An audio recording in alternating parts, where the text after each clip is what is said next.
Captain Xia Nan, a logistics officer of the Federation, was mysteriously summoned to teach at a military academy, only to inadvertently activate the long-lost star emblem that had lain dormant for 1,000,000 years. Instructor, do you understand mechas as a logistician? Faced with the skepticism of his students, Xia Nan quietly accessed the exchange interface within the emblem. Epic Mecha, 1,000,000 merit points. Legendary Mecha, 10,000,000 merit points. As the legacy of the Shining Legion re-emerged, the entire Federation would tremble in its wake. Class, today we shall discuss how to utilize our logistics budget to acquire a legendary mecha. The moment Xia Nan revealed the star emblem, the annals of Federation mecha history were destined to undergo a radical transformation. My name is Xia Nan, serving in the Federation's Tree of Life star domain, the Emerald Galaxy, on the third life planet, Glimmer Star, within the Mecha Logistics Support Forces, holding the position of Quartermaster. A group of 16 and 17-year-olds in the audience began murmuring amongst themselves. Is this instructor really capable? He doesn't seem impressive, and the Academy transferred him from the Eastern Star domain. Has the Academy run out of options, resorting to a logistics officer to teach us mecha operation? I shall file a complaint with the principal. This instructor looks gentle and kind. Yao, stop swooning. This kind of pretty boy, I could take down 10 of him with one punch. Observing the chatter of these young students, Xia Nan felt a sense of helplessness. Just half a month prior, while sipping tea and perusing a catalog of Federation models in his logistics office, Xia Nan had received a sudden order from the Federation's Star River Intelligence. Lieutenant Xia Nan, per the orders of the Federation Military Department, you are hereby assigned to the Red Fortress Star Domain, the Shattered Star System, to teach at the Crimson Academy as a mecha instructor, and you are promoted to the rank of captain. You must report to the Crimson Academy within 15 days of receiving this order. When Xia Nan received the order, he was utterly bewildered. How could he be promoted and transferred across half the Federation to teach out of the blue? Though confused and reluctant to abandon his cushy position, military orders must be obeyed. Disobedience could lead to a court-martial. After packing his belongings, he boarded the Federation military transport ship, enduring several jumps and a full 10 days of subspace travel, ultimately arriving at the Crimson Academy to report. On his first day as Captain Xia Nan, he stood before a classroom filled with adolescent students, responsible for imparting the fundamentals of mecha knowledge. Ahem, class, please settle down. I know you have many questions, but it is now class time. Let's listen carefully. I trust you don't wish to fail my course. Xia Nan maintained his composure. Today, we will discuss the origins of mechas. Approximately 3,000 years ago, humanity emerged from our ancestral planet, Aqua Blue Star, successfully stepping into stellar civilization. After nearly 800 years of expansion and exploration, humanity gradually annexed and expelled numerous extraterrestrial races, becoming the dominant civilization of the Milky Way galaxy. During this time, a routine interstellar exploration led the Federation's fleet to discover an ancient ruin on a resource planet. This ruin belonged to the civilization known as the City of the End, which had reigned over multiple star domains hundreds of thousands of years ago. Within this ruin, the Federation uncovered advanced mecha manufacturing technology. With this technology, the pace of research and development accelerated dramatically, leading to a reduction in the need for star tanks and spacecraft, as mechas gradually became the indispensable mainstay of interstellar warfare. Over the following 2,000 years, humanity seized control of the 5 major star domains from various extraterrestrial races. Indeed, the legendary mechas that the Federation boasts today were originally derived from those ancient mechas found within the ruins, named after the 12 Olympian mechas according to ancient myths. Subsequently, the entire Federation collaborated to produce 88 mechas, each named after the 88 constellations of the Milky Way. Since then, all subsequent mechas produced have lacked the legendary essence possessed by those original 100 mechas. Instructor, what makes those 100 legendary mechas so unique that the later models cannot compare? Please enlighten us. The students clamored for more information. Very well, I shall indulge your curiosity, though this knowledge is not essential for your current studies. The 12 legendary mechas are classified, so I cannot divulge their specific capabilities. However, I can mention that among the 88, 12 are designated as epic mechas, named after the 12 zodiac signs, possessing tremendous combat power and spatial imprinting, allowing operators to summon them into their personal space. The remaining 76 are divided into 29 from the northern hemisphere and 47 from the southern hemisphere. Each mecha corresponds to its respective constellation's power, distinguishing them from standard models. How enviable! If only I could become a pilot of one of those mechas, a chubby boy lamented. Dear students, there is no need for envy. These mechas are indeed rare, Yet countless opportunities and ruins abound in the universe, and many mechas rival, if not surpass, the legendary 100. Moreover, to pilot these mechas, one must possess formidable psychic abilities and forge a resonant bond with the mechas to truly be considered their operator. That concludes today's lesson. Please review the material thoroughly. Understanding mecha history is of utmost importance, and it will be on the test. With that, Xia Nan turned and exited the classroom, heading to his office. The students lingered, immersed in thoughts of the legendary mechas, each envisioning themselves piloting those formidable machines, spreading their renown across the surrounding star domains. Back in his office, Xia Nan sat at his desk, letting out a heavy sigh. What was happening?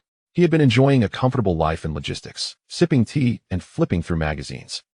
How had he been thrust into this predicament at the Crimson Academy? It was all so frustrating. As Xia Nan wallowed in his thoughts, within the flagship command room of the Federation's 6th Fleet stationed at the Red Fortress, a conversation unfolded.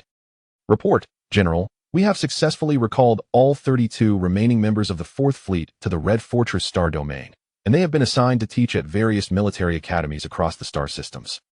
Well done. You may leave. Yes, General. General Huang Fusong gazed out at the starry sky through the porthole, murmuring, the 4th Fleet was once hailed as the most formidable in the Federation, yet now it consists of but a handful. What a pity. Of the 156 who survived the war, only these few remain. Alas. Unbeknownst to Xia Nan, he had been transferred by General Huang Fusong of the 6th Fleet. However, he had no time to ponder the identity of the influential figure who orchestrated his relocation, as a mysterious voice echoed in his mind. Xia Nan, bewildered, thought he was hearing things. Suddenly, his gaze fell upon a small silver compass on his desk. Chapter 2, The Star Emblem. The compass on the desk was now flickering ominously, and the mysterious voice resonated once more in his mind. Beep, beep, beep. Prioritizing safety, Xia Nan prepared to flee when a flash of blue light enveloped him, and he vanished along with the compass from the desk. In a realm of the extraordinary, Xia Nan cautiously surveyed his surroundings, as scenes flashed around him. Colossal beasts soaring through the cosmos, bizarre warships converging upon a black hole, and formidable entities locked in fierce combat amidst the stellar tempest. Is anyone there? What is this place? A grand, ancient voice resonated, and although Xia Nan could not decipher the language, he understood its essence. Greetings, carbon-based life form from the K21138 star region. Welcome to the Temporal Corridor. Temporal Corridor? Where's this? And who might you be, unknown entity? Xia Nan inquired cautiously. The Temporal Corridor is the origin of endless cosmic time and space. It is both the beginning and the end of all things. I am not an individual existence as you perceive. I am the collective embodiment of all cosmic laws. You may refer to me as the source.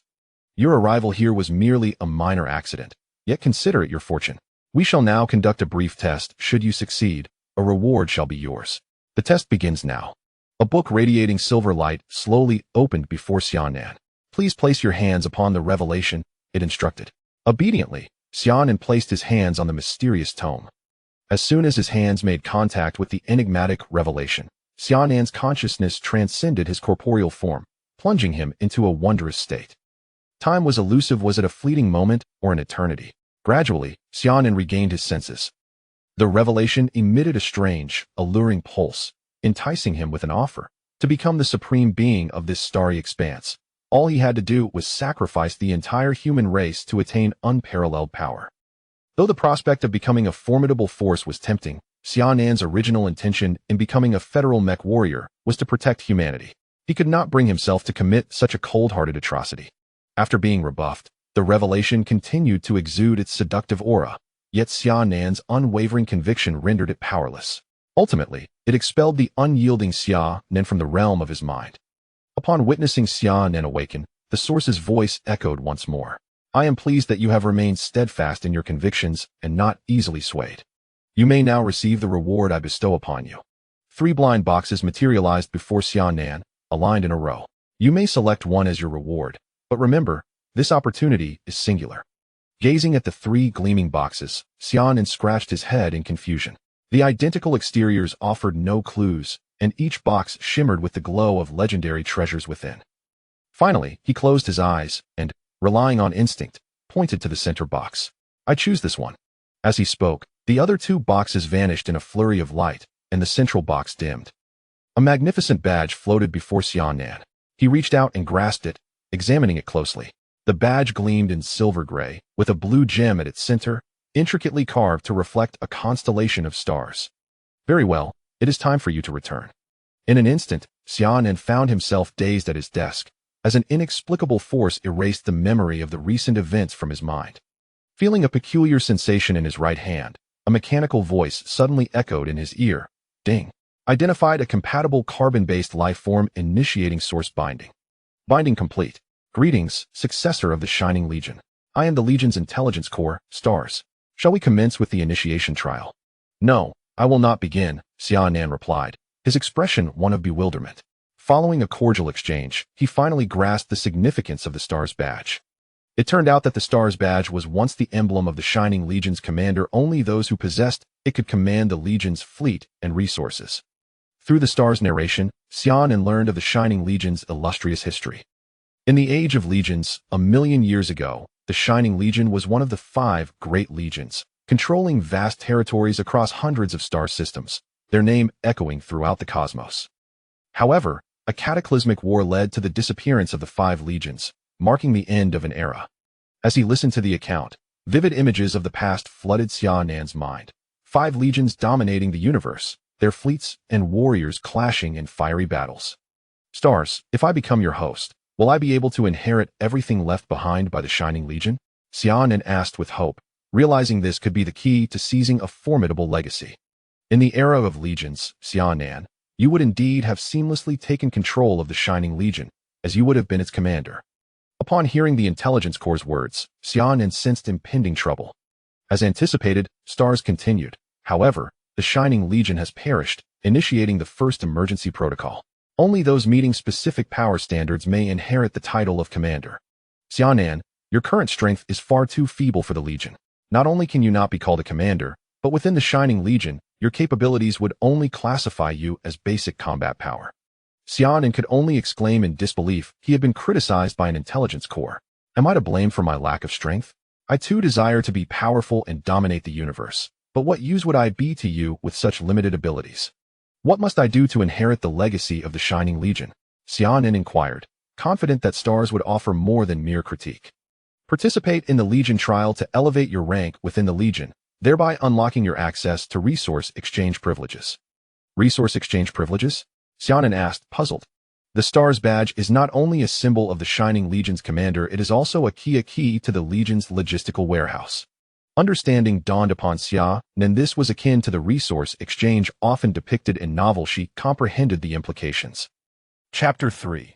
The Legion trial as the workday drew to a close. Xia Nan neatly stowed away his badge and, clutching his lesson plans and water cup, exited the office. Along the corridor, he encountered several instructors, to whom he offered a slight nod of acknowledgement. After enjoying a sumptuous dinner in the cafeteria, Xia Nan couldn't help but praise the affordable prices of the Academy's dining hall. Upon returning to his dormitory, he reclined comfortably on his bed, connecting his mental energy with the star badge. As a successor, Xia Nan, shall you commence the Legion initiation trial? Indeed, let begin. Xia Nan felt a twinge of curiosity about the nature of the initiation trial for the Shining Legion. Upon receiving the request, the trial was set to commence. With a countdown, 3, 2, 1, commence. Wait. Star, where are you sending me? I have classes tomorrow. If you whisk me away, the military will brand me a deserter. This is quite the predicament. Xia Nan had initially assumed that the trial would unfold within a virtual realm, but reality proved far more startling. A sudden and intense sensation of weightlessness enveloped him, and when Xia Nan regained his bearings, he found himself standing within a colossal coliseum. The surrounding platforms eerily vacant. Still reeling from the abrupt transport, he barely had time to collect himself. With a thunderous rumble, a massive metallic door across from him creaked open, revealing a towering figure that emerged. A mech standing an imposing 50 meters tall, striding into the center of the arena. The initiation trial had commenced, with the objective being to endure 10 minutes against the assault of a heavy-duty unmanned mech, with 1 minute allotted for preparation. A mechanical voice echoed around him. Xia Nan was at a loss for words. Facing a mech barehanded seemed absurd. He feared that a single blow would send him reeling. But the star had no intention of granting him the luxury of further lamentation. The heavy-duty mech's eyes glowed ominously, and with a series of thunderous thuds, it charged towards Xia Nan. Desperation surged as he narrowly evaded its onslaught. With a resounding crash, the ground behind him was struck, creating a 2-meter-wide crater, leaving Xia Nan breathless and clutching his chest in trepidation. 5 minutes passed swiftly, yet Xia Nan remained in a frantic struggle within the Colosseum. Suddenly, the heavy-duty mech halted, emitting a series of mechanical whirs. Its right arm transformed into a massive alloy sword, slicing through the air with a fierce wind as it aimed a devastating blow at Xia Nan. Realizing he could not evade this attack, he came to a halt.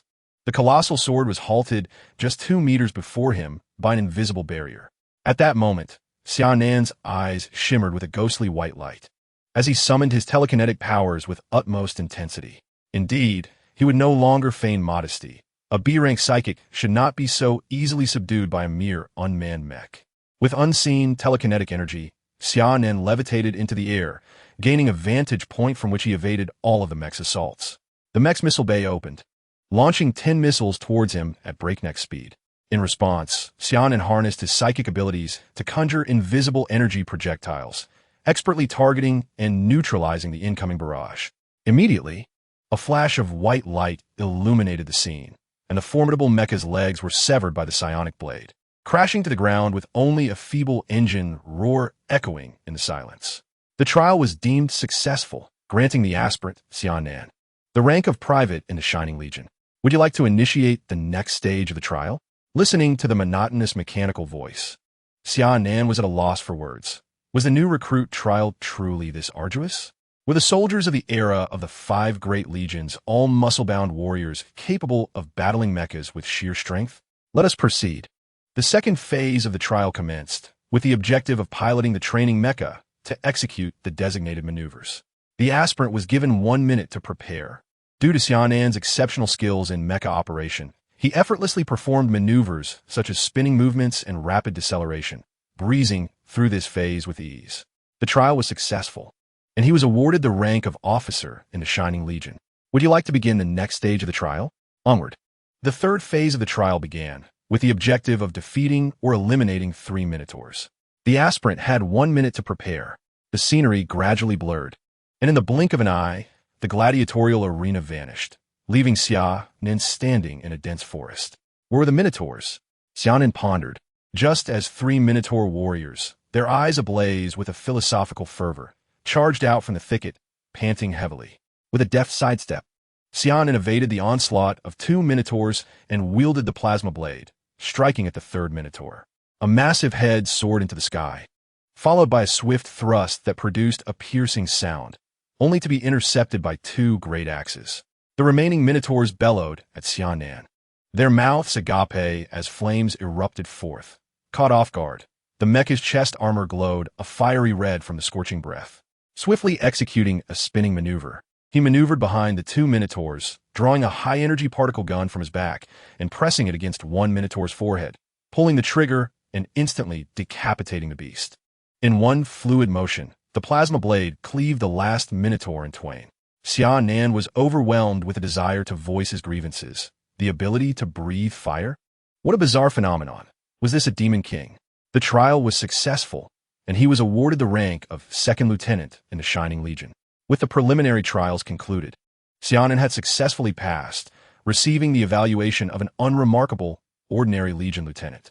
The voice of the stars remained as unremarkable as ever. Unremarkable?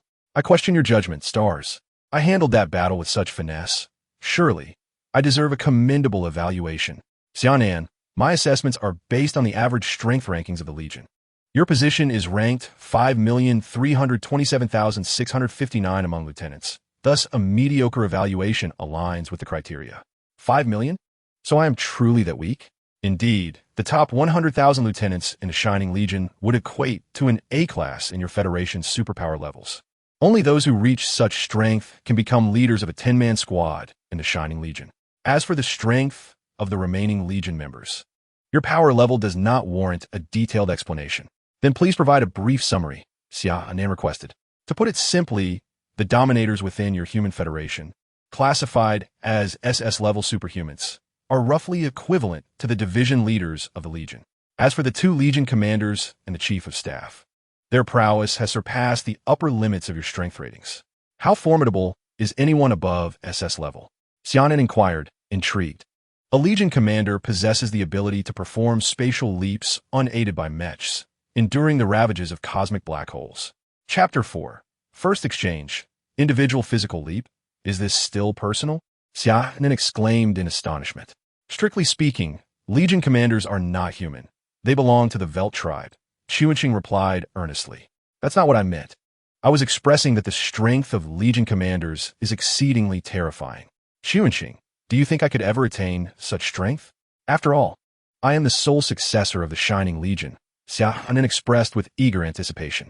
No, currently the energy index across the universe is at least 30 lower than it was 1,000,000 years ago.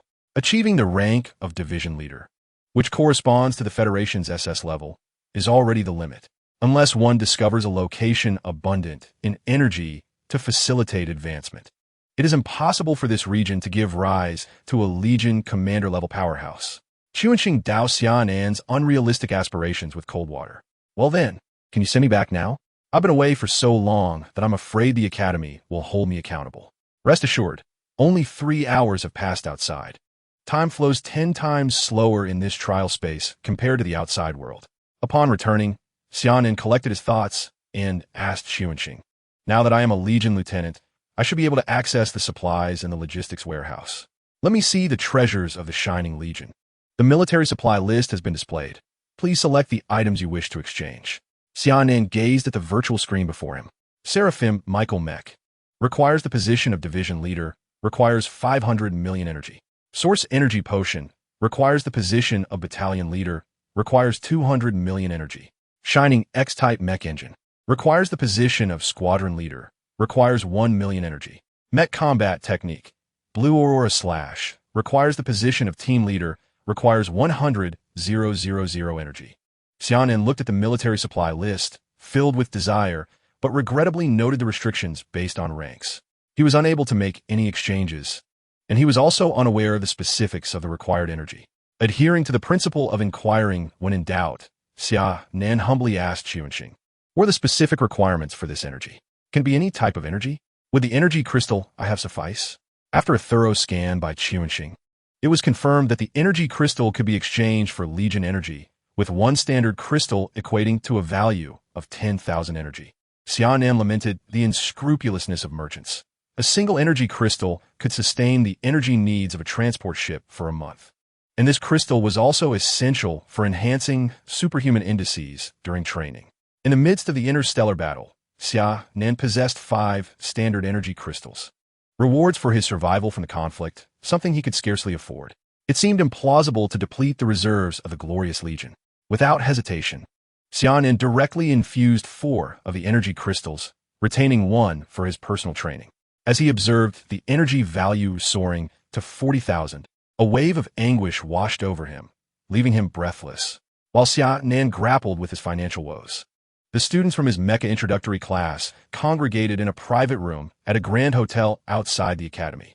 A well-dressed young man, exuding an air of sophistication, was animatedly discussing their instructor.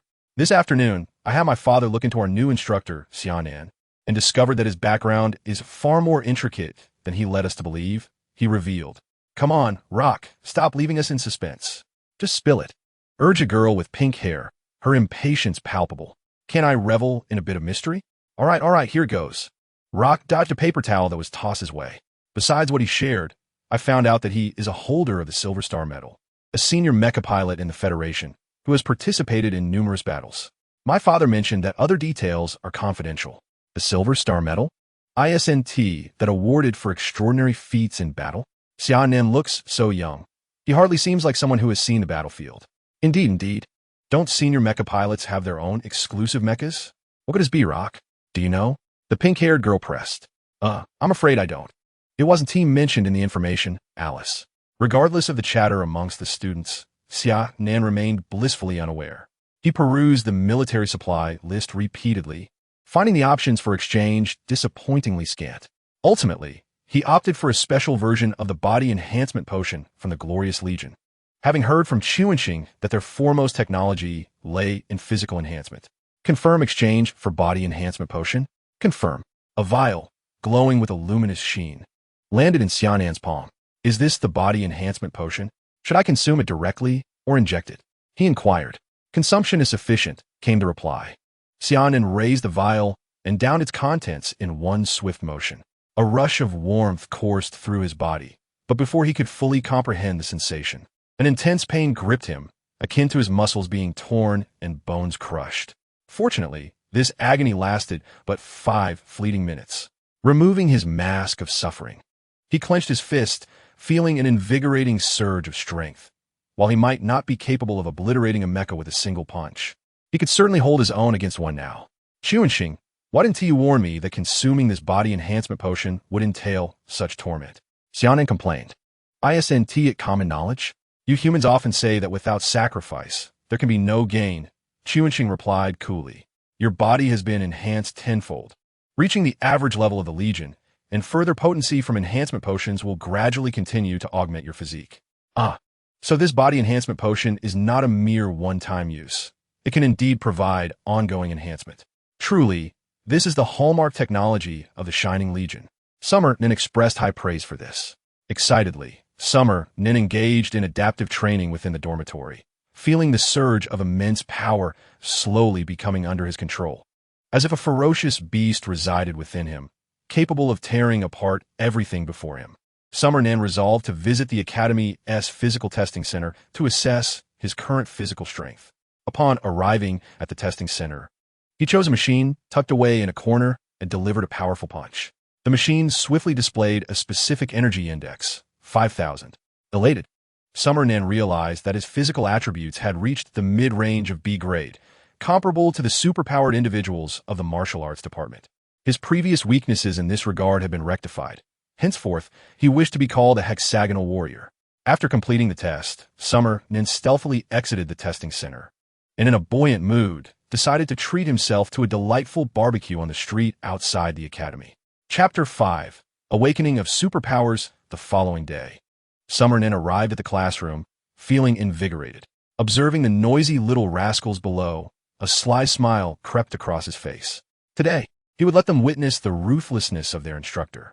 As the class bell rang, Summer Nin tapped the podium and kindly addressed the students. Class, today we shall forego our usual lessons and head to the physical testing center so I can assess your fundamental qualities. Upon arriving at the testing center and conducting several basic tests, Summer Nin discovered that these youngsters did indeed possess some foundation, with most achieving energy indices between 8 and 9, and a few reaching level 10, already on the brink of superpower awakening. Students, you are indeed commendable. All of you at an excellent level, yet remains insufficient. Do you believe this is the pinnacle of your age group? Allow me to enlighten you, so you do not remain narrow-minded. At your age, Fitz St. Roland from the Eastern Life Academy had already surpassed an energy index of 220 in the south. Galaxy Academy's Zhong Feiyu reached 218, and in the north, Tor Gun Ben from the Wasteland Academy achieved an astounding 280. As for the Central Star Domain Academies, let us not even speak of them, for many boast energy indices exceeding 200, even 300 for prodigies. How can this be? I thought it was said that without awakening, one's energy index could never exceed 10. There cannot possibly be such strong individuals. I refuse to believe it. A robust figure raised his hand. He was one of the 5 in the class who had reached an energy index of 10, Douglas May. Your ignorance does not imply the absence of such individuals. What does this signify? It indicates that your perspective is too limited, dear students. Do you understand why they are so formidable? It is because their physical attributes far surpass yours.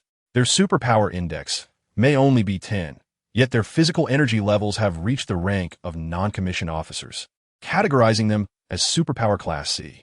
Just take a look at your feeble bodies. Who do you think you can compete against? Speak loudly. Do you desire to grow stronger? Yes. The vibrant enthusiasm of the 30 students brought immense satisfaction to Xia Nan, who nodded in approval and coaxed. Excellent. You are filled with spirit. I have meticulously crafted a comprehensive physical enhancement program tailored just for you.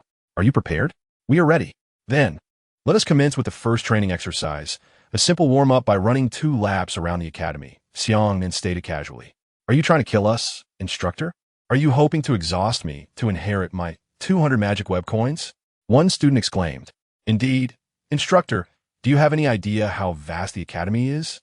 Running 2 laps might take us until nightfall. Oh, are you ready to give up even before we begin? And yet you wish to grow stronger? No matter. It is too late for you to consider retreating. If you fail to complete today's tasks, you will all fail the course. A chorus of lamentations ensued, and the students, heads hung low, began their arduous journey around the academy. Xia Nan, seated in an automated hover vehicle, silently trailed behind them, repeatedly urging them onward, pushing them to their limits, only to shatter those limits once more. Subsequently, the students endured Xia Nan's telekinetic pressure frog jumps, reflex training, and other grueling exercises, feeling as if they were on the brink of exhaustion. After completing all training modules, they collapsed in the physical assessment hall, gasping for breath. Unwilling to move a single finger, even the beauty-conscious female students appeared utterly defeated. Observing them, Xia Nan concentrated, channeling his psychic energy into invisible hands to massage their muscles, alleviating their fatigue. After a brief period of rest, he instructed them to undergo another superpower assessment. As expected, after being pushed to their utmost limits, their energy levels all reached 10, and the 5 outstanding individuals surpassed 10. Classmates, you performed admirably today, essentially meeting the criteria for superpower awakening. This Friday marks the Academy's quarterly superpower awakening ceremony. Once you awaken your powers, you will become super soldiers, capable of piloting mechs. Marvelous! Time swiftly passed, and on Friday, in the hall of the Physical Assessment Center, the Academy's superpower director stood before the assembly, addressing the students. I am delighted to see so many participants in today's superpower awakening ceremony. The foundation of our federation has been established through the birth of generations of super soldiers, and it is through the sacrifices of these soldiers that our federation has attained precious peace. Without further ado, the superpower awakening ceremony now officially commences. Instructors, please guide your students in preparation for their awakening. As the director concluded his remarks, Xia Nan led his class of students to queue before a superpower awakening device, their excitement palpable as they gazed upon the apparatus before them. Elemental system, lightning elemental system, earth martial arts system, spirit clone martial arts system soon. It was the turn of the students from Xia Nan's class. As the tester called out, "Next, Yao Yao," a lively little girl stepped forward, placing her hand upon the device, channeling the energy within her to sense the superpower factor. As Yao Yao placed her hand on the instrument, her inner superpower surged, and she felt a wave of heat wash over her, only to dissipate moments later. The tester's voice rang in her ears, announcing elemental system, fire. Overjoyed, Yao Yao leaped down, and her classmates congratulated her on awakening her elemental superpower. Next, Locke approached, somewhat anxious as he underwent the test, enveloped by an abyss of darkness. Elemental system, darkness. The tester's proclamation elicited gasps from those nearby, even drawing the attention of the director at the podium. The darkness element was on par with that of a federal marshal. Since the discovery of the superpower system by the Federation, no second individual with the darkness element had emerged. Locke's awakening signified the potential rise of a formidable elemental force within the Federation. Ecstatic, he stepped down from the awakening device. Next, the tester felt a surge of excitement. A timid little girl blushed as she approached. Xia Nan recognized her as Annie, the only exceptionally well-behaved child in his class, who never argued or fought, always quietly listening to her classmates' discussions. The young girl placed her hand on the device, gently sensing, feeling as though enveloped in her mother's embrace, with countless superpower factors flooding her consciousness. What superpower was this? Elemental or psychic? The tester was perplexed, having never encountered such an unknown superpower element before. Director, come here. We cannot determine this little girl's superpower element. The director approached and softly addressed Annie. Dear, could you please test again? Annie, still shy as ever, her cheeks flushed, murmured, "Oh, all right." The director gazed at the awakening device before Annie, which displayed Anya's superpower element. He was momentarily unable to discern it, yet it exuded a sense of familiarity, as though he had encountered this superpower element somewhere before. Chapter 6. The arrival of the strong. At that moment, standing at the foot of the stage, Xia Nan felt as though 1,000 llamas were racing through his mind. This was the psychic system, Eye of Wisdom, identical to the extraordinary superpower chronicled in ancient texts. Such a superpower was only documented in the relics unearthed from the City of the End. No one had ever awakened this superpower element. It had always been thought to be merely a legend. The director recognized it too, his expression softening. Little girl, your superpower is exceptionally unique. It must be the psychic system, Eye of Wisdom. The instructors and professors surrounding them gasped in astonishment upon hearing this. In this legendary era of extraordinary abilities, a young girl is destined to grow into a formidable mecha master capable of wielding the 12 divine mechas. This is a treasure indeed. The director, along with several esteemed professors, momentarily set aside all else, busily communicating via the magical network and notifying the Academy security team to seal off the testing facility. The students soon realized that Annie had awakened a particularly exceptional and rare superpower. Although they were envious, they sincerely wished her well. The awakening ceremony continued, revealing 3 elemental practitioners and 2 psychic abilities among the students of Xia Nan, while the rest were martial artists. The psychic abilities included listening and illusion, while the elemental powers comprised hurricane, ice, and light. After a lengthy day of assessments, the superpower awakening ceremony finally approached its conclusion. Students congregated in small groups, engaging in conversations. Xia Nan stood beside the shy Annie, along with the director and others, quietly awaiting the next developments. Annie nervously grasped Xia Nan's hand tightly, her face flushed with embarrassment. Observing her demeanor, Xia Nan felt she was excessively timid. To ease her anxiety, he gently patted her head, reminiscent of caressing a cat. Initially, Annie's body tensed, rigid as a mechanical doll, but sensing Xia Nan's tenderness, she gradually relaxed under his soothing touch. Suddenly, the sound of synchronized footsteps echoed from outside the facility. A squad of well-equipped federal soldiers pushed open the massive doors, capturing the attention of faculty and students within. The soldiers swiftly formed 2 lines, creating a passageway for the arrival of distinguished guests. 2 figures, one tall and one short, entered with their hands clasped behind their backs. The director immediately recognized them. The tall figure was Gandalf, the president of the Federal University, an SS-level elemental fire wielder and an S-level dual martial artist, renowned as the operator of the Hephaestus Mecha, one of the 12 divine mechas, and currently the strongest in the Federation. The shorter figure was Moss Ling, the president of the Federal Research Institute, a member of the Psychic Clan among the Federation's 100 tribes, an SS-level psychic with the ability of the third eye. Xia Nan was also taken aback. 2 of the 3 SS-level figures in the Federation had arrived together, indicating the Federation's high regard for Annie's potential. The testing facility fell into an expectant silence. The director hurriedly approached the distinguished guests, offering greetings alongside professors and instructors. The dignitaries nodded with smiles and promptly stated, "Where is young Annie? We are here to meet this star of the Federation's future." Xia Nan, the director, turned to look at him. Xia Nan stepped forward, hand in hand with Annie, addressing the 2 esteemed figures, "Greetings, President Gandalf and President Moss." Annie followed suit with her greetings. President Moss looked down at Annie, his wrinkled face breaking into a smile. "Indeed, the Eye of Wisdom has found a worthy candidate. How splendid." President Gandalf chimed in with equal delight. Suddenly, Director Moss turned to Anya and asked, "Little girl, would you like to become my student?" "You old fool, how shameless of you to attempt to steal my student," retorted Headmaster Gandalf, unwilling to be outdone. Upon hearing this, the director and others were so anxious that they could hardly contain themselves, eager to step forward on Anya's behalf. To be courted by 2 of the Federation's paramount figures as a student was an extraordinary stroke of luck. Becoming their disciple would surely propel her to great heights. Anya, you should give it some serious thought. Both of them are top-tier magnates in the Federation, having reached the pinnacle of the superpower domain. Being their apprentice will undoubtedly facilitate your growth, Xia Nan gently advised. Came a response that resembled a soft mew of a kitten, so faint that only Xia Nan's keen ears could discern it. "Then let us prepare to journey to the Central Star region together, my dear. I will arrange your enrollment at the Federation University, and with your talents, you shall swiftly ascend to become a formidable figure in the Federation," declared Headmaster Gandalf decisively. "You old rascal dare call me shameless? Anya choosing me would be the wisest decision. I'm also a psychic superpower user. Who could possibly be more suited than I?" Director Moss retorted, laughing in disbelief at Gandalf's audacity.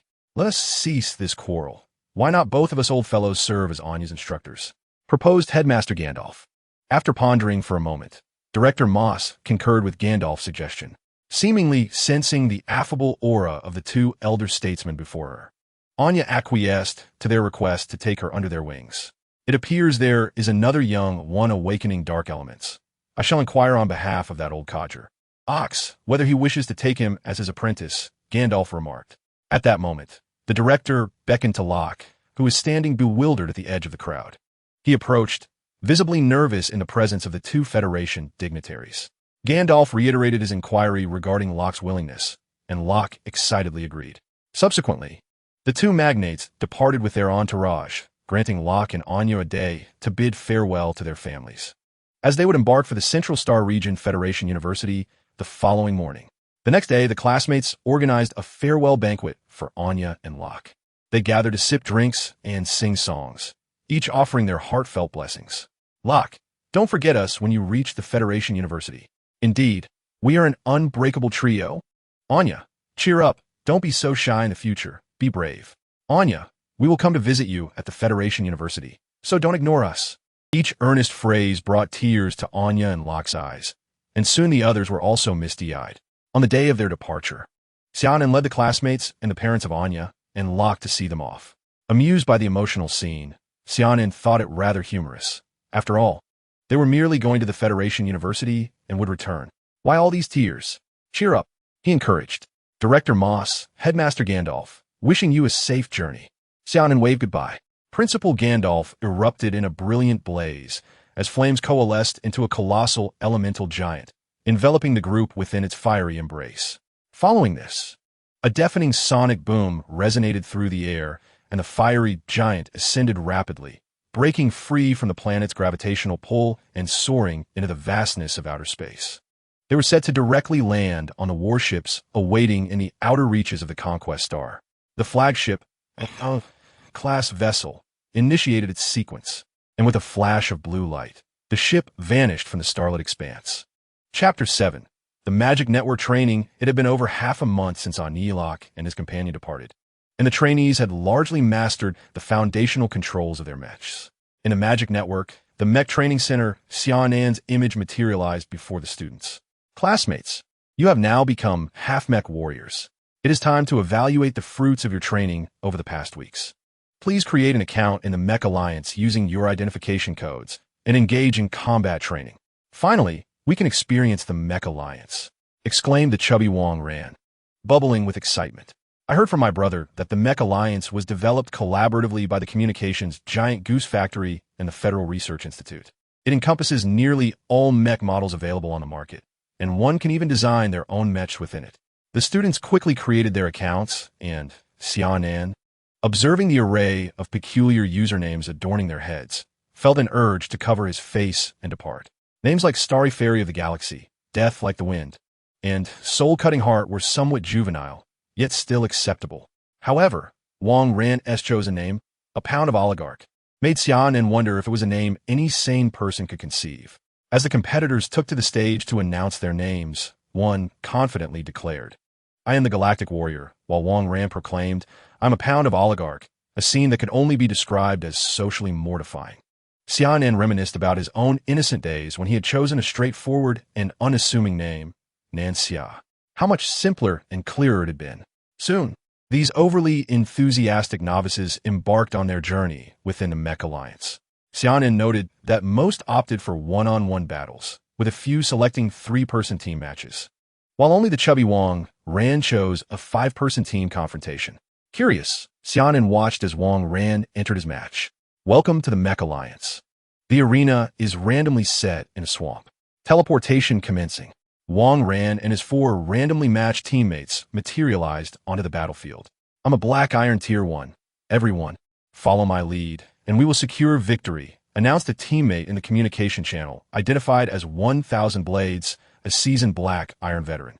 Wow, we have a pro here. We're definitely going to win. Another teammate chimed in gleefully. Indeed, we have an experienced guide, replied a teammate with the username Autumn Leaves Sweeping the Ground. Wong Ran and another teammate, Don't hit me, remained silent, listening intently. 1000 Blades continued. Let us select 5 long-range mechs, Wait here in the swamp for the opponents to approach, and then we'll pick them off. It's a surefire plan. Okay. Sounds good. The chubby boy remained silent as he chose a submariner mech, while the other, Don't Hit Me, opted for an assassin mech. For heaven's sake, why are you two novices disregarding orders and acting recklessly? If we lose this match, it will be on your heads. 1,000 Blades expressed his irritation. The battle commenced without affording them further time to communicate, as the enemy's 5 assassin mechs surged towards them with alarming speed. 1,000 Blades and his 2 companions quickly positioned themselves to unleash their firepower, aiming at the approaching foes. Regrettably, they overestimated their marksmanship.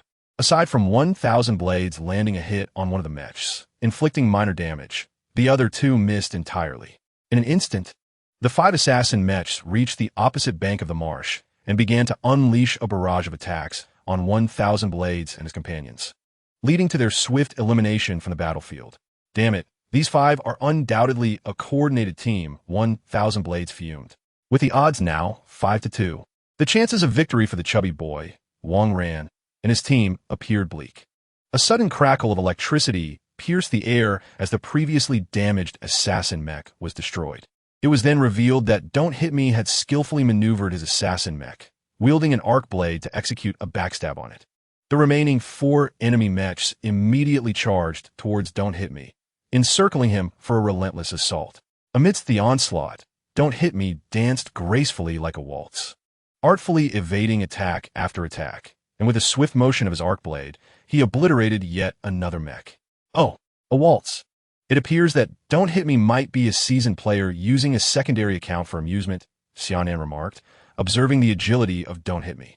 Nevertheless, being a basic mech, its limitations became apparent, especially when compared to advanced mechs, as the sounds of elimination echoed 3 times. Only 1 enemy mech remained alongside Wang Ran's submariner. Xia Nan curiously pondered how the chubby boy would fare, as the submariner on land resembled an immobile target. A sitting duck. The pilot of the enemy mech, perplexed by the disappearance of Wang Ran's mech since the start, began searching the marsh's perimeter but found no sign of him. Frustrated, the assassin mech prepared to destroy the opposing base to secure victory, albeit at the expense of time. After all, they could not locate their opponent. Just as the assassin mech turned to head towards Wang Ran's base, a harpoon erupted from the marsh, striking with precision. The pilot, quick to react, attempted to evade, but failed to notice a large net beneath him that snapped tight, ensnaring him and dragging him into the mire. It was then he realized that the last remaining mech had been lying in wait, concealed within the marsh. In a frenzy, he struggled to cut through the net, striving to escape the swamp, but powerful hands gripped his mech's feet, pulling it deeper into the mire. The system determined that the assassin mech had lost its ability to move, thus granting victory to Wang Ran's team. In the Mecha Alliance Square, an individual named Qian Dao was wandering aimlessly when he and his companions heard the victory notification, leaving them utterly bewildered. Astonishingly, 2 novices had triumphed over a seasoned 5-member team. Do not blame me, he remarked as the observation ended and he exited the room. Xia Nan also departed, turning to Wang Ran and inquiring, "What inspired you to choose an underwater mech to lie in ambush within the swamp? Did you not witness my battle, Instructor? Were you not astounded by my ingenuity?" She giggled. "I did not contemplate it deeply. I merely selected the submariner for its striking appearance. The opposing team was formidable, and I thought hiding in the swamp would afford me safety until the end. My sole aim was to see if I could lure their mech into the swamp to drown it. I had not anticipated their utter foolishness in falling for it so easily." Observing the innocent visage of the chubby boy, Xia Nan felt a mix of disbelief and amusement. Such sheer luck alongside the misfortune of facing a cunning and unpredictable adversary was quite remarkable. Gradually, the battles of the other students came to a close, some victorious while others faced defeat. Nonetheless, it was evident that these students had begun to cultivate the essential operational awareness of a mech warrior. Xia Nan pondered whether it was time to commence the next phase of training. Chapter 8. Star Mercenaries during the ensuing fortnight. Xia Nan directed the students to engage in continuous combat training within the Mecha Alliance. Through hundreds of mech battles, the students exhibited remarkable improvement in their mech control. No longer the anxious novices they once were when confronted with combat. During this period, Xia Nan also demonstrated how a true mech warrior confronts adverse scenarios. Xia Nan orchestrated a 5 vs 5 mech team battle set against the backdrop of a town in ruins. At the outset, the opposing 5 focused their fire on Xia Nan's team's bright guardian mech, resulting in the loss of their sole frontline. Maneuvering the Crimson Assault mech through the desolate townscape, Xia Nan executed the mech's special technique, Blood Surge, becoming a spectral presence on the battlefield. With flashes of crimson light, mechs were inevitably destroyed. The opposing 5 were rendered powerless against Xia Nan's elusive assaults, ultimately succumbing in humiliation at his feet. Recognizing the students' increasingly adept mech handling skills, Xia Nan resolved to initiate the next phase of practical training. Classmates, technically speaking, you have become competent mech warriors, yet you still lack one vital element.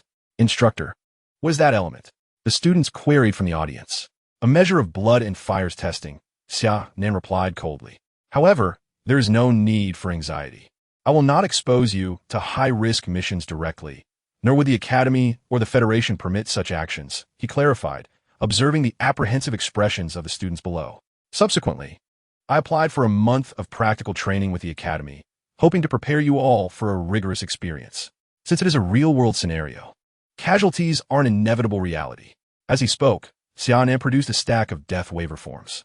Here, take this waiver home for your parents to sign, indicating your voluntary participation in the practical training. Any incidents that arise will not be the Academy's responsibility. You are dismissed. That night, many students and their parents remained awake, grappling with the weight of the situation.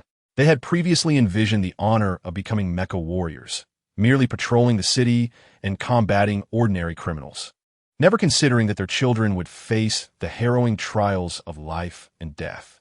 This death waiver shattered their idyllic fantasies. The following day, of the 28 students, 16 chose to withdraw from the practical training.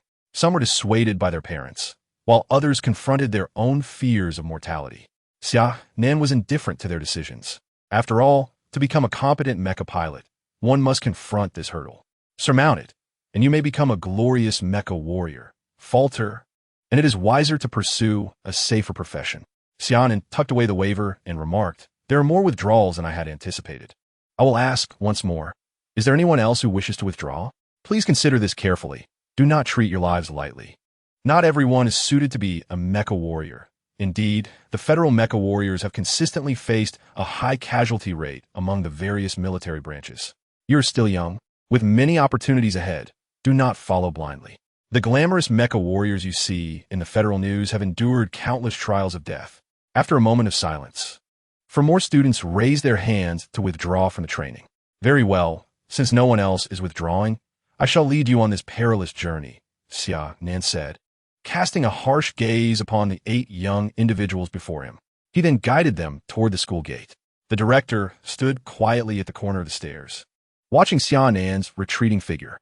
Although his words may have seemed harsh, federal mecha warriors are never mere ornamental figures.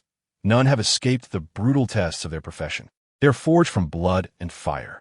Xia Nan's other students were dispersed, encouraged to select a different major.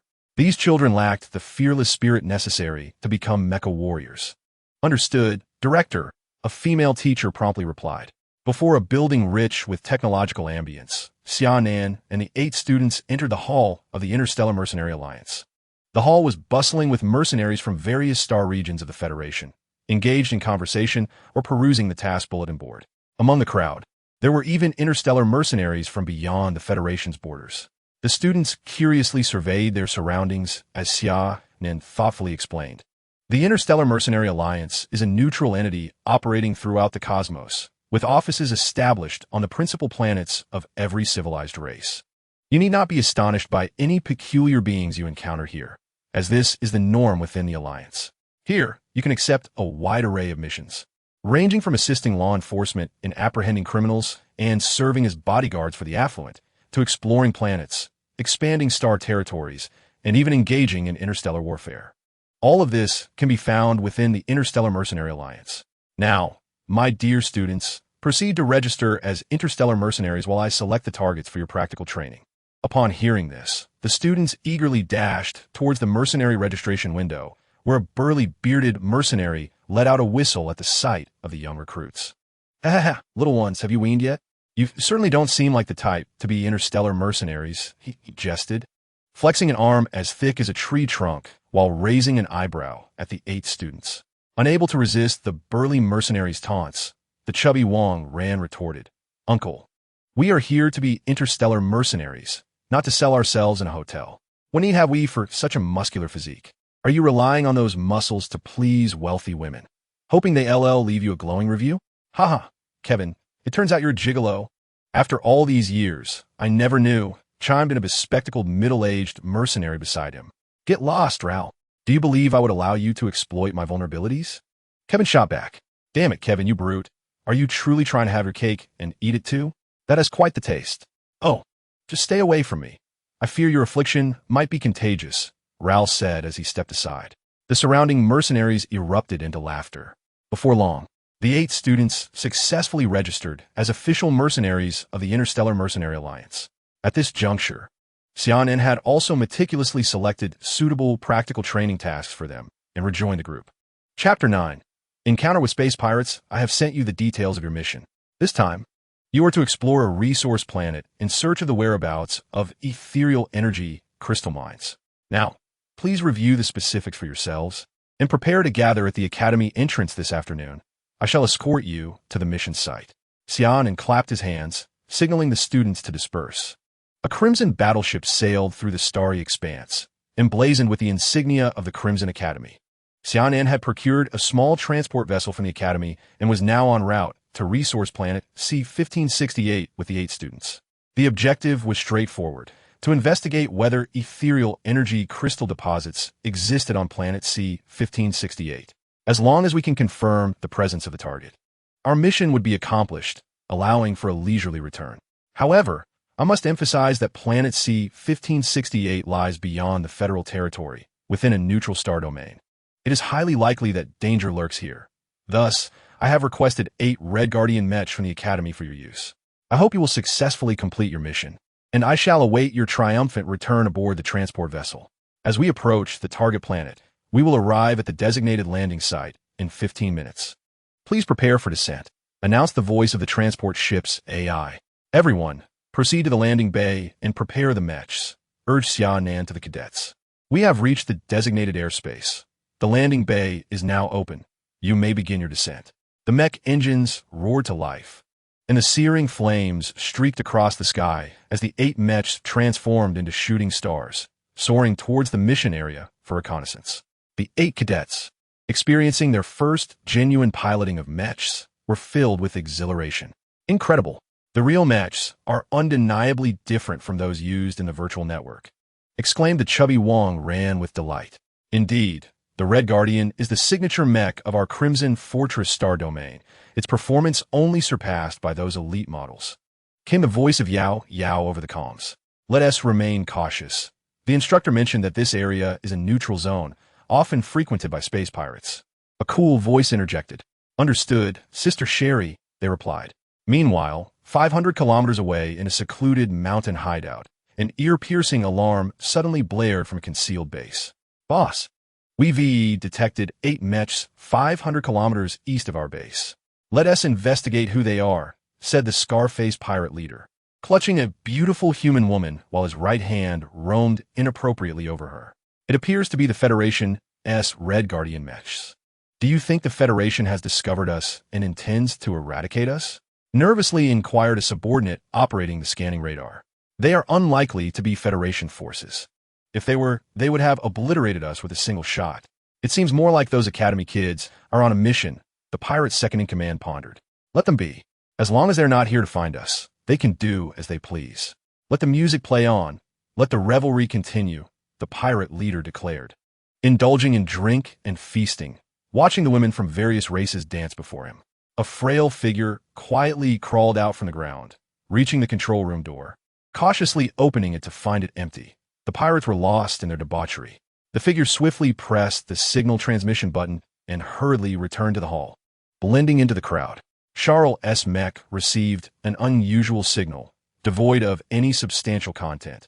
However, the cautious Charles still voiced his observation over the communication channel. The other 7 cadets were taken aback, having noticed nothing peculiar. Should we report this to the instructor? Suggested the ever-cautious Wang Ran. Very well, Charles agreed, promptly relaying his findings to Xia Nan. Upon hearing Charles' report, Xia Nan concluded that the signal must have originated from a nearby pirate base. You should first investigate the signal source, exercise caution, and I will follow closely behind you. Subsequently, Xia Nan reported this situation to the patrol fleet from the Outer Realms via the transport ship.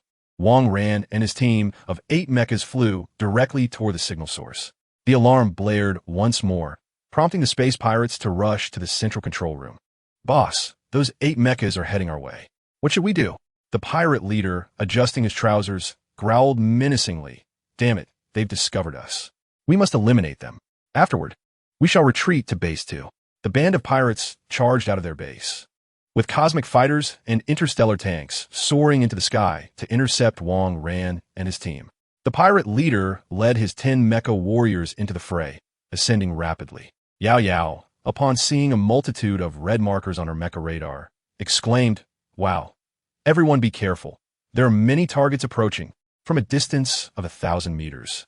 The pirate leader shouted through the loudspeaker, "You little brats over there, we had no intention of dealing with you, but you have brought this upon yourselves. Heaven has a path, yet you refuse to follow. Hell has no door, yet you come knocking." With that, he launched an assault against Yao Yao and her team. She skillfully evaded a barrage of fire, elevating her mecha while firing her energy particle gun downward, successfully downing 2 aircraft. Wang Ran, as usual, took a cautious approach, retreating to find a safe zone where he set up his Gauss sniper rifle, methodically targeting the enemy tanks and aircraft. Among the 8, the most exceptional was undoubtedly Shirley, whose adept mecha skills and keen combat awareness allowed her to deftly handle the onslaught from 3 opposing mechas. Suddenly, a cry from Charp echoed as his mecha was struck by the pirate leader, plummeting downwards, prompting Sean to rush over to assist. The battle was swiftly turning unfavorable. Xia Nan, observing the performance of his 8 companions from the transport ship, sighed, "They are still too inexperienced and require further honing." He then made his way to the landing pod, where the last mecha awaited him in a corner. This mecha, adorned in a cerulean hue, featured a diamond-shaped shield on its chest and a golden longsword on its back. It was Xia Nan's exclusive mecha, the Hurricane Knight. As Xia Nan boarded the mecha, the Hurricane Knight's eyes glowed, the roar of its engine resonated, and a powerful wind pressure surged forth. A cerulean arrow shot down towards the battlefield. At that moment, Wang Ran and his team were in retreat, with Charp being carried by Sean. Suddenly, Charp exclaimed, "Look up at the sky." The attention of both sides was drawn to his cry, instinctively lifting their gaze skyward. Xia Nan raised his mecha's longsword, wind howling, as super energy surged and the Hurricane Knight entered a synchronized resonant state. Energy coalesced, and the mecha's speed surged once more, unleashing its exclusive battle technique, the Golden Skyline, which sliced through the heavens. It was as if a tempest had swept through, leaving the 8 warriors with only a glimmer of golden light. With a thunderous roar, the pirate mechas, aircraft, and tanks were cleaved apart by a single stroke, erupting into fiery explosions. The entire pirate army was vanquished. Chapter 10. The Return at this moment. The emotions of Wang Ran and his companions were akin to being caught in a tempest of chaos, leaving them utterly disoriented and in a state of shock. That mech was undoubtedly Commander Xia's, wasn't it? It must be. Goodness, is this the Commander's exclusive mech? It is simply magnificent. If I possessed such a splendid mech, wouldn't I be invincible in winning hearts? Ha ha ha. You're daydreaming, Wang Ran. Even if this mech were given to you, you wouldn't be able to operate it. An exclusive mech requires at least a B-class superpower to pilot. Yao Yao coldly splashed a bucket of cold water over the buoyant Wang Ran. What are you all standing around for? Quickly search for the base of the space pirates, commanded Xia Nan as he maneuvered the mech towards the group. Soon, with the aid of the mech's scanning device, the students located the space pirate base hidden within the mountains.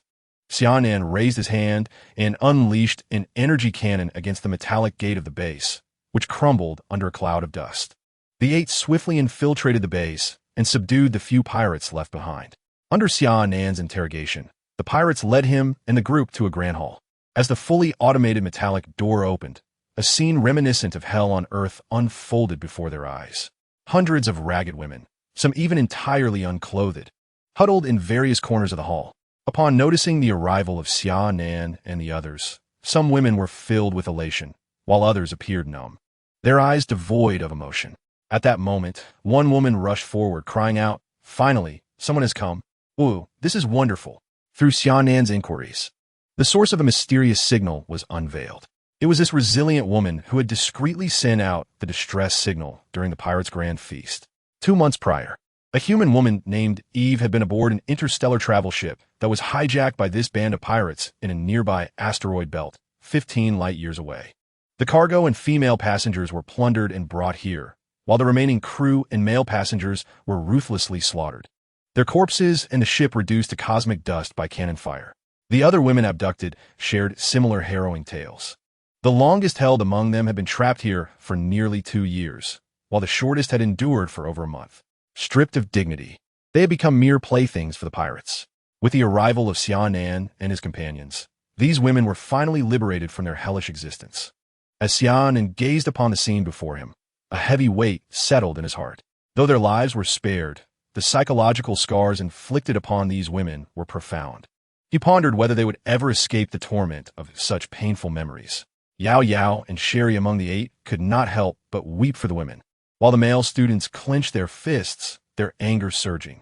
Classmates, this is the very essence of our journey to become mech warriors, to safeguard our homeland with our own hands, to ensure our kin are not subjected to tyranny, and to instill fear in the hearts of evil lurking in the cosmos. May you remember this day, for throughout your warrior careers, you shall witness even more harrowing sights. Remember the mission of the Mecha warriors. Captain Xia Nan declared this to the 8 young trainees. This is the 3rd patrol fleet of the Red Fortress, and we have arrived at your designated coordinates. Do you require military support? Just as Xia Nan was delivering a morale-boosting speech to his students, a voice from the support fleet connected to his Mecha channel.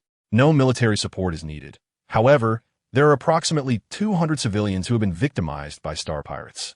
We require a transport ship and medical facilities, Xia Nan promptly responded. Understood. The transport ship and medical support units are en route to your location.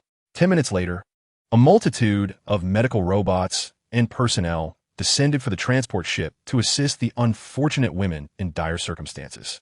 The return journey was remarkably serene, with the 3rd Patrol Fleet escorting Xia Nan's transport ship until it entered the Federation's territory.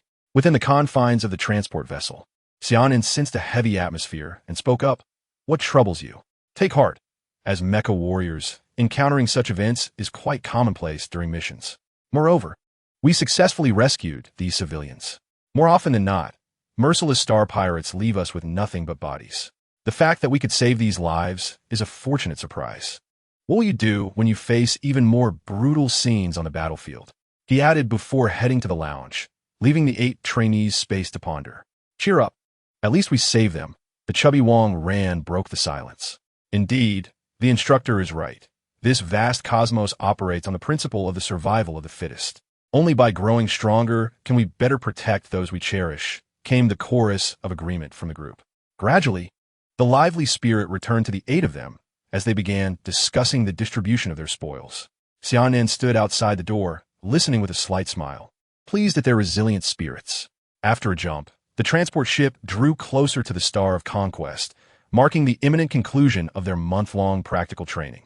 As the transport ship landed steadily and the hatch opened, Xia Nan took the lead and stepped down with the 8 trainees, where the supervisor awaited their triumphant return. Welcome back, children. I have already had a brief conversation with Instructor Xia Nan regarding your trial. You all performed admirably, displaying courage in the face of star pirates, and, more commendably, your unwavering commitment to your comrades. On the battlefield, your allies are your greatest support. Your mutual trust reflects your understanding of the value of companionship. Now, children, go freshen up and report to your families that you are safe, the supervisor instructed as the 8 trainees were dismissed. Instructor Xia Nan, thank you for your hard work during this trial. I did not expect you to encounter star pirates, the supervisor remarked. It was nothing, just a minor occurrence. Entirely within expectations, Xia Nan humbly replied. I shall take my leave now. Yes, do take some time to rest. Xia Nan bid farewell to the director and made his way back to the dormitory. During the recent raid on the Star Pirate base, he had acquired 10 energy crystals. It must be said that these star pirates were exceedingly affluent, and at this moment, he could hardly contain his eagerness to recharge. Stars. I wish to exchange for a super energy advancement potion. Confirm the exchange for the super energy advancement potion? Yes, yes. Hurry. A radiant light coalesced in Xia Nan's hand, and a potion shimmering with a glass-like luster materialized before him. Chapter 11. The Advancement Trial. Gazing at the super energy advancement potion, valued at a staggering 100,000 energy, Xia Nan couldn't help but marvel at its artistry. As he removed the stopper, preparing to pour it into his mouth, he suddenly hesitated. Stars. I hope this potion won't be as painfully excruciating as the last one. The super energy advancement potion merely enhances the intensity of the super energy factors within your body, rather than augmenting your physical strength. Thus, it will not inflict any pain. That's a relief. Xia Nan tilted his head back and downed the potion. A sour taste flooded his mouth. Goodness, this is truly dreadful. It has a hint of urine. The stars had grown weary of responding to Xia Nan's complaints. A surge of overwhelming energy erupted from the depths of his being. Yes, this was the sensation he sought, as he harnessed the super energy within him to continuously fortify his super energy factors. 10 minutes, 20 minutes, half an hour. After more than 2 hours, Xia Nan's super energy factor stabilized. He exhaled in relief. He had finally advanced to an A-level superhuman, granting him a measure of self-protection in this vast universe. A-level superhumans are also referred to as planetary-level combatants. As the term suggests, an A-level superhuman can stand as the pinnacle of combat power for a life-bearing planet. They possess the ability to fly in low Earth orbit without external assistance, marking the first step towards higher evolutionary stages for humanity. Feeling the surge of super energy coursing through his body, Xia Nan returned to the testing facility. Standing before the super energy testing device, he directed his energy output towards a machine, and the screen promptly displayed 30,000. It appeared that the super energy advancement potion was indeed worth its price, as Xia Nan had already reached the peak of the initial A level, with the middle tier not far off. After finishing a meal, he returned to his dormitory to consolidate his super energy factors. Xia Nan, you have met the criteria to initiate the advancement trial. Do you wish to proceed? The star suddenly inquired. So soon? It seems the criteria for initiation is achieving A-level superhuman status. Xia Nan vividly recalled his last experience with the Legion's initiation trial, particularly how the stars had nearly led him to his demise. Is there any danger in this trial? And how long will it take? Xia Nan probed cautiously. Shall I initiate the advancement trial? The stars, acting as the intelligence core, disregarded Xia Nan's inquiry, their mechanical voice resonating in his ears. Truly, stars, you are as cold as ever. Let us proceed. The advancement trial is initiated, teleportation commencing. In a flash of white light, Xia Nan's figure vanished from the dormitory. This time, Xia Nan was not transported to some peculiar place, but instead found himself within a grand hall. Xuanxing, where is this? What is the nature of this trial? Xia Nan exclaimed. Suddenly, a kaleidoscope of colors erupted within the hall, prompting Xia Nan to shield his eyes from the blinding brilliance. Is this light meant to dazzle my wallet-weary eyes? He silently mused. Once the radiance subsided, 13 towering mech statues appeared in the hall. The trial begins. The objective is to comprehend a signature move of a mech and to master a superpower technique. Xuanxing, could you elucidate what these statues represent? Xia Nan's mind was filled with enormous question marks. These mech statues embodied the exclusive mechs of the inaugural Legion commander of the Shining Legion, 2 vice commanders, and 10 division commanders. Have you noticed the circular platform before the mech statues? Approaching it will initiate your comprehension of the mech's signature move and superpower technique. You may now select one to pursue skill mastery. Xia Nan stepped forward, carefully observing each statue. Conventionally, the commander would possess the most formidable strength, yet their superpower attributes differed from his own, making it uncertain whether he could grasp anything of significance. It seemed prudent to select a mech that aligned closely with or mirrored his own attributes for the purpose of inheritance and understanding.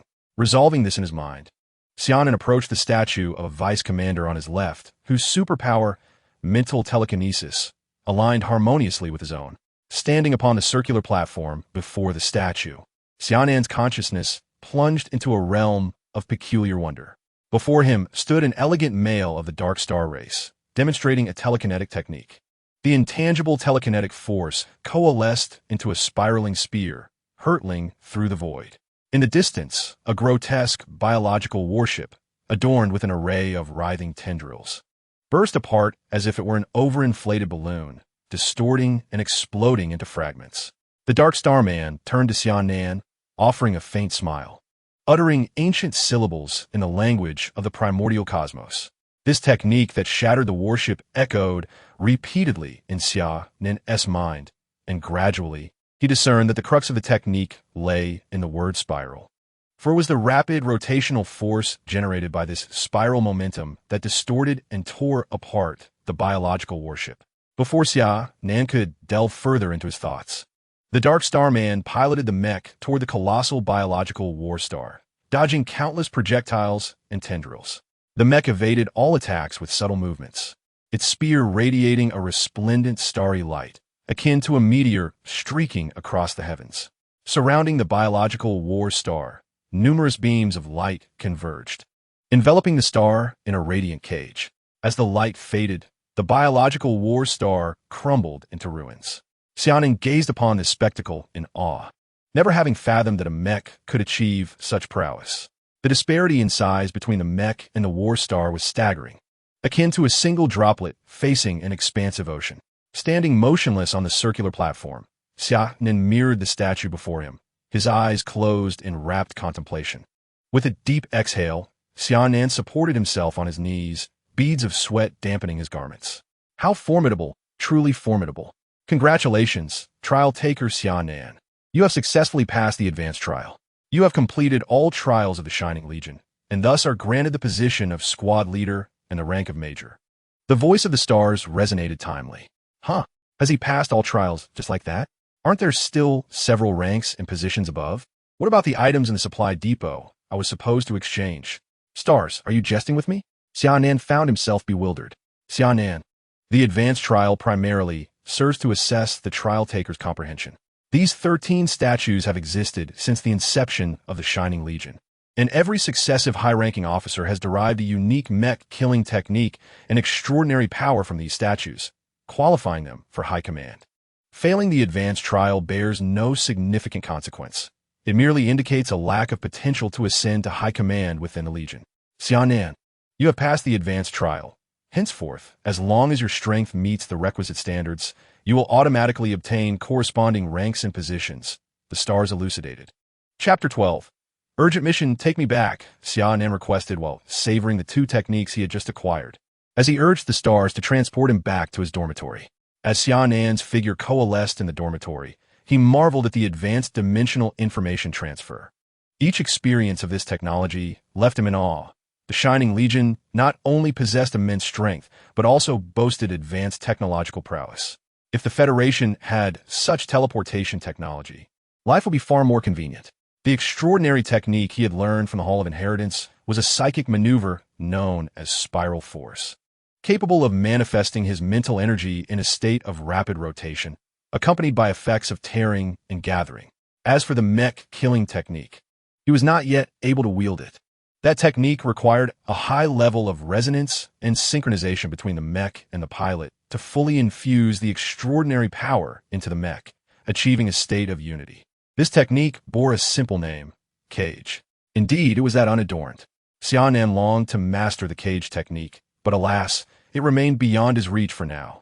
Fortunately, he had already grasped the spiral force with considerable proficiency. With a flick of his hand, he unleashed a spiral force, reducing the desk in his dormitory to a flurry of wooden splinters. Cough, that was careless. Xia Nan fled the dormitory in a fluster. It was then that he noticed the dawn had broken. The campus was sparsely populated with instructors and students engaged in morning exercises. Another beautiful day awaited. With a refreshed spirit, Xia Nan strolled towards the cafeteria, eager to reward himself. Suddenly, a massive shadow emerged from the gloom, unnoticed by a squad of Federal Patrol soldiers ahead. Today marks the end of my patrol. I shall retire and return to see my little daughter. It has been years since we last met. I wonder if she has grown even more adorable, a rugged man spoke. Congratulations, Lao Luo, on your successful retirement. Another chimed in. Indeed, Lao Luo, how about we arrange a marriage alliance? My boy is quite the charming lad as well. Several soldiers teased Lao Luo. The time for patrol has arrived. Everyone, please be attentive. Once we change shifts, we shall indulge in a couple of drinks in honor of old Luo. Thank you, Captain. A few individuals advanced forward, a massive shadow silently trailing behind them. As they passed an observation point, a soldier suddenly wiped his face, perplexed. Is it raining? Why is it so damp? He looked up, only to behold a vast, dark maw opening towards him. Before he could utter a sound, he was swallowed whole. The gruesome crunching reverberating through the night, sending shivers down one's spine. Xiao Zhang, where's he? Old Luo exclaimed, bewildered that the lad had vanished in a mere moment. A blood-curdling scream pierced the air, and old Luo instinctively became alert, raising his energy weapon and heading towards the source of the wail. The patrol team captain and another companion quickly followed suit. Upon arrival, they found only a pool of blood. The three exchanged glances, then looked upward, spotting a colossal shadow suspended in the air, a void insectoid. Old Luo, quickly send an emergency signal to the base. The patrol captain urged. The trio opened fire on the eight-legged spider, the cacophony of gunfire echoing through the night sky. Base, this is Patrol Team 25. We have encountered insectoids at Observation Post 3, requesting immediate assistance. Repeat, base. This is Patrol Team 25. Static crackled through the communication channel. The insectoids' communication creatures had jammed the area. Captain, we cannot send the message. We are being jammed. The patrol captain, realizing the gravity of the situation, thought it dire. They had no choice but to attempt to escape the jamming zone to communicate with the base. Old Luo, you are retiring tomorrow. You go first. We will cover you, the captain shouted to old Luo. What nonsense! Am I old Luo, a coward who flees at the hint of danger after 30 years of service? He retorted. Enough. Captain, I will cover you. You all scatter. Increases your odds. With that, old Luo strode forward, energy weapon blazing, firing incessantly at the eight-legged spider, sparks flying upon impact. The spider, driven back by old Luo's formidable firepower, let out a roar and unleashed a sharp strand of silk that pierced through one of old Luo's legs. Yet old Luo, a man of grit, remained silent, continuing to fire at the spider. He knew he would not survive this day. Looking back, he saw that the captain and the other had successfully escaped, fulfilling his wishes. Gazing at the looming threat of the spider, old Luo retrieved a family photo from his pocket, caressing it with a glimmer of nostalgia. He activated the high-energy bomb at his waist, and with a resounding explosion, a towering inferno engulfed both old Luo and the eight-legged spider. The cherished family photo turned to ash amidst the searing flames. Old Luo, the captain cried, tears welling in his eyes as he continued to flee into the distance. Suddenly, a fine, transparent thread sliced through the captain's neck, and his body collapsed to the ground. In the opposite direction, another team member lay in a pool of blood. Commander, news has arrived from the front. The outpost on planet G-1849 has been breached, and all personnel are presumed dead. Evidence at the scene suggests the involvement of the void insectoid race, reported the adjutant to Huangfu Song. The void insectoids, have they risen again? Are we to witness a reenactment of the Midway Star battle from 7 years ago? Huangfu Song commanded, gazing at the star map ahead. Assemble an elite team and a 100-member reconnaissance unit comprising 32 from the 4th Fleet, and dispatch them to investigate the G-1849 outpost. To confirm if the void insectoids are indeed responsible, relay the order for the 6th Fleet to enter a state of battle readiness, and simultaneously inform the Federal Military Command. The adjutant received the orders to carry out the deployment. Xia Nan had just finished his lecture for the cadets and walked into his office, barely having time to sip his tea when his wristwatch chimed. Lieutenant Xia Nan, an urgent requisition order from the Federal Military Command has been issued. Please assemble at the Star Federation military port by 1400 to await further instructions. Xia Nan was momentarily taken aback. An urgent requisition order. What could have happened? With a mix of astonishment and urgency, he hurried towards the military port. A transport ship soared into the sky, heading to the 6th Fleet's base at Blood Red Star Fortress. After a half-hour flight, the transport ship arrived at the fortress's military port. Xia Nan disembarked and proceeded towards the square, where other figures were also hastening towards the same destination. The 100-member reconnaissance team swiftly gathered, and the adjutant stepped forward. Yesterday, news reached us that the outpost on planet G-1849 has been compromised. with all personnel presumed dead, and evidence suggests the involvement of the void insectoid race. Your mission is to ascertain the purpose of the insectoids. Depart immediately. Yes, the patrol ship of the 6th Fleet, carrying Xia Nan and others, swiftly set off towards planet G-1849. As Xia Nan surveyed his surroundings, he recognized some familiar faces among the crowd. Xia Nan, a man with gold-rimmed glasses, short hair, and an aura of youthful vitality, approached him. Guster, it's been ages. Has it been nearly 7 years?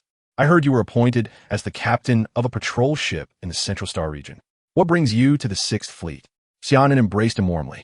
I was recently transferred to the Western Military Academy as a Mecha instructor, and coincidentally, I was called up. What about you? Weren't you serving as a quartermaster in the East? How did you traverse half the Federation to reach the West? Quite the coincidence, indeed. I was also reassigned to the Red Academy as an instructor for the introductory Mecha class. It seems that Tiger and the others have arrived as well, Xia Nan remarked. Puzzled, after a thorough search, they discovered that all surviving colleagues from the 4th Fleet were gathered there, and it dawned on them that something was amiss. Should all 32 of them perish in this mission, it would signify the complete annihilation of the 4th Fleet, resulting in an irrevocable loss that would render the fleet's designation a mere relic of history, without affording any further time for communication among Xia Nan and the others. A federal lieutenant colonel strode forward, calling for formation. The 100-strong contingent swiftly assembled. Let me elucidate the mission specifics. The target planet, G-1849, serves as a forward reconnaissance base established by our 6th Fleet within the neutral star zone. Located approximately 1 million light-years southwest of the Red Bastion in a chaotic star system. This outpost was primarily tasked with monitoring the movements of the void insectoid vanguard situated within the neutral expanse. However, just the previous night, the entire personnel of the base vanished without a trace. Upon the arrival of a nearby outer domain patrol fleet, no bodies were discovered within the base. Only scant traces of blood and signs of struggle. The patrol fleet has surmised that all personnel are presumed deceased, likely at the hands of the void insectoids. Our objective is to ascertain whether this incident indeed involved the insectoids, and to locate the missing soldiers from the base, if at all possible. Do you understand? Understood 100. After numerous jumps, Xia Nan and his team finally arrived at planet G-1849. The group divided into 10 squads of 10, rapidly fanning out from the former base to search the surrounding area. Xia Nan led his team southward into the jungle. The small squad meticulously combed through the foliage, but found nothing of note, soon arriving at the 3rd observation post. This post was established atop a colossal tree, its trunk wide enough for 5 to encircle. Xia Nan and Gust arrived at the observation point to investigate, while the remaining 8 searched for clues within a 100-meter radius. Upon surveying the post, Xia Nan noted its cleanliness, indicative of a long-standing garrison presence, devoid of any signs of conflict. If a battle had indeed transpired with the insectoids, how could it remain so pristine? Gust perused the duty log and noted the entries were clear and coherent, until he reached the final page. Xia Nan, come take a look at this, he called. Xia Nan took the log and examined the last entry, his gaze lingering on the name Luo Mian. After scrutinizing it, he quickly flipped back to the page where Luo Mian's name first appeared, discovering that the last entry seemed hastily written, even unfinished. Xia Nan's mind reconstructed the scene. Luo Mian must have been documenting the patrol when he suddenly heard a commotion outside, hurriedly rushing out to confront an enemy. And the engagement was likely brief. Let us venture into the jungle outside. Xia Nan beckoned to Gust. Captain, something feels amiss here, Tigel called out to Xia Nan. The two arrived to find Tigel inspecting the ground. The soil here was exceedingly loose, suggestive of having been recently disturbed. Utilizing telekinesis, Xia Nan cleared the earth, revealing a vast pit beneath. The size of this pit is likely a result of a high-energy explosion, Tigel mused. Everyone, search the surrounding area carefully. There must be something amiss here. The 10-member team expanded their search radius, and shortly thereafter, both Xia Nan and Gust discovered some strands of silk in the trees. This must be the silk of an 8-legged spider, tougher than iron. Let's report this. Xia Nan commanded. The team swiftly returned to the forward base, where various squads had begun to trickle back. As they compiled the clues they had uncovered, it became increasingly evident that the Void Insect clan was responsible for the incident. The investigation report was soon dispatched to the warship, which promptly relayed the information to the command center. Huang Fuzong gazed at the freshly received message and sighed. Is the Void Insect clan about to instigate war once more? His expression grew increasingly stern. Issue orders for the 100-member reconnaissance team to temporarily remain at the forward base, awaiting support from the rear. Additionally, requisition 10 star-crushing battleships and 100 patrol vessels to proceed to Planet G-1849, dispatching a Qian team alongside. I also appoint Major General Sataniel to command a backup support fleet to accompany them, encounter any insect vanguard units, and engage without hesitation. The officer behind him immediately set off to relay the orders. Upon seeing the recent message, Xia Nan and his companions understood that the Federation intended to eliminate the insect threat on Planet G-1849. Xia Nan felt uneasy. After all, this location was closer to the cultural domain of the Void Insect clan, which would undoubtedly not remain passive. Don't worry, my friends. We've survived the Midway Star battle, so this minor turbulence should be nothing to fear, Tygel said cheerfully to Xia Nan. Come, let us have something to eat. The support fleet 1T arrive for another 3 days, and we need to conserve our strength in case of an insect assault. You're right. Give me a piece of picked beast jerky. This nutrient paste is utterly unpalatable.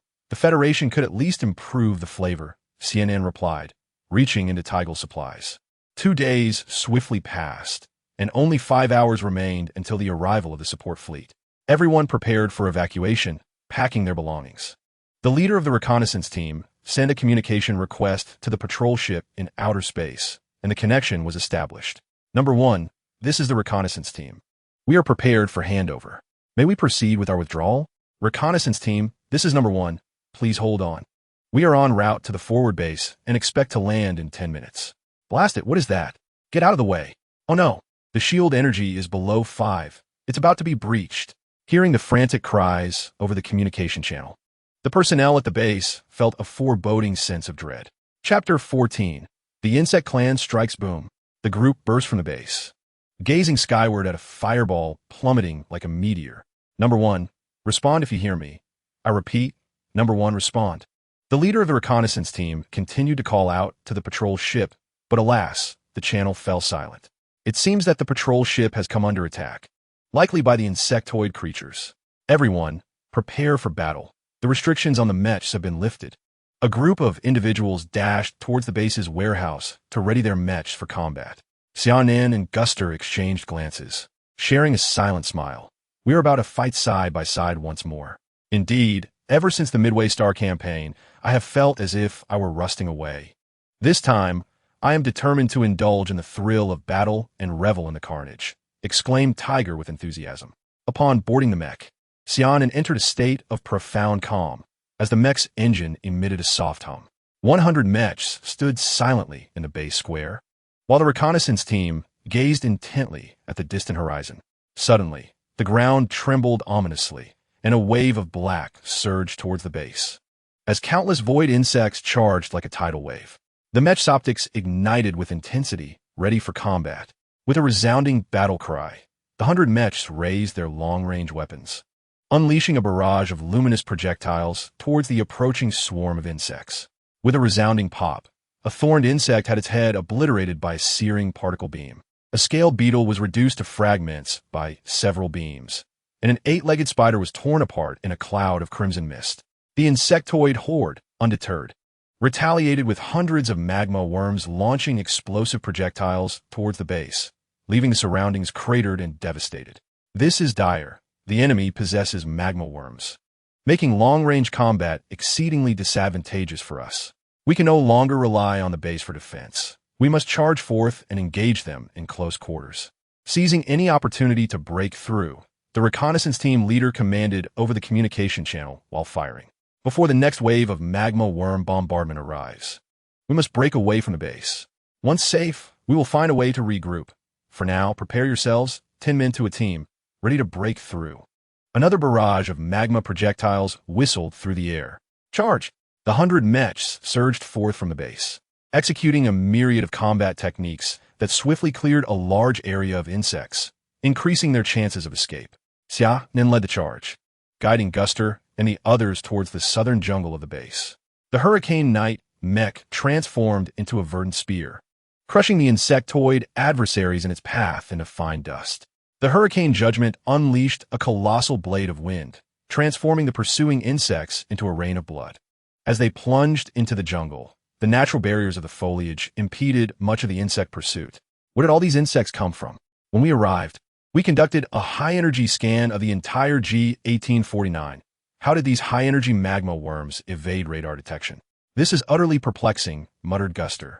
With a furious roar, Tiger executed a blade surge. The concentrated energy on his mech's sword formed a massive light blade, cleaving dozens of pursuing insects in two, while the insects behind howled and trampled over their fallen comrades in relentless pursuit. Above, the tree canopy teemed with hundreds of eight-legged spiders scuttling swiftly through the jungle. Xia Nan glanced back, astonished. What on earth? Has that eight-legged spider consumed a genetic growth agent? It's enormous. The ones we encountered before were mere offspring. Tiger quickly turned to look as well. By my grandmother, these insectoids seem to have mutated and evolved, far more formidable than those we faced previously. The group stealthily maneuvered through the jungle, traversing over 1,000 miles. As the trees began to thin, Xia Nan and his companions burst forth from the forest and entered a canyon. We must devise a plan to rid ourselves of these pests. Otherwise, we cannot conceal ourselves. Gus spoke up. Let us lure them in, and then we can ascend and collapse the canyon, burying this wretched swarm. Agreed. The group enticed the insectoids deeper into the canyon. Once they were sufficiently drawn in, Xia Nan and the others activated their mechs and unleashed energy cannons at the canyon walls. A cascade of rubble fell, effectively entombing the horde of insectoids. Amidst the swirling dust, the 5 mechs soared into the distance. 3,000 miles east of the canyon, within a cave, the 5 found refuge, resting and assessing their surroundings. Our brothers have scattered. Only we 5 remain. Thankfully, this assault on the base lacked insectoid aerial units. Otherwise, escape would have been impossible, Tiger panted. This area is quite secure. Let's rest a while to regain our strength while we await rescue, Xia Nan observed, glancing at his watch. The support fleet would arrive in approximately 3 hours, and survival through this duration would ensure their safety. An oppressive atmosphere enveloped the cave, and the group remained tense, unwilling to relax. Xia Nan attempted to contact other teammates. Captain, this is Xia Nan. Please respond. Silence echoed through the channel, heightening his concern for his comrades. Hoping they too could break free safely, time slipped by quietly. An hour passed without any contact from the others. Xia Nan, I've received a coordinate signal. East 4537. South 6779. I'm uncertain if it pertains to our teammates. We must investigate. Let us observe quietly. If they're not allies, we'll retreat. If they are, it's a fortuitous reunion, Xia Nan proposed to his 4 companions. Upon reaching the coordinates, the 5 concealed themselves behind some rocks, quietly observing. They spotted 5 or 6 humans huddled together, their mechs lying damaged nearby. It appeared to be their teammates, and they seemed unharmed. Approaching cautiously, Xia Nan called out, Brothers, are you all right? Why are only you few here? We were scattered amidst the insect tide while breaking through. Only 6 of us made it here. Our mech's engine is damaged, and we cannot flee any longer. We could only send our coordinates through the communication channel and await rescue. Thankfully, you found us. Let us find a secure location to await the arrival of the support fleet, Xia Nan said, as they prepared to assist the 6 in rising. Be careful, Tiger shouted, as the 6 suddenly lunged towards Xia Nan and the others. Their heads exploded like ruptured balloons, and a soul insect, the size of a basin, charged at them.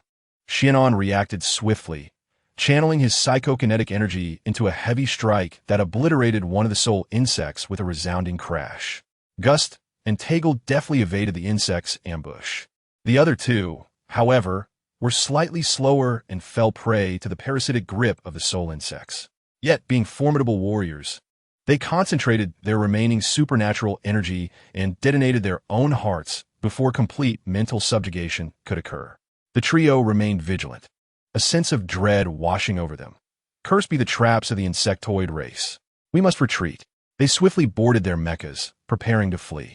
Chapter 15. Life and Death Crisis Humans. Since you have arrived, do not depart. A voice echoed telepathically into the minds of Xia Nan and his companions. Alas, it was the star pattern nobility of the Void Insect clan. Xia Nan lamented inwardly. witnessing a humanoid insectoid emerge from the ground. Among the void insects, the brain insects serve as the cerebral core, orchestrating the movements of lesser insects, akin to strategists among humans. The star pattern nobility, elevated above, commands the entirety of the insect forces, each noble wielding control over billions of insect warriors. They are inherently extraordinary, possessing the prowess of an A-class esper from birth. While most mature star pattern nobles exhibit S-class combat abilities, were it not for the formidable technology and mecha prowess of the Human Federation, alongside the suppression of 3 SS-class espers, the human territories would have long been ravaged by the Void Insect clan.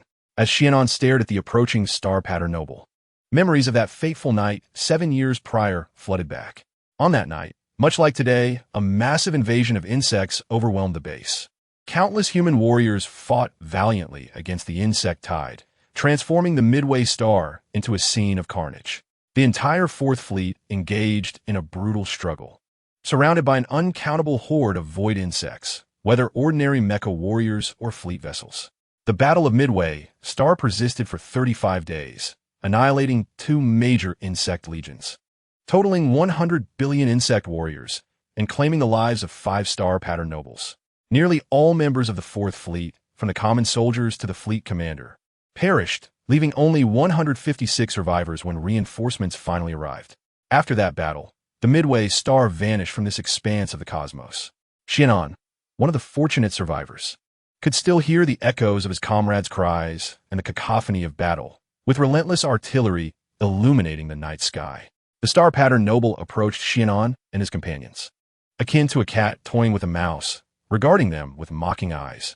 Run! The trio immediately activated their mechas, darting in 3 different directions, uncertain of who might escape. They could only fight desperately for their lives. With a mere wave of its hand, the star pattern noble unleashed a dark green shockwave towards Tegel, whose mecha blared a piercing alarm. With a fierce roar, Tegel summoned his supernatural powers and executed the mecha technique, Absolute Guardian, as cracks appeared on the mecha's exterior, resembling fragile porcelain on the verge of shattering. As Xia Nan and Guster witnessed Tiger's predicament, they swiftly turned to assault the star pattern noble. Regrettably, an invisible barrier thwarted their every attack. The star pattern noble glanced at the two, and in the next instant, 2 dark green shockwaves surged towards them, prompting an urgent evasion. This accursed insectoid defense is impenetrable. We cannot breach it, Guster exclaimed anxiously over the communication channel. Before they could catch their breath, an enormous dark green net descended upon them. Xia Nan's Hurricane Knight, with its sword buzzing, channeled energy, and a brilliant golden flash pierced the sky. Utilizing his exclusive mech skill, the golden skyline, he cleaved a small opening in the net, continuing to gather energy, spiraling it into the breach, which widened further. Xia Nan broke free from the encirclement, his mech covered in numerous scars, while Guster also narrowly escaped the onslaught. Alas, he was not as fortunate as Xia Nan. His mech was severely damaged and on the verge of collapse. Xia Nan, you must flee. Tiger and I cannot escape. Our mech is too badly wounded, and we lack the power to escape, Guster calmly urged Xia Nan. Indeed, Xia Nan, go. Tiger echoed. You shall not escape, human ants. Kneel before the magnificent star-patterned noble Lord Sarda. Kneel? I shall end you. With that, Tiger overloaded his mech and charged towards Sarda, intent on a mutually assured destruction. Guster followed suit, overloading his mech and unleashing his ultimate skill, the Starlight Stream, transforming into a meteor racing towards Sarda. Don't, Guster. Tears welled in Xia Nan's eyes as he fought back his sorrow and fled into the distance. After an indeterminate distance, his mech emitted an energy deficiency alarm. Xia Nan halted his escape, glancing at his wristwatch. The support fleet would arrive in 15 minutes. Those 2 fools, he lamented the sacrifice of his comrades, taking a deep breath and continuing his flight. As long as he could wait for the fleet's arrival, safety would be assured. Little ant, what do you think you're running to? A harsh voice reached Xia Nan's ears, and he realized that Tiger and Guster had likely perished. Gathering the last vestiges of his psychic energy, Xia Nan synchronized with his mech, feeling an extraordinary bond with the Hurricane Knight. Unconsciously, he unleashed the ultimate technique learned from the Hall of Inheritance, the cage. Thousands of rays enveloped Sarda, constricting fiercely. The luminous sphere pulsated like a heart, until, with a sudden explosion, it burst apart. Sarda emerged from the remnants of the cage, his devilish form intact. You, Ant, possess some merit. You have managed to wound the great Lord Sarda. A small wound, oozing dark green blood, marred Sarda's shell. Is it truly futile? The disparity remains insurmountable. Xia Nan despaired at Sarda's nearly unscathed form. It appeared that today, 1849, would be his final resting place. Sarda approached the hurricane knight of Xia Nan, placing his palm upon the Mecha, which succumbed to intense corrosion, gradually transforming into a heap of scrap metal. At this moment, Xia Nan was rendered powerless, his extraordinary abilities exhausted. He could not even move a finger.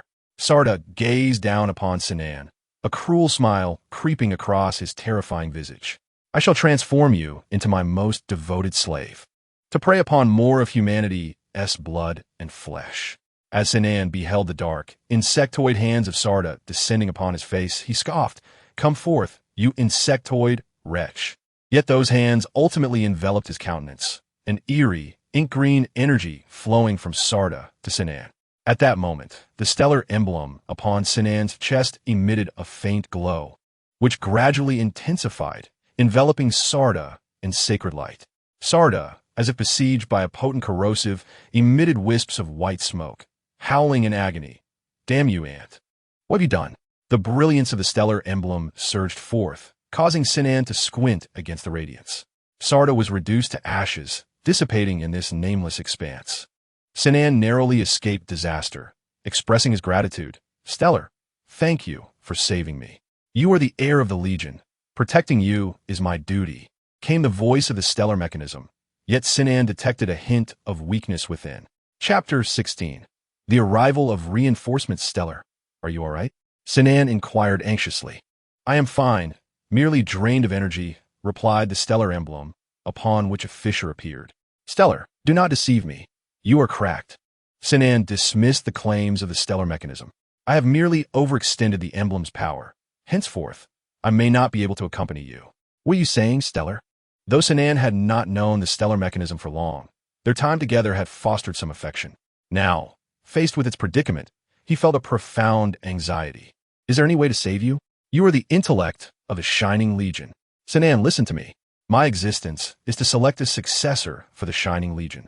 My mission is now complete. I will transmit a set of cosmic coordinates to you, where a cherished treasure of the Shining Legion is concealed.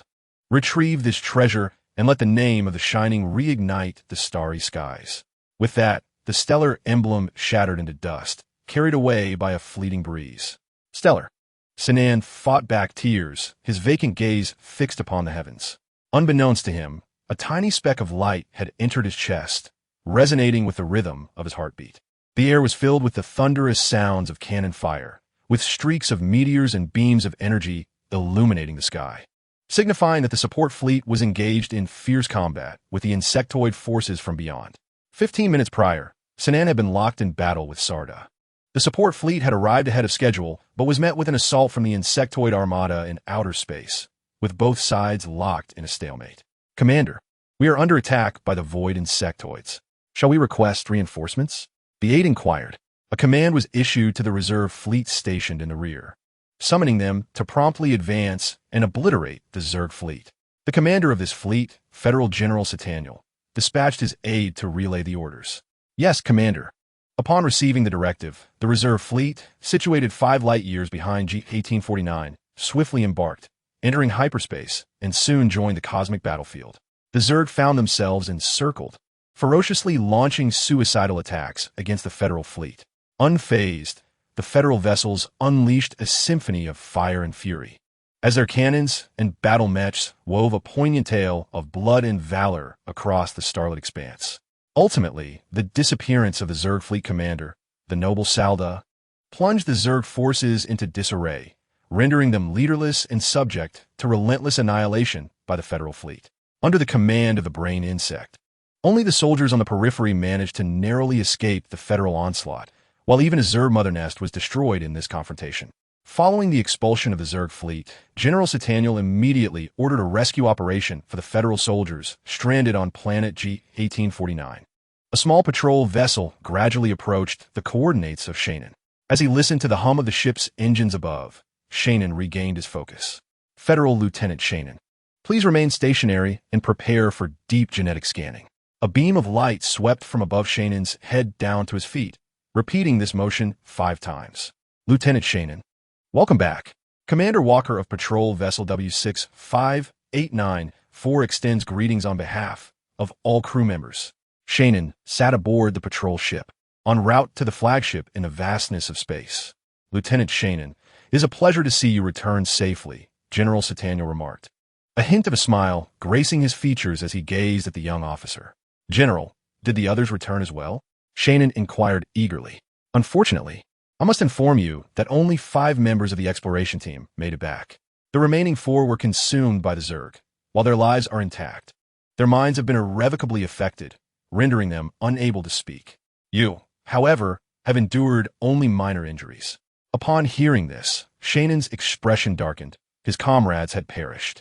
Lieutenant Xia Nan, could you share your experiences on G-1849 with me? We encountered an entire Zerg fleet in space. Yet curiously, the fleet commander was nowhere to be found. General Sataniel's tone carried an air of confusion. Xia Nan understood well the fate of the Zerg commander, as Salda had been obliterated by his own celestial emblem. Reflecting on this, Xia Nan's countenance grew even more somber. After Xia Nan's detailed report, General Sataniel pondered, why would the Zerg launch an assault on this seemingly ordinary planet? There are no notable strategic resources here. Could it be reminiscent of the events surrounding Midway Star? Hearing General Sataniel's musings, Xia Nan's dim eyes suddenly sparkled with intrigue. Midway Star?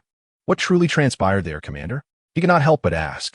General Sataniel, upon hearing Captain Xia Nan's inquiry, momentarily regained his composure and regarded Xia Nan in silence. Ah, Captain Xia Nan, you were part of the 4th Fleet back in the day. I can share this with you, but remember, it is a matter of federal confidentiality and must not be disclosed. Understood, sir. Xia Nan eagerly replied. In truth, the Midway Star battle between the Federation and the Zerg was not merely a war fought over rare energy resources, as the rumors suggested. Rather, both sides sought a peculiar monolith discovered on Midway Star. A monolith? Millions of lives lost for a mere stone. Could it possibly hold such significance? We do not know. When the 4th Fleet's commander, General Hyla, reported the monolith to the Federation, we learned from the Void Zerg that it harbored a colossal secret, one capable of disrupting the balance of power between our 2 civilizations. Although the Federation's military command rushed to support the 4th Fleet, they arrived too late, as the Zerg had already blocked the reinforcements at the Stargate, leaving the 4th Fleet to fend for itself for 35 days. Fortunately, we managed to reclaim the monolith, which is currently undergoing deciphering studies at the Federation Research Institute. Regrettably, 7 years have passed without significant progress.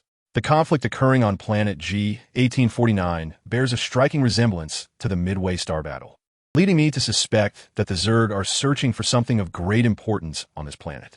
Captain Xia Nan, upon learning the true cause of the Midway Star battle alongside today's bloody skirmish, felt deeply affected. Millions of human warriors and countless Zerg lives have perished in the cosmos for this elusive secret. Are you all right, Captain Xia Nan? Noticing Xia Nan's troubled expression, General Sataniel gestured for someone to escort him to rest. You should take a break. You may need to explain the events on G-1849 to General Huang Fusong later. General Sataniel initiated a communication request to General Huang Fusong at the Crimson Bloodstar Fortress. Chapter 17. The Divine Slayer Sword. As Xia Nan followed the soldiers to the rest area, the words of General Sataniel echoed in his mind. Commander, what transpired on G-1849 might be akin to what happened at Midway Star. Is it yet another artifact resembling the monolith? General Huang Fusong inquired, observing General Sataniel through the video feed. Commander, we have yet to locate it, but it is highly probable. I fear that the Void Zerg may dispatch heavy troops to the area, and I hope for your support. Very well. I will order the Outer Domain Fleet of the Crimson Barrier to assemble at Planet G-1849. The main forces of the 6th Fleet, including the Radiant-class capital ships and the Shattered Star-class battleships, will also converge nearby. We must find the artifact and ensure it does not fall into the hands of Zerg. If all else fails, we shall destroy it. General Huang Fusong commanded with gravity. Understood, Commander. Once the communication concluded, General Sataniel ordered the fleet to commence a thorough search of Planet G-1849. activating all radar systems aboard the flagship. Countless federal mechs descended upon the G-1849 planet like raindrops, and after a week of searching, the federal fleet still failed to uncover anything of significance. On this day, the Outer Domain Fleet and the main forces of the Sixth Fleet arrived in the outer space of G-1849, where General Sataniel ordered a renewed search of the planet. With Xia Nan dispatched to assist, doubts began to creep into Sataniel's mind. Had they made a mistake? Was there truly nothing to be found on this planet? Xia Nan, having recuperated over the past few days, regained his former vigor and clarity. He had previously reported the situation on G-1849 to General Huang Fusong and had since remained in the rest area, harnessing his psychic abilities to strengthen the superpower particles within him. Following the recent life-threatening crisis, these particles had grown more potent, significantly enhancing his capabilities. Piloting the standard mech of the Sixth Fleet, Xia Nan glided through the low sky to the site of his fierce battle with Sarda. The area had been cleared by federal soldiers, leaving only faint traces of the previous conflict. After standing there for a moment, he commenced his search, activating the mech's scanning radar for a thorough examination. The morning passed in this unproductive pursuit, with the entire federal fleet still yielding nothing. Xia Nan exited the mech and took a moment to rest in a cave, consuming a high-energy nutrient solution. As he sipped, he radiated his psychic energy outward, hoping to penetrate the layers of soil and rock in search of useful feedback. Upon finishing the nutrient solution, he patted himself down and retracted his psychic energy, preparing to return to the mech. Suddenly, a faint fluctuation entered his psychic range. Xia Nan halted, carefully attuning himself to this subtle disturbance, and followed it deeper into the cave. After approximately half an hour, he glanced at his watch, which indicated he was 3,000 meters underground. Here, his psychic energy faced some interference. Yet he discerned the source of the fluctuation, a sword embedded in the cave wall. Approaching it, Xia Nan attempted to pull the sword free, but it remained firmly lodged, as if fused with the rock. He prepared to contact the fleet when the sword unexpectedly seized his right hand, drawing upon his superpower energy and blood. Panic surged within him as he struggled to free his hand from the sword's grasp. Feeling the blood drain from his body, dizziness overcame him, and darkness enveloped his vision as he collapsed to the ground. Time slipped away, and when Xia Nan finally regained consciousness, he instinctively looked towards the stone wall, only to find the enigmatic sword had vanished. Shaking his head, he wondered if it had all been a hallucination. At that moment, he noticed a peculiar pattern on his right hand, resembling the shape of a long sword. A surge of information flowed through the patterns into Xia Nan's mind, revealing the origins of the sword. This blade, known as the Doomsday of the Gods, also referred to as the God-slaying sword, is a legendary weapon from the previous cosmic era. In that epoch, the universe was home to a super-civilization known as the Alliance of Gods, populated by countless formidable beings. Even the SS-class powers of the current Federation were mere mid-tier deities in that civilization. The supreme ruler of the Alliance, King Odin, commanded the heavens, and none could escape his dominion, be they rival civilizations or cosmic anomalies. It was precisely due to the oppressive rule of the Alliance of Gods that numerous cosmic forces united in rebellion. However, King Odin's might was insurmountable. Even a coalition of hundreds of the most powerful beings could not overthrow his reign. The ensuing conflict between these formidable entities and King Odin resulted in the universe's cataclysm and the subsequent reset of the epic. Ultimately, all that existed in the universe was obliterated. The God-slaying sword was forged by King Odin in the twilight of the epic. Harnessing his immense power, he slaughtered entire star systems in a desperate bid to gather the universe's strength to survive the impending destruction. Alas, this ambition proved futile, and King Odin ultimately succumbed to the cataclysm. Yet, the sword, stained with the blood of deities, endured the annihilation of the epic. Despite its survival, the blade sustained significant damage and languished in the cosmos from the dawn of the new era until it encountered Xia Nan. By absorbing his superpower and blood, it began to mend its form, though its former might had long since waned. Xia Nan sat cross-legged on the ground, preparing to channel his superpower to restore his abilities. Yet he felt an unsettling emptiness within. What was happening? Why could he no longer sense the cosmic energies? Had the God-slaying sword completely drained him of his powers? Xia Nan was deeply disheartened. Gradually, The patterns on his right hand began to glow, and a torrent of energy surged forth from the god-slaying sword, a mysterious force coursing through Xia Nan's body. The sword revitalized him, and he felt his internal strength gradually swell, even surpassing his original limits. Not only did his superpower break through his previous constraints, but it also transformed into a mysterious attribute of super energy. As Xia Nan carefully explored this enigmatic property, he discerned that it was of the spatial variety. In an instant, his figure appeared 100 meters away, and he realized this was not his ultimate capacity. Energy surged, and suddenly he materialized before the entrance of a mech. Indeed, the spatial attribute was extraordinary. With merely a rudimentary application, he could teleport 3,000 meters. As his strength and energy increased, he might even be able to traverse planets at will. Xia Nan boarded the mech and soared toward the base. Upon returning to the assembly point, he gazed at the myriad mechs and warships traversing the skies, feeling as though he had just awakened from a dream. He had acquired a cosmic treasure that the Federation had exhausted immense resources to seek, yet could not find. Chapter 18. Return journey. Under the concerted efforts of the entire fleet, the extensive search operation lasting half a month has concluded, and the fleet has commenced its return journey. A massive armada soaring towards the Federal Star Domain. Commander, we were unable to locate anything on G-1849. I may have misjudged the situation, reported General Sataniel. His head bowed in deference to Huang Fusong. It matters not. If we cannot find it, neither could the Void Insect Clan. I shall dispatch a new team to establish a forward base and conduct prolonged reconnaissance on G-1849, replied the commander. Understood, Commander. Behind General Sataniel, a soldier in the command room cast a furtive glance around before stealthily exiting to the restroom, where he retrieved a dark green device to send a message. In the vast expanse of space, 10,000 light-years from planet G-1849, a swarm of insectoid ships accompanied two colossal insectoid mother ships, advancing towards G-1849. Within a fearsome insectoid warship, the star-patterned Noble Merak observed a freshly received message. Astonishingly, the Human Federation had found nothing on that planet. It seemed the treasure remained there. Order the fleet to accelerate, he commanded, as the peculiar sound of insectoid communication echoed in response.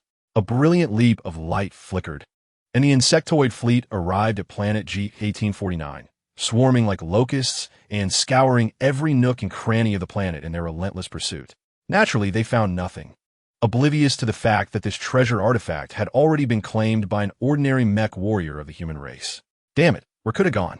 That fool Sarda's information was inaccurate, and now the person is missing too. Damn it, Medak Fumit. At this moment, Xia Nan was resting aboard a transport ship, mentally reviewing the information regarding the god-slaying sword. This extraordinary weapon had not only transformed Xia Nan's psychic abilities from psychokinetic powers to elemental spatial powers, but had also preserved certain characteristics of telekinesis. From the god-slaying sword, Xia Nan had learned a secret technique known as the Dusk Waltz, a skill capable of crowd control, using the sword to manipulate spatial blades that shatter enemies. Its elegance and grandeur resembled a waltz, hence its name. Xia Nan sensed the existence of several more secret techniques, but perhaps due to insufficient energy, he had been unable to master them. The god-slaying sword's mark continuously absorbed boundless spatial energy from the cosmos to enhance itself, and a trickle of energy flowed into Xia Nan's body. It felt as if he had activated an automatic cultivation mechanism, with his power steadily increasing. In the central star domain of the Federation, within the depths of a heavily fortified laboratory on Enlightenment Star, an unassuming stone tablet stood silently. Beep, beep, beep. An ear-piercing alarm blared as the president of the Federation Research Institute, Moslin, hurried towards the laboratory accompanied by a group of researchers. After undergoing rigorous authentication, the doors swung open, only to reveal that the stone tablet had mysteriously vanished. What is happening? Where's the tablet? Director Moslin inquired of the security chief at the Research Institute. What transpired? The chief replied, Director, we are equally at a loss. The personnel in the monitoring room suddenly observed the disappearance of the stone tablet in the laboratory, thinking it was a mere illusion. After repeated confirmations, they immediately triggered the alarm, and I promptly secured the institute and notified you. The security chief lamented, This is an unforeseen calamity. Who could have anticipated that under such stringent protection, an object could vanish so suddenly? Immediately inform Principal Gandalf and Marshal Ox. Director Mosling urged anxiously. Yes. The figures of Gandalf and Marshal Ox soon appeared before Mosling. What has occurred? Gandalf inquired first. The stone tablet brought back by the Fourth Fleet has vanished. What? Who could steal something from the heart of the Federation? Marshal Ox exclaimed in astonishment. It wasn't stolen. It simply disappeared without warning. Mosling clarified. Marshal Ox, swiftly order the First and Second Fleets to secure the Central Star region and conduct a thorough search for the tablet. Recognizing the gravity of the situation, Ox immediately commanded the First and Second Fleets to seal off the Central Star region and dispatched all patrol fleets within that area to search comprehensively. The trio of Mosling, Gandalf, and Ox also summoned all superpowered individuals of A-grade and above stationed in the Central Star region to assist in the search for the tablet. A streak of light shot forth from the Central Star region, moving at a speed so swift that the Federation's stellar brain could not capture its form. In the blink of an eye, this streak had burst through the Central Star region, accelerating towards the Western Crimson Fortress Star region. It seemed to leap through space, disappearing and reappearing across thousands of light years in mere moments, swiftly breaching the defenses of the Crimson Fortress and entering the Neutral Star region. At this moment, Xia Nan was making his way to the cafeteria of the transport ship, preparing to commence his culinary journey for the day.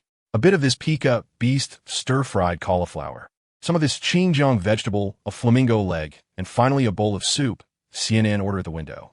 After taking his meal to the dining table, the enticing aroma of the food wafted through the air, igniting his appetite. After enjoying his meal, Xia Nan returned to the lounge.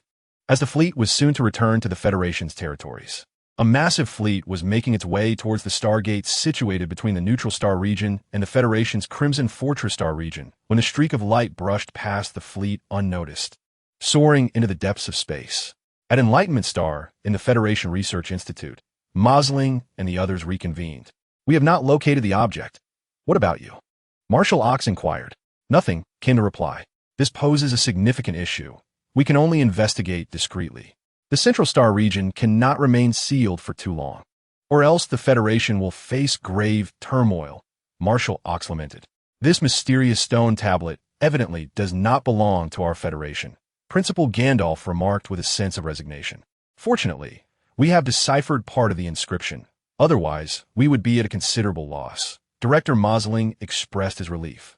However, the information we gleaned from the inscription is rather trivial and lacks significant correlation. We can only surmise that it pertains to a celestial coordinate related to a certain relic. Upon consulting the star domain map, I discovered that this coordinate resides outside our Federation and even beyond the realms of the explored universe. It remains uncertain when we might pinpoint this location. One must wonder how the Void Insect clan recognized the importance of this stone tablet, as they presumably had never encountered it before, mused Marshal Oaks, somewhat perplexed. It is indeed unclear. In this vast universe filled with mysteries, it is plausible that the Void Insect clan acquired knowledge of this tablet from remnants of other relics, replied Principal Gandalf with a hint of resignation. The disappearance of this stone tablet may ultimately remain an enigma. Chapter 19. The award ceremony, the fleet gracefully traversed the Stargate, transitioning into the Red Fortress defense line. The Outer Domain Fleet and the Sixth Fleet diverged, each heading toward their respective stations. The transport vessel carrying Xia Nan followed the Sixth Fleet toward the Blood Star Fortress. As soon as Xia Nan disembarked, a major approached him. Lieutenant Xia Nan, welcome back. Please follow me. I shall escort you to your quarters. Xia Nan felt a twinge of confusion, as he was not an official member of the Sixth Fleet, merely summoned by an urgent requisition order. Shouldn't he be returning to the Academy now that his mission was accomplished? Lieutenant Xia Nan, this is your dormitory. Please take a moment to rest here. The commander will preside over the award ceremony at 2 o'clock this afternoon. Your attendance is expected. With that, the major departed. An award ceremony. It seems I am to receive yet another military honor, lamented Xia Nan silently, reflecting on the comrades who had sacrificed their lives on planet G 1849. At precisely 2 o'clock in the afternoon, within the Grand Hall of the Blood Star Fortress, Lieutenant Xia Nan and the soldiers who participated in the G 1849 campaign sat in neat rows. At the podium, the commander of the Sixth Fleet, the former Chief of Staff of the Federation, a quasi-SS level martial arts superpower, General Huangfu Song, delivered an impassioned speech. Fellow warriors of the Federation, during this G1849 campaign, we lost many brave comrades, victims of the vile instigation by the Void Insect clan. Yet, their sacrifices were not in vain. In this battle, we obliterated an entire reorganized fleet of the insects and destroyed a nest, while one of their star-pattern nobles has vanished without a trace. Our losses amounted to 5 mainstay ships of the Radiant class, 40-star Shatter-class battleships, and several others. With such minimal losses, we dealt a heavy blow to the Insect clan and thwarted their sinister plot. This marks a significant victory for our Federation and for our valiant soldiers. Many brave warriors distinguished themselves in this battle, and I now invite them to the stage to receive their honors. The awards ceremony begins, proclaimed the officiant. Xia Nan joined the procession of awardees, making his way to the podium. This was their moment of glory, a recognition earned through their sacrifice. One by one, the soldiers approached, and General Huang Fusong personally bestowed honors upon them. Soon, it will be Xia Nan's turn. General Huang Fusong approached Lieutenant Xia Nan, lowering his gaze to meet the young officer's eyes. Lieutenant Xia Nan, I owe you an apology. My intention in mobilizing the members of your 4th Fleet was to better uncover the insidious plots of the Zerg, as your fleet, having endured the Battle of Midway, is well-versed in combating these creatures. Regrettably, my judgment faltered, and I did not foresee that Planet G1849 would mirror the events of the Midway conflict, placing your fleet in jeopardy. Nonetheless, I am relieved that you have returned alive. I hope you will carry forth the spirit of the 4th Fleet in the fight for the Federation and humanity. With that, he affixed the Silver Star Medal upon Xia Nan's chest. As General Huang Fu turned to honor the next recipient, Xia Nan spoke softly, "You should not apologize to me. You ought to extend your regrets to those valiant warriors who perished among the stars." Huang Fu paused momentarily before continuing the ceremony. Once the awarding had concluded, Xia Nan gazed at the box containing the Silver Star Medal, reflecting on how yet another brush with death had earned him this accolade. His fallen comrades, though posthumously honored as martyrs, now lay eternally interred among the cosmos, leaving their families bereft of fathers and sons. As he boarded the fully automated hovercraft headed towards the fortress spaceport, Xia Nan felt an eagerness to return to the academy and continue imparting knowledge to those delightful children. Though the recent battles had left him somewhat fatigued, he observed the fortress's austere and formidable steel structures through the window, boredom prompting him to access the magic network to check the latest news from the Federation.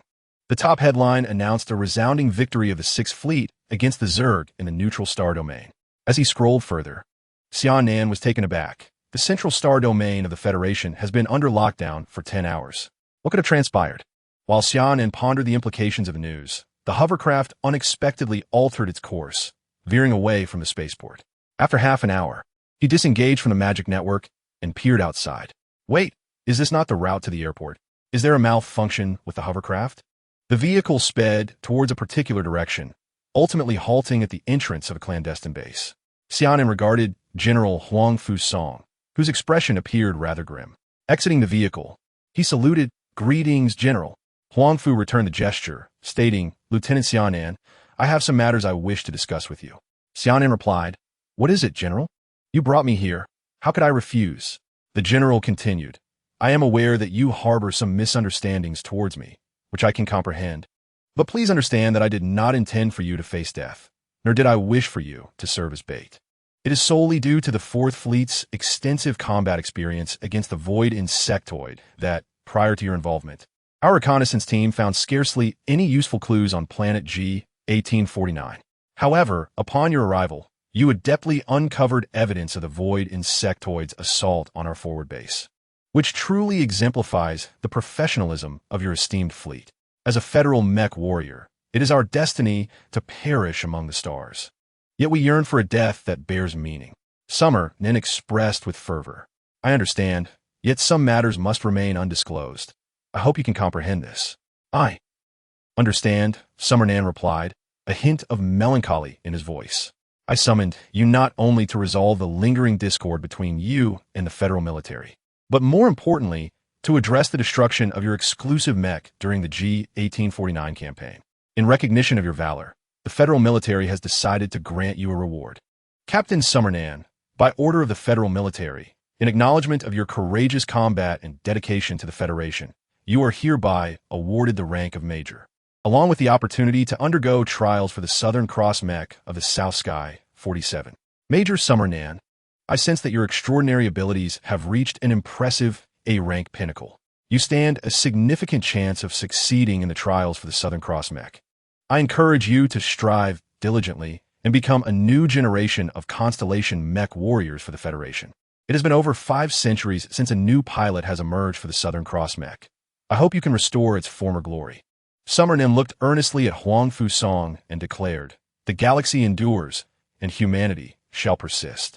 Huang Fu Song reciprocated, "The galaxy endures, and humanity shall persist."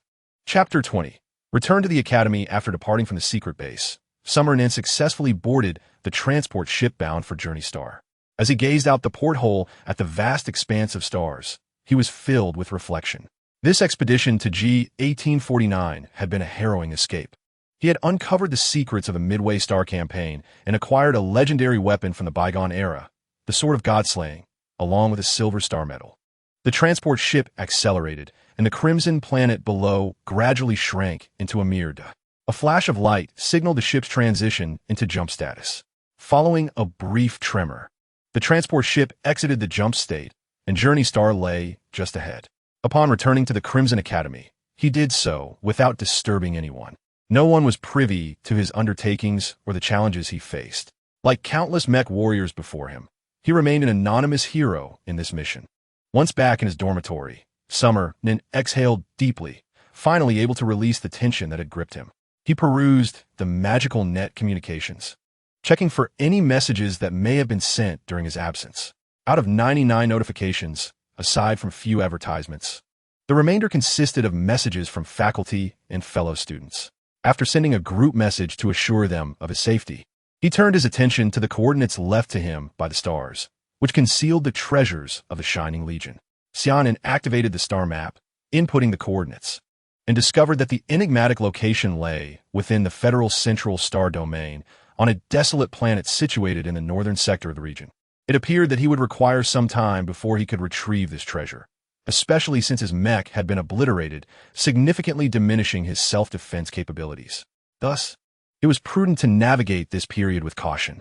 Xia Nan gently traced the patterns on his right hand, reminding himself of the urgency to unlock the powers of the God-slaying sword, which would bestow upon him a profound sense of security. During the recent expedition to G 1849, Xia Nan had acutely felt the inadequacy of his own strength.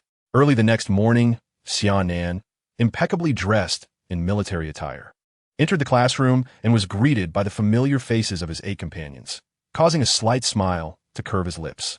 "The instructor has arrived," exclaimed the sharp-eyed Wang Ran, noticing Xia Nan's entrance. "Instructor, where have you been for the past 2 months?" "Indeed, instructor, without your guidance, I feel my progress is slowed," chimed in another student. Observing the eager inquiries from the 8 students, Xia Nan raised his hand, and the classroom fell into immediate silence. He had established a certain authority in their hearts. "I was on a mission these past 2 months. The specifics are classified military information, which I cannot disclose." He continued, "Now, follow me to the fitness center for a superpower index test. I want to see if any of you have been slacking off during my absence. There will be consequences for laziness." The group of 9 made their way to a superpower testing device in a corner of the fitness center. Xia Nan gestured for each student to step forward for their assessment. Wang Ran, Superpower Index, 268. Charpu, Superpower Index, 223. Yao Yao, Superpower Index, 233. Sherry, Superpower Index, 356.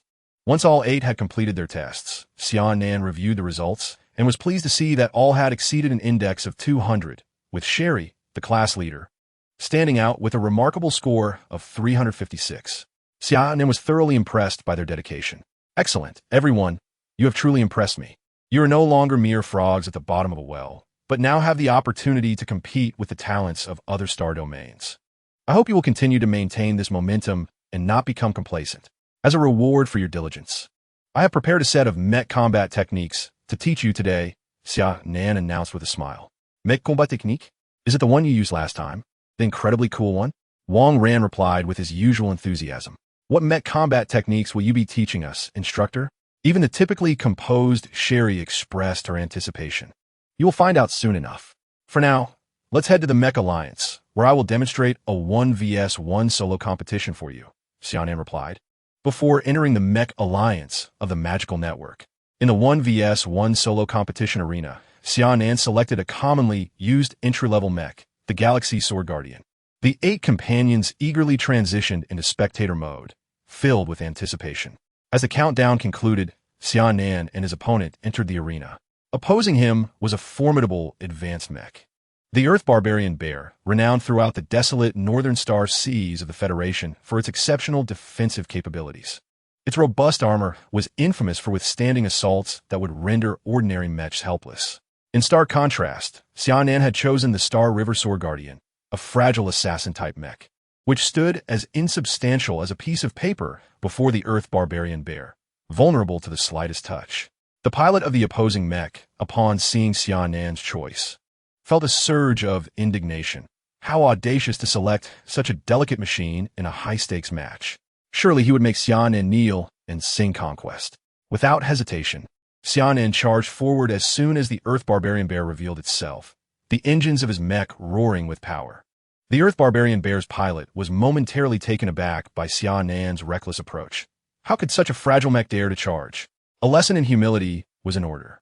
With a heavy thud, the Earth Barbarian Bear pressed both hands against the ground, erecting a series of earthen walls in Xia Nan's path. The pilot was smugly confident, thinking that the fragile mech would be unable to withstand the onslaught. The 8 spectators gasped in astonishment, pondering how their instructor would breach this formidable barrier. Maneuvering at high speed would expose him to a counterattack. Yet, Xia Nan remained unfazed, fully immersed in the thrill of battle, his calm demeanor unnerving. The Star River Sword Guardian maintained its velocity as Xia Nan shouted violent strike. In an instant, the mech vanished from sight, akin to teleportation. The Earth Barbarian Bear paused, unperturbed, confident that its thick armor could withstand any assault from the Star River Sword Guardian. Look to the skies. One of the spectators exclaimed in awe. The once-vanished Star River Sword Guardian now soared through the air, diving directly toward the Earth Barbarian Bear below. Was Xia Nan intent on a mutual destruction? The Earth Barbarian Bear's pilot pondered, realizing that the combination of gravitational force and momentum posed a genuine threat. Thick earth armor. The Earth Barbarian Bear dispelled the earthen walls, revealing a set of ochre armor, its signature skill capable of withstanding even light naval artillery. Given the singular weapon system of the Star River Sword Guardian, there was no conceivable way to breach this formidable defense. The Earth Barbarian Bear crouched low, awaiting the inevitable demise of Xia Nan's mech, its pilot wearing a mocking grin, ready to impart a lesson to the audacious challenger. Chapter 21. Mech Combat Techniques. 8 Extreme Sky. Second Form, Sheath Break. With a commanding shout from Xia Nan, the Star River Sword Guardian's longsword collided with the Earth Barbarian Bear's thick armor. There was no explosive detonation or billowing dust. Instead, cracks appeared across the surface of the armor, and with a soft pop, it shattered, scattering fragments that glimmered with elemental light. The Star River Sword Guardian landed gracefully. Positioned 50 meters before the Earth Barbarian Bear, poised with its sword drawn, ready to unleash a swift strike before the opponent could fully comprehend the turn of events. The 8 Extremes Heaven Second style, sword flashed as 2 mechs passed each other in a swift dance. Xia Nan executed a flourish with his sword before sheathing his mech's longsword. Behind him, the Earth Barbarian Bear mech revealed a gash down its center, cleaved in 2, and dissipated into starlight within the mech arena. Congratulations, Xia Nan, on your victory, announced the system. Xia Nan exited the arena, and it was only then that the 8 onlookers processed the events. Was it not too swift? They had barely registered the opponent's fall. Indeed, the instructor had employed the primary mech, the Stellar Sword Guardian. Could it be that it was merely a repainted advanced mech, the Galaxy Blade? The 2 mechs bore a striking resemblance. What nonsense are you spouting? Even if it were a repaint, the Magic Network system directly displays the mech type. As Xia Nan approached, he couldn't help but feel a sense of satisfaction at their astonished expressions. After all, he had just indulged in a moment of showmanship. What are you all contemplating? I shall engage in another match to demonstrate one of this mech's combat techniques. With that, Xia Nan initiated another matchmaking battle. Meanwhile, the pilot of the Earth Barbarian Bear mech, Mo Chu, was still replaying the recent combat in his mind, grappling with the humiliation of being bested by a primary mech. As a warrior from the origin star domain of the galaxy, he had expected to dominate in this mech game, especially in a battle below the master rank. The more he pondered, the angrier he became. Suddenly, he noticed a name still lit in his friend's list, a sly smile creeping across his face. If he could not triumph, he would summon a stronger expert for a decisive counterattack. He promptly called upon his friend, Nightshade Rose. "Sister, are you there?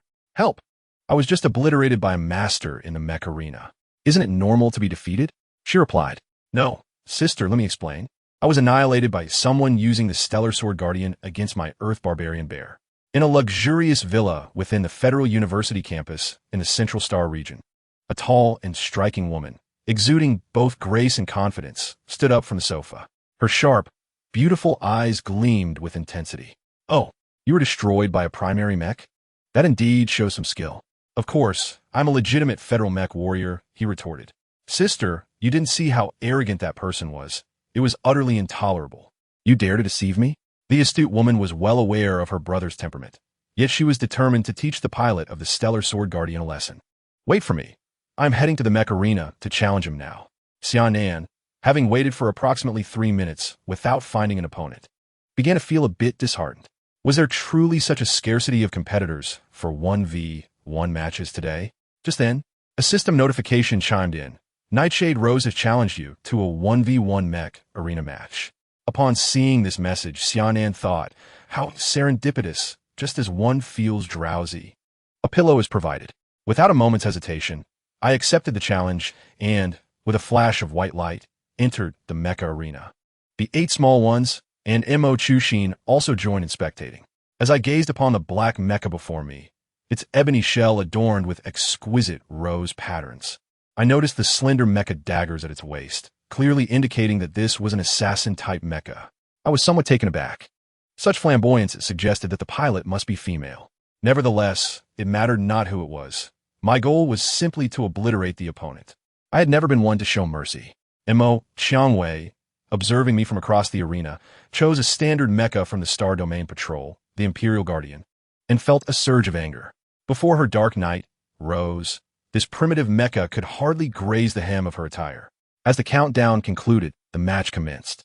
Mo Qiangwei, unwilling to squander time, grasped her dagger and launched a swift assault, aiming to swiftly eliminate the Imperial Guardian before her.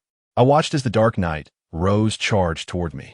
With a swift maneuver, I executed the 8 Extremes Heaven, first form, sidestepping and suddenly appearing to the left of Mo Qiangwei, raising my long blade to strike at her head.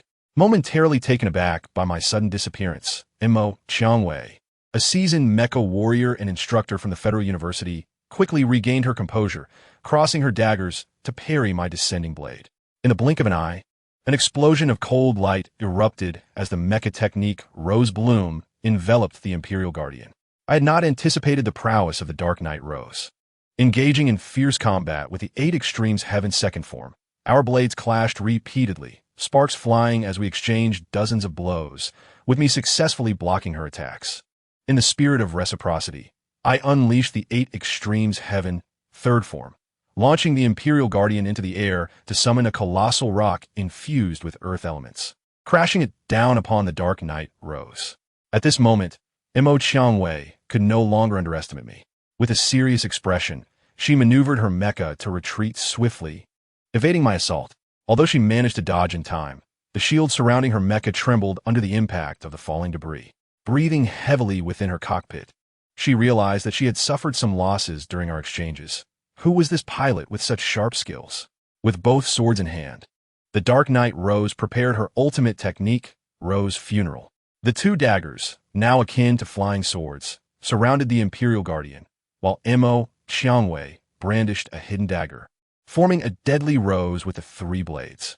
They say that women can be as fierce as tigers, and indeed, her heart was ruthless. Was she intent on slicing me to pieces?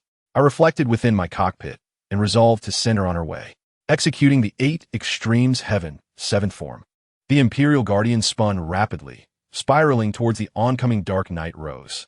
The 3 daggers were deflected by the spinning mecha, and my long blade struck the chest shield of the Dark Knight Rose, producing a violent shockwave. The dark night rose trembled as if electrified, and with a resounding crash, the mecha shattered into fragments. Congratulations to Nan Xia for securing victory. The familiar voice of the system echoed through the arena. Xia Nan withdrew from the arena, and the 8 young ones immediately surrounded him, praising the instructor's recent maneuver as even more impressive than the previous match.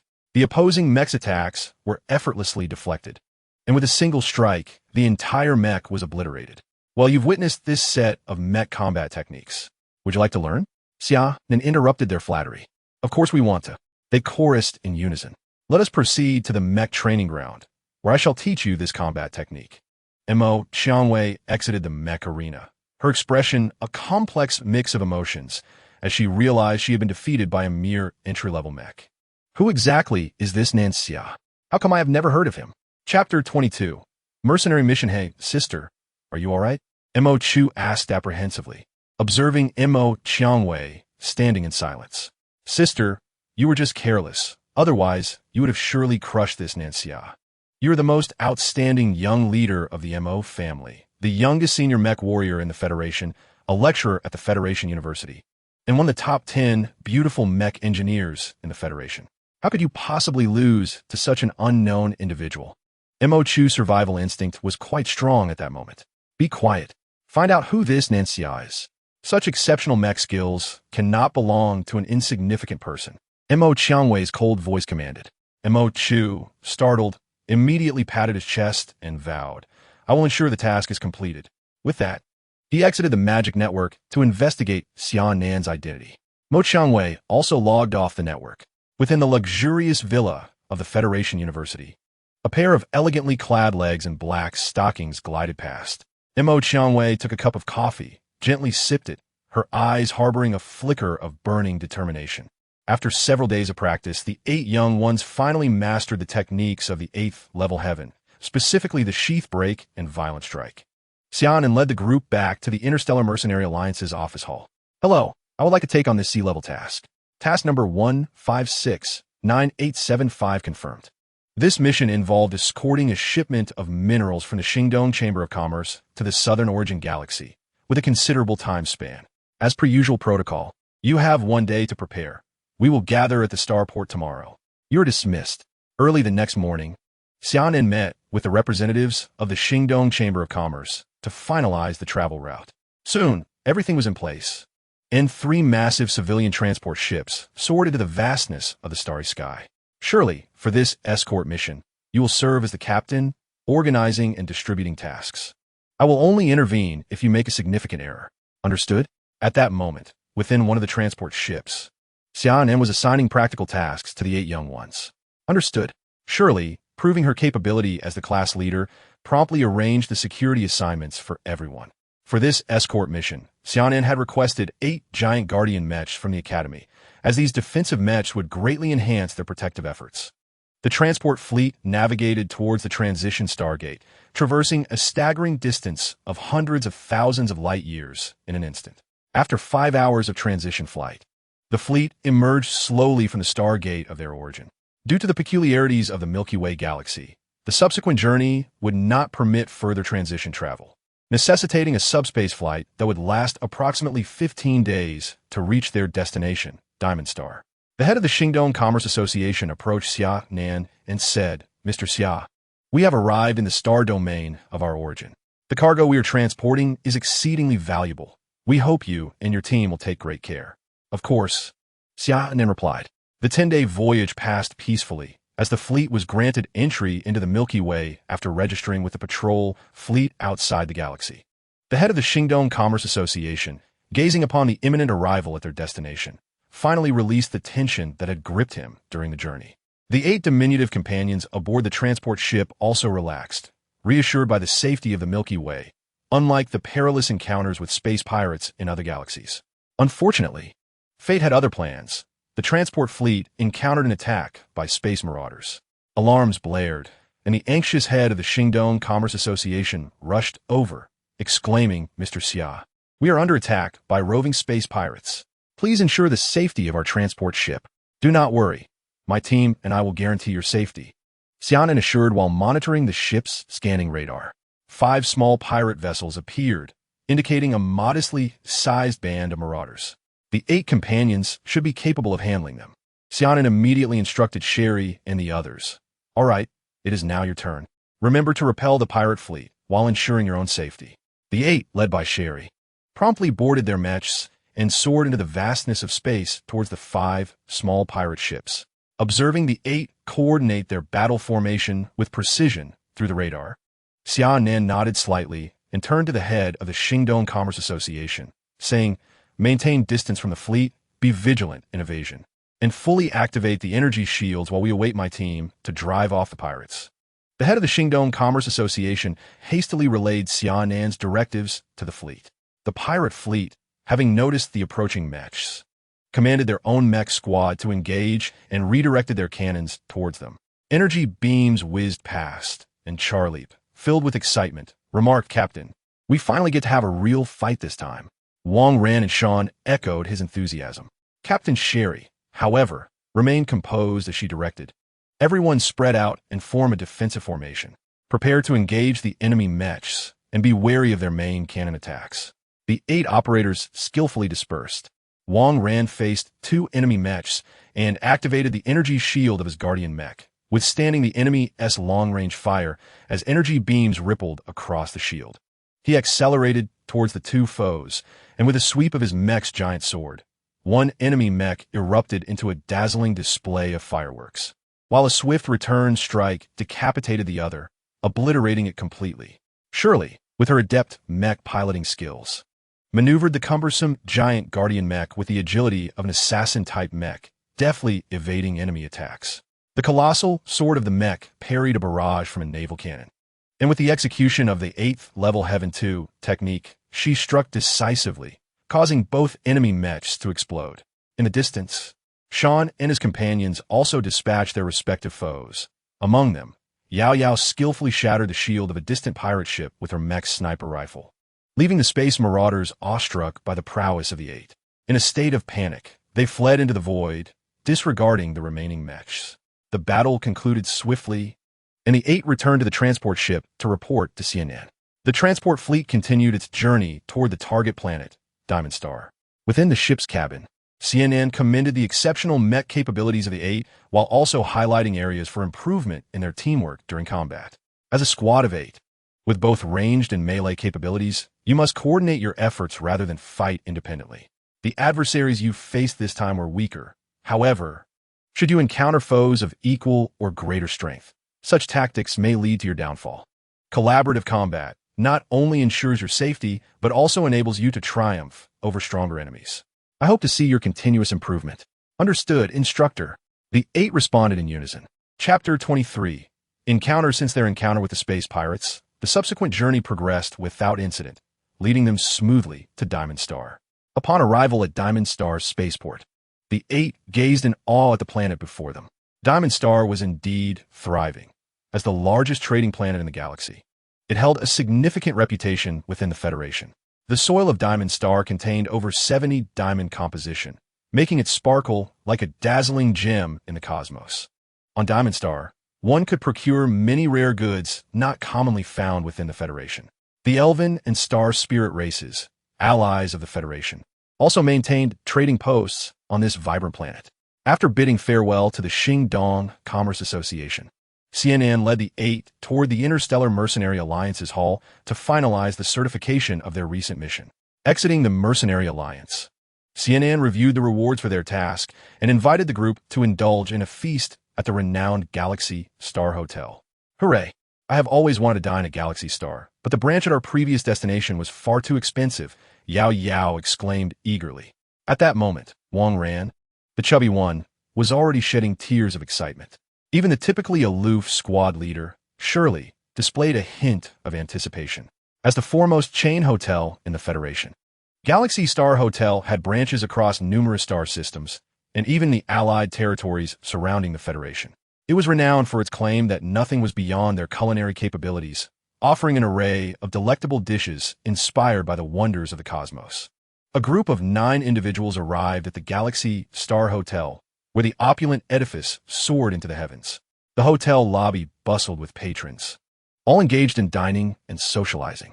With keen eyes, Xia Nan even spotted a cluster of elegantly dressed and alluring members of the Mecha clan. Selecting a table in the grand lobby on the second floor, the 9 settled down to indulge in a feast. The 8 companions eagerly entered their dining mode, while Xia Nan, with a smile, savored the dishes and sipped on wine, albeit feeling a pang of regret in his heart. Indeed, the Galaxy Star was a veritable den of indulgence. Merely ordering a few dishes had devoured the entirety of their mission rewards, and Xia Nan had even supplemented it with half a month's salary. As they relished their meal, nearby patrons engaged in conversation. Have you heard? The young lady of the Mo family, Mo Qiangwei, returned from the Central Star Domain yesterday. Oh, isn't she a lecturer at the Federation University? Why has she returned so suddenly? One inquired. Isn't it because the Federation's Zodiac Mecha inheritance is about to commence? Countless talents have gathered in the galaxy to vie for the opportunity to become one of the pilots for the Zodiac Mecha. The mention of the Zodiac Mecha inheritance explained the throngs of people at the Diamond Star, far more than when they had previously visited. It turned out they were all there to compete for a spot in this coveted program. Xia Nan had chosen a mercenary task in the galaxy precisely because General Huang Fusong had granted him a trial spot for inheriting the Southern Cross Mecha. While he continued to eavesdrop on the gossip at the next table, a wave of gasps erupted. Turning to investigate the source of the commotion, Xia Nan beheld a statuesque woman clad in a black, form-fitting combat suit, striding confidently through the crowd in high-heeled boots. As she made her way to the lobby below, the hotel attendants bowed respectfully, calling out, "Miss." This was none other than Mo Qiangwei, the young lady of the Mo family. Observing her commanding presence, Xia Nan stroked his chin, noting her enviable figure, though she exuded an air of aloofness that suggested a desire for personal space. As Mo Qiangwei walked with pride, she suddenly sensed a gaze upon her that felt distinctly different. Turning her head, she only glimpsed the back of Xia Nan, who was focused on his meal. Puzzled, she dismissed the feeling and continued her descent. The 8 companions also noticed the formidable aura surrounding Mo Qiangwei, each feeling the impact of her presence. Was that the young lady of the Mo family, Mo Qiangwei? The chubby Wang Ran inquired, curiosity piqued. Sister Qiangwei is so stunning. Em utterly enchanted, exclaimed Yao Yao, her eyes sparkling with admiration. Mo Qiangwei, a legendary young mecha master of the Federation. I too shall aspire to be like her one day, thought Shirley silently. All right, enough talk about Mo Qiangwei. Am I not a strong teacher? Xia Nan interjected, a hint of indignation in his voice. Once we've finished our meal, I have some personal matters to attend to. Will you be exploring freely or accompanying me? He asked. Teacher, we intend to explore on our own and experience the Zodiac Mecha Inheritance Conference. Chop spoke up first. Very well, Xia Nan replied. After finishing the meal, Xia Nan temporarily parted ways with Ba Xiaozhi and made his way alone to the Federal Military Station on Diamond Star. Major Xia Nan, greetings. We have received orders from the Federal Military Headquarters, and we will arrange for you to attend the Mecha Heritage Trial on Aqua Blue Star. Here is your trial certificate. Please keep it safe. The head of the station handed Xia Nan a plaque engraved with the pattern of the galaxy. Thank you. Xia Nan expressed his gratitude, securing the trial certificate before departing from the Federal Military Station. As he walked down the streets of Diamond Star, Xia Nan felt a sense of boredom, as he had to wait a day before heading to Aqua Blue Star for the Mecha Heritage Trial. After some contemplation, he decided to set off for Aqua Blue Star ahead of schedule. He made his way directly to the starport, preparing to board the next available spaceship to Aqua Blue Star. After purchasing his ticket and boarding the passenger transport ship, the vessel ascended slowly, breaking free from the planet's gravitational pull, and set off towards Aqua Blue Star. Aqua Blue Star, located in the solar system of the Orion arm of the Milky Way, is the cradle of humanity. Over 3,000 years ago, humanity took its first step into the cosmos from this small planet.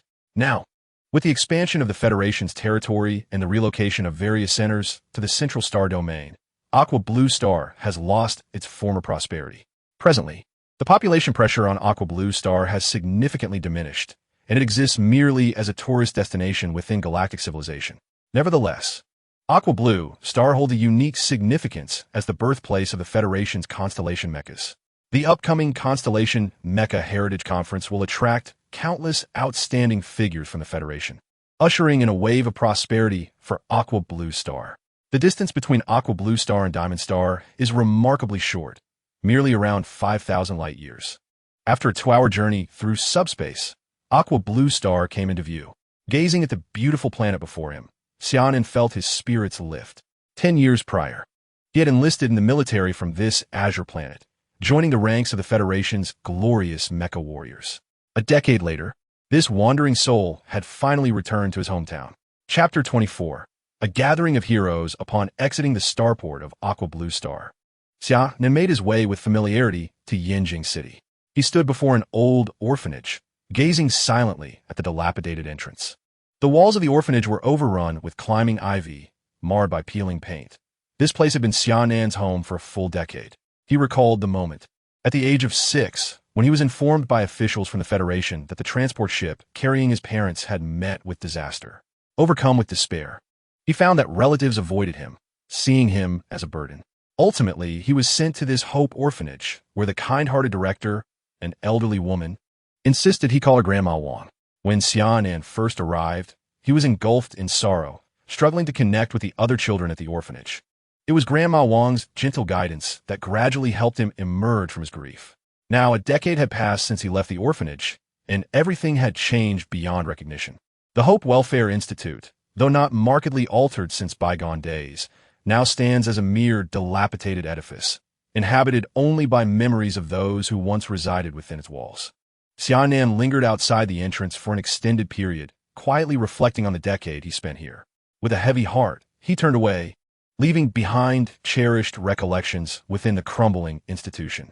The following day, the long-anticipated Star Mecha Inheritance Conference commenced, drawing countless young prodigies from across the Federation to Water Blue Star. Xia Nan presented his trial certificate to the guard officer at the venue and stepped inside, where he soon encountered a gathering of over 100 individuals, each an exceptional pilot selected from various regions of the Federation to partake in the trials. Among them, he spotted the striking figure of Imo Qiangwei, who, even amid such a talented crowd, stood out as a unique presence. Surrounded by admirers, she radiated brilliance like a resplendent gem at the center of a constellation. Xia Nan observed her for a moment before redirecting his attention to the other trial participants, particularly intrigued by a man with a blindfold who sat in solitude within a corner. An aura of formidable strength surrounded him, causing others to maintain their distance. That lunatic is here too, someone beside Xia Nan murmured. Curiosity piqued, Xia Nan inquired, "Excuse me, my friend, who is he?" The individual scrutinized Xia Nan, seemingly disdainful of his ignorance, and replied, "You don't know him? He is Li Qing from the iron-blooded star of the Wasteland Sea." Li Qing. Why is he blindfolded? Is he blind? Certainly not. It is said he has covered his eyes with the cloth to hone his superhuman abilities. Rumor has it he has been doing so for nearly 5 years, the person explained. 5 years. Xia Nan was taken aback by the duration. Enduring such darkness for a normal person would be an excruciating ordeal. The fact that Li Qing could withstand it indicated remarkable fortitude. As more individuals entered the venue, a group of 10 made their entrance, prompting the crowd to part ways. Xia Nan observed their grand procession with curiosity. The well-informed individual beside him seemed to sense his intrigue and elaborated, "That is the 10 thrones of the Federation University. They are all prodigious scholars who have been in seclusion for many years, rarely appearing in public." At that moment, a woman, slightly different from humans, entered the hall. Clad in a vibrant green mecha suit, with slightly elongated ears and flowing black hair, a teardrop birthmark graced the corner of her left eye, reminiscent of a princess from a fairy tale stepping into this realm. Monica Sela from the Tree of Life, Star Domain. Who would have thought she would also be here? This was the only trialist recognized by Xia Nan, as he had served in the Star Domain of the Tree of Life for several years. Despite his tendency to be idle, the illustrious name of this individual was known far and wide in the eastern part of the Federation, as a hybrid of humanity and the allied elven race. Monica Sela not only inherited the remarkable learning abilities of humans, but also the powerful lineage and exquisite beauty of the elves. It was said that her parents held significant positions in both the Federation and the Elven Star Domain, endowing her with formidable strength and an exceptionally profound background. She could be considered the little princess of the Eastern Federation. As time progressed, the number of attendees in the venue increased. Through the introductions by the man beside him, Xia Nan became acquainted with numerous outstanding young pilots within the Federation. Now that everyone had arrived, the Mecha Inheritance Conference was ready to commence. A total of 228 individuals participated in the trials, all of whom were present. Upon the high platform, Admiral Zhang Xiaoyun, commander of the 7th Fleet, announced the beginning of the trials. In this competition, there were 57 mechas, each previously piloted by heroes who had valiantly sacrificed their lives to defend the Federation. As successors, it was hoped that you would inherit the aspirations of your predecessors and contribute your strength to the Federation. As Zhang Xiaoyun's words echoed in the hall, the stone wall at the front slowly parted, revealing 57 mechas of various forms, standing solemnly and emanating an aura of smoke and iron blood that enveloped the 200 attendees. Now, choose the mecha you wish to challenge for synchronistic resonance. Success will indicate that you are the mecha pilot of this generation. Failure, however, leaves little to be said. The crowd, gazing at the 57 mechas before them, remained still, each contemplating which mecha would be the most suitable for resonance, knowing that the opportunity to choose was singular. Xia Nan, however, was different. General Huang Fusong had suggested that he participate in the trial of the Southern Cross Star of the Southern Sky 47, indicating that he deemed Xia Nan more fitting for the Southern Cross mecha.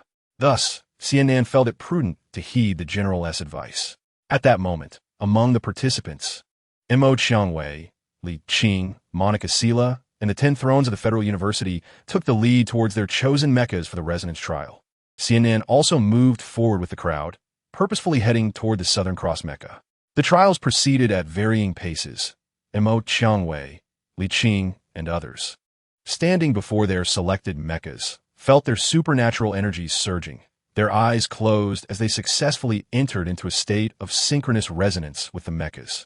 However, some less prominent participants, upon first contact with the constellation mechas, found themselves immediately exiting the resonance state, as the compatibility with the mechas was severely lacking, resulting in their direct failure. Chapter 25. The Southern Cross mecha, as batches of trialists failed and withdrew, it soon became Xia Nan's turn. He approached the Southern Cross mecha, standing before it, and gazed upon the imposing figure of the mecha, his spirits stirring slightly. The Southern Cross mech is adorned in a deep azure hue, its chest marked by a cruciform emblem. Its arms are equipped with 2 lightweight armors, while 2 sleek black long swords rest upon its back, the dark crimson eyes emanating a hint of iron-blooded resolve. Among the myriad of mechs, the Southern Cross stands as one of the most unpretentious. It lacks the grandeur and majesty of the Celestial King and Queen mechs, the plethora of weaponry of the Phoenix and Dragon mechs, and the imposing presence of the Ophiuchus.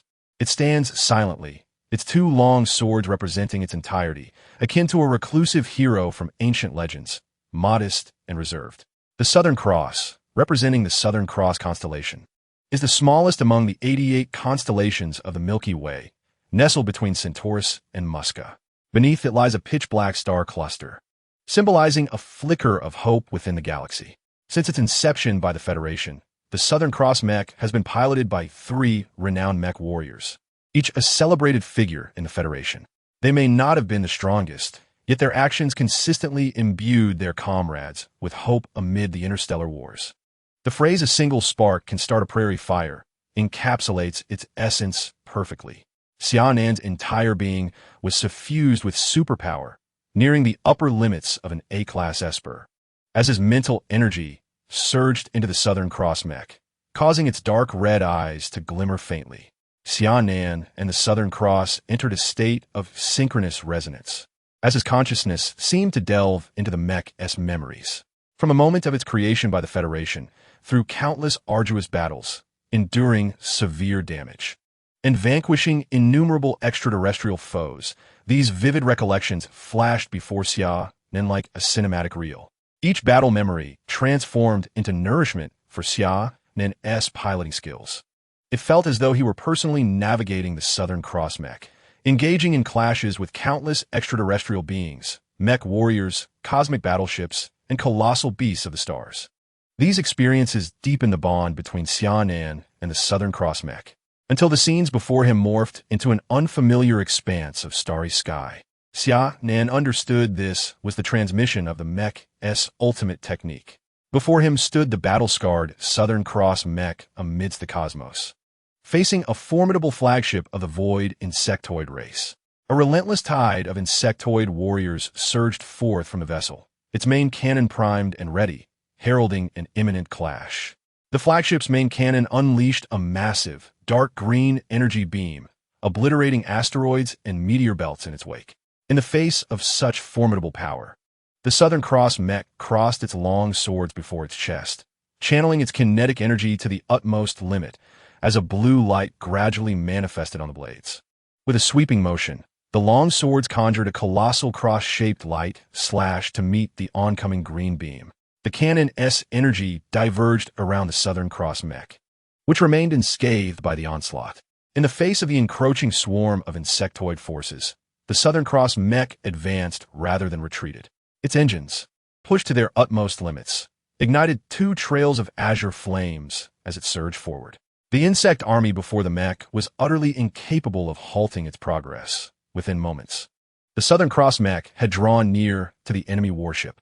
The mech's long sword swung swiftly, unleashing hundreds of cross slashes that converged into a singular force, transforming into a magnificent blue veil that spanned across the cosmos, cleaving the insect warship in twain.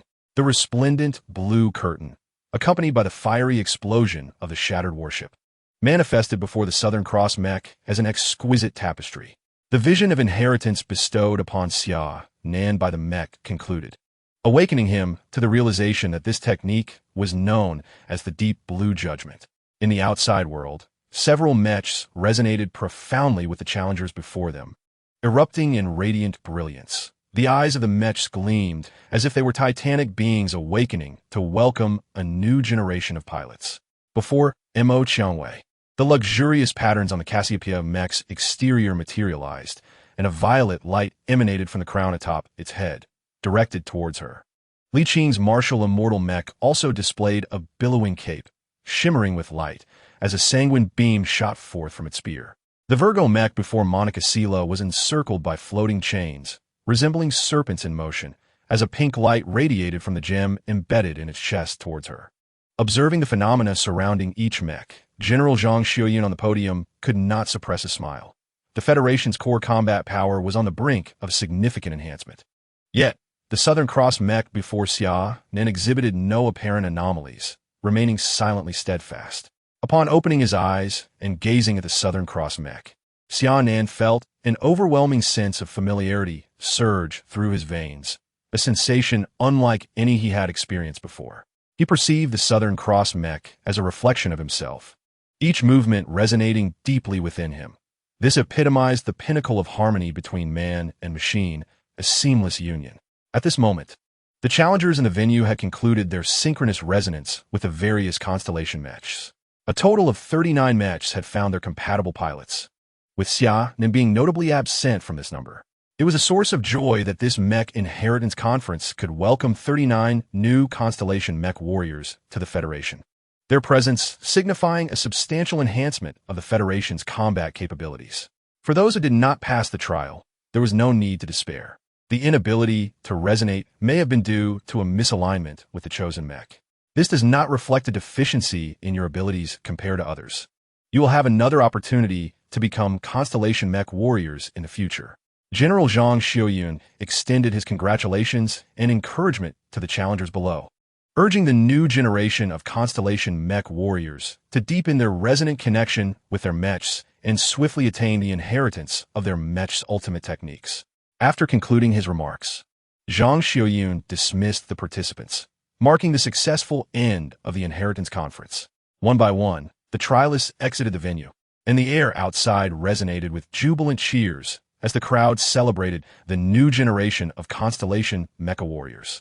At that moment, Zhang Xiuyun noticed Xia Nan, who stood in awe before the Southern Cross mecha, pondering why the young man had not yet departed. Suddenly, an astonishing scene unfolded before his eyes. The Southern Cross mecha transformed into a streak of light and soared towards Xia Nan, who then bore a star-shaped mark upon his right arm. This was the mecha's space. How could this be? To achieve the state of human-machine integration during the very first trial was indeed remarkable, showcasing the profound compatibility between Xia Nan and the Southern Cross Mecha. Zhang Xiuyun silently marveled at this prodigious talent.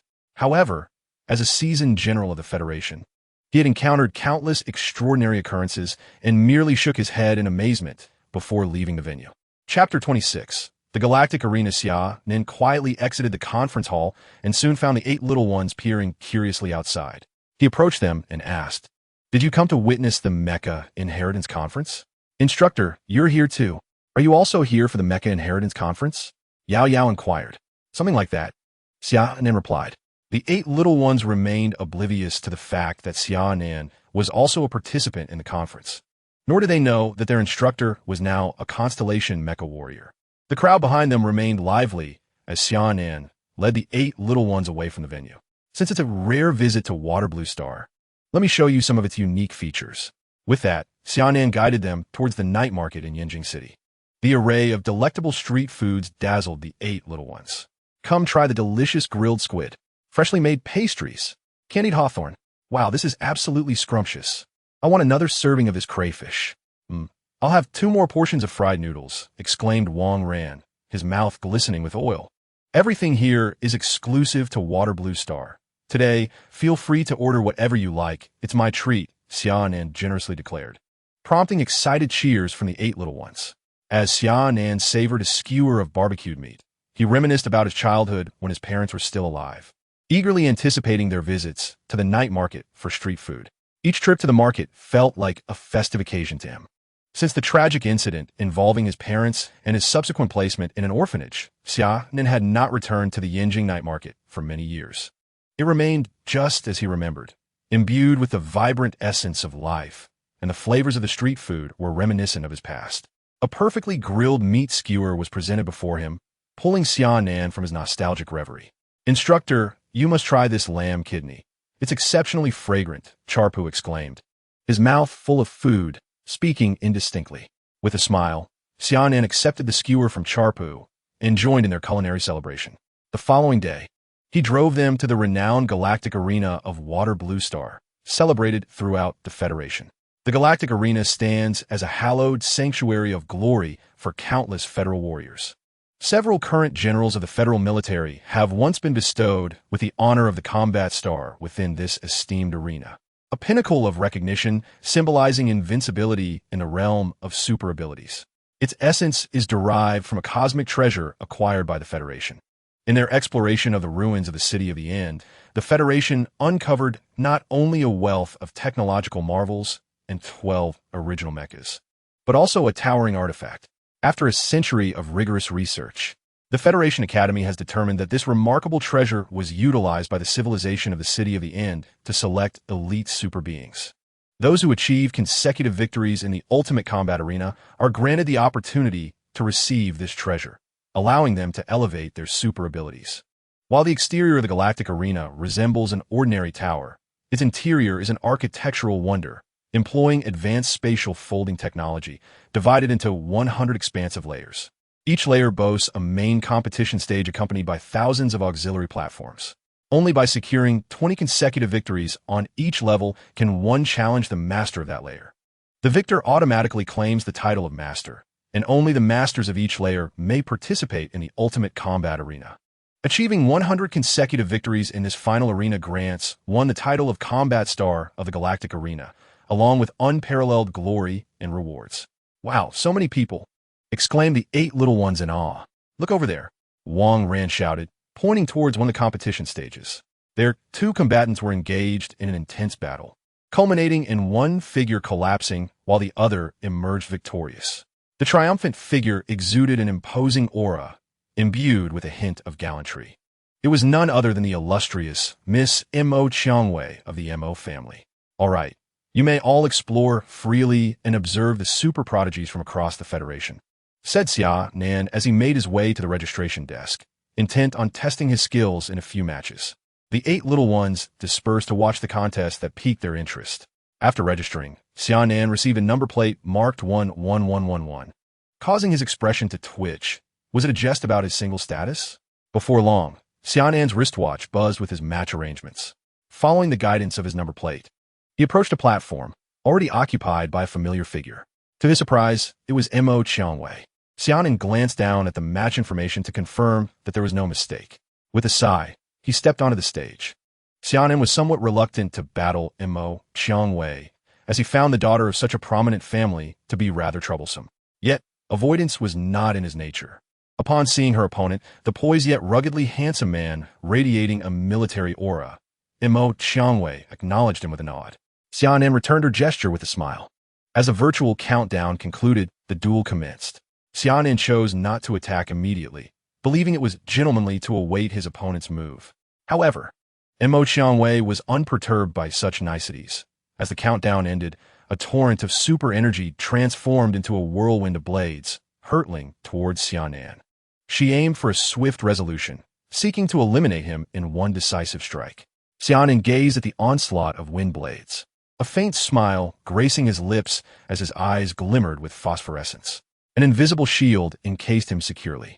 Without hesitation, he charged towards Mo Qiangwei, deflecting the barrage of attacks with his formidable military combat skills, compelling her to retract her indiscriminate assault of wind blades.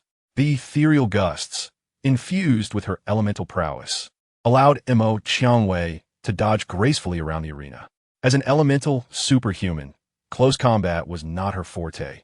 Thus, she had no choice but to evade Xia Nan's brazen advances, relying on his exceptional physical strength, which rivaled that of martial arts practitioners.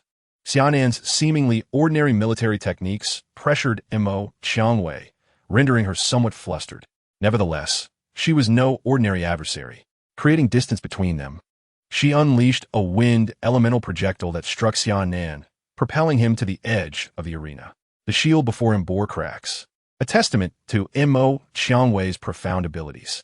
Having completed his warm-up, Xia Nan felt the transformative effects of the body-enhancing potion coursing through him for several months.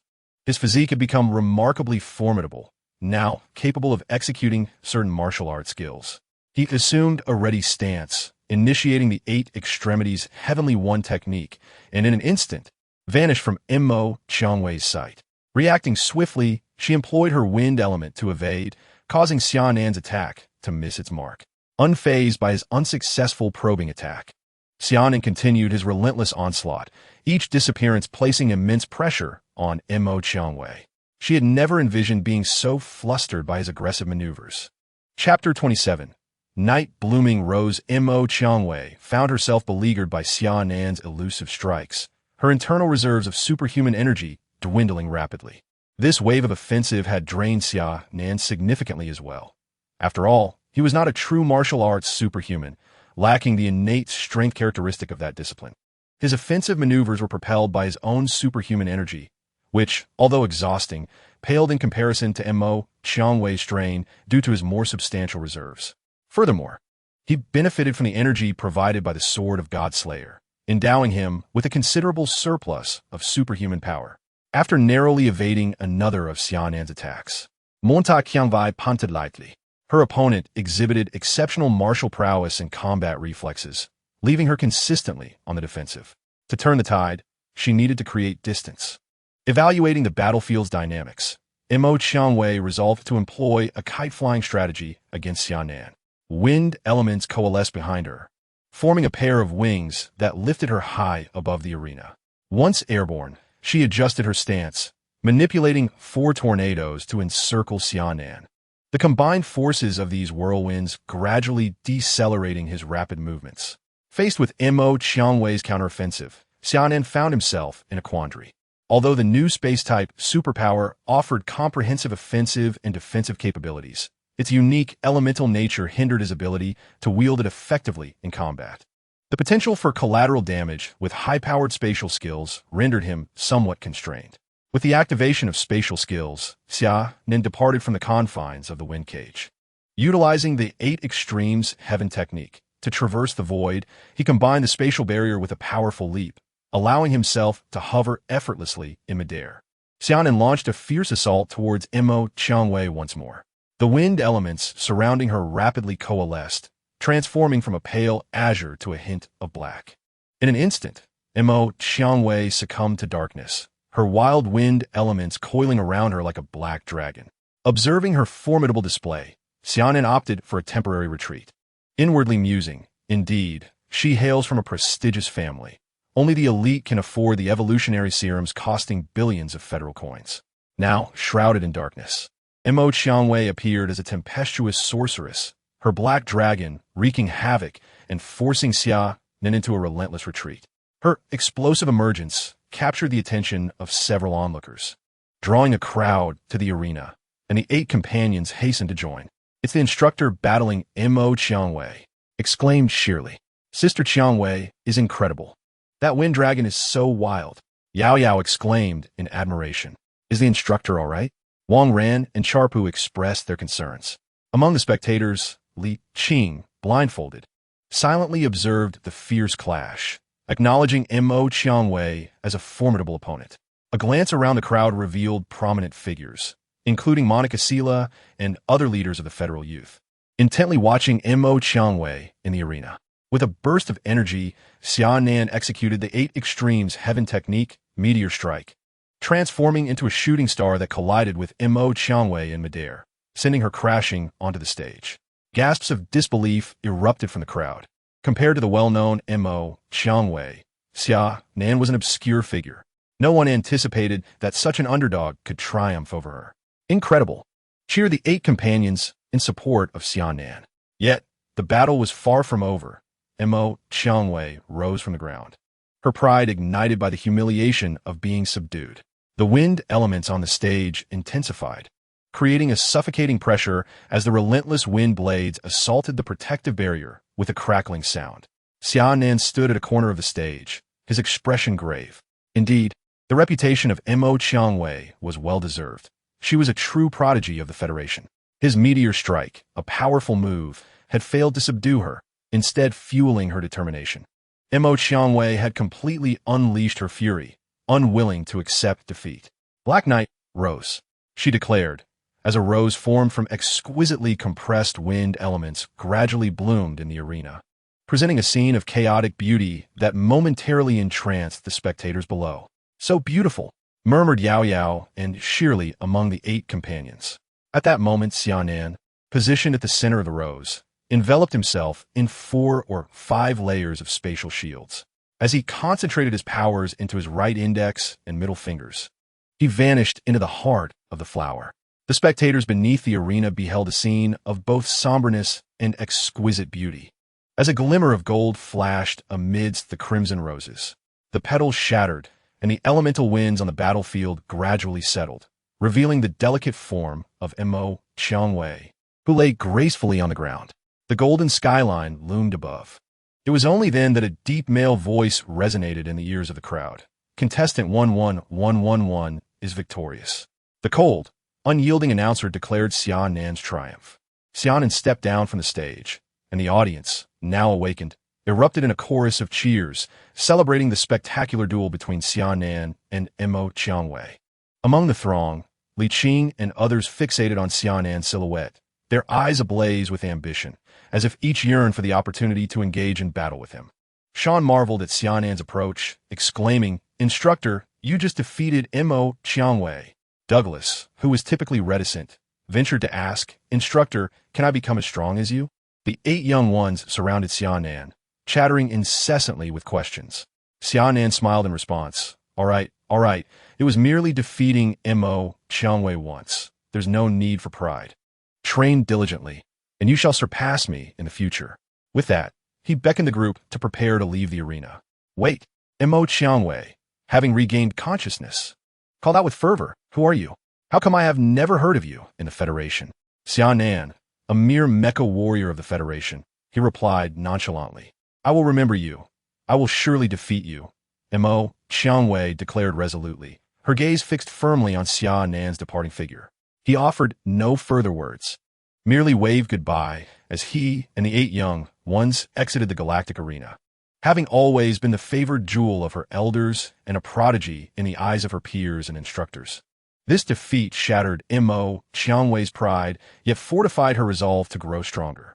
Amidst murmurs of discussion, she regained her former aloofness and exited the arena with an upright posture. On that day, the clash between Xia Nan and Mo Qiangwei echoed throughout the younger generation of the Federation, and these prodigies came to remember the name Xia Nan. The Mecha Warrior. Chapter 28. The Federation's new year. Upon returning from Water Blue Star, Xia Nan's reputation among the youth of the Federation began to spread. Daily, young talents from across the Federation challenged him, for they had not witnessed his victory over Mo Qiangwei and thus held no clear understanding of his prowess. They sought to make a name for themselves through these duels, believing that even in defeat, they would suffer no great loss. Initially, Xia Nan welcomed the opportunity to spar with these emerging contenders from various regions. However, as the encounters multiplied, he grew weary of the incessant challenges and began to evade them, knowing they could not forcibly enter the Crimson Academy. As time passed, these challengers gradually lost their patience and departed from the Conquest Star. More than half a year swiftly slipped by. Over the past 6 months, Xia Nan has diligently instructed the 8 young ones, who in turn have wholeheartedly applied themselves to learning from him. Xia Nan even exchanged some of his battle merit points for several potent elixirs to assist their training, occasionally taking them on low-risk mercenary missions.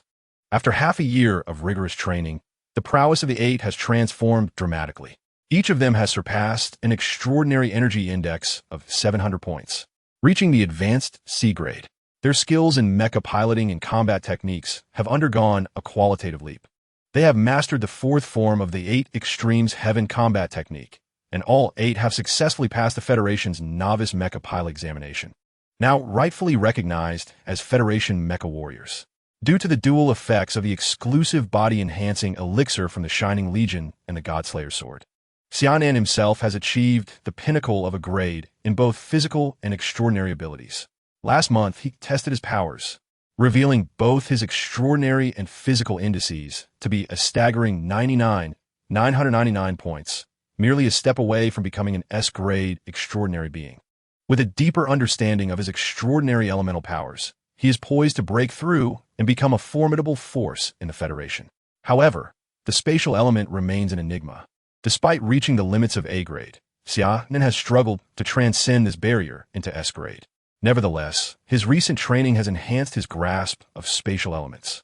He has mastered 5 spatial skills: teleportation, spatial shield, dimensional slash, spatial compression, and spatial binding. Among these, dimensional slash and spatial compression are offensive techniques. Spatial shield is defensive.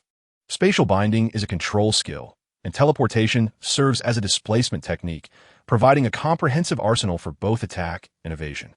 In terms of mecha, each time Xia Nan embarks on a mercenary mission with the 8, he discreetly finds opportunities to familiarize himself with his new mecha, the Southern Cross. The power of the Southern Cross mecha has left Xia Nan exceedingly satisfied.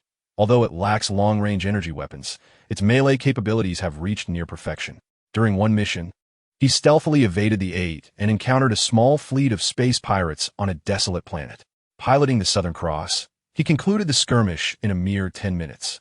With the Azure Judgment Screen shattering a meteorite with a diameter of 100 kilometers into fragments. The skills learned from the Shining Legion's Heritage Hall, Spiral Force, and Cage have become unusable for Xia Nan due to changes in his extraordinary attributes.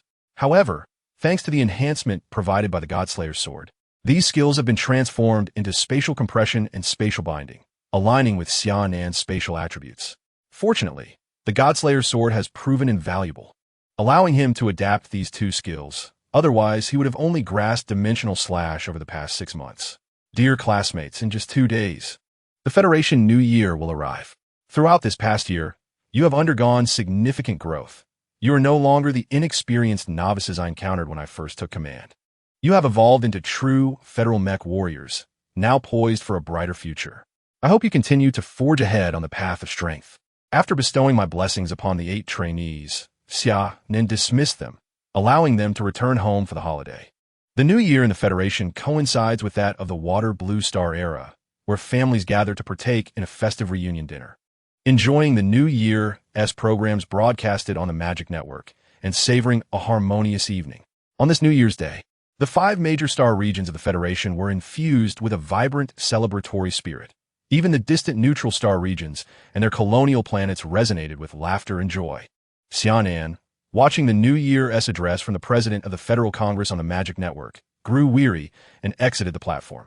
Since departing from the Hope Welfare Institute a decade ago, he had not celebrated the new year.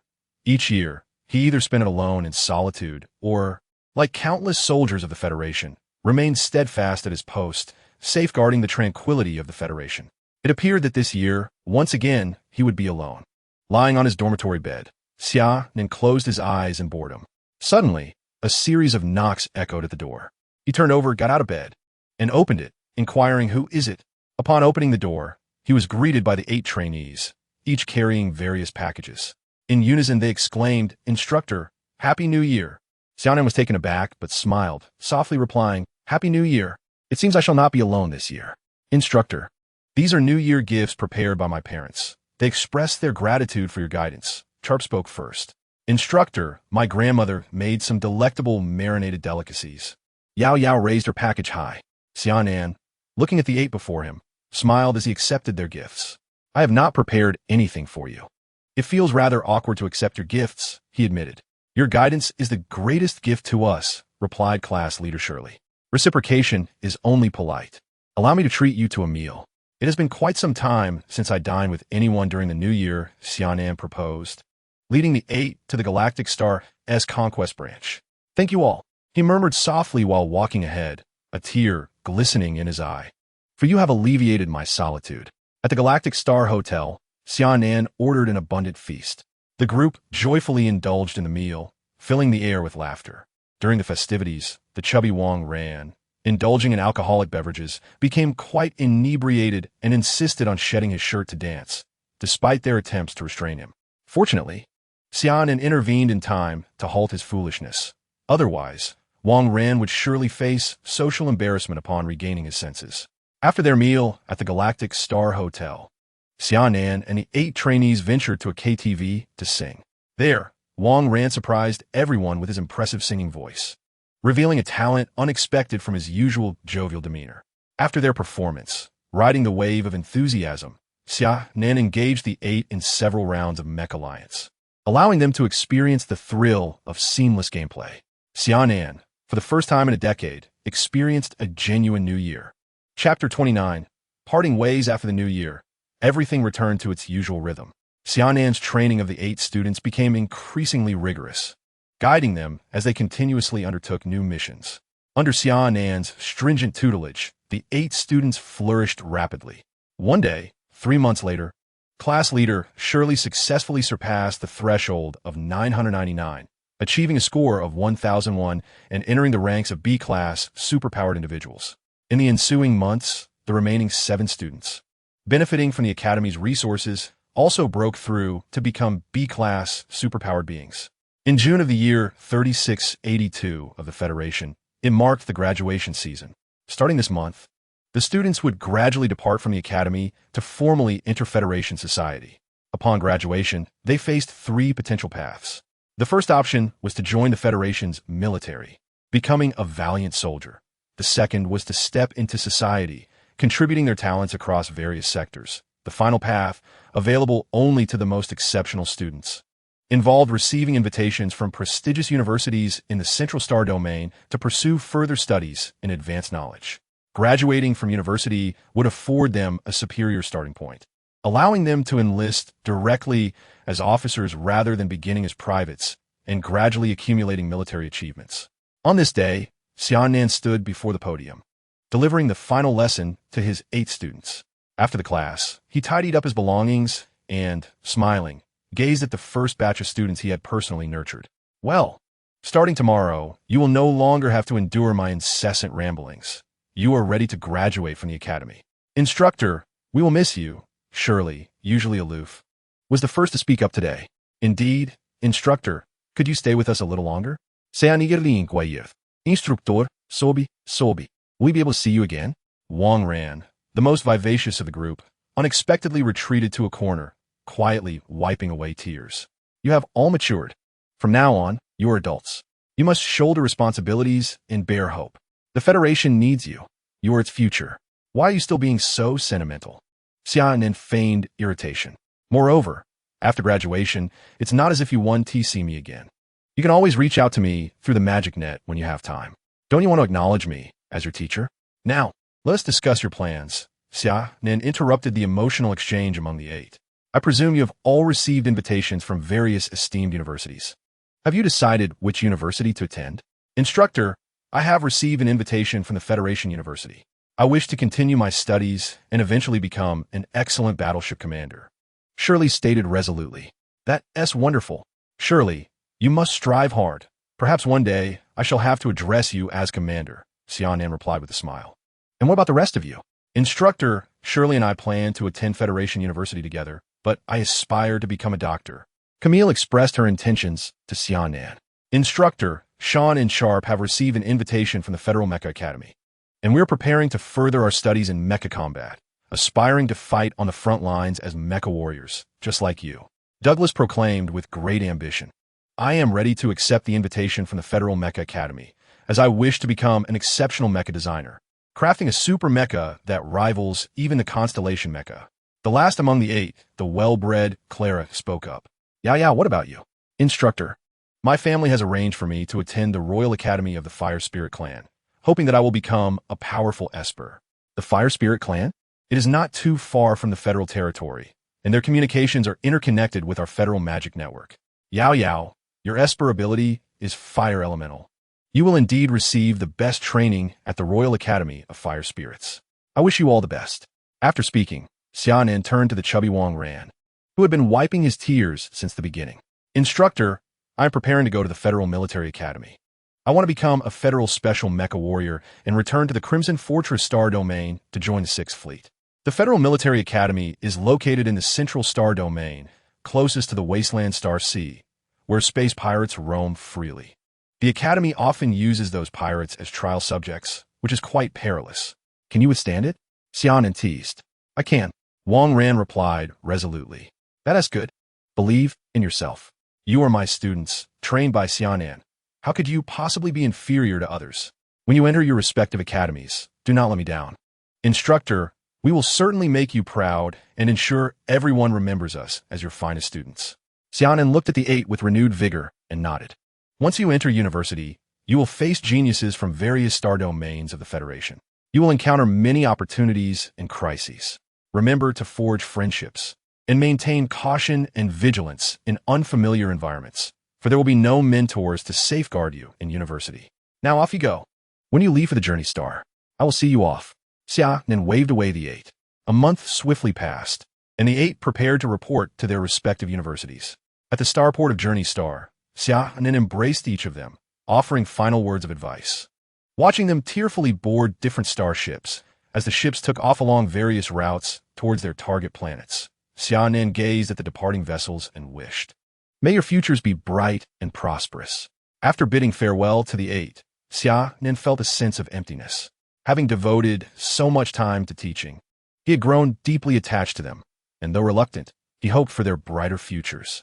Returning to the academy, Xia Nan packed his belongings, preparing to seize the opportunity during the break to head to the northern region of the Central Star Domain to retrieve the treasure of the Shining Legion from the coordinates provided by the stars.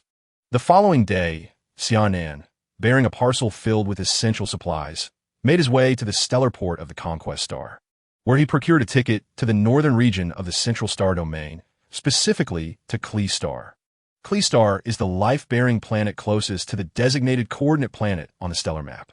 Xia Nan intended to first embark on a transport ship to Klee Star, and upon his arrival, he would rent a small starship to journey towards the desolate planet. However, Klee Star is primarily governed by the Klee people. Although the Federation conquered Klee Star years ago, it merely integrated the planet into its territory without dispatching officials to administer it or facilitating mixed immigration.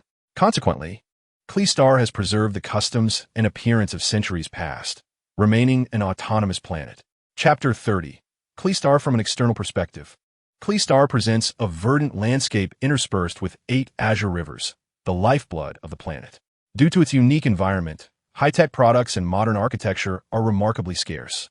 Klee Star retains its primitive charm reminiscent of centuries ago, characterized by dense forests filled with towering trees and peculiar flora. To safeguard Klee Star's pristine ecological environment, even the starport is situated on an artificial satellite orbiting the planet. The most captivating features of Klee Star are its honey and the enchanting exotic beasts. Here, Visitors can encounter countless rare and adorable creatures, generally non-aggressive and belonging to a notably gentle species. This has led to many affluent children of the Federation taking delight in keeping exotic pets from Cleastar as it elevates their social standing. Nevertheless, to prevent indiscriminate hunting that could lead to ecological collapse, the Federation Animal Protection Association has collaborated with the Klee people to form the Alliance for Exotic Beasts to safeguard these creatures. As Xia Nan's transport ship gently docked at the starport, he disembarked and intended to replenish his supplies before renting a small starship to the designated coordinates. However, when he prepared to take the space elevator from the starport to Cleastar, he was informed that the planet was temporarily closed to external visitors. Left with no choice, he, like many other tourists eager to explore Cleastar, found himself stranded in the starport's hall. The tourists clamored with inquiries about the reasons for the entry restrictions. Yet the staff could offer no answers, merely urging everyone to remain calm and await further announcements. As tensions escalated between the tourists and the staff, threatening to boil over into physical confrontation, a port official accompanied by security detail arrived to restore order. Dear travelers, we apologize for the inconvenience, but Cleastar is currently facing some issues that necessitate the closure of its access. We appreciate your understanding. How long will Cleastar remain closed? We have already waited for half the day, one frustrated tourist demanded. Yes, what could possibly have happened to warrant such a closure? Another added. Faced with the barrage of questions, the port official wiped the beads of sweat from his brow, striving to maintain patience as he encouraged them to remain calm and await news of Cleastar's reopening. Xia Nan, perceiving the situation to be peculiar, approached the official from the starport. Greetings, I am Federal Major Xia Nan. May I inquire about the difficulties faced by Cleastar? How might I be of assistance? In response to the inquiry from the federal officer, the starport official candidly replied, the king of the exotic beasts on Cleastar has suddenly erupted in turmoil, leading to a beast tide. Currently, various cities and tribes on Cleastar are under siege by this deluge of beasts. Are not these exotic creatures generally docile? What could possibly provoke such a violent upheaval? Xia Nan questioned, his brow furrowed in confusion. We are also uncertain of the specifics. We have merely received word from Cleastar instructing us to temporarily close the passage to their planet until the situation is stabilized. Please allow me passage to Cleastar. I wish to aid the inhabitants in quelling this unrest. Xia Nan implored the starport official. Very well, but at present, we are unable to open the passage, as it has been sealed by Cleastar's authorities. You'll have to find your own means of access. Understood. I shall make my own way to Cleastar. Please continue to reassure the visitors and, when appropriate, release some information to keep them informed. I trust they will understand your predicament. With that, Xia Nan strode towards the exit of the starport hall, intending to summon his Southern Cross mech and fly directly to Cleastar. The towering figure of the Southern Cross mech materialized in the starport square, instantly triggering the defense alarms. However, the alarms were soon silenced as the higher-ups of the starport became aware of Xia Nan's mission to assist the Crystarians. Ascending into the Southern Cross mech, Xia Nan propelled himself with two deep blue trails of flame, racing downwards toward Cleastar. With the mech's full acceleration, Xia Nan swiftly pierced through Cleastar's atmosphere and into its interior. The radar of the mech revealed that numerous tribes, large and small, were engulfed by the onslaught of exotic beasts, with several unfortunate smaller tribes already overrun and reduced to ruins. Xia Nan pinpointed the central city of Cleastar, and as he soared at high velocity, the sound of sonic booms echoed around him, until he finally descended into an ancient city. As he disembarked from the mech, an official from Cleastar approached him, guiding him to the central command of Cleastar. It appeared that the Crystarians had received the aid message from the starport. Greetings, Major Xia Nan. I am Ryan, the Grand Elder of Cleastar. We are grateful for your assistance at this critical juncture, the Elder expressed courteously. Thank you, Elder Ryan. What is the current situation? Are not exotic beasts typically gentle creatures? What could have incited the king of exotic beasts to revolt? Xia Nan asked directly. We too are not entirely certain of the details. However, it is the breeding season for the king of exotic beasts. It may have perceived a threat, prompting the upheaval and subsequent beast tide, Elder Ryan speculated. A threat? Are you suggesting that someone intends to capture the young of the exotic beasts? Xia Nan inquired. That is indeed a strong possibility. We now hope that someone can ascertain the condition of the king of exotic beasts. If there are individuals unlawfully attempting to capture the young, we must intervene, Elder Ryan concluded. At present, our personnel are fully engaged in withstanding the onslaught of the beast tide, leaving us unable to spare anyone. Thus, we hope that Major Xia Nan can venture forth to investigate the situation, Elder Ryan earnestly implored. Rest assured, Elder, I shall immediately ascertain the status of the Beast King. Please send me its coordinates, Xia Nan replied. Thank you, Ryan expressed his gratitude. Xia Nan piloted his mech skyward, soaring toward the designated location of the Beast King, resolving several crises in minor tribes along the way. Upon arrival, however, he found no trace of the Beast King, only some bloodstains on the ground and remnants of human equipment. At that moment, Xia Nan surmised that someone had taken advantage of the Beast King's birthing to launch an attack and abscond with its offspring. Activating his mech's radar, he scanned for life signs and soon detected 5 human presences in a cave 3 kilometers to the left. Without hesitation, Xia Nan retracted his mech and teleported directly to the cave's entrance. Inside, he overheard one of the individuals exclaim, "Brother, it seems we've stirred up great trouble." Trouble? Do you have any idea how much those Beast King cubs are worth? We could never exhaust such wealth in several lifetimes. Once we complete this heist, we can hide in the neutral star zone for a couple of years until the uproar dies down, then return to live freely. Isn't that enticing? Indeed, brother. Those Kree are inconsequential. As long as we make our fortune, who cares about their fate? But brother, I'm afraid we won't be able to escape this Kree planet. The beast tide is rampant outside. Chapter 31. Capture. Upon hearing this, Xia Nan made no effort to conceal his presence and strode into the cave, declaring, "You are suspected of inciting planetary chaos and stealing rare species. You are under arrest. Surrender immediately." "Brother, it's the Federation coming to apprehend us," one of the younger men exclaimed in panic. "Fear not, you fool. It's just this one person. With the beast tide raging outside, if we dispose of him, who will know it was us?" The eldest among them menacingly brandished a Gauss pistol. "Take him down." At the elder's command, the remaining 4 drew their weapons and unleashed a barrage of gunfire upon Xia Nan. With a sigh, Xia Nan summoned a spatial shield, erecting an insurmountable barrier before him. The energy beams fired by the 5 men merely dissipated against his shield without even causing a ripple. "How troublesome! He's an Esper," the elder shouted as he retreated deeper into the cave, urging his companions to hold their ground. Observing their shameless flight, Xia Nan could only laugh in exasperation. With a swift motion, he bound the remaining 4 in place using spatial restraints and searched their bags, uncovering a plethora of capture tools and several beast eggs. "Where are the cubs of the Beast King?" Xia Nan inquired. "There with the elder.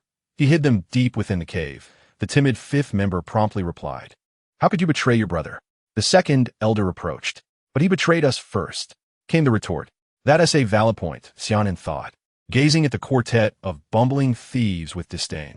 He teleported further into the cave in pursuit of the elder. After several instantaneous jumps, Xia Nan found himself in a vast cavern. The elder brother was seen crouched before a stone pillar, motionless. Xia Nan spoke up, urging him to surrender the young of the Beast King and promising leniency if he ceased his futile resistance. The elder brother remained unresponsive, continuing in his squatting position. Sensing something amiss, Xia Nan approached and touched his shoulder, only to find the man crumbled into a heap of bones, revealing the Beast King's egg nestled within a backpack at his feet. Cautiously, Xia Nan approached, retrieved the backpack, and confirmed that the egg was intact before slinging it over his shoulder and slowly retreating from the cave. His intention was to return the egg to the Beast King to quell the impending chaos of the beast tide, planning to investigate the cave further once the situation had stabilized, for the elder brother's demise was far too peculiar. Having safely exited, Xia Nan bound the 4 individuals at the cave's entrance, summoned his mecha, and transported them along with the egg back to the central city of Kelly Star. He entrusted the 4 captives to Elder Ryan and then sought out the Beast King with the egg in hand. Upon seeing the Southern Cross emblem on Xia Nan, the Beast King roared in fury, yet still recovering from childbirth, could only command 10 towering beasts to advance towards him. Xia Nan swiftly disengaged from his mecha, presenting the egg from the backpack, saying, "Do not be agitated. I have retrieved your child." He extended the egg forward, imploring, "You can understand my words, correct? Kindly instruct your companions to remain calm." The Beast King cleared a path for Xia Nan, who approached and gently placed the egg before it. The Beast King's eyes softened with affection as it licked the egg. This was a case of unlawful theft of your offspring. I have apprehended the culprits and assure you that such incidents will not recur, Xia Nan assured. Now, could you halt the Beast Tide's assault? Otherwise, the casualties will escalate, leading to dire consequences, which I am certain you would prefer to avoid. In response, the Beast King emitted an unusual sonic wave that enveloped the entirety of Kelly Star. Outside the central city, the multitude of beasts poised to storm the city suddenly ceased their attack, and the Kelly warriors of the gates braced themselves for battle. However, the beasts began to retreat back into the depths of the jungle. What is happening? Report to the Elder, the captain at the gate shouted urgently. Upon receiving the frontline report, Elder Ryan realized Xia Nan had resolved the Beast Tide, allowing him to release a heavy burden and announce to the command center, "We are victorious." The members of the command center were momentarily stunned before erupting into jubilant cheers, their nerves frayed from the recent turmoil, now eager to celebrate their hard-won reprieve. Quickly, broadcast to all regions that the Beast Tide has retreated. Organize rescue efforts for the victims, Elder Ryan commanded. With the Beast King's decree, the entire Beast Tide on Kelly Star withdrew. Well then, I must take my leave for now. I shall return when the opportunity arises, Xia Nan said as he departed. Xia Nan bid farewell to the Beast King, who responded with a series of unintelligible roars in return. The Southern Cross Mecha soared into the sky, returning to the command center of the central city. I am immensely grateful to you, Major Xia Nan. You are the savior of our entire Cree tribe, Elder Ryan exclaimed with fervor. It is my duty as a soldier of the Federation to protect its citizens. Xia Nan replied modestly. Please, Major Xia Nan, honor us with your presence at our banquet. Elder Ryan extended an invitation. However, Xia Nan, still preoccupied with the eerie cave, politely declined the elder's invitation and inquired about the cave's details. Elder, there's a cave in this area. Do you know anything about it? Xia Nan pointed to a specific coordinate on the map. I am sorry, Major Xia Nan, but I'm not aware of its nature, Elder Ryan responded. Then I shall take my leave. I urge you to keep your people away from that cave. Something seems amiss, Xia Nan warned. What seems to be the problem? Major Xia Nan? Elder Ryan asked. Xia Nan recounted his encounter, particularly the bizarre scene of the man's demise within the cave. After a moment of contemplation, Elder Ryan admitted his ignorance regarding the cave's circumstances and expressed his apologies once more. Xia Nan understood and insisted that if he did not return within a day, Elder Ryan should report to the Federation, requesting troops to investigate and secure the cave. Acknowledging the gravity of the situation, Elder Ryan assured Xia Nan that he would report to the Federation and advised him to exercise caution. After bidding farewell to the Elder, Xia Nan returned to the ominous cave. As he advanced deeper, the temperature plummeted, and upon reaching the subterranean cavern, he observed frost accumulating on the walls. When he had first pursued the intruder, there had been no such phenomenon. Now, the emergence of these anomalies confirmed that the cave harbored something sinister. Chapter 32. The eerie cave. Upon arriving at the spot where the man's remains had been, Xia Nan discovered that the bones beneath the pile of clothing had vanished. Vigilantly scanning his surroundings, he confirmed that he had not disturbed the remains. The sudden disappearance of the bones suggested either someone had taken them or they had mysteriously vanished on their own, indicating that unusual events were transpiring within the cave. A series of bone-crunching sounds emanated from behind Xia Nan. Reacting swiftly, he activated a spatial shield and teleported backward, only to witness a skeletal figure swaying toward him. Upon closer inspection, he realized this was the very skeleton of the man he had encountered earlier. Now animated, this horrifying spectacle startled Xia Nan, prompting him to unleash two-dimensional slashes, reducing the skeleton to mere fragments. Sighing in relief, Xia Nan noted the creature's weakness and approached to investigate further. Suddenly, the bone fragments began to coalesce, reforming into the skeletal figure once again. Without hesitation, Xia Nan unleashed another pair of dimensional slashes, shattering it anew. However, not long after, this pile of bones resurrected into a skeletal frame once more. Was there no end to this? Could this creature truly not be killed? Xia Nan was utterly astonished by this indestructible skeleton. It was his first encounter with an immortal species. This time, Xia Nan employed spatial compression, condensing it into a sphere of ash, convinced that in this form, it could no longer revive. The ash sphere trembled a few times, attempting to revert to its original state, but ultimately failed.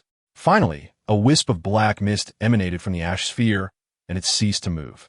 Only then did Xia Nan feel a sense of relief. It appeared that this entity needed to be utterly shattered to prevent its resurrection. That black mist was likely the cause of the skeletal revival. Xia Nan pursued the black mist deeper into the cavern. After approximately half an hour, he arrived at a peculiar altar. The altar exuded a sinister aura, and Xia Nan could even detect a foul stench. The black mist swirled atop the altar, clawing its way towards Xia Nan, only to be repelled by an invisible barrier, which the mist repeatedly assaulted with vigorous force. Taking a few steps back, Xia Nan noticed a line of inscriptions on the stone wall. Unfortunately, he could not decipher them, so he captured an image with his smart wristwatch and exited the cave.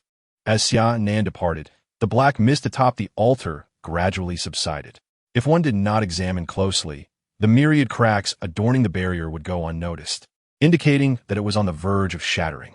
Xia Nan hastened his retreat to the cave entrance, where a chilling atmosphere enveloped the interior, icicles forming at the entrance. Utilizing his extraordinary abilities, he established multiple layers of spatial barriers at the cave's mouth to contain the cold air emanating from within. Subsequently, he promptly reported the situation to the Federal Military Department, including the captured images of the inscriptions from the stone wall. In the Central Star region, within the 1st Defense Fleet's Intelligence Center, the duty officer received Xia Nan's message and immediately conducted a risk assessment, forwarding the information to the fleet's commander, Admiral Doug Williams. Admiral Williams, an S-class superhuman adept in martial arts and known for his fierce reputation, was a man who preferred to solve problems with his fists rather than overthink. Other military generals often mocked him as a brute. Williams examined the intelligence report closely. An undying skeleton, a mysterious altar, and some enigmatic inscriptions. Since this occurred in the Central Star region, he decided to dispatch personnel to investigate. Adjutant, yes. Order 2 God of War squads to proceed to Kelly Star, and have the nearby patrol fleet expedite to monitor that location. Understood. The adjutant swiftly departed to mobilize the troops toward Kelly Star. Williams, scrutinizing the mysterious inscriptions in the report, found them unrecognizable. He approached the intelligence officer and instructed him to send the information to Director Moss of the Federal Research Institute. Upon receiving Williams' report, Director Moss merely glanced at it before springing from his seat in astonishment. This is the Necromancer's altar. This is dire. As Director Morse conveyed the message to General Williams, he urged him to dispatch additional personnel to obliterate the necromantic altar, ensuring it would not corrupt Kree Star or precipitate a calamity.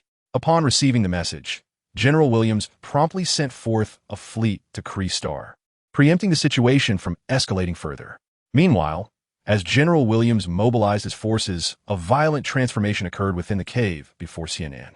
The icy chill within breached the spatial barrier Xia Nan had erected, and crystalline frost began to spread outward.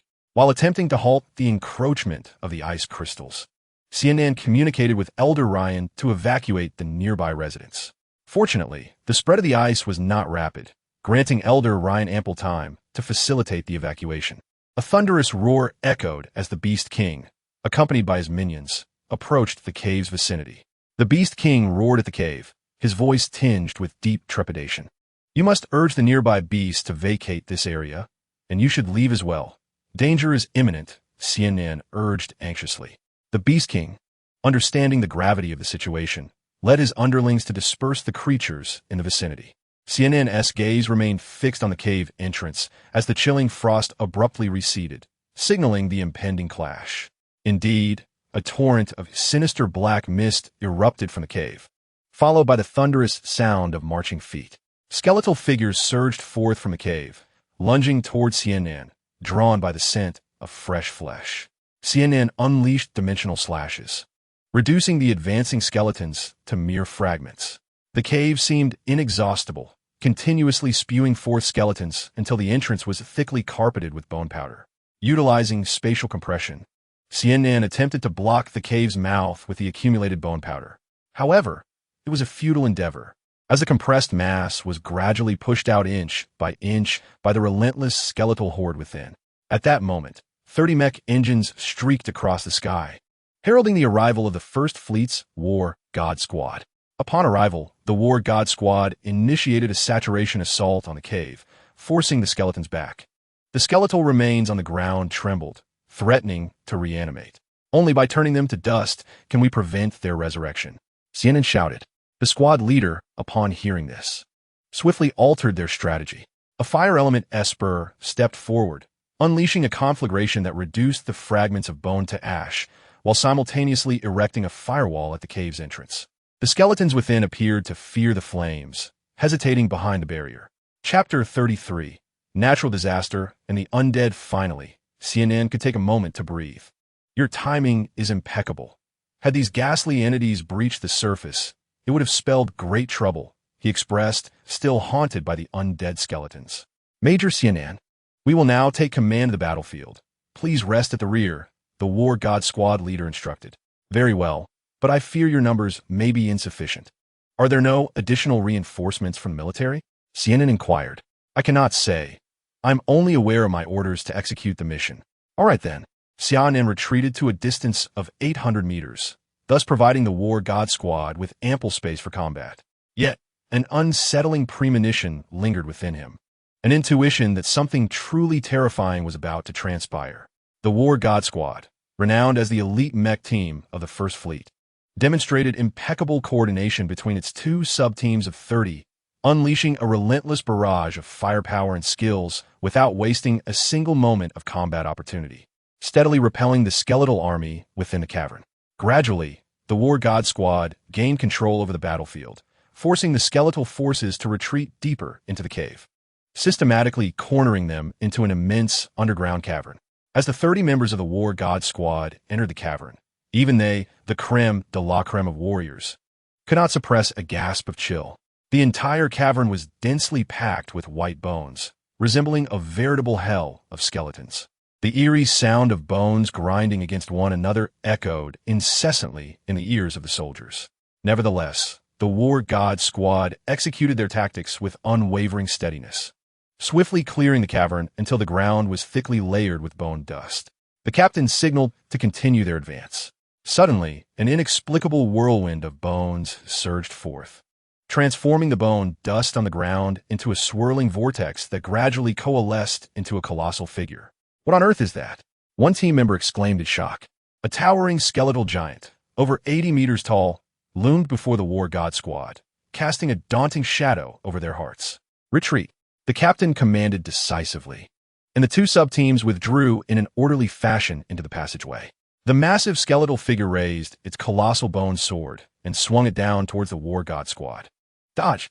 The captain shouted, simultaneously raising his mech shield to block the impending strike, striving to buy precious time for his team to escape. A powerful gust of wind erupted from the collision, sending the captain crashing into the stone wall like a baseball struck by a bat. Captain! The team members cried out, with two rushing to rescue their leader while the remaining members unleashed a furious barrage of firepower upon the skeletal giant.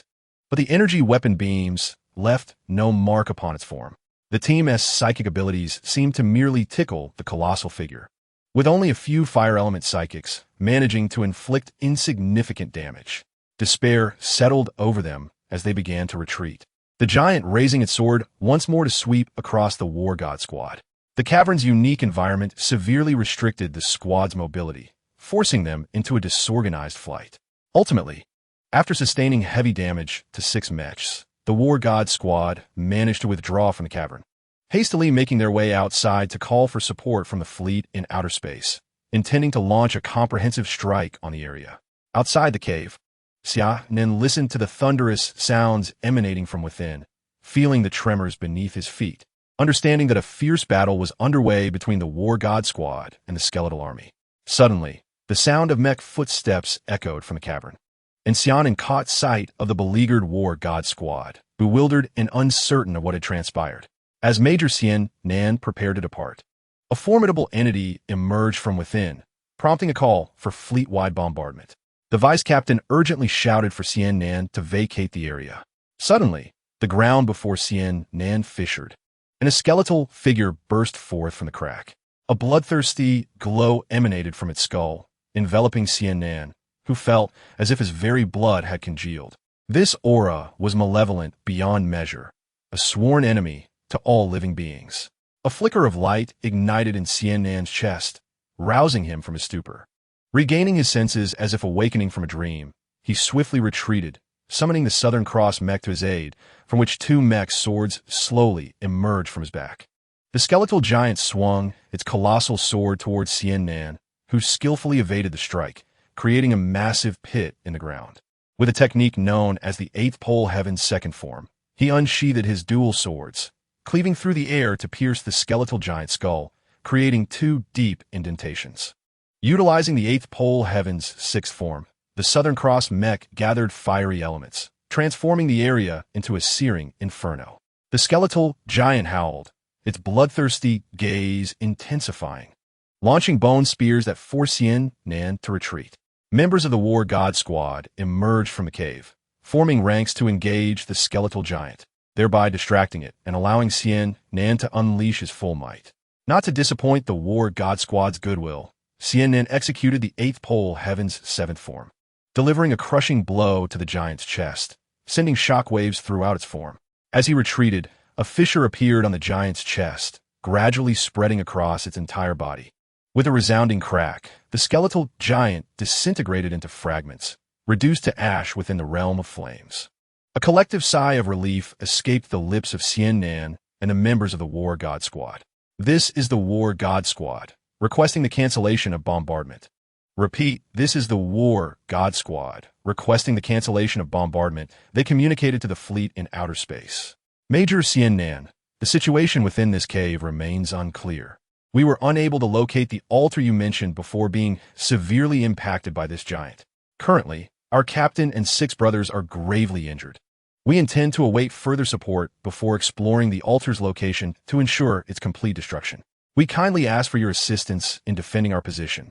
The vice captain of the War God Squad implored Xia Nan. Very well, I shall assist you, Xia Nan replied without hesitation. Within the fiery realm, the skeletal remnants emitted sharp, crackling sounds as Xia Nan and his comrades formed a defensive perimeter surrounding the cave securely. After approximately an hour, transport ships hovered above the area, and hundreds of mechs descended from the skies. A robust figure clad in a general's uniform soared down from the battleship. It was Admiral Doug Williams, the commander of the First Fleet, who had personally arrived on the scene. What is the current situation here? Who will provide me with an explanation? Boomed Admiral Williams, his voice resonating with authority. The members of the War God Squad turned their gazes towards Xia Nan, nestled within the Southern Cross mech. Xia Nan could only step forward to report, General, there exists a mysterious altar suffused with the aura of death. The God of War team recently ventured down to explore and was severely wounded by a skeletal giant. The skeletal giant has broken free from its confinement. And 1 hour ago, the God of War team, alongside its subordinates, managed to slay the skeletal giant. We have established a defensive perimeter 500 meters out. Chapter 34, Advance. General Ares Williams scrutinized Xia Nan and remarked, So you're the inheritor of the Southern Cross of this generation. Quite impressive. You possess a spirited demeanor. I will take charge of this situation now. You youngsters should rest well.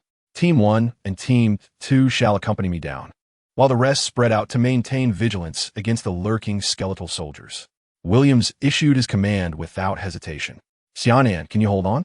General, I am perfectly fine. Xia Nan replied. Excellent. As the discoverer of this altar, you will accompany me, saving me the trouble of forging a new path. With that, General Williams, flanked by 2 teams and Xia Nan, entered the cavern, while the remaining personnel dispersed to remain alert. Thanks to the prior clearance by the God of War team, Williams and his group swiftly arrived at the underground cavern. Looking up, they could still see the large hole made by the skeletal giant's assault. Xia Nan guided them toward a concealed passageway, where the temperature plummeted drastically. Frost crystals began to form on the mechs of the group, yet General Williams, unarmored, emanated a powerful surge of life force, which formed a column of vapor that dispelled the ice and chill around him. Xia Nan marveled at the might of General Williams, realizing that an S-rank martial artist physique was extraordinarily formidable, rivaling that of a mech. The group, composed of no weaklings, advanced swiftly. The skeletal soldiers encountered along the way posed no challenge. Williams did not need to intervene, as the 2 teams of the God of War effortlessly eliminated the obstacles with remarkable efficiency, rendering the skeletal foes unable to resurrect. After breaching a crystalline gate, Xia Nan and his companions arrived in the subterranean chamber where the altar was located. The sudden drop in temperature compelled them to utilize their supernatural abilities to fend off the cold. The air in this small underground space was thick with a heavy, dark mist. Williams found that his blood energy was compressed to about a foot around him. Xia Nan sensed that the atmosphere here was saturated with the essence of death, 100 times more potent than before, even affecting his physical senses. The members of the God of War team, whose physiques were not as robust as Xia Nan's, experienced even more severe reactions. Withdraw for now. Leave Xia Nan behind, Williams commanded upon noticing the condition of his subordinates. The God of War team promptly exited the underground space. General Williams turned to Xia Nan and asked, "Was it like this when you entered?"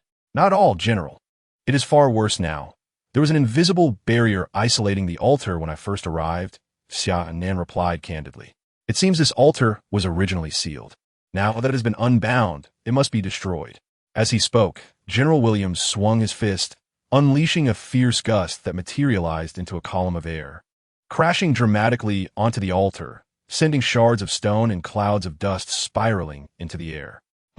General Williams uttered in astonishment, for the altar before him remained utterly unscathed. The explosive sound and pressure of his strike reverberated throughout the subterranean space, as if a battleship's main cannon had forcefully pressed the altar downwards by over 10 meters. Yet the death altar stood resilient, unharmed. At this moment, General Williams's expression grew solemn.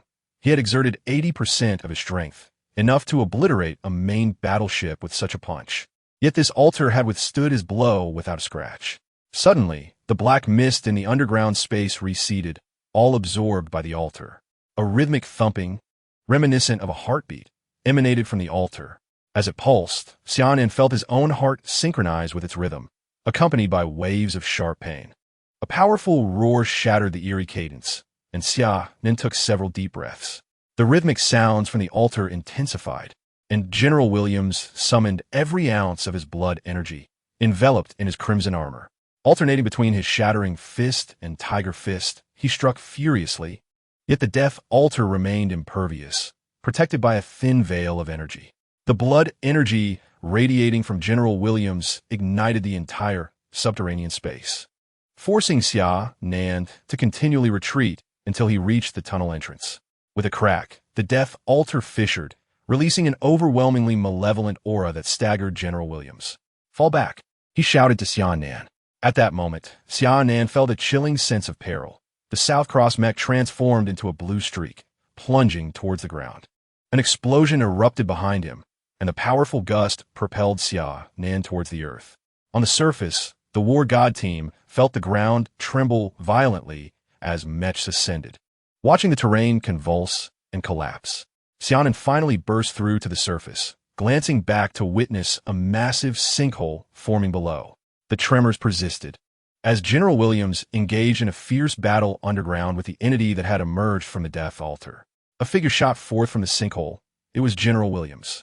Now, he was far from his earlier composure, resembling a beggar, his granite-like body marred with numerous wounds. "Evacuate to the transport ship," General Williams shouted urgently. A shadowy figure, accompanied by a tempest of black mist, erupted from the earth, a bone sword aimed directly at General Williams. The war god Ares, a majestic and formidable mech, materialized on the battlefield. One of the 12 divine mechs, war god Ares, has arrived. Empowered by the mech, General Williams launched a fierce assault on the shadowy figure. The war horn struck with ferocity, sending the shadow crashing to the ground. The shadow of death transformed into countless phantoms, encircling the Ares mech. In an instant, Ares was subjected to a barrage of thousands of attacks, the shock waves from their clash plowing through the surrounding terrain.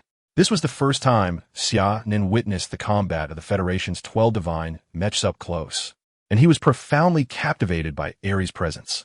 General Williams managed to break free from the shadows, and the explosion of the galactic star burst resounded through the heavens, scattering the dark mist across the sky. The black fog, as if animated, swept across the ground, reducing countless trees to mere ashes, their vitality utterly consumed. The dark mist reformed into a humanoid shape, enveloping Ares in tendrils of shadow, as if attempting to suffocate it from within. With a commanding roar, the divine star surged forth, transforming Ares into a colossal celestial body that dispersed the murky fog, igniting the battlefield into a sea of flames. For the first time, the shadowy figure emitted a piercing scream. Xia Nan and the war god squad were overwhelmed by the cacophony, clutching their heads in anguish as the mechs above swayed precariously and began to plummet. The war god's judgment manifested as a spear of light that pierced the heavens, finally dissipating the shadowy apparition from existence. The battle concluded. General Williams deactivated the mech, gasping for breath as he collapsed onto the ground. Xia Nan and the war god squad landed beside him, providing protection. What a troublesome adversary. I'm fortunate to have come personally. Otherwise, Krellis would surely have met its doom, Williams reflected. Chapter 35. Ancient Secrets. After vanquishing the shadow, General Williams returned with the war god squad. Subsequently, the Federation dispatched numerous investigators to the area for a thorough examination and cleanup, hoping to glean some valuable insights. Xia Nan returned to the central city to inform Elder Ryan of the resolution to the issues at hand. On board General Williams' flagship, a communication from Dean Morse came through. Doug, how are things on your end? Dean Morse, the problem has been resolved. However, what exactly was that altar? Upon its destruction, it unleashed a shadow creature with combat capabilities reaching S-Class. Had I not intervened personally, fearing those youngsters would be unable to handle it. You might have received news of Krellis' downfall by now, General Williams responded. Your ignorance of it is understandable, considering the brevity of human history. According to our records, that altar is known as the Necromancer's Altar, an artifact of the undead race. Approximately 900,000 years ago, a terrifying race emerged in this universe, the undead. The civilization of the undead requires no resources. They shun technological or civilizational advancement. Instead, they relentlessly plunder, with all life forms as their targets. They do not die, do not suffer, and do not know fear. Like a plague, they spread across the universe, turning countless civilized worlds into barren wastelands under their virulent encroachment. Whenever they invade a planet, the life forms upon it become assimilated, ultimately joining the ranks of their relentless army. At the height of their power, they dominated half of the universe until they encountered a coalition led by the Holy Empire and the Radiant Alliance, which halted their marauding advance in the desolate northern reaches of the underworld star domain. There, an epic conflict raged for a staggering 100 millennia, with both sides committing trillions of soldiers to the fray. Although the Holy Empire's mastery of light elements effectively countered the undead were able to continuously replenish their forces from the corpses of the fallen coalition soldiers, temporarily pushing the Radiant Alliance back. Then, inexplicably, the fabled Lich Emperor vanished, leading to a civil war among the undead lords vying for the artifact known as the Staff of Death, granting the Radiant Alliance a fleeting opportunity to regroup. The fractured undead, bereft of the Lich Emperor's dominion, fought amongst themselves, launching frenzied assaults in all directions. This disunity allowed the Radiant Alliance to strike them down one by one. Ultimately, after incurring tremendous losses, the Holy Empire deployed their civilization's marvel, the Crown of Holy Light, with the full might of their nation. An overwhelming surge of light elements suppressed the undead's resurrection abilities, and the coalition unleashed annihilation shells, blanketing the underworld star domain with countless projectiles. At the cost of the domain's total destruction, the undead army was obliterated into the endless void. In the aftermath of this battle, the coalition civilizations were left severely weakened, and the universe was steeped in sorrow. It took nearly 4 millennia of purging to eradicate the remnants of the undead throughout the cosmos, with the remaining altars sealed away. The necromantic altar on Cryos must be a remnant from that era, but should have been sealed by the Holy Empire-esque civilization. Given the passage of time, these remaining altars ought to have been eroded by the currents of time, rendering them inert. How peculiar! It is indeed exceedingly strange. Observing Dean Morse lost in contemplation, General Williams felt compelled to interject. Dean Morse, given the peril of this artifact, should we not be concerned about the existence of other altars within our Federation? Should we not alert the entire region to conduct a thorough investigation across the 5-star domains? That is unnecessary, without a ruler of the level of the undead lords. These undead are of little concern. Furthermore, there are scarcely any necromantic altars left in the universe. As long as we address any issues promptly, we can mitigate any adverse effects, Morse replied.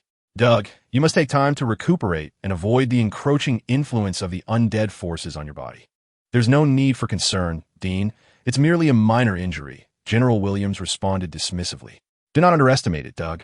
Though you're a martial arts adept with physical strength surpassing that of elemental and psychic types, the power of the undead will gradually corrupt your superpower factors. It is imperative that you undergo a thorough examination. Before he could finish his sentence, General Williams on the other end of the communication spat out a mouthful of black blood, prompting the adjutant in the command room to urgently call for the medical officer. Doug, are you all right? It seems the powers of the undead have begun to infiltrate your body. Haven't you noticed? Adjutant, immediately transport General Williams to my research institute. I need to conduct a thorough examination of his condition, commanded Director Moss. Understood, Director, the adjutant responded promptly. At the same time, General Williams was grievously wounded, and the investigation team had unearthed fragments of necromantic altars underground, discovering a bead that exuded a lingering aura of death. This bead continuously emitted a bizarre energy, causing subtle corrosive marks to appear on the surrounding ground. The investigators carefully placed these items into specially designed containers for sealed preservation and swiftly dispatched them to the Federal Research Institute. Xia Nan once again declined Elder Ryan's invitation to a banquet, replenished his supplies in the city, and departed from Cleestar. He rented a small starship at the starport and set off towards the coordinates of the treasure buried by the Shining Legion. Aboard the starship, Xia Nan reflected on the recent battle. The universe was indeed perilous. The shadowy figure had imparted an exceptionally terrifying experience upon him. General Williams, as an S-class superpower wielder, could barely suppress it while piloting one of the Federation's 12 divine mechs, the war god Ares. Should such monsters proliferate within the Federation, it would undoubtedly suffer tremendous losses and countless lives would be extinguished. Xia Nan could only hope that these creatures were mere anomalies. In the course of the battle, Xia Nan realized his lack of devastating offensive capabilities. While his dimensional slash and spatial compression were effective for clearing large groups of enemies, their single-target power left much to be desired. It seemed imperative for him to develop a skill that could decisively turn the tide in combat, ensuring that he would not struggle against thick-skinned foes like the skeletal giant in the future. Chapter 36. The Evolution Cube. After approximately 3 days of piloting the starship, Xia Nan finally arrived at the desolate planet indicated by the coordinates. He anchored the starship in low Earth orbit and set it to automatic cruise mode before piloting the Southern Cross mech to the planet's surface for reconnaissance. The coordinates provided by the stars only confirmed that the treasure lay somewhere in a barren expanse on the desolate planet, lacking specific details. Xia Nan had to rely on his mech's radar to search for any anomalies. Flying over the wasteland once more, Xia Nan scanned the area with his radar, which revealed only significant reactions from iron and chromium elements, with no other unusual signals detected. He returned to the starship, exited the mech, and began to eat. This was troublesome. Without radar detection, the barren expanse was not particularly large, and he had already scanned underground, yet he still could not find anything. However, it was only natural to consider that as a treasure trove of the Shining Legion from 1,000,000 years ago, if it were so easily discovered, the treasures would have long been claimed by others, leaving no room for Xia Nan. As Xia Nan munched on his rations, he pondered whether this secret treasure resonated with supernatural energy akin to the god-slaying sword. Resolute in his thoughts, he swiftly finished his meal and piloted the Southern Cross mech downwards. Standing at the center of the desolate expanse, Xia Nan unleashed the entirety of his supernatural energy, meticulously attuning himself to the subtle variations within the region. An hour later, he retracted his released energy and sat quietly within the mech to recuperate. Could it be that I was mistaken, unable to find it through this method? During that hour, Xia Nan had thoroughly scanned the wasteland twice with his supernatural energy, and his concentration had sharpened to the point where he could discern molecular states. Yet he remained empty-handed. Glancing at his watch, he noted that only 8 days remained before school commenced, leaving him with little time. If he failed to locate it this time, he would have to wait until he could return at a later date. Once more, Xia Nan released his restored supernatural energy, and the overwhelming spatial elements surged forth like tumultuous waves, cascading outward in successive ripples. With unwavering focus, he continued to detect the subtle discrepancies in the wasteland, And soon another hour slipped by. Feeling a depletion of strength, he prepared to retract his energy, believing he would return empty-handed once again. Suddenly, a faint glow emanated from his chest, emitting a series of peculiar frequencies that swept across the desolate land. At last, something anomalous appeared in Xia Nan's perception. He immediately maneuvered the mech to the location, carefully sensing the area, when an unexpected tugging sensation enveloped him, causing him to vanish from the mech. Inside an ancient and grand hall, Xia Nan beheld the familiar statues of the Shining Legion, momentarily mistaking it for the Hall of Heritage. However, the stone platform before him indicated that this was a different place, one that served as the treasure trove of the Shining Legion. It dawned on him that the treasure lay hidden within a secret dimensional space, explaining why his searches had yielded no results. Only the guidance of the stars could lead him here. Stepping forward, Xia Nan approached the stone platform, gazing upon the inconspicuous six-sided magic cube that sat atop it. He reached out to grasp the cube, and the faint glow from his chest flickered and entered the cube, which began to rotate of its own accord. The cube reconfigured itself, its 6 faces shifting incessantly. A familiar voice echoed, "Xia Nan?" It was the voice of the stars. "Is it you? I thought you were." Xia Nan's excitement surged at hearing this voice.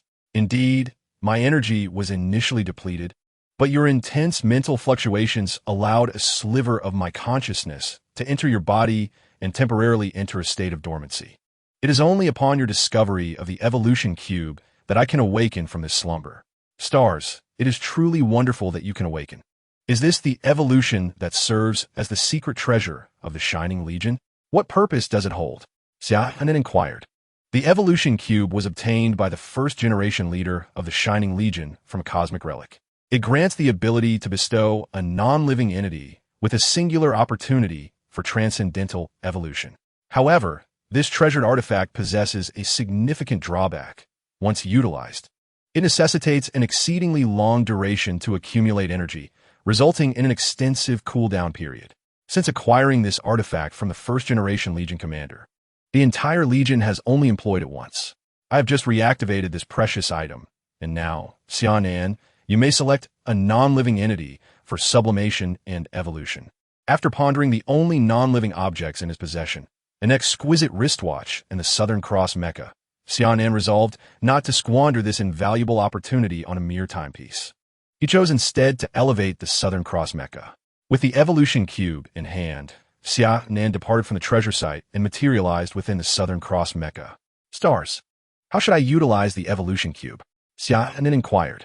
Aim the evolution cube at the object you wish to evolve, then channel your mental energy to initiate the process. Stars instructed. Upon hearing this, Xia Nan pointed the cube at the Southern Cross Mecha, directing his mental energy into the artifact. The cube began to disassemble, enveloping the mecha in a resplendent array of colors. The Southern Cross Mecha automatically ejected Xia Nan, commencing its transformation as it emitted the same radiant hues as the evolution cube. "How long will this take?" Xia Nan asked as he beheld the mecha morphing into a vibrant sphere of light. Almost as soon as he spoke, the brilliance coalesced, revealing the new Southern Cross Mecha before him. In terms of outward appearance, the new mecha bore little change from its predecessor. It had merely shifted from a deep blue to a royal blue hue, with silver starlight glimmering upon the 2 black swords at its rear. Xia Nan entered the mecha, eager to assess the enhancements in its performance. The evolution cube dimmed and began to dissipate. "Stars, are you there? What is happening?" he queried. "I am here. The energy of the evolution cube has been depleted and will soon return to its resting place," Stars explained. "And what about you, Stars?" Xia Nan inquired with concern for Stars' well-being. "I am now one with the evolution cube. I shall enter a slumber alongside it." Xia Nan felt a pang of disappointment at the prospect of separation so soon after their reunion. "Will I see you again?" he asked. "Of course. I am merely in slumber. Once the cube absorbs sufficient energy, I will awaken once more. Farewell for now, Xia Nan." With those words, the cube vanished. Returning to the treasure site, unbeknownst to Xia Nan, Stars had just spun a kind-hearted deception. The energy accumulation required for the evolution cube would span over 10,000 years. By that time, Xia Nan would have long since turned to ashes. Stars wished to spare him any sorrow. Chapter 37. The Great Wall Base. Xia Nan bid farewell to the desolate planet and ascended into the vastness of space aboard his starship, preparing for the journey home. Although this treasure-hunting expedition had its complexities, it ultimately proved worthwhile. Not only had he discovered the Shining Legion's treasure and evolved the Southern Cross Mecha, but he had also reunited with stars, alleviating the regrets he harbored from his time on Planet G 1849. The starship made its return journey towards the direction of the Kelly star. 7 days later, the transport vessel carrying Xia Nan gradually entered the bustling Xingxing port. Tomorrow marks the beginning of the academic season, and Xia Nan has finally returned to the Crimson Academy just a day before classes commence. Upon his arrival, an instructor approached him, stating, "Instructor Xia, the principal is looking for you." Xia Nan was momentarily taken aback. Since his appointment as a Mecha instructor at the Crimson Academy over a year ago, he had never encountered the principal, as all ceremonies and events were presided over by the director. The fact that this enigmatic principal sought him out today piqued his curiosity. Knocking gently on the principal's office door, he heard a familiar voice beckoning him to enter. Upon stepping inside, he was greeted by a familiar figure seated at the desk, General Huangfu Song, the principal of the Crimson Academy. "Your Excellency, General," Xia Nan saluted respectfully. "There's no need for such formality. Just call me principal while at the academy," Huangfu Song replied with a warm smile. "I called you here firstly to congratulate you on successfully becoming a pilot of this generation's Southern Cross Mecha. You have certainly not disappointed this old man. Secondly, you're no longer an instructor at the academy." Xia Nan's expression turned to one of confusion. "Why not? It would be beneath your talents to remain here teaching these children. I intend to assign you a greater responsibility. Do you remember the planet where you took those children on their first mission? The resource planet C-1568. Rich in ethereal energy deposits?" "Yes," Xia Nan confirmed. Huangfu Song explained that the Federal Mining Corporation had discovered substantial ethereal energy resources there and had dispatched 3 mining teams to establish a base. The Federation has decided to construct a base to safeguard the development of these resources, and after our discussions, we have chosen you to be the commanding officer of this base. "Why me? My qualifications are insufficient for such a position, aren't they?" Xia Nan inquired. "Because of your strength and sense of justice. Your abilities have reached the pinnacle of A-grade, mere steps away from S-grade. Among the current officers of the Federation, excluding generals, you are among the most elite. Moreover, you represent the new generation of Constellation Mecha warriors. Appointing you as the base commander is not solely based on your formidable skills. It is crucial for you to gain leadership experience within the military. Should a major conflict arise, the Federation will undoubtedly require you to command troops in large-scale operations. You cannot remain as you once were, charging forward heedlessly. The essence of interstellar warfare lies in the strength of troop formations, unless one attains peak personal prowess. Their impact in such conflicts is negligible. You must diligently learn how to become a qualified commander." Yet, as Xia Nan opened his mouth to decline, Huangfu Song interjected, "But what if no buts? Obey the orders." Understood. Xia Nan had no choice but to accept this new directive. He had only just begun to acclimate to the comfortable life at the academy, and now he was unexpectedly assigned to a military base as its commanding officer. A formal military order was swiftly transmitted to Xia Nan's intelligent wrist device, instructing him to report to the new Great Wall base in 2 days. Furthermore, the federal military would be dispatching a brand new small fleet from the Central Star Domain under Xia Nan's command. From this directive, Xia Nan sensed the Federation's significant regard for him and inferred the astounding reserves of the ethereal energy minerals on resource planet C-1568. Otherwise, the Federation would not allocate such substantial manpower and resources. 2 days later, a shattered Star-class battleship from the 6th Fleet transported Xia Nan to the Great Wall base on planet C-1568. Upon entering the base, the Central Intelligence System automatically recognized Xia Nan's status as commander and promptly announced his arrival to all personnel. Shortly thereafter, a captain, accompanied by heads of various departments, came to welcome Xia Nan. "Welcome, Commander. On behalf of all personnel at the Great Wall base, I extend our warmest greetings," the captain saluted, introducing himself as Carlos. He said Ducon. Xia Nan nodded in acknowledgement to the heads of departments and gleaned some insights about the Great Wall base through Carlos's introductions. The Great Wall base sprawls over an area of 60,000 square kilometers, housing a small starport capable of accommodating 10 shattered Star-class battleships, 50 patrol vessels, and 30 transport ships.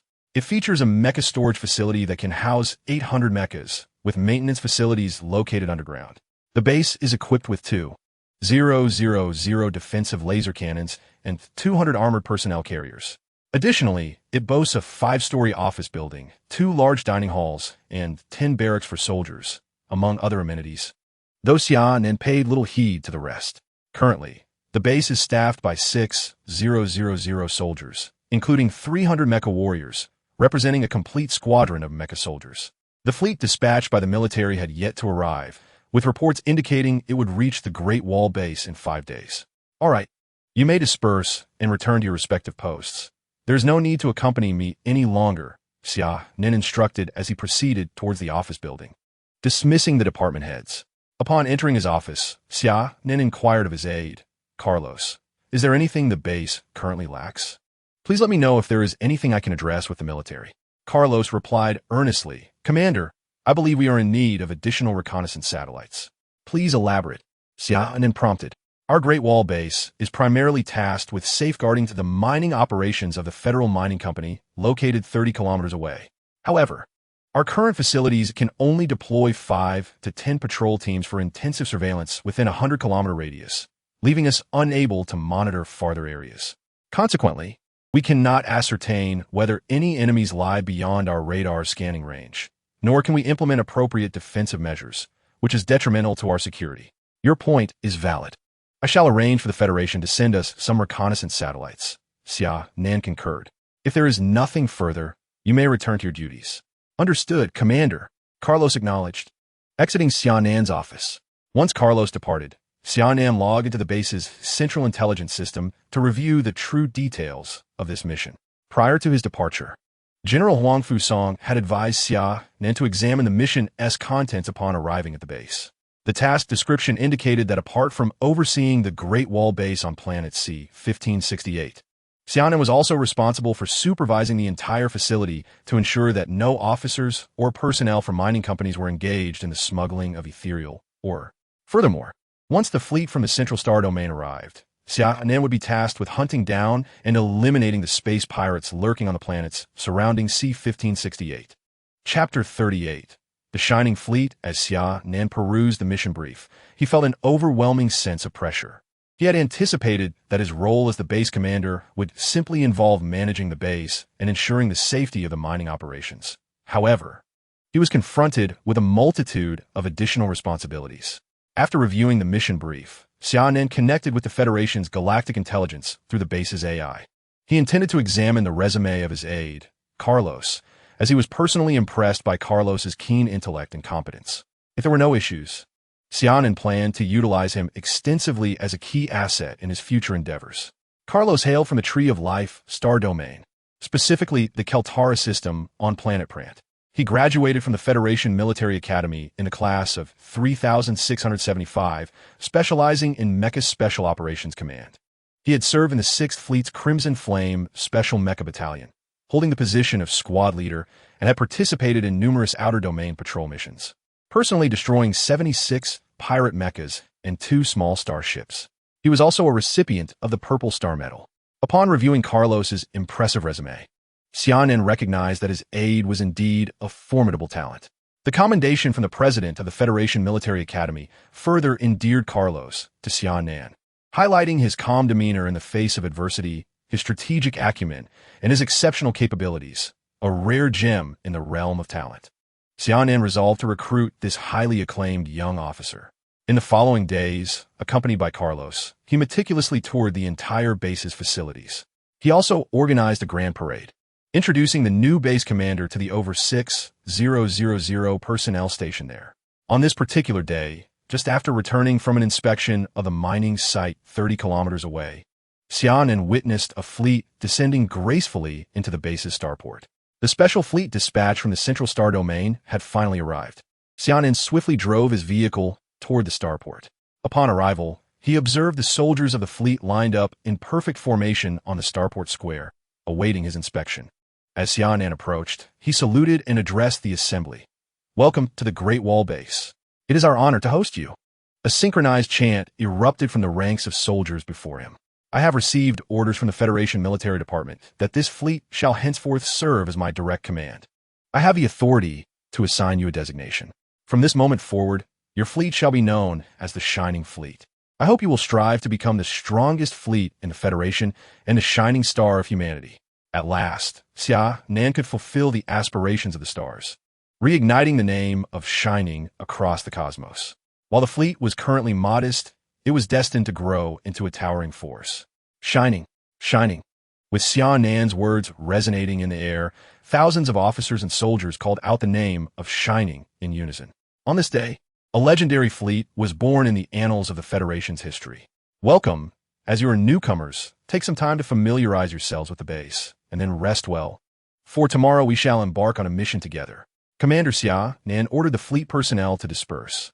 Commander, I am Mina, the fleet commander, and I hereby transfer the command of the fleet to you, reported a tall, leggy beauty holding the rank of Major.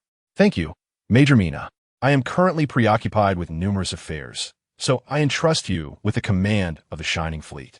I hope you will continue to excel and not disappoint my expectations. Xia Nan replied. Yes, Commander. Major Mina responded earnestly. Major Mina, please provide me with an overview of our Shining Fleet. Although I cannot dedicate my full attention to it, I would like to have a general understanding, Xia Nan said with a smile. Commander, the Shining Fleet currently consists of a Sentinel-class flagship, 5 Starbreaker-class battleships, 100 patrol ships, 50 transport vessels, and 600 mecha units. Additionally, wait a moment, did you just mention a Sentinel-class flagship? Isn't a flagship typically reserved for generals? My military rank shouldn't qualify me for such a vessel. Moreover, I have never heard of the Sentinel-class battleship. Xia Nan interrupted Mina's introduction. Commander, the Sentinel-class flagship is the Federation's latest medium-sized flagship, recently commissioned to various fleets. As for why you have been assigned a flagship, I am unaware. I only know this is an order from the Federation's military command to equip our Shining Fleet with a Sentinel-class flagship, Mina explained. At this point, Xia Nan felt utterly perplexed. What was the Federation's military command up to, assigning her a medium-sized flagship? Such privilege was typically reserved for brigadier generals. Was there some significant operation planned in this star system? Commander! Commander! Major Mina's voice broke through Xia Nan's reverie. Oh, please continue. Major Mina. Furthermore, the Federation's military command has dispatched a 30-member special mecha combat team. The total personnel of our fleet now stands at 25,326. That concludes my report.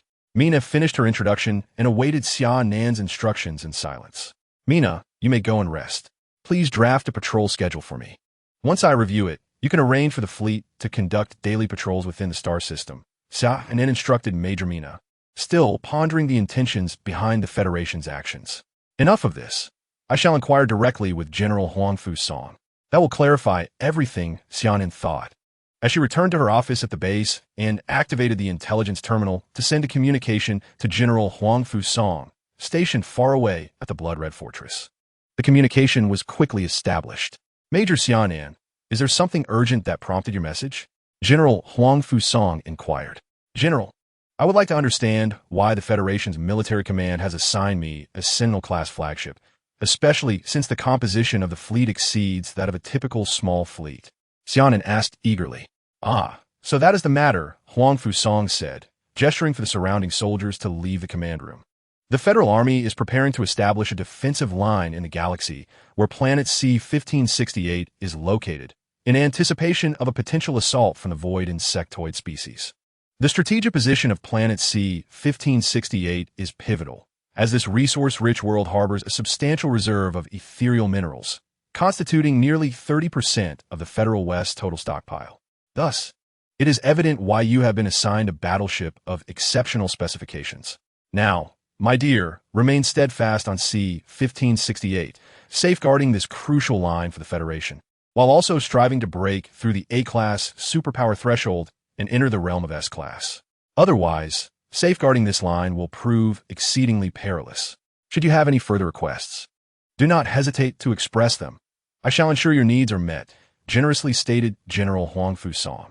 Xia Nan recalled Carlos's suggestion regarding reconnaissance satellites and broached the subject with General Huangfu, who readily acquiesced and provided a set of near-orbit defense apparatus for Xia Nan. These provisions would be dispatched to planet C-1568 expeditiously. Chapter 39. The fleet's first battle upon concluding communications with General Huangfu Song.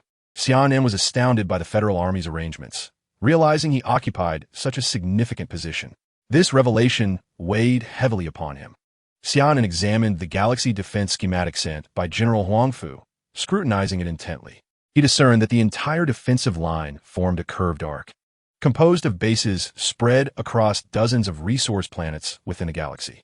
Notably, planet C-1568 was situated at the midpoint of this arc, forming the very forefront of the line. Should the void insectoids indeed launch an attack, he would be on the front lines, determined to remain at the base for introspection and mastery over space elements once the internal sweep of the galaxy was complete. Xia Nan aimed to become an S-class superpower at the earliest opportunity. His recent close calls due to insufficient strength had left him shaken. The next day, at the base starport, the shining fleet prepared for departure. Xia Nan boarded his flagship and issued the command for the fleet to set sail. With 156 warships soaring into the cosmos against the backdrop of a blue sky. Within the Watchtower-class flagship, Xia Nan assumed the role of fleet commander for the first time, directing the fleet.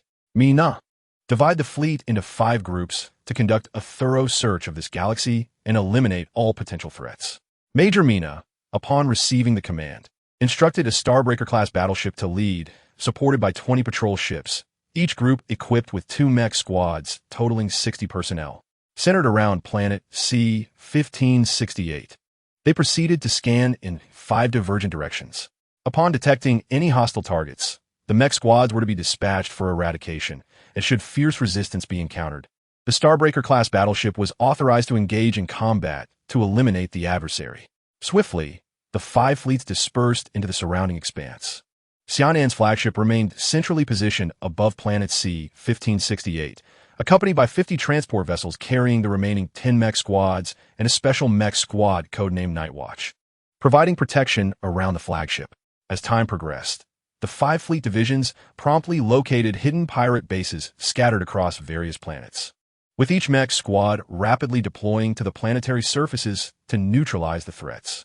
Under the immense disparity of power, countless pirate bases across the galaxy fell to the onslaught, as the dazzling fleet not only seized a wealth of spoils, but also rescued tens of thousands of interstellar refugees. Captain Xia Nan dispatched all transport ships to assist in the evacuation of these interstellar victims. On a planet at the edge of the galaxy, a vast pirate base lay hidden beneath its surface, home to one of the top 10 pirates that had ravaged the Federation for decades, the Viper pirate crew.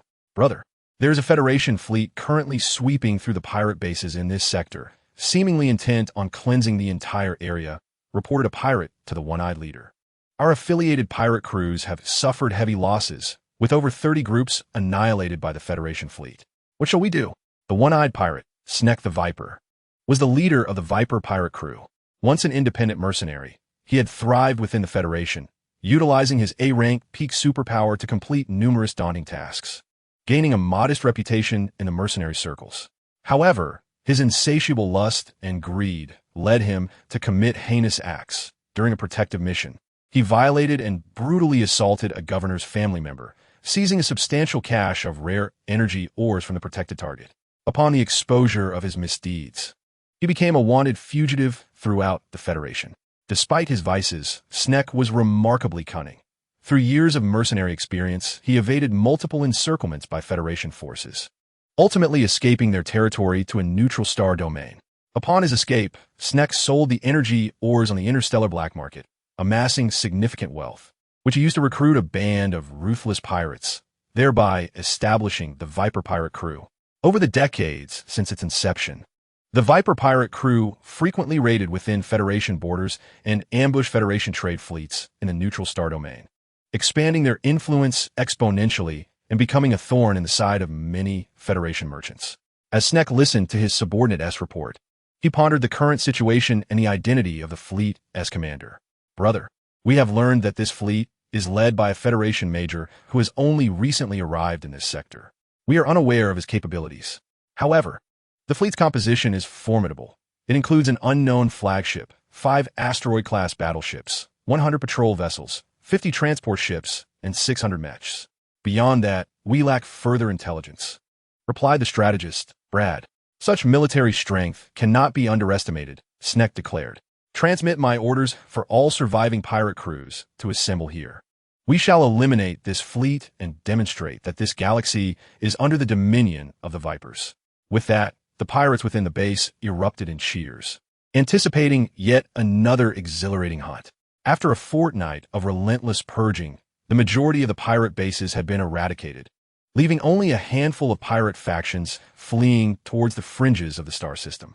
Xia Nan remained indifferent. If they chose to escape, so be it. His primary concern was the safety of the star system and the smooth establishment of the Alliance's defense line. As for the other circumstances, the neutral star domain was vast, and he had no obligation to oversee everything. In the flagship's command room, Major Mina scrutinized the escape routes of the fleeing pirate factions relayed by the fleet, noticing some irregularities. The pirates had congregated around a planet at the edge of the star system, where approximately 60 pirate factions had amassed their forces. This did not appear to be a mere evacuation from the star system. Mina reported this anomaly to Xia Nan, who, upon hearing her account, felt a twinge of unease. He promptly issued the order, "Summon the outbound fleets back. We shall concentrate our forces and strike before they can fully regroup." Upon receiving the command, the 5 fleets swiftly regrouped above planet C-1568, with the entire Shining Fleet advancing at full speed towards the peripheral planet. Within the Viper base, Snek surveyed the leaders of the numerous pirate factions before him, a cruel smile creeping across his face.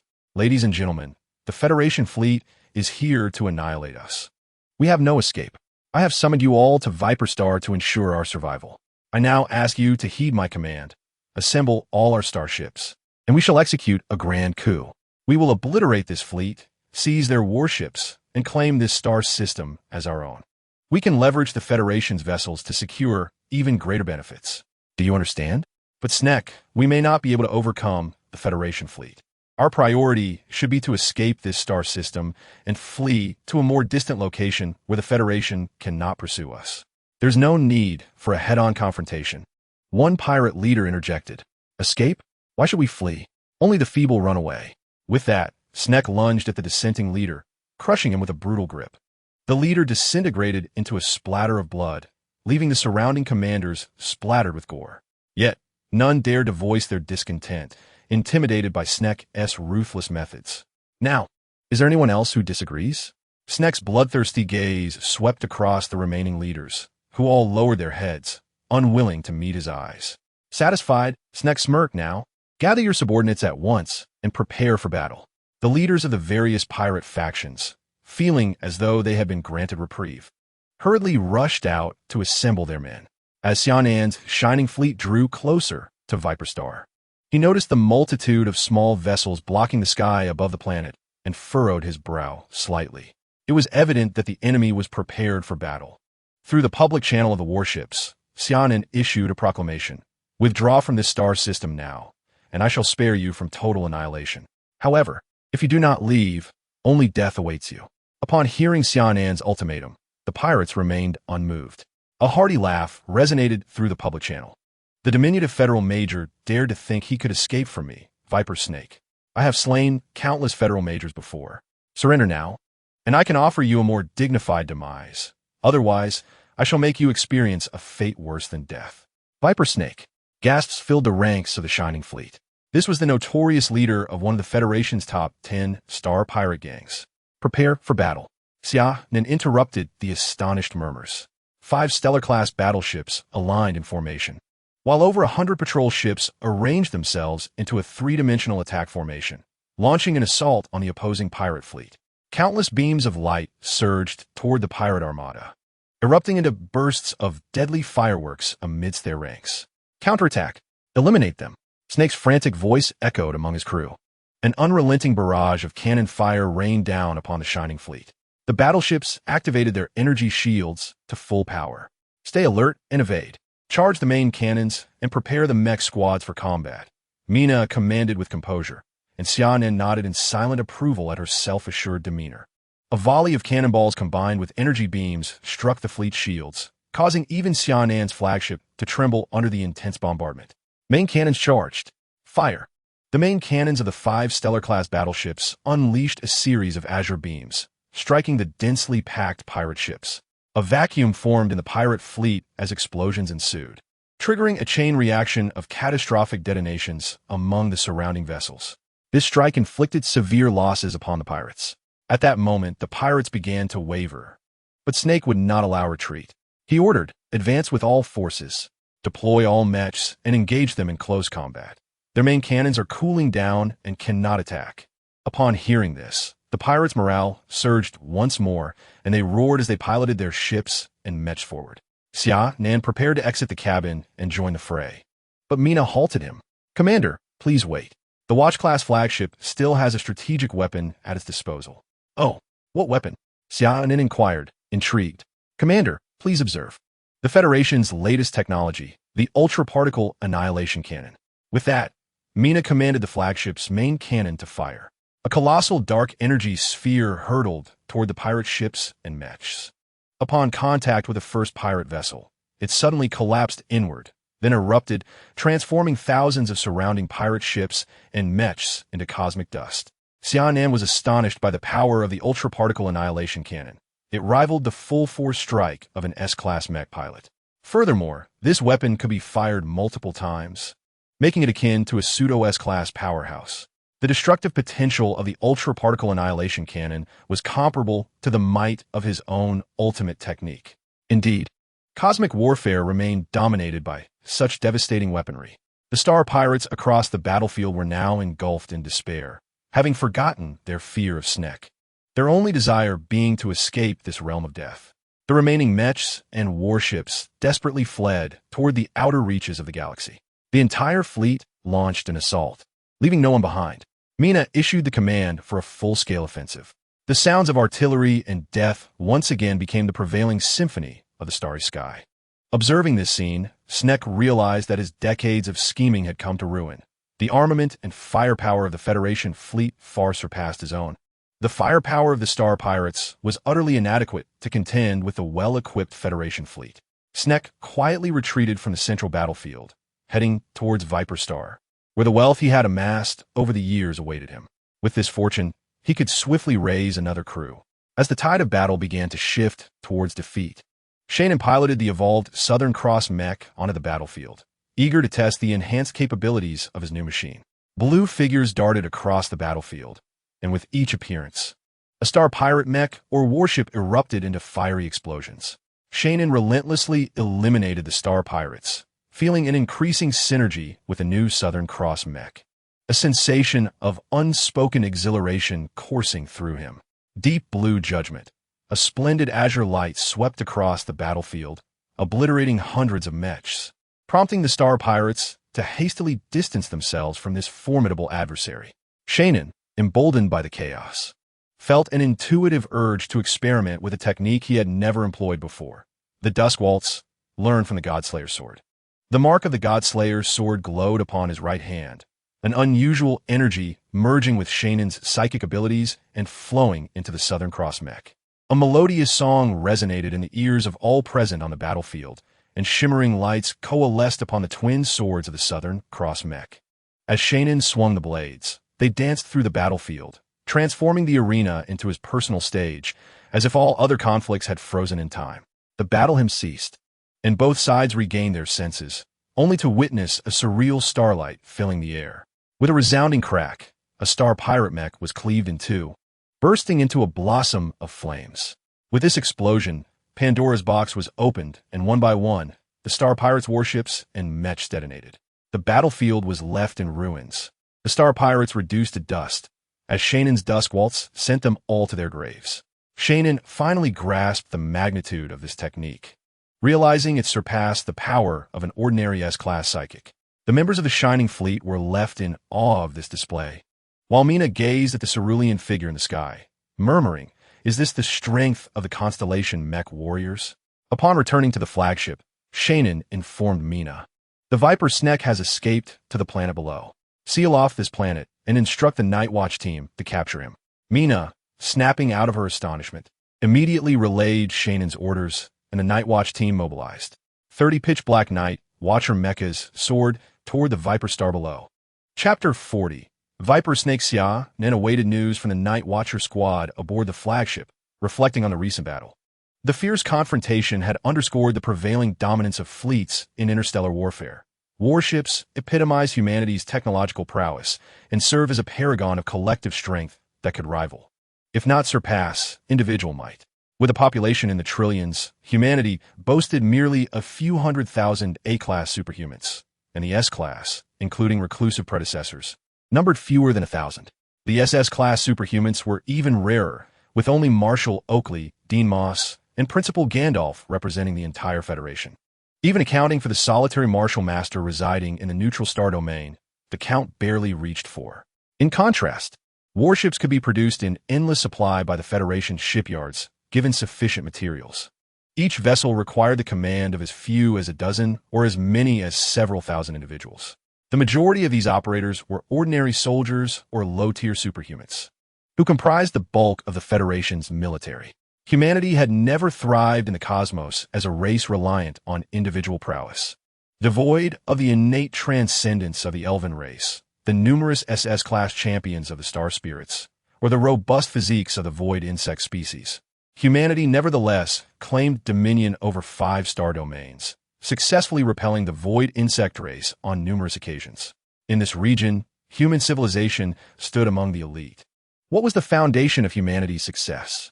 It was not the scarce super warriors, but rather the relentless pursuit of progress by generations of researchers who invented and refined mechas and warships. It stemmed from a stable social structure and the ultimate weapons that instilled fear in numerous adversaries, such as the Titan-class battleships and the Phantom Annihilation Cannon. It was through the vigorous advancement of technology and the continuous integration of ideas from various races that humanity expanded from its modest solar system to encompass 5 vast star domains. Technology served as the bedrock of human development and advancement. Returning to the matter at hand, Xia Nan assessed the enhanced capabilities of the newly evolved Southern Cross Mecha. Compared to its predecessors, the upgraded Southern Cross exhibited a performance increase of at least 5-fold, demonstrating significant improvements in defense, mobility, and offensive capabilities. Furthermore, Xia Nan had employed 2 ultimate techniques without experiencing substantial depletion of his superpower reserves, indicating that the Southern Cross had reduced energy consumption while amplifying skill potency.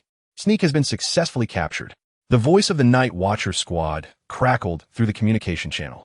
Excellent. Bring him to the flagship, Xia Nan commanded. Understood.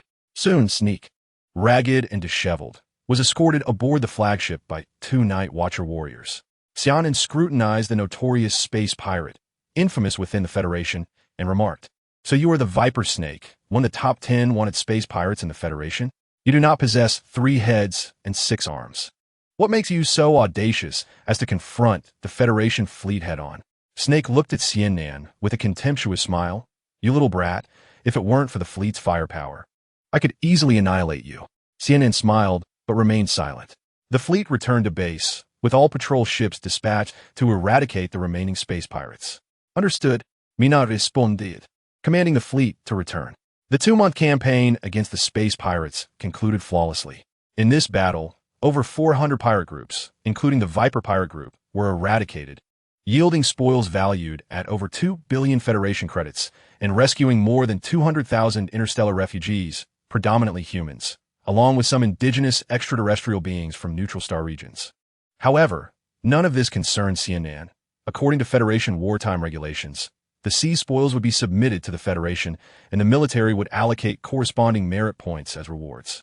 Upon returning to the Great Wall base, Xia Nan instructed Mina to command the fleet to conduct routine patrols within the star system as planned. He then connected with General Huang Fusang's communication. "General, all pirate groups within this star system have been eradicated, and we have captured the Viper Snake, Sneak. It was unexpected for Sneak to be in that star system. No wonder the Federation had failed to capture him despite multiple encirclements. This fellow was indeed cunning.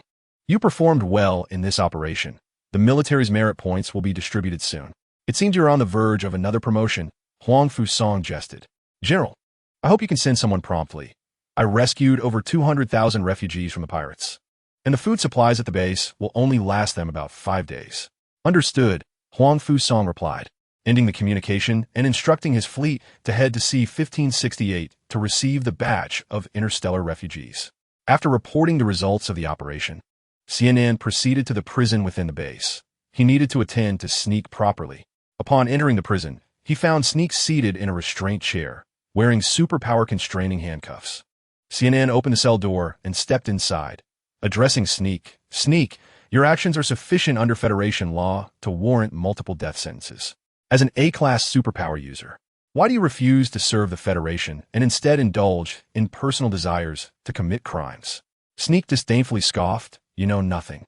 The high-ranking families of a human federation live in decadence, while their children, those useless wastes, enjoy a lifetime of luxury. I have worked tirelessly to become an A-class superpower user, yet I still have to scrape by doing mercenary tasks, unable to spend freely. Is this fair? Does that justify your indiscriminate slaughter and rampant pillaging? The high-ranking families of the Federation can live in indulgence because their ancestors sacrificed their lives for the Federation, earning the privileges granted by it. Moreover, these elite families do not merely indulge. Do you know how much they have contributed to the construction of the Federation? I am aware that the federal system has its share of inherent flaws. However, the majority of individuals within the Federation strive diligently for its advancement.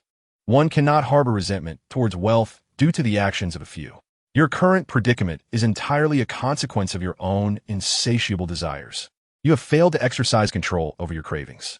Xia Nan sternly admonished Sneck, who, overwhelmed by Xia Nan's lecture, erupted in a hysterical outburst.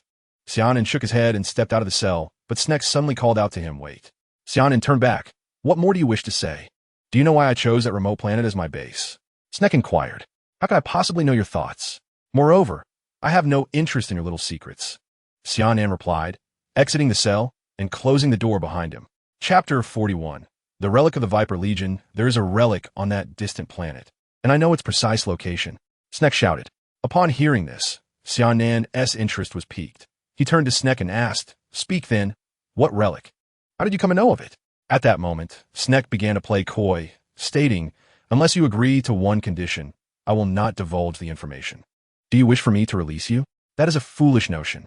I have no desire to waste time on you. If you choose to speak, do so. If not, I will eventually uncover the truth myself." Xia Nan rejected Sneck's demand. "No, it is not that I wish for you to set me free. I merely seek a swift end. Bury my remains on this planet.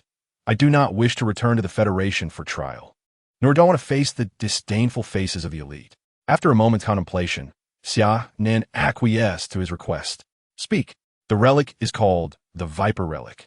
I discovered its location through an unexpectedly obtained journal. It is said to have been left by the Viper Legion, one of the 5 great legions, from 1,000,000 years ago. My pirate crew is named after this relic. After decades of exploration, I have pinpointed the relic's location to be 500 meters beneath my base. However, I have yet to determine how to activate it. Is that all?" Xia Nan inquired as Sneck fell silent. "That is all." Xia Nan was at a loss for words. The information seemed rather insubstantial. Nevertheless, he was a man of his word. With a swift dimensional strike, he severed Sneck's neck, who fell clutching his throat.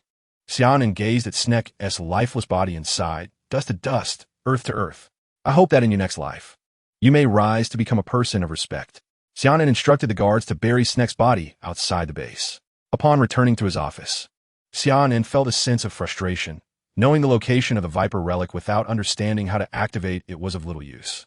He understood that the relic was likely to contain numerous precious treasures, as he was well aware of the might of the Shining Legion, the successor to which he belonged.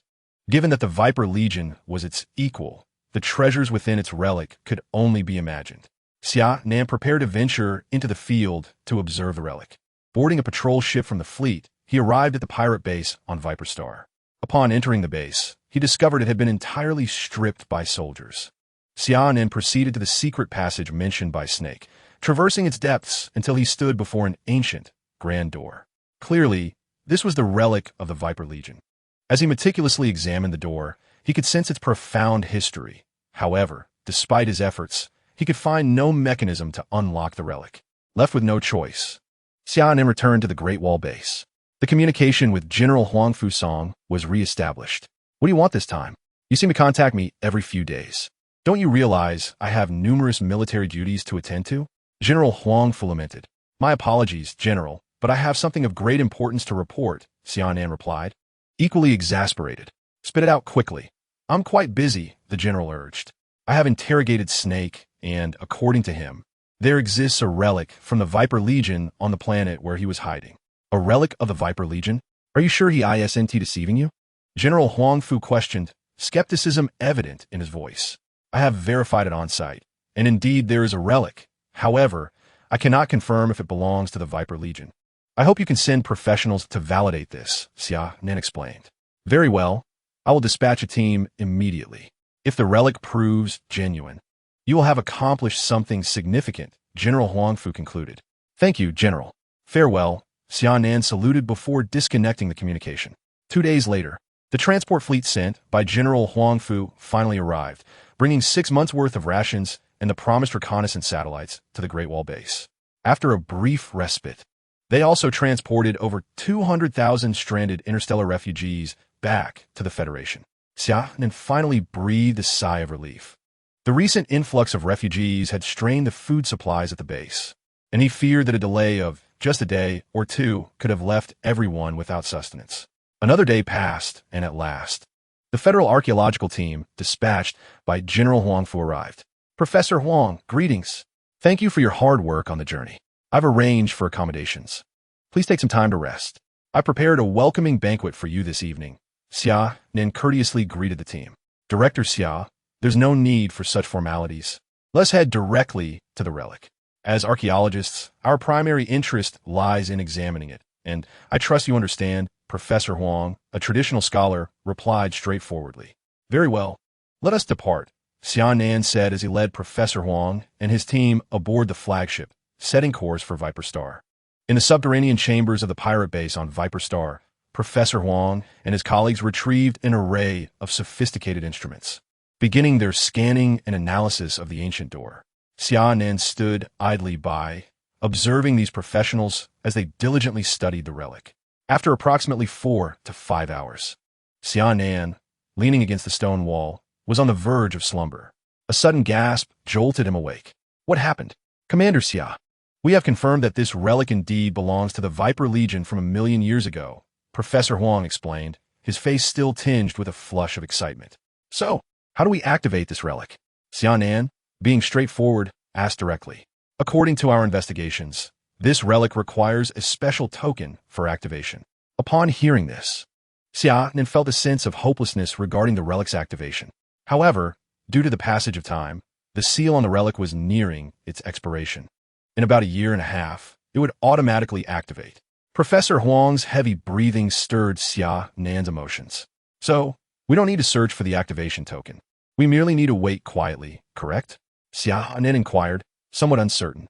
Indeed, Commander Xia, we have confirmed that the relic will automatically activate within 6 months to a year. Professor Huang affirmed with conviction. That's good. I just need to assign personnel to guard this place. Xia Nan left a mech squad to oversee the relic while dispatching a fleet to patrol the vicinity of Viper Star, ensuring the elimination of any approaching threats, striving to keep the existence of this relic confidential. Chapter 42. Breakthrough of the S-Class Esper having confirmed the approximate activation time of the relic. Xia Nan and Professor Huang's party returned to the Great Wall Base. Within the base, Professor Huang provided a brief report on the relic to General Huang Fu. The general ordered Xia Nan to ensure the relic's safety, categorizing it as the highest priority task. To guarantee security, Xia Nan further reinforced the Night Watch Squad and stationed another fleet at the Viper Star pirate base. After bidding farewell to Professor Huang, Xia Nan convened an assembly for all officers and soldiers, allowing the base personnel and the Shining Fleet to become acquainted. He then summoned Carlos and Mina to his office. Carlos, during this period, you will manage the base, ensuring its operation and the safety of the mining site. The reconnaissance satellites have already been launched into planetary orbit. Mina, the Shining Fleet will remain under your command. Do your utmost to secure the entire star system. If you encounter insurmountable enemies, directly seek assistance from the Outer Domain Fleet. I have already communicated with General Huang Fu, and the Outer Domain Fleet will provide us with full support. I will be entering a state of deep cultivation for a breakthrough. Unless it is a matter of life and death, do not disturb me. You may act as you see fit in all other matters. Do you understand? Yes, Commander. Xia Nan felt compelled to seek a breakthrough in strength. Having encountered numerous challenges over the past 2 years, the Zerg ambush on planet G-1849, the Death Altar incident on Kelly Star. All these experiences imbued him with an inexplicable sense of urgency, as if foretelling impending misfortunes. He realized that only by attaining sufficient strength could he navigate through the unknown turmoil ahead. In the tranquil chamber of the base, Xia Nan entered a state of seclusion, meticulously attuning himself to the spatial elements within the void. His breathing gradually slowed, and a subtle wave of elemental energy emanated outward. Since Xia Nan's retreat, Carlos and Mina have assumed full control of the base and the Shining Fleet, diligently executing the directives issued before his seclusion. During this period, a serene calm enveloped the surroundings, reminiscent of the stillness that precedes a storm. The patrol teams of the Great Wall base dutifully conducted their daily inspections at the mining sites. The Shining Fleet, in coordination with the Outer Domain Fleet, frequently traversed the star system, neutralizing any uncertainties that arose. Within the galaxy, the federal military's defensive line was being methodically established. At the Federal University, in the Warship Command Department, Sherry attentively absorbed the lecture being delivered. With her remarkable beauty and formidable prowess, she garnered immense admiration among the freshmen, earning the moniker of the chilling Snow Lotus. Camille was interning under the esteemed Surgeon Dr. Lilith at the Federal Central Hospital. At the Federal Mecha Academy, Douglas, Chalp, and Sean had made rapid progress, successfully passing the intermediate mecha assessment and becoming intermediate mecha warriors. At the Federal Mechanical Institute, Clara immersed herself in the mecha maintenance base, often covered in grease. Her passion for mecha design and construction was palpable as she acquired a wealth of knowledge from the mechas brought in for repairs, which she deemed her paradise. At the Federal Military Academy, the once chubby Wang Ran had transformed over months of rigorous training. His excess weight now replaced with a robust, muscular physique. On a desolate asteroid in the barren star sea, he and his classmates formed an offensive formation, advancing towards the burgeoning stronghold of a band of space pirates.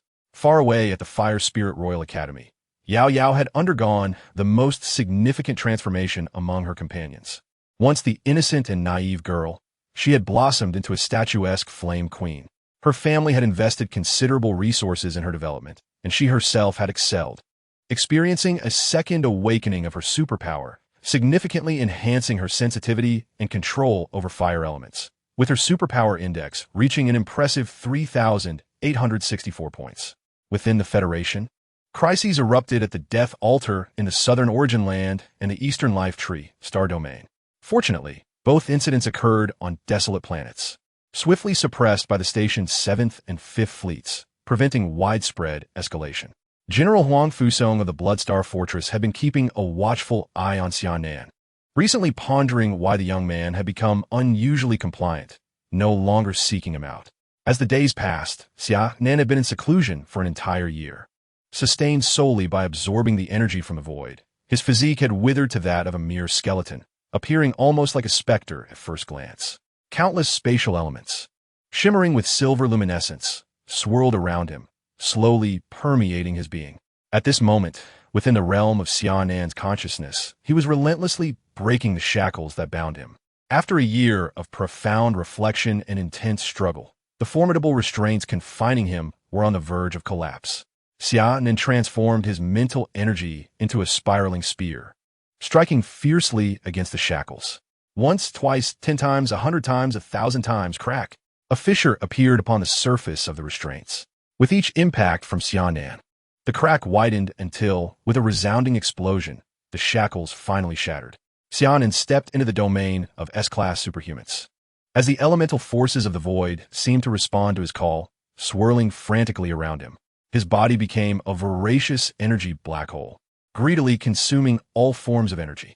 The alarms within the base blared in response to Xia Nan's excessive absorption, triggering high-energy warnings. The soldiers within the base immediately heeded the alarms, preparing for battle. Carlos, stationed in the command center, received reports from his subordinates and hurried to the central control hall. Activate the base radar. As the radar illuminated, it revealed the location of the high-energy response. Upon realizing it emanated from a meditation chamber where Xia Nan was in seclusion, Carlos understood that Xia Nan was on the verge of a breakthrough and ordered the alarms to be silenced. He subsequently informed Mina, who was on routine patrol, to return swiftly. The two stood at the entrance of the meditation chamber, patiently awaiting Xia Nan's emergence. The tension was palpable. Mina's tightly pressed lips and Carlos's clenched fists betrayed their outward calm. This was their first close encounter with the birth of an S-class superhuman. At this juncture, Xia Nan's breakthrough was nearing completion.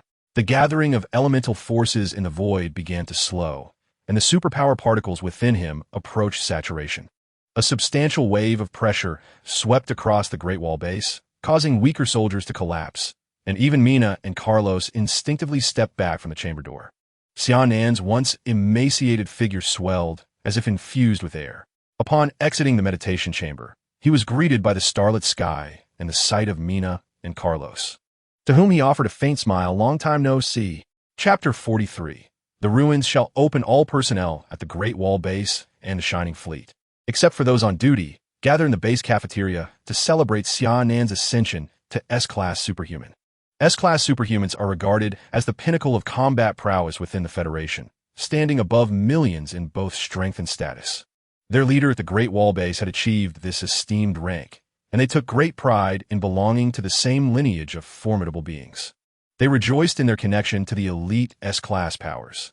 Far away, at the Bloodstar Fortress, General Huang Fusong sent a congratulatory message. You've finally broken through. Congratulations. You are now considered a high-end combat force within the Federation. The rank of General is within your reach. Not at all. I must express my gratitude to you, General, for your guidance and support. Without it, I would not have achieved this breakthrough so swiftly, Xia Nan replied humbly. Don't be modest. This is all due to your own hard work, the general retorted. Your appointment and promotion orders will soon be issued. Be patient, my dear boy. With that, Huang Fusong ended the communication. On this day, news of the addition of a new S-class superhuman swiftly spread across the 5 major star domains, reaching even the neighboring allied star regions. At the Great Wall base in Xia Nan's chamber, he pondered deeply upon the capabilities of an S-class superhuman and finally comprehended the true magnitude of their power. He had previously believed he could stand shoulder to shoulder with the weaker S-class individuals. It appears that my perspective was indeed limited. Without having ascended to the S-class, one cannot truly grasp the enormity of its strength. To put it bluntly, I could easily defeat 100 versions of my former self. The distinction between S-class and A-class superhumans lies in their perception of the rules. S-class superhumans have begun to adeptly manipulate the myriad laws governing the universe. For instance, elemental practitioners can amplify their skills through the application of these rules. Mentalists can disrupt the workings of certain laws using their manifest mental power. And martial artists can create a domain that suppresses the strength of their opponents within that realm. After breaking through to the S-class, Xia Nan discovered a new spatial skill. Spatial exile. This ability allows one to communicate with alternate dimensions through powerful spatial elements, thus banishing enemies to that realm. Unless one possesses a means to pinpoint cosmic coordinates, those exiled will remain eternally lost in the alternate space. In addition to Xia Nan's personal enhancement, the Sword of God also unlocked a new technique, God Sai. This formidable control skill ensures that any target struck by it will inevitably fall into a dreamlike state, with no chance of evasion.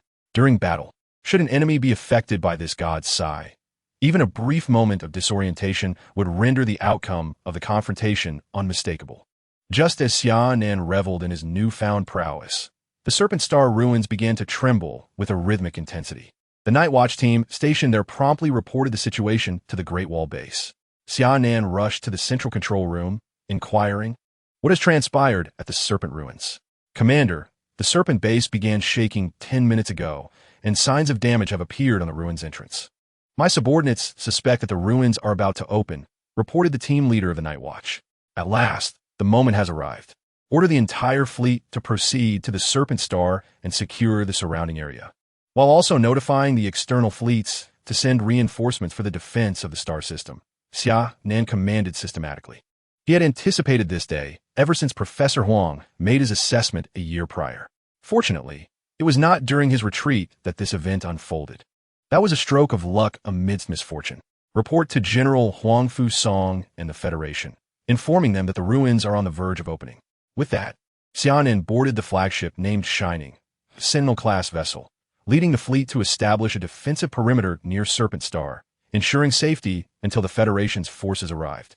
One by one, warships surged into the cosmos, heading towards Serpent Star, while the external fleet base received Xia Nan's request, dispatching several fleets to fortify the star system's defenses.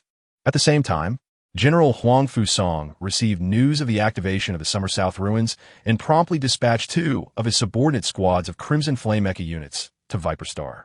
Various academies, conglomerates, merchant guilds, and federal institutions across the Federation sent their personnel to Viper Star, eager to partake in the impending opportunities. Even some alien races, having caught wind of this news, secretly sent groups of their own to seek entry into the ruins.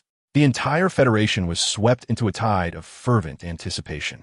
The fleet from Summer South finally arrived at Viper Star, with Summer South himself piloting the Southern Cross Mecha, leading the entire Mecha battalion to land on the planet, completely encircling the pirate base and establishing defensive lines around it.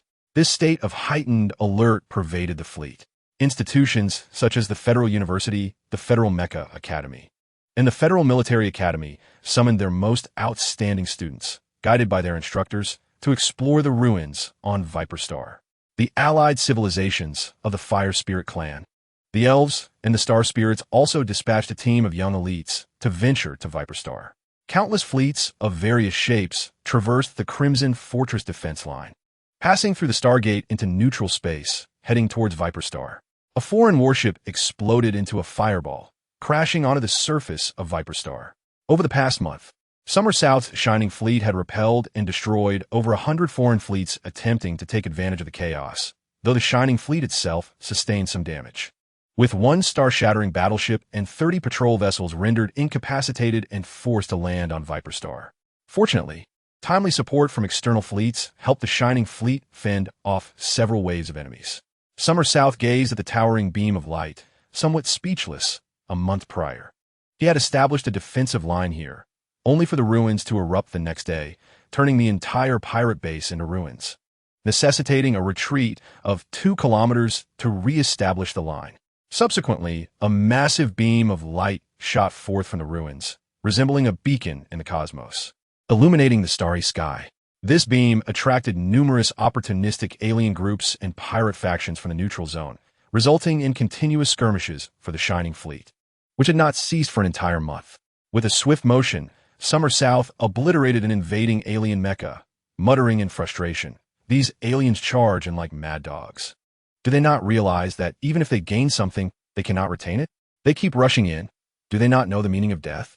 Days of fierce combat had allowed the mecha warriors in the fleet to witness Summer South's unparalleled mecha control and formidable combat prowess, which had saved their lives on multiple occasions, earning him their profound admiration. Chapter 44.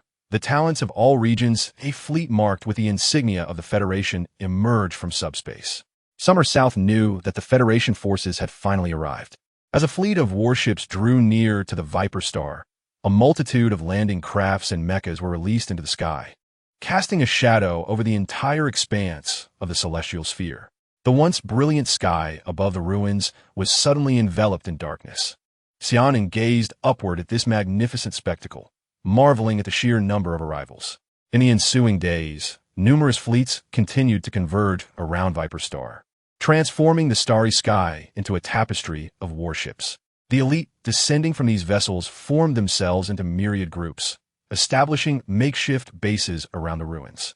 A colossal warship adorned with the emblem of books and flames descended upon Viper Star. It was the flagship of the Central Star Domain Academy Alliance. Countless figures cascaded from the sky, all distinguished students from various academies of the Federation. Following closely behind the arrival of the Student Alliance's warship, 3 alien vessels, strikingly different in design, also approached Viper Star. These belonged to the Federation's allies, the Fire Spirit Tribe, the Star Spirit Tribe, and the Elf Tribe. Finally, a small silver-white warship entered the orbit of Viper Star. From this diminutive vessel emerged Principal Gandalf of the Federation University, who not only presided over the opening of the ruins, but also bore the responsibility of ensuring the peace among the celestial races. Xia Nan stepped forward and saluted. "Principal Gandalf, welcome to our gathering." Gandalf smiled and nodded, inquiring how much longer until the ruins open. Unsure of the exact timing, Xia Nan hesitated, prompting Gandalf to kindly suggest then let us wait a while. Allow me to share a few words. This ruin belongs to the Viper Legion, one of the 5 great legions of the Legion era. I trust you are all familiar with the Viper Legion, so I shall not elaborate further. Preliminary investigations confirm that this site is a trial ruin. The Federation government will not impose restrictions on entry. All entities from the 5 major star domains of the Federation and allied realms may enter. However, we cannot yet ascertain the upper limit of strength required to access this ruin, so I will refrain from further comments. All rewards within the ruins are yours to claim. The Federation will not take a single coin. While competition is encouraged, do not intentionally cause harm to others. Severe penalties will be imposed upon discovery. Do you understand? Principal Gandalf's voice resonated with authority. Understood, Principal Gandalf. Came a unified response. Xia Nan, ensure the outer perimeter is secured, Gandalf instructed as he turned to face him. Yes, Xia Nan replied, promptly ordering the Shining Fleet and the Outer Domain Fleet to extend their defensive perimeter. Once the rules for this exploration were established, Principal Gandalf found a suitable spot to sit cross-legged, closing his eyes to meditate. Standing beside him, Xia Nan quietly surveyed the surroundings. Recognizing many familiar faces, the singularly talented Mo Qiangwei, the blindfolded Li Qing, the proud representatives of the Federation University's 10 thrones, the half-elf Monica Sela, along with numerous other prodigies he had encountered during the Mecha Heritage Conference. In the Academy Alliance team, Xia Nan also spotted Cheryl, Wang Ran, and Sharp, along with the 8 small ones. Among the Fire Spirit Tribe's ranks, he noticed Yao Yao, who was furthering her studies at the Royal Academy. He also encountered Locke and Annie, who had been brought to the Federal University by Principal Gandalf years ago. Xia Nan offered them a slight nod of acknowledgement. The 8 small ones were filled with excitement, unable to believe they could see their instructor here. Had it not been for the current circumstances, they would have rushed to Xia Nan's side to share the events of the past year and more. Locke and Annie were equally surprised. Although they hadn't been Xia Nan's students for long, encountering a familiar figure on this alien planet felt like a stroke of fortune. Below, Mo Qiangwei observed Xia Nan beside Principal Gandalf, her emotions a tumultuous blend of joy at the reunion and fury at the sight of arrival. A proud woman, she refused to accept defeat from anyone. Ever since the battle at the Galactic Arena, she had regarded Xia Nan as a constant reminder of her competition. Years ago, she had leveraged her connections to uncover Xia Nan's identity, intending to challenge him again, but her busy schedule had thwarted her efforts. She had resolved to seize any opportunity to confront this federal major. Li Qing, his eyes covered with a black cloth, utilized his formidable psychic perception to sense the latent yet overwhelming aura emanating from Xia Nan, an intensity he had never encountered among his peers. The essence of Xia Nan's presence bore a striking resemblance to that of his teacher, leaving him incredulous, for his mentor was an S-class psychic. The 10 thrones of the Federal University and Monica Sela observed Xia Nan beside Principal Gandalf with a sense of familiarity. Since Xia Nan rarely engaged in the elite circles of the Federation, their recognition was merely a fleeting sense of déjà vu. As various factions of the Federation exchanged pleasantries, 2 uninvited guests breached the fleet's defenses in space, charging directly toward the site of the ruins. Their immense presence exerted pressure on the gathered elites. However, true elites could withstand such force. The very aura that might force ordinary individuals to their knees only ignited a flame of combat spirit within the eyes of these exceptional beings. None were alarmed, despite their awareness that 2 S-class powerhouses approached, for seated before them was none other than the Federation's foremost powerhouse, the SS-class psychic Principal Gandalf. Xia Nan turned his gaze toward the meditative Gandalf, realizing the principal showed no reaction to the 2 intruding S-class powerhouses. Xia Nan mused that a true expert maintains such lofty standards that even S-class beings seem beneath their notice. With no other choice, he stepped forward, as it was his duty to safeguard the area. Who are you, and why have you trespassed into the Federation-secured territory? Xia Nan inquired directly. We are the human race. This ruin belongs to all cosmic races. Why do you have to claim it exclusively? Step aside, the 2 alien beings shouted. Should you fail to withdraw, you will be regarded as invaders of our federal territory and will be dealt with accordingly. Xia Nan declared resolutely. The 2 aliens scoffed at Xia Nan's naivety. Aware that reason would not sway the obstinate, Xia Nan decided to engage in combat directly. With a swift motion, both hands unleashed a myriad of dimensional slashes, while the two foreign beings employed their own tactics to effortlessly counter Summer's onslaught. The dual dragons of water and fire entwined and surged towards him, but Summer's spatial shield unfolded before him, absorbing the impact as the elemental dragons shattered into particles. Employing the 8 extremes Heaven First form, Void Transition, Summer advanced behind his adversaries, executing the 8 extremes Heaven Third form, Falling Earth and Rising Rock, forcefully sending them crashing into the ground. Yet, these foreign entities were no mere pushovers. Although caught off guard by Summer's formidable assault, they quickly regained their composure and unleashed a combined water and fire technique, Lava Waterfall, raining down upon Summer. Observing some attacks directed at the ground, Summer resolved to conclude the battle swiftly. He intended to test his newly comprehended technique, Spatial Exile, against these two S-class super beings. The elements of space fluctuated between them, and a diminutive black hole abruptly materialized, its powerful gravitational pull ensnaring both foes. Despite their desperate struggles, escape proved futile, and as the black hole dissipated, they were banished into an alternate dimension by Summer. At that moment, Principal Gandalf opened his eyes and regarded Summer with admiration. The spatial exile technique truly astonished him. He had not anticipated that this young prodigy had evolved to such a level.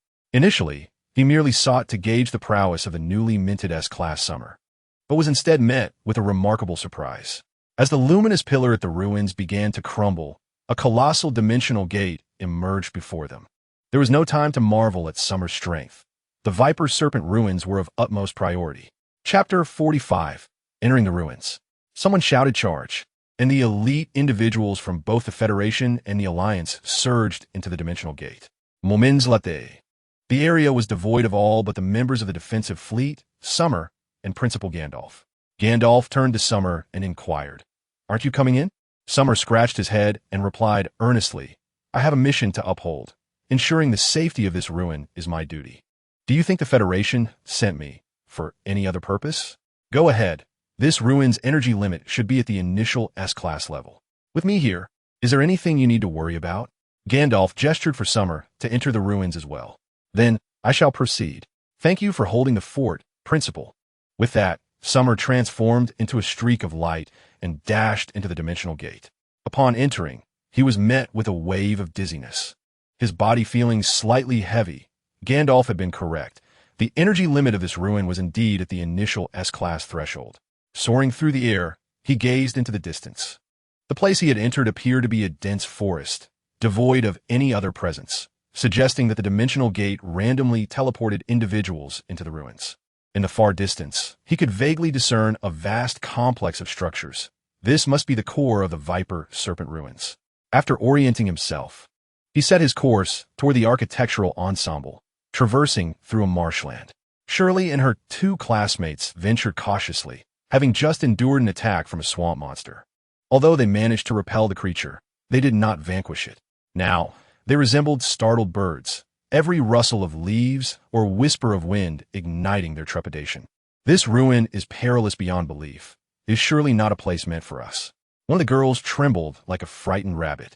"Let us tread carefully, Shirley.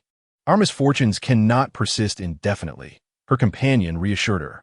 Shirley's focus remained fixed on the swamp.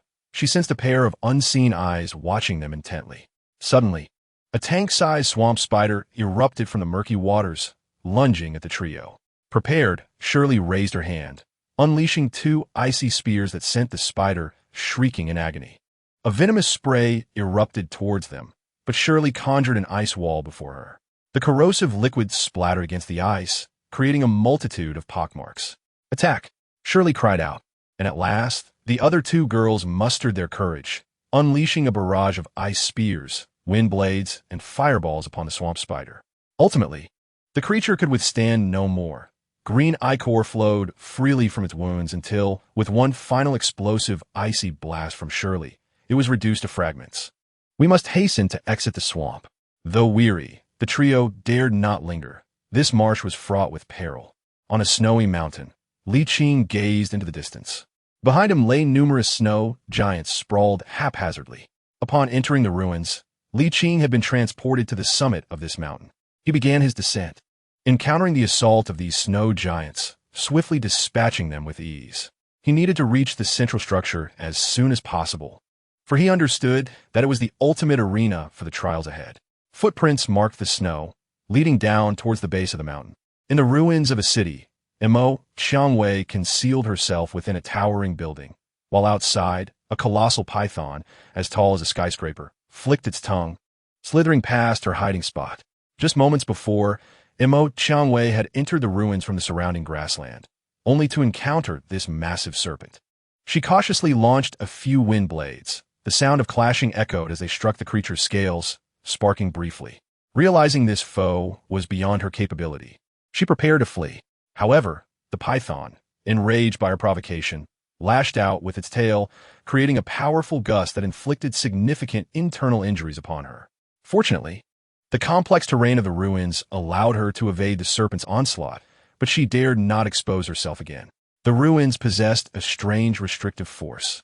As Mo Xiangwei attempted to ascend, she felt a tremendous pressure weighing down upon her, limiting her flight to a mere 3 meters above the ground, while her supernatural energy waned rapidly.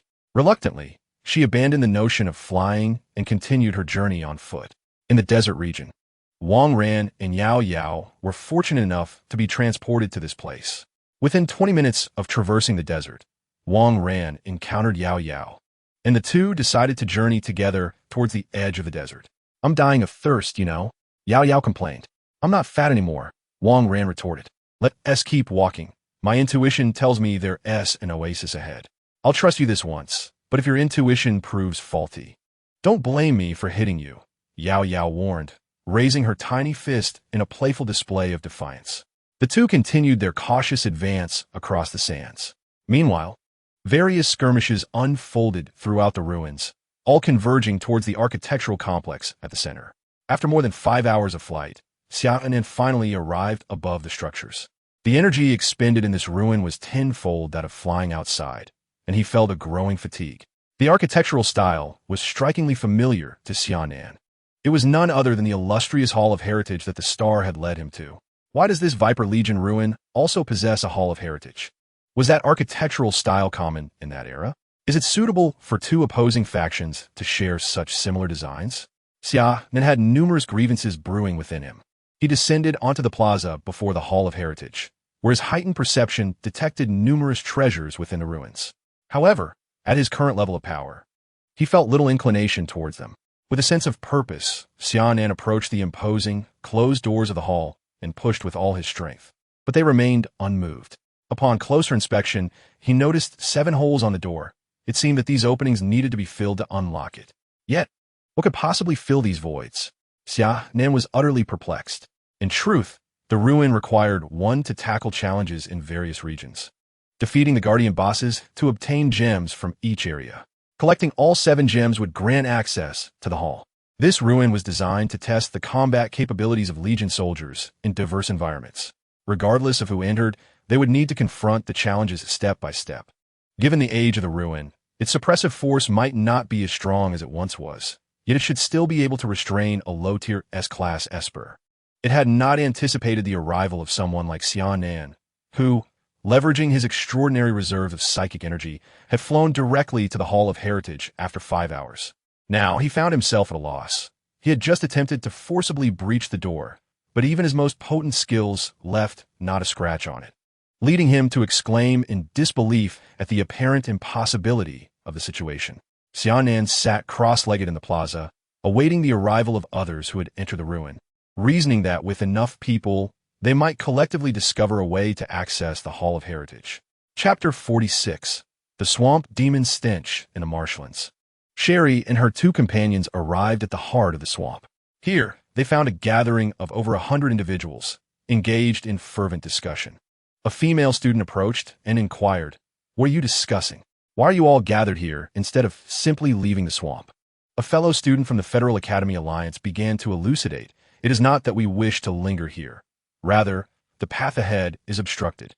Sherry and her companions gazed at the tranquil swamp, their expressions revealing confusion. Sensing their bewilderment, the student continued, "Beneath the surface of the swamp lies a ghastly creature. We attempted to pass earlier, only to be repelled by this monster, leaving us utterly disgusted. All the teams present here have been thwarted by this swamp beast, and we are preparing to gather more individuals to unite our forces and defeat it. Understanding their intent, Sherry and her companions decided to rest while awaiting reinforcements. After approximately an hour, no more teams arrived from various directions. Everyone readied themselves to unite and push forward to vanquish the swamp creature. A woman from the largest commercial association, the Universal Chamber of Commerce, stepped forward. I trust most of you are familiar with me. I am Xia Nan from the Universal Chamber. Our team was the first to arrive here, and we have already made several attempts to confront the swamp creature. I hope we can all work together to eliminate it, for none wish to remain trapped here and miss out on opportunities. Since Miss Meng is leading, we have no objections, declared a robust man from the Wasteland Sea. We also support her command, echoed the others. Soon, consensus was reached, and under Xia Nan's leadership, everyone prepared to confront the swamp monster. Fire elementals, unleash fireballs to blast it out, Xia Nan commanded. One by one, the fire elementals launched a barrage of fireballs, creating a torrential downpour of flames that excavated a massive crater in the swamp. A foul stench wafted through the air as a colossal mass of sludge emerged from the depths. Groans of nausea arose from the crowd. The odor was unbearable, reminiscent of decades-old socks marinated in a jar of pickles and fermented with stinky tofu. Even Xia Nan, despite having encountered this putrid scent before, could not withstand it and felt the urge to retch. Ice elementals, freeze it now. A command laced with dry heaves escaped Xia Nan's lips. A few ice elementals, battling their own nausea, summoned their powers to envelop the swamp creature in thick layers of ice. Sherry furrowed her brow, channeling her own power into a chilling mist to encase the creature. With combined efforts, the sludge monster was swiftly transformed into an ice sculpture. Now, everyone, unleash your attacks. Xia Nan commanded for a final offensive. A kaleidoscope of assaults engulfed the creature, and the cacophony of explosions resonated for a solid half hour. As they beheld the now vacant swamp, the crowd erupted in cheers, exclaiming, "We have finally defeated this monster." It was utterly revolting. Xia Nan's face broke into a smile, finally feeling that her efforts had not been in vain as they pressed onward. Just as the group prepared to advance, bubbles began to rise from the swamp, and small mud creatures emerged, coalescing into the foul swamp demon, Stinky Mud. The onlookers exchanged glances, bewildered. Was this abomination truly indestructible? Such a barrage of attacks had failed to vanquish it.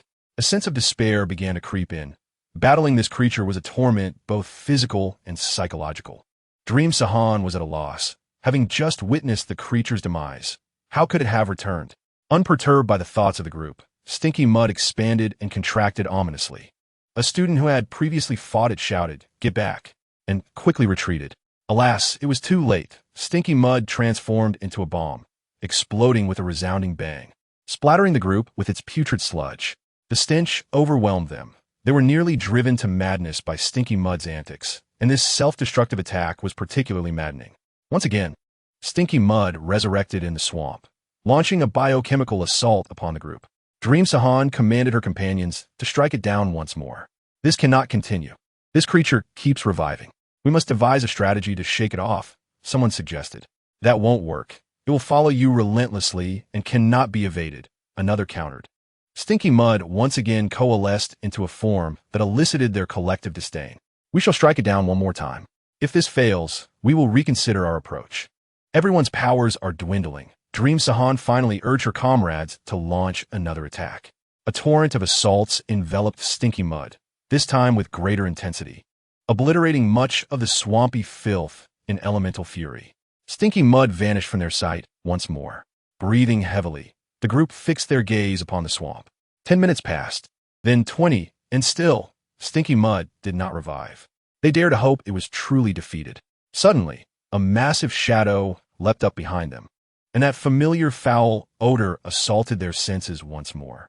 This time, Stinky Mud had learned, opting for a stealthy ambush from behind. The group hastily turned to attack, but many of the energy wielders had already exhausted their powers during the previous skirmishes. Their sporadic strikes merely stirred the surface of Stinky Mud. The sludge on Stinky Mud surged forth, unleashing countless mud bullets upon the group, who scrambled to escape, oblivious to the creature's gaping maw behind them. Snowy, standing at the rear with two classmates, found themselves at the forefront of Stinky Mud's surprise attack. The two young women were paralyzed by fear, frozen in place. Just as Stinky Mud was about to engulf them, Snowy dashed forward, pushing them aside, but could not evade the creature's massive jaws. Snowy was swallowed by Stinky Mud. At that moment, the two female classmates finally reacted, shouting, "Shirley, Shirley, please save her." Inside the foul-smelling mire, Shirley could only sense waves of repugnant odor, compelling her to encase herself beneath an icy shell. The relentless sludge pressed inexorably towards her, while the ice surrounding her emitted creaking sounds under the strain. Suddenly, Shirley glimpsed a faint yellow light flickering within the muck, and she instinctively reached out to grasp it tightly. The onlookers observed the foul mire convulsing violently, gradually dissolving into nothingness. Shirley's darkened vision was restored to light, and she escaped. "Shirley, are you all right? I was so worried." Her two classmates rushed towards her. "I'm fine," Shirley replied, still somewhat bewildered by the sudden disappearance of the mire. She glanced at the earthy yellow orb in her palm, pondering whether it was the cause of this phenomenon. After a considerable time, the mire did not revive. Although the crowd was somewhat perplexed, they were able to proceed towards the core, cheering as they advanced. Only Meng Sahan regarded Shirley, who was conversing with her two classmates, with a contemplative expression. Chapter 47. The Gathering of the Orbs on the Nameless Snow-Capped Mountain. Li Qing descended rapidly towards the foot of the mountain, effortlessly vanquishing the monsters he encountered along the way, leaving a path strewn with their corpses. During his descent, he crossed paths with several groups of fellow travelers. However, Li Qing refrained from greeting them, deeming them too feeble for any exchange. Transforming into a swirling black vortex, he surged towards the mountain's base, enveloped by a palpable aura of bloodlust. Unimpeded, he swiftly reached the foot of the mountain. Halting abruptly, he beheld a colossal rock where a 30-meter-tall snow mountain giant was brandishing an iron staff, executing a display of formidable martial arts. Even with his stoic demeanor, Li Qing couldn't help but twitch slightly at the corners of his mouth. Could this giant truly be adept in martial techniques? Was this some sort of jest?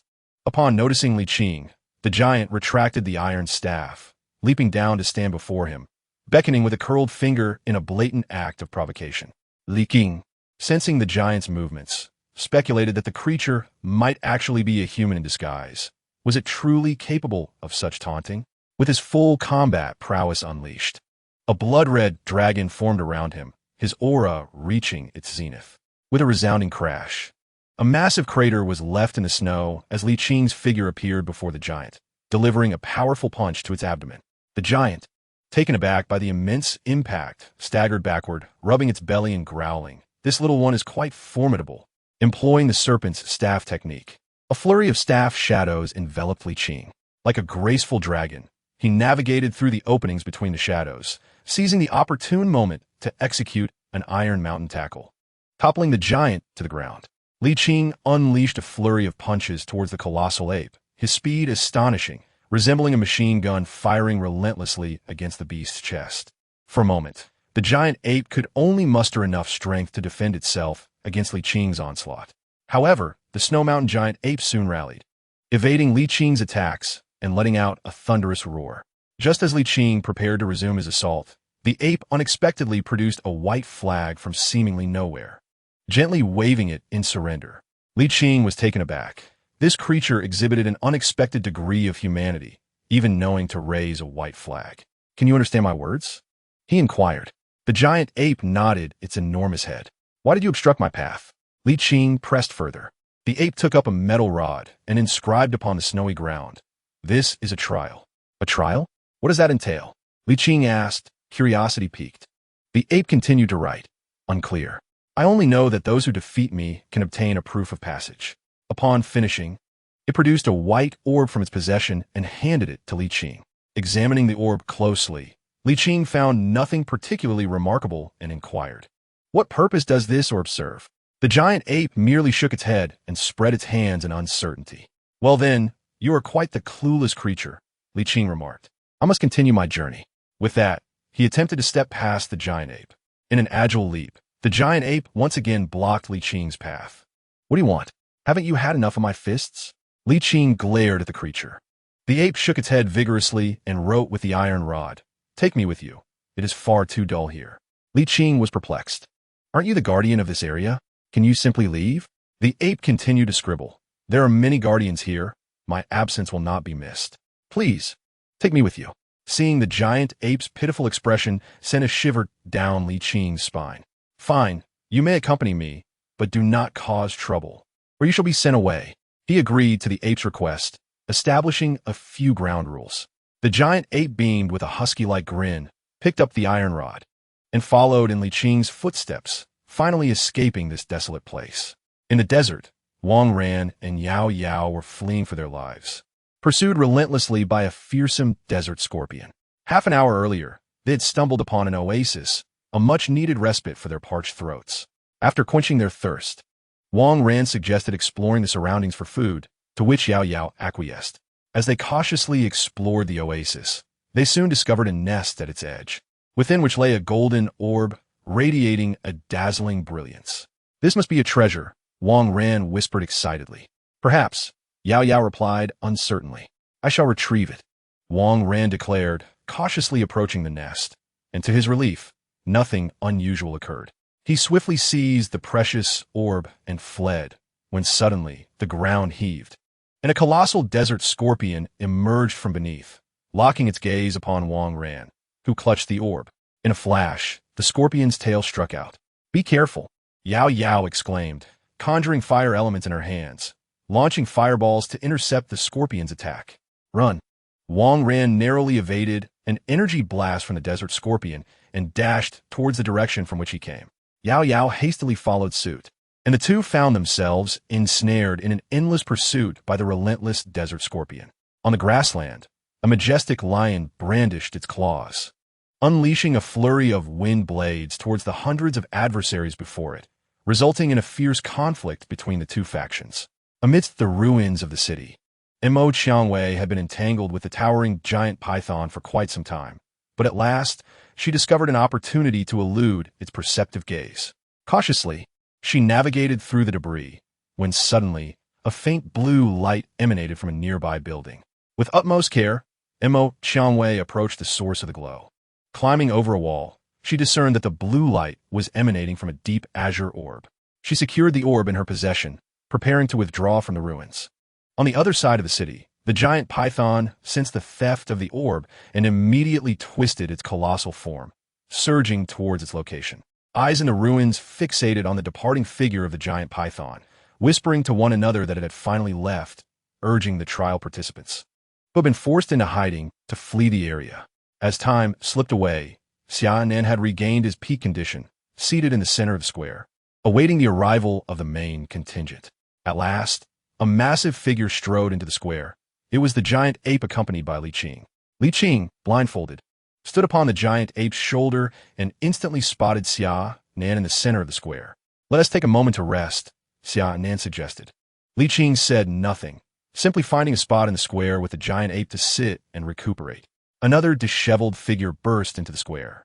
Mo Qiangwei had narrowly escaped death multiple times while fleeing from the giant python, her tight combat suit riddled with tears, revealing her radiant, fair skin. Having finally entered this core area, it seemed the giant python was constrained by some unseen force, as it merely lingered at the periphery of the ruins before departing. Spotting Xia Nan in the center of the square, Mo Qiangwei was taken aback yet found it fitting. She nodded in acknowledgement toward him before settling on the opposite side of the square to rest. Throughout the ordeal, she paid no mind to Li Qing and the giant ape, her focus solely on Xia Nan. Approximately 3 hours passed. During this interval, trial participants continued to arrive at the square from various regions, until finally Wang Ran and Yao Yao stumbled in, after which no one else appeared. The assembled crowd exchanged glances, realizing that out of the tens of thousands who had entered the ruins, only a mere 100 had made it to this point, a staggering elimination rate. They remained unaware that those who had perished during the trials had been transported outside the ruins unscathed. As Xia Nan observed that no one else was entering the square, he rose to his feet, and all eyes fastened upon him, eager to discern his intentions. The crowd had already grasped his formidable prowess outside the ruins. He was indeed an S-class superhuman. Congratulations to everyone for successfully arriving here. Through my investigation, I have determined that this area is the very heart of the Viper Legion ruins. Surrounding this square are the treasures left behind by the Viper Legion. You may explore and gather as you wish. Before he could finish speaking, several individuals began to stir with excitement. Do not rush. The most significant treasure of this ruin lies within the Grand Hall behind me. Based on my deductions, it should be a Hall of Legacy. The gaze of the crowd shifted to the ancient hall that loomed behind him. This hall requires a mechanism to unlock its grand doors. There are 7 holes on the door, and I surmise that we must fill each of these holes to open it, Xia Nan continued. I wonder if anyone has discovered keys that might fit these holes? Instructor, is this it? Wang Ran stepped forward from the crowd, presenting a golden orb to Xia Nan. Xia Nan took the orb and approached the grand doors, inserting the orb into one of the holes, where it fit perfectly. This orb is indeed the key to unlocking the door, Xia Nan confirmed. Is there anyone else who possesses an orb? Please come forward and try, he urged. Following his words, Mo Qiangwei, Li Qing, Sherry, a member of the 10 Thrones, a strikingly handsome elf, and another member of the Fire Spirit tribe each approached the grand doors with their orbs, placing them into the respective holes. As Mo Qiangwei placed the final orb, the 7 orbs were collected, and the grand doors slowly creaked open, releasing a powerful aura from within. When the doors fully parted, the assembled crowd beheld the entirety of the hall. This Hall of Legacy was unlike the one Xia Nan had encountered with the Shining Legion. It lacked towering mecha statues and was instead filled with countless holographic projections, numbering in the thousands. At the center of the hall sat a refined figure with short golden hair and gold-rimmed glasses, who Xia Nan conjectured was the commander of the Viper Legion. Flanked by over 10 imposing figures radiating immense pressure, likely the division leaders and vice commanders of the Viper Legion.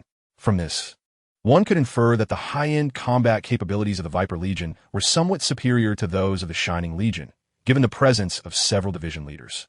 Well then, please feel free, Xia Nan said, stepping aside to allow the crowd to enter the Hall of Legacy freely.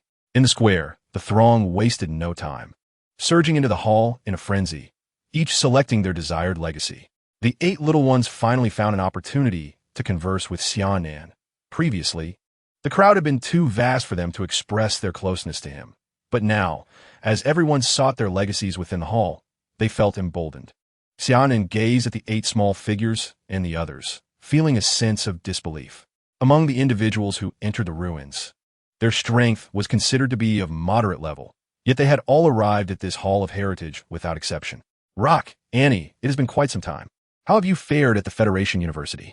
Xia Nan turned his attention to the 2 beside him. Instructor Xia, we have been quite well at the Federation University. The teachers have taken good care of us, Rock replied. Indeed, Annie no longer appears as shy as before, he added in agreement. Subsequently, Xia Nan inquired about the experiences of the 8 since their entrance into the higher academy. Listening to their accounts of the past year, he genuinely felt happiness for them. All right, you should proceed into the Hall of Heritage to receive your inheritance. Remember, it is imperative to select the superpower attribute that suits you best. Do not be tempted to choose merely based on appearances of strength. Only that which is suitable for you is truly the best. Xia Nan imparted his wisdom as a seasoned individual. Rock and the others nodded in acknowledgement and entered the Hall of Heritage in single file. Xia Nan followed them inside, disregarding the numerous physical projections surrounding him, and walked directly to the projection of the Viper Legion's commander. Xia Nan attempted to step onto the inheritance platform, fully prepared for failure, as he was the successor of the Shining Legion, in direct opposition to the Viper Legion. It seemed unlikely that they would accept him. The mere fact that he was not barred from entering this Hall of Heritage was already quite fortunate. However, reality often unfolds in a comedic manner. Just as Xia Nan steadied himself, his consciousness was drawn into the inheritance space. He stared at the refined figure before him, utterly perplexed. What manner of absurdity was this Hall of Heritage displaying? Was it truly so accommodating, considering their adversarial relationship? Greetings, young one from the Shining Legion. The figure suddenly spoke, startling Xia Nan, causing cold sweat to cascade down his back. Senior, you're still alive? Xia Nan cautiously probed, astonished that this prominent figure from the opposing side recognized his identity. Do not be anxious, young man. I am merely a fragment of consciousness and shall not bring you any harm. The elegant figure discerned Xia Nan's trepidation with ease. Senior, how did you know I belong to the Shining Legion? The refined figure smiled, yet remained silent. Which legion presently dominates the universe? Senior. There are no longer 5 great legions in the universe. Over 1,000,000 years have passed since your time, Xia Nan replied candidly. Over 1,000,000 years, indeed. It seems we triumphed in that battle. As Xia Nan listened to the elegant figure's musings, he curiously inquired, Senior, does that battle refer to the great cosmic conflict among the 5 legions? Conflict? No, we 5 legions did not engage in a free-for-all. We were merely battling against a formidable civilization. I cannot divulge the specifics, as it may invite calamity upon this universe. You will understand if you ever encounter it. As the elegant figure spoke, it cast a radiant light, leaving an indelible mark upon Xia Nan's chest. When one encounters this mark, it serves as a beacon of guidance. Go forth, young champion of the Radiant Legion. Xia Nan's spirit returned to his corporeal form, confounded by the seemingly nonsensical words of the elegant figure. Xia Nan could only speculate quietly that the 5 great legions had once engaged in battle against a formidable alien civilization, rather than participating in a chaotic conflict that resulted in a Pyrrhic victory. He inferred from the figure's words that this civilization might once again invade the cosmos. Contemplating this alarming revelation caused Xia Nan a degree of distress. Such a momentous matter should ideally be addressed by the elite powers of the universe. He, merely an S-class esper, felt leagues away from the realm of the true titans. Nevertheless, since the elegant figure had bestowed upon him a guiding mark, instructing him on how to proceed, Xia Nan resolved to embrace whatever fate awaited him. In the brief moment, Xia Nan was lost in thought. Others within the Hall of Inheritance had already begun to receive their secret techniques.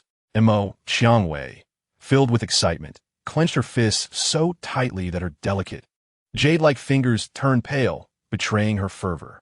She had just inherited the legacy of a vice commander from the Viper Legion, acquiring not only a secret technique, but also the coordinates of a hidden treasure within this very relic, which she intended to retrieve shortly.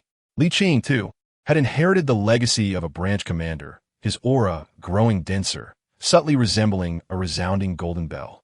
The others also reaped their respective rewards. Yet Xia Nan found himself bereft of any tangible benefit, possessing only a mark meant to guide him against unknown foes. A wave of despair washed over him. As the participants emerged from their states of enlightenment, their faces radiated with exhilaration. The 8 little companions expressed their delight with hushed exclamations. Once the last trialist exited their meditative state, the Hall of Inheritance suddenly transported everyone to the plaza outside, where the grand doors slowly closed, and 7 luminous orbs soared towards the heavens. Xia Nan ascended into the sky, attempting to seize one of the orbs, but they were too swift, leaving him empty-handed. Upon landing in the plaza, he addressed the assembled trialists. I trust that each of you has gained significantly. There remain treasures within this relic. Feel free to explore. I shall take my leave. With that, Xia Nan exchanged nods with his 8 companions and transformed into a shooting star, heading towards the entrance of the relic. As the Hall of Inheritance sealed its doors, the location of the relic's entrance was imprinted in the minds of all present. The crowd in the plaza quickly dispersed, eager to thoroughly explore the relic in pursuit of more treasures. Xia Nan burst forth from the relic, and, sensing something, Principal Gandalf turned to gaze at him, while those previously eliminated outside the relic also looked toward the entrance. Xia Nan approached Principal Gandalf and briefly reported on the circumstances within the ruins. He had intended to mention the enigmatic civilization, yet the mark upon his chest rendered him speechless. Principal Gandalf nodded in acknowledgement and closed his eyes once more. Ignoring the curious glances from those around him, Xia Nan directly connected with the shining fleet guarding the starry skies, requesting a report on the situation that unfolded during his time in the ruins. He had just learned through the magical network that, in the mere span of a day and a half within the ruins, 7 days had elapsed outside. Fortunately, the external environment remained tranquil, devoid of significant events. Both the Great Wall Base and the Shining Fleet continued their routine operations. Thus, another month slipped by. All the challengers from the ruins emerged, and the onlookers eagerly inquired with familiar friends about the conditions within. Those who had been prematurely eliminated had garnered little. The ruins are about to close, Principal Gandalf suddenly announced. Xia Nan turned his gaze towards the grand entrance of the ruins, where the portal of light was gradually contracting, soon vanishing before the crowd. Will this ruin ever open again? Xia Nan inquired. Gandalf shook his head, gesturing for Xia Nan to observe the deep pit where the ruins had once resided.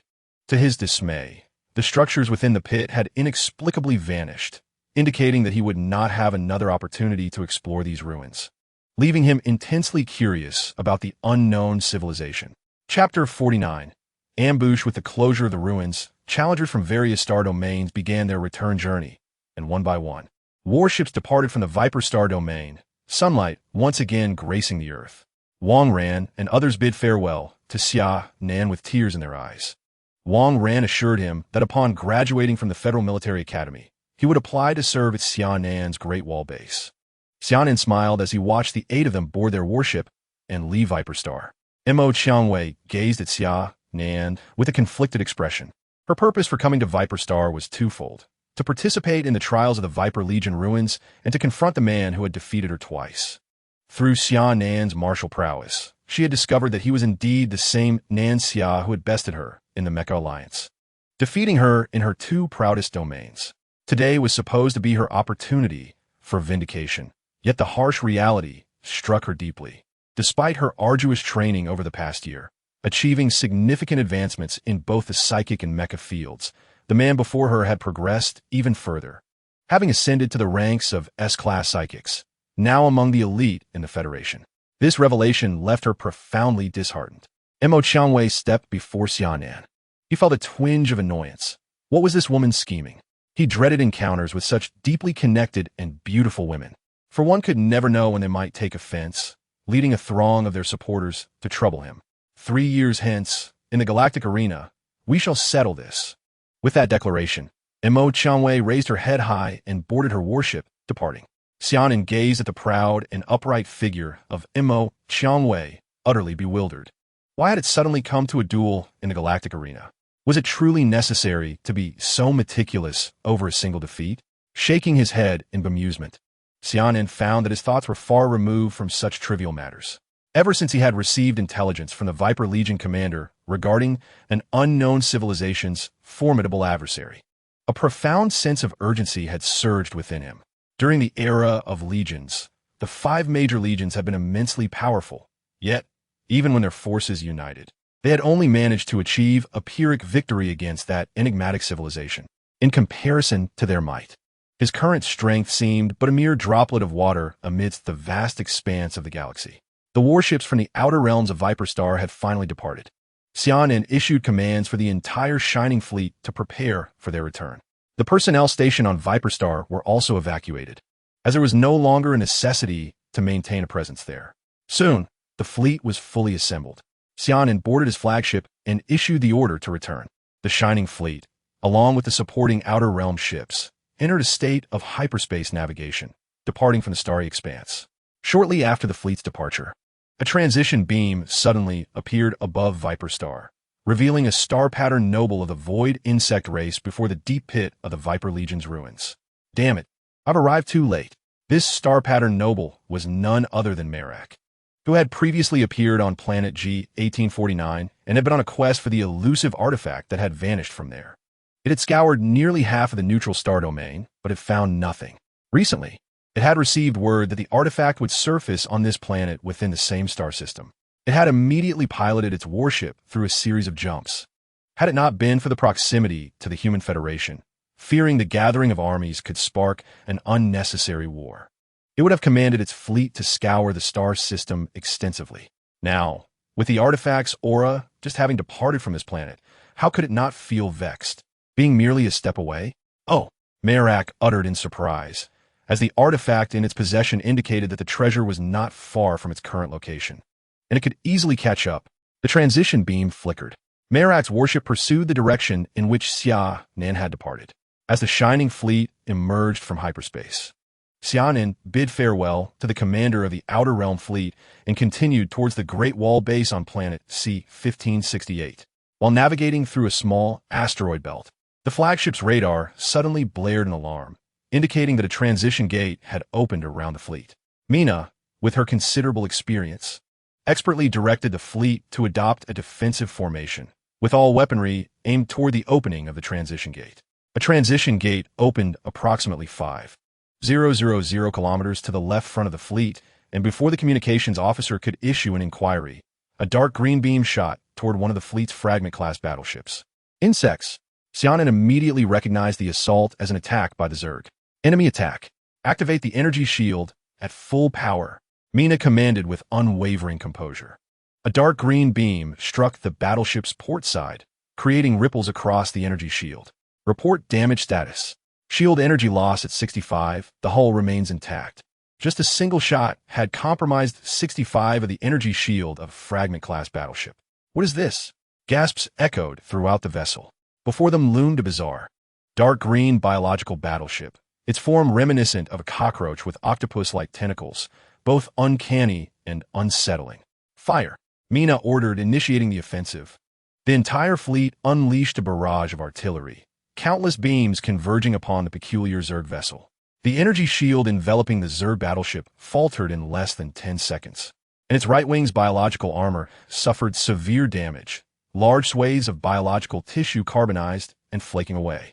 However, the Zerg battleship swiftly maneuvered away from the fleet's line of attack, its biological armor beginning to writhe and self-repair the damaged sections. That is the flagship of the Zerg starborn nobility, Xia Nan suddenly declared. Mecha was taken aback. Starborn nobility? ISNT, that the ruling class of the Zerg.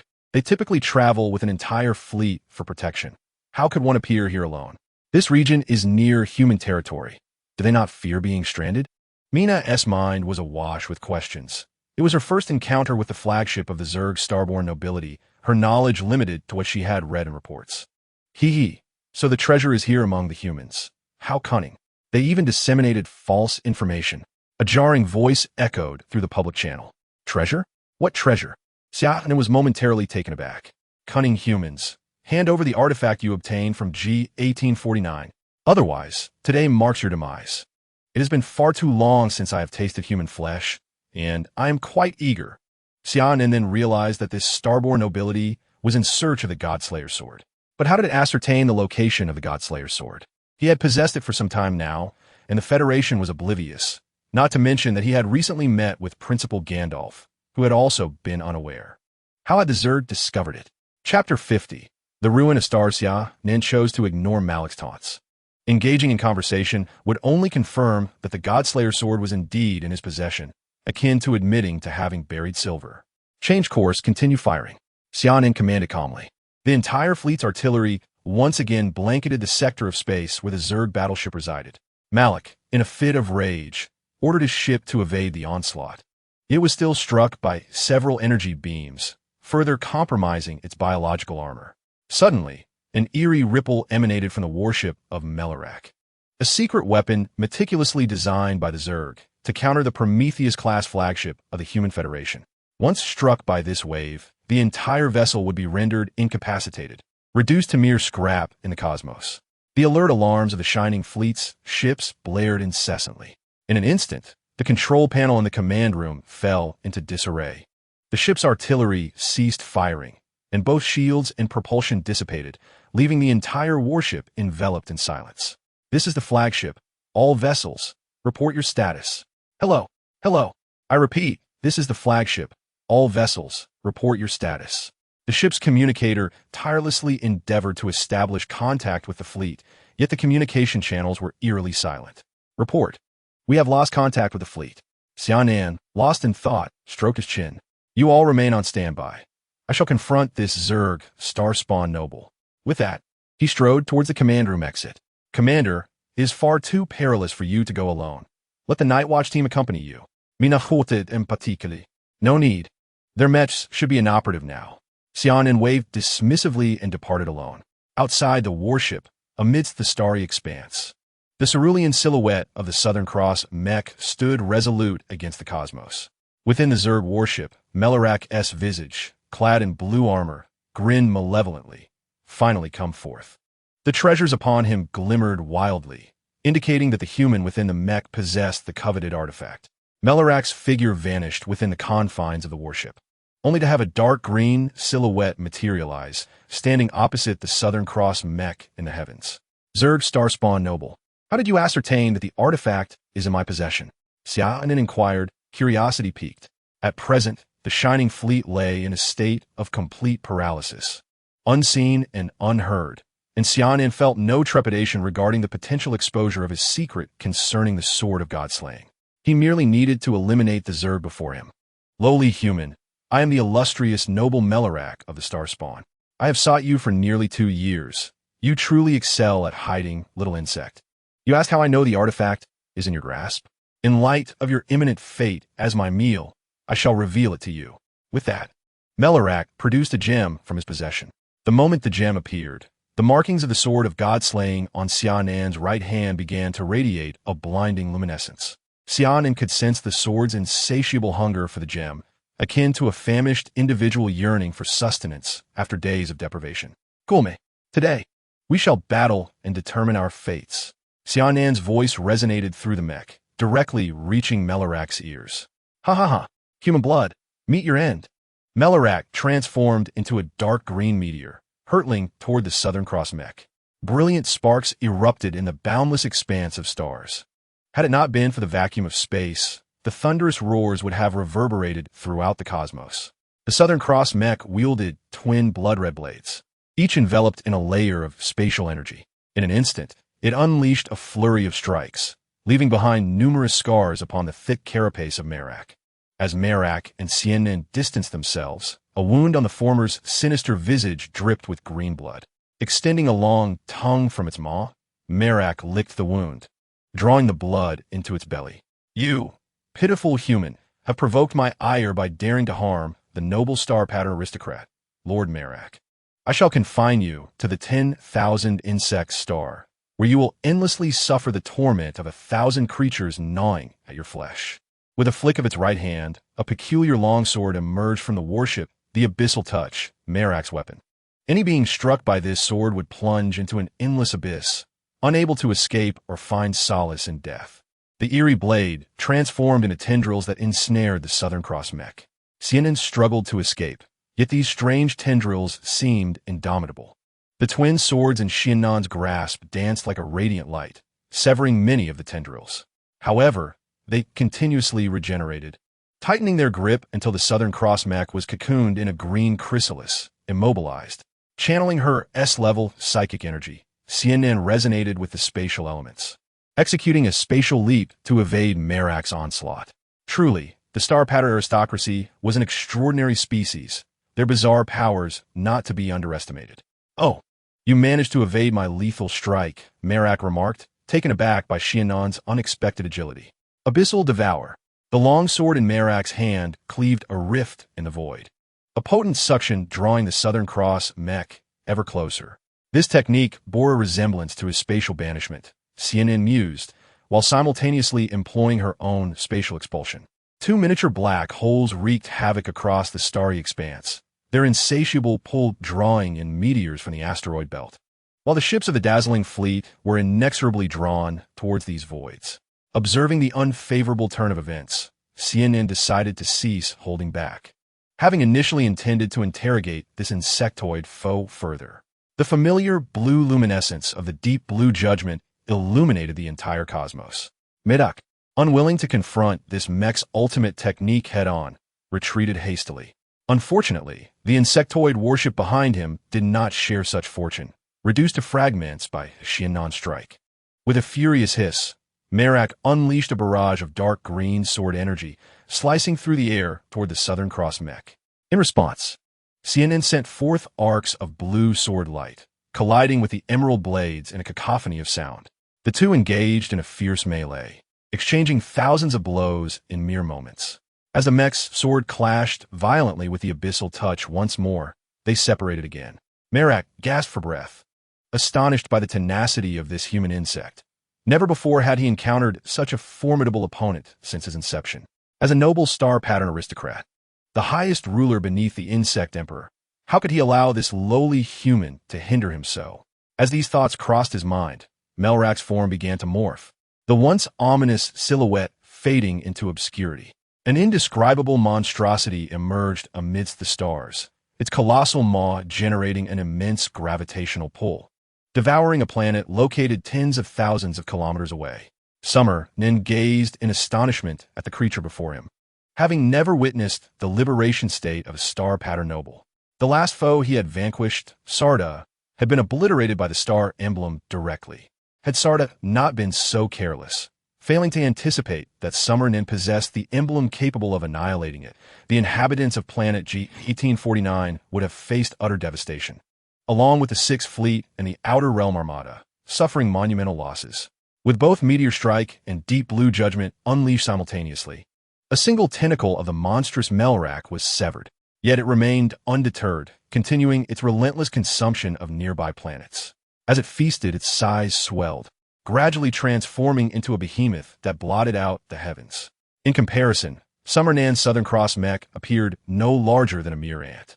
With no other recourse, he resolved to employ the techniques of the God-slaying sword. The dusk waltz resonated once more, the melodious battle hymn echoing through the vastness of space, transcending even the vacuum of this environment. The crew aboard the shimmering fleet suddenly recognized the familiar tune. Mina understood that her commander was activating the mech's ultimate technique. The vivid memories of the battle of Viper Star flooded back, the breathtaking scene forever etched in their minds.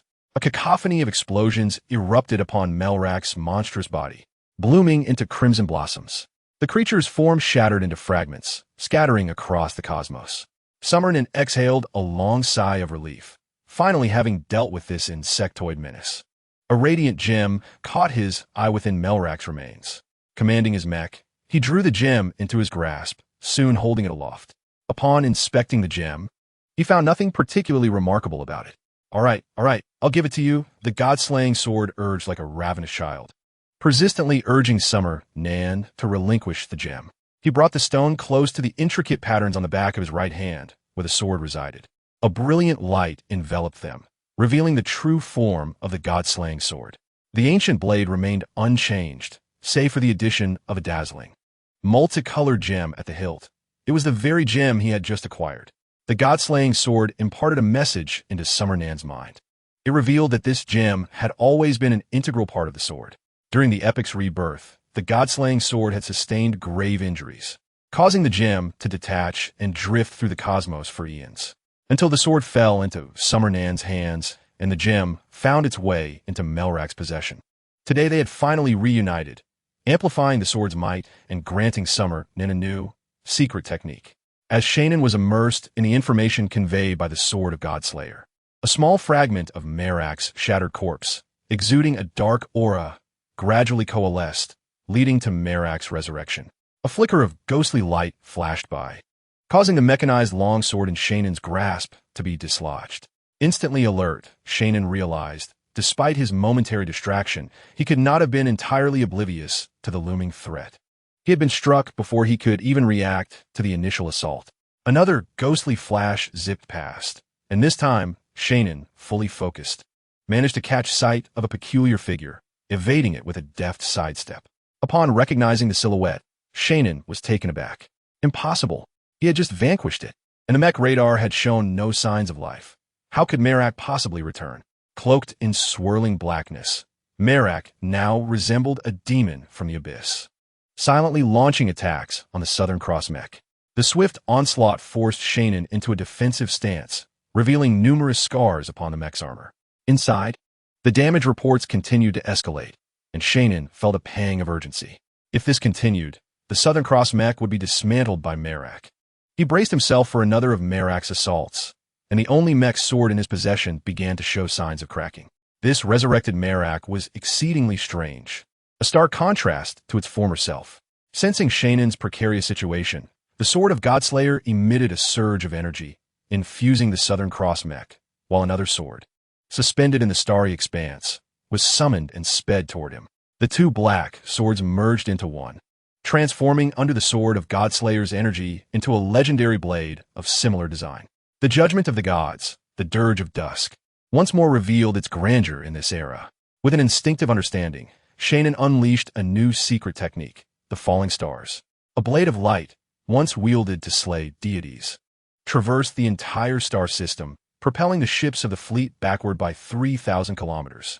Melrak's form disintegrated into dust beneath the radiance of the blade. The distant stars were obliterated by this move, living up to its name, falling stars, a technique of divine retribution. Xia Nan stowed away the transformed mech sword and directed the Southern Cross mech toward the flagship. After half a day of repairs and rest, the fleet finally restored its power and set sail once more, heading toward the Great Wall Base, C-1568. Chapter 51. Dire news as Xia Nan's fleet had just returned to the Great Wall Base. He had barely caught his breath when General Huang Fusong's magical net communication compelled him to reassemble the fleet for immediate departure. The message from General Huang Fu detailed a devastating ambush faced by the trialist fleets from various federal domains en route to the Red Bastion Stargate. Assaulted by mysterious fleet and the Zerg, the losses were catastrophic. Had it not been for Principal Gandalf's presence within the fleet, the entire force might have been annihilated. However, one must acknowledge that Principal Gandalf is but a solitary figure. His two fists are insufficient against the four hands of his adversaries. Once hindered by the formidable forces of the Zerg and the enigmatic fleet, he could only safeguard a scant few Federation warships, while the remainder were either obliterated or ensnared by the Zerg's hive. Currently, the main fleet of the Sixth Fleet has set forth, pursuing both the mysterious fleet and the Zerg, while the outer domain fleet has escorted the remaining members of the Federation fleet into the defense of the Crimson Fortress. General Huang Fusong hopes that Xia Nan can investigate or intercept this enemy near planet C-1568. Upon receiving this message, Xia Nan was incredulous. Was the Zerg's Malak not pursuing the god-slaying sword to this star system? The absence of its escort fleet implied they had other missions. Yet, what force does this mysterious fleet belong to, capable of deploying strong warriors to restrain Principal Gandalf? Gandalf stands as a paragon among SS-class superhumans, with mere S-class superhumans unable to withstand more than 2 exchanges in his presence. Unless the opposing force also dispatched SS-class beings and mustered 3 or more, could they possibly overwhelm Gandalf? Xia Nan felt a sense of bewilderment. The situation was growing increasingly intricate. Malak's ambush may have been motivated by the god-slaying sword. But what was the purpose behind its fleet and the mysterious enemies lying in wait against the Federation's joint fleet? Although these young superhumans are the pride of the Federation, their elimination would not significantly wound the Federation overall. Furthermore, this fleet comprises prodigies from the Fire Spirit, Star Spirit, and Elf races. Did they not fear inciting an interstellar war? This was a blatant provocation against the Federation, certain to provoke a full retaliatory response. What were their true intentions? And from whence did this mysterious power with SS-class strength emerge? Commander, we have detected the presence of the Zerg fleet. Mina interrupted Xia Nan's musings. What is their specific location and composition? Xia Nan inquired. According to our scans, they appear to have the equivalent of half a fully organized fleet, positioned approximately 10 light-years directly ahead of us, lingering near a desolate planet. Strangely, the Hive and the mysterious fleet are not among them, Mina reported. The Hive and the mysterious fleet are absent? Xia Nan pondered. Immediately share this intelligence with General Huang Fusong of the Sixth Fleet and request his orders on whether we should proceed to intercept. Understood. Soon, General Huang Fusong's orders arrived, instructing Xia Nan to remain on standby and monitor the movements of the Zerg fleet, awaiting the arrival of the Sixth Fleet before annihilating them entirely. Time slipped away gradually. The Zerg fleet remained stationary, their vessels seemingly anchored, emitting not a whisper of energy fluctuations. Suddenly, a fleet consisting of only 30 warships emerged from the jump gate, closely followed by the Zerg's hive. The shining fleet swiftly prepared for battle, as intelligence had indicated that a portion of the Federation's elite had been captured by the Zerg Mother Nest, and they might still be alive. Thus, they felt a solemn obligation to rescue these distinguished individuals. With the emergence of the Mother Nest, the Zerg fleet converged, providing protection alongside it. They set their course at full speed toward the northern region of the neutral star domain. Report on the Zerg's movements. Let us follow them, maintaining a safe distance to avoid detection, as they may possess SS-level psychics, commanded Xia Nan. Thus, both fleets maintained a distance of 10 light-years, continuously advancing northward. After more than half a month of navigation, Xia Nan consulted the star map and discovered they were nearing the northern region of the River Styx. A sense of urgency began to envelop him. Should the enemy fleet enter the River Styx, it would pose a significant dilemma. The Human Federation's understanding of this area was superficial at best, having only explored a few star systems near the desolate Star Sea, leaving the rest in obscurity. Major Xia Nan, a secure communication has been received on the flagship, announced an officer. General, the crew on the flagship stood at attention, saluting. After days of relentless pursuit, General Huangfu Song's 6th Fleet had finally arrived.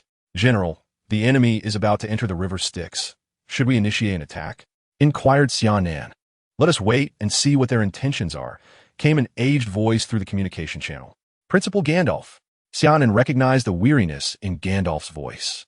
As the Federation's foremost powerhouse, witnessing the plundering and slaughter of the Federation's elite right under his nose weighed heavily on him, instilling both guilt and anger.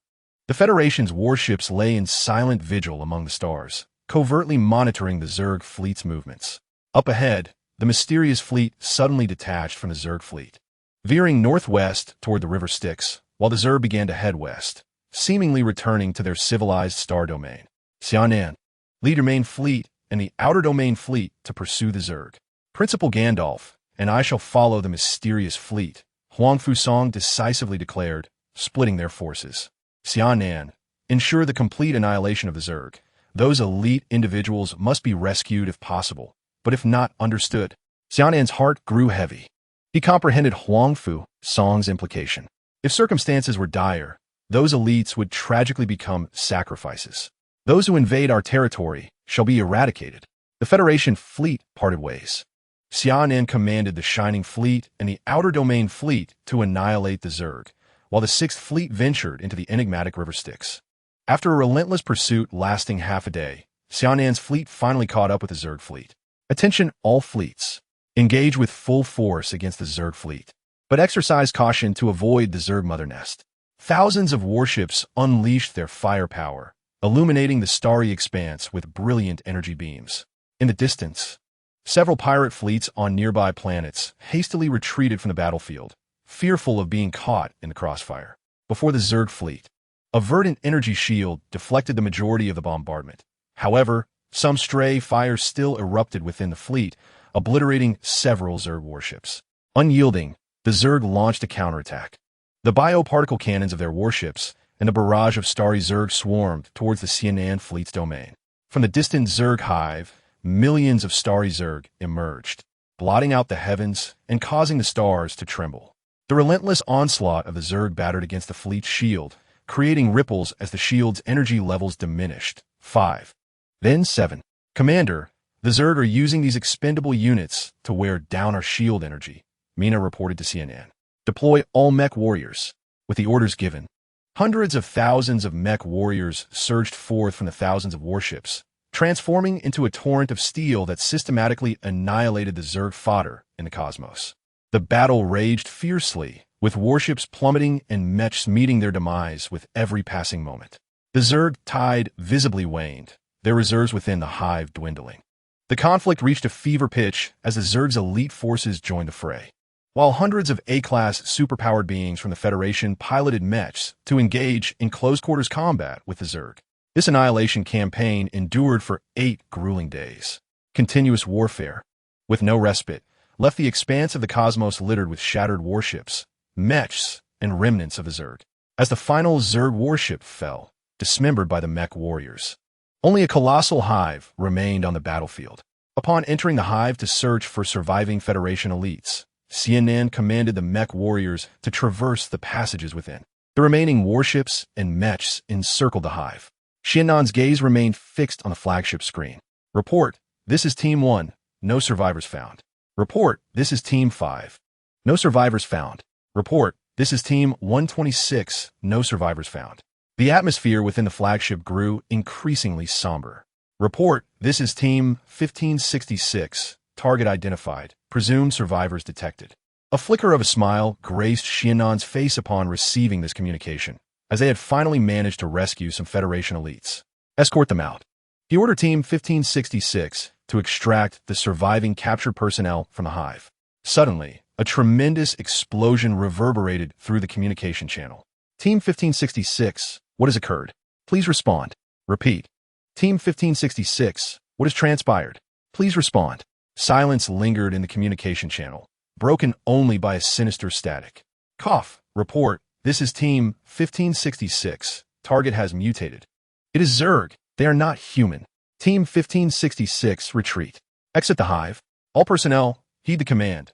Evacuate the mother nest. Before the mech warriors within the nest could fully retreat, the hive began to pulse erratically, the frequency escalating rapidly. Suddenly, the mother nest collapsed inward. 5 figures soared forth, resembling the mechs of the Federation. Among them, 2 familiar constellation mechs that Xia Nan recognized. These were the very machines inherited by 2 of the 10 thrones from the Federation University. Could these 5 be the survivors of the captured personnel? Something was amiss. Scatter quickly. Xia Nan fixated on the 5 mechs displayed on the screen, urgently ordering the surrounding mech warriors to withdraw. Alas, his retreat command arrived too late. The 5 mechs unleashed their firepower, ruthlessly slaughtering the Federation mech warriors, employing bizarre mech techniques to break through the encirclement. The 2 constellation mechs, braving numerous assaults, executed their ultimate techniques, Lushan 100 dragons and 1 arrow pursuit, clearing the battlefield of enemy mechs.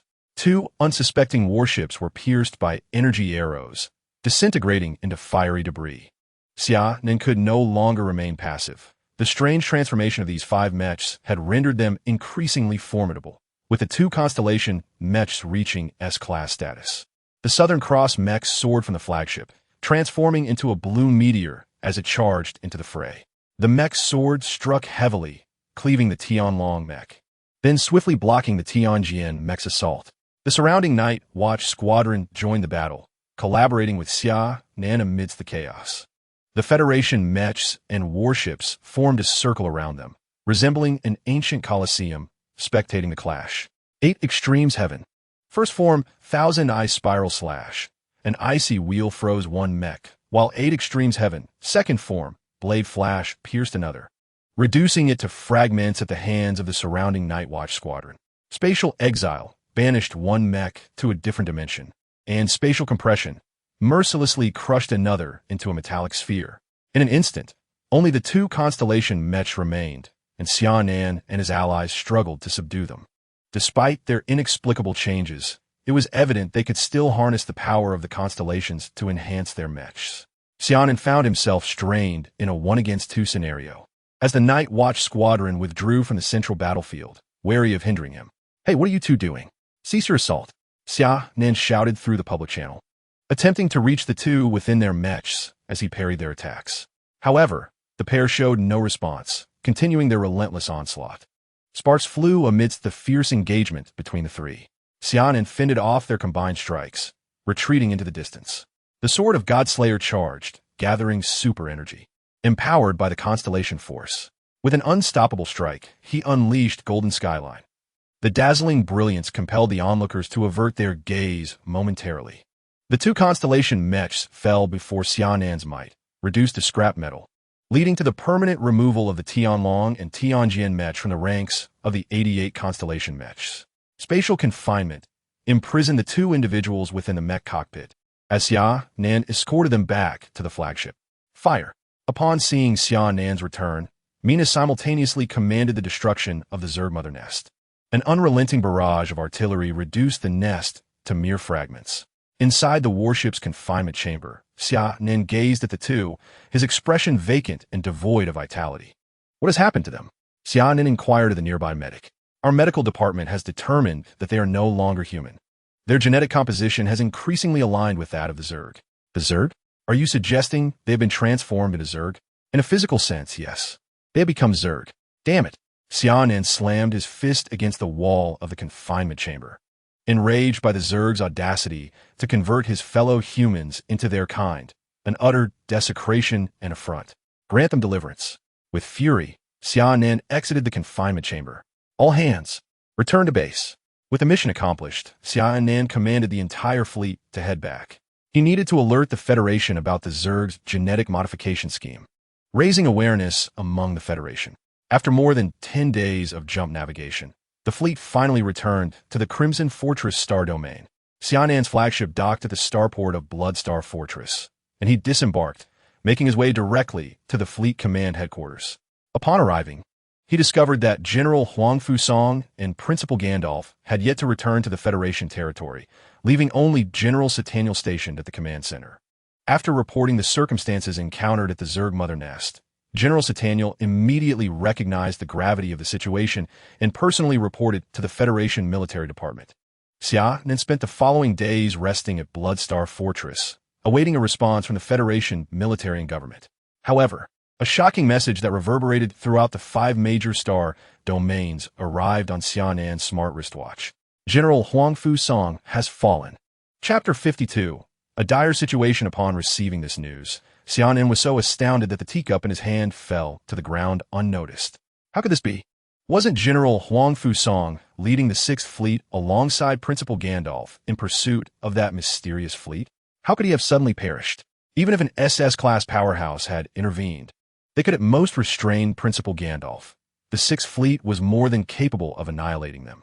Moreover, as a near SS-class powerhouse, General Huangfu Song, piloting the legacy mech Greedy Wolf and wielding the cosmic treasure Aclara's sword, should have been capable of holding his ground even against a typical SS-class foe. How could he have fallen? Xia Nan leaned back in his chair, his eyes glazed over, unable to fathom this tragic news. After all, since arriving at the Crimson Fortress Star Domain, he had received numerous favors from General Huangfu Song, who had strongly recommended him for the position of commander of the C-1568 Planetary Defense Line. Their relationship was one of both mentor and friend. Now, with this esteemed elder gone, Xia Nan felt an emptiness in his heart, a throbbing ache. Suddenly, his smart wristwatch lit up, indicating an incoming communication. The figure of Principal Gandalf was cast before Xia Nan, accompanied by Marshal Oxlear, both wearing grave expressions as they regarded him. Principal, Marshal, Xia Nan saluted. What has transpired? Weren't you pursuing that mysterious fleet? Why did General Huangfu Song suddenly, with a heavy sigh, Gandalf lamented. He recounted everything that had unfolded after their separation, for Xia Nan was, after all, a partial participant in this affair. Upon their division, Xia Nan had led the Shining Fleet and the Outer Domain Fleet in pursuit of the Zerg Fleet, while Gandalf and Oxlear stealthily followed the mysterious fleet, seeking to uncover their lair and the force deliberately targeting the Federation. On the 5th day of the chase, they trailed the enigmatic fleet into the depths of the Nether River Star Domain, where the laws of physics had inexplicably transformed, everything distorted and inverted. As they entered this peculiar star system, the 6th Fleet suffered devastating losses, with 5 main vessels of the Radiant class annihilated by the bizarre energy rules of the system. It seemed the mysterious fleet had long been aware of the 6th Fleet's pursuit, intentionally luring them into this region, where they engaged in battle, exploiting the local regulations. Moreover, this fleet was not comprised solely of 3 SS-level powerhouses. There were also 2 hidden SS-level entities. It was these concealed SS-level beings who ambushed and severely injured General Huangfu Song. Ultimately, to safeguard the fleet, General Huangfu chose to remain behind, sacrificing himself in the process. Although Principal Gandalf fought valiantly and, at great cost, managed to slay 2 SS-level foes, he could not save General Huangfu. In the end, Gandalf led the remnants of the 6th Fleet out of the star system, returning to the Federation's territory. While we annihilated the fleet, 3 SS-level beings managed to escape, and we lost General Huangfu, with the 6th Fleet suffering considerable damage. This is a significant defeat, and I bear the blame. Gandalf lamented. Do not be so hard on yourself, Gandalf. Marshal Oxlear reassured him. You could not have foreseen this. The enemy had concealed 5 SS-level powerhouses within that small fleet. Clearly a well-laid plan. It remains unclear which faction possesses the audacity to deploy such a contingent of SS-level beings. Xia Nan, we have also assessed your situation. The Void Zerg itself should not possess the technology for genetic transformation. It must have been provided by this mysterious force. According to our spies, over a decade ago, the 3 Zerg princes ventured into the Nether River Star Domain on a covert mission, at a time when we were still oblivious to the Zerg's machinations. It now appears they established contact with this mysterious force, then, and obtained the technology for genetic alteration. Only recently have they mastered this technique, using our human prodigies as test subjects. Upon this declaration, Marshal AUX displayed a countenance filled with fury, his brows furrowed like blades, and the murderous intent emanating from his eyes was palpable enough for Xia Nan to sense through the projection. The Federation's strength has significantly waned. In a mere 30 years, we have lost both the 4th and 6th Fleets. Hostile forces are beginning to stir, and even within the Federation's territory, There are discontented voices regarding the loss of our esteemed leaders. A tempest is brewing. You must promptly proceed to the defense line of planet C-1568. That location serves as the first line of defense beyond the Federation's borders, a crucial gateway against the Zerg and external realms. Major Xia Nan. This is a directive from the Federation's military command. Major Xia Nan has repeatedly distinguished himself in battle, uncovering ancient relics, apprehending the notorious space pirate Snake, and annihilating both the Zerg fleet and the Zerg commander, the noble Merak. With these three significant achievements, you are hereby promoted to the position of frontline commander of the Human Federation, and the defense line of planet C-1568 is officially renamed the Great Wall Defense Line. With the external fleet now incorporated into your command, Major Xia Nan, you are now bestowed with the rank of Brigadier General. May you continue your valiant efforts and bring further glory to the Federation. Yes, Xia Nan solemnly accepted the appointment from the Federation's military command. Though he found it perplexing to leap 4 ranks and assume such a pivotal role, he understood that obeying orders is the duty of a soldier, and he acquiesced. You may harbor some doubts regarding this appointment. Allow me to clarify. This decision was made out of necessity. Your qualifications alone would not typically suffice for such a significant position. However, during your campaigns in the Outer Realms, multiple planets within the Federation have erupted in a necromantic altar crisis. Currently, the Federation's S-class forces are occupied with addressing these planetary disturbances. This matter is classified, and I trust you will maintain its secrecy. If it were to be disclosed, it could incite panic among the Federation's populace. We have already lost General Huang Fusong. We cannot afford further tumult. We must stabilize the Federation from within. Having accepted the new appointment, Xia Nan hastily departed from Blood Fortress, heading to the Great Wall Base to consolidate the fleets and fortify the defenses. He even missed the inauguration ceremony of Lieutenant General Satan Yell as the commander of the 6th Fleet in the Red Bastion sector. While aboard the warship en route to the Stargate, Xia Nan watched the live broadcast of General Huang Fusong's farewell ceremony on the Demon Network, tears streaming down his cheeks. General Huang Fusong had single-handedly held the rear, ultimately self-destructing his mech to seal off the exit of that bizarre star system, leaving no trace behind. The casket depicted in the broadcast contained merely some of General Huang Fusong's everyday garments. He dedicated his life to safeguarding the Federation's borders, with his own children perishing amidst the stars. Now, the Huang family is left with only his granddaughter-in-law and great-granddaughter, 2 bereaved souls. Gazing at the innocent little figure on the screen, Xia Nan felt a profound ache in his heart. Chapter 53. The invasion of the Zerg. Upon returning to the Great Wall Base, Xia Nan immediately restructured the external fleet and the Shining Fleet.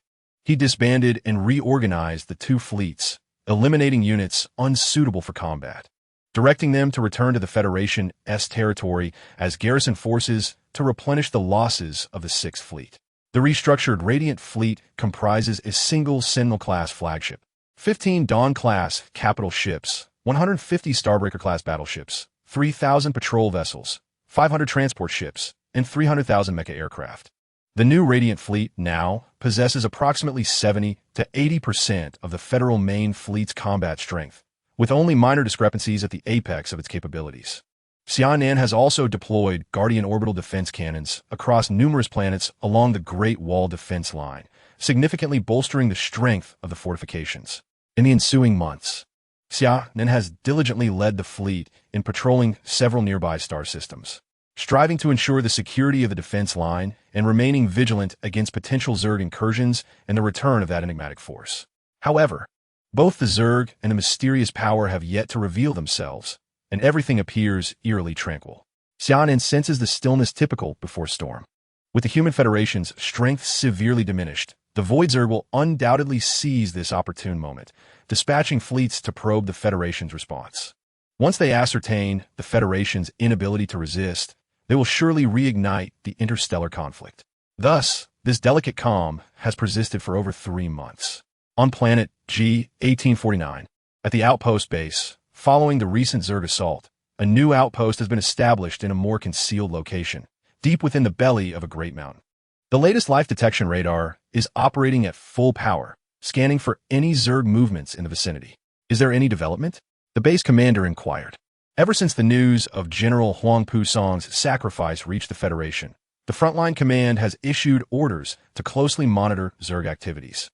The personnel at the base have been operating at high intensity for nearly a year, yet the Zerg remains silent, with even the previously active Vanguard units now conspicuously absent. "No, everything is as usual," the monitor replied. Suddenly, the alarm blared urgently. "Report. A large number of Zerg fleets have just passed through the G-1849 star region, and radar has detected an organized fleet lingering 30 light-years away. Relay this information to Frontline Command. The Zerg are poised for significant action." The base commander hastily ordered that this intelligence be communicated. May the Federation endure through this trial. He had also heard unsettling whispers of instability within the Federation, and if they cannot withstand the Zerg invasion, it could spell catastrophe for the populace. Report. G-1849 outpost reports that a substantial Zerg fleet has just traversed their monitoring zone and is heading towards the Federation star region. Understood. After nearly a year of commanding fleets, Xia Nan now exudes an aura of authority befitting a leader. Carlos. Present. Notify all bases to prepare defensive measures. If necessary, abandon the bases and retreat to C-1568. Yes. Carlos immediately set off to relay Xia Nan's orders to the various bases along the Great Wall defense line. Mina. Present. Expand the fleet's reconnaissance range, deploying deep space probes to the 5 outer star systems. It is imperative to ascertain the movements of the Zerg and prevent them from circumventing our defenses to launch a direct assault on the Crimson Fortress line. Understood. Mina took her leave. In the commander's office at the base, Xia Nan unconsciously furrowed his brow. The Zerg fleet was advancing aggressively, and he was uncertain whether he could withstand their onslaught. Over the past year, Xia Nan had made remarkable progress in command and had not neglected his psychic training, dedicating 6 hours daily to his practice. His psychic index had now reached approximately 260,000, a staggering increase of at least 25 times compared to his former self. Within the Zerg flagship, 5 noble Zerg from the Star Pattern clan were seated on either side. One of the nobles addressed the towering Zerg at the head of the table with respect. "Lord Scorpion, must we deploy half of our council members for the assault on a mere human settlement? With the obstruction of Huang Pusong no longer a concern, breaching the Western defense should be trivial. There is no need for such grandiosity." The proud Zerg at the head retorted, "Fool. While conquering the Western defense may not require such a force, who said we're only targeting the Western front? My lord, does the Zerg Emperor have other directives? You will know when the time comes. For now, keep your forces in check and swiftly proceed to the neutral star domain controlled by the humans. We shall obey." The Zerg fleet swept through like a green cloud, causing the star races within the neutral star domain to flee in panic. After more than 10 days of continuous jumps, the human-controlled area came into view. Scorpion commanded, Gue Luo and Ku Si, you two will lead the assault on the human Western defense. The rest of you, take your fleets and follow me to the south, launching a direct strike on the human's origin star domain through the Stargate. Do you understand? We shall faithfully follow Lord Scorpion's orders. The Zerg fleet split into 2 paths. One would directly assault the Crimson Fortress star domain via Xia Nan's Great Wall defense, while the other, led by Scorpion, would target the southern origin of the Human Federation, aiming to capture the ancestral star, Water Blue Star, and destroy or seize all constellation mechas that remain unclaimed. The Zerg's predatory ambitions were glaringly apparent. They sought to sever the roots of the Human Federation and eliminate the pathways for the emergence of their elite and intermediate combat forces. Gue Luo and Ku Si, leading billions of Zerg, were detected by the deep space probes set up by Xia Nan as they entered the human-controlled area. In the command room, everyone stared at the radar screen filled with a multitude of red dots, gasping in astonishment. The Zerg were advancing with ferocity. Xia Nan, with a stoic expression, gazed at the display and commanded, "Let us prepare a grand gift for them." Understood. Mina went to make the arrangements. Both Zerg fleets entered the controlled area and began their march towards Xia Nan's Great Wall defense. Shortly after their departure, a series of explosions erupted among the leading units, as small warships suffered catastrophic detonations, clearing the surrounding swarm of hapless Zerg. "Damn it, what is happening?" The commander Gue Luo ordered the fleet to halt its advance. It turned out that over half a month ago, Xia Nan had instructed Mina to attach the Federation's tsunami bombs to the deep space probes while setting them up. These tiny bombs, no larger than grains of rice, evaded the radar scans of the Zerg. They were utterly indifferent to the probes scattered throughout the cosmos, believing they posed no threat to their existence. Unbeknownst to them, these seemingly inconsequential devices would deliver a staggering surprise. The air was filled with the relentless sound of violent explosions as the Vanguard fleet and the swarming Zerg panicked and attempted to evade, triggering even more bombs in their frantic escape. In a mere moment, the Zerg had already lost millions of warriors and dozens of warships. Gui Luo and Kusi's eyes burned with fury as they commanded a detour. Chapter 54. The fierce battle. Xia Nan observed the radar monitor, watching as vast clusters of red dots vanished one by one. Rising, he issued orders. The shining fleet was to prepare for engagement, ensuring the battlefield remained within a 50,000-kilometer radius of the Great Wall defense line. Carlos, instruct the various bases to assist the fleet in defense, activating all defensive weaponry without conserving ammunition. This battle is crucial to the security of the Federation. Behind us lies the territory of our homeland. Should the Zerg fleet break through our defenses, the Crimson Bastion's star domain will be engulfed in flames of war, placing your parents, wives, children, and friends in peril. I urge all of you to exert your utmost effort. This battle demands that we fight to the death. Xia Nan delivered his final pre-battle address, broadcasting it across the entire defensive line. Fight to the death. Fight to the death. The Zerg fleet, led by Gui Luo and Kusi, finally breached Xia Nan's deadly trap after suffering a 40 loss in their ranks, with the Great Wall defense line now within reach. Although they had lost nearly half their forces, these were merely expendable. Their main fleet remained largely unscathed and intact. The human fleet and planetary defenses stood as the last barrier to their entry into human territory. Kill. With a single command, billions of Zerg surged toward the shining fleet. Fire.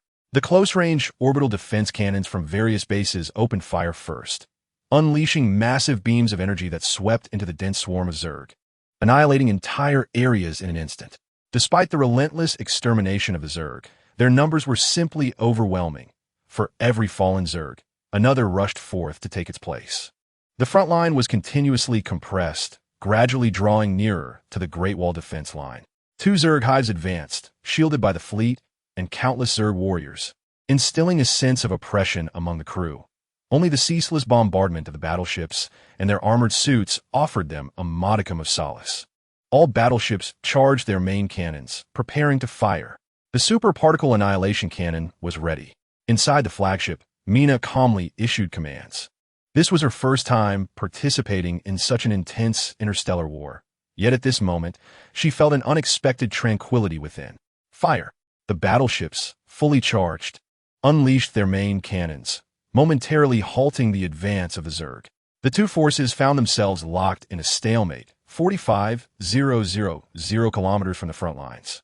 A dark energy sphere detonated within the Zerg fleet, creating a miniature black hole that uncontrollably engulfed nearby Zerg and battleships alike. Meanwhile, the parasitic bombs deployed by the Zerg exploded amidst the fleet, unleashing countless nanoscopic creatures that penetrated the energy shields of the ships. Heart-wrenching screams echoed from the afflicted vessels, as crew members suffered excruciating bites from the swarm. Some, unable to endure the torment, drew their sidearms and ended their own lives. The captain of one beleaguered battleship, realizing the futility of their situation, resolved to make a final contribution to the Federation. "Damn the Zerg, perish," he declared, rallying his crew and charging into the dense throng of creatures, a massive fireball erupting and clearing a vast swath of the Zerg. Mina and Xia Nan, observing the scene through surveillance screens, averted their gaze in sorrow. "Father, you are a hero of the Federation. You shall not waver." Another captain led his crew into the Zerg, while a female captain echoed the same call. "Father, I have not brought shame upon you. The stars shall endure, and humanity shall prevail." Battleships, ravaged by the Zerg or rendered combat ineffective, made valiant sacrifices for the Federation, charging into oblivion. Fireballs erupted within the swarm, akin to sparks igniting the hope of victory. Xia Nan clenched his fist and struck the command console, pondering the sacrifices of captains and crew members he barely knew. Some had just begun to embrace the prime of their lives. Others had recently welcomed new life into the world. Some were on the verge of a well-deserved retirement. Yet, in that moment, they had selflessly chosen to confront the Zerg for the sake of their families and compatriots. Though seemingly insignificant, their bravery was extraordinary, and their names would be eternally etched in the annals of human history. The battle raged on, with ships from both sides continuing to fall. The Zerg, utilizing a plethora of expendable forces, drained the Federation's energy firepower. The Shining Fleet gradually reduced the frequency of its fire, retreating to preserve its remaining strength. They relinquished other defensive bases to the Zerg, choosing to hold firm at planet C-1568, prepare to offer the Zerg one final gift. Xia Nan ordered the personnel from other bases to evacuate to the Great Wall base, preparing to execute the final plan. When will reinforcements from the Federation arrive? Xia Nan inquired. Report, Commander. The military has sent word. The support fleet is en route and should arrive at the neutral star domain in approximately 3 days. Very well, Xia Nan replied, his tone measured. As the defensive line of the Shining Fleet contracted, the Zerg finally breached the barriers before them, surging toward the few remaining defensive base planets.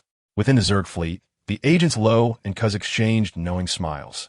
The humble human race is indeed powerless against the formidable swarm fleet. Once I breach their defenses, I shall consume them all. Ha ha ha ha. Advance my army. The swarm fleet relentlessly approaches the Great Wall defense line, which now stands on the C-1568 planet, as the remaining celestial bodies have succumbed to the endless swarm.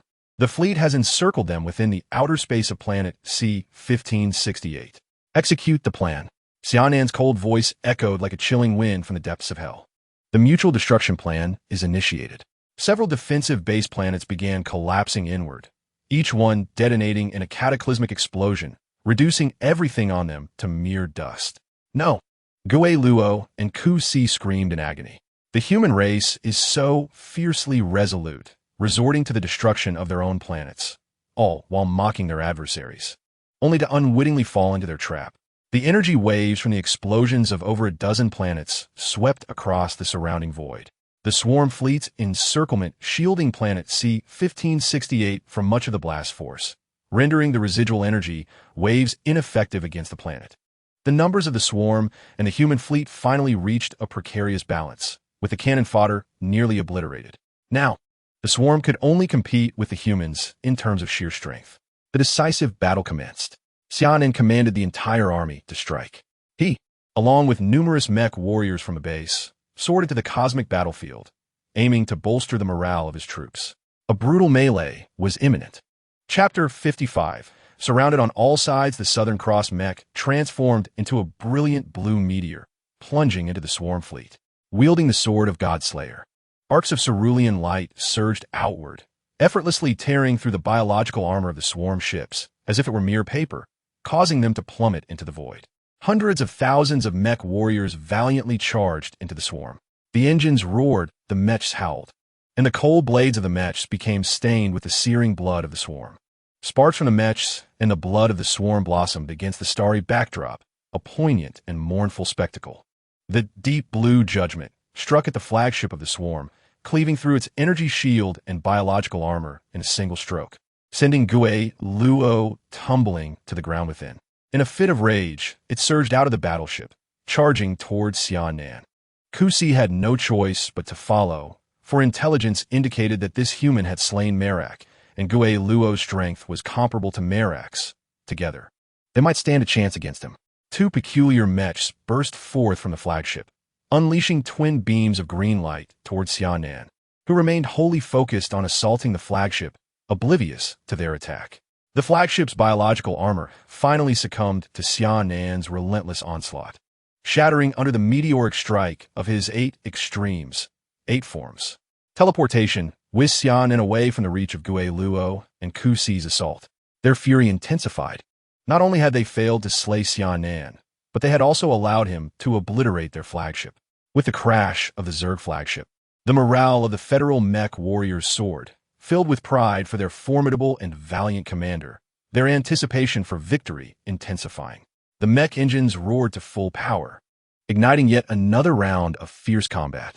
Xia Nan provocatively waved his finger at the 2 Guile demons before withdrawing from the battlefield. The Guile demons, consumed by fervor, disregarded whether Xia Nan had set a trap. All they desired was to flay and devour the human before them as a bloody feast. Seeing them follow suit, Xia Nan breathed a sigh of relief. The power of an S-class psychic was overwhelmingly potent, and a single strike could easily devastate the surrounding battlefield. While the Guile demons might disregard the lower-tier Zerg, Xia Nan could not allow the precious federal warriors to fall victim to his own attacks, and thus sought to lead them away. The trio fought further and further, traveling from the vicinity of planet C-1568 to a distant asteroid a light year away. Humans, surrender quickly. You shall inevitably become our Zerg subordinates. Are you jesting? Look at the current situation. Xia Nan urged the Guile demons to observe the distant battlefield. The human mech warriors fought valiantly, and even those aboard the warships abandoned them. Piloting mechs to join the fray, the Zerg offensive was being fervently suppressed, and they were retreating in disarray. The Guile demons scanned the scene, yet remained disdainful, declaring, "Humans, you have no inkling of the grand gift our great Zerg Emperor has prepared for you." Xia Nan found their calm demeanor unsettling. The battlefield situation was evidently in favor of the Human Federation. Once the support fleet arrived, this Zerg armada would have no chance of escape, let alone invading federal territory. Why were they so composed, so convinced they could breach our Federation's defenses? It was perplexing. At that moment, an urgent communication was received in Xia Nan's mech. The visage of Marshal Oscar of the Federation appeared on the screen. "Xia Nan, what is the status on your end?" "Reporting, Marshal. We have gained the upper hand and effectively suppressed the Zerg fleet. Once the support fleet arrives, we can annihilate them. I regret to inform you, Xia Nan, the support fleet will not be coming." "Why?" Xia Nan inquired, bewildered. "The Zerg have not only launched an assault on your Great Wall defense line, they have also dispatched 4 fleets around the Southern Star Gate, attacking the Origin defense line. General Zhang Xiaoyun of the 7th Fleet has already sent a distress signal to the Federal Command. They have lost territory in 2 star systems. The ferocity of this Zerg offensive is unprecedented, prompting half of the Star Pattern Council members to mobilize, exceeding our estimates. Currently, the entire 2nd Fleet, along with half of the 5th and 6th Fleets, has been dispatched to support General Zhang Xiaoyun. I will also head to Water Blue Star to command the battle. The Great Wall defense line must rely solely on you now. I apologize if you cannot hold. Retreat to the Crimson Fortress defense line." "Understood." With that, Xia Nan terminated the communication. He immediately shook off the Guile demons and prepared to lead his fleet back to assist the Origin defense line. Cackling, the insectoid race perceives that the human faction has unraveled their grand design. "Indeed, we merely serve as a decoy force to confuse you. Lord Scorpion has already breached your southern defenses." Xia Nan has returned to the battlefield, and with a fierce flash of sword light from falling stars, the insectoid fleet in the distant skies was decimated by Xia Nan's strike. Ghost Luo and his companion were awed by Xia Nan's formidable prowess. The two realized that slaying this human warrior was an improbable endeavor, and Ghost Luo commanded the remaining insectoid soldiers to retreat. The mech warriors, witnessing the withdrawal of their insect adversaries, erupted in cheers. "Victory! The galaxy endures, humanity persists. The galaxy endures, humanity persists." However, as Xia Nan observed this scene, he felt no elation. He promptly gathered his forces to return to planet C-1568. Within the Great Wall base, Xia Nan summoned all senior officers. "I bear an important message," he announced. The assembly was puzzled. Having achieved victory, why did the general wear a frown? Just moments ago, Marshal Wu sent a communication. For insectoid fleets have traversed the Stargate, launching a surprise assault on the Origin defense line, resulting in the loss of 2 star systems. And General Zhang Xiaoyun has sounded the alarm. The officers were stunned by this revelation. The insectoid race had executed a cunning maneuver, feigning one approach while secretly advancing another. "I shall lead the fleet in a counteroffensive, but I require some personnel to remain and defend planet C-1568. Who among you is willing to stay?" Silence enveloped the room. "What are you doing? Staying here is far safer, and yet you hesitate," Xia Nan exclaimed, his frustration mounting. "Do you yearn for the front lines? Consider the blood of our valiant soldiers that has stained the cosmos to defend this position. Now you refuse to remain behind? General, no need for further persuasion. Carlos, you shall remain. I will assign a portion of the fleet to you for the defense of C-1568, in case of another insectoid incursion. The rest of you shall accompany me to the Origin." "Understood." In the distant void, the remnants of the insectoid fleet aboard a warship deliberated. "Goose, What shall we do now? Our mission remains unfulfilled, and the insect emperor shall not spare us. The opposing human defense line is beyond our capacity to breach. An assault could lead to our own annihilation. Let us provide support to Lord Scorpion. By redeeming ourselves through valor, we may yet have a chance at survival. Suggested Cuss in contemplative silence. Very well, we shall alter our course southward. The remnants of the insectoid fleet stealthily departed, heading southward. Xia Nan, leading a contingent of the Shining Fleet, soared towards the Stargate, preparing to enter the federal territory and bolster the defenses of the Origin. Chapter 56. The Galactic Warfront. At the Origin, the Galactic Defense Line was under siege. General Zhang Xiaoyun commanded the 7th Fleet, engaged in a fierce battle while steadily retreating against the relentless onslaught of the insectoid forces. The territory of the Origin continued to dwindle. The populace within the star domain is in a state of frantic exodus. Those with power and influence have long fled to the central star domain and the Eastern Life Tree star domain, while the ordinary citizens, bereft of authority, can only retreat to the rear with the assistance of the Federal Army. However, the Federal Army is already stretched thin, and the mere fact that General Zhang Xiaoyun has managed to maintain a semblance of stability in the face of an enemy that outnumbers them by hundreds is a testament to his ingenuity. Relying solely on the defensive fleets stationed within the star domain and the patrol ships from various life planets proves insufficient to evacuate the billions of federal citizens in a timely manner. Ultimately, 3 life planets succumbed to the catastrophic assault of the insectoid horde. Gazing at the map of the Origin star domain, Zhang Xiaoyun furrows his brow. In the initial onslaught from the insectoids, a vast expanse of territory was lost, and now he can only establish a defensive line around the ancestral planet of humanity, the Water Blue Star. Should this line be breached by the insectoids, the fall of Water Blue Star would lead to the plundering or destruction of the constellation mechas housed there, a fate that would spell disaster for the Federation. Moreover, the loss of this defensive line would allow the insectoids to advance unimpeded into the central star domain. Zhang Xiaoyun can only resolutely defend the ancestral planet and the galactic defense line, awaiting reinforcements from other federal star domains. Under the command of Scorpion, the insectoid fleet launches wave after wave against the galactic defense line, depleting the living forces stationed within. Nevertheless, as the Origin star system of humanity, the galactic defense capabilities are second only to the heavily fortified central star system. Thus, it remains a challenging target for the insectoids. Scorpion understands this well, which is why he employs a strategy of attrition, continuously sapping the federal forces.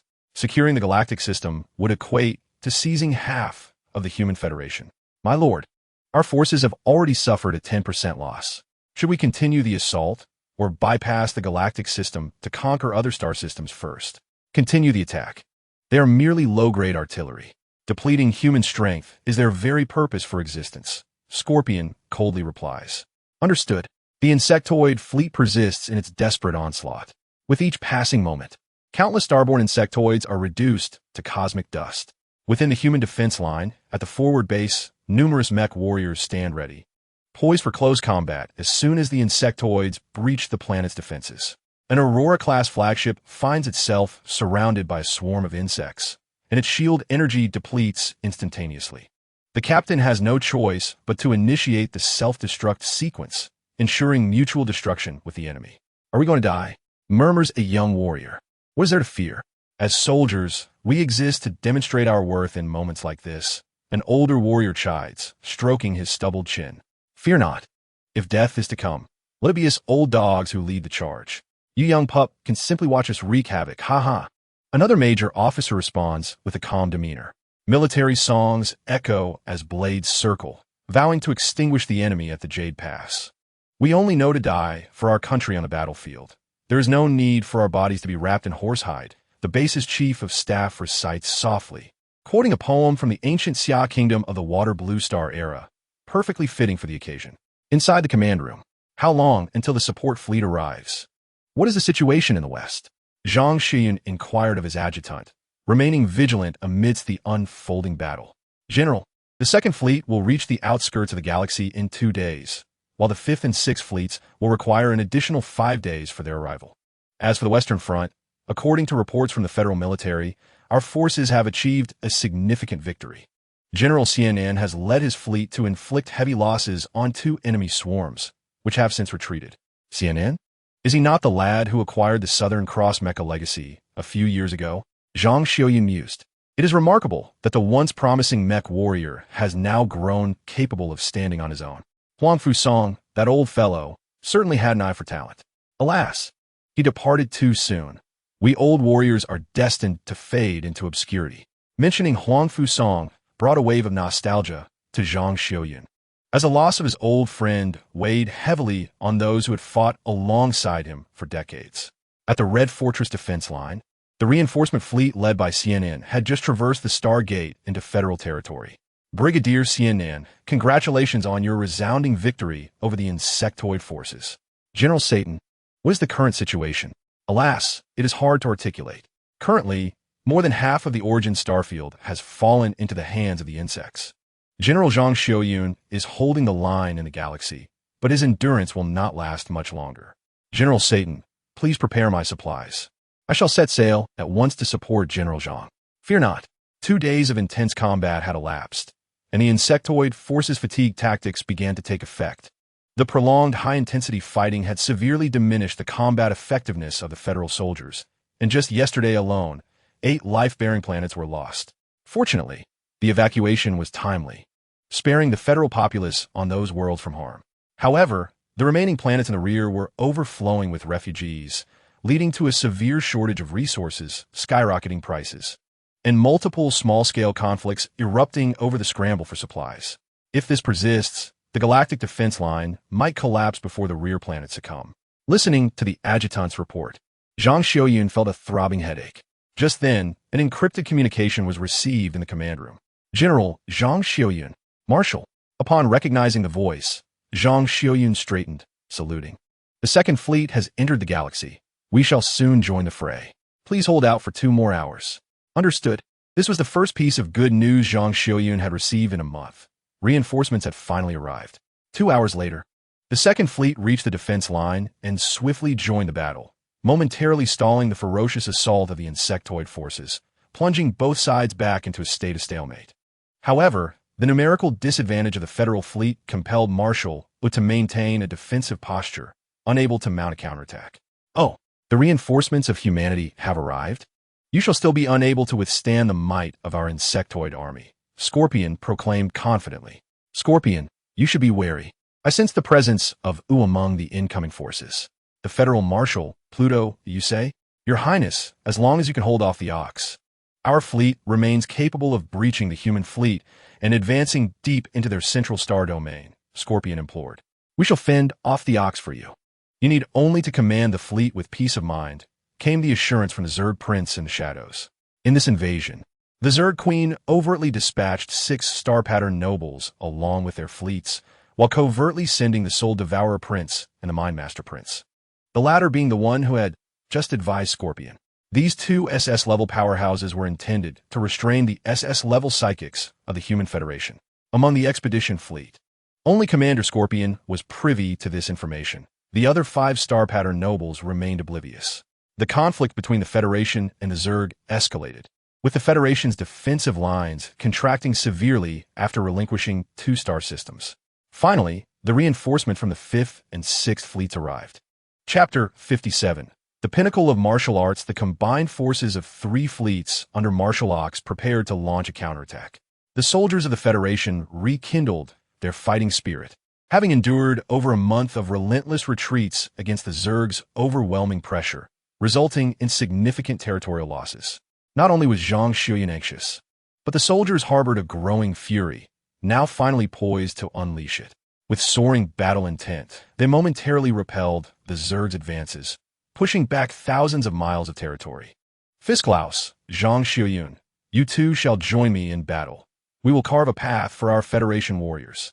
Yes, Fisklaus was the commander of the 5th Fleet, a martial arts expert with a body of adamantine, a hybrid of the Giant Strength clan, and the pilot of one of the 12 main divine mechs, the Hercules. Marshal Ox, piloting the Hades mech, and General Zhang Xiaoyun, piloting the Aphrodite mech, prepared to unite the Federation's 3 main divine mechs for an assault on the Zerg fleet, aiming to establish a front line for the rear forces. With the order given, the three fleets of the galaxy consolidated their strength into a temporarily named giant fleet, Revenge. The horn of retaliation sounded. The Hades mech, Hercules mech, and Aphrodite mech surged forth, charging into the swarm of Zerg, unstoppable.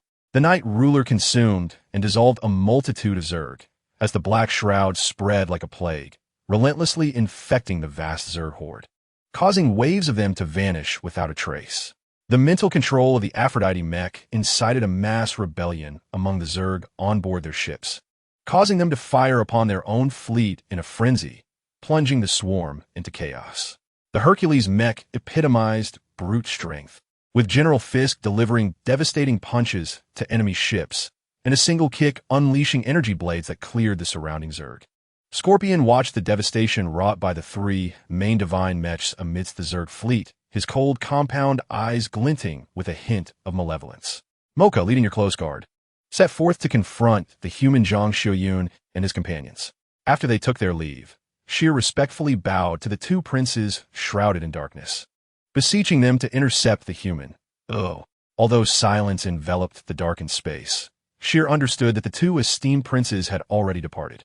Zhang Xiuyun commanded a portion of the Zerg fleet, wreaking havoc amidst the swarm, when a sudden sharp pain pierced his brow. Instinctively, he maneuvered his mech to evade, narrowly escaping as two eerie scythes sliced through the cosmos where he had just stood, reducing a cluster of Zerg to mere fragments. The star-patterned noble once again concealed himself, while Zhang remained acutely aware of his surroundings. A colossal Zerg mech withstood the formidable strike of the Hercules mech, prompting Admiral Fisk to express his astonishment. The Zerg possessed a mech that could match his strength. Observing the Zerg mech before him, launched a fierce assault. The opposing mech faltered, relying on the surrounding swarm to keep at bay. With a strike of his River of the Underworld, battered the Zerg mech, leaving it battered and on the brink of destruction. Suddenly, two dark green, shadowy figures of Zerg emerged behind the Hades mech, who swiftly defended against one attack.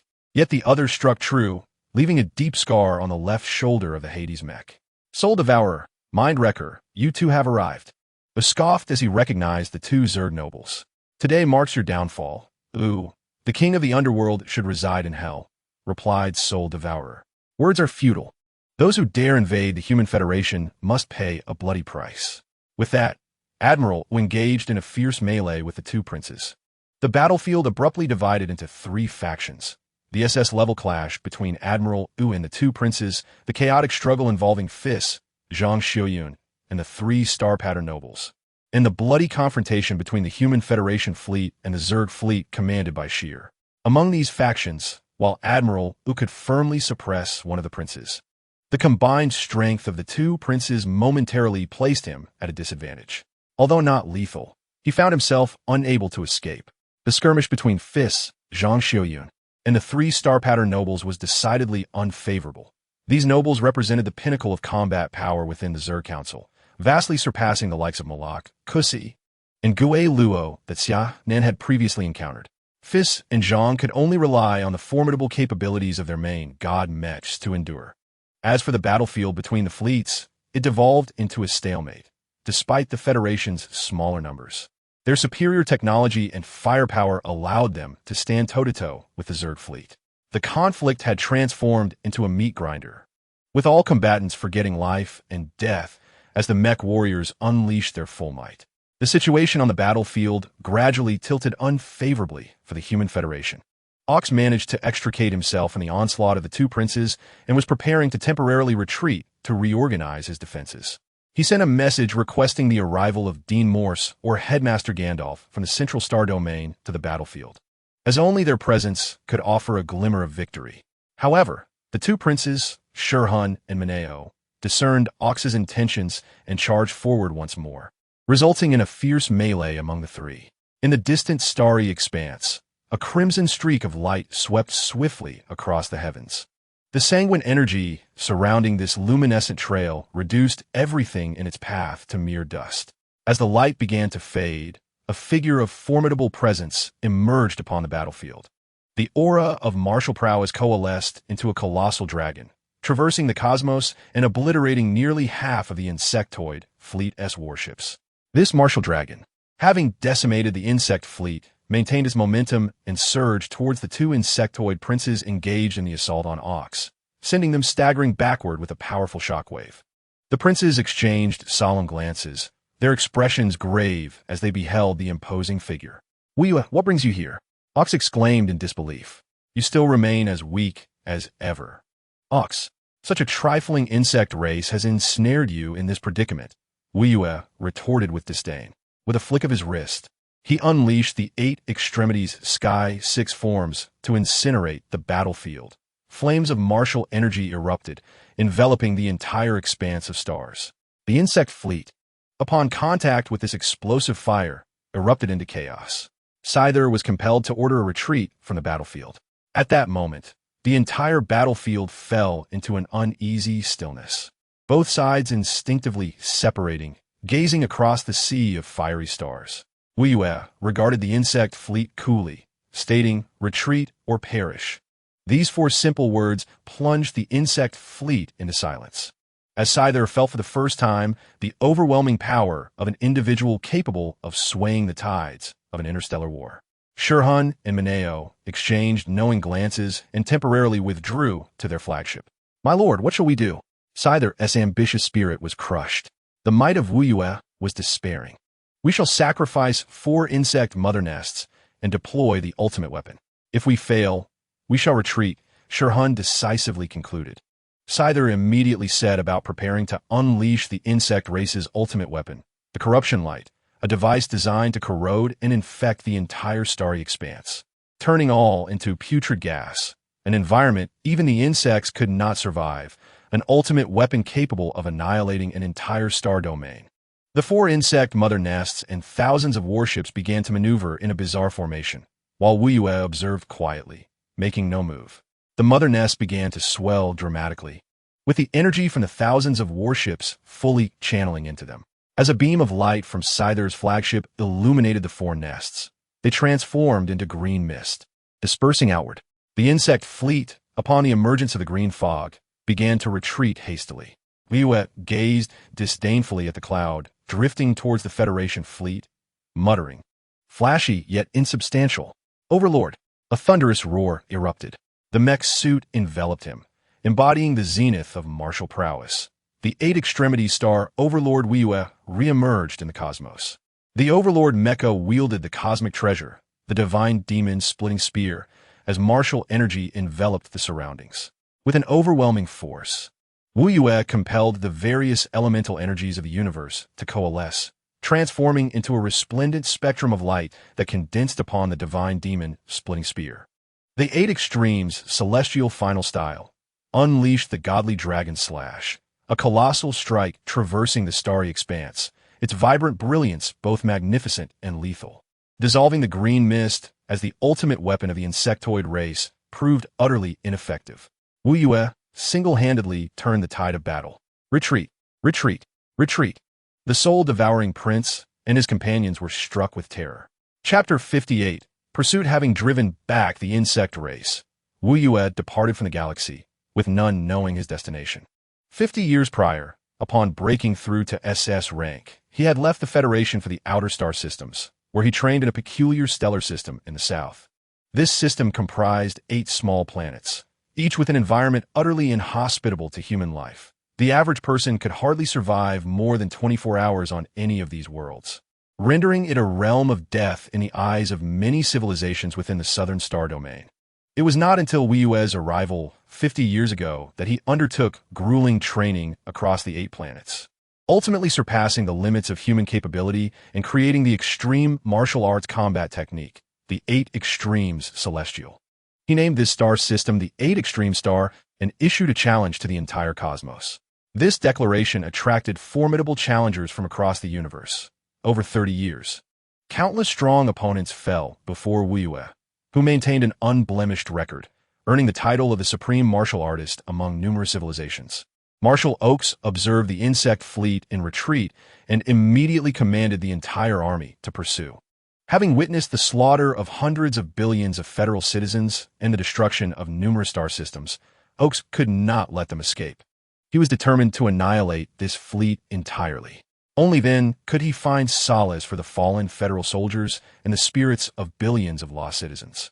The Mecha soared like a dragon. The fleet surged forward, relentlessly pursuing the fleeing insectoid ships.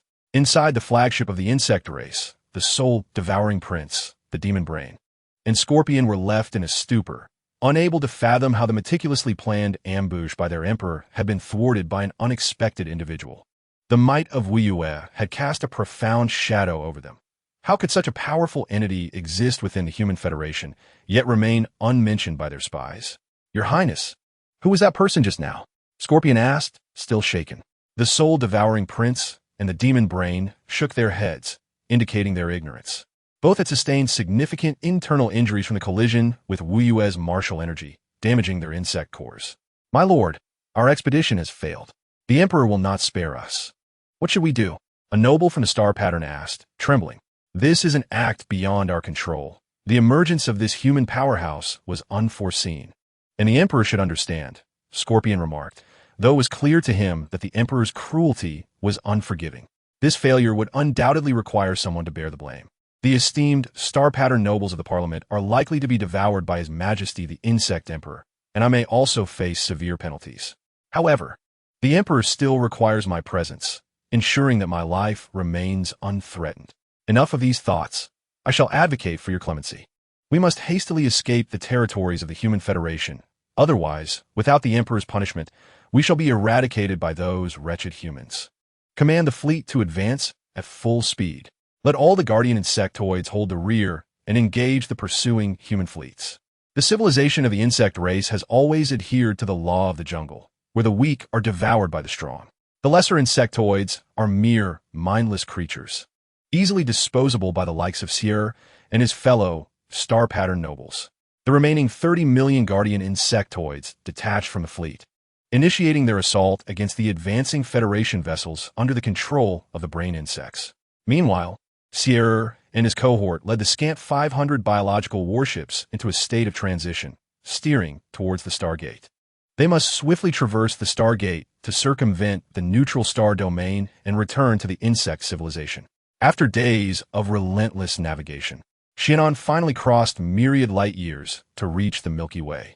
Communicating with the station guardian fleet, he learned that Marshal Oaks had just led 4 fleets to pursue the insectoids, prompting Xia Nan to make no delay. The fleet set sail once more. As they passed through planets once occupied by the insect race, Xia Nan witnessed scenes of hell on Earth. Those once vibrant worlds were now marred by crimson stains and scattered ruins. Viewed from the cosmos, these planets appeared to bleed, irrevocably tainted by the insectoids, no longer suitable for human habitation. The fierce clashes drew Xia Nan's gaze as he finally caught up with the Federation fleet. Ahead, Marshal Oaks and Generals Fiss and Zhang Xiuyun unleashed their full firepower, employing various mech combat techniques and super abilities with relentless fervor. The 3 main god mechs, unshackled from constraints of equally matched adversaries, unleashed terrifying might, decimating hordes of insectoids. The melody of the underworld played, a hymn of the netherworld and a testament to human wrath. In mere hours, tens of millions of guardian insectoids were reduced to ashes beneath the concentrated fire of Marshal Oaks and the Federation fleet. Xia Nan's illustrious fleet joined Marshal Oaks in the vengeful pursuit of Xia and his ilk. Within the ship's communication screen, Xia Nan beheld the familiar visage of General Zhang Xiuyun and met General Fiss for the first time. Both, like Marshal Oaks, bore eyes aflame with fury, yet also revealed signs of exhaustion. Observing the expressions of these 3 pillars of the Federation, Xia Nan understood they had endured grueling battles. Marshal, generals, Xia Nan and those in the command room stood at attention in salute. A weary smile flickered across Marshal Oak's face. Brigadier Xia Nan, I thank you for withstanding the insectoid onslaught on behalf of the Federation. It is my duty as a soldier, Xia Nan replied with conviction. Oak's Fiss and Zhang Xiuyun nodded in acknowledgement, offering words of encouragement to Xia Nan and his companions. Approximately 5 light years away from the gateway of the stars, the Federal fleet gazed upon the distant Zerg armada, their hearts ignited once more with fervor and rage. The distance between the 2 fleets gradually diminished. 1 light year, 5,000 kilometers, 2,500 kilometers, until they finally intercepted the Zerg before they could breach the gateway of the stars. Words were superfluous. This was a bitter enmity between two civilizations. The fleets collided in a cacophony of conflict. In that moment, the Federal fleet resembled a pack of frenzied wild dogs, intent on seizing their adversaries. Even if they could not annihilate them, they were determined to tear away a piece of flesh. The Zerg fleet, on the other hand, had lost all morale, yearning only to escape this realm of death and return to their territory. As the tides of battle shifted, the Zerg fleet began to collapse under the pressure, scattering in disarray after merely 2 hours of engagement. Within the flagship of the Zerg, only 3 starborn nobles remained. Scylla and the 2 princes had retreated to a small warship, quietly making their way toward the Gateway of the Stars. The 3 of them had been left behind to command the fleet, but in truth, they were merely being used as cannon fodder to buy time for their survival. The sword of Godslayer in Xia Nan's grasp vibrated with an intense energy, cleaving through the biological armor of the Zerg flagship, causing the 3 nobles to panic as they attempted to pilot their mechas to safety. Marshal Oxus unleashed the River Stick Sword Dance with his underworld mecha, transforming the trio into 3 black statues, shattering them into countless fragments. The Federal fleet swiftly eliminated the remnants of the Zerg armada, leaving only Scylla and the 2 princes, Soul Devourer and Demon Brain, to escape. The rest of the invaders were annihilated. Marshal, we have not located the Zerg princes, reported Zhang Xiaoyun and General Fies. Damn it. They must have passed through the Gateway of the Stars into the neutral star domain. We must pursue them with haste. Let us not allow them to flee. Commanded Marshal Oxus. Chapter 59. The mysterious fleet re-emerges one by one. The warships of the Federal fleet passed through the Gateway of the Stars and entered the neutral star domain, chasing after the Zerg territory. At the intersection of the western and southern regions of the neutral star domain, Gui Luo and Ku Si led the remnants of the fleet attacking the Great Wall defense line, halting their advance. Initially, they had intended to proceed to the Origin to assist Scylla and redeem themselves, but before they could reach the Gateway of the Stars, they received a desperate communication from Scylla. Severe defeat. Come quickly. Upon hearing this news, both were nearly paralyzed with fear, contemplating an immediate return to the Zerg territory. However, considering the brutality of their emperor, they realized that failing to redeem themselves would leave them at the mercy of Scylla's pleas for clemency, sealing their doom. After deliberation, they decided to remain in the barren asteroid belt, awaiting Scylla's arrival. Through Scylla's updates, they learned that the 2 Zerg princes had also escaped alongside him. This revelation filled them with both dread and a flicker of relief. If the 2 princes had been defeated by the humans, they thought, had they joined the other 3 starborn nobles in their assault on the Origin, they would surely have met a similarly grim fate. As the specific signals of the Zerg resonated, Gui Luo and his companion hastily proceeded to rendezvous with the approaching sire and his 2 royal allies. Upon their entrance into Gui Luo's warship, Sire urged immediate departure towards the Zerg territory. An hour later, the Federal fleet caught up with the asteroid belt, and radar scans revealed that Sire and his companions had indeed united with Gui Luo, who had narrowly escaped from Xia Nan, and were now hastily retreating towards the Zerg domain. Marshal Ox decisively abandoned the fleet of ships below the fragmentary star level, instructing them to return to the Federal territory to await further orders, while he led the battleships of higher rank in relentless pursuit. With the abandonment of this portion of their fleet, Ox and his crew surged forward, drawing ever closer to the radar-marked positions of Sire and the others. Within the Zerg fleet, chaos ensued. What is happening? Why is the Human Federation still relentlessly pursuing us? My lord, what should we do? Gui Luo and his companion were in a state of panic. They had become like stray dogs, utterly incapable of facing the humans again. Abandon the fleet.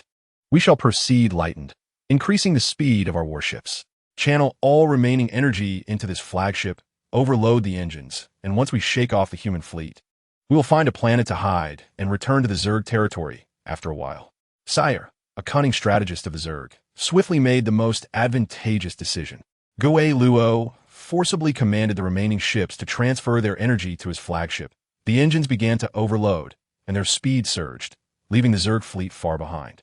In the end, Gui Luo and Ku Si ordered their fleet to self-destruct as a last-ditch effort to hinder the approaching human fleet. Aboard the flagship of the Federal fleet, a red dot representing a Zerg warship rapidly accelerated, soon breaking free from the Zerg formation. Witnessing this, Ox recognized that Sire and his group were attempting to execute another escape. As they closed in on the Zerg swarm, Ox issued a direct command for all battleship main cannons to fire, denying the Zerg any chance of self-detonation. Amidst the swirling dust and remnants of the Zerg, the warships pressed on in a desperate pursuit. At the junction of the northern Nether River Star Domain and the Neutral Star Domain, a mysterious fleet consisting of only 10 warships emerged in the starry expanse, vanishing amidst a flash of transition light. In the western region of the Neutral Star Domain, the 5 Zerg found themselves cornered by the Federal fleet. After overloading their engines, they had traversed an unexpectedly long distance. Believing they could shake off the Federal fleet, they underestimated the technological prowess of the human warships, ultimately exhausting their energy without fully escaping. They were ultimately surrounded in the vastness of space by the Federal fleet. Soul Eater, Mind Bender, you have led the Zerg to invade our human race. Today, let your blood be the offering for the billions of souls lost. Fire. A saturated barrage from the warships engulfed Soul Eater and his 4 companions in an unending torrent of energy. For a full half hour, even SS-level powerhouses would struggle to withstand such relentless bombardment. As the chaotic energy and smoke dissipated, 10 mysterious warships stood before the 5 Zerg, preserving their lives. What? Ox and his companions were taken aback by the scene before them.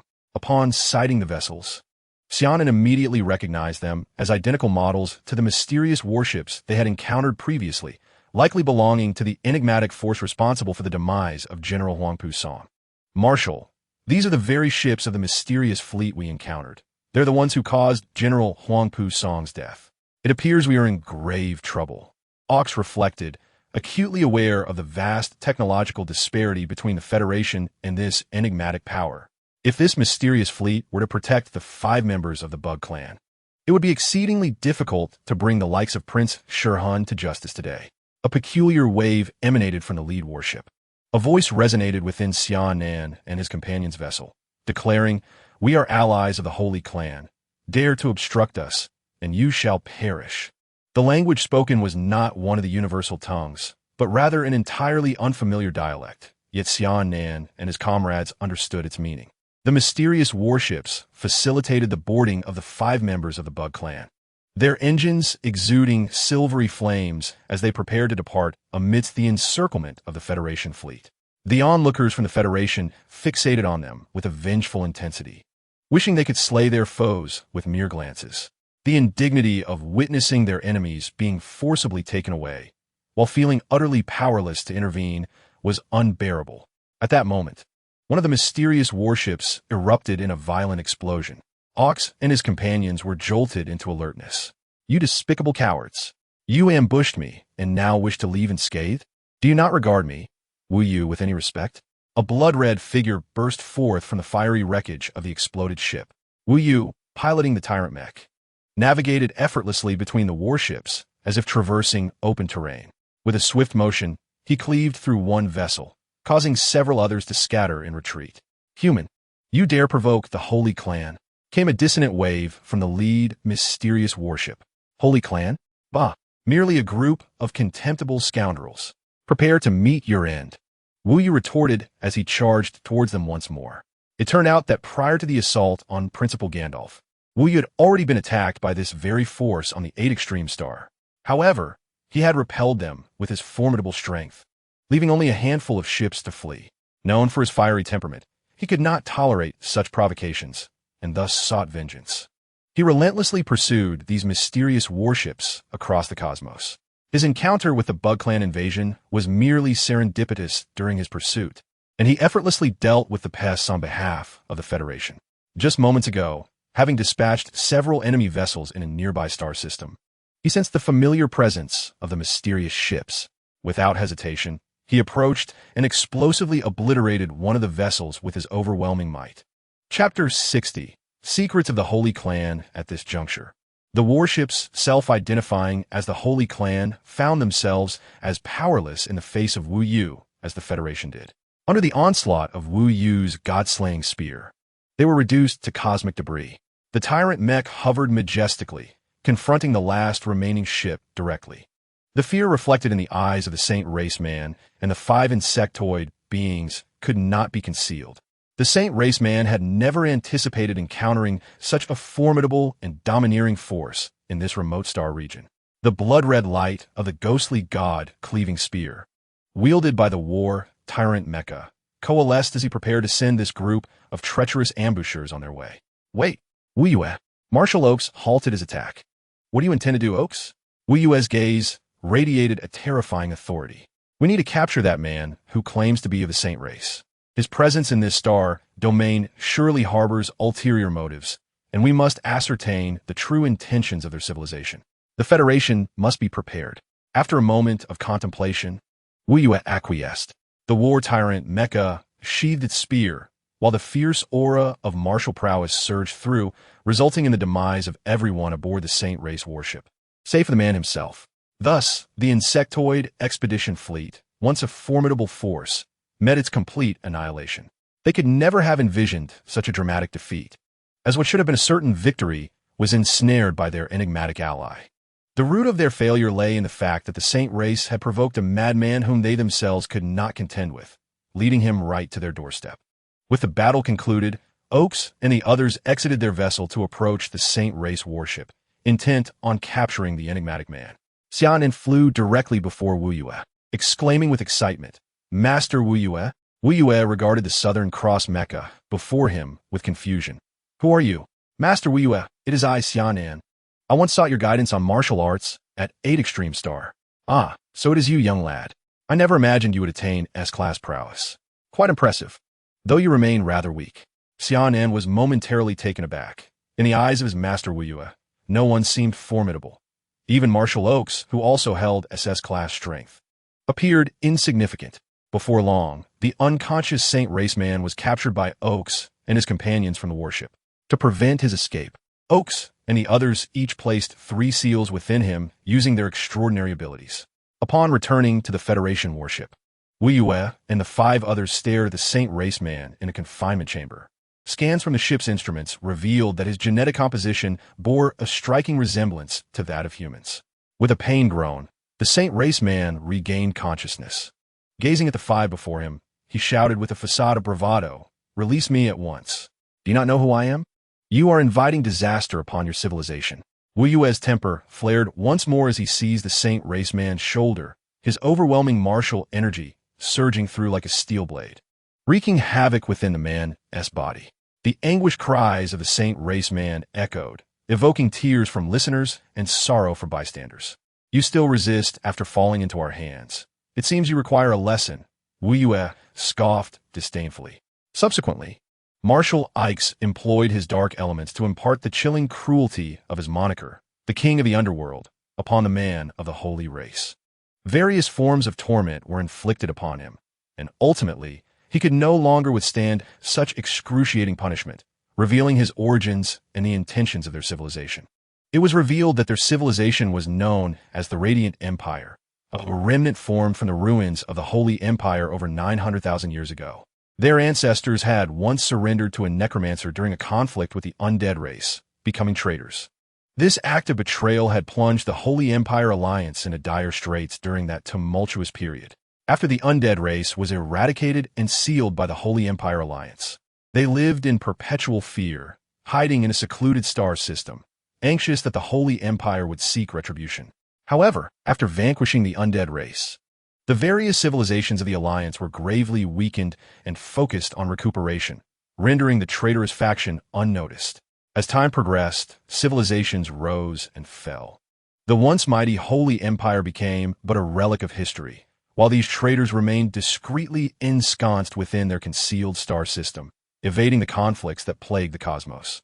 After generations, they re-entered the galactic battlefield 10,000 years ago, only to find that the current civilizations were vastly different from those of their past. They successfully defeated several cosmic civilizations, claiming dominion over numerous star domains, and proclaimed themselves the Radiant Empire. Their arrival in the territory of the Human Federation was entirely fortuitous. The fleet of Clark, the Holy Raceman, encountered an expanding cosmic wormhole during a voyage, drawing them into its grasp and transporting them to this star region. Their fleet is now stationed in the northern region of the Underworld River, within the Dark Star Limb.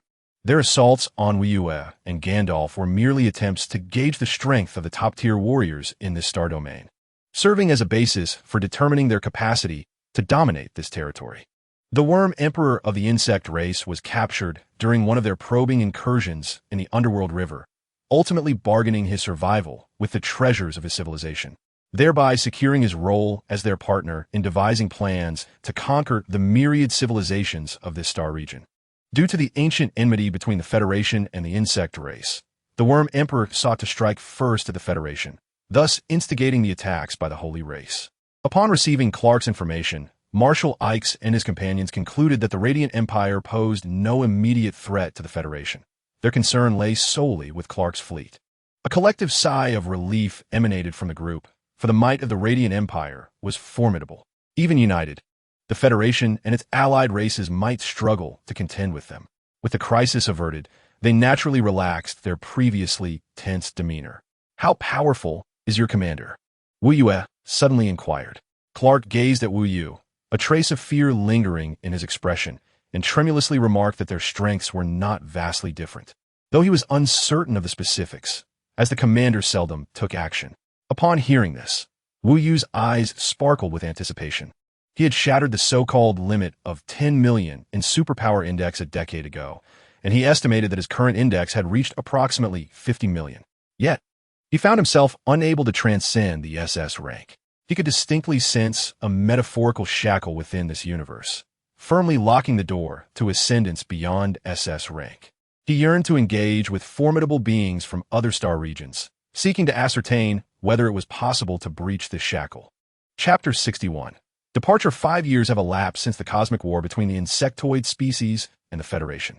During that time, Wuyue, having heard Clark's words, took him away after Marshal Ox and others had fully acquired intelligence regarding the Glorious Empire's fleet. According to his own account, he intended to return to the 8 Extreme Star to recalibrate his state in preparation for a confrontation with the commander of the Glorious Empire's fleet, requiring Clark to act as his guide. After parting ways with Wuyue, Marshal Ox returned to the Federation with his companions.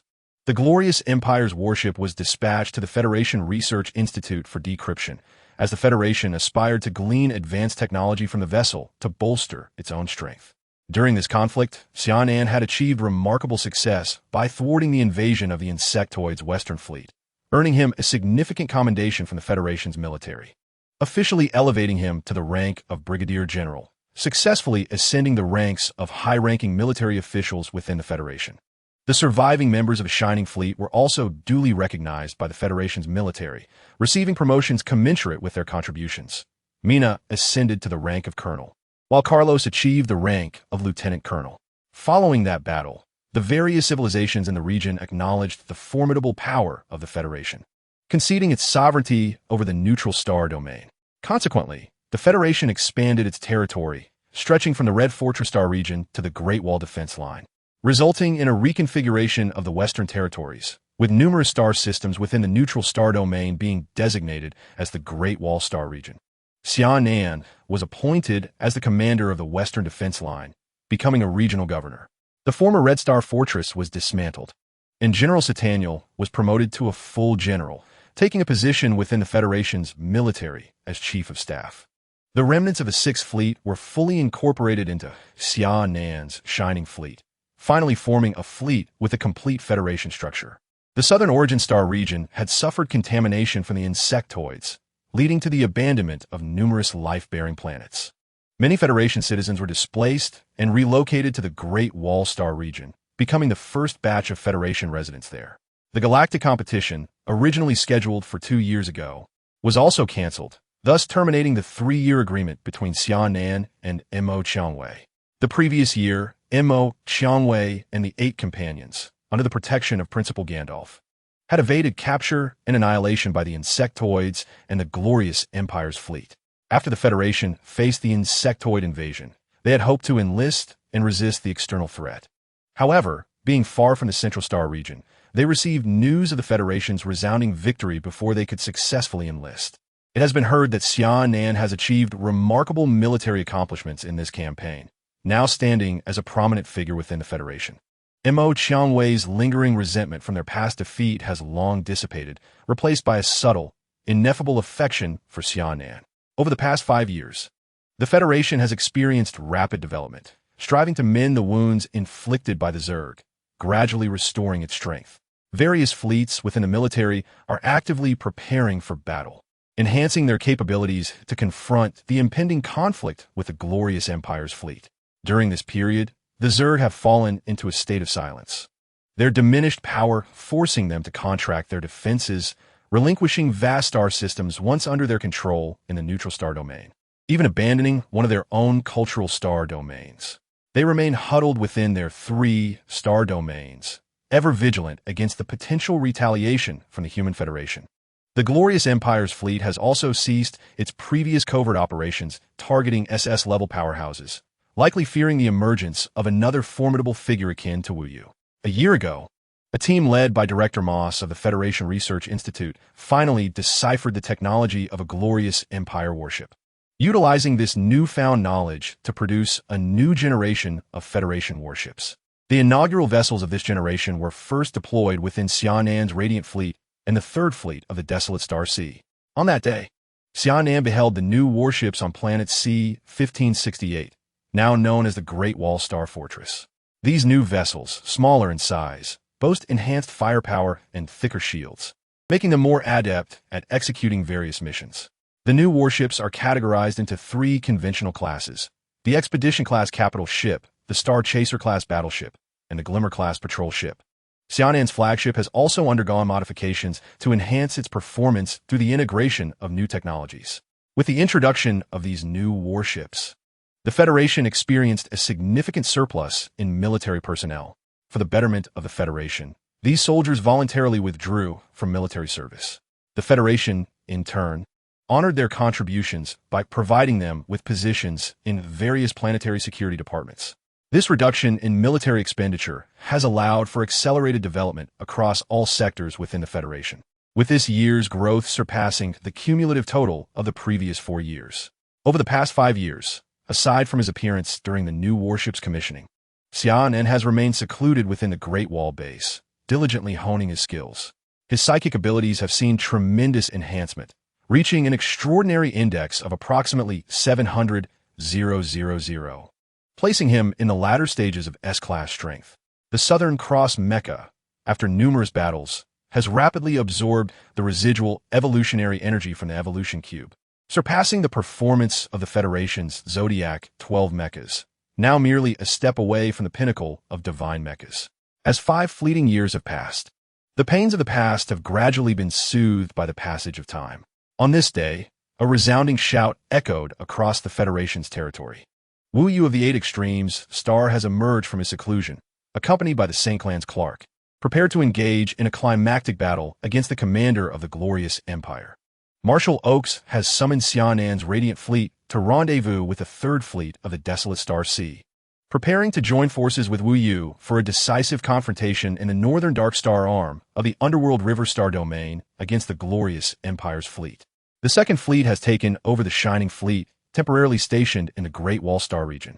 Upon receiving orders from the military headquarters, Xia Nan led his fleet towards the Desolate Star Sea, eagerly anticipating this day for a long time, yearning to avenge General Huangfu Song. Each encounter with the orphan of General Huangfu Song filled him with sorrow and rage. Now, at last, the opportunity for retribution had arrived. One by one, the ebony warships cleaved through the starry expanse, leaving trails of flickering flames in the dark cosmos. The citizens of the Federation in the Great Wall Star region looked skyward, aware that the Federation fleet was once again embarking on a mission to confront the enemies who had once plotted against them. Many fervently prayed for the Federation's victorious return. After more than 10 days of sailing and jumping, on his 30th birthday, Xia Nan arrived at the defense base of the Third Fleet in the Desolate Star Sea. Joining forces with the already prepared Third Fleet, Marshal Oaks stepped onto the podium. Fellow soldiers of the Federation, I am Marshal Oaks. 5 years ago, the Zerg launched a massive invasion, occupying our star regions and slaughtering our compatriots. Yet, we, the Federation military, swore to fight to the bitter end, ultimately repelling them and annihilating the enemy. But why did the Zerg attack our Federation territory without cause? This is all due to the conspiracy of a foe, the fleet of the glorious Empire, our target in this campaign. They come from distant star regions, seeking to conquer our homeland. We must rise in defiance. Blood debts must be repaid with blood. Blood debts must be repaid with blood. Blood debts must be repaid with blood. The thunderous rallying cry reverberated through the starry sky, heralding the Federation's quest for vengeance. Comrades, set sail. A torrent of darkness surged into the River Styx star region, guided by Clark, heading towards the unknown abyssal arm. Chapter 62. The mysterious River Styx as the Federation fleet entered the River Styx star region. Xia Nan immediately sensed a sudden intensification of the drifting spatial elements in the void. He attempted to channel his super energy factor to absorb these stray spatial elements, and a significant influx of silver spatial elements surged into his body. Upon careful examination, he discovered that the efficiency of absorption had doubled compared to his usual practice. However, the spatial elements in this region were peculiar. Unlike the steady elements he typically absorbed during cultivation, these were volatile, infused with an essence of death, reminiscent of his encounter with the necromantic altar on Kelly's star. It took 3 full cycles of his super energy factor to expel that aura of death from his body, and thus, the balance of increase and decrease led to a reduction in his recovery speed. Under Clark's guidance, the Federation fleet swiftly entered an inconspicuous star system, which contained a small natural star gate. Through this gate, the fleet could traverse the most perilous region of chaotic black holes within the River Styx star region. One by one, the dark warships entered the star gate, entering a state of transition. On board the flagship, Marshal Oaks was engaged in strategic discussions with Xia Nan, Ms. Hula, and Raphael regarding their approach to confronting the fleet of the Glorious Empire when suddenly, an urgent communication crackled through the ship's communication channel. "Marshal, we have come under attack." Marshal Oaks was momentarily taken aback. "Attack? Where?" "Fleet, activate the warning radar and scan the surroundings. If the enemy is detected, engage with lethal force."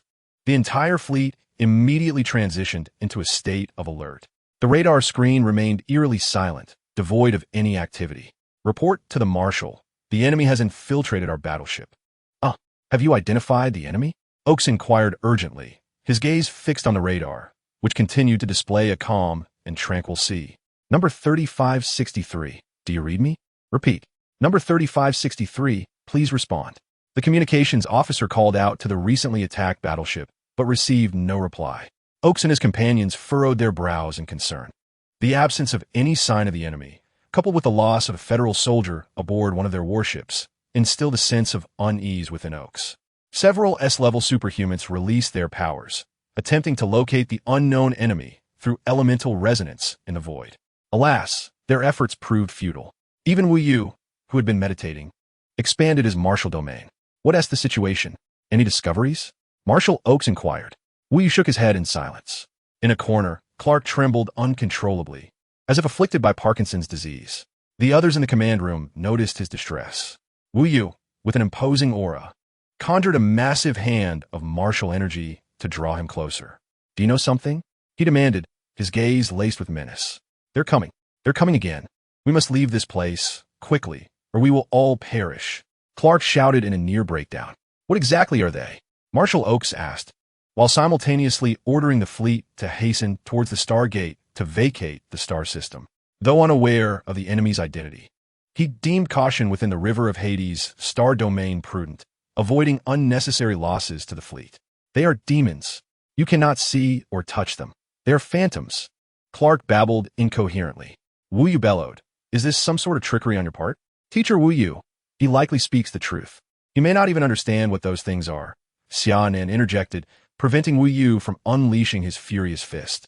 It turned out that when Clark and his team discovered a clandestine route through the River of Hades star domain, they had encountered these invisible and intangible foes during a mission. In that battle, they had lost half of their 50 warships without ever detecting the enemy's presence. The communication channel continued to relay anguished screams, each piercing cry resonating like a war hammer striking the hearts of those present. After the entire federal fleet passed through the Stargate, Marshal Oaks accounted for the number of battleships and discovered, to his dismay, that within a mere fleeting moment, they had lost 3 Stellar-class battleships and 10 Glimmer-class patrol ships. Indeed, the Nether River Star domain was perilous. Our knowledge of it was scant. The usually taciturn General Michel spoke up, as he had long commanded the Third Fleet stationed along the desolate Star Sea defense line. For decades, he had faced the adjacent Nether River Star domain, yet he had never encountered such bizarre foes. Although he frequently dispatched small exploratory fleets into the Nether River Star domain in search of resources or habitable planets, these fleets either vanished without a trace or inexplicably returned after a circuitous journey. Humanity's tenure in the galactic expanse was still too brief. Despite continually assimilating the technological advancements of alien civilizations to bolster its own, it remained fundamentally lacking in depth, especially when compared to the ancient civilizations that had traversed the stars for thousands, even tens of thousands of years. Not to mention the Human Federation. Even the fleets of Clark, which wielded the technologies of the Luminous Empire, suffered grievous losses at the hands of these creatures. One could only wonder how many monstrosities had been birthed in this Nether River Star domain during the fateful clash between the Holy Empire Alliance and the undead race. Fortunately, the peculiar rules governing the Nether River Star domain confined these creatures within its bounds, preventing them from ever venturing beyond its borders. Otherwise, the civilizations near the Nether River Star domain, such as the Human Federation, the Elven race, and the Insectoids, would have long since faced utter annihilation. During their subsequent voyage, Xia Nan and his companions encountered an array of strange and extraordinary species and cosmic phenomena. For instance, in one star system, they discovered a landmass that utterly defied the laws of physics. This landmass resembled a towering cake, with layers upon layers stacked together without disrupting the gravitational equilibrium of the surrounding celestial bodies, orbiting as if it were an ordinary planet. They also caught a fleeting glimpse of a colossal, centipede-like creature spanning an entire stellar system, its many eyes fixed on the Federal fleet as they passed, inducing a dizzying sensation. Wu Yu even vanquished a gigantic octopus along their route. According to him, this formidable octopus was nearly his equal in strength. But thanks to his mastery of domain and martial arts, he was able to dispatch it with relative ease. After navigating this not-so-secure passageway for a full 2 months, they finally reached the northern boundary of the Nether River Star domain. 30 light-years away lay the dark star Hanging Arm Star domain, within which resided their expedition's target, the Luminous Empire's Holy Light Fleet. Chapter 63, The Eye of Holy Light, Saint Maria. Comrades, ahead lie our adversaries from the Luminous Empire. Prepare for battle. Marshal Oaks's voice resonated through the fleet's channels. Yes, the ships swiftly entered combat readiness. Wu Yu also rose, his eyes flashing with a keen light.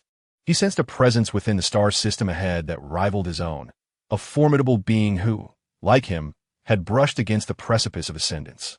The fleet advanced in an offensive formation into the embrace of the dark star, and after merely an hour of navigation, the radiant fleet of the glorious empire came into sight.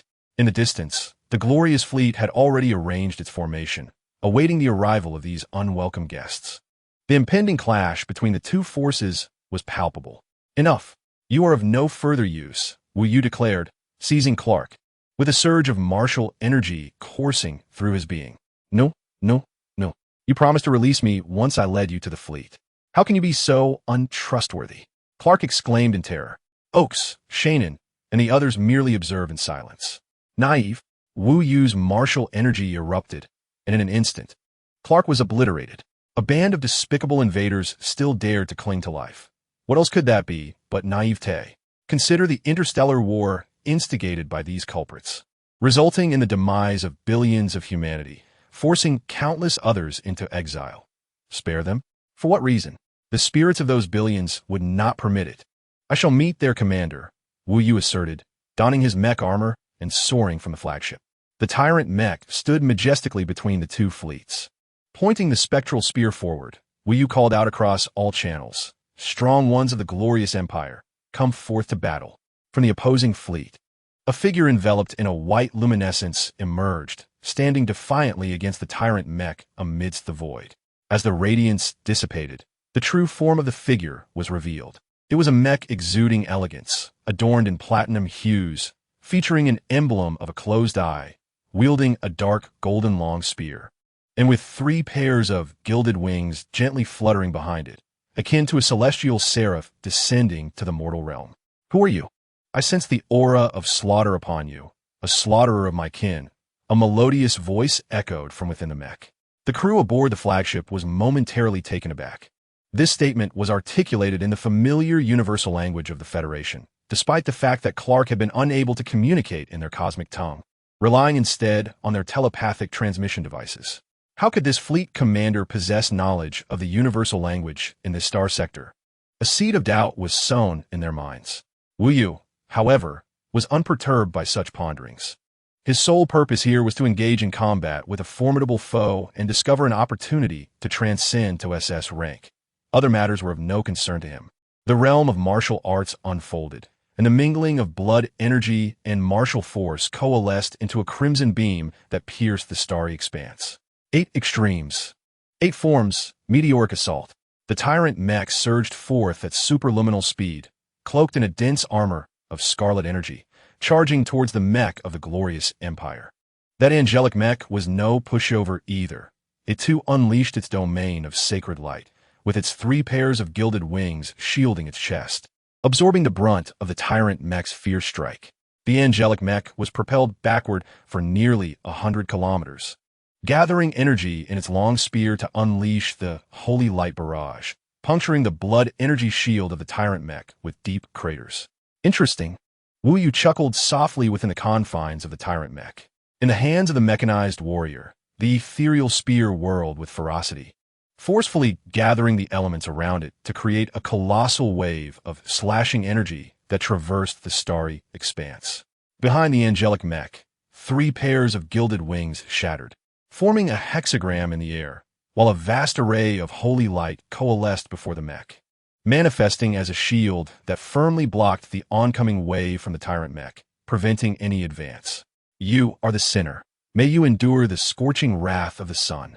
With these words echoing in the void, the fragments of the angelic mech's wings, infused with holy light, morphed into a massive cross that ensnared the tyrant mech, binding it within the celestial realm.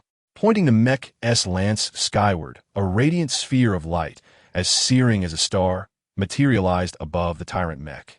Although Wu Yu, maneuvering the tyrant mech, struggled fiercely to break free from the cross's constraints, he found himself unable to escape. This cross, a blend of holy light and gilded shards, was remarkably steadfast. The radiance of the sphere cascaded down upon the tyrant mech, visibly eroding its crimson shield, and even Wu Yu's body within the mech bore signs of scorching burns. The members of the Federal fleet could not help but feel a pang of concern for Wu Yu, as the might displayed by the opposing angelic mech was overwhelmingly formidable. Even the SS-rank Marshal Oaks sensed a significant disparity in power between them.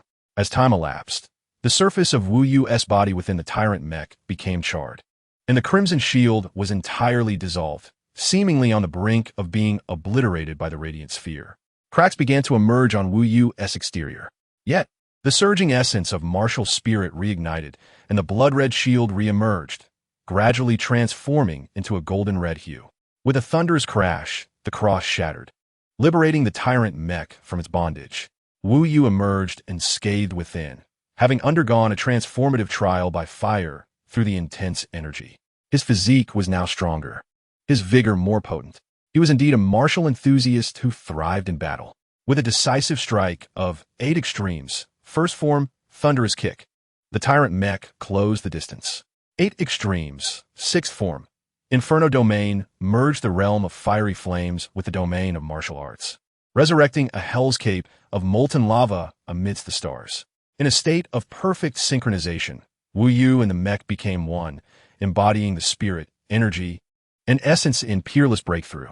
In that moment, the holy light elements coalesced, transforming into a divine shadow of unfathomable magnitude, accompanied by a profound sigh that resonated through both fleets, as if all present could hear it.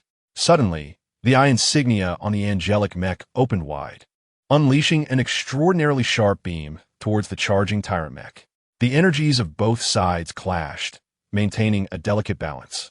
Though only a mere kilometer separated them, this short distance was pivotal in determining the outcome of their confrontation. The divine shadow slowly dissipated, and the flames in the starry sky began to fade.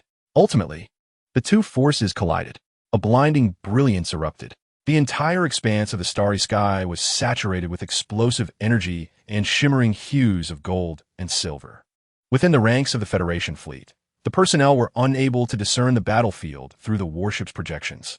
They could only rely on radar to ascertain that both combatants were still alive. The burning question of who emerged victorious was one that both the Federation fleet and the glorious Empire's Holy Light fleet desperately sought to answer. The outcome of this duel between two formidable warriors would undoubtedly influence the fate of the entire conflict. As the tempestuous energy finally subsided, the blinding radiance faded into oblivion. Amidst the battlefield, the two mechs stood, their armor fractured, silently suspended in the void. The tyrant mech stirred slightly, eliciting smiles among the Federation observers, who believed victory belonged to Wu Yu.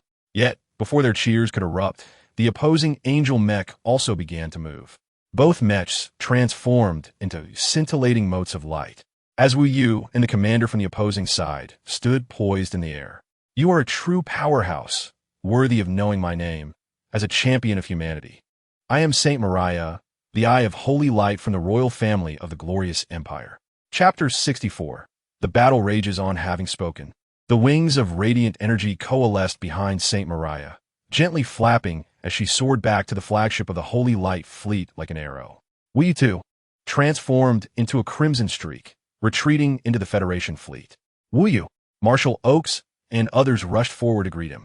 Before Wu Yu could speak, he let out a muffled groan, blood trickling from the corner of his mouth, and his bare torso, resembling armor with its muscular definition, bore numerous gaping wounds. Although the injuries began to heal rapidly, in that fleeting moment, Wu Yu appeared as a figure drenched in blood. Medical officer. Marshal Oaks urgently instructed his aide to summon the medical officer. Wu Yu waved his hand dismissively, saying, "It's nothing, merely minor injuries." He then casually seated himself on the floor of the command room, channeling his inner martial energy to hasten his healing while conversing with those around him.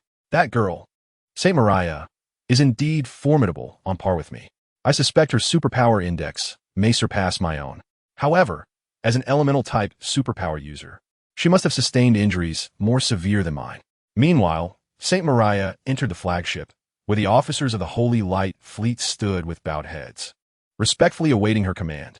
My dear comrades, I require a moment's respite. The upcoming battles shall be entrusted to you. Remember, our primary objective is to trace the location of that natural wormhole. The rest is for you to determine. With that, Saint Mariah retreated into her private quarters. As soon as she closed the door, she could no longer suppress the surge of golden-tinged blood that erupted from her mouth. Expelling 4 or 5 mouthfuls before she felt a semblance of relief within her. In the presence of her adversary, she had forced herself to conceal her injuries. For the dignity of the royal lineage must not be tarnished. However, this brief moment of restraint exacerbated her wounds.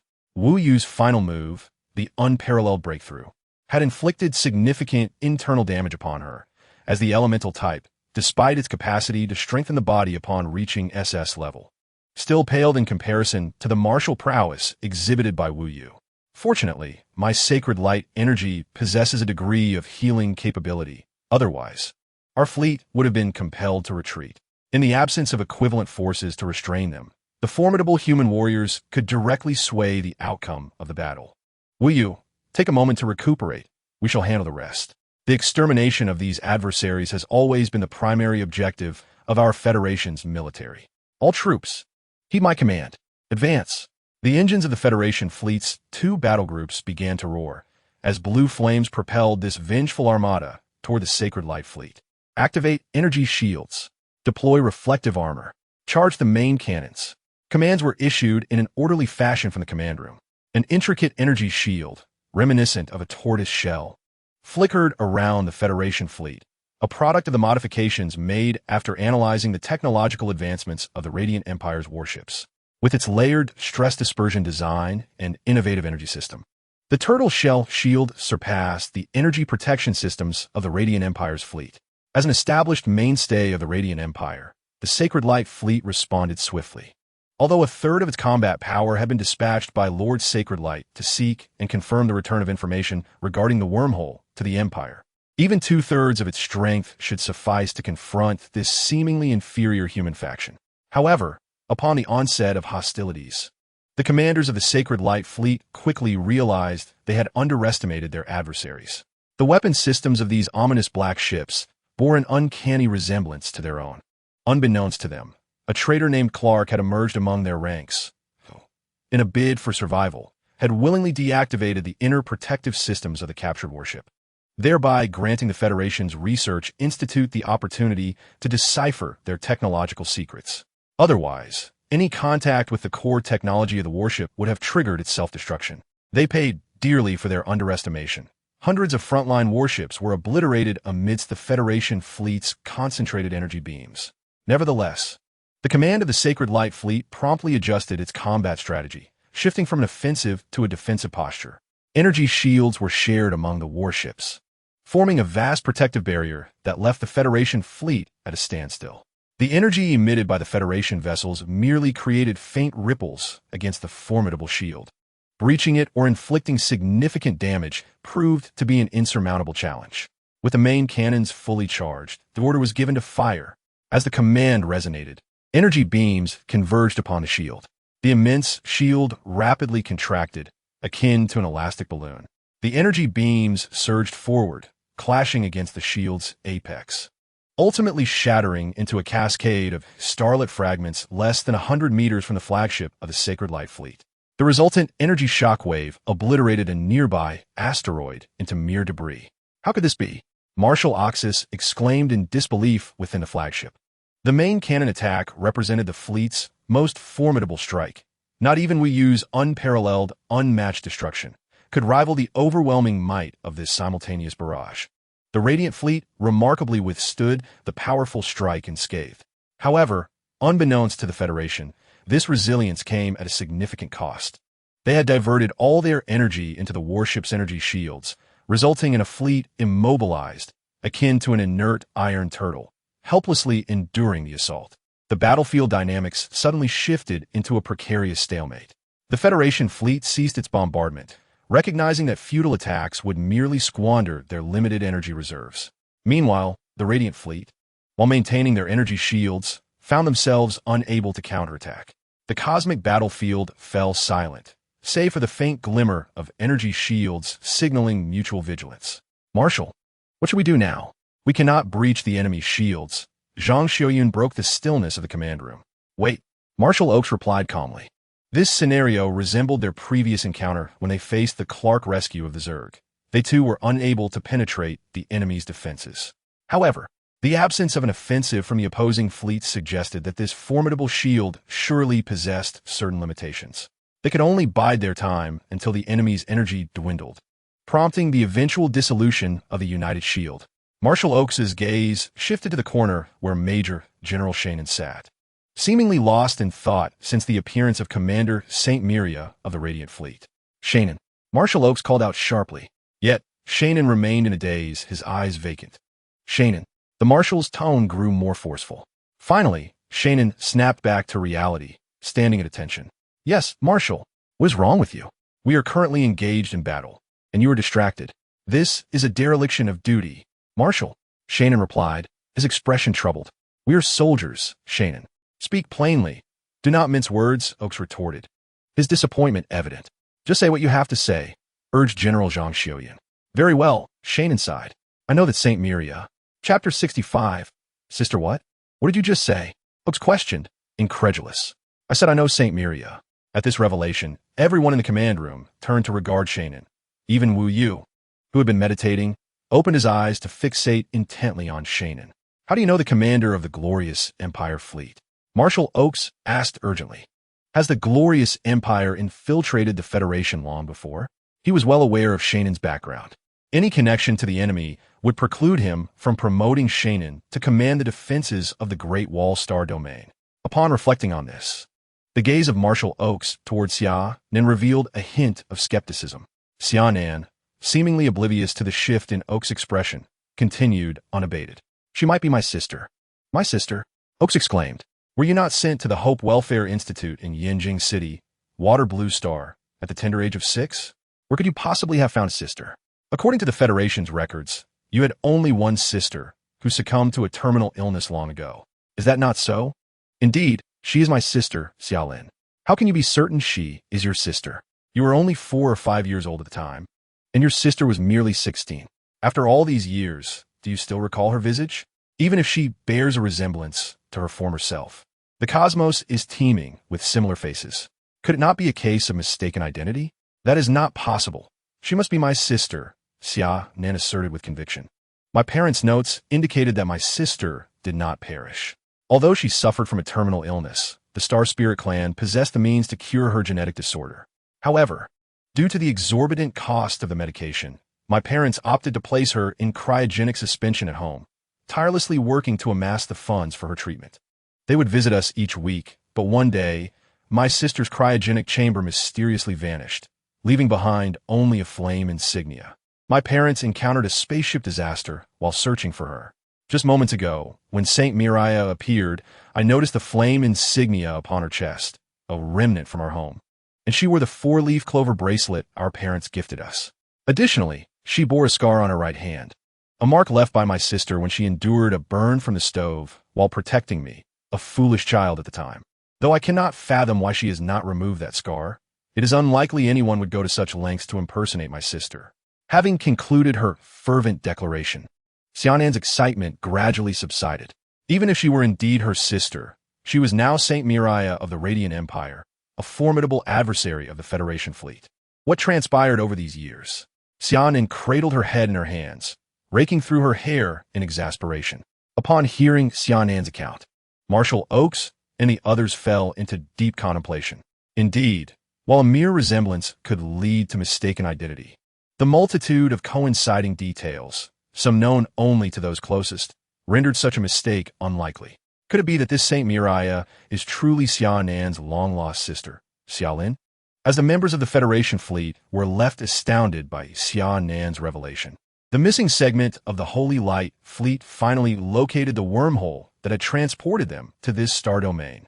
Situated in the northwestern quadrant of the Dark Star's outstretched arm, confirmed by the fleet's scientific officers, they established that the curvature frequency of this wormhole matched precisely with that of the one encountered many years prior.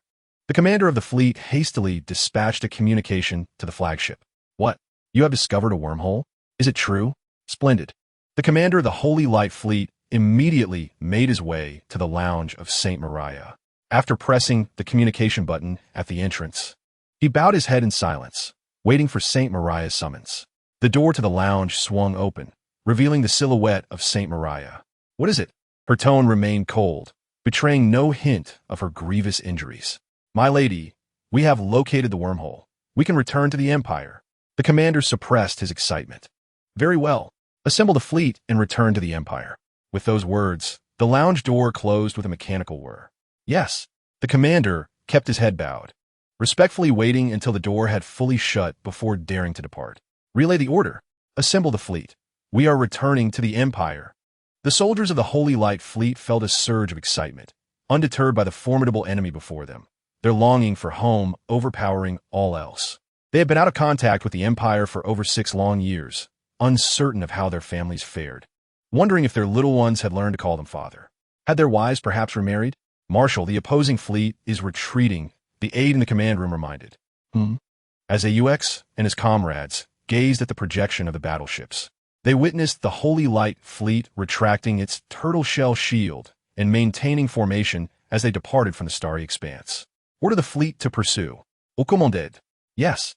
The Federal fleet also began to mobilize, blue flames once more slicing through the cosmos. Streams of energy beams began to rain down upon the Holy Light fleet. At this moment, the Holy Light fleet was singularly focused on returning home. The Federal fleet's assaults ignited their fierce resistance, and the ship cannons fired without hesitation, marking the first formal exchange of fire between the two sides. Explosions resonated between the two fleets, though silent. Each burst of flame represented the lives of countless battleships and warriors. The conflict escalated rapidly as the Holy Light fleet retreated swiftly towards the northwest, even diverting some of their shield energy to bolster their propulsion systems. The distance between the two fleets widened. Marshal, in relentless pursuit, similarly sacrificed some defensive capabilities to increase his fleet's speed. The two sides engaged in a relentless chase through the cosmos.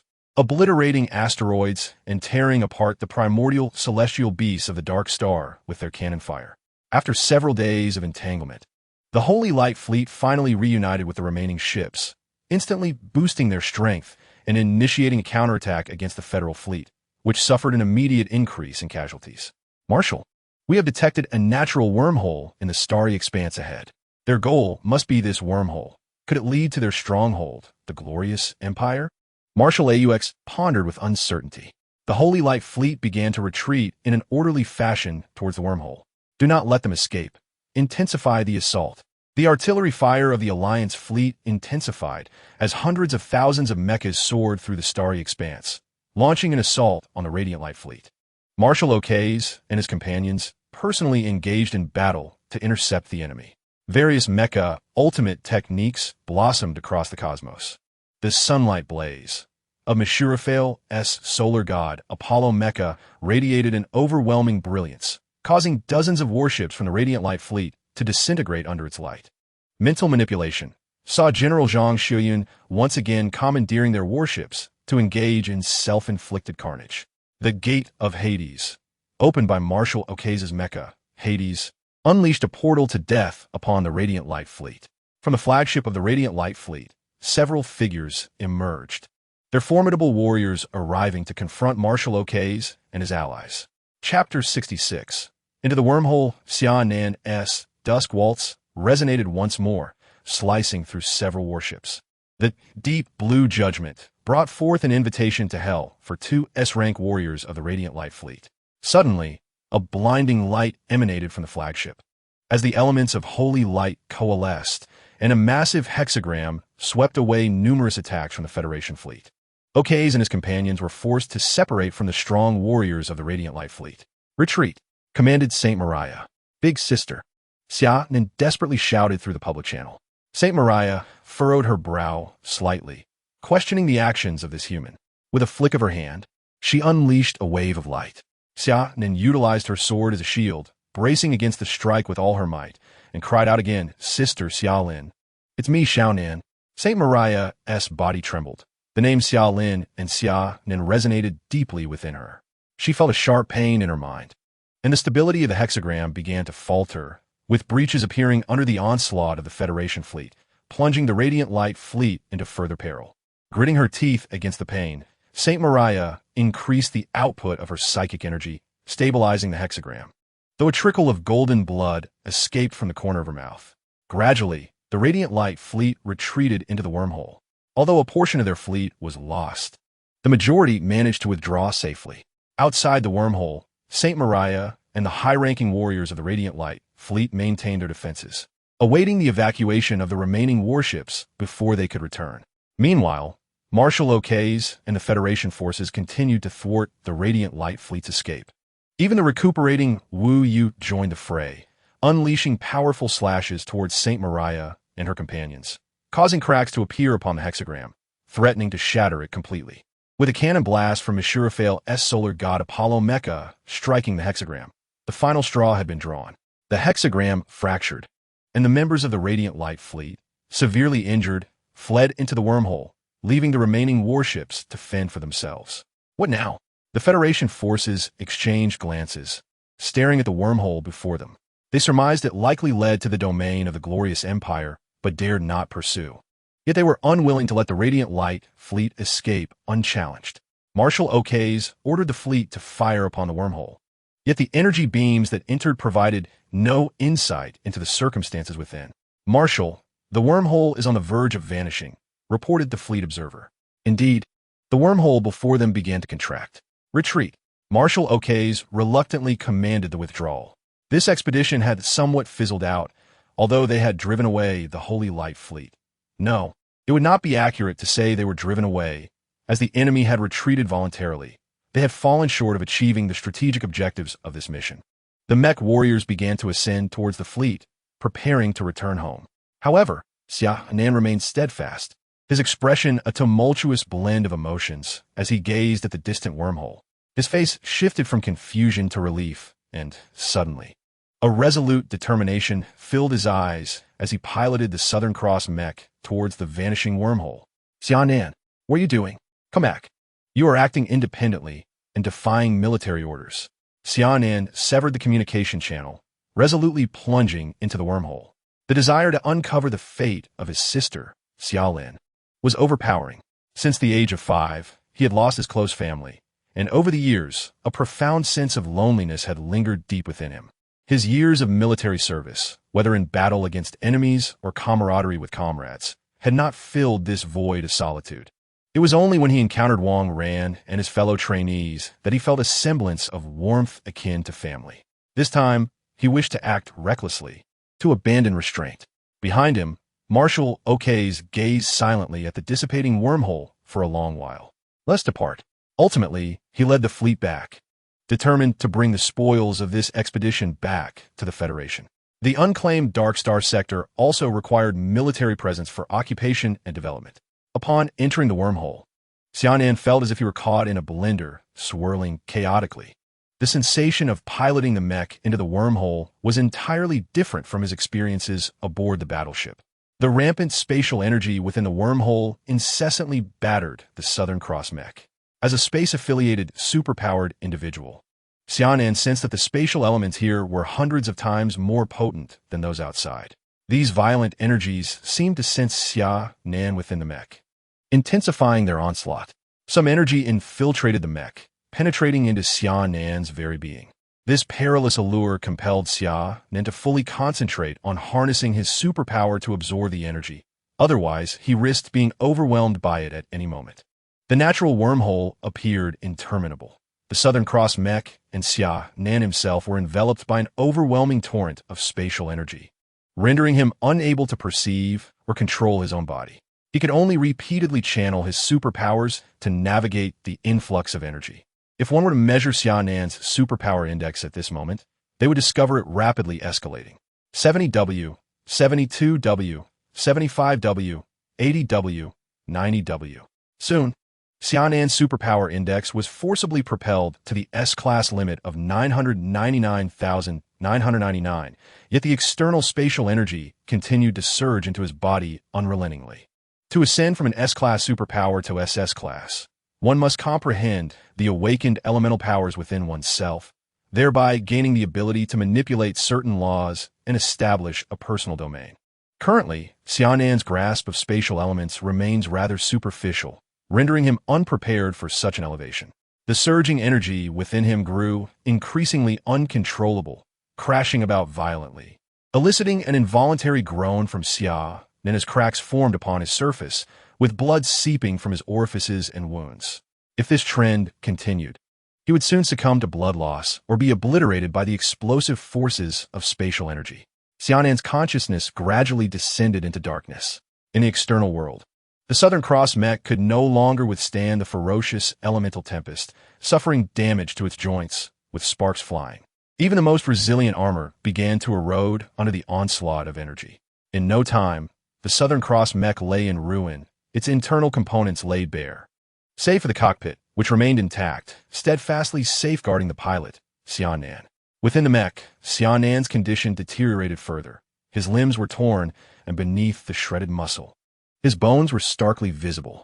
At that moment, the patterns of the god-slaying sword upon his right hand stirred in response to his life-threatening state, emanating an immense pull. The surrounding spatial energy was entirely drawn into the sword, revealing the growing power of this epical relic.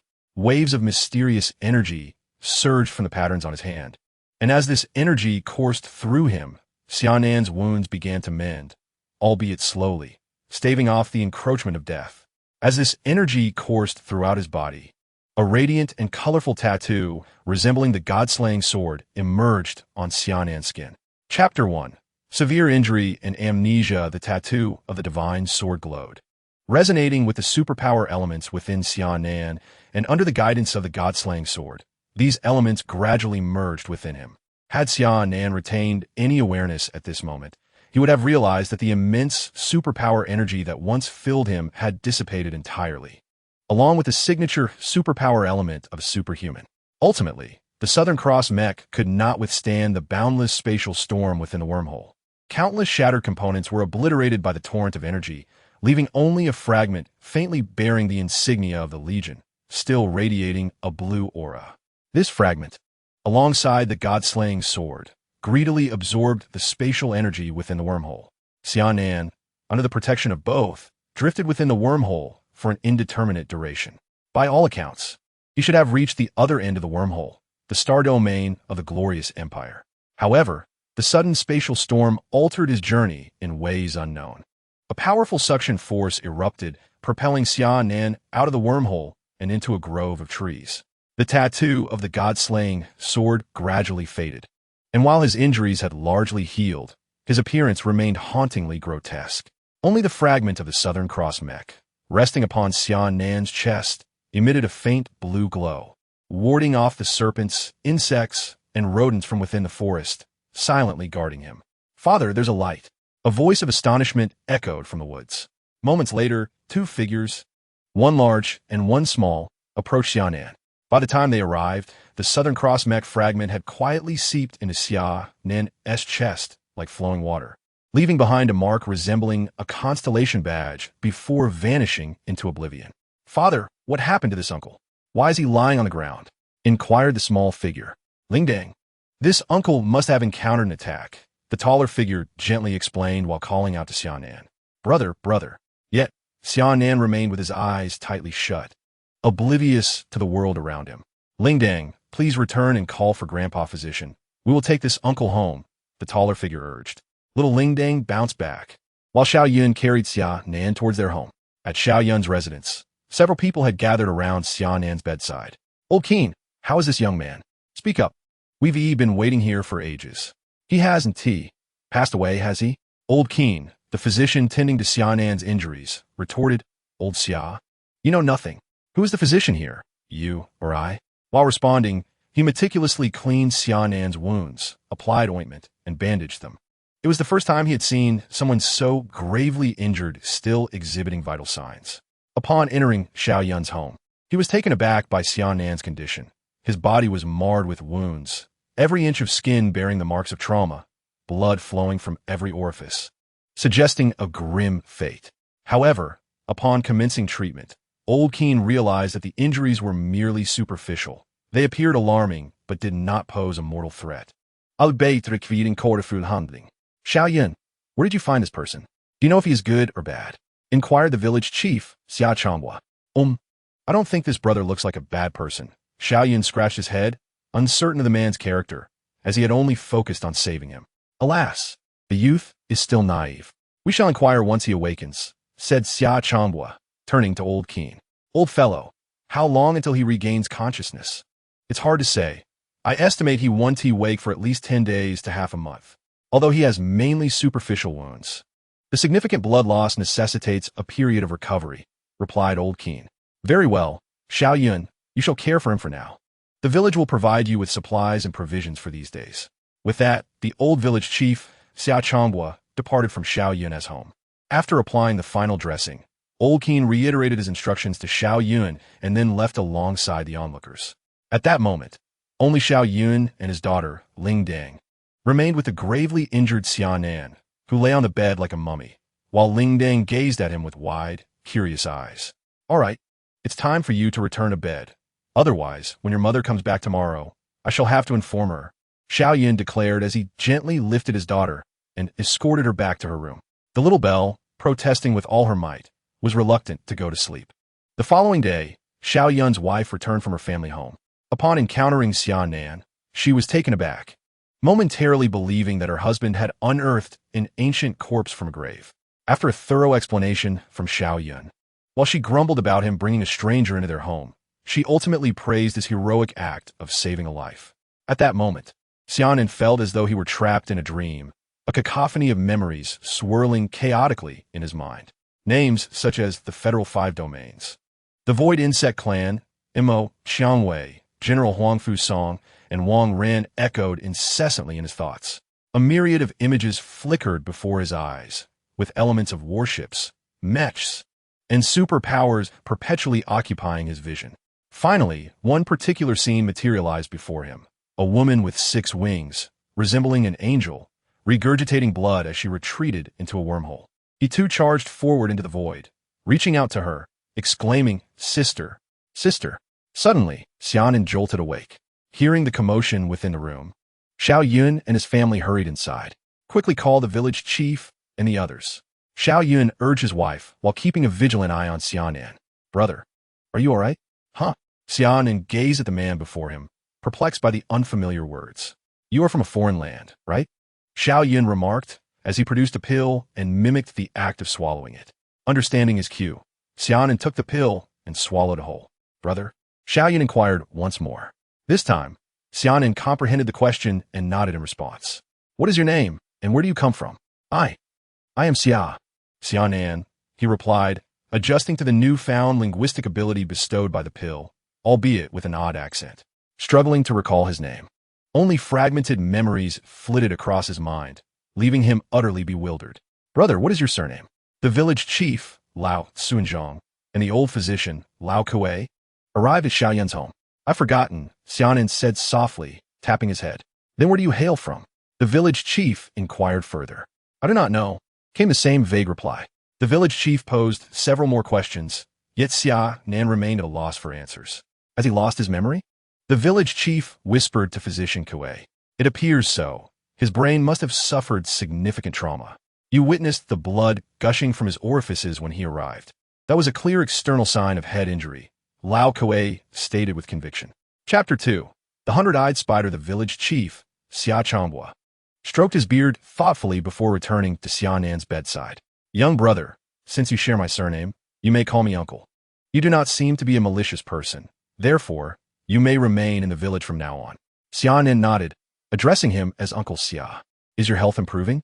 Old Quinn began to examine Xia Nan's injuries, unwrapping the bandages to reveal that the wounds had healed remarkably, leaving only tender traces of new skin. At this rate, it wouldn't be long before there would be no visible signs of injury. Old Quinn marveled at his remarkable self-healing ability. He patted Xia Nan on the shoulder and said, You're looking well, young man, quite robust.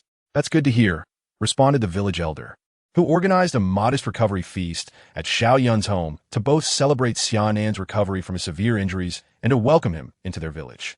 During the banquet, conversations flowed freely among the guests, and through their chatter, Xia Nan gleaned insights about his surroundings.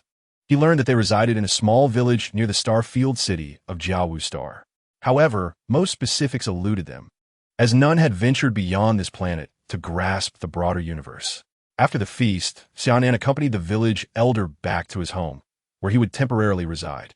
For 10 days, Xia Nan diligently sought to piece together the fragments of his memory, yet his name and origins remained elusive. Nevertheless, his earnestness and hard-working nature endeared him to the villagers, who remembered the young man Xiao Yun had brought home. Xiao Xia, come with me to the crimson forest outside the village to gather some stargrass. Dr. Quinn needs it for medicinal purposes, Xiao Yun's voice called from outside. All right, Xia Nan replied, grabbing his tools and stepping out. Outside, he found Xiao Yun and her daughter, Little Belle, who were waiting in the yard with their bags. Upon seeing Xia Nan approach, they greeted him, and the trio set off towards the crimson forest. In recent days, Xia Nan had accompanied Xiao Yun and her daughter several times to collect stargrass for Dr. Quinn, becoming quite familiar with the gathering process. Under a rocky ledge in the forest, they discovered a thriving patch of stargrass and began their work. Little Belle frolicked nearby, chasing butterflies and weaving flower crowns, her joy reminiscent of a lark. Their spirits lifted in her presence as they toiled. Time flew by under the blazing sun, dappling the ground with fractured rays of light. Having gathered the necessary stargrass for Dr. Quinn, they prepared to return for lunch. Little Belle, Xiao Yun called out. Typically, upon hearing her father's voice, Little Belle would instantly return to him. But today, after waiting for some time without a response, concern settled in. They exchanged worried glances. Something was amiss. Abandoning their tools and bags, they ventured deeper into the forest. Meanwhile, Little Belle, not far away, was transfixed by a colony of ants moving their home, watching them with great patience. Suddenly, upon hearing her father's call, she dropped the twig she had been holding and dashed back towards him. Upon a tree, a spider the size of a calf, adorned with hundreds of watchful eyes, fixated intently on the figure of Little Belle. In a swift motion, a silken thread ensnared Little Belle's foot, causing her to tumble to the ground with a thud, her tiny arms scraped and bruised. Turning around, Little Belle caught sight of the enormous spider, tears streaming down her cheeks as she cried out for her father. Yet, her desperate call was abruptly interrupted by a torrent of silk sprayed forth by the monstrous arachnid. Cocooned in a web, little Belle was dragged upwards as the spider ascended the tree, intent on savoring this delectable prey. Moments after the spider's departure, Xia Nan arrived at the scene and discovered the fallen headpiece of little Belle on the ground. He summoned Xiao Yun, who, upon seeing their daughter's adornment in Xia Nan's hand, was seized by panic, exclaiming, "Little Belle, where are you? Stop playing hide-and-seek with your father." Xia Nan scanned the surroundings meticulously, compelled by an instinct he could not explain, certain that he would uncover a clue. Indeed, he soon discerned traces of large arthropods having traversed the nearby tree trunk, and upon looking up, he found remnants of silk draped across the branches, leading off into the distance. "Follow me." Xia Nan's calm voice pulled Xiao Yun back from despair. The two raced into the forest, tracing the path left by the great spider's silk. Before long, they beheld the spider, ensconced in its web between several trees. The hundred-eyed spider, a creature of malevolence. Xiao Yun gasped. "This is a foe only the bravest soldiers can withstand." "Stand back." Xia Nan positioned himself before Xiao Yun, as the hundred-eyed spider had already detected their unwelcome presence, eager to feast upon them alongside its earlier capture. A strand of silk shot towards the pair. Instinctively, Xia Nan pulled Xiao Yun aside to evade the assault. Without hesitation, he charged forward, executing the martial technique known as Eighth Extremity Heaven, Violent Foot. Drawing upon pure physical strength, Xia Nan appeared before the hundred-eyed spider, momentarily stunning it.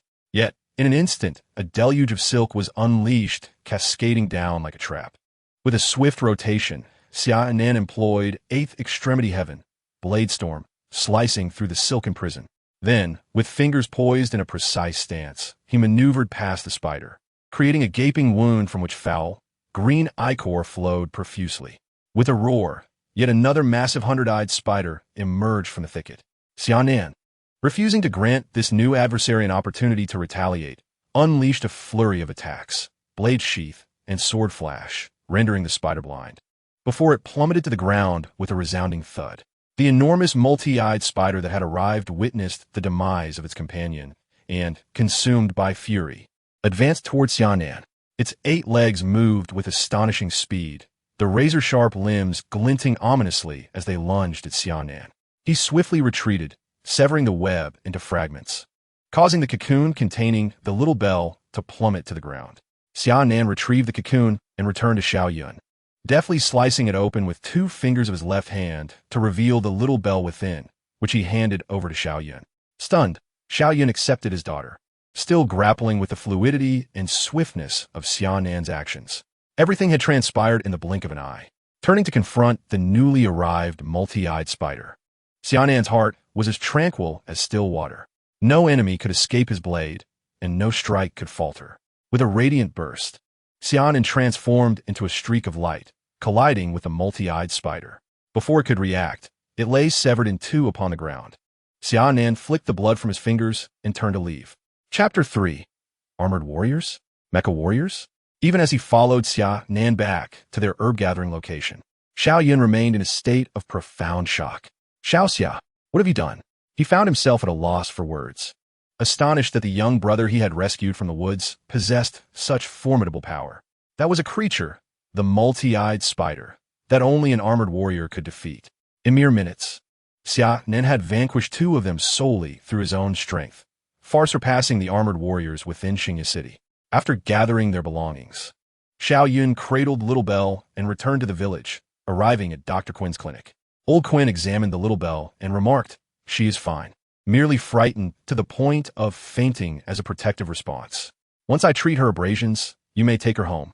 Remember to provide emotional support to prevent any lasting psychological scars." The two departed from Dr. Quinn's clinic. Xiao Yun took little Belle home, while Xia Nan returned to the village chief's residence, where Chief Xia Changhua happened to be present. Xia Nan recounted the events that had unfolded in the Crimson Forest. Upon hearing this, Chief Xia Changhua was taken aback. The emergence of monsters in the Crimson Forest was a grave matter. Their village, having been established for over 200 years, had only heard tales of such creatures from their ancestors. Now, a monster resided in the forest adjacent to their village. What would be done? They needed to urgently contact the armored warriors in Xia City to cleanse the entire Crimson Forest. With this thought, Chief Xia Changwa hastily departed to report the situation to the Xia City Guard for assistance. Around 3 in the afternoon, a 6-member squad of armored warriors soared in from the direction of Xia City, passing through the village without pause as they plunged into the Crimson Forest. By evening, the 6 warriors returned, dragging the corpses of 3 multi-eyed spiders into the village. In the central square, the villagers gazed at the 3 monstrous carcasses with a mixture of curiosity and trepidation. Village Chief Xia, it appears that these 3 monstrous creatures have wandered into the vicinity. We have thoroughly searched the Crimson Forest and can confirm that it poses no danger. Citizens, please rest assured. However, it is peculiar that when we arrived, 2 of the beasts had already perished. We only encountered and eliminated the 3rd deep within the forest. Do you have any insight into who might have slain these 2 creatures, Chief Xia? Inquired the captain of the guards. The old man feigned ignorance. Of course, Xia Changbo was aware of who had dispatched those 2 beasts, having been informed by Xia Nan earlier. Yet, he refrained from divulging this information, fearing it might invite trouble. Since the chief is unaware, we shall return to report. Farewell. With that, the 6 guards soared back towards Xia City. Among the crowd, Xia Nan fixed his gaze upon the departing guards.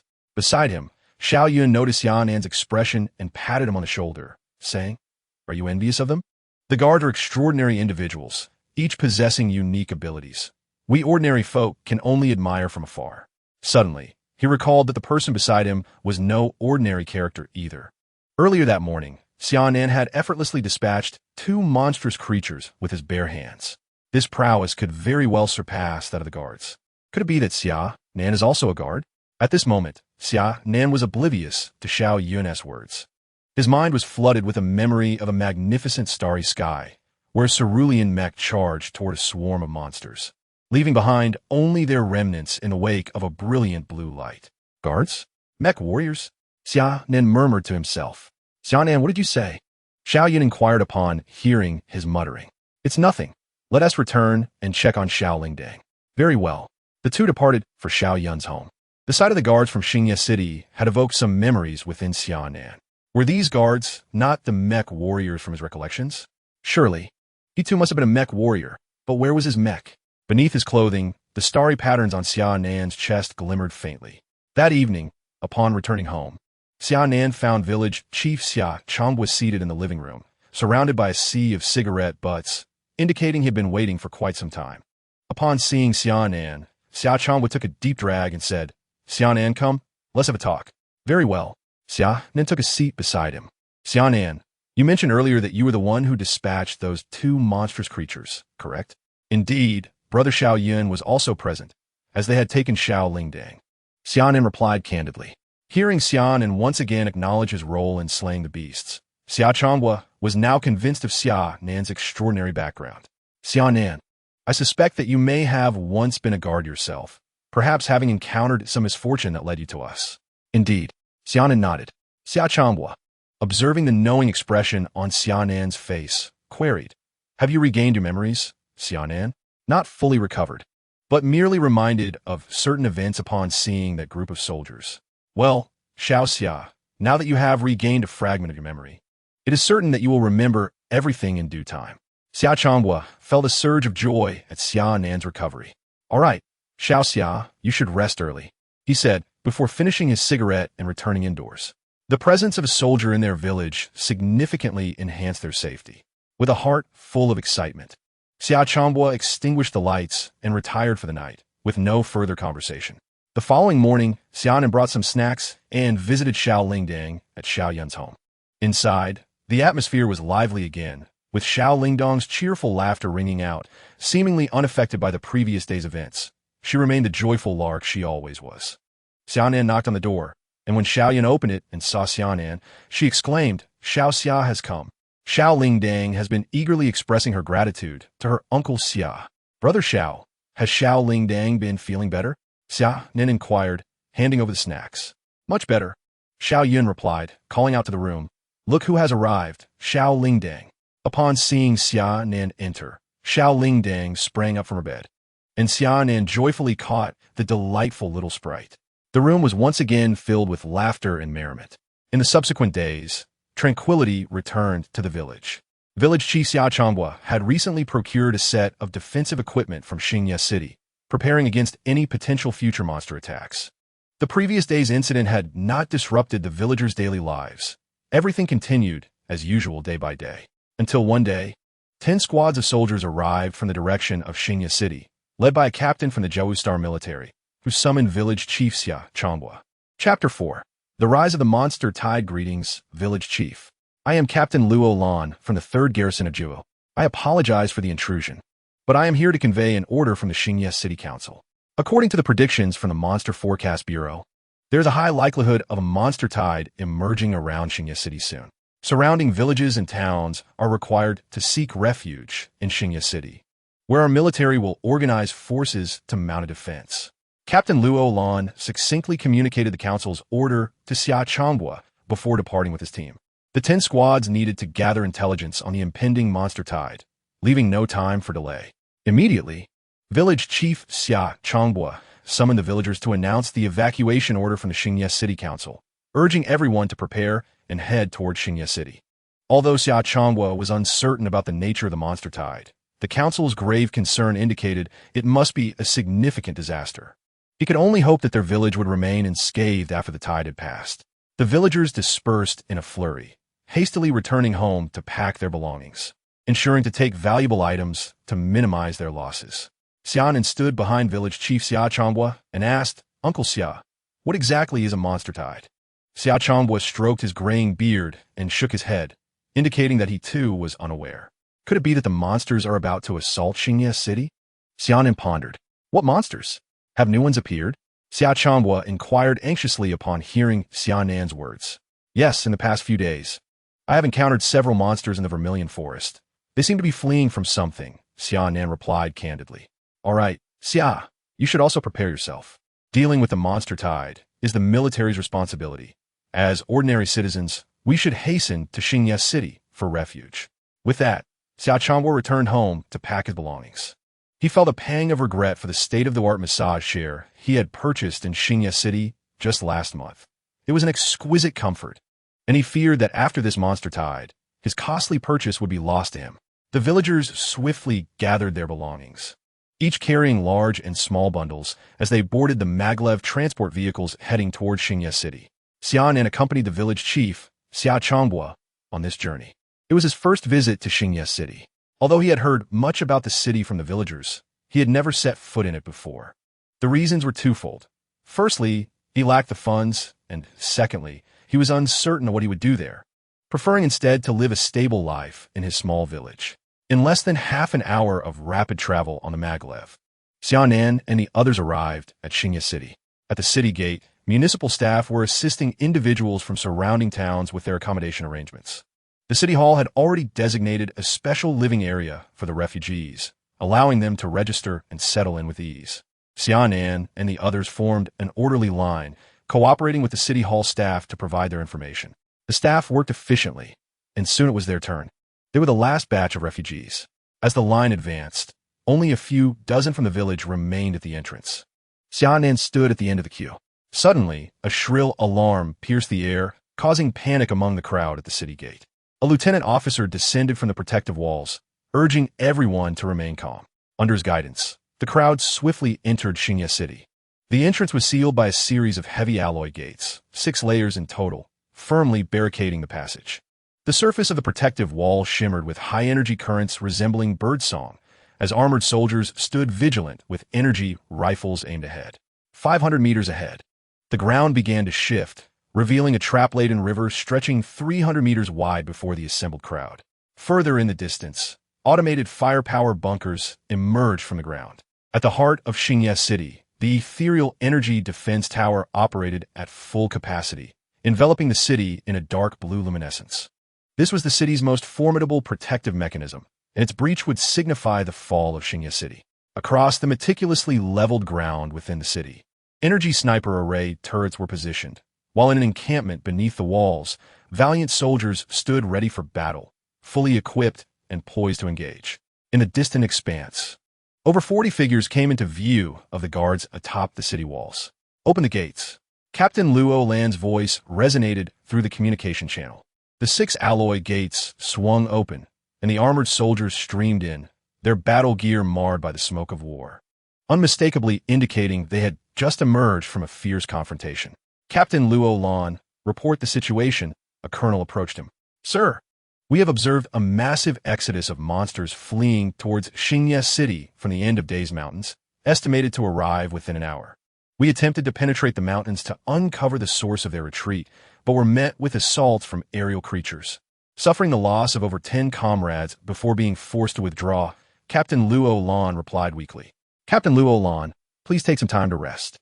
Your participation will be essential in the impending battle, the colonel instructed. Captain Luo Lan led his soldiers back to the camp to recuperate in preparation for the forthcoming conflict. As time ticked away, the soldiers remained vigilant. In the distance, grotesque, multi-eyed spiders emerged, roaring as their 8 legs scampered frantically, trailed by an array of bizarre creatures. A flock of monsters resembling hawks also dove towards Xingye City. The battle commenced. The automated firepower bunker unleashed a torrent of flames, weaving a net of fire that shredded the advancing monsters into fragments as they continued their relentless assault against the barrage. The energy sniper array turrets within the city also activated, sending beams of energy soaring into the sky. The struck monsters plummeted in droves, creating a veritable rain of beasts. The soldiers on the walls commenced their assault, energy rifles firing in rapid succession, piercing the monsters and leaving gaping wounds in their wake. Yet, the automated fortifications proved insufficient to thwart the onslaught, as a colossal black rock bear obliterated one bunker, and the powerful units among the monsters dismantled others. The horde of creatures advanced steadily. The trapped river stood as their next obstacle. Countless monsters fell into the river, succumbing to the corrosive liquid. Even those that withstood the erosion were slain by the various traps hidden within. In an instant, the clear waters transformed into a vibrant kaleidoscope, as the blood and bodies of monsters bobbed within. Despite the traps and the soldiers' onslaught, the tide of monsters showed no significant reduction, remaining an endless wave.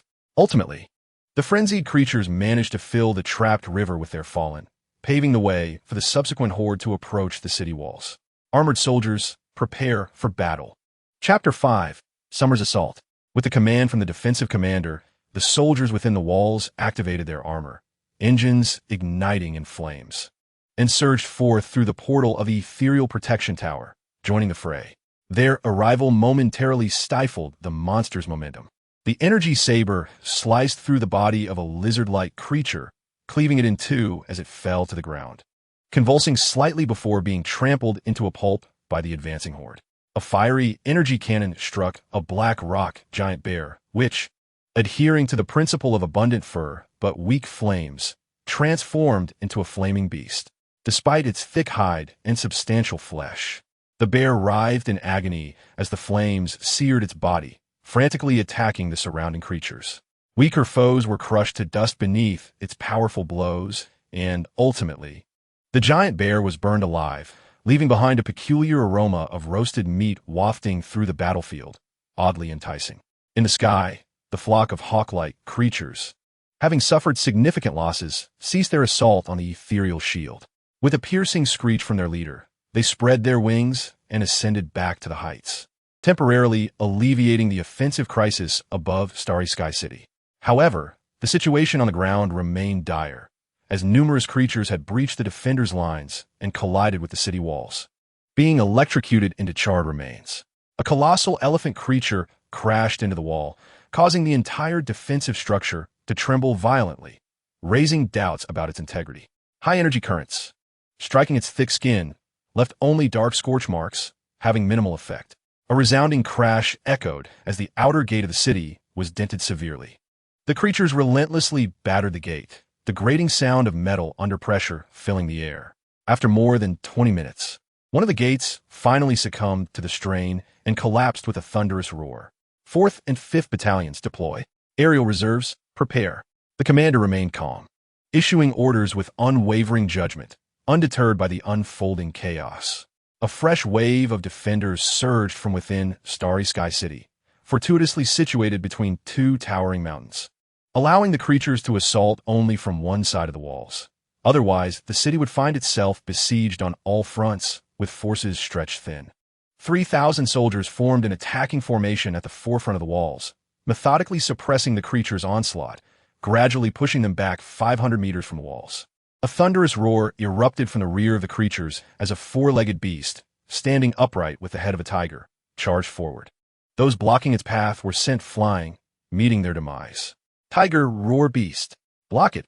The defensive commander, previously stoic, now displayed a fierce countenance.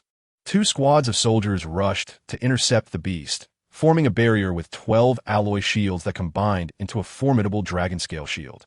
The tiger roar beast accelerated, swinging its right arm and delivering a devastating punch to the dragon-scale shield, unleashing a shockwave that scattered the surrounding creatures. This battering ram-like strike sent 12 soldiers flying. Before the remaining defenders could fill the gaps, the tiger roar beast leapt over them. The aerial reserve fleet, comprising several small warships, opened fire. Regrettably, the agile tiger roar beast eluded their attacks, which failed to lock onto its elusive form. Amidst the chaotic melee with the soldiers, the warships hesitated to fire for fear of collateral damage to the planet's surface, had it not been for the overwhelming power of the warship artillery. A decisive order to eliminate these fiends would have been issued long ago. The defensive commander slammed his fist onto the command platform in frustration. The introduction of a tiger roar beast had momentarily thrust the forces of Xia City into a defensive predicament. Another metallic gate fell to the onslaught of the monsters, leaving only one of the 6 thick gates standing. Behind the gate, a squad of soldiers stood resolutely, their expressions grave as they fixated on the entrance. A loud thud reverberated as the gate trembled, revealing an indentation upon its surface. Outside the city walls, layers of monster corpses piled high, their putrid blood pooling on the ground. The soldiers could only rely on the artillery support from within the city to maintain their line 100 meters from the walls. They were powerless to reclaim the entryway, as the tiger roar beast loomed there, thwarting their efforts. Not far from the entryway, Xia Nan and his companions anxiously watched the metallic gate, fearing that it might be breached at any moment, allowing the monsters to flood into the city. Do you think the military can hold them back? The village chief, Xia asked, his voice trembling. They certainly will, Xia Nan assured him, determined to do everything in his power to protect Xia and the others. With a creak, the gate collapsed, and the monsters surged through the passage into the city. Nearby, metallic walls rose to form a secondary line of defense. Awkwardly, Xia Nan and his companions found themselves isolated by this wall. Panic gripped the villagers and Xia as they realized they should have hurried to the refuge with the others. Frozen in fear, they felt their doom was imminent. At the city gate, a squad of soldiers was struck by a massive elephantine monster, scattering them as they fought to repel the assault with their weapons. One armored soldier was hurled aside by the giant creature, landing motionless near Xia Nan and the others. Observing the rampaging monster and the fallen soldier, Xia Nan sprang into action, swiftly approaching the armored figure. "Hey, Xia Nan, where are you going?" came Xia's anxious voice from behind. Undeterred, Xia Nan reached the armored soldier, opened the cockpit, and found the soldier unconscious and gravely injured. He carried the soldier to a corner and then climbed into the cockpit himself. A familiar sensation washed over him as he reacquainted himself with the mech, deftly maneuvering it to a standing position. In the distance, Xia and the others were astonished. Xia Nan was indeed a soldier. As Xia Nan piloted the mech, its shield activated. With a calculated thrust from a mech's left shoulder at a precise angle, he brought the massive elephant monster crashing to the ground. Following this, he wielded the mech's long sword with elegance, unleashing a flurry of sword light as he executed a series of strikes that cleaved the giant beast into a multitude of pieces. As Xia Nan plunged into the flock of sheep, he deftly dispatched the encroaching monstrosities one by one, forcefully driving them from the passage. The remaining soldiers gazed in astonishment at the prowess displayed by the battle armor, exclaiming, "When did Wang Luo become so formidable? That is not Wang Luo piloting." One soldier pointed to the unconscious figure slumped in the corner. Upon inspection, the captain realized it was indeed Wang Luo, who, then, was controlling the armor. Yet, the skill of this individual was undeniable. With the mech sword in hand, Xia Nan emerged from Xia City, immediately spotting the tiger roar beast entangled with the soldiers. The beast had repelled several armored units, only to turn and find its minions strewn across the ground. Who was this armored figure that had vanquished its brethren? Was he the one obstructing their entry into the city? Xia Nan and the bewildered tiger roar beast exchanged fierce glares, each perplexed by the other. Chapter 6. The profaned mountains with a thunderous roar. The tiger roar beast disregarded the soldiers trailing behind and charged towards Xia Nan, intent on tearing apart this metallic adversary. Xia Nan, undeterred, rushed to meet the beast. The mech's shield absorbed the impact of the beast's punch, allowing Xia Nan to retreat momentarily before launching a powerful stomp. With a swift maneuver, he executed the 8 Extremes Heaven, second form, blade sheath break, piercing the tiger roar beast and creating a gaping wound. Following up with 8 Extremes Heaven, first form, violent kick, Xia Nan appeared behind the beast, delivering another blade sheath break that opened a significant cavity in its abdomen. The tiger roar beast, infuriated and bewildered, found the slippery armored fighter elusive and impossible to catch. In mere moments, the beast's body was riddled with numerous wounds, though not fatal given its robust physique. Nevertheless, the humiliation of being toyed with ignited its fury, evading another of Xia Nan's attacks. The tiger roar beast unleashed a beam of energy from its gaping maw. This was its ultimate technique, one it had withheld during their previous skirmish. Now, feeling the threat of death looming, it was compelled to unleash its decisive move. Regrettably, the tiger roar beast misjudged Xia Nan's mech control skills. A mere fraction of a second allowed Xia Nan to execute the waltz steps, deftly evading the beast's confident strike. The energy beam collided with the city wall, creating a massive breach. Utilizing Shadow Strike, Xia Nan manipulated his mech to appear as 2 armored figures in the eyes of the tiger roar beast. The dual strikes came from opposite sides, silencing the beast's roar. 2 deep gashes appeared on its head, from which vibrant, colorful substances oozed forth. Well done. The defense commander clenched his fist, issuing the order for a full counterattack. Among the tide of demons assaulting Xia City, only the tiger roar beast posed a significant threat. With its defeat at the hands of Xia Nan, the remaining monsters were mere prey, easily dispatched. At long last, after a relentless day and night of fierce combat, the horde assaulting Xia City was utterly annihilated, leaving only a handful of stragglers to flee in disarray. The military has ordered a squad of soldiers to pursue and eliminate them. With the tide of magic subsiding, the time for rewards and recognition has arrived. However, the military is unable to locate the valiant soldier who vanquished the tiger roar beast and lifted the siege of Xia City. They only know that the armor belonged to a soldier named Wang Luo. Regrettably, Wang Luo lies gravely injured and unconscious, unaware of who piloted his mechanized armor. Xia Nan and the village chief, Xia Buchang, have returned to the village, and they chose not to disclose that it was Xia Nan who operated the armor. They harbor personal motives, hoping that this soldier will remain in the village, which significantly enhances their sense of security against future encounters with magical creatures. The village has not suffered significant damage during this wave of magic. The path of the tide was far from the village, with only a few magical beings trampling and damaging some fields outside. These creatures could not breach the protective barriers set up by the village chief, leaving the village's buildings intact. Everyone returned to their homes, laden with their belongings. Xia Nan and Xia Buchang arrived home together.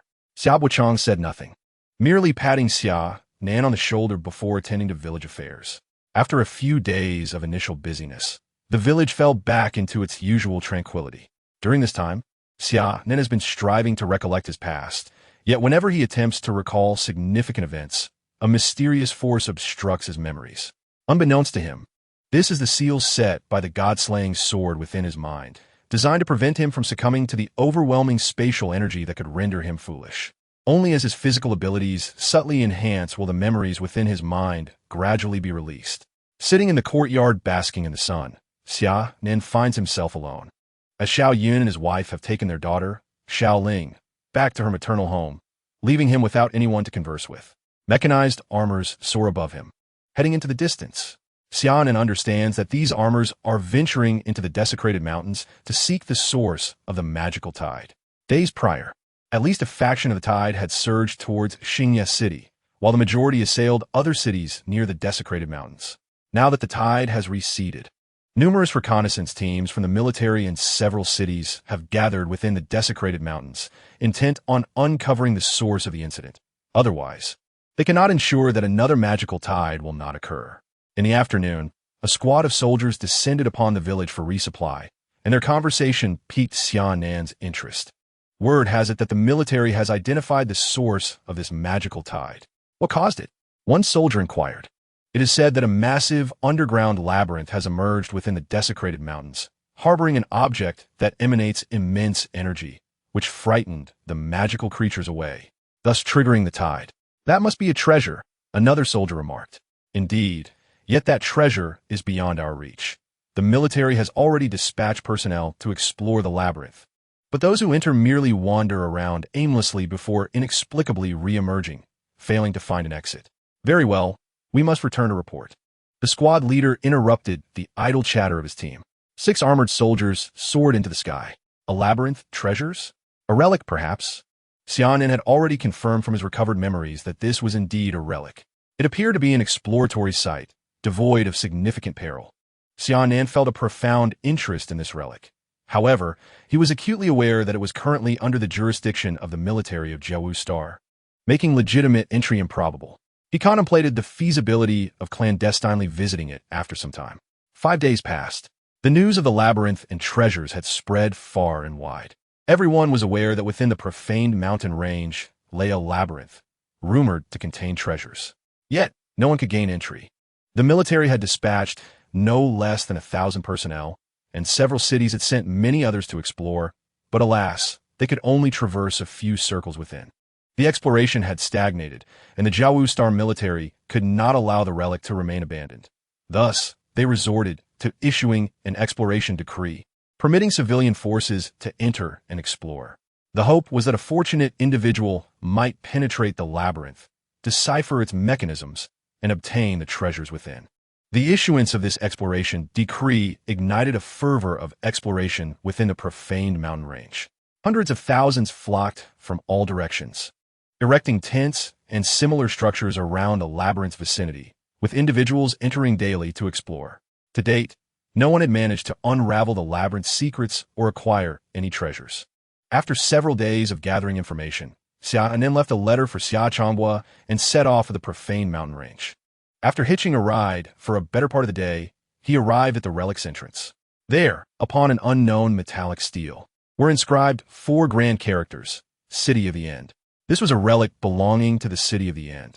Chapter 7. The Relic of the End. Before the entrance of the relic, both military personnel and civilian explorers were once again prepared. Xia Nan blended into the throng as they surged into the labyrinth. A dense fog enveloped his surroundings, and the crowd that had accompanied him had vanished without a trace. No wonder those who entered this relic could not reach the depths of the labyrinth. The thick fog completely obscured visibility. Xia Nan took a few steps forward, and as the mist dissipated, he found himself at a fork in the path, faced with 3 entrances from which to choose. He casually selected the passage directly in front of him, for he could not discern which was the correct route. He decided to leave it to fate. The sound of footsteps echoed within the corridor as Xia Nan walked for approximately 10 minutes. Yet he had not encountered another explorer, as if all had been isolated. Soon, he arrived at yet another fork, still presented with 3 options. Without much thought, he chose the passage directly before him once again. Subsequently, time and again, Xia Nan opted for the straightforward path. After a series of twists and turns, Xia Nan once again found himself enveloped in mist. As he emerged from the haze, he returned to the entrance, where numerous explorers who had ventured ahead of him were now exiting the labyrinth. Intrigued, Xia Nan re-entered the ancient maze. Before him lay the familiar choice of 3 paths. This time, he closed his eyes, preparing to rely solely on his intuition. Should he find himself unable to navigate the maze once more, he would await the military's deciphering of the secrets before returning. With his eyes tightly shut, Xia Nan advanced under the guidance of his instincts. Just as he felt his body collide with the wall separating the left and central passages, a miraculous occurrence transpired. He passed through the wall. Beyond it lay a long corridor adorned with ancient murals. Opening his eyes, a subtle smile graced his lips.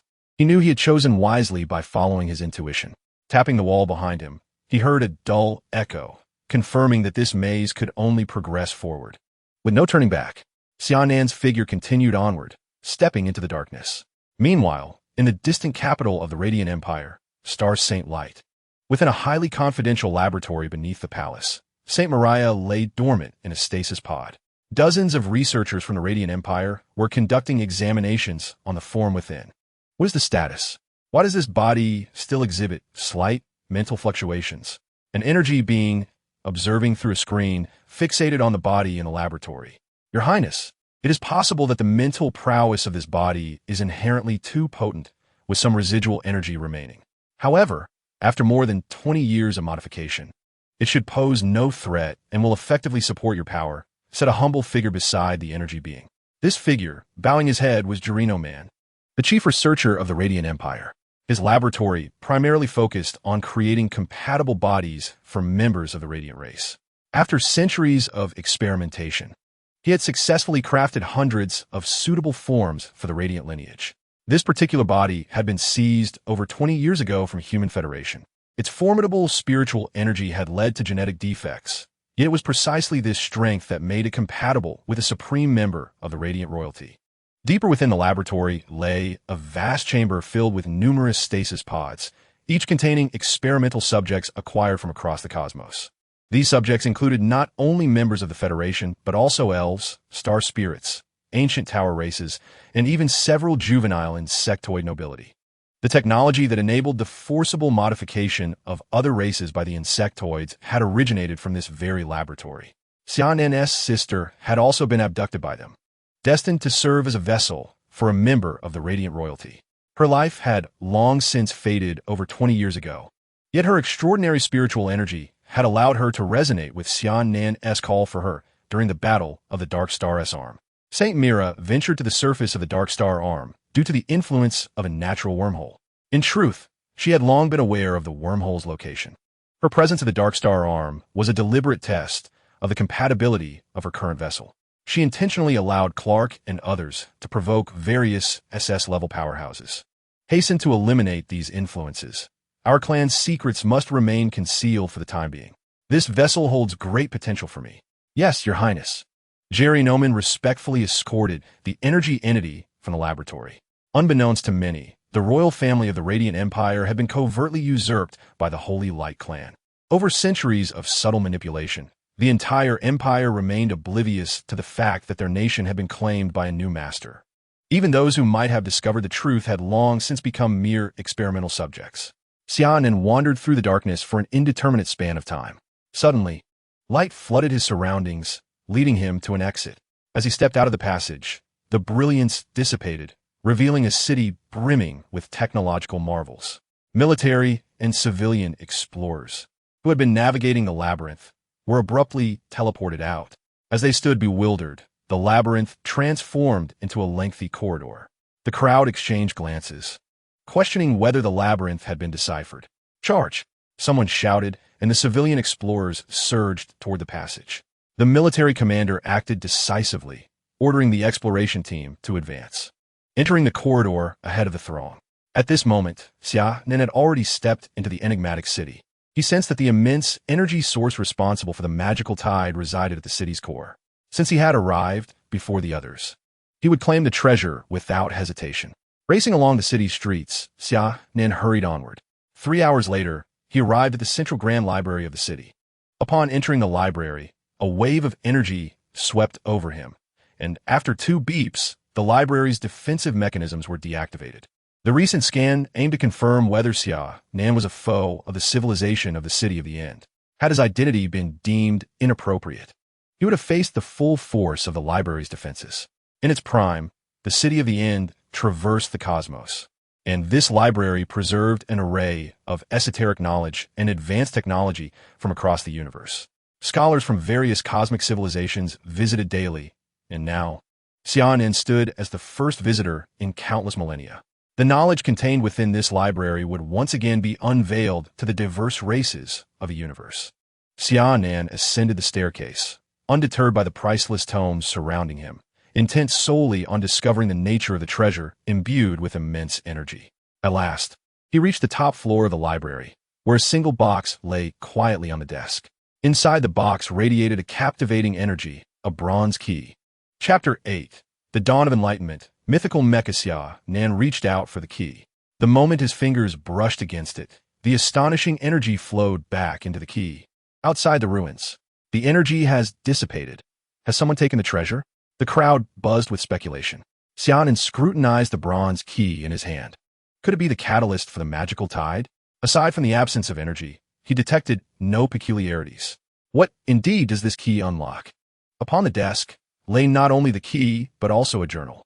Xia Nan opened the journal, carefully perusing its contents inscribed in the universal language of the cosmos. On August 1st, 59527 of the End Era, today, the Council bestowed upon me the esteemed title of Director of the Grand Library, entrusting me with the stewardship of this sanctuary of knowledge. My excitement kept me awake for several nights. On March 23rd, 59528 of the End Era, an eccentric scholar visited the library. He showed no interest in the precious tomes. Instead, he engaged me in lengthy conversation before handing me a key, imploring me to safeguard it well. Although the library bore no obligation to preserve items for others, his generosity was overwhelming. He donated a considerable collection of rare knowledge concerning the Legion era, treasures that are seldom found. I pledged to protect this key with utmost diligence. On September 12th, 59666 of the End Era, the peculiar scholar returned to the Grand Library, inquiring about the status of the key before departing. Truly a strange individual. On December 25th, 602888 of the End Era, news reached us that the Dark Dawn fleet had met its demise in an external battle, inciting the Council's wrath as they dispatched the 10 main fleets to confront this enemy. Surely, this civilization would perish beneath the barrage of our fleets. On June 3rd, 602892 of the End Era, the 10 fleets suffered grave losses. Yet the remnants brought back a shocking message. An enemy claiming to hail from the Dark Universe had invaded our realm. On September 9th, 602975 of the End Era, the foes from the Dark Universe swept through multiple civilizations, drawing perilously close to us. The City of the End could no longer evade battle. On May 5th, 60358 of the End Era, the Council resolved to engage the adversaries from the Dark Universe with all our might, to preserve the embers of civilization. The Council established numerous relics throughout the cosmos. This City of Wisdom and the Grand Library would be concealed within a higher dimensional space. On January 1st, 60988 of the End Era, we expended the full might of our civilization and emerged victorious. Yet we also tasted defeat. We banished the enemies from the Dark Universe from our realm, but every member of our civilization suffered the repercussions of their ultimate weapon, our vitality rapidly waning. The journal concluded here, and Xia Nan flipped through the remaining blank pages.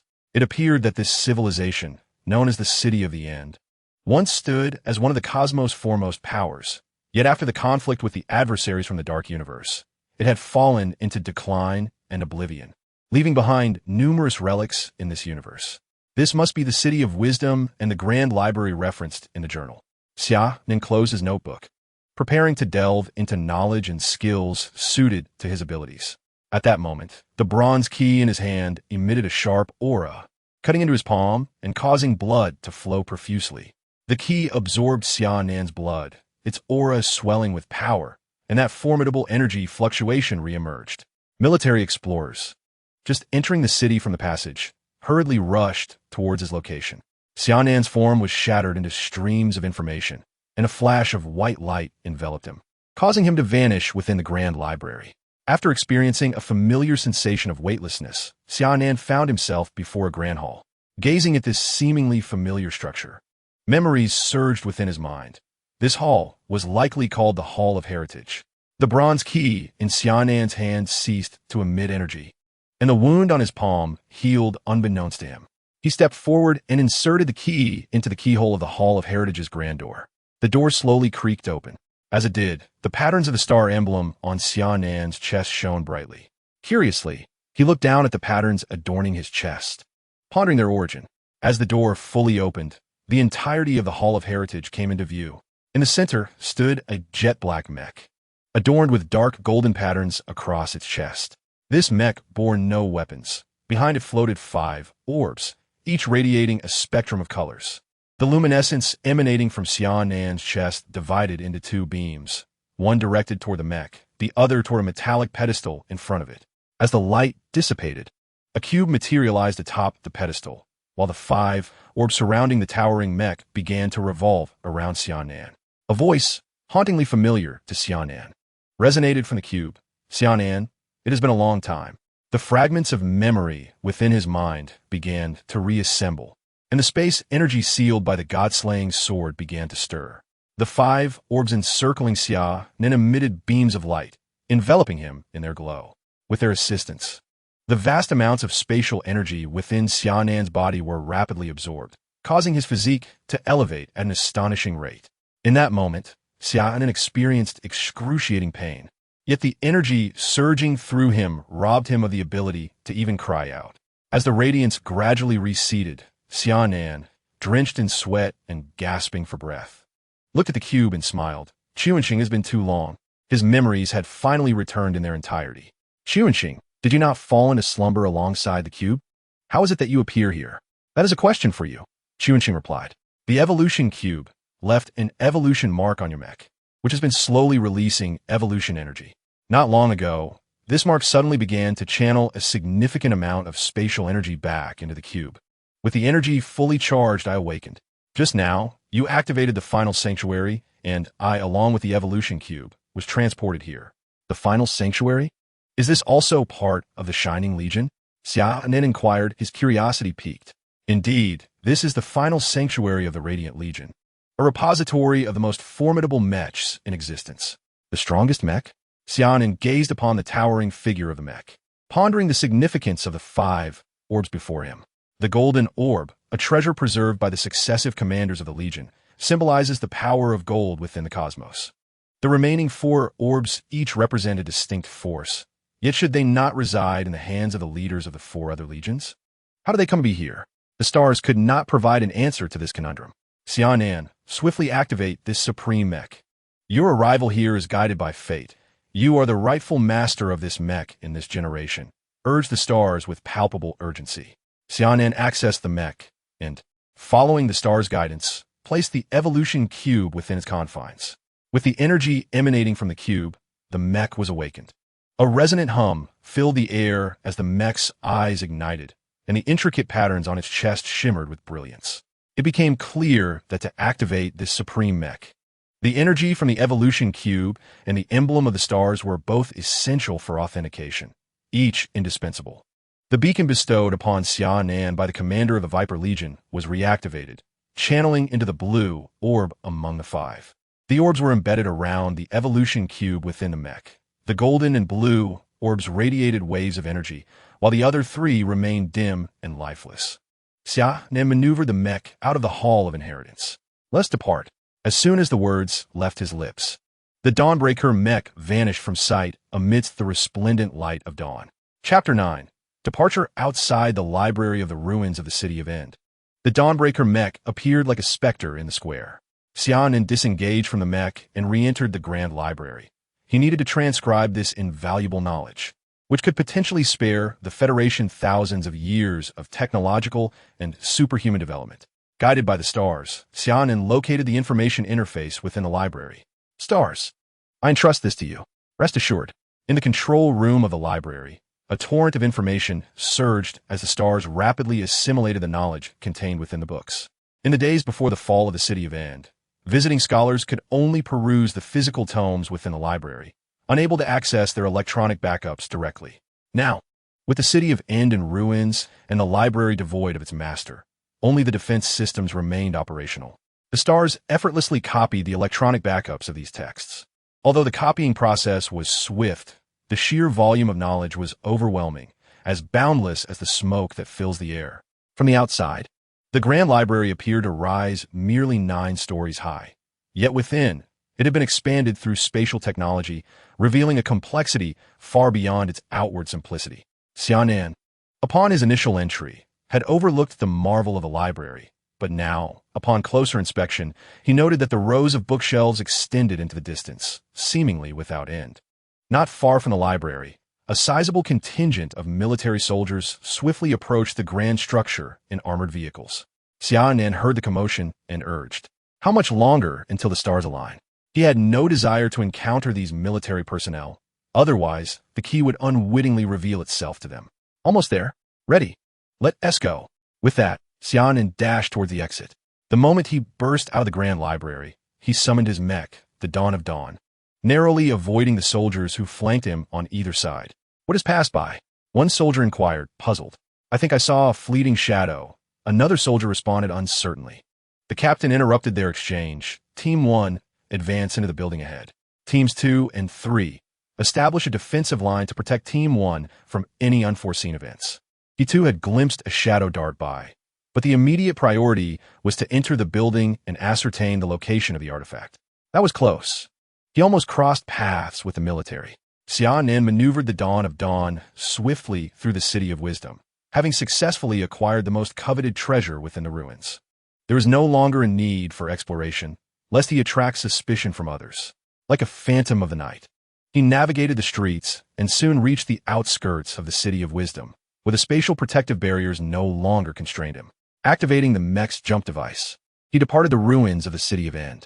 In a small hollow at the periphery of the desecrated mountains, the silhouette of the Dawn of Dawn emerged. The protective mechanisms of the City of End were indeed formidable, despite Xia Nan's best efforts to ascertain the precise spatial coordinates. He still could not leap to his intended destination. Fortunately, the energy contained within the temple key of the Shining Legion was immeasurable, allowing for forced positioning. Otherwise, even if he possessed the key, he might not have reached the final temple situated in a higher dimensional space. Dismantling the mech, Xia Nan confirmed the village's location and set off at a sprint once more. Operating the mech was too conspicuous, even though he could pinpoint the village's coordinates. The area surrounding Xingye City was teeming with soldiers and civilian explorers. He feared that the moment the mech appeared, it would attract unwanted attention. To avoid bringing trouble to the village, Xia Nan resolved to run back on foot.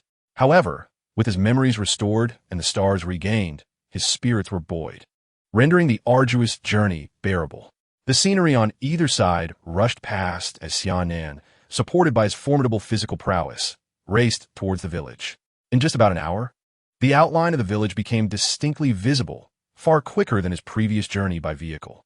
Upon returning to the village chief's home, he found Chief Xia Changbo present. Seeing Xia Nan return, he exclaimed with joy, "Xia, you're back." He had always feared that Xia Nan would depart and never return, for a soldier like him was a bastion of safety for the village. Only someone like Xia, a young man with amnesia, would linger in such a place. "Uncle Xia, I have regained my memories," Xia Nan stated calmly. "Huh? Really? You have recovered your memories?" Uncle Xia responded, incredulity etched on his face. "Yes, Uncle Xia. I encountered some fortuitous events in the ruins that allowed my memories to resurface. Does this mean you will be leaving?" Indeed. The room fell into a profound silence as both men lingered in their thoughts. Alas, this day was bound to arrive. I had hoped you would remain in our village, but perhaps my longing was merely a fanciful illusion. It is best for you, with your extraordinary origins, not to be confined to our humble village. When do you plan to leave? Uncle Xia asked with a tinge of melancholy. Tomorrow, after bidding farewell to everyone. Thank you for your care during this time, Uncle Xia. Rest well, he replied, stooping as he returned to his room. For over 60 years, he had lived without children, and Xia Nan's presence in his home had deeply touched him, akin to his son. Now, with Xia Nan preparing to depart, an indescribable sorrow enveloped him. As dawn broke the following day, Xia Nan made his way to Xiaoyun's home. The few acquaintances he had in the village were limited to the village head, Uncle Xia, Dr. Quinn, and the Xiao family. As a savior who had rescued him from the forest, Xiaoyun was the first person he sought to visit. Upon arriving at Xiaoyun's home, Xia Nan explained his regained memories and his impending departure. Xiaoyun said nothing but embraced Xia Nan tightly, murmuring, "Take care." Meanwhile, his daughter, Xiao Lingdang, wept inconsolably. "Uncle Xia, why must you leave? Is it because I have been naughty? I promise to be good. Please don't go." She cherished the stories and treats he had shared with her, and the thought of his departure was unbearable. Xia Nan gently handed a large bag of prepared snacks to Xiaoyun's wife and softly reassured Xiao Lingdang. "Uncle has important matters to attend to, but I will return to play with you once they are accomplished. You must be good, all right? Okay, let's make a pinky promise." The little girl's tender voice chimed. After sealing their promise, Xia Nan offered a slight nod to Xiaoyun's wife, bid farewell once more, and departed from their home. Within the package he carried, Xia Nan concealed a method for cultivating extraordinary abilities, hoping that Xiao Lingdang might also one day become a superhuman. Behind him, the sound of Xiao Lingdang's intermittent sobs lingered in the air. Xia Nan had originally intended to say goodbye to old Quinn, but he was unfortunately away. So Xia Nan had no choice but to return to the village head's home. The village head had prepared a bundle for Xia Nan's journey. "Are you ready to leave?" "Yes." "Then I wish you safe travels." Without further words, Xia Nan embraced Uncle Xia, cherishing the bond they had forged. With a burdened backpack, he turned and departed. Embracing the dawn, Xia Nan embarked on the path leading to Xia City. Chapter 10. Vitality and the spirit of martial arts. Xia Nan's journey to Xia City was driven by his quest to discover the route off this planet. Only in Xia City could he learn the location of the starport of Jiawu Star.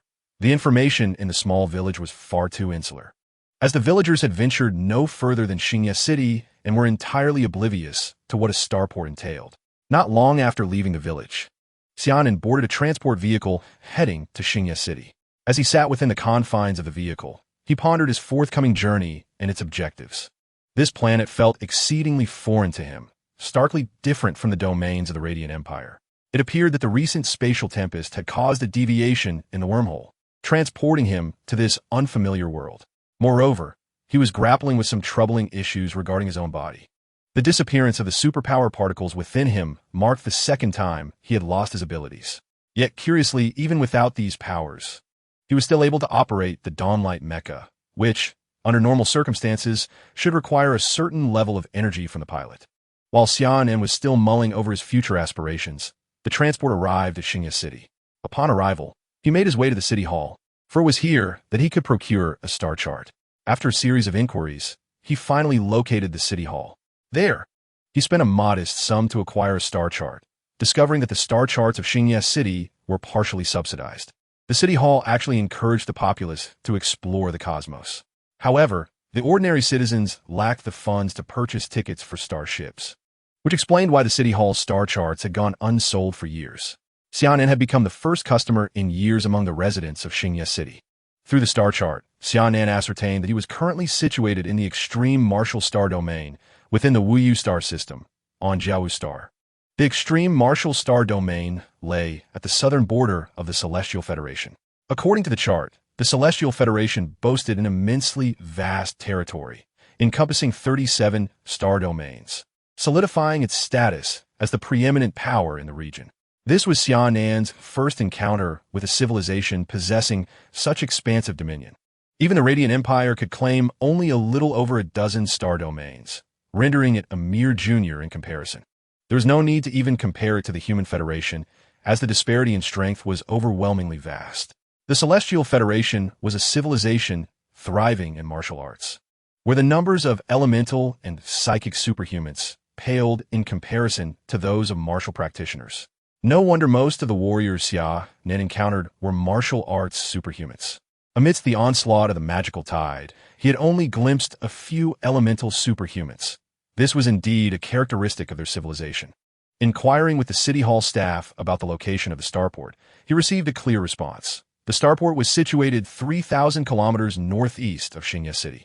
Suddenly, Xia Nan realized that the possessions he currently carried were insufficient to purchase a starship ticket, prompting him to devise a means to earn money for the fare.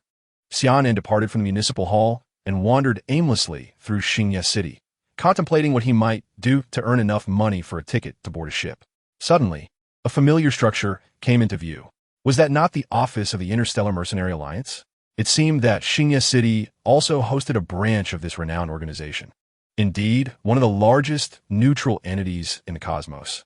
Xia Nan entered the office, intending to accept a mission that would take him to the capital star of the Sanxiong Federation. For only in this manner could he secure a free passage aboard a starship. He needed to procure a more detailed star map of this region from the central library of the Sanxiong Federation. Although he could purchase the most comprehensive star map in the universe from the Interstellar Mercenary Alliance, his mercenary rank was insufficient, rendering him unable to acquire it. Thus, he resolved to seek assistance at the central library of the Sanxiong Federation. After a thorough search, Xia Nan finally discovered a mission that involved escorting a notorious federal criminal to the capital star for trial. According to the provided information, this criminal was once a high-ranking official who, having betrayed the Federation by selling confidential information for personal gain, fled the country upon discovery. He had only recently been apprehended by a covert federal task force and was currently recuperating on Jiawu Star. The Federation had issued a mission, enlisting a multitude of interstellar mercenaries to safeguard the task force, ensuring the criminal's safe arrival at the capital star. In fact, the Federation had dispatched several other teams disguised as escort units to create confusion, preventing his accomplices and foreign powers from silencing him. The purpose of hiring interstellar mercenaries was to create a spectacle, leading adversaries to believe that this was merely a decoy, thus achieving a grander scheme of subterfuge. Having confirmed his acceptance of the mission, Xia Nan proceeded to the assembly point. Once all participants had gathered, they would be transported to the starport to embark with mercenaries from various cities towards the capital star to execute their task. Upon arriving at the assembly point, Xia Nan was assigned a room as a resting area. Entering the lounge, he remarked, "Chuanxing, my superpower factor has dissipated again. My strength has regressed. I wonder if I will pass the final personnel screening for the mission." "Xia Nan, has your superpower factor faded once more?" Chuanxing inquired curiously. "Indeed, after regaining my memories, I conducted a self-examination, and now I possess a formidable physique but lack any superpower." Xia Nan expressed his frustration. "That's wonderful, Xia Nan. You lost your mental-type superpower back when you were at rank A, correct?" "Yes, Chuanxing. Are you reveling in my misfortune? What is there to celebrate in losing one's power?" "No, you still don't understand. Allow me to explain." Chuanxing's subsequent explanation enlightened Xia Nan, revealing that his two experiences of losing superpowers were not entirely detrimental. They essentially offered him two opportunities for transformation.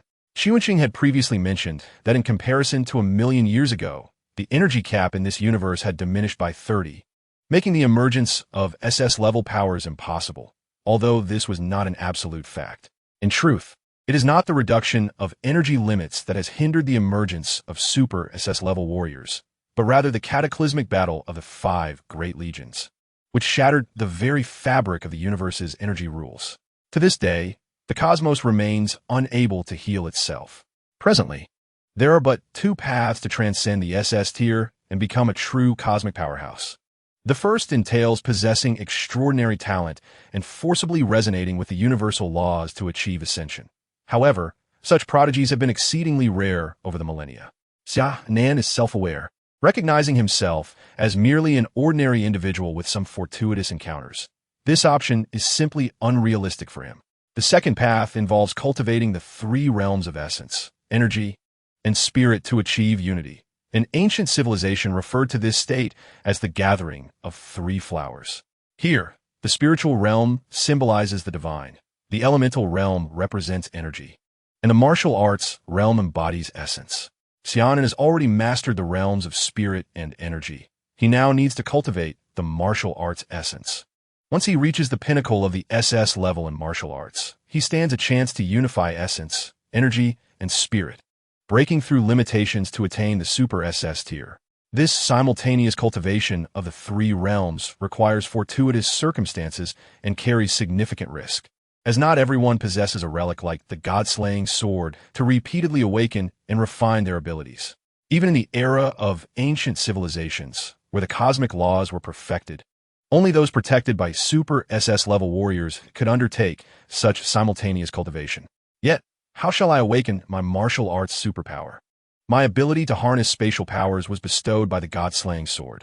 I cannot hope for it to grant me martial arts powers as well. Fear not, for I, Xia Nan, have a plan.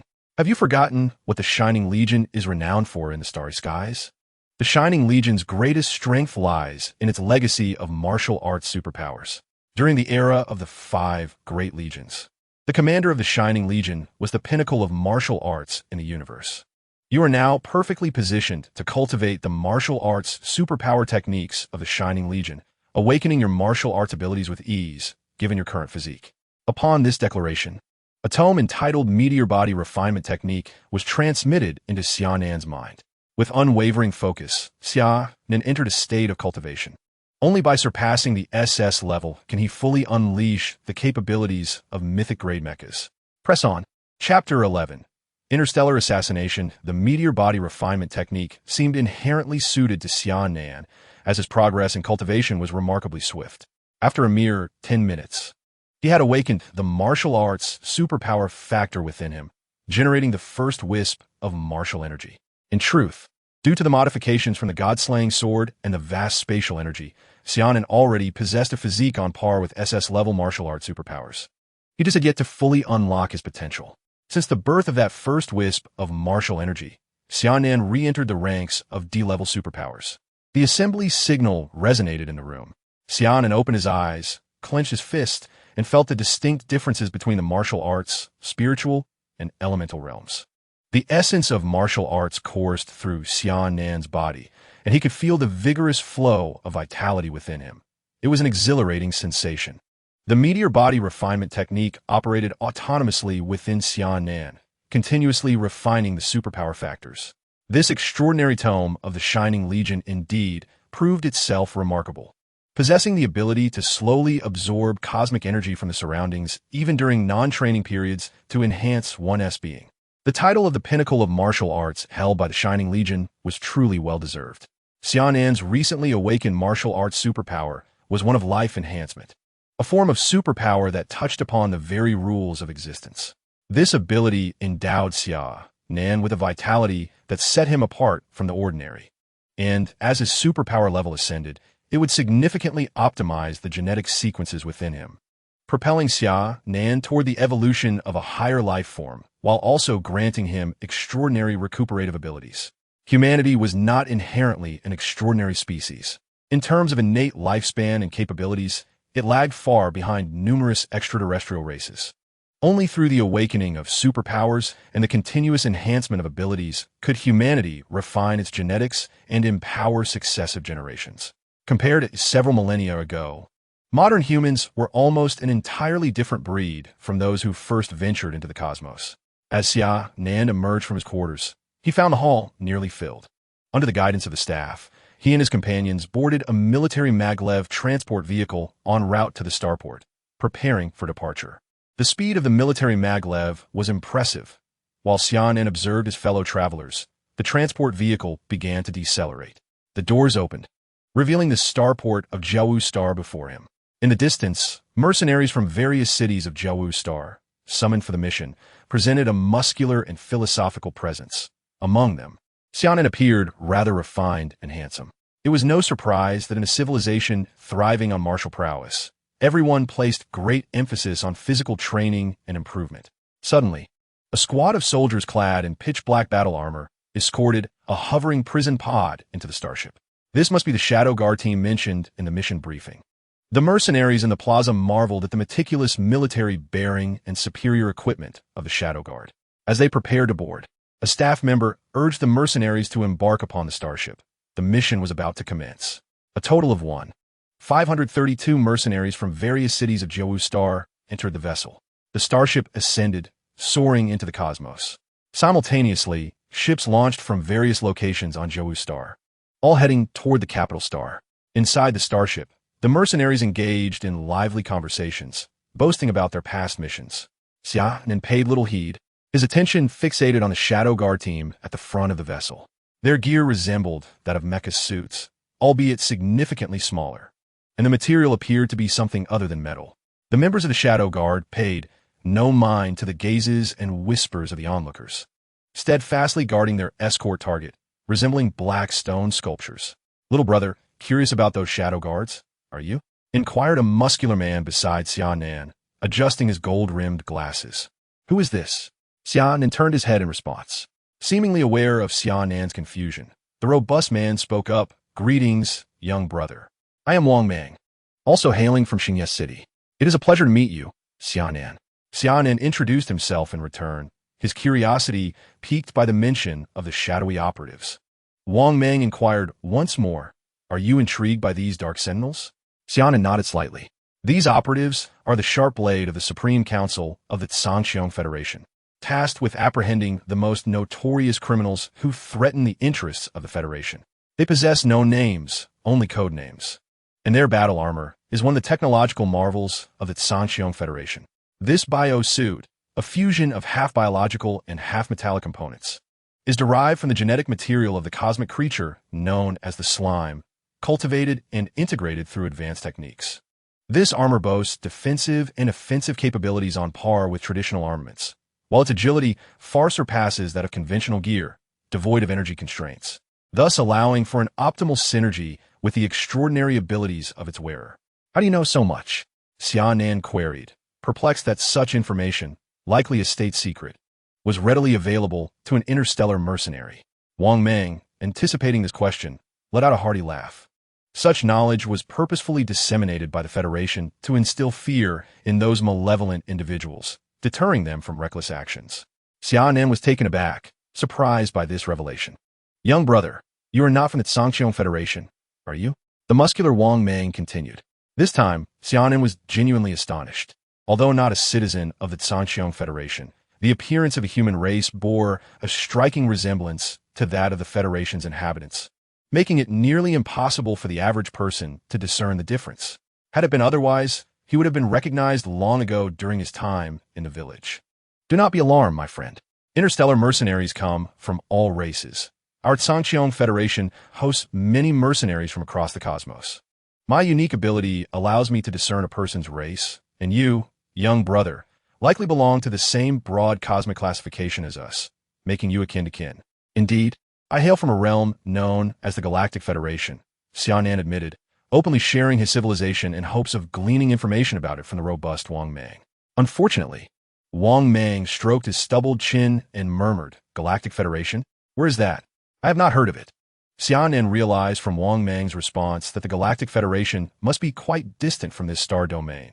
Otherwise, a well-traveled mercenary would surely have encountered it. Just as Wang Meng was about to inquire about the location of the Galactic Federation, contemplating a future visit, a series of beeping alarms emanated from the starship, indicating that they were locked onto by remote weaponry. The mercenaries aboard the ship ceased their jovial banter and began to make their way to the lower levels of the transport bay to prepare for battle armor deployment. Xia Nan and a few mercenaries remained composed within the transport bay. Beside him, the sturdy Wang Meng sat quietly, his demeanor now noticeably more serious. He turned to Xia Nan and cautioned, Young brother, be vigilant. The accomplices of the senior official from the Celestial Federation, in collusion with foreign forces, have initiated their campaign of silencing. Unable to ascertain which starship the official was aboard, the assailants divided their forces, targeting all the vessels within their reach. An orange burst of artillery struck the shield enveloping the starship, causing a tremendous jolt that reverberated throughout the craft. The captain of the Shadow Guard, concealed behind his dark armor, uttered a single word. The Shadow Guard promptly activated the protective barrier of the prison chamber, encasing it securely. At this moment, over 1,000 interstellar mercenaries aboard the starship were fully armed, donning their battle gear as they surged forth to confront the approaching enemies in fierce combat. The formidable Wang Meng clenched his fists and rose to his feet. Little brother, let us depart, he declared, striding toward the exit. Xia Nan followed suit, rising to accompany him. Chapter 12. The battle in the lower level of the transport chamber. Xia Nan and Wang Meng summoned their mechs in preparation for the impending conflict.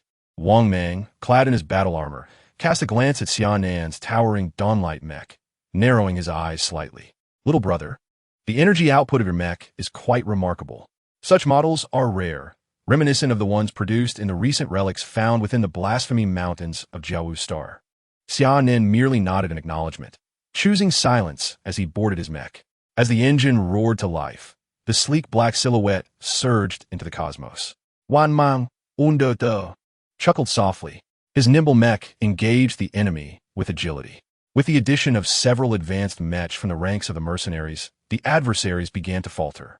The group of attackers, having split their forces in their attempt to eliminate the high-ranking official, found their firepower diminished, struggling in the melee of mech combat. The gem representing gold within the dawnlight mech illuminated, and a silver lance coalesced in its grasp, adorned with ornate, ancient patterns and a razor-sharp tip.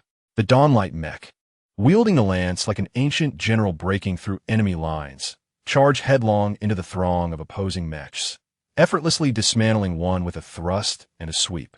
As several energy beams converged from behind, the gem representing water within the dawnlight mech glowed, dispersing the beams into ripples that faded harmlessly away, leaving Xia Nan unscathed. The silver lance, spinning rapidly in his grasp, generated an invisible pull that disassembled the mechs attempting to ambush him into metallic shards.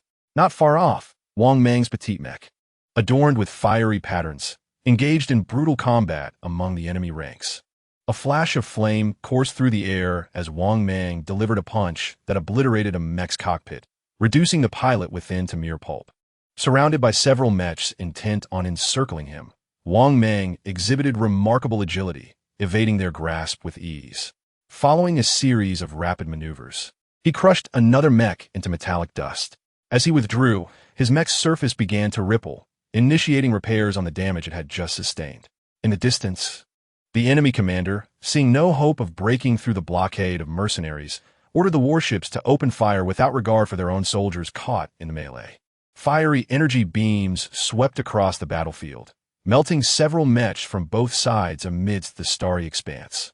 The flame patterns on the Kirin armor of Wang Mang became increasingly vibrant, enveloping him in a radiant glow. In an instant, the once unremarkable armor transformed into a blaze of brilliance, with the biological armor on his shoulders taking the shape of two Kirin heads.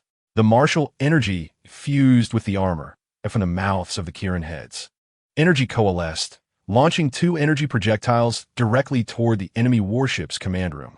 The ship was thoroughly pierced from bow to stern, its energy shield and armor failing to withstand the onslaught. After this powerful strike, Wang Mang's armor reverted to its plain appearance.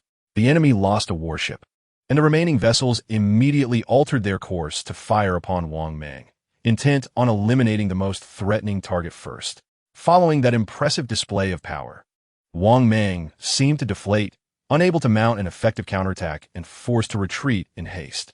Cursing under his breath, he lamented the unreliability of the Armor Development Center, which had failed to inform him that this biological battle armor possessed only a single strike capability. He felt utterly betrayed. This mission not only involved escorting, but also testing the performance of the new biological battle armor. He had assumed the developers would not exaggerate. Thus, he had left his specialized armor behind. The current predicament had indeed put him in a tight spot, and he resolved to have a serious discussion with the armor development team upon returning to the capital to make them understand the weight of their responsibilities. Indeed, the brawny Wang Mang was the commander of this escort mission, serving as the captain of the Shadow Guard team, deliberately infiltrating the ranks of interstellar mercenaries to ensure the mission's security and to guard against any potential spies hidden among them. Wang Mang dodged the crossfire of two enemy warships and had reached a location near Xia Nan. Xia Nan, wielding a spear, pierced through another mech and caught sight of the beleaguered Wang Mang. At that moment, a warship's cannon fire was directed at Wang Mang, with Xia Nan fortuitously positioned to intercept the attack. "Little brother, be careful," Wang Mang warned through the communication channel. The ice mirror of the Dawn's radiance unleashed the energy of the water pearl, coalescing the cosmic water elements into ice and forming an exquisitely smooth ice mirror. The energy beam struck the ice mirror, which Xia Nan deftly refracted away. "What'd you say?" Xia Nan inquired. Nothing," Wang Mang replied, feeling a bit embarrassed, surprised by the young brother's considerable prowess. At that moment, several warships escorting the transport ship finally broke free from the energy constraints and joined the fray, opening fire on the enemy vessels. As the battle commenced, several warships were caught off guard by the enemy's energy suppression generators, which extinguished their engines. Fortunately, the energy shields remained operational. Otherwise, they would have been reduced to cosmic dust at the onset of hostilities. At long last, an opportunity for vengeance presented itself, and an overwhelming barrage of energy beams and missiles engulfed the opposing vessels. The interstellar mercenaries began their withdrawal from the battlefield, heading towards the transport starship. As their presence was no longer required, it was now the time for the Celestial Federation fleet to take center stage. "Retreat," commanded the local commander, as they prepared to regroup and launch a renewed assault on the remaining transport fleets. After the recent fierce skirmish, he had discerned anomalies in the battlefield. The shadow teams had not made their appearance. Communication revealed that the other shadow teams were engaged in combat elsewhere, indicating that the local team had been safeguarding the target's safety. This fleet was indeed the true location of the intended target. As the fleet retreated, The various raiding fleets in the distant starry expanse also began to pull back. Xia Nan and his companions made their way into the transport starship, which again set course for the capital of the Celestial Federation. Upon returning to the starship, Wang Meng headed straight for the Shadow Team. "What is the target status?" he inquired. "Everything is normal with the target," came the response. "Excellent." Wang Meng dropped any pretense and revealed himself as the supreme commander of this mission. "Quickly contact the other teams to rendezvous at the W-2365 planetary base. The target has been confirmed to be aboard our transport fleet." "Understood." The Shadow Team leader promptly proceeded to the transport ship's command center to relay the captain's orders to the other fleets. "Little brother, did you not expect that your elder brother is a member of the Federation?" "Wan man zestet hu mausun." Xia Nan was equally surprised to discover that the muscular man beside him, adorned with gold-rimmed glasses, was a commander of such an elite shadow unit. His appearance and demeanor were quite incongruous with the image of a covert operative. Chapter 13. W-2365 Base. Little brother, your abilities are quite impressive. Would you be interested in developing within our Celestial Federation? Wang Meng sensed that Xia Nan's martial prowess was not particularly strong, ranking as a sea-level esper. However, his mech piloting skills and combat capabilities were remarkable. It would be advantageous to court him, especially considering the Galactic Federation was merely a lesser civilization he had never heard of, likely not as formidable as the Celestial Federation. Xia Nan smiled and graciously declined Wang Meng's invitation, as he still had significant matters to attend to. His primary objective in traveling to the capital was to find a way back to the Galactic Federation, along with confirming the location of the Glorious Empire, and to ascertain whether Saint Miria was indeed his sister, Xia Lin. Although the Celestial Federation was powerful, it was not his homeland, and he would always be seen as an outsider within this federation. Wang Meng, unfazed by Xia Nan's rejection, chuckled lightly. The interstellar mercenaries surrounding them were also curious as to why Xia Nan had resisted the allure of the Celestial Federation, a prominent civilization in the region. As they journeyed onward, Wang Meng ceased to mention the recruitment of Xia Nan. Instead, he engaged in a lively discourse with Xia Nan, discussing cosmic curiosities and gossip from within the Federation. Tales were recounted of a certain celebrity who had strayed from marital fidelity, only to be met with a furious retribution from his wife that left him battered at his doorstep. There were also accounts of an interstellar mercenary who stumbled upon a lucrative energy mine, instantly elevating his worth to millions. The conversation drifted across various realms of entertainment and secrets of the stars, serving to pass the time during their voyage. Xia Nan listened intently, contributing little, silently absorbing valuable information and gaining a rudimentary understanding of the vast expanse of the Celestial Federation. The Celestial Federation bore a striking resemblance to the Galactic Federation in terms of technology and culture, with only minor disparities. However, the technological advancements and martial prowess of the Celestial Federation surpassed those of the Galactic Federation. As the fleet passed a life-bearing planet, the brilliance of a warp jump illuminated the vicinity, bringing them within close proximity of the W-2365 planetary base. W-2365 served as a conventional defense base under military jurisdiction within the Wu Yu star system, entirely constructed from advanced technology resembling a metallic war star. Outside the base, warships and mechs bustled with activity, painting a picture of industriousness. The sheer scale of this single base underscored the might of the Celestial Federation. A mere conventional defense base of such magnitude would be regarded as a significant asset within the Galactic Federation.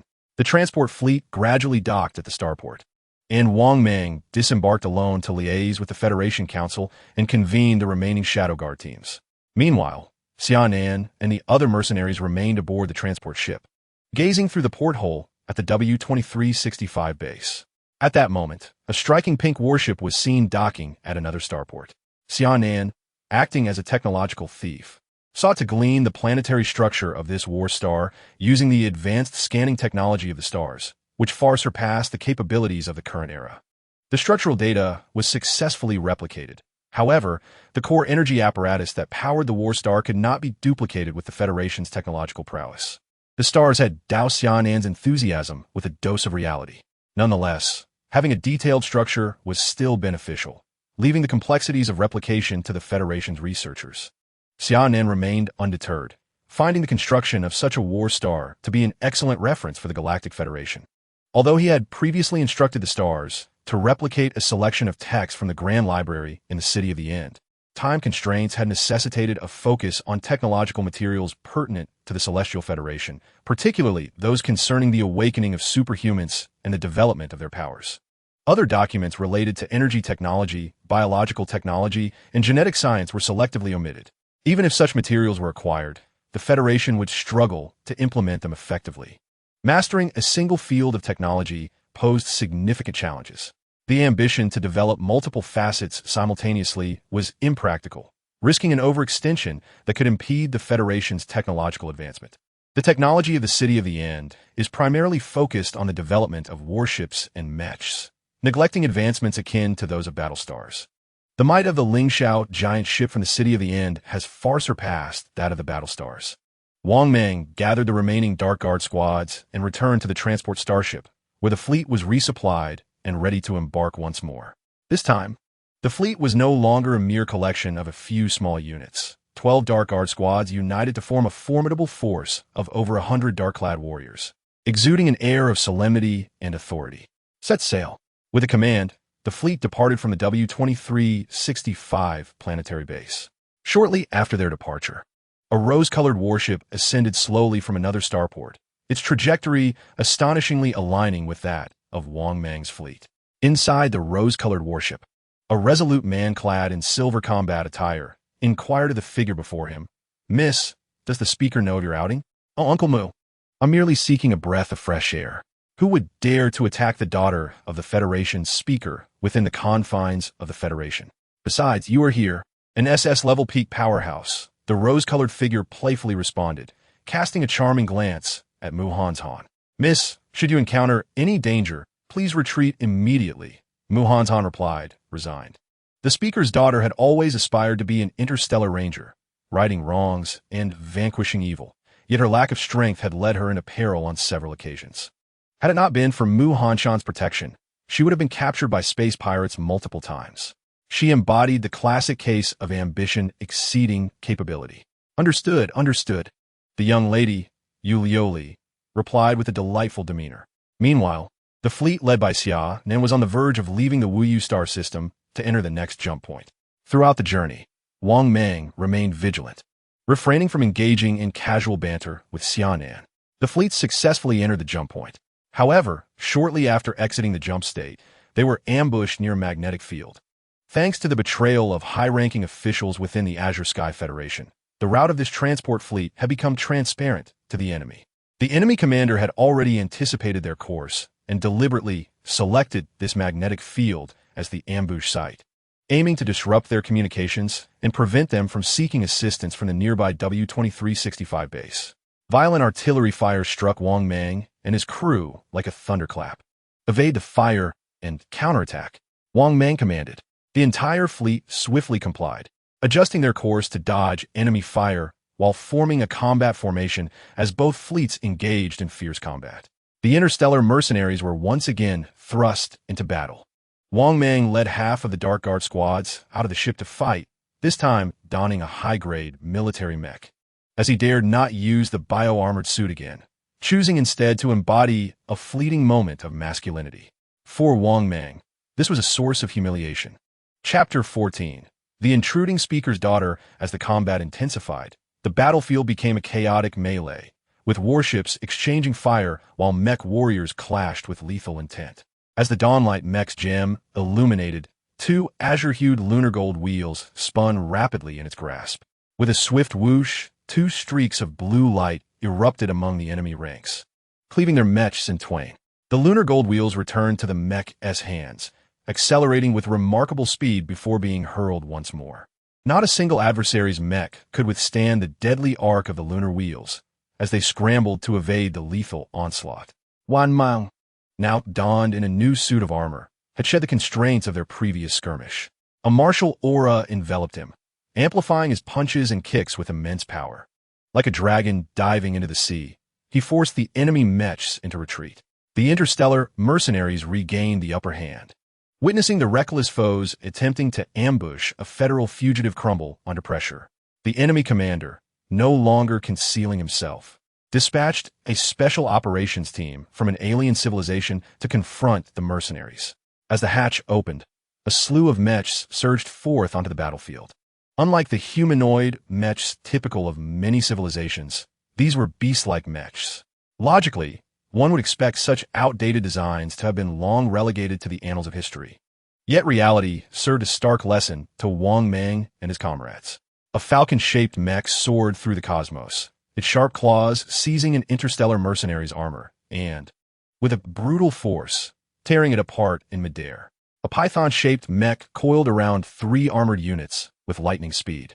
The mercenaries retaliated, but their strikes merely glanced off the serpent's scaled armor. The python mech ensnared its prey tighter, and despite the desperate efforts of the mercenaries to escape, they were ultimately reduced to fragments by the relentless constriction of the beast. With the addition of this menagerie of mechs, the interstellar mercenaries found their advantage dissipating entirely. These archaic beast mechs, unfamiliar to them, turned the tide of battle. Wang Mang, who had intended to unleash his prowess as the captain of the Shadow Guard, found himself ensnared by a bear-shaped mech that matched his strength. Their clash resulted in hundreds of exchanges, leaving deep gashes across Wang Mang's armor. While the bear mech bore its own share of dents and bruises, yet Wang Mang was clearly at a disadvantage. At that moment, Xia Nan too found himself targeted by 2 beast mechs. A tiger-shaped mech sent the remarkably sharp lunar wheel tumbling with a single punch, while a spider-shaped mech relentlessly fired high-tensile alloy threads in an attempt to ensnare Xia Nan's Dawnlight mech utilizing 8 Extremities Heaven, first form, Pursuit of the Sky. Xia Nan narrowly evaded the tiger mech strike. With 8 Extremities Heaven, second form, breaking the sheath, he blocked a sneak attack from the tiger's tail. He then unleashed Blade Tempest Thunder to disperse the metallic threads and executed Violent Kick to escape the encirclement of both foes. As the 2 months of the Golden Cycle came to a close, Xia Nan dispersed them, once again coalescing into a magnificent mech longsword. The intricate tattoos of the god-slaying sword illuminated, and in his grasp, the longsword was shaped into the form of the god-slaying sword. Dawn's Light performed a flourish with the sword, and with a swift flick, he unleashed the technique, 8 Extremes Heaven, Ice Blade Formation. Several chilling ice blades, empowered by the god-slaying sword, sliced towards the 8 legs of the spider mech. The ferocious tiger mech advanced to intercept 2 of the ice blades, while the spider mech frantically waved its remaining 6 legs, attempting to block the other 6 blades. It successfully deflected Xia Nan's ice blades. However, the frigid power encased its 6 legs in ice, rendering it a crippled spider. With a furious roar, the tiger mech shattered the ice clinging to its limbs. Its engines roared to life as it lunged towards Xia Nan. The god-slaying sword in Xia Nan's hand slashed horizontally, producing a shower of sparks upon impact. If not for Xia Nan's diminished strength, reduced to that of a mere C-class esper, and his inability to employ many mech combat techniques, he would have dispatched these foes long ago, rather than becoming entangled in such a plight. Amid the escalating chaos, a rose-hued warship emerged through a transition point, intruding into the battleground of both factions. An energy beam pierced the air, striking the warship and leaving only a slight mark on its formidable armor, which had not even activated its energy shield. The armor of this rose-hued warship was exceptionally resilient, rendering ordinary attacks insufficient to breach its defenses. "Is this the onset of an interstellar war?" exclaimed Yuli inside the warship. "Miss, please vacate this battlefield immediately. This is the Federal Shadow Guard team executing a mission." Han recognized the armor of the Shadow Guard on the battlefield and was aware of their recent escort task within the Wuyu star system. He wished to keep the esteemed daughter of the speaker away from this chaotic conflict.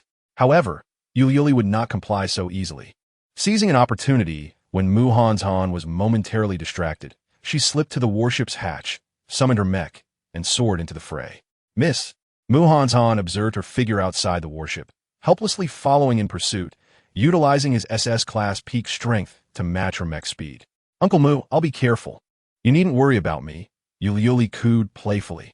Han could not simply acquiesce. He kept close behind her, ensuring her safety. "Captain, another individual has entered the battlefield," reported the Shadow Guard team under Wang Mang. "Who is it? Can't you see the chaos here? Are they friend or foe?"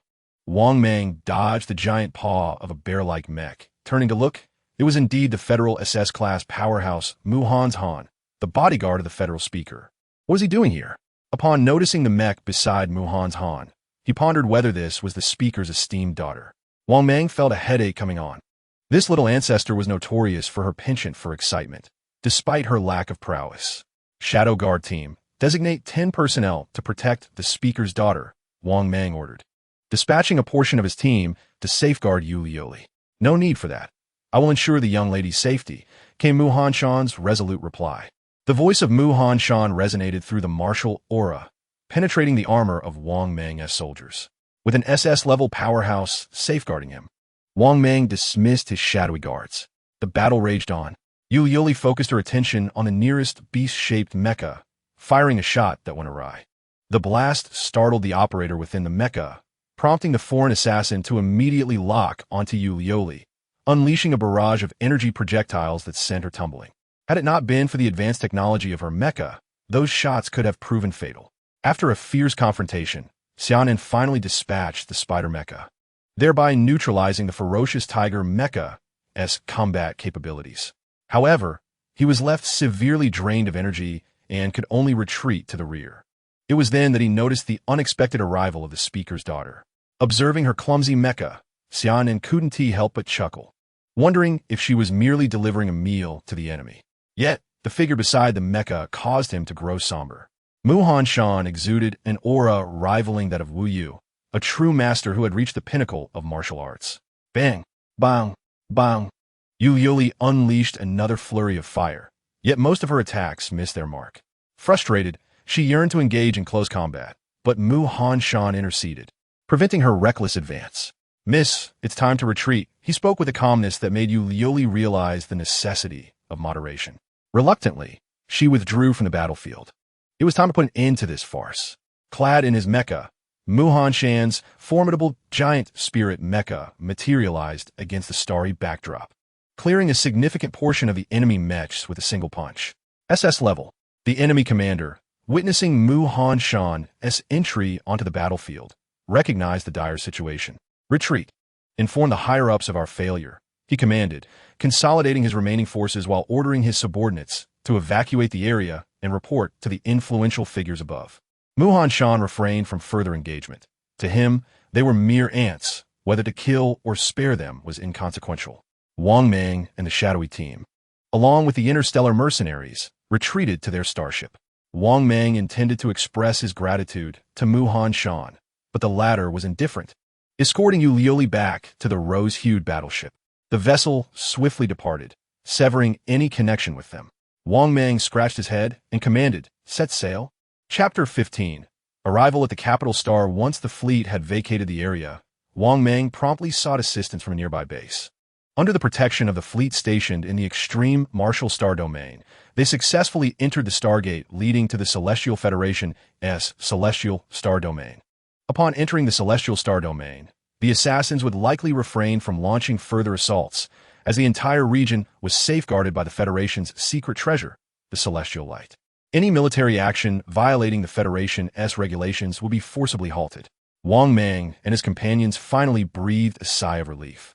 The unexpected encounter with the Speaker's daughter on the battlefield had genuinely alarmed him. Had anything happened to her, he feared that the influential figures of the Federation would quietly resolve his fate. Fortunately, she was under the protection of Lord Mu Hanshan. In the future, he resolved to maintain a safe distance from her. Upon entering the Celestial Star Domain, as he had anticipated, tranquility reigned supreme. Not even the high-ranking dignitaries of the Federation dared to act recklessly under the radiance of the celestial light. 5 days later, on the capital star, the transport fleet finally arrived. Wang Mang and his companions merely needed to escort this high official to the Supreme Court of the Federation for trial to deem their mission accomplished. For Xia Nan and his fellow interstellar mercenaries, their contract was fulfilled the moment they set foot on Capital Star. "Little brother, may we meet again." Wang Mang bid farewell to his Shadow Guard team as they departed from the starport.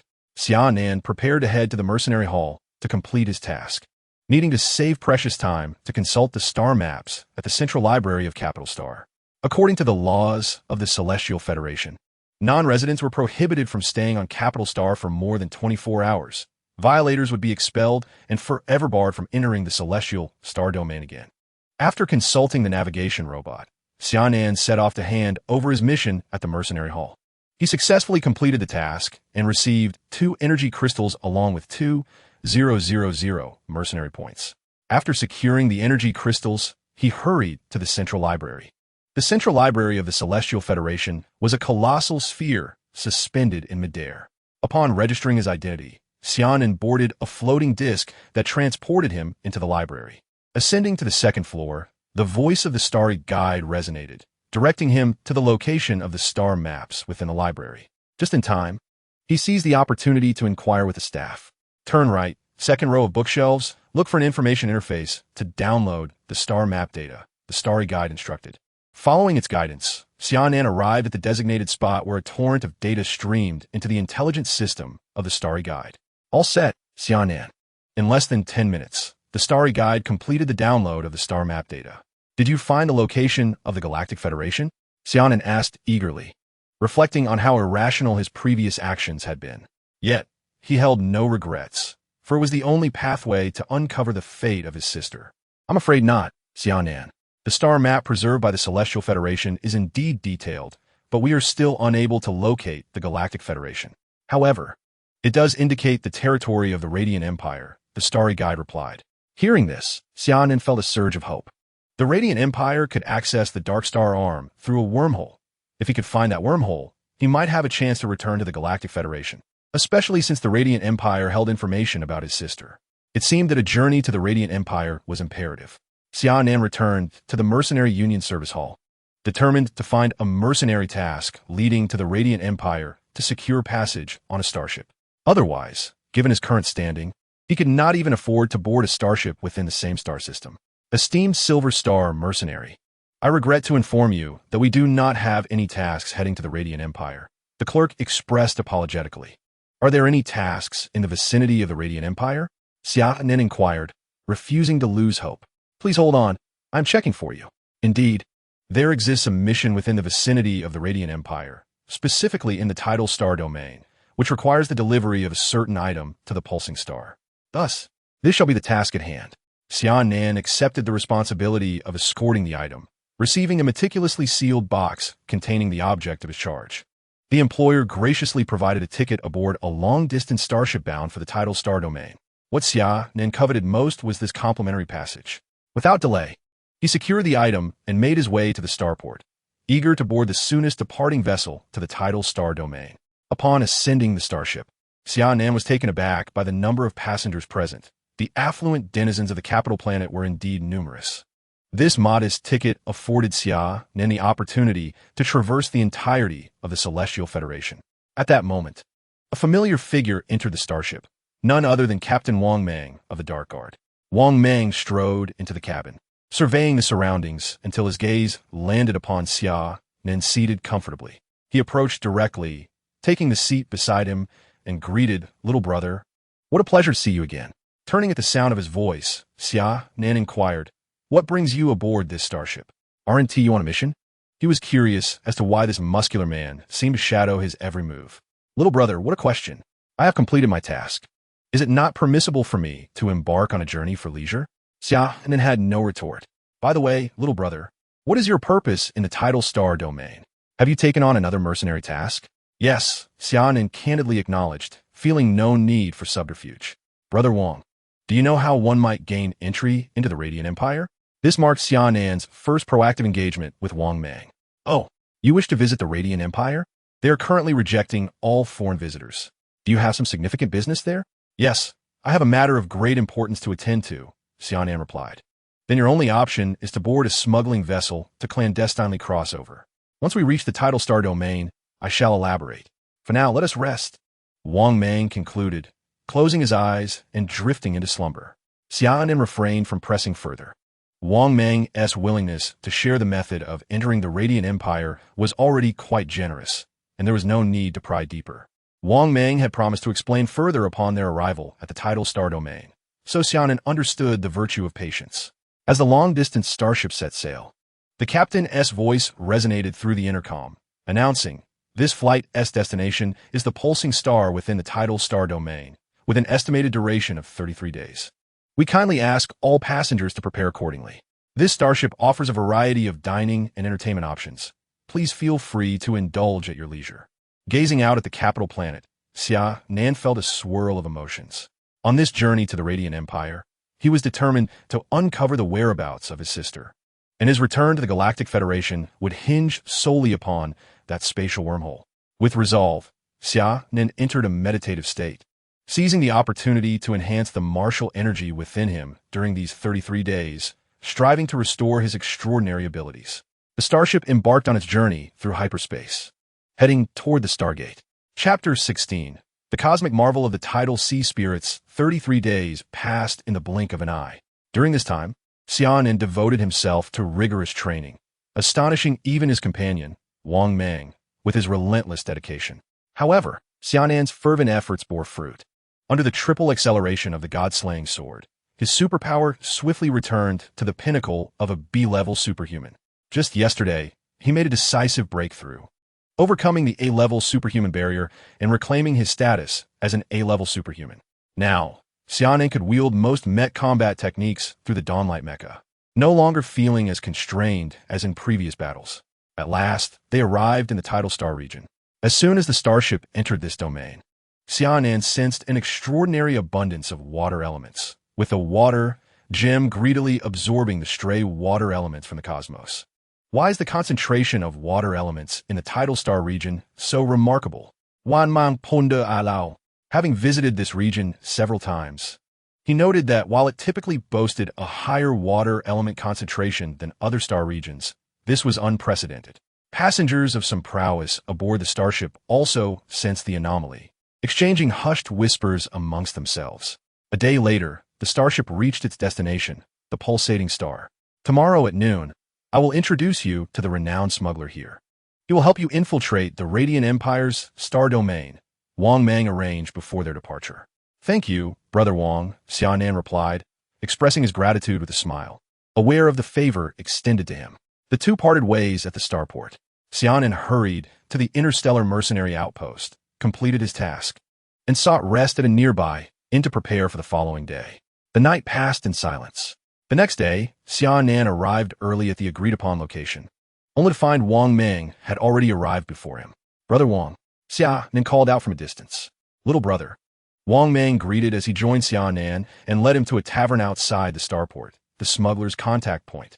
Upon entering the tavern, a cacophony of sounds enveloped them, with several alluring dancers showcasing their talents on stage in the center.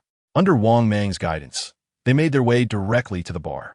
Wang Mang knocked on the counter to catch the bartender's attention. Ma, Salvazdishka. The bartender responded. Makabaka, sayonara. Follow me, the bartender beckoned. Opening a concealed door at the bar's edge, Xia Nan and Wang Mang stepped inside. That was the street code with the smuggler, Wang Mang explained. Xia Nan, however, was left speechless, pondering the absurdity of such a code. Beyond the hidden door lay a slightly smaller private room, where voices erupted in cheers over drinking games. Upon their entry, a slender man celebrated his victory, roaring with delight, while several tattered young women cheered beside him. Ahem! Wang Mang cleared his throat, drawing the attention of the slender man. Brother Wang, it has been a long time. He embraced Wang Mang and then turned to look at Xia Nan. Who is this? This is my little brother, here to do some business with you. Upon hearing this, the slender man clapped his hands, prompting everyone in the room to exit through the hidden door. Is this little brother going to the Radiant Empire? Indeed. Currently, entry into the Radiant Empire's star domain is quite difficult. They have completely sealed off their territory, prohibiting all foreign visitors. If any outside races approach, their border guard fleet will open fire without hesitation. Then there's nothing you can do, little brother. Let us go, Wang Mang urged, pulling Xia Nan to leave. The smuggler halted them. There's a way, but what is it? Speak quickly. It requires additional payment. The smuggler asserted confidently. Xia Nan produced 2 energy stones from his possession and placed them on the table. Is this enough? That will suffice. Energy stones are indeed a form of hard currency. Though not usable as money, they're far more valuable. Then let us arrange it immediately. After finalizing the time for smuggling into the star domain, Xia Nan and his companion departed the tavern without delay. Upon exiting, Both Xia Nan and Wang Meng furrowed their brows as the ambient water elements grew increasingly dense, even interfering with their own psychic energy flow. "What is that?" a traveler exclaimed, pointing at the sky. Wang Meng and Xia Nan looked up to see a colossal fish swimming through the air, creating waves of energy tide. Could it be the mythical koan from legends? Wan man pondo un seti ni. Oh my, is that the tide sea spirit spoken of in the legends of the tide star domain? An elderly local reverently gazed at the giant fish overhead. The surrounding visitors, intrigued by the elder's words, bombarded him with questions, some even offering generous rewards for a detailed account of the tide sea spirit. As the elder recounted the tale, everyone learned of the tide sea spirit. It was said that over 100,000 years ago, a legend circulated in the tide star domain about a mysterious cosmic treasure hidden within. The tide sea spirit was drawn to this treasure, and a massive fish was formed from a projection imprinted through time and space, embodying the essence of water elements. Anyone who encountered the tide sea spirit would be blessed with good fortune throughout their lives. Now, after more than 100,000 years, this legend continued to be told. Yet the treasure had never been found.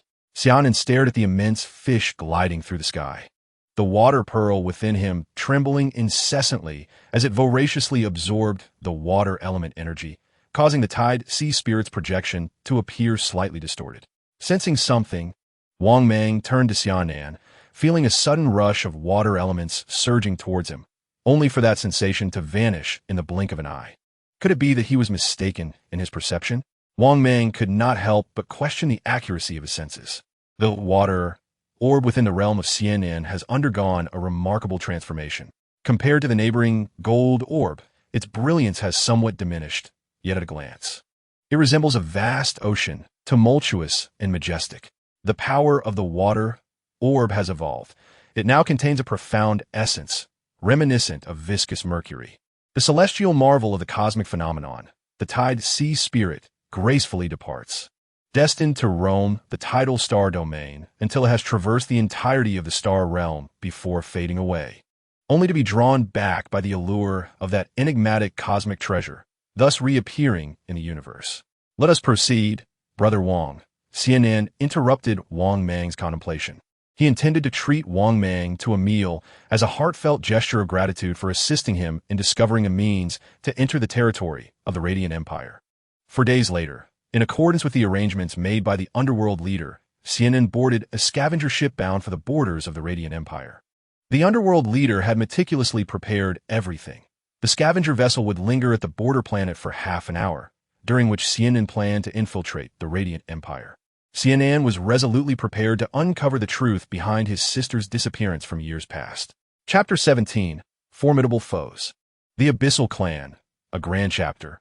Upon disembarking from the scavenger ship, Xia Nan made his way to a communications agency located near the starport. The underworld leader had ensured all was in order. This agency specialized in the illicit fabrication of identities.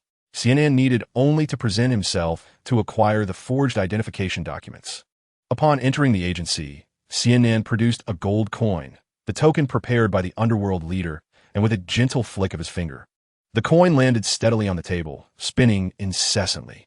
Behind the desk sat a striking woman clad in a form-fitting combat suit, who collected the coin and slid an identification card across the table towards Xia Nan. He accepted the card, nodded, and departed the agency. Throughout this brief transaction, there was no exchange of words. As the woman in the tight-fitting suit watched Xia Nan exit, she discreetly sent a message. The commander of the Border Patrol fleet received the information and noted the target's strength as Class A, with a moderate level of danger, deeming capture feasible.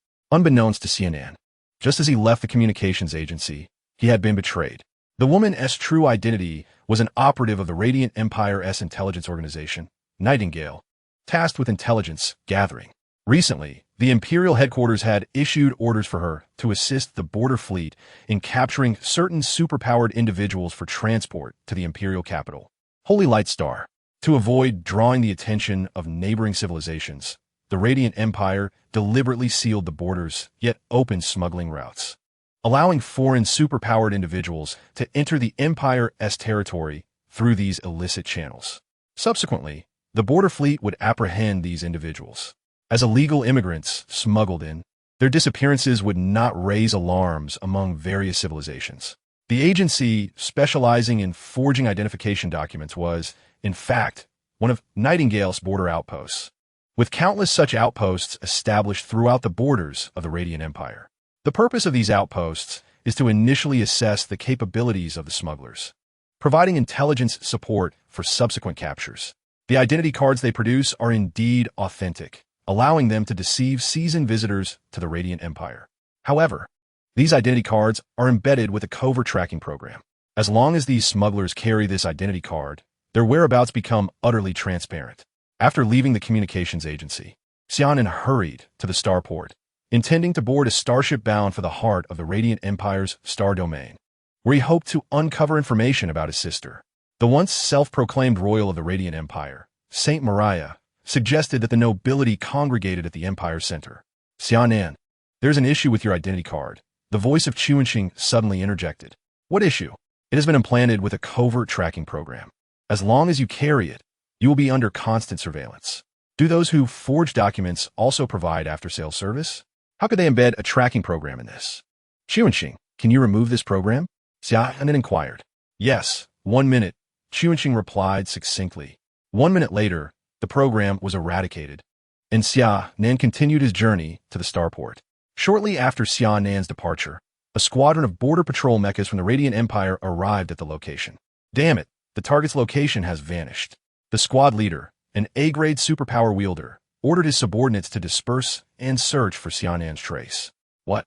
The tracking program has been cleared?" The commander of the capture team from the border fleet immediately commanded his men to seal off the entire planet and conduct a thorough search for Xia Nan.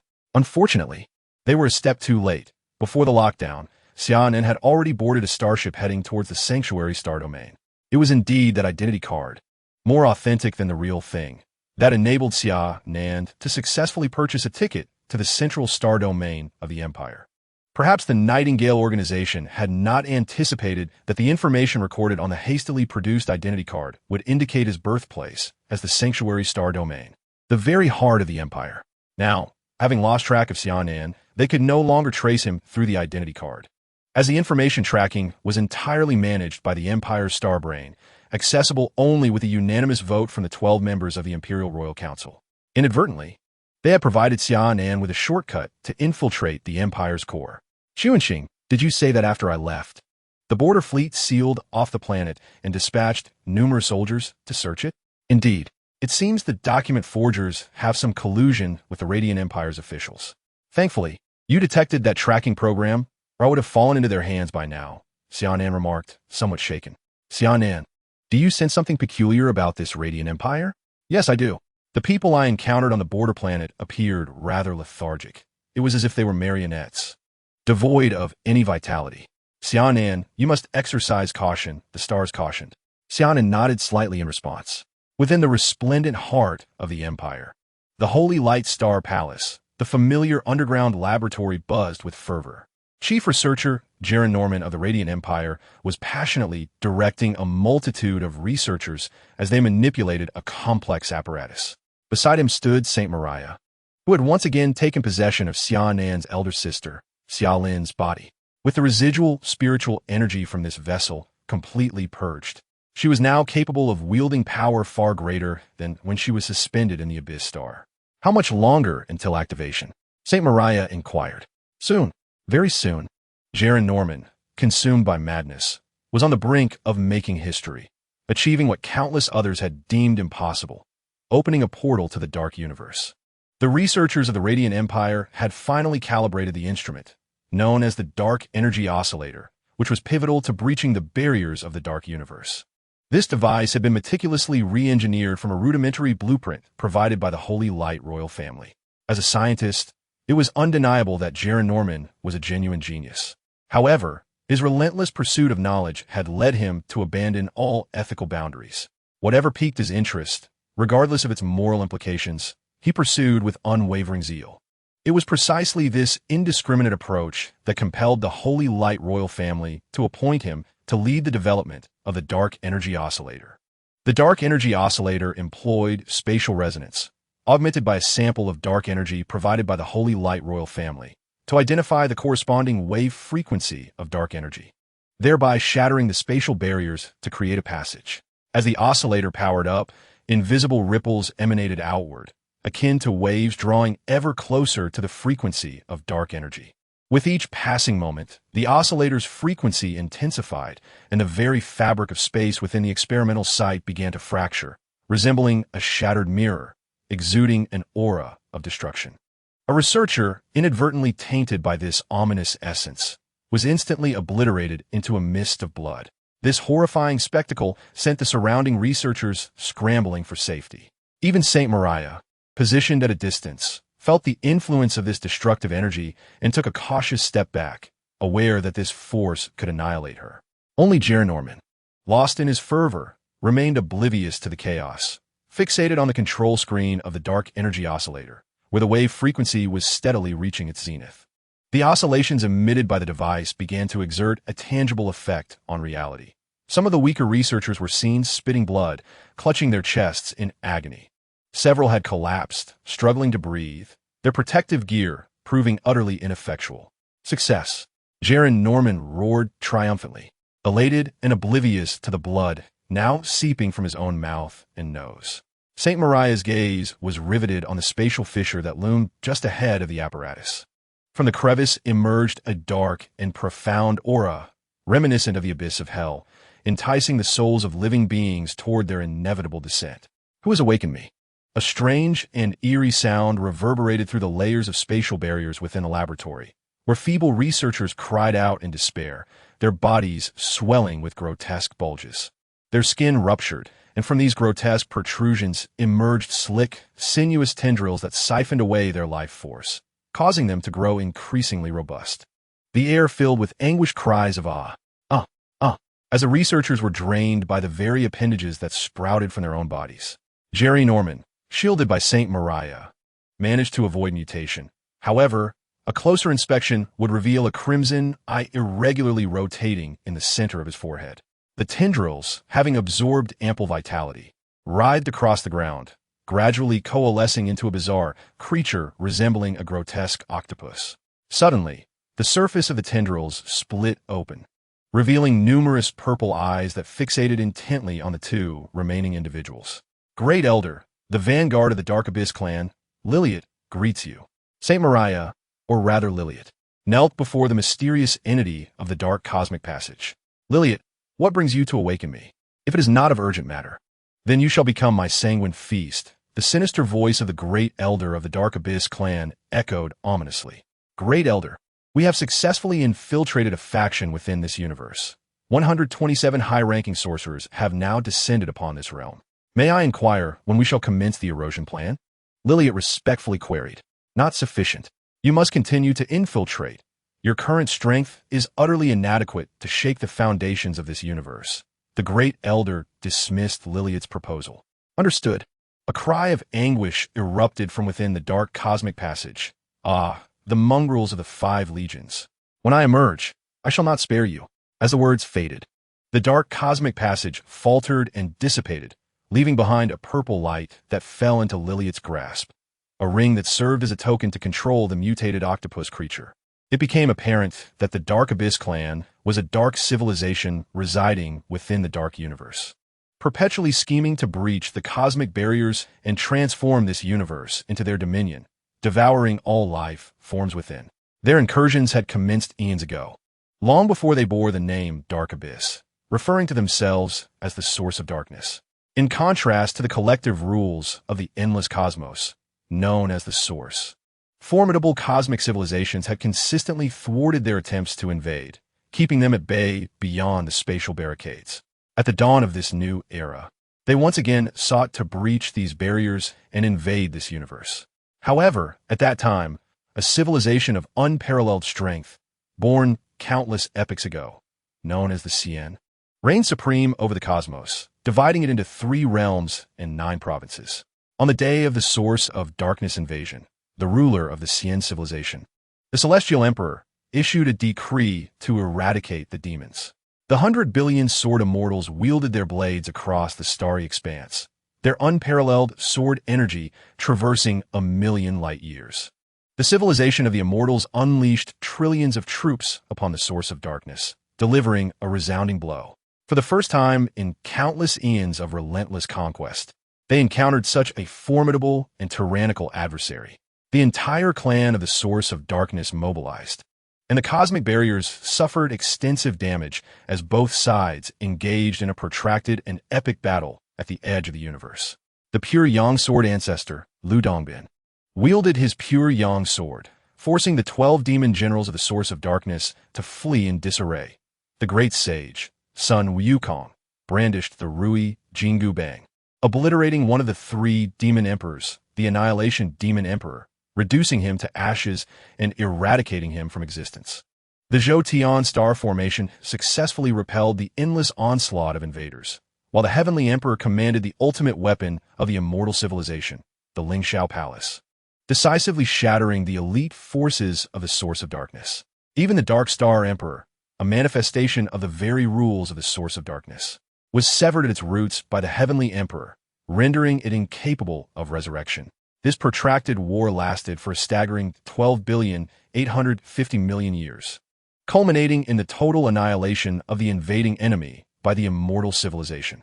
However, adhering to the creed that any who encroach upon their star domain shall be pursued to the ends of the universe, the Heavenly Emperor led the forces of the immortal civilization to breach the cosmic barriers, venturing into the dark universe, a realm untouched by any for eons. On that fateful day, the cosmos trembled. Wherever the immortal civilization passed, their foes met with swift justice. The dark universe was purged, leaving only a few insignificant remnants, whom the immortal civilization deemed unworthy of extermination, allowing them to escape annihilation. After this monumental conflict, the immortal civilization vanished from this universe, leaving no trace behind. No one knew their whereabouts. Some speculated that they transcended this realm, while others believed they were obliterated by the very essence of the universe. Yet, given the immortal civilization's overwhelming dominance and power, many were convinced that they had collectively transcended this universe. In the aftermath of this battle, the cosmos experienced a rare period of tranquility. However, as time flowed on, with the disappearance of the immortal civilization and the destruction of the Source of Darkness, the absence of a sovereign and the lack of formidable adversaries led the remaining civilizations to engage in chaotic battles, vying for the now vacant position of cosmic supremacy. Thus commenced a tumultuous era of conflict lasting 30 million years. In the dark universe, the humble beings that had narrowly escaped began to accumulate energy in secret. They were the very essence of the universe's dark side, a congregation of shadows, and as long as the infinite universe endured, so too would they persist. Initially, these denizens of the dark universe harbored fears of the immortal civilization's return, remaining hidden in the shadows. Yet, millennia and billions of years passed, and as the immortal civilization faded into obscurity, the life forms within the dark universe multiplied. These war orphans began to emerge, aspiring to forge a civilization akin to the Source of Darkness.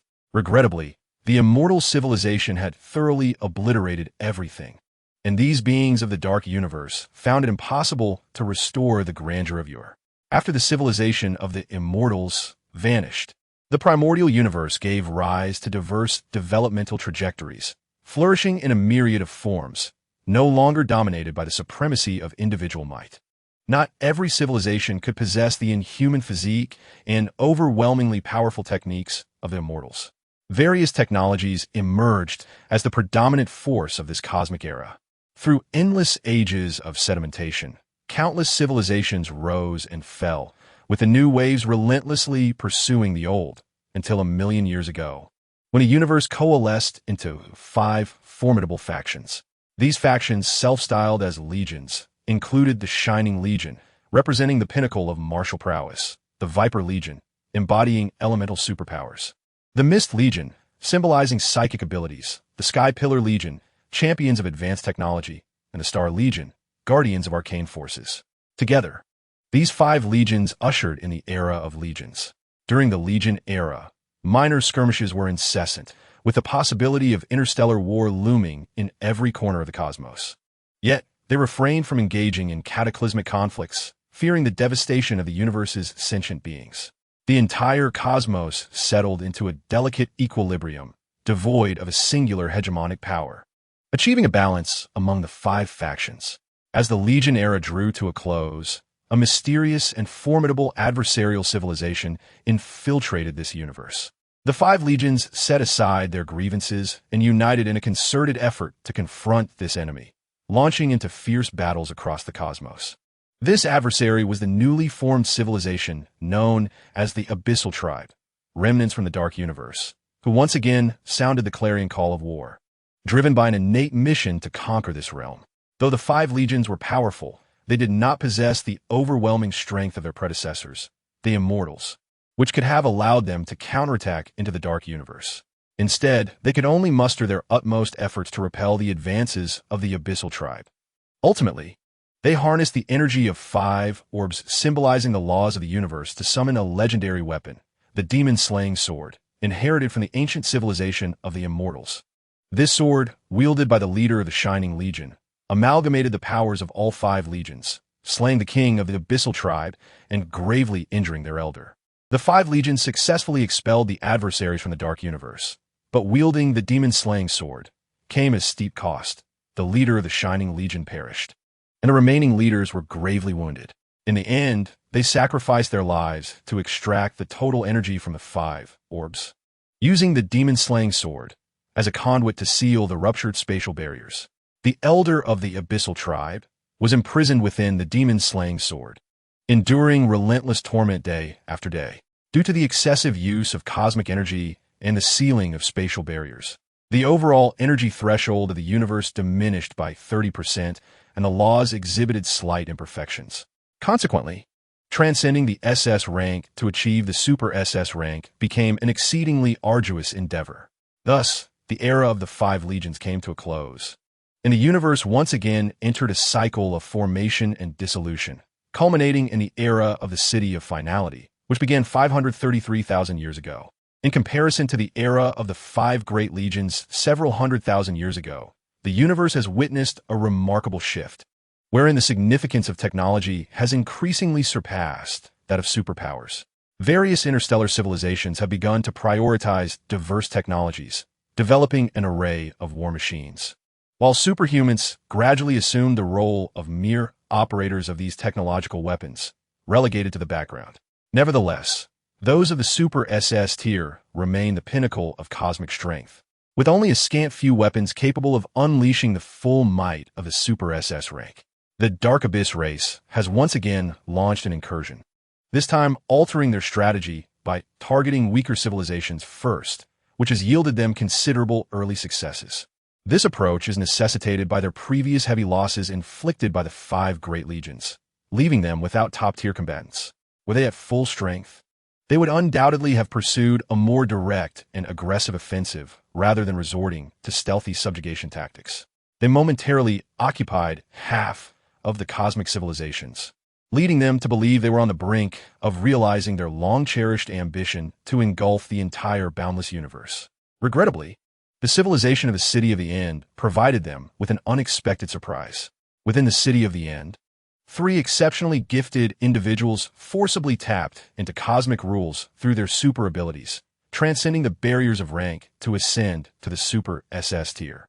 These three peak powerhouses engaged the weakened Dark Abyss race in a fierce battle, utilizing the advanced technology and the colossal vessels of the City of the End to momentarily suppress the Dark Abyss race, even pushing them back to the very location where they had breached the barriers. However, following multiple defeats, the Dark Abyss race continuously absorbed various knowledge from the universe, not only developing a range of war machines, but also mastering an array of strategies. They lured the three Super SS tier warriors from the City of the End into the Dark Cosmos, using the last two remaining Super SS tier members of their race as bait. Within this dark environment, the three warriors faced severe constraints, and the pseudo-mythical mechs developed by the City of the End fell prey to the encroaching dark energy. In a 3 versus 2 confrontation, the battle reached a stalemate. The three Super SS tier warriors, realizing their chances of returning to their home universe were dwindling, detonated themselves alongside the two Super SS tier warriors of the Dark Abyss race, resulting in the demise of all 5 Super SS tier beings. In the home universe, the City of the End and the Dark Abyss race exchanged their ultimate weapons, ultimately leading to the City of the End triumphing over the Dark Abyss race. Yet, the latter's weaponry proved to be insidious, causing a significant drain on the life force of the inhabitants of the City of the End. In the span of a mere millennium, this once dominant civilization succumbed to the relentless currents of time. Now, over 500,000 years have elapsed, and the Dark Abyss race stirs once more. This time, they have become more cunning. They first descended quietly, then altered their form to infiltrate a civilization known as the Glorious Empire.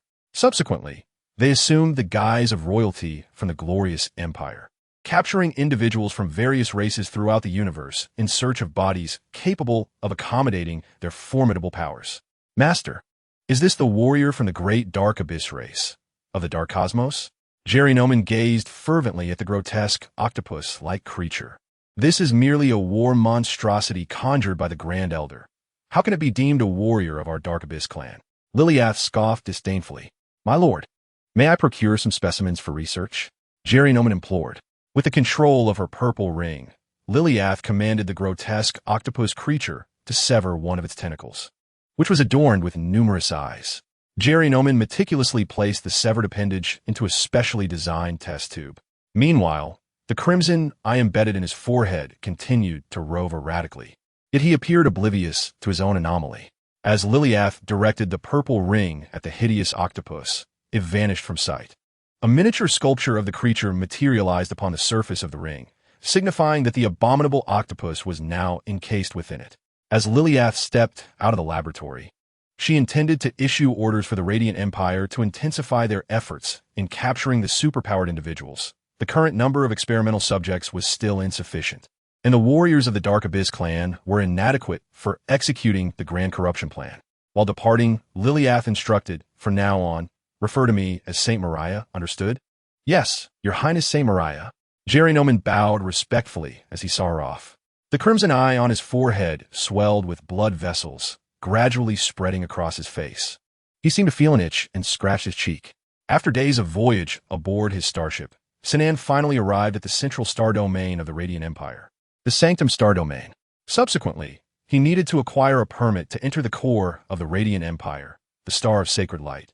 Otherwise, he could not navigate through the heavy defenses, let alone search for his sister's whereabouts. The Star of Sacred Blood, a planet located at the heart of the Sanctum Star Domain, served as one of the sentinel planets for the Star of Sacred Light. Xia Nan disembarked at the starport here. He had heard that a grand competition of the Radiant Empire would be held, where securing a place among the top 100 would grant access to the Star of Sacred Light for 10 days. Xia Nan's purpose in coming here was to claim one of those coveted spots. Upon arrival at the registration for the competition, he found the area teeming with people, bustling and jostling. Hundreds of registration points were lined with long queues, and Xia Nan could only select a random line to join. Have you heard? The first prize in this competition will offer a chance for a baptism at the Cathedral of Sacred Light. Is that true? Where did you hear that?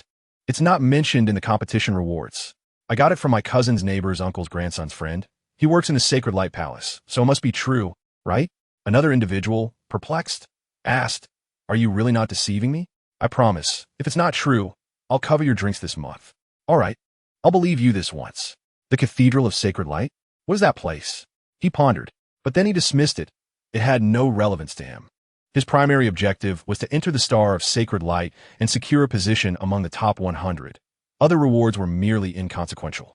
The team advanced swiftly, and when it was Xia Nan's turn, a staff member swiftly scanned his identification card, completing the registration. He was then provided with a communication wristwatch, which was to relay all competition updates. He was advised to pay attention to the messages so as not to miss any crucial information regarding the matches. Upon receiving the wristwatch, Xia Nan instructed Chuanxing to conduct a comprehensive scan, wary of any potential pitfalls, especially given his unsettling experience with the identity card crafted by Nightingale. After a thorough examination, Chuanxing confirmed that it was merely a standard communication device. With reassurance from Chuanxing, Xia Nan donned the wristwatch and checked the competition details. Discovering that he was designated as contestant number 111111, set to compete at Arena 111. A sense of unease washed over him. The number seemed to carry an ominous undertone. Following the wristwatch's guidance, he arrived at Arena 111, which was currently vacant, as the matches had yet to commence. However, the stand were already filled with eager participants, each exuding an air of anticipation as they sized each other up. Using his martial arts aura, Xia Nan sensed the strength of those around him, noting that most were relatively weak, with only a handful reaching the ranks of A-class superhumans. For someone of his caliber, having once been an S-class superhuman, these competitors were hardly a challenge. Nevertheless, Xia Nan maintained a strategic disdain for his foes while valuing them tactically. He was determined to give his utmost to secure a position within the top 100 and gain entry to the Holy Light Star. As the evening approached, Xia Nan returned to Arena 111 after enjoying the dinner provided at the venue. The registration had concluded and the matches were about to begin. The wristwatch had already disseminated the rules. Competitors would be grouped in hundreds, with one victor emerging from each group, leading to a chaotic confrontation among the 100 victors until a singular champion remained on the stage to advance to the next round. The straightforward nature of the rules was a fitting encapsulation of the competition's brutality. Xia Nan was scheduled to fight in the third group, allowing him a brief respite to digest his meal. The first group commenced their battles, with 100 participants engaging in a fray where their abilities were relatively equal, lacking any standout contenders. Bored by the display of mediocrity, Xia Nan closed his eyes. After an hour of intense clashes, a rather unsavory-looking man emerged victorious, having evaded attacks with remarkable agility and ultimately eliminating a fellow contestant with a decisive move known as fishing for the moon under the sea. The second round began. Yet again, a chaotic melee ensued, albeit concluding swiftly with a woman claiming victory half an hour later. Finally, it was Xia Nan's turn to step into the arena. In this contest, only Xia Nan stood as an A-level superpower user. Wasting no time, he unleashed his formidable technique, 8 Extremes Heaven, 6 Styles of Blazing Field, igniting a searing flame upon Arena 111.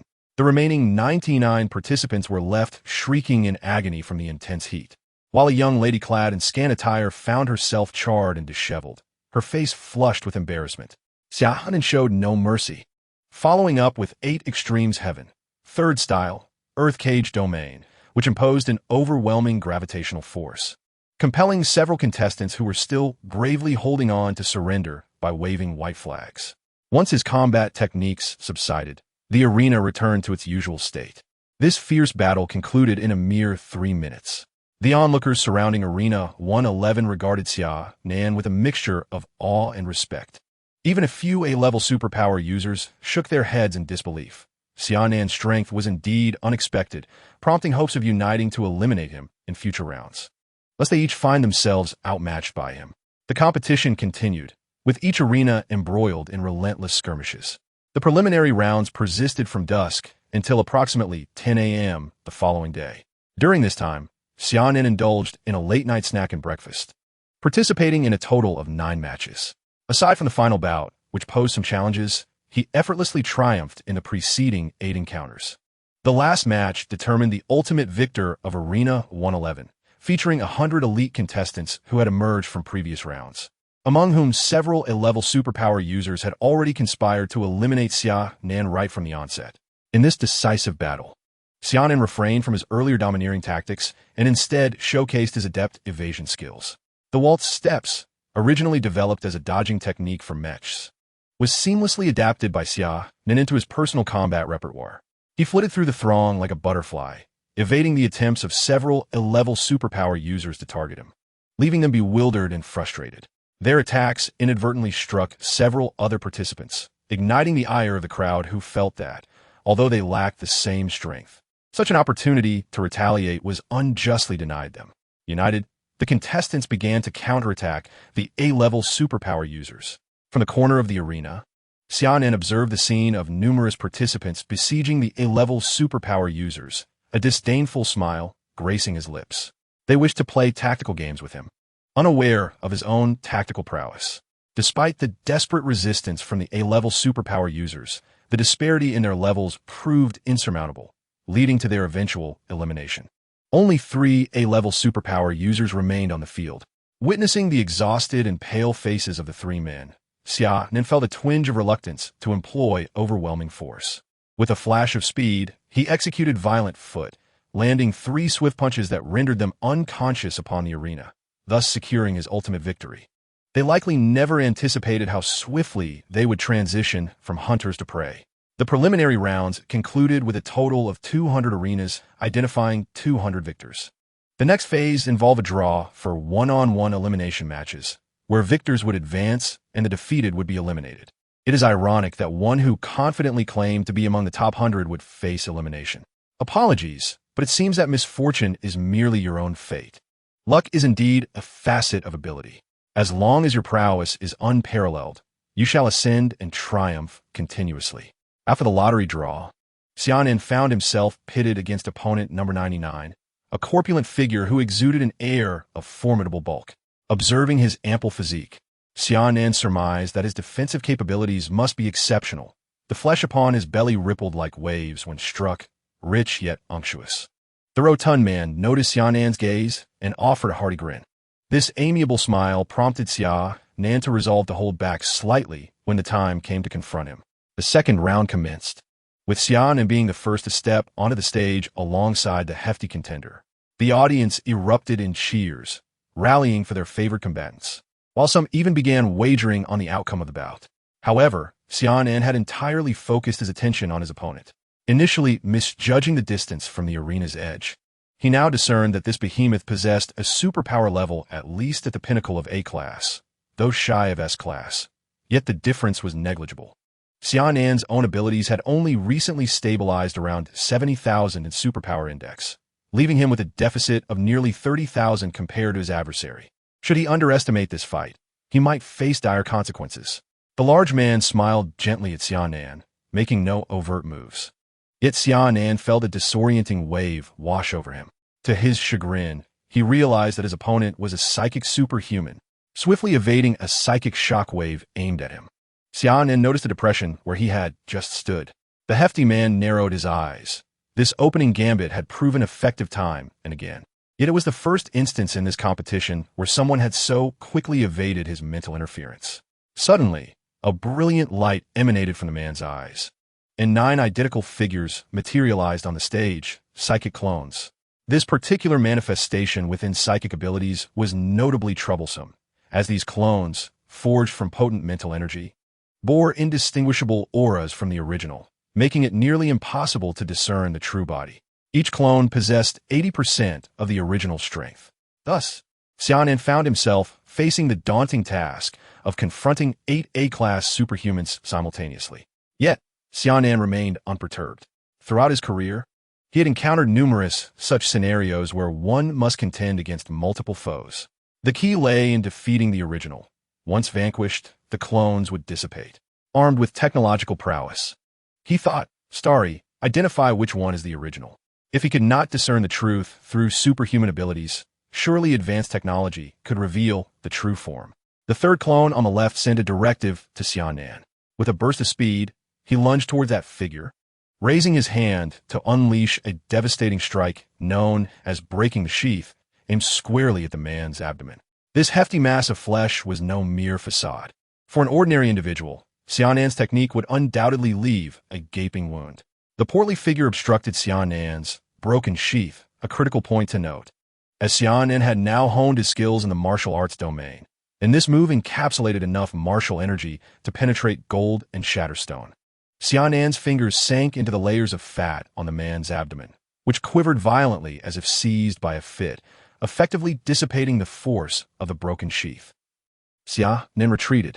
10 rotund adversaries surged toward him. However, relying on his formidable physique, he weathered several blows and soon realized that their assaults posed no threat. He had underestimated the enhancements bestowed upon his body by an abundance of spatial energy and the god-slaying sword. If this corpulent opponent could not breach his defenses, what else was there to deliberate? It was time to strike. At that moment, a guiding signal from the second star on his right resonated. 8 extremes. 8 styles, meteoric assault, combined with the meteoric body refinement technique, transformed the current meteoric assault into something incomparable.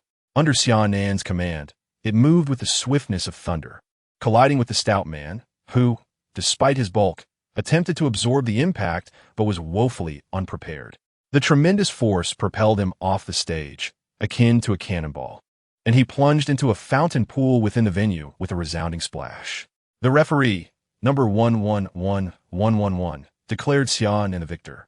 The dazed man in the pool was left bewildered, unable to fathom how this individual could continuously locate his essence. Naturally, Xia Nan would not divulge that he had activated a cheat. The subsequent elimination round from 200 to 100 continued, but Xia Nan found little interest in spectating. His objective had been accomplished, securing a position among the top 100. It was time for lunch. He sauntered out with an air of nonchalance. Chapter 18. Bade Xia Nan devoured his meal in the cafeteria, relishing the opportunity to partake in the banquet's offerings, a luxury he could not afford as a pauper. After satisfying his hunger, he pondered whether he should seek a place to rest, for he had decided to forfeit the upcoming matches. Just then, a regiment of well-equipped soldiers marched in unison from afar, all clad in white combat attire adorned with golden energy armor, wielding energy firearms. This battalion flanked a lavish, hovering aircraft as it approached the venue. The aircraft bore the emblem of the Radiant Empire. Such a display unequivocally indicated that a notable figure from the Radiant Empire was aboard. Royals? What brought them here? Whispers circulated among the crowd. As the hovering craft passed, the citizens of the Radiant Empire bowed, their heads in reverence to the royalty within, a profound respect for the royal family deeply ingrained in their very essence. Once the royal entourage departed, the populace resumed their lively chatter. Xia Nan found their behavior perplexing. Even in this interstellar era, such feudal ideologies persisted. He continued his stride toward the competition venue. Before reaching the site, a new message pinged on his wristwatch. The reward for the competition had been altered. All competitors finishing in the top 10 would gain entry to the Holy Light Imperial Palace to receive the Emperor's blessings. Xia Nan was initially inclined to disregard this information, but upon further reflection, he realized that entering the Imperial Palace might indeed present a greater opportunity to encounter Saint Miria. Attaining a position within the top 10 merely required dedicating additional time to a couple more matches. Resolute in his decision, Xia Nan resolved to elevate his goal to securing a spot among the top 10 in the competition. In the private chamber above the competition stage, the imperial aristocrat listened attentively to the reports from below. Your Highness, several promising candidates have emerged in this tournament, aligning perfectly with the requirements set forth by Lord Saint Light. Please take a look at this list. With that, the tournament host presented a document. Upon glancing at the list, imperial aristocrat St. George set it aside. Indeed, continue to sift through and select a batch of qualified warriors to be sent to the palace. Once this task is accomplished, the position of Galactic Inspector will be yours. St. George gazed down haughtily at the kneeling tournament host. Thank you, Your Highness. It is my honor. With that, the tournament host exited the room. A mere swarm of ants. Once our clan's plan is set into motion, you shall all become our sustenance. The competition raged on with fervor, currently showcasing the advancement matches where 100 contenders were to be whittled down to 50. On the stage, two enchanting women faced off against each other. One was a psychic hypnotist, while the other wielded the power of psychic illusions. The two psychic entities clashed, their formidable mental waves colliding and distorting the very fabric of space around them.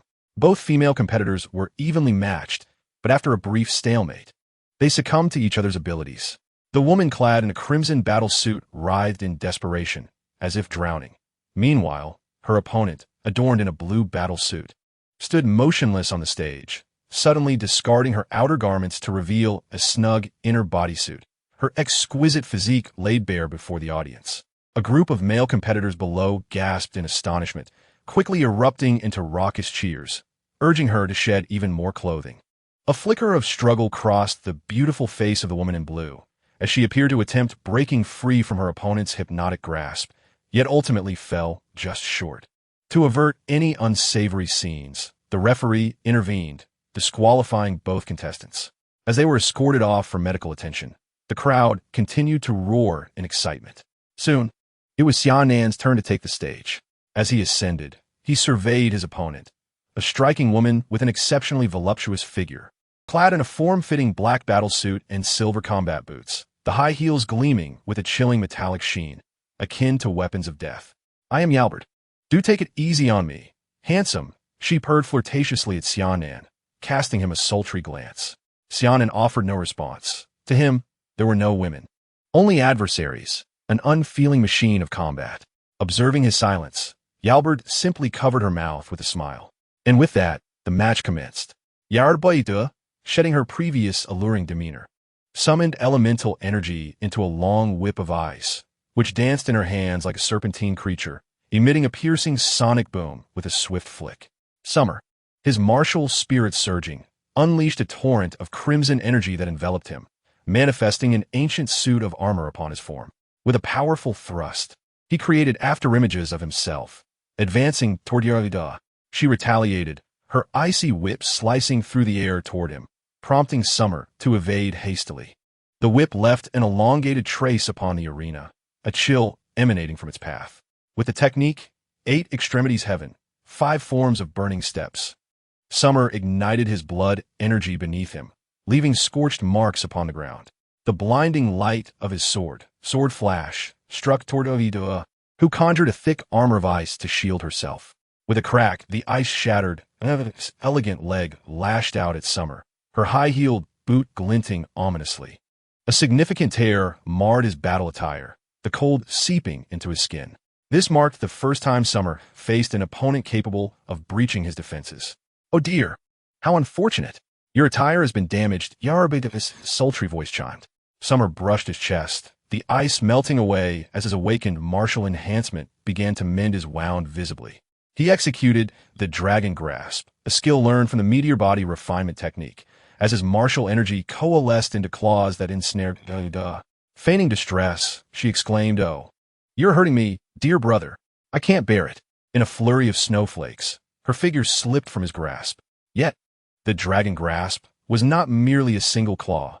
A multitude of claw shadows emerged, sealing all avenues of escape for Duh, as the overwhelming martial energy bore a hint of a god-slaying sword.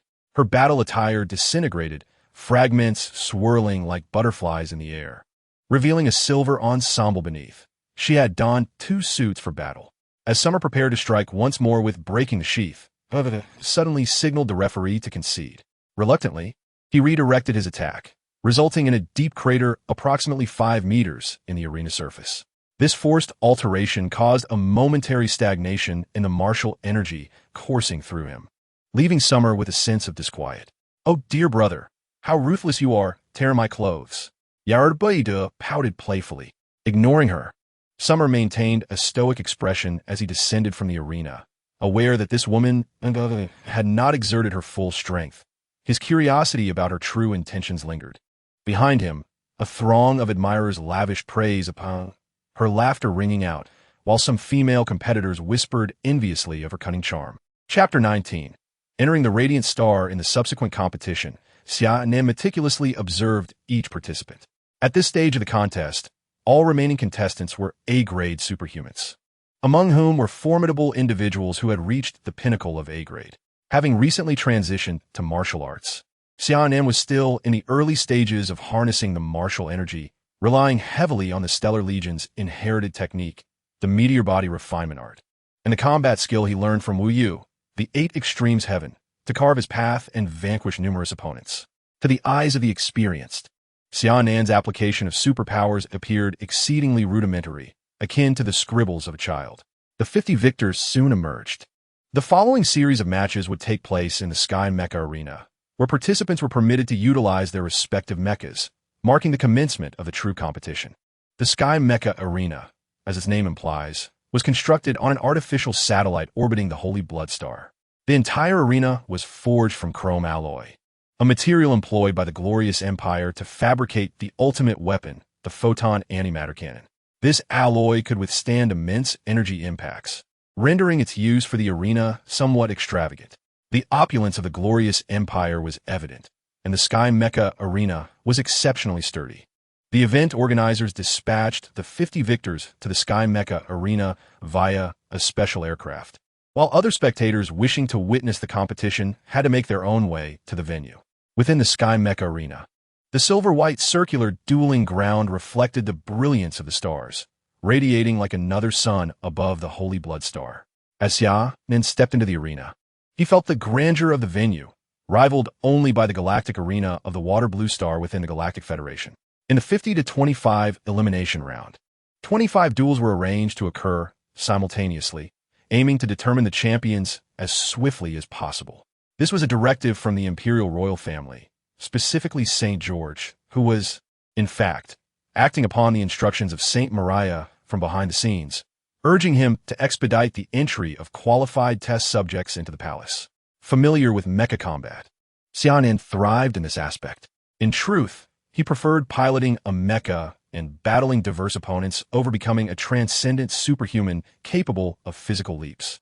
As he relished exploring uncharted planets, summoning the Dawn's Light mecha, Xia Nan boarded it, taking precautions to conceal his identity. He instructed the stars to alter the exterior of his mecha, which now appeared as a pristine white machine, with only a subtle emblem of the Stellar Legion hidden in its design. The Dawn's Light mecha materialized a high-energy sniper rifle, poised in Xia Nan's grasp. His opponent, upon noticing the weapon in Xia Nan's mecha, was filled with bewilderment, questioning whether Xia Nan intended to forfeit. Utilizing a long-range weapon in a melee competition seemed like an invitation to defeat. However, Xia Nan was indifferent to his opponent's thoughts and charged towards him as soon as the match commenced. The opponent was utterly bewildered by Xia Nan's actions. What was he up to? With no hesitation, he wielded the mech's beam sword and swung it towards the Dawnlight mech. Xia Nan executed a swift slide maneuver, positioning himself beneath his adversary, raising his high-energy sniper rifle to press against the mech's vulnerable area. Surrender, Xia Nan called out through the communication channel. Faced with the threat of the sniper rifle aimed at a critical spot, the opponent dared not move. The proximity was too close, one shot, and before he could activate the energy shield, he would be annihilated. His life was at stake. Without hesitation, the opponent signaled the referee to concede. Xia Nan concluded the battle in a mere 30 seconds, having spent some time charging and evading. The actual confrontation lasted just about a second. Henceforth, he would be known as Instant Xia Nan. Upon returning to the preparation area, Xia Nan closed his eyes to recuperate. In mech combat, he felt no need to observe his foes, for this was not a personal fight requiring the assessment of psychic strengths. In mech battles, as long as the opponent's abilities were not excessively formidable, Xia Nan could effortlessly triumph over the strong with the weak. Given that all were A-class psychics, he could dispatch opponents before they even synchronized their psychic powers with their mechs. This was not arrogance, but rather confidence stemming from his extensive experience in mech combat and formidable talent. 20 minutes later, this round of competition came to a close. The contestants descending from the platform regarded the white mech resting at the side with trepidation. Xia Nan's display of combat prowess had been nothing short of astonishing. In the audience of the Sky Mech Arena, the atmosphere grew increasingly fervent, with several young ladies excitedly waving mysterious items, drawing the attention of nearby spectators. In the transition from 25 to 10, a contestant would be selected by vote to receive a bye, while the remaining 24 would be pitted against each other. From the 12 victors, 3 would be randomly chosen to face off against the one who had the bye. The contestant who secured 3 victories would earn a coveted spot in the final top 10. The voting process occurred via the contestants' wrist devices and was broadcasted live on a large screen within the Sky Mech Arena. In a surprising turn of events, 24 out of the 25 contestants voted for participant number 111111, making Xia Nan the fortunate recipient of the bye. He was somewhat taken aback, not by the fear the other competitors held toward him, but rather at the prospect of having to fight more battles than he had anticipated. The competition resumed. The remaining contestants displayed comparable skills in mech control, resulting in a cacophony of clashes across the 12 platforms. Thanks to the protective measures in place at the Sky Mech Arena, the participants exhibited a degree of restraint, and thus no casualties had yet occurred. The most severely injured had merely sustained a loss of limbs, with the pilot inside experiencing some jarring impact. From within the dawnlight, Xia Nan observed the spectators across the arena, having just received a notification from stars indicating that several enigmatic energy signatures were emanating from the audience area. Why hasn't he the mech issued a warning? Xia Nan inquired. The observer, endowed with extraordinary abilities, scrutinizes your presence without the aid of technological devices, exuding no hostility, which makes it entirely reasonable for you to remain unaware of their gaze. Upon your reascension to the S rank, the meteor body refinement technique shall bestow upon you an unparalleled sensory perception, known as martial awareness. This ability rivals, if not surpasses, the sixth sense, enabling you to perceive the intentions behind every formation directed towards you. An ultimate martial awareness grants you a fleeting foresight of approximately 1 second. Xia Nan found himself deeply captivated by the explanation of the celestial phenomena, yearning fervently to reclaim his S-rank status. The sensation of having attained it only to lose it again was profoundly stifling, bolstered by both the meteor body refinement technique and the sword of God-slaying. Xia Nan's automatic training speed had already accelerated significantly. However, he still faced a gap of approximately 150,000 in his superpower index to cross the threshold into S-rank. Amidst the crowd, a hooded figure discreetly observed Xia Nan's location. Beneath the hood resided a familiar, alluring visage, Yard, who had previously crossed swords with Xia Nan. In truth, she, like Xia Nan, was not a citizen of the Radiant Empire. Rather, she had infiltrated the Empire as a spy from another civilization 5 years prior. Drawing upon her years of subterfuge, she discerned that Xia Nan was not one of the Radiant Empire's denizens, and he surely possessed his own motives for being here. She hoped that he would not interfere with her mission, prompting her to discreetly instruct a few companions to investigate him. As Xia Nan and Yarb engaged in a battle of wits, far away in the secret laboratory beneath the Holy Light Palace on the planet of Holy Light, Jerry Noman remained engrossed in observing a segment of tentacle extracted from the bizarre octopus-like creature displayed on the laboratory screen. As the chief researcher of the Radiant Empire, he had already achieved significant progress in mere days through this tentacle. In a corner of the hall designated for accommodating adapted bodies, he had isolated a storage room filled with the fruits of his recent experiments. By extracting genes from the tentacle and implanting them into living beings, he had created entities capable of rapidly assimilating and eroding the genes of other life forms, transforming them into creatures reminiscent of the octopus-like monstrosity. These modified individuals would exhibit varying degrees of enhancement, allowing even ordinary citizens without awakened superpowers to attain strengths comparable to C-rank superhumans. This was indeed a flawless war serum.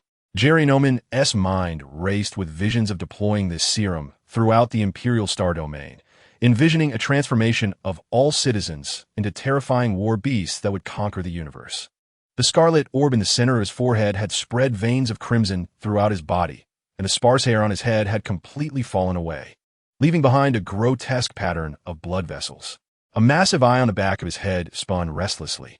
Jerry Noman had succumbed to the profound corruption of dark energy from the shadowy universe, undergoing an unknown metamorphosis, yet he remained oblivious to the changes occurring within him.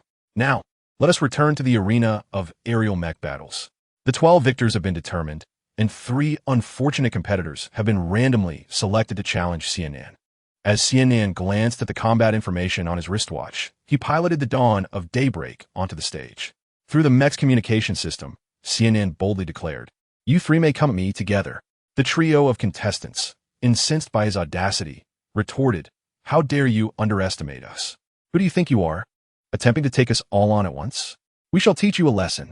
The audience on the platform, captivated by Xia Nan's voice emanating from the mech, erupted in fervent cheers, exclaiming, "This is worth it.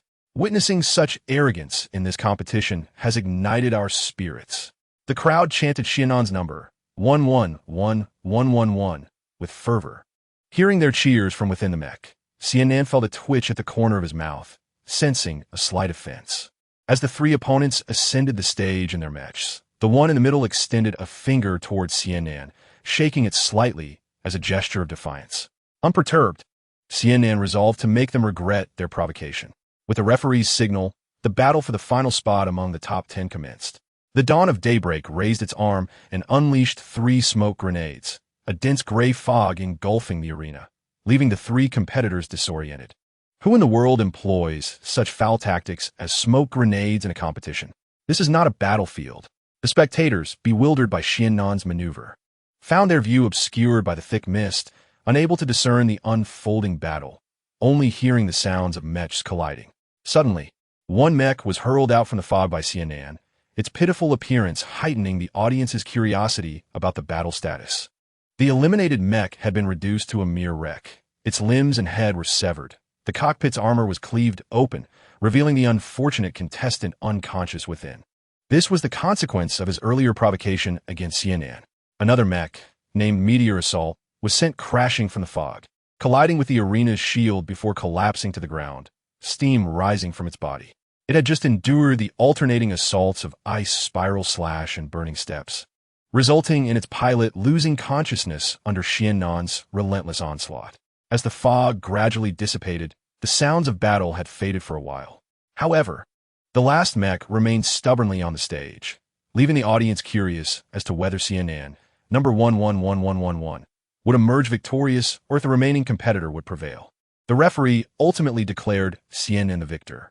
On the stage, Xia Nan had just stowed away his high-energy sniper rifle, while his opponent lay defeated on the ground. The mech had been forcibly penetrated from head to toe in the fog, with energy beams narrowly grazing the pilot beside the cockpit, leaving him in a state of shock from the searing energy. Xia Nan descended from the arena, piloting the dawnlight mecha, amidst a chorus of synchronized applause from the audience. His pace quickened. He wished to escape the incessant clamor that had been a source of irritation. The upcoming event was the top 10 rankings, where each participant was required to engage in 9 battles, victory yielding 2 points, a draw 1 point, and defeat none, with standings determined by the accumulated scores to crown the champion of this grand competition. Despite Xia Nan's attempts to restrain his prowess, his combat capabilities far surpassed those of the other 9 contenders. He effortlessly achieved an impeccable record of 9 victories, amassing 18 points to seize the championship title. Even in 2 instances where he had deliberately held back, his opponents proved inept, with one mecha suffering significant damage and malfunctioning mid-battle. Xia Nan gazed at this adversary, bewildered. Was this a jest? At the closing ceremony, the Imperial Royal, St. George, once again graced the event, presenting awards to the top 3 competitors. Xia Nan received the opportunity for baptism at the Cathedral of Holy Light, along with the Emperor's blessing. The top 100 participants would board a dedicated starship to the core of the glorious empire, the Holy Light Star, where Xia Nan and his 9 companions would have the chance to enter the center of power, the Holy Light Palace. On board the starship, Xia Nan found it difficult to contain his excitement. His right hand trembled slightly, for he was on the verge of discovering his sister's whereabouts. Entering the Holy Light Palace greatly increased his chances of encountering Princess Saint Maria, his sister, Xia Nan. As he gazed at the divine radiance enveloping the Holy Light Star, Xia Nan became momentarily lost in thought. Not far from him, Yalbert observed Xia Nan with a few companions, pondering whether this would be a variable in his mission. Chapter 20. The trap and capture. The dedicated starship docked at the spaceport of Holy Light Star, where soldiers clad in energy armor patrolled, ensuring stringent security. As Xia Nan and the others disembarked, they were greeted by designated personnel. The group was divided, with the top 10 contestants being ushered by a man in a golden ceremonial robe into a hovering vehicle bound for the Holy Light Palace, while the remaining 90 participants were guided by attendants for a tour of Holy Light Star. With each passing moment, the palace drew nearer, and the hovering vehicle passed through 3 distinct scanning mechanisms, confirming the identities and threat assessments of Xia Nan and his companions. At last, they entered the illustrious Holy Light Palace of the glorious empire. Xia Nan, something feels amiss, echoed a voice in his mind, the voice of the stars. I share your unease, Xia Nan replied. Outside the hovering vehicle, palace guards stood vigil along the road, elite warriors from the glorious empire's Imperial Guard, each possessing the strength of a B-class superhuman. Yet, to Xia Nan's perception, these sentinels appeared peculiar, almost puppet-like. He sensed no vitality or life force emanating from them. Upon awakening his martial prowess, Xia Nan's perception of the vitality within living beings has reached an extraordinary level, rendering the guard around him as lifeless as the adjacent metallic structures, akin to a stagnant pool.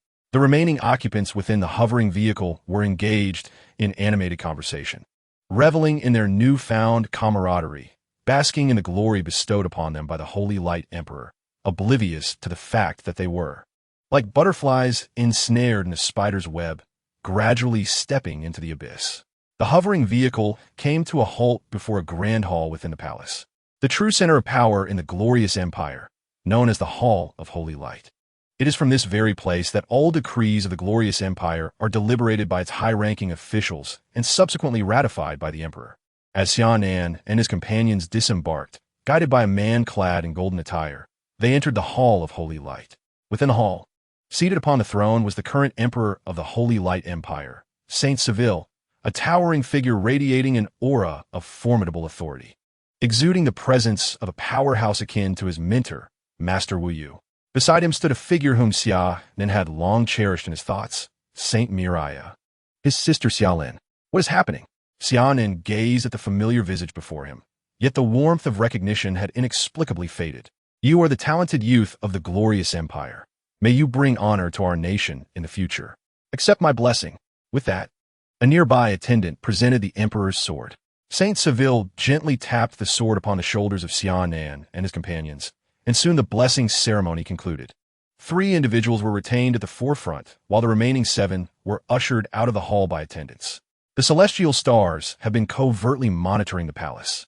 But with the abundance of powerful figures present and the central intelligence of the glorious empire located within, they could only proceed with utmost caution.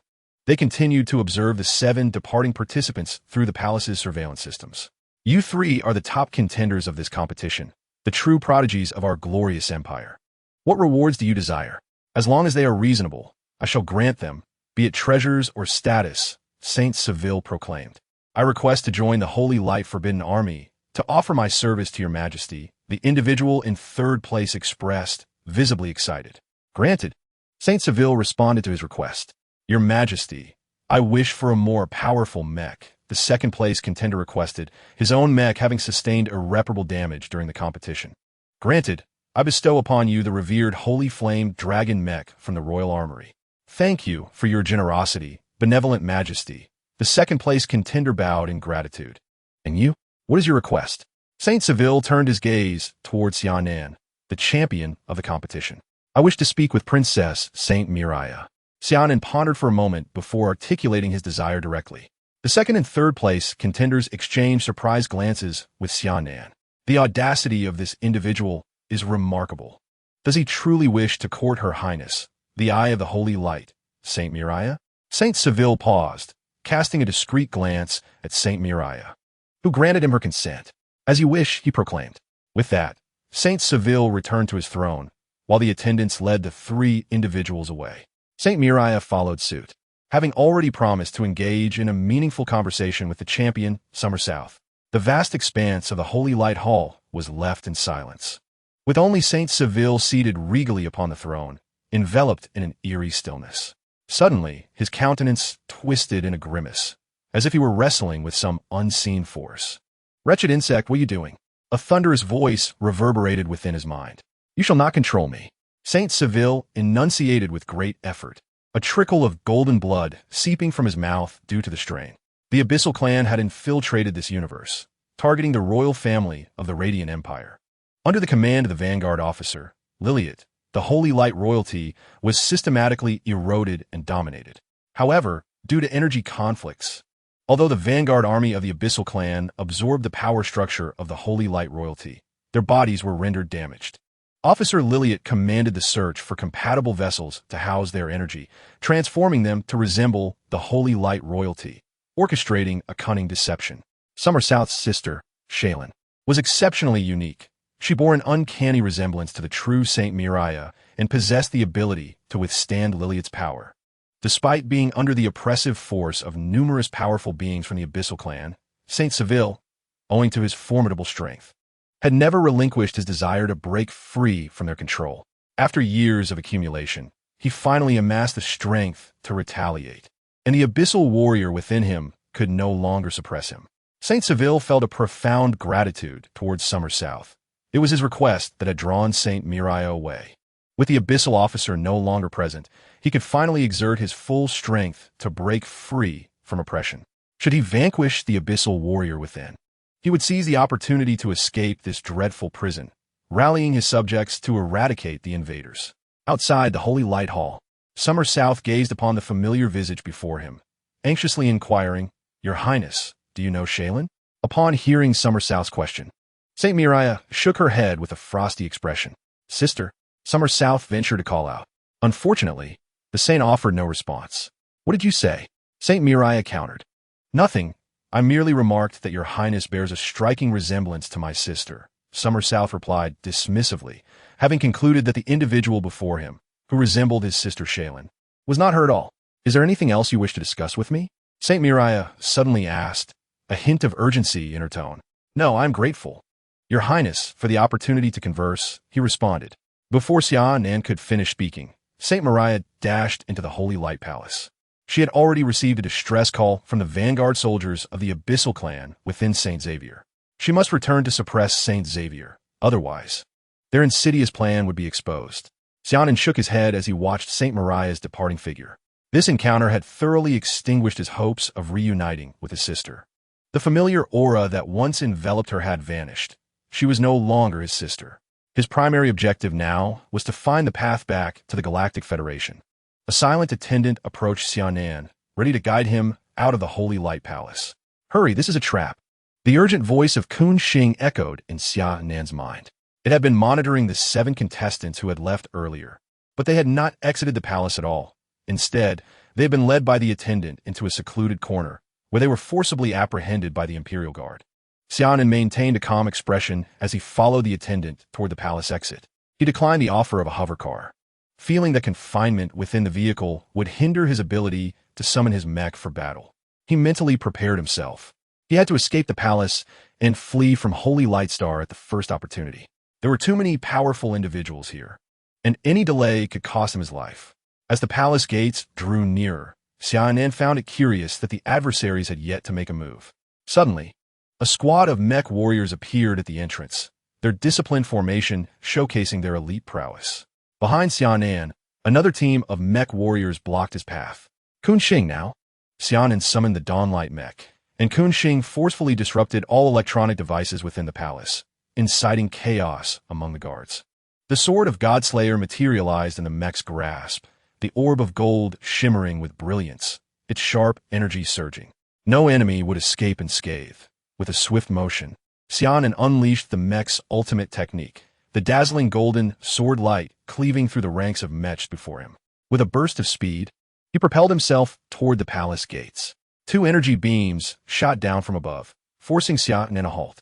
2 golden mechs descended from the sky, blocking his escape route. "Little insect, you possess some strength after all. It seems we must take matters into our own hands. Enough chatter. Secure him quickly, or the master will be displeased." "Understood." The 2 golden mechs flanked Xia Nan, while the team behind them launched an assault. The Dawnlight mech raised its left arm shield to deflect an attack from one golden mech, while the Sword of Godslayer executed a horizontal slash, shattering 2 mechs with the technique Ice Whirlwind Slash. However, one golden mech fired an energy cannon, causing Xia Nan's water pattern shield to ripple violently. "You truly regard me highly, sending 2 S-class superpowered individuals to thwart me." Xia Nan sensed that the pilots within those golden mechs were S-class superpowered beings. After their previous skirmish, he realized that if they were merely A-class superpowered, the Dawnlight mech would have easily reduced them to fragments. Only those with S-class superpowers or above can summon the formidable power to enhance their mecha and withstand the onslaught of Xia Nan, whose strength rivals that of an S-class. The 3 combatants are entangled in a fierce struggle, while Chuanqing skillfully manipulates the energy weapons of Dawn's Light, disrupting their opponent's movements, resulting in a temporary stalemate. Both Xia Nan and Chuanqing remain in a state of anxious anticipation, for they are deep within enemy territory, where assistance from powerful allies is imminent. Despite Chuanqing's desperate attempt to create chaos by forcibly disabling the palace's electronic systems, the delay cannot last long. Just as hope wanes, 2 golden mechas approach from the distance. 4 S-class superpowers pilot the mechas, encircling Xia Nan firmly in place, contemplating whether to resort to the secret technique of the Godslayer's sword. Xia Nan finds no opportunity to act, as a streak of light emerges from the depths of the palace, striking Dawn's Light. The impact is so severe that Xia Nan loses consciousness instantly. Xia Nan, are you all right?" Chuanqing calls out, desperately trying to rouse him. However, Xia Nan remains unresponsive. The blow was too devastating. The Dawn's Light mecha automatically disengages, leaving Xia Nan sprawled on the palace floor. Surrounding him, the puppet-like guards swiftly place superpower restraints upon him and carry him into a palace chamber. "You incompetent fools! You cannot even subdue a mere A-class superpower. We apologize." "My lord," the 4 S-class superpowers bow before a looming figure. This is the very individual who attacked Xia Nan, an SS-class powerhouse residing within the palace, and also the vice commander of the Dark Abyss tribe, Vanguard Gian Kazan. In a haze, Xia Nan is transported by the guards into a palace chamber, where the remaining 9 competitors lie unconscious. Kazan enters the grand hall and manipulates a mechanism, unveiling a passage leading underground, the entrance to the palace's secret laboratory. The 10 individuals are carried by the guards into the subterranean corridor. Beneath Xia Nan's garments, the essence bestowed by the Viper Legion commander stirs subtly, as if guiding him. Meanwhile, the emblem of Chuanxing flickers with a faint glow. Chuanxing is attempting to breach the central star brain of this location. Indeed, the core of the glorious empire's central star brain resides within this underground laboratory. Inside the laboratory, Jerry Noman is fervently conducting experiments, having resolved to forsake his humanity. He injects himself with genes extracted from tentacles, causing his body to convulse violently as he collapses to the ground, his eyes spinning in chaotic disarray.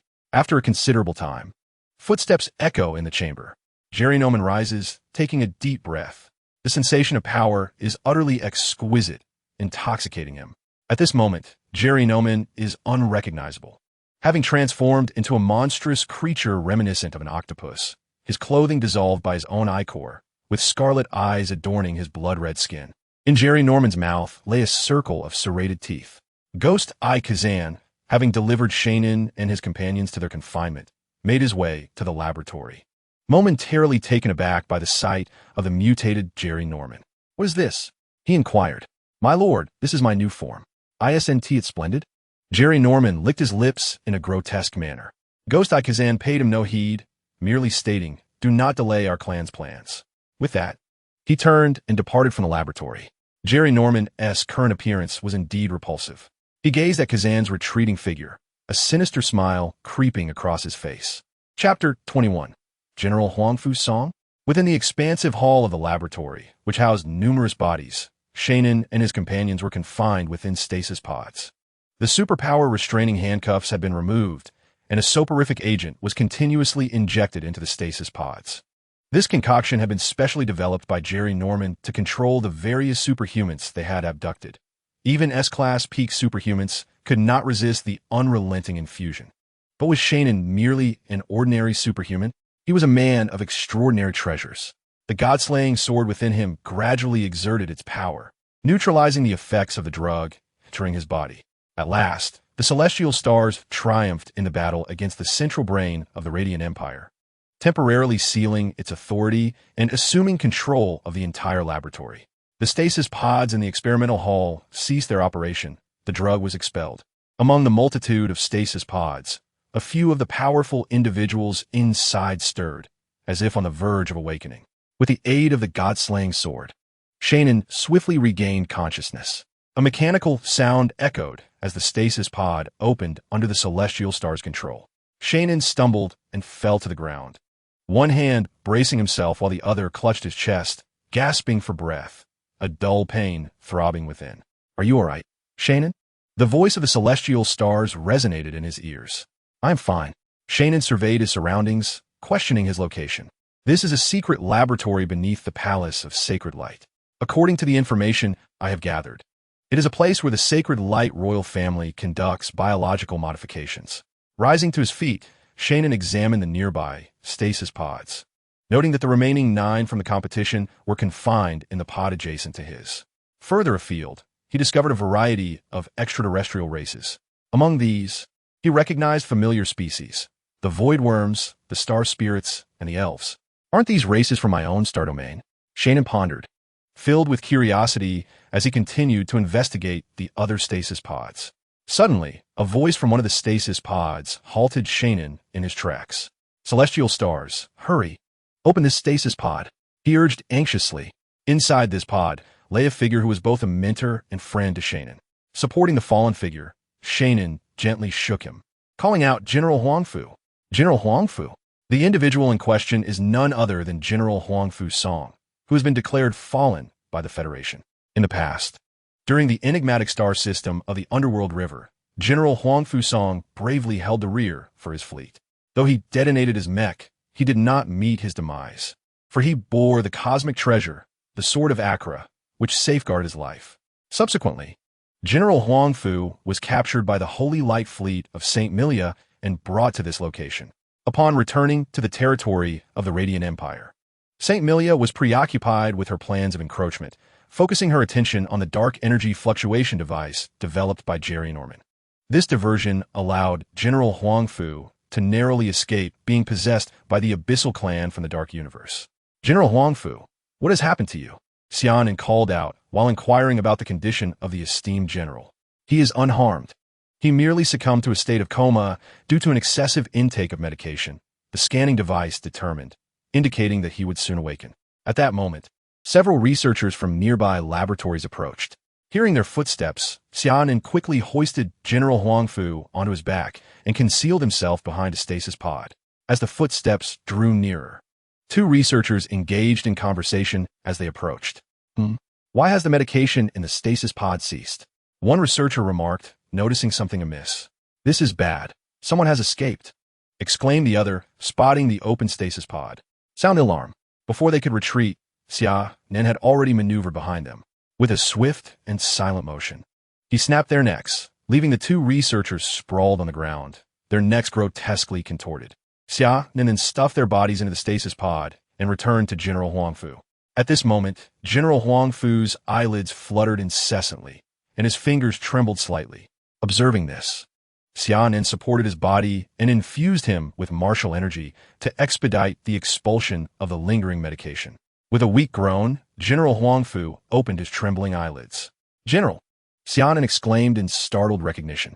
General Huangfu raised his right hand to shield his eyes from the blinding lights of the laboratory, squinting to discern the figure before him.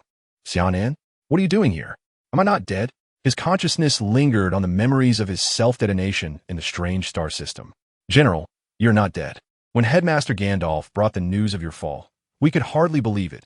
Yet the cruel reality compelled us to accept your sacrifice.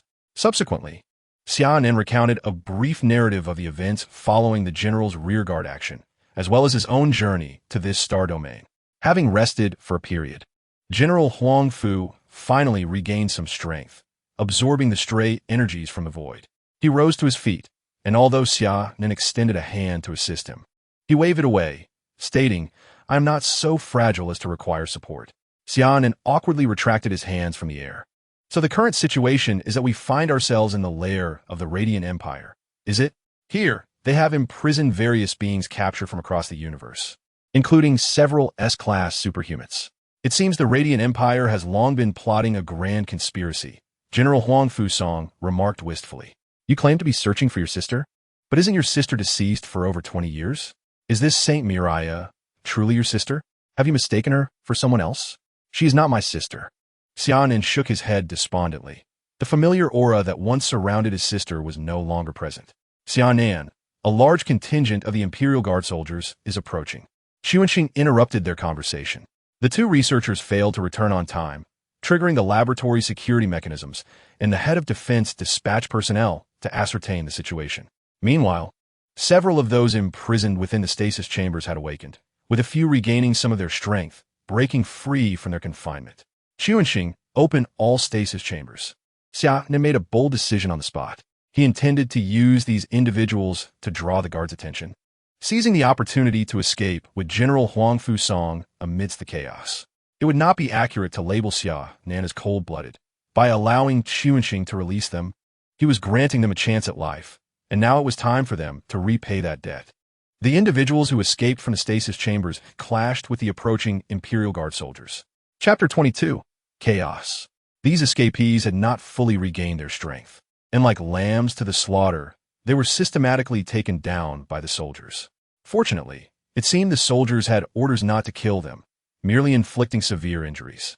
Among the various races, a few individuals had quickly regained their strength, including a male from the Star Spirit race who unleashed a wave of invisible sound, knocking down a significant number of charging Imperial Guard soldiers. The unprepared escapees and the restrained soldiers found themselves in a remarkable stalemate. Xia Nan and Huangfu Song navigated through the crowd, continually moving toward the exit. Xia Nan, wait. Xuanxing halted Xia Nan's advance. What is it? Xia Nan inquired mentally. Powerful foes are approaching, 3 of them. Xuanxing succinctly warned. 3 S-class powerhouses rushed into the experimental hall from the exit. Among them were 3 of the 4 who had previously obstructed Xia Nan. The arrival of these 3 S-class beings drastically shifted the situation for the various races, as several S-class individuals struggled to fend off the onslaught of the Radiant Empire's champions. Stasis chambers in the experimental hall shattered amidst their fierce combat, as they fought while distancing themselves from the crowd, moving toward the monster containment area set up by Jerry Noman in the corner of the hall.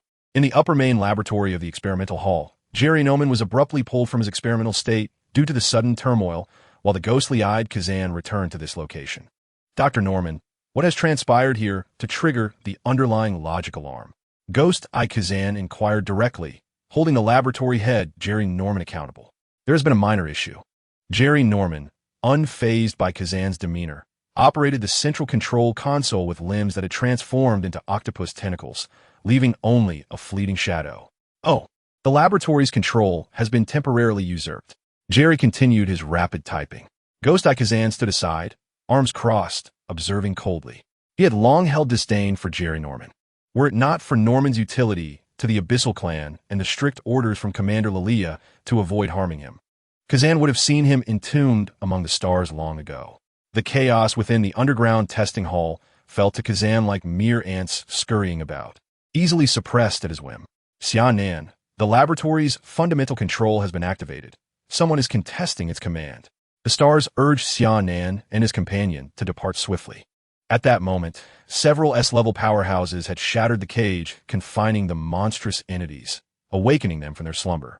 Numerous slick tentacles surged forth with an imperceptible speed towards the group. The balance of the battle among the S-level warriors was disrupted. One star spirit powerhouse, caught off guard, was impaled by a tentacle, emitting a horrified scream, followed by a chilling scene that left the remaining S-level fighters aghast. A creature, adorned with dozens of heads and an abundance of eyes, emerged from the cage, brandishing its tentacles. In that brief interval, the bizarre monsters had instinctively devoured one another, evolving into their grotesque forms. The slick tentacles delivered the ensnared star spirit into the creature's serrated maw, where a horrifying crunch echoed as the star spirit was completely consumed. Among the creature's many heads, a bulge formed, and with a pop, one head emerged, bearing the likeness of the recently devoured warrior. The battling S-level powerhouses instinctively scattered in all directions. This uncanny creature had surpassed their comprehension. The 3 Luminary Empire warriors, however, remained unperturbed, recognizing it as a creature tainted by dark energy. As members of the Abyssal Clan themselves, they were assured that such mindless beings would not attack them. They prepared to pursue the fleeing S-level fighters when, suddenly, the creature unleashed a barrage of tentacles from behind, piercing the 3 unsuspecting abyssal warriors like spears. Their bodies could not sustain themselves, revealing their energy forms within. The tentacles, adorned with eyes and gaping fissures, voraciously absorbed their essence. No, what is this? Why would it attack our kind? The 3 luminous orbs struggled in vain for help, their cries drowned out by the cacophony of battle in the hall. Unnoticed in that secluded corner, the S-level powerhouses, already weary, had rushed toward the exit, and Xia Nan along with Huang Fusong followed them out of the experimental hall. The highest alarm in the upper laboratory suddenly blared, and Gerino Man, having regained control, swiftly switched the surveillance feed to the experimental hall. The hall had transformed into a gruesome tableau of carnage, a veritable banquet for the grotesque creature that had unleashed havoc. Neither the imprisoned individuals of various factions nor the soldiers of the Royal Guard could escape the monster's predation, each succumbing to its insatiable hunger. Kazan, the eye of the demon, could no longer remain passive. Grabbing Gerino Man by the head, he roared, "What have you done? What is this monstrosity?" In response, Gerino, with a twisted grin, extended his tongue to lick his own face and replied with difficulty, "My lord, do you not find it utterly magnificent? It is my most perfect creation. Prepare for Lady Liliath's wrath." With a fierce throw, Kazan hurled him against the laboratory wall with such force that the entire room trembled. Gerino spat out a mouthful of black blood, yet continued to laugh maniacally.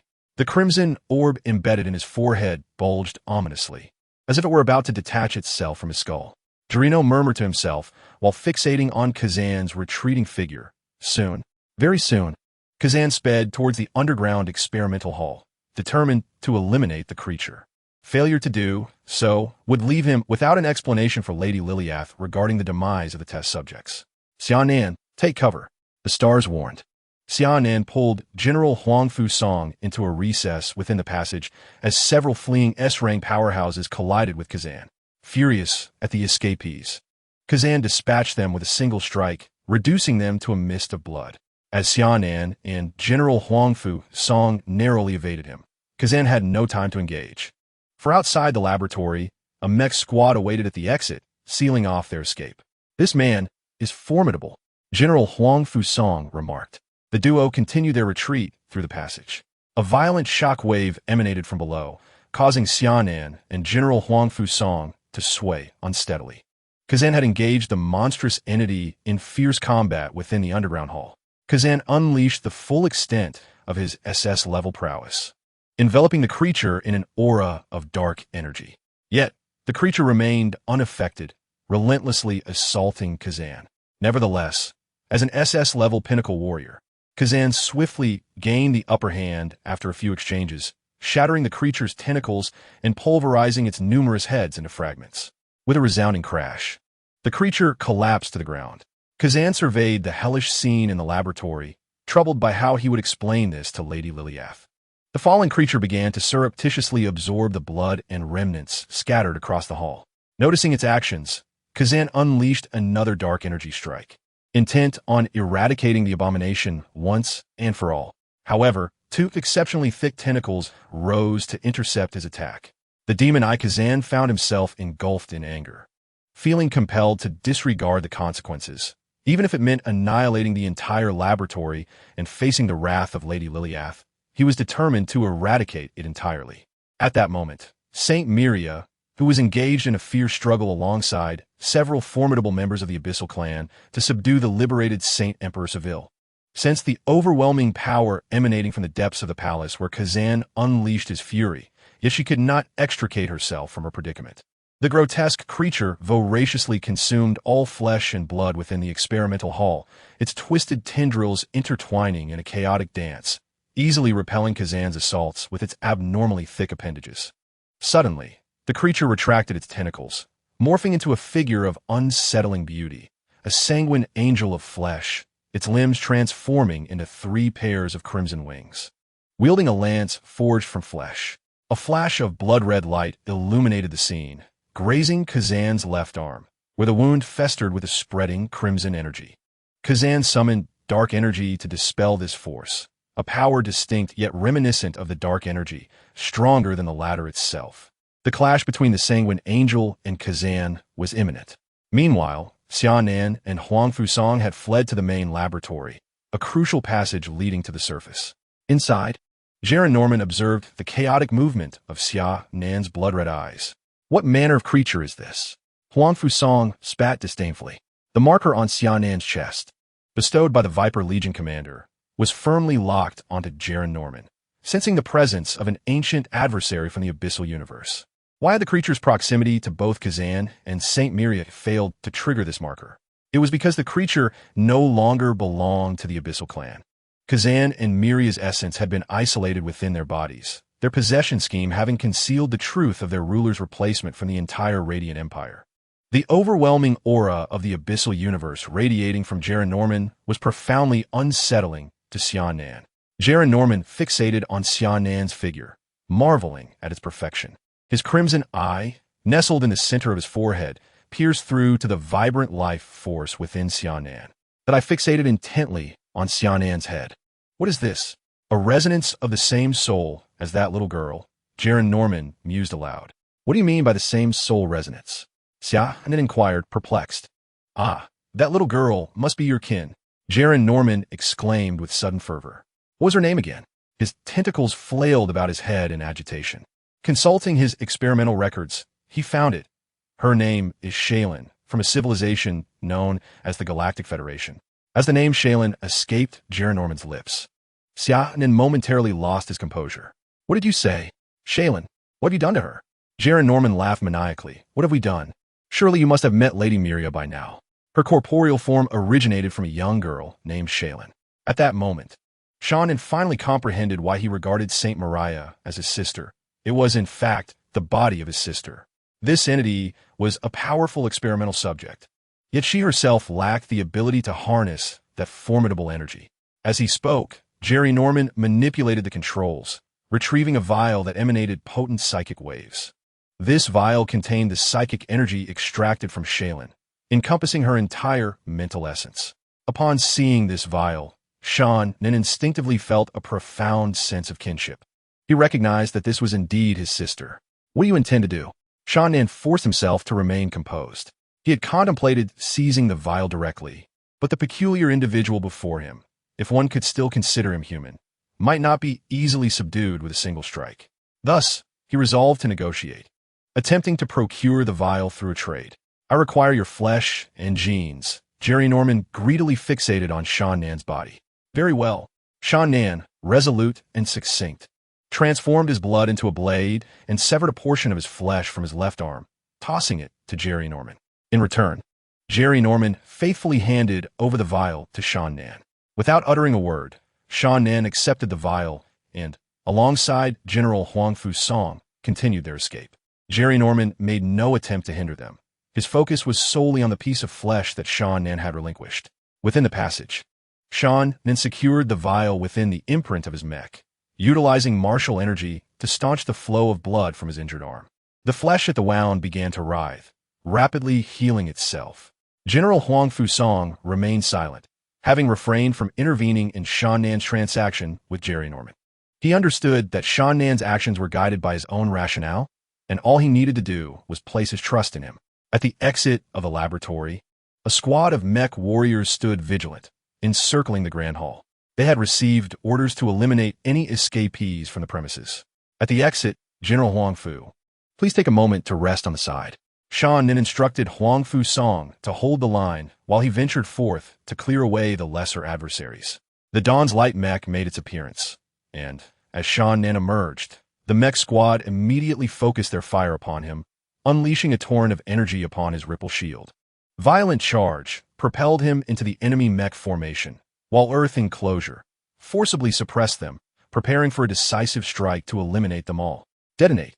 A command echoed from an unknown source, prompting the mech warriors to initiate self-destruct protocols, their power engines radiating blinding light. If they cannot win, they resort to self-destruction. How dishonorable! Xia Nan lamented, retreating back into the Grand Hall, shielding General Huang Fu Song behind him. He activated his shield with all his might while unleashing the full array of energy weaponry from the Dawn's light mech, determined to counter the impending explosion with an explosion of his own. The two colossal energies collided, creating a vortex that ensnared and obliterated everything in its vicinity. The energy surge collided with the Dawnlight Mecha, causing Xia Nan to stagger backward, nearly retreating to the edge of the Grand Hall before he could firmly resist the explosive force. At that moment, Jerry Norman was making his way to the subterranean laboratory hall, or more precisely, he was slithering, eager to witness the outcome of his flawless creation. The specter-eyed Kazan was engaged in a fierce battle with the flesh-and-blood angel, growing increasingly astonished as the creature before him rapidly escalated in power, evolving from something easily vanquished to a formidable opponent on par with him. What manner of monstrosity had Jerry Norman conjured? At last, Jerry Norman arrived at the hall's exit, beholding the eerily beautiful flesh-and-blood angel within. A smile crept upon his face. This was the magnum opus he had envisioned. With his two tendrils, he extracted a genetic serum from Xia Nan's flesh and a vial containing the concentrated super energy derived from various experimental bodies. Jerry Norman consumed both vials in one swift motion. As the potions coursed through him, his form writhed, his expression growing increasingly grotesque. His crimson eyes began to swell until, with a pop, they burst, giving rise to two ominous, dark orbs from the bloodied sockets atop his head. Jerry Norman's already monstrous physique began to transform. His tendrils fell away, his exterior began to liquefy, revealing a layer of fine scales beneath the surface. He reformed into a humanoid shape, resembling the flesh-and-blood angel, a testament to his clandestine research, the pinnacle of biological genetics, which he named the Blood of Redemption. With this new body, he aspired to dominate the universe, reveling in the surge of power within him as he let out a wild roar of exultation. Kazan sensed Jerry Norman's presence behind him, but chose to disregard it.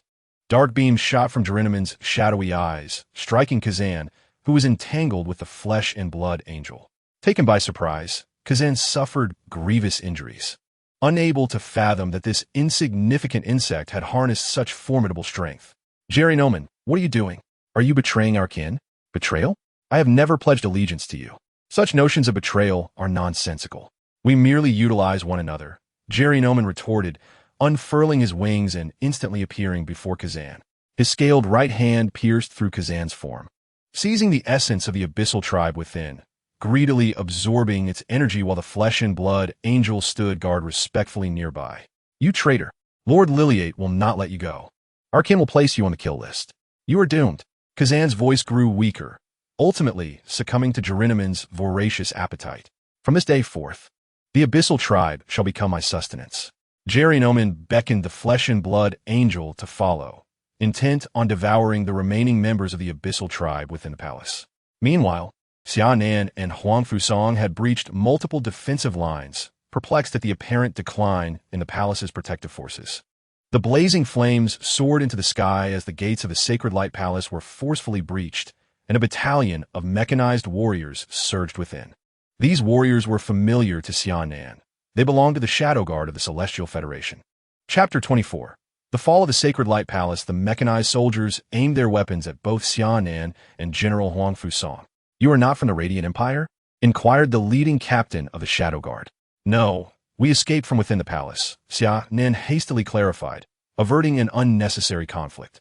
Young man, were you not summoned to the palace to receive the blessings of the Sacred Light Emperor? How did you end up in such disarray? A sultry voice resonated through the communication device within the Dawn's Light mech. One mech stepped forward, wielding a metallic whip, while the surrounding Shadow Guard maintained a vigilant stance. Yabeld? Xia Nan recognized her as Yabeld, with whom he had clashed during the competition, and was astonished to discover she was part of the Celestial Federation's Shadow Guard. At that moment, the sounds of fierce combat echoed from the Sacred Light Hall. Young man, we cannot linger. Let us proceed. Yabeld commanded her team to advance deeper into the palace, but Xia Nan abruptly obstructed their path. The Shadow Guard immediately trained their weapons on Xia Nan, poised for an attack. What are you doing? Yabeld's tone turned icy. You intend to rescue those trapped within the palace, do you not? Xia Nan asserted confidently. How do you know this? Who exactly are you? Yabeld's interest in teasing Xia Nan dissipated, as she was on a classified mission that could not be known by outsiders. Had the information been leaked? I just escaped from inside. There should be no survivors left, Xia Nan replied candidly. What? Yabeld was taken aback. Her goal was to rescue several personnel of the Celestial Federation trapped deep within the palace, but now Xia Nan was informing her that they were all dead, rendering her mission a direct failure. The sound of explosions continued to resonate, and three angelic figures soared skyward from the Sacred Light Hall. The three figures intertwined, their combat trajectories obscured even to Xia Nan's keen eyes. One was Saint Miriah, another was the researcher he had encountered earlier, and the last was an unknown entity. The voice of the stars resonated at an opportune moment. Saint Miriah. Upon hearing this name, Xia Nan clenched his fists. This was the vessel of his sister. However, he did not act recklessly. He understood he was no match for her. To intervene would be futile, and moreover, he needed to escort General Huang Fusong to safety. From the depths of the palace, numerous figures surged toward the battleground of the three. If Xia Nan could scan their strengths with the starry voice at this moment, he would discover that none possessed a power level lower than S rank. These were the vanguard warriors of the Abyssal clan, who had successfully claimed compatible bodies for their possession. Among this group, there are 3 SS-class powerhouses, including Saint Miriah and 115 S-class warriors, aside from the deceased ghost Xia and 3 S-class fighters, as well as the warrior still suppressing Saint Sivir. These constitute all the combatants of the Abyssal clan that have descended upon this universe to execute their erosion plan.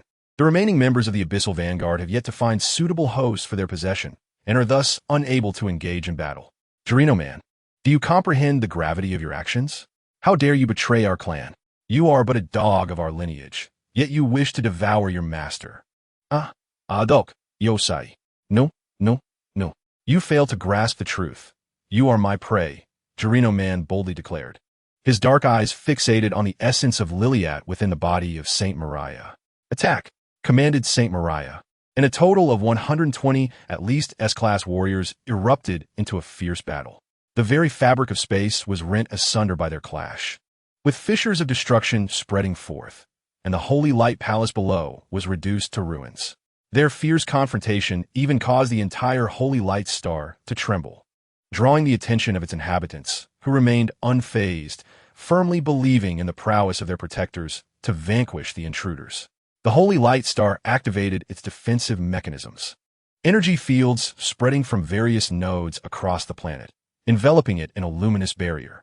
The surrounding protectorate satellites dispatched their fleets to defend the holy light star. Dozens of attacks struck the blood-soaked angel, and despite possessing SS-class strength, it was obliterated in midair, blood and remnants cascading to the ground, while the dismembered remains writhed. Yearning for resurrection, Xia Nan intercepted Saint Mariah's holy light sword, his 3 pairs of wings propelling him with great speed as he approached an S-class abyssal warrior from behind, his scaly hand plunging into its body and swiftly devouring its essence. Feeling the surge of power within him growing ever stronger, Xia Nan was consumed by exhilaration. Like a madman, he roared as he ambushed the S-class abyssal warriors, leaving Saint Mariah and her companions momentarily powerless against him.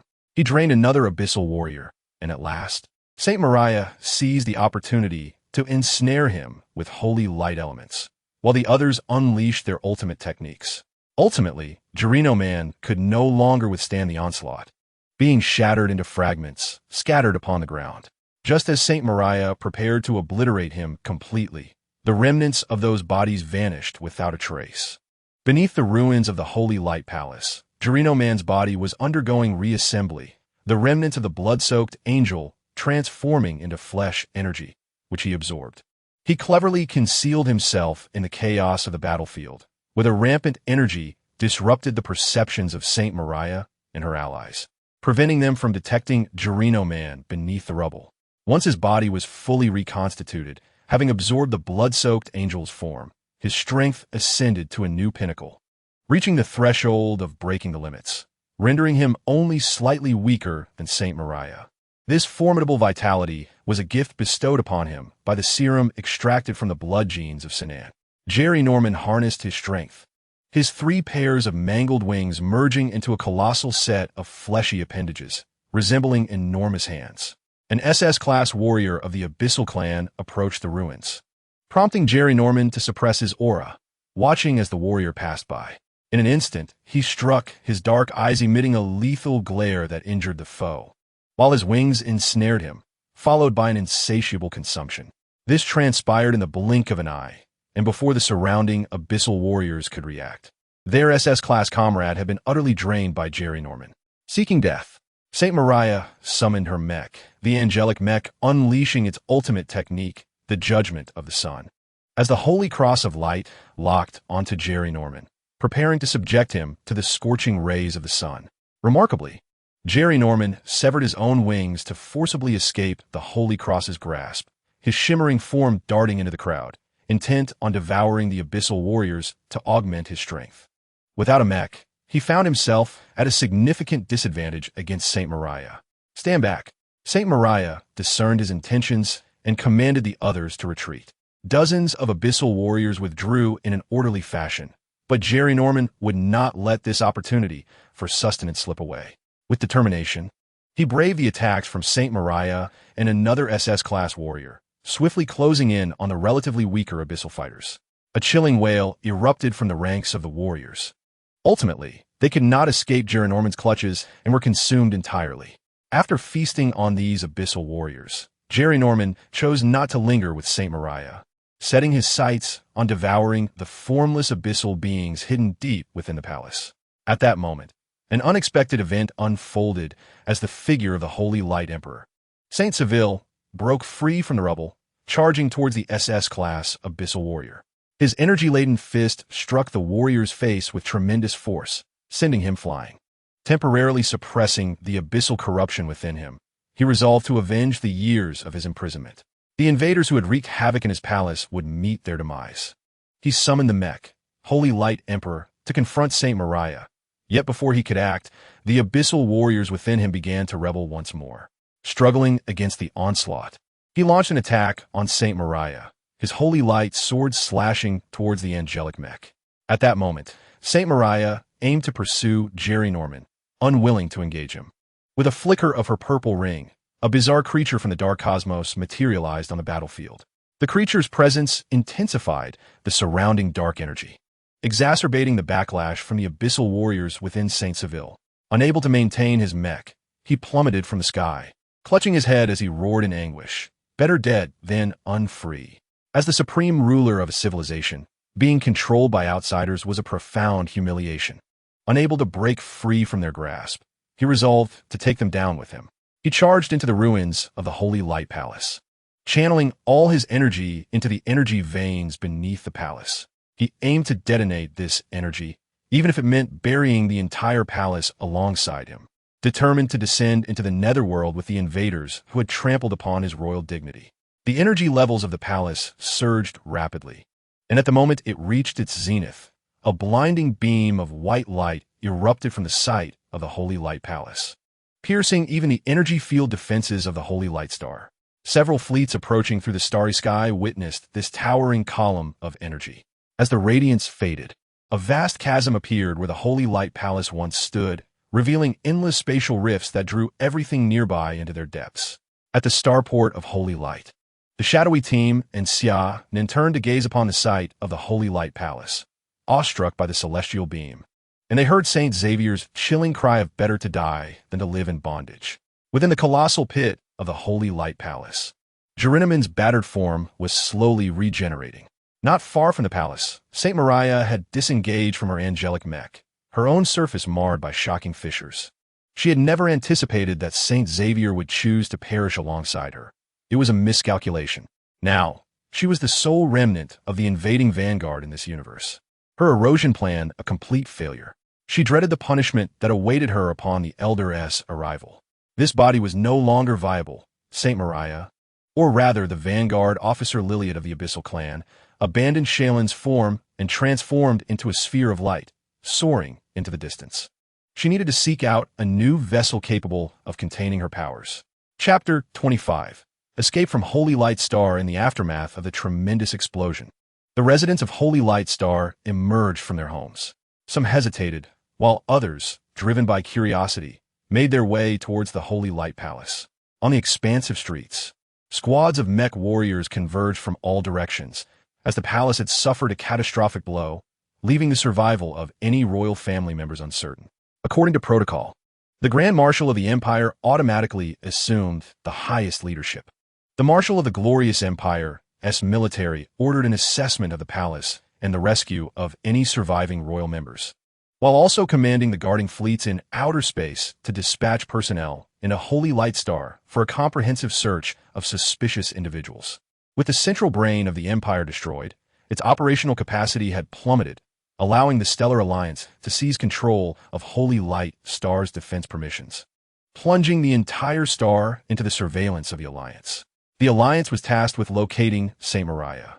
Xia Nan still wished to ascertain whether this foe, who had usurped his sister Shaylin's body, was still alive. 1 minute later, the Alliance utilized the satellites of Holy Light Star to conduct a thorough scan of the area. Xia Nan, Saint Maria is located approximately 35 kilometers northeast of your position, in a narrow alley, with no life signs detected. Upon hearing this, Xia Nan turned to Yalbed and General Huangfu Song and said, "I need to step away for a moment." Yalbed wanted to inquire why Xian and Wu Ti hastily leave this place of turmoil, but General Huangfu Song seemed to sense something and spoke first. "All right, I shall wait for you." Yarb's spontaneous inquiry had to be swallowed back. "I will wait for you for a maximum of 20 minutes. With that, Yarb led the Shadow Guard team aboard the warship they had previously arranged. "Thank you." Xia Nan expressed his gratitude as he turned to hasten towards the location of Saint Maria. Guided by the stars, he skillfully evaded several patrolling mech squads and arrived at the alley where Saint Maria was situated. Rather than recklessly approaching the body, Xia Nan allowed the stars to discreetly sense her life fluctuations, while he himself quietly attuned to her essence through his martial energy. After several rounds of probing, Xia Nan could ascertain that the body was devoid of any life signals. Could it be that Saint Maria perished in that explosion? This thought inevitably crossed his mind. He stepped forward, gently reaching out to touch her, his strength minimal, as if fearing that he might inadvertently harm his sister's body. Gazing upon her familiar visage, marred by cracks, tears welled in Xia Nan's fierce eyes. "Xia Nan, we must hurry. A large number of mech warriors have been deployed from outer space." Suppressing his sorrow, Xia Nan carefully placed his sister Shaylin's body into the mech space, alongside the vessel containing her spiritual essence, determined to find a way to restore her. Xia Nan's figure vanished into the alley. Within the starport warship, Yarb anxiously monitored his watch. The 20-minute mark was approaching. Should Xia Nan fail to arrive on time, they would have no choice but to depart from the Holy Light Star. Seconds ticked away, and as the warship prepared for takeoff, Xia Nan was still absent. In the final minute, the hatch began to close slowly, and the engines powered up when Xia Nan finally appeared. With a sudden burst of speed, he leaped aboard just before the hatch fully sealed. The warship's engines roared to life, swiftly ascending beyond the atmosphere of Holy Light Star. Looking down from the ship, the chaotic scene unfolded, with mech squads scrutinizing the residents of Holy Light Star. In the depths of the Holy Light Palace's chasm, Jerry Noman gradually regained his form, albeit with a significant portion of the energy he had absorbed from the Abyssal Clan depleted. He now needed to retreat, to further refine his redemption blood serum to expand his manpower. Jerry Noman departed unnoticed, evading the encroaching mech squads converging from all directions on Holy Light Star. The atmosphere aboard the warship was unusually tranquil, each individual lost in their own thoughts. Xia Nan pondered how to heal his sister. Huang Fusong contemplated the return to the Galactic Federation, uncertain of its current state. Meanwhile, Yard was troubled by how to report the failure of this mission to his superiors. The warship accelerated, gradually distancing itself from the central star system, with a jump point visible ahead, allowing direct transition to the borders of the Sanctuary Star domain. Suddenly, a warship from the garrison fleet intercepted Yarbed and his team. "Please provide your identification code. The Central Galaxy is now under complete martial law, and no one is permitted to leave the galaxy while awaiting military review." Xia Nan rose to his feet, readying himself for battle, prepared to pilot the Dawn's Light to carve a bloody path through the warships. Yalbert halted his movements, assuring him, "Rest assured, I have made suitable arrangements. There is no cause for concern." Indeed, soon another warship arrived, and after communication between the commanders of the two vessels, a passage was granted for Yalbert's ship, allowing them to enter the transition point.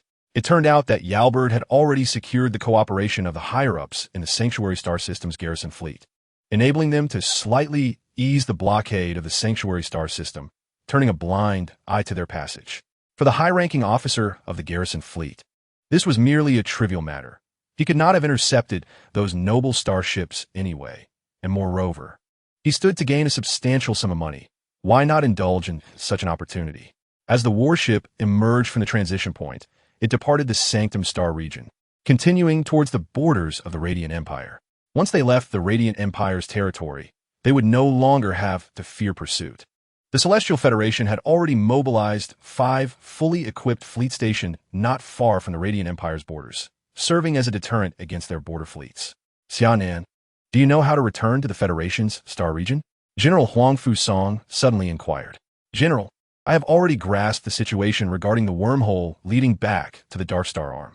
Through this wormhole, we can reach the northern part of the Dark Star Arm in the Underworld River Star region, after which we can return to the Federation via established routes." "That is good," Huang Fusong replied, eager to return to the Galactic Federation. Nearly 7 years had passed since he was captured in the Underworld River Star region. At the borders of the Radiant Empire, Yalbert's warship boldly flew out of the Radiant Empire's territory under the watchful gaze of the border fleet, which did not dare to obstruct them. The Celestial Federation fleet nearby had firmly locked onto their position. Any sign of abnormality would provoke a devastating strike, and they could not afford to relax. The warship successfully rendezvoused with the Celestial Federation fleet. Aboard a flagship, Xia Nan encountered Captain Wang Mang of the Shadow Guard once more. The burly man, fond of wearing gold-rimmed glasses, smiled warmly at Xia Nan. "Little brother, we meet again." He had come to the Tidal Star region with Xia Nan to assist the Shadow Guard team executing missions within the borders of the Radiant Empire. Not for the sake of leisure, as he had claimed. Xia Nan chuckled helplessly, greeting him and also introducing General Huang Fusong, who quickly became friends with Wang Mang upon their first meeting. In the conference room aboard the flagship, Yalbert was briefing Wang Mang on the details of their recent operation. You say the sanctuary palace was detonated by Emperor Sanctus Xavier? Has that old man gone mad? Wang Mang was astonished by Yalbert's report. Are you suggesting he may have been coerced by certain factions, forced into a self-detonation? Indeed, Captain, Yalbert confirmed. Yarb awaited Wang Mang's command. This matter is of no concern to us. Let it be reported to the council for their deliberation. It is likely that the glorious empire will soon be erased from this universe. Xia Nan accompanied Wang Mang and his clandestine fleet towards the Celestial Federation, while 5 federal fleets remained stationed at the border of the glorious empire, poised to receive directives from the Celestial Council at any moment. Chapter 26. Return to Jiwu. The specialized starships of the covert operatives soared through the cosmos at speeds far exceeding those of long-range vessels. Xia Nan recalled that it had taken over a month to traverse from the Celestial Federation to the tidal star domain. Now, merely 10 days had passed, and they were already nearing the Celestial Federation's territory. During these days, Huangfu Song and Wang Mang exchanged their experiences, affirming their martial philosophies and deepening their friendship. Yarb continued to persistently tease Xia Nan, subtly flaunting her flawless figure. However, Xia Nan, a man of unwavering resolve, remained oblivious to her flirtations, immersing himself wholly in the meteor body refinement technique. The superhuman particles within him grew increasingly refined, and his superpower index approached the pinnacle of an A-rank superhuman. Once he comprehended the principles of martial arts, he would smoothly ascend back to S-rank. Moreover, he harbored a sense that Yarb was no ordinary woman. In his perception, the threat she posed was akin to that of an SS-rank superhuman, compelling Xia Nan to remain respectfully distant. Yarb, too, found herself drawn to Xia Nan. Initially, during the Sacred Bloodstar Arena competition, her provocations were mere instinct, as she delighted in teasing men who could not resist her allure. However, Xia Nan's indifference piqued her interest, and upon further encounters within the Sacred Light Palace, she sensed a mysterious force emanating from him, one that could potentially awaken her unique bloodline and elevate her to the most formidable SS rank. The prospect of even contending for supremacy among superlative beings became a tantalizing possibility. Indeed, Yarb was an S-rank, pinnacle, ice elemental extraordinary being, and she had intentionally held back during their skirmishes. As she passed by Xia Nan for the 4th time, her enchanting fragrance wafted past his nose, prompting him to shake his head in resignation and close his eyes to continue contemplating the martial principles. Yarb, growing increasingly frustrated, pondered why, with such an exquisite physique and alluring attire, he offered no reaction whatsoever. Was he a reincarnation of a stone? Returning to her quarters, she resolved to devise a strategy to entice Xia Nan and acquire that enigmatic power from him. Xia Nan, it appears this woman is quite taken with you. The celestial stars jested. Do not speak foolishly. This woman is formidable. There's an energy within her that remains dormant, instilling in me a sense of foreboding. Xia Nan conveyed his assessment to the celestial stars in his mind. Days later, Yarb reluctantly abandoned her plans of seduction as they arrived at the Celestial Federation's extreme martial star domain. Xia Nan requested Wang Mang to pause at Jiwu Star within the martial sovereign star system, where he and General Huangfu Song would disembark. Young brother Xia Nan, I have found an immediate rapport with brother Huangfu. Let us venture together to the central star domain. It is only within the central star domain that brother Huangfu's injuries can be treated more effectively. Surely, you do not wish for him to bear hidden wounds, do you? Wan Mang Yin Vup Xia Nan Sha Ditzgao. He perceived the hesitation in Xia Nan's gaze and added, I possess some potent restorative elixirs that would greatly benefit brother Huangfu. Xia Nan, wavering, turned to Huangfu Song, seeking his counsel. Huangfu Song, with a smile, acquiesced to Wang Mang's invitation, understanding that this man shared his interests and earnestly wished to assist him. Furthermore, it was somewhat inconvenient for him to remain by Xia Nan's side. Xia Nan pulled Huangfu Song aside. General, there remains approximately 2 years until the next wormhole opens. I shall await you here in 2 years, and together we shall return home. This information was gleaned from confidential documents found within the network of the Glorious Empire. The timing and location of the wormhole's opening varied with each occurrence, and the Glorious Empire had painstakingly conducted tests to ascertain several time frames and sites. The next opening was projected for a day 2 years hence, prompting Xia Nan and Huangfu Song to ensure they would not miss their opportunity to return. Very well. Let us return home together in 2 years, Huang Fusong replied, bidding farewell to Xia Nan. As Xia Nan disembarked from the starship, he turned back to wave goodbye to Wang Meng and the others. A fervent gaze bore into him, and Xia Nan recognized it to belong to Yao Bi. He was still perplexed as to why she persistently clung to him.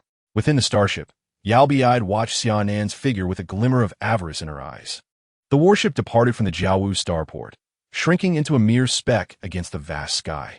Xia Nan hired an autonomous hover vehicle, making his way to a small village outside Xingye City. The following day, not far from the village, Xia Nan paid the fare and alighted from the vehicle. Observing the village, so near yet transformed dramatically in less than half a year, filled him with nostalgia. The village was now encircled by sturdy alloy walls, and an energy generation tower stood tall within. Several villagers passing by emanated a faint aura of extraordinary power. It seemed the excavation of the relics from the City of the End within the desecrated mountains was progressing remarkably well, benefiting the surrounding towns and villages immensely. Xia Nan smiled at the flourishing village and turned to leave. He did not wish to intrude upon the villagers. A mere glance at their well-being sufficed. He needed to devote himself to seclusion and cultivation, striving to restore his S-class strength before returning home. At the village entrance, a group of children ran past. The leading girl gazing at the spot where Xia Nan had just stood, puzzled. Just now, I think I saw Uncle Xia, she remarked. Belle, let us hurry. One little girl tugged at the hand of another named Belle as they dashed forward. All right, Belle, and the girl ran back into the village. Perhaps she had merely imagined it. She had heard from her father and the village elder that Uncle Xia had already left. How could she possibly have seen him? In the past 6 months, Shaoling has diligently practiced the extraordinary awakening technique left by Xia Nan, not only awakening her water-based superpower, but also elevating her superpower index to over 100 points. A remarkable feat for a child under 10. Shaoling's prodigious talent has garnered the attention of the Xinyu City Superpower Academy, which has taken her in for training. Today, coincidentally, the academy is on break, allowing Shaoling to return to her village and play with her friends. After leaving the village, Xia Nan resolutely set his sights on the Desecration Mountains, where the emergence of the ruins of the City of the End has caused the surrounding energy concentration to triple compared to other areas. Now, the Desecration Mountains are swarming with soldiers and civilian superpowered individuals seeking to cultivate their abilities. As Xia Nan navigates through the throngs of practitioners, the lower-tier, superpowered individuals remain oblivious to his presence. He ventures deeper into the mountains, and after breaching a detection barrier set by the military, he arrives at a secluded hollow, exactly where he was transported from the ruins. This location is remarkably concealed, and until now, it has gone unnoticed. Xia Nan decides to carve out a cave here for seclusion, to contemplate the principles of martial arts and strive for a breakthrough to S rank. Chapter 27. Re-entering S rank with a calm mind. The meteor body refinement technique guides the martial energy to circulate throughout his body, while the superpower factors within him begin to pulse gently. The ambient super energy surrounding the Desecration Mountains gradually converges towards Xia Nan's position. Some more powerful superpowered individuals sense the unusual flow of energy, but pay little heed, as energy disturbances frequently occur around the ruins of the City of the End. They merely assume it is yet another such phenomenon. Within the cave carved in the hollow, Xia Nan's blood energy and martial energy have been fully mobilized by the meteor body refinement technique, filling the space with a scorching aura. If someone were to penetrate Xia Nan's form at this moment and gaze within, they would be astonished to discover that different glimmers emanate from his mind's eye, his heart, and his lower dantian. These represent the 3 distinct forces within him. The mental psychic energy symbolizing the divine, the elemental energy of the air, and the vital evolutionary energy of martial arts, each operating distinctly. However, only the martial energy is under Xia Nan's control, while the other 2 powers remain in a tenuous state of proximity. The superpowered factor representing martial arts is now beginning to undergo a transformation. As long as Xia Nan can comprehend a portion of the martial rules power, the transformation will complete, allowing him to seamlessly re-enter the ranks of S rank. Martial superpowers are quite prevalent. Compared to psychic and elemental powers, the population of martial superpower individuals is overwhelmingly large. A typical person, as long as they meet the physical standards and achieve a superpower index of 10 points, has the potential to awaken a superpower, with a significant portion awakening martial superpowers. The martial arts system is notoriously difficult to master. Among all the superhumans within the Galactic Federation, over 80% are awakened martial artists. However, those who can truly transcend to the A-class tier are exceedingly rare, let alone those who comprehend the rules and break through to S-class. Since the Federation's foray into the cosmos and engagement with the superhuman paradigm, there have been scarcely a handful of martial artists who have attained the pinnacle of SS class. Currently, the only existing SS class martial artist is the reclusive Wu Yu, who resides permanently on the 8 Extreme star. The fundamental distinction between the martial arts system and the spiritual and elemental systems lies in the scarcity of corresponding rule powers in the universe. The martial arts system places greater emphasis on personal enlightenment, shattering one's physical limitations. To echo the ancient religious sentiments of Water Blue Star, it is about transcending oneself. As a soldier of the Federation and a former disciple of Wu Yu, Xia Nan is no stranger to martial arts skills. Even before awakening his martial prowess, he frequently utilized his superpowers to mimic martial techniques. However, these skills were merely executed without a profound understanding, resulting in a lack of mastery. After awakening his martial powers, Xia Nan discernibly felt an enhancement in the potency of his techniques when employing the 8 Extremes heavenly battle skills, realizing an increase of at least 50% in their power compared to his previous attempts. What is the essence of martial rules? Xia Nan pondered, as the energy within him reached a critical threshold, poised for the final breakthrough. Reflecting on his encounters with several S-class martial artists, General Huang Fu Song, General Fisklaus, his mentor Wu Yu, and Wang Meng, it seemed that the external manifestation of martial arts could be encapsulated in a single word: fierce. This fierce does not denote mindless aggression. Rather, each offensive is imbued with an indomitable spirit and an unwavering confidence, accompanied by a belief in facing death without regret. Vivid memories of his mentor's battles flooded Xia Nan's mind. The unmatched dominance against the insectoid foes, the audacious courage in confronting the Holy Light Fleet, and the relentless advance during his clash with Saint Miria. These scenes intertwined in Xia Nan's thoughts as he eagerly absorbed the essence of their profound meaning, gradually leading him to an epiphany. The essence of martial arts has never been about comprehending the rules of the universe, but rather an attitude and will to challenge the heavens, to break the shackles of fate. Xia Nan understood. The superhuman particles within him finally underwent a transformative evolution, as the blood energy and martial aura surged with the cosmic energies into his being. Under the influence of life-evolving superpowers, Xia Nan's biological genes underwent a qualitative transformation, an elevation of his very essence. His physique grew increasingly robust, while the purity of his bloodline intensified. The convoluted lineage that had developed over millennia through the interactions between humanity and extraterrestrial beings was cleansed, leaving only the pure bloodline of humankind. Xia Nan opened his eyes, and the room seemed to come alive with an electric vitality, as if his gaze, imbued with vigor and authority, absorbed all strange visions into himself. The essence of martial prowess gently surged from his body, shattering the impurities that clung to him into nothingness. Stepping out of the cave and gazing at the sun of the Jiawu star, Xia Nan checked his wristwatch, noting that his recent seclusion for breakthroughs had spanned merely 3 months. It appeared there was ample time remaining before the scheduled return. Are there any significant events occurring among the stars? Xia Nan inquired. During his period of meditation in the cave, the cosmic star had not been idle. It had infiltrated the Jiawu Star S network, seeking various rumors circulating in the universe, particularly concerning the Glorious Empire during this time. The news of the complete fall of the Holy Light royal family of the Glorious Empire had spread to several surrounding civilizations within these mere 3 months. Countless civilizations sought to carve up this newfound opportunity, yet the Marshal of the Glorious Empire proved to be a formidable individual.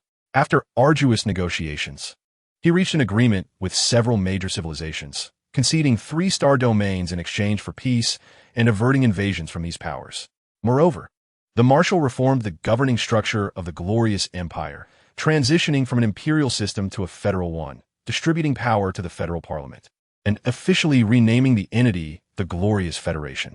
This transformation in governance stirred discontent among many vested interests, prompting them to initiate resistance and inciting several rebellions. However, these uprisings were forcefully suppressed by the well-armed marshal. Conversely, the ordinary populace, long oppressed by the imperial aristocracy, wholeheartedly supported the marshal's reforms. Ultimately, the decree of institutional change resonated throughout the glorious Federation, with citizens cheering as they elected the marshal as the inaugural speaker of the parliament. Listening to the Cosmic Star's report, Xia Nan felt a degree of admiration for this unacquainted marshal of the glorious Federation, recognizing him as a pioneer. As for the conspiracy theories suggesting his desire to monopolize federal power, Xia Nan regarded them as utterly absurd. Being already in command of the military strength of an entire civilization, he had no need for such actions to seize power. He was already positioned at the pinnacle of the power hierarchy.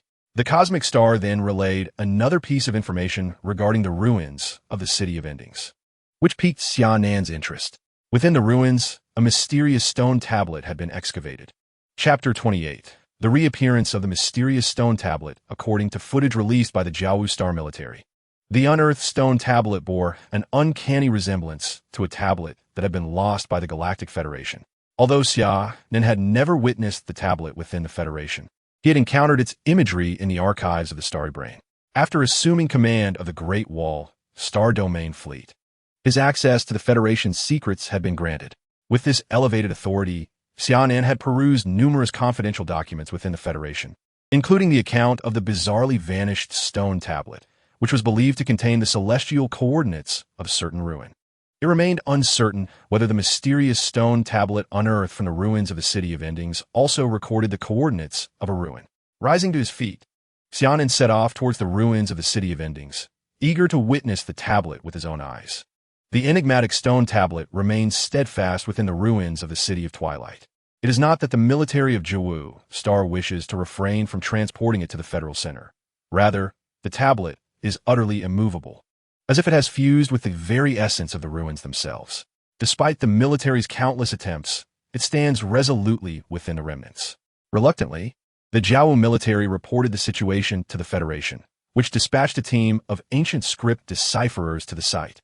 Xia Nan traversed the Blasphemy Mountains, soaring at low altitude as he swiftly approached the entrance to the ruins. The entrance was still bustling with throngs of people. Silently, Xia Nan blended into the crowd and entered the ruins of the City of Twilight. After navigating a lengthy corridor, he found himself revisiting this city of wisdom. Not far from the entrance, a large group had gathered, with military personnel maintaining order. There lay the mysterious stone tablet. Xia Nan joined the crowd near the tablet, where a towering brute was grappling with it, veins bulging from his arms as he strained against the stone, his eyes wide and fierce. Yet, the tablet remained unmoved. With a mighty roar, the man emitted an unmentionable gas from behind him, causing those in proximity to recoil, clutching their noses and retching. Several individuals cursed him, decrying his lack of martial ethics, accusing him of using biochemical weaponry. The sounds of retching echoed around them. Embarrassed, the brute clasped his fists in apology, saying, "I beg your pardon, everyone. I've been having stomach issues. I must take my leave." With that, he hastily retreated, and sharp-eyed Xia Nan even noticed the damp stains on his trousers. As the crowd dispersed from the toxic fumes, Xia Nan found a moment of clarity amidst the throng. "Can you decipher the inscriptions upon this stone, Chuanxing?" Xia Nan was acutely aware of his ignorance regarding ancient scripts, yet he possessed an invaluable artifact, Chuanxing, a repository of knowledge amassed over millions of years. Hence, he relinquished the task to Chuanxing, allowing it to attempt the deciphering of the inscriptions. Chuanxing scanned the symbols adorning the stone surface, beginning its analysis. This appears to be text from the era of the 5 legions, yet the content is recorded in cipher. I shall require additional time to attempt a decryption. Without waiting for Xia Nan's response, Chuanxing dedicated itself to the task at hand. Unfamiliar with these matters, Xia Nan aimlessly wandered through the City of Wisdom. As he meandered, he arrived at the Grand Library, the very place where he had acquired the key to the ultimate sanctuary of the Shining Legion, which had enabled him to obtain the mythic mech. Dawn of the break of day. Arriving at the library's entrance, he found the doors did not open as they had during his previous visit. What is this situation? Is the library's door malfunctioning? Perplexed, Xia Nan pushed against the alloy door, only to be met with a chilling touch. It seemed that something had transpired in his absence, and the Grand Library was now closed to the public. Initially, he had hoped to enter and replicate the materials he had not yet copied, but it now appeared that such an endeavor was impossible. With a heavy heart, he turned back, returning to the stone tablet. The scene had once again transformed into a bustling crowd. However, everyone merely encircled the monument, observing from a distance without approaching or touching it. The federal central government had dispatched a team of ancient text deciphering experts who were diligently engaged in their work. An array of sophisticated instruments cluttered the ground as they meticulously examined and mapped the stone tablet. Among the throng of guards, Xia Nan spotted a slender figure.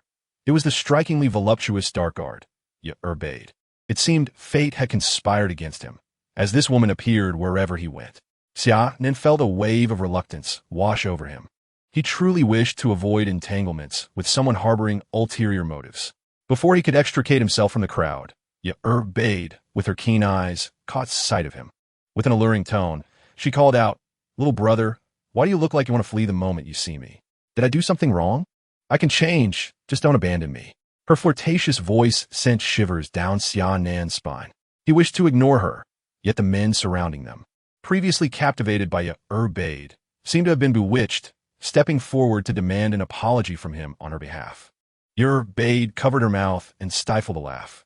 Xia Nan felt an overwhelming urge to unleash his strength and incapacitate them all, but he refrained, recognizing that such an act would only incite their wrath and play into Xia hands. Reluctantly, he approached her, his voice icy as he inquired, "What do you truly want?"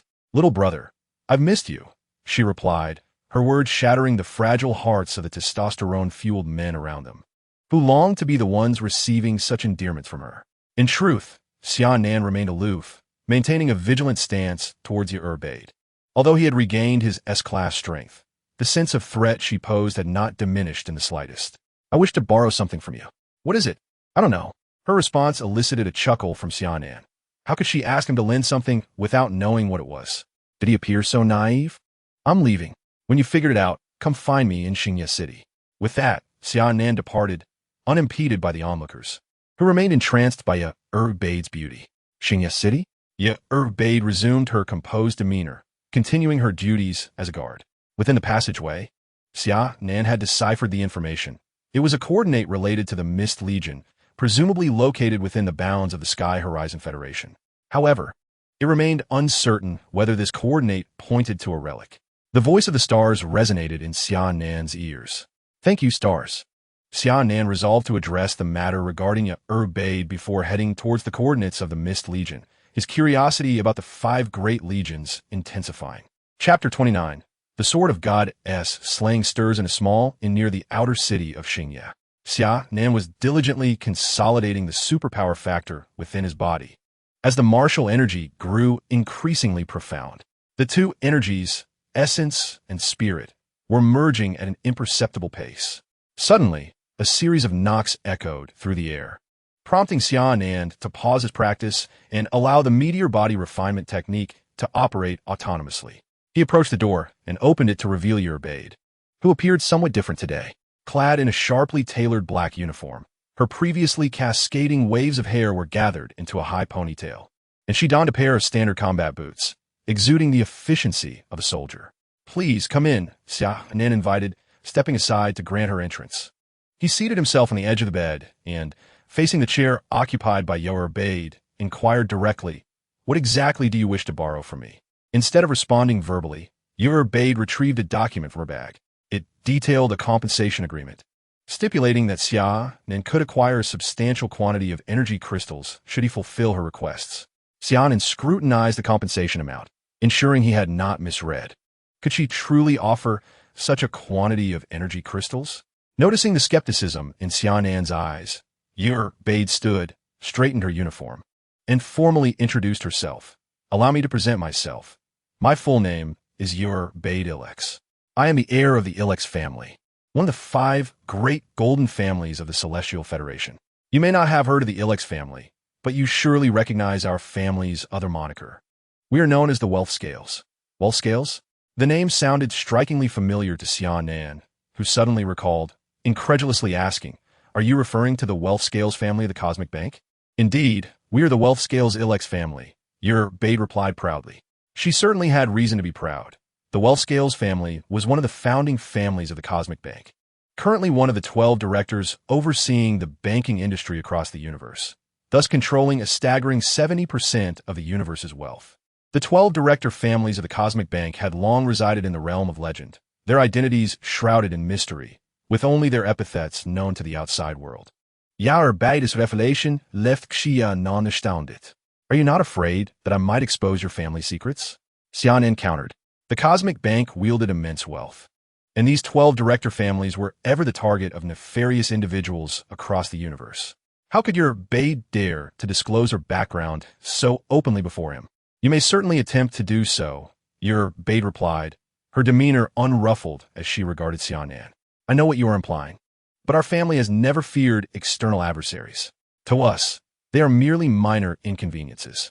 We have simply chosen to maintain a low profile, leading others to believe that we, the 12 director families, fear revealing our true identities."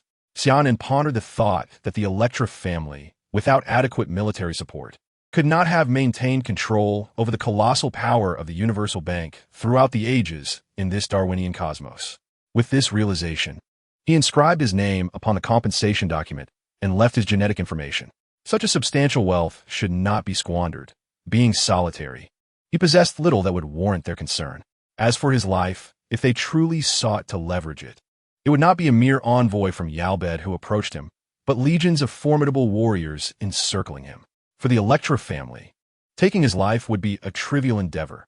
A handful of SS-level powerhouses could easily whisk him away, molding him to their whims. "Pray tell, what is it you wish to borrow from me?" Yalbed suddenly drew closer to Xia Nan, their faces mere feet apart, the air thick with tension. As Yalbed's visage neared, a sharp pain coursed through Xia Nan's neck. She had punctured her own vein, drawing forth her blood, and he could distinctly feel his own blood flowing into her mouth. After all this time, it was merely for a taste of his essence. Had he known, he would have willingly offered her a barrel of his blood.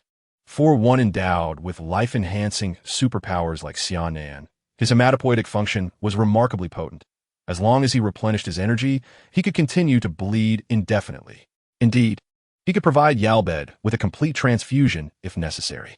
Yalbed savored the sanguine torrent surging from Xia Nan's artery. The energy within this blood was more potent than before. Yet the alluring, mysterious aura that had drawn her in seemed absent from his blood. Had she miscalculated? A flicker of suspicion ignited within Yalbed. Despite the enticing mystique emanating from Xia Nan, she was unable to extract it from his blood. Where then had he concealed it? Beneath his clothing, the tattoo of the god-slaying sword began to spread, enveloping his entire body as Xia Nan felt an ancient, overwhelming presence emanating from within. Was this the god-slaying sword? Ever since he had acquired this epical relic, he had passively accepted its capabilities, never having been able to wield the sword that had once slain gods actively. Today, under Yalbed's actions, the sword that had resided within him began to transform, igniting a flicker of concern within Xia Nan. He had always harbored a sense of caution regarding the god-slaying sword, for this artifact possessed a singular nature. Unlike the celestial stars, which, though more intelligent, acted primarily for their own benefit, the god-slaying sword seemed to pursue restoration of its own might, with any assistance to him being merely incidental. As the tattoo fully spread, peculiar patterns adorned Xia Nan's face. Fortunately, Yalbed remained preoccupied with her contemplation of why his blood lacked that enigmatic essence. Otherwise, she might have been taken aback by his current appearance. From despair to hope, the tides were turning. As the tattoo spread to a degree that it began to retract, Xia Nan delicately sensed the movements of the god-slaying sword. The recent expansion of the tattoo seemed to unlock the latent genetic potential within his body, drawing the surrounding energies ever closer, while the operation speed of the meteor body refinement technique surged by 50%. The god-slaying sword, coursing through Xia Nan's bloodstream, gradually moved towards the wound on his neck. Yalbed finally sensed the mysterious aura emanating from Xia Nan intensifying within his blood, drawing her in with increasing fervor. With a forceful inhale, Xia Nan felt the flow of his blood accelerate, prompting him to remark, "Do take it easy, otherwise this might cost you more." Yalbed disregarded his comment. merely rolling her eyes in an elegant manner. She could perceive that the aura was drawing nearer to her. Chapter 30, Bloodline Transformation at Last. The god-slaying sword flowed from Xia Nan's blood into Yabeld's mouth. She felt her bloodline stir restlessly within her, realizing that the long-awaited transformation had finally commenced. This time, she was determined to achieve the formidable S rank and break through to the SS rank, joining the ranks of the universe's elite. Xia Nan disengaged from Yabeld, observing her standing still and undisturbed. He settled cross-legged on the bed, concentrating on his own changes, uncertain if the forcible extraction of the god-slaying sword would entail any repercussions. After meticulous examination, he discovered that the sword's departure merely rendered his body weak, with no other discernible effects. However, losing the god-slaying sword left him with a twinge of sorrow. After all, it was a damaged relic of the epic, possessing an extraordinary status. Though it was distinct in character, it had saved him on several occasions, and its arsenal of mechanical techniques was indeed enticing, regrettably beyond his control. Xia Nan resolved that if Yabeld did not adequately compensate him, he would not let the matter rest. Concluding his self-assessment, he lifted his gaze to Yabeld, who stood by the bed emanating a formidable aura.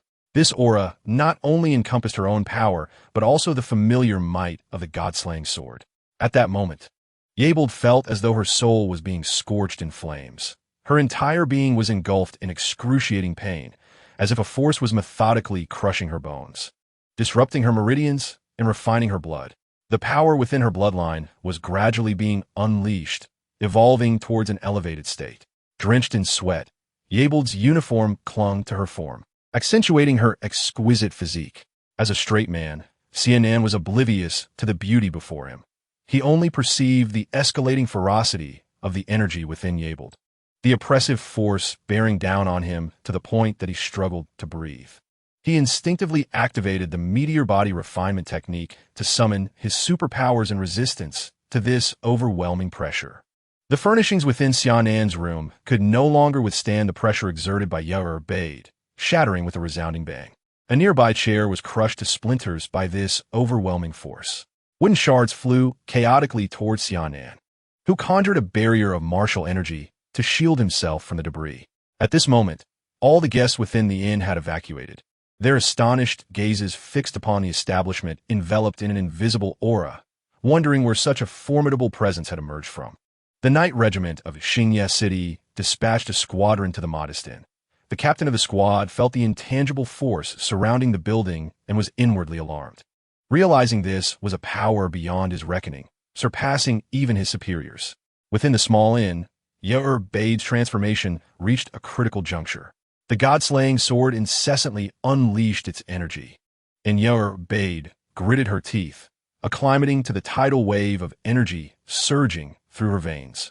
In a moment of clarity, she found herself in a wondrous realm, where she unearthed the secrets of her bloodline's origin and the path she was destined to tread. Abruptly returning to her senses, the energy within her erupted forth, disintegrating her crisp uniform. Xia Nan's eyes widened. Before he could comprehend the scene, an armor forged from energy enveloped Bade's form. With a thunderous crash, then ultimately succumbed to the onslaught of Bade's power, reduced to ruins. The innkeeper, lost in despair amidst the crowd, collapsed to the ground, lamenting the loss of the establishment he had toiled over for decades. The vigilant night squad on guard swiftly began to disperse the crowd, their weapons primed and aimed at the remnants of the inn. Two figures surged forth from the debris, soaring over the city walls and escaping Xia City. Outside the city, within a grove, Bade had donned her attire once more, regaining her poised and competent demeanor. She had just discovered through the god-slaying sword that it was a relic from a bygone era, rendering her previously prepared reward insignificant. How could she explain everything to Xia Nan? Seizing opportunities from others is akin to slaying their kin. Xia Nan halted Bade's words, fully aware of her intentions. Fear not. The god-slaying sword is merely an embellishment to me. You need not feel guilty. Xia Nan, attempting to find humor in the situation, realized the sword's unique temperament could indeed seem magnanimous, making Bade feel more remorseful and likely to offer a more generous recompense later. However, if you feel uncomfortable about it, simply double the compensation. Xia Nan shook the document in his hand, relieved that he had managed to secure it. for if Bade were to deny her acknowledgement, he would be at a considerable loss. Very well, I shall offer you 5 times the amount. Bade boldly held up 5 fingers. Then I shall graciously accept, Xia Nan replied, waving his hand dismissively. Bade perceived Xia Nan's demeanor as a facade of ease, recognizing that no material possession could compare to the significance of a relic. She vowed to find an opportunity to repay him in the future.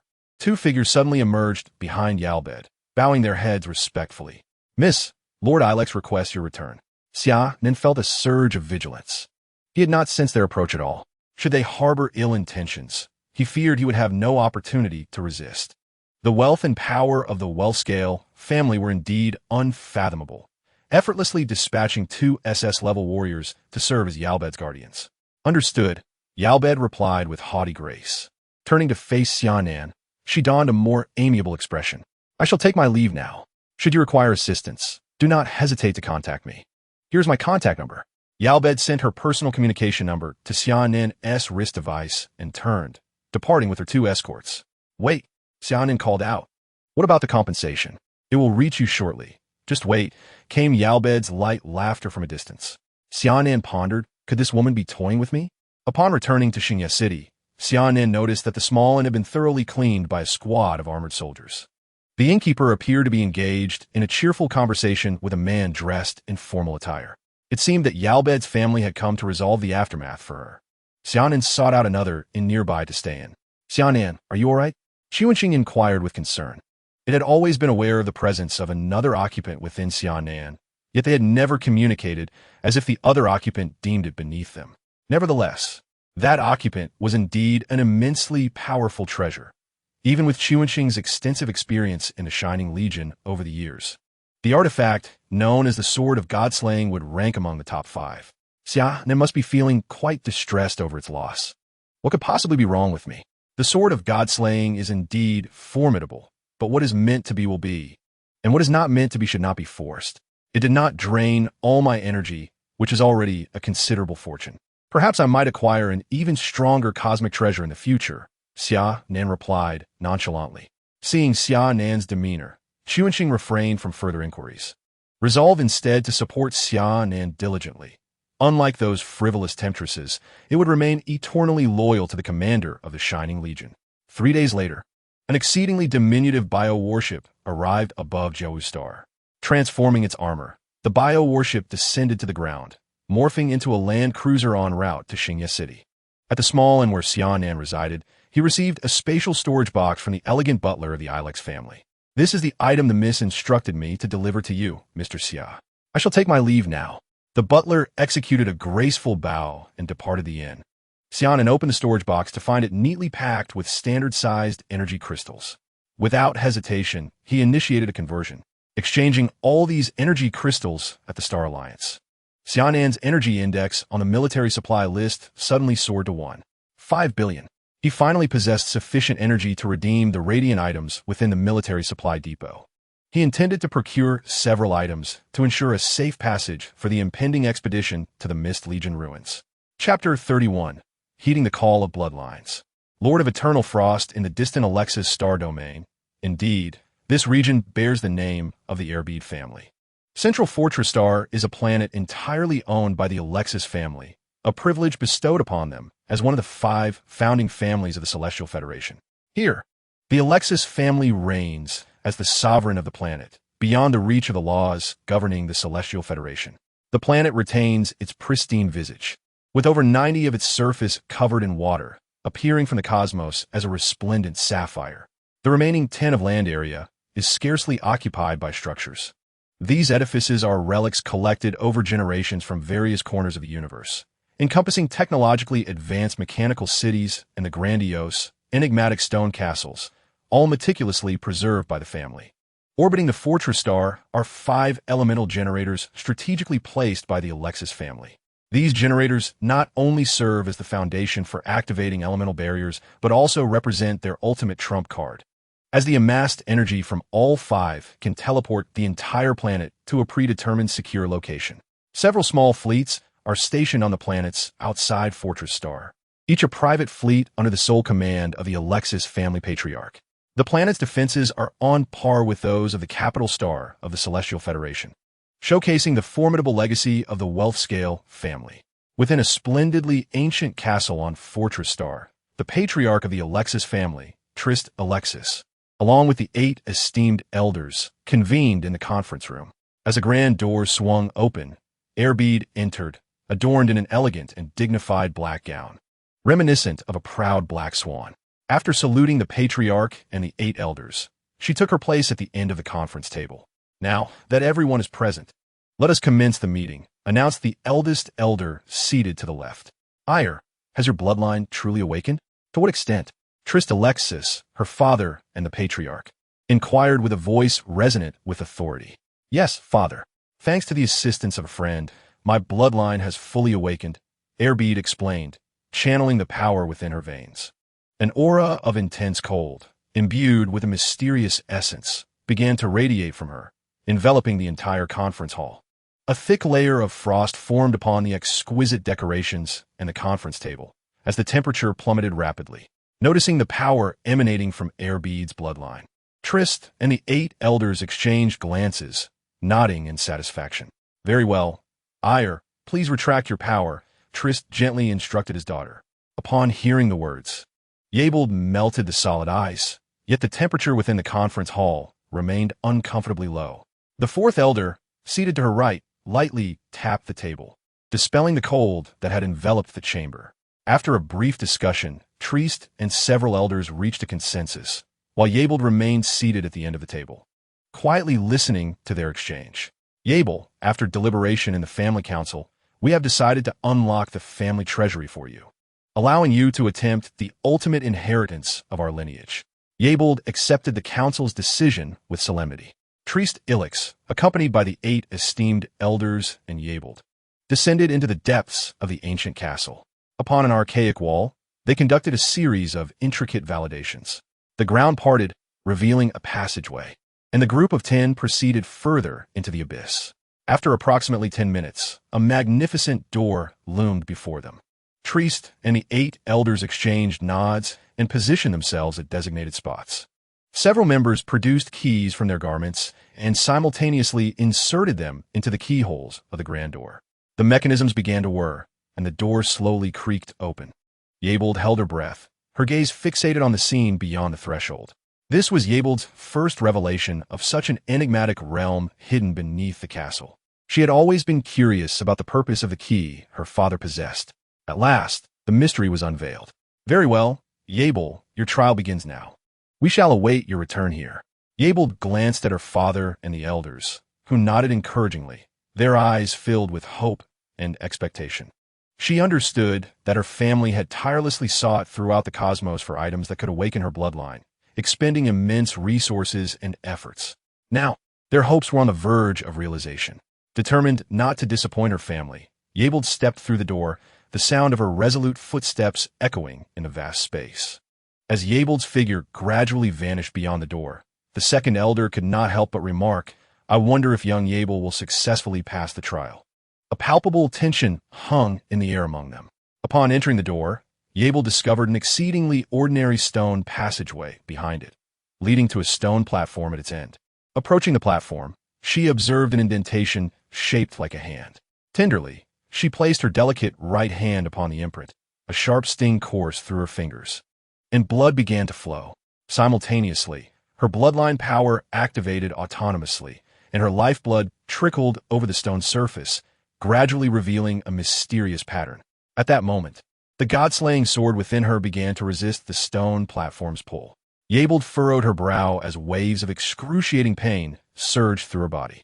A battle ensued between the stone platform and the god-slaying sword, with Yabeld's body as the battleground, the two forces clashing violently within her.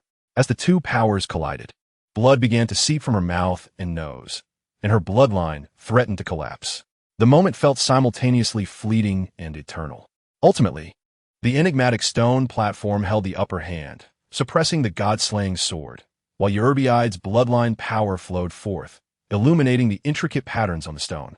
The platform's gravitational pull dissipated, causing Eurbide to stagger and collapse onto the ground. A beam of light emanated from the stone platform, forming a symbol on the wall at the end of the passage. As the symbol faded into the stone, the wall began to shimmer, revealing the scene behind it. Despite her weakness and the pain coursing through her body, Urbiide resolutely stepped through the ethereal barrier of the wall. Before her stood a mech, serene and cold as moonlight, adorned with a blue and white livery emblazoned with a circular moon emblem. Behind the mech, a pristine long sword emitted an aura of chilling frost. Captivated at first glance, Urbiide felt a mysterious call emanating from the mech, resonating with her own bloodline. As she cautiously approached the mech, the previously suppressed, god-slaying sword within her began to stir once more, resisting her movements. Had Xia Nan been present, he would have discerned the ancient treasure's fear, an instinctive hostility towards the mech before her, struggling to command the psychic energy to suppress the god-slaying sword. Urbiide began to understand why Xia Nan was indifferent to the loss of such a treasure. It was indeed not an entity easily controlled. If the god-slaying sword could voice its thoughts, it would undoubtedly express its discontent. Eventually, Urbiide drew near the mech, collapsing at its feet. The blood that flowed from her formed a small pool beneath her. With great difficulty, she extended her right hand to touch the mech, but the god-slaying sword became increasingly agitated, battering against her body and inflicting more wounds. 30 centimeters, 20 centimeters, 10 centimeters, 5 centimeters, 1 centimeter, just before losing consciousness. Urbiide finally made contact with the mech. As her fingers brushed against its surface, the god-slaying sword let out a mournful cry, and a surge of energy coursed into her, directed towards the sword.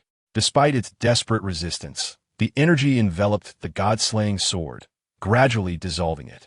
This relic, stripped of much of its power from the previous era, could not evade its annihilation in this new epoch. After absorbing the god-slaying sword, the energy began to flow back, and in an instant, Urbiide's injuries healed completely. The energy traveled through her fingers back into the mech, igniting its eyes. It was awakened. An invisible force lifted Urbiide into the air as the cockpit of the mech opened, integrating her within. Moments later, she regained consciousness, gazing in bewilderment at the unfamiliar cockpit. A torrent of information surged into her mind. She has finally uncovered the name of this mech. The mythical mech, master of eternal frost. This enigmatic machine has a storied past, having had several illustrious masters, all renowned figures within the cosmos. Had Qianxing and Xia Nan been present, they would have recognized the mech's ability to resonate with Xia Nan's water gem, and Qianxing would have identified it as a legendary mech once belonging to the Viper Legion. Originally, this mech was the possession of the lunar sovereign from the fairy civilization, Chang'e, and it was also referred to as the Moon Goddess Mech Chapter 32. Departure.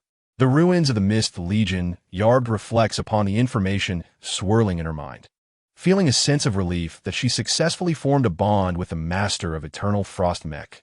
Otherwise, she feared she might have fallen victim to the God-slaying sword. God-slaying sword? Are you kidding me? I'm on the brink of destruction, and I can't even resist. Yarb disengages from the mech state and strides out of the passageway. The master of Eternal Frost Mech manifests as a lifelike snowflake tattoo upon her fair back, adding an alluring touch to her presence.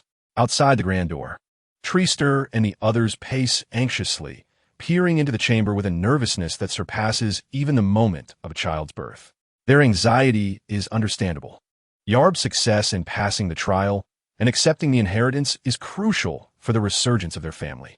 Though they belong to one of the 5 prestigious golden families of the Celestial Federation, known as the Wealth Scale, a board member of the Cosmic Bank. Their lineage has been in decline for nearly 2 millennia.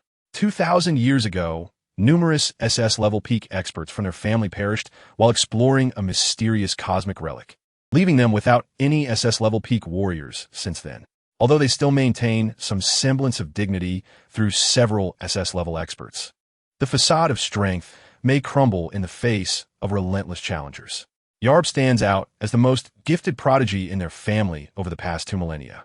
They have invested half of their resources in her, even acquiring a mysterious bloodline from the cosmos to infuse into her being. However, the transformation and awakening of this bloodline posed an immense challenge. Fortunately, Yarb has successfully undergone the metamorphosis, igniting hope for the family's revival.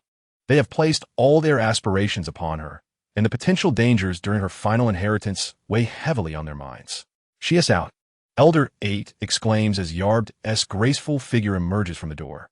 Sensing her newfound aura, Treaster exclaims with delight, "Yarb, have you broken through to SS level?" "Indeed, father," Yarb replies calmly, nodding with poise.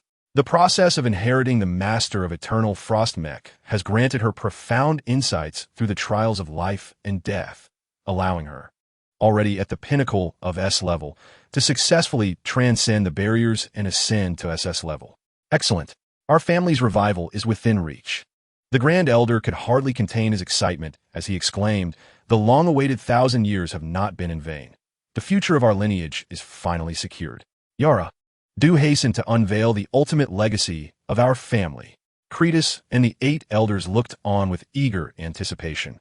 They had never witnessed this inheritance themselves, having only learned of it through ancient whispers passed down through generations.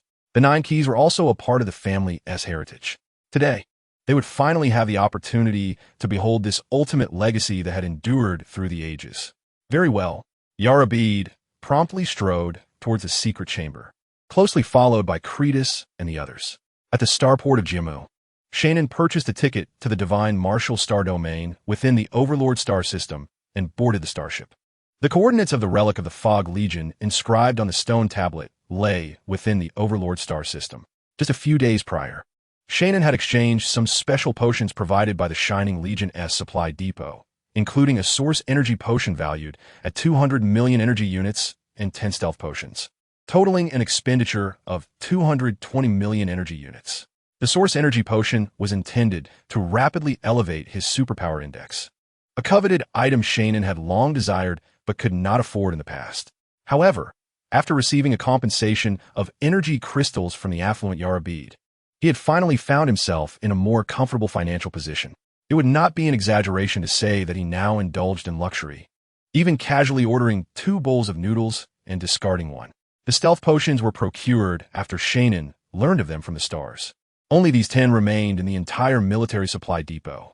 This potion was derived from the nectar of an exotic plant known as the ethereal flower, granting the ability to obscure one's presence and that of their instruments for half an hour, rendering even SS-level powerhouses incapable of detecting those who had consumed the stealth potion. Now, after 1,000,000 years, it was uncertain whether such wondrous flowers still existed, and the recipe for this potion had been lost to the ages.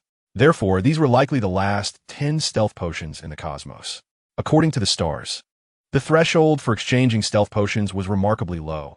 As long as the energy requirements were met and one held the rank of lieutenant, one could obtain them. In their heyday, these potions had been highly sought after within the Shining Legion. Without hesitation, Xia Nan exchanged for all of them, considering their popularity. However, he was somewhat perplexed about what those officers of the Shining Legion had used these stealth potions for. Were they perhaps engaged in the legendary Invisible Realm? The source energy potion had already been consumed a few days prior, and it must be said that its taste remained as dreadful as ever, reminiscent of a concoction of stinky tofu simmered with vinegar, a truly acerbic experience. On that day, upon removing the potion's cap, the peculiar sour aroma rapidly filled the entire inn, causing patrons to flee in panic. Some even reported the incident to the Starfield City Security Bureau. When the officers arrived, they promptly sought assistance from the biochemical division at headquarters, as the odor was undeniably a form of mental assault. After leaving the inn, Xia Nan felt an undeniable sense of embarrassment.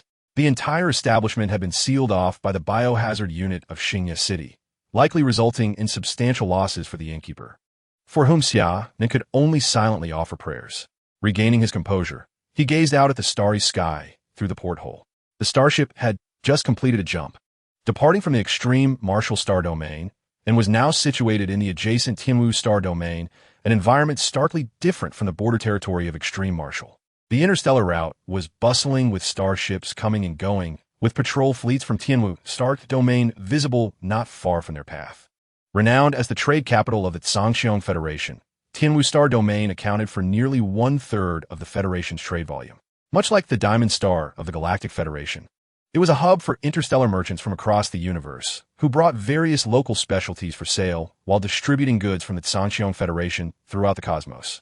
The starship made a stop at a trading planet, a transit point along this route, where it would remain for half a day before continuing its journey. During this time, Several newly boarded passengers piqued Xia Nan's interest, specifically the content of their conversation. Have you heard? A celestial beast has appeared in the Tianwu star domain, attacking starships near this route. Oh, does that mean this route is incredibly dangerous? Has the Tianwu fleet not eradicated that celestial beast?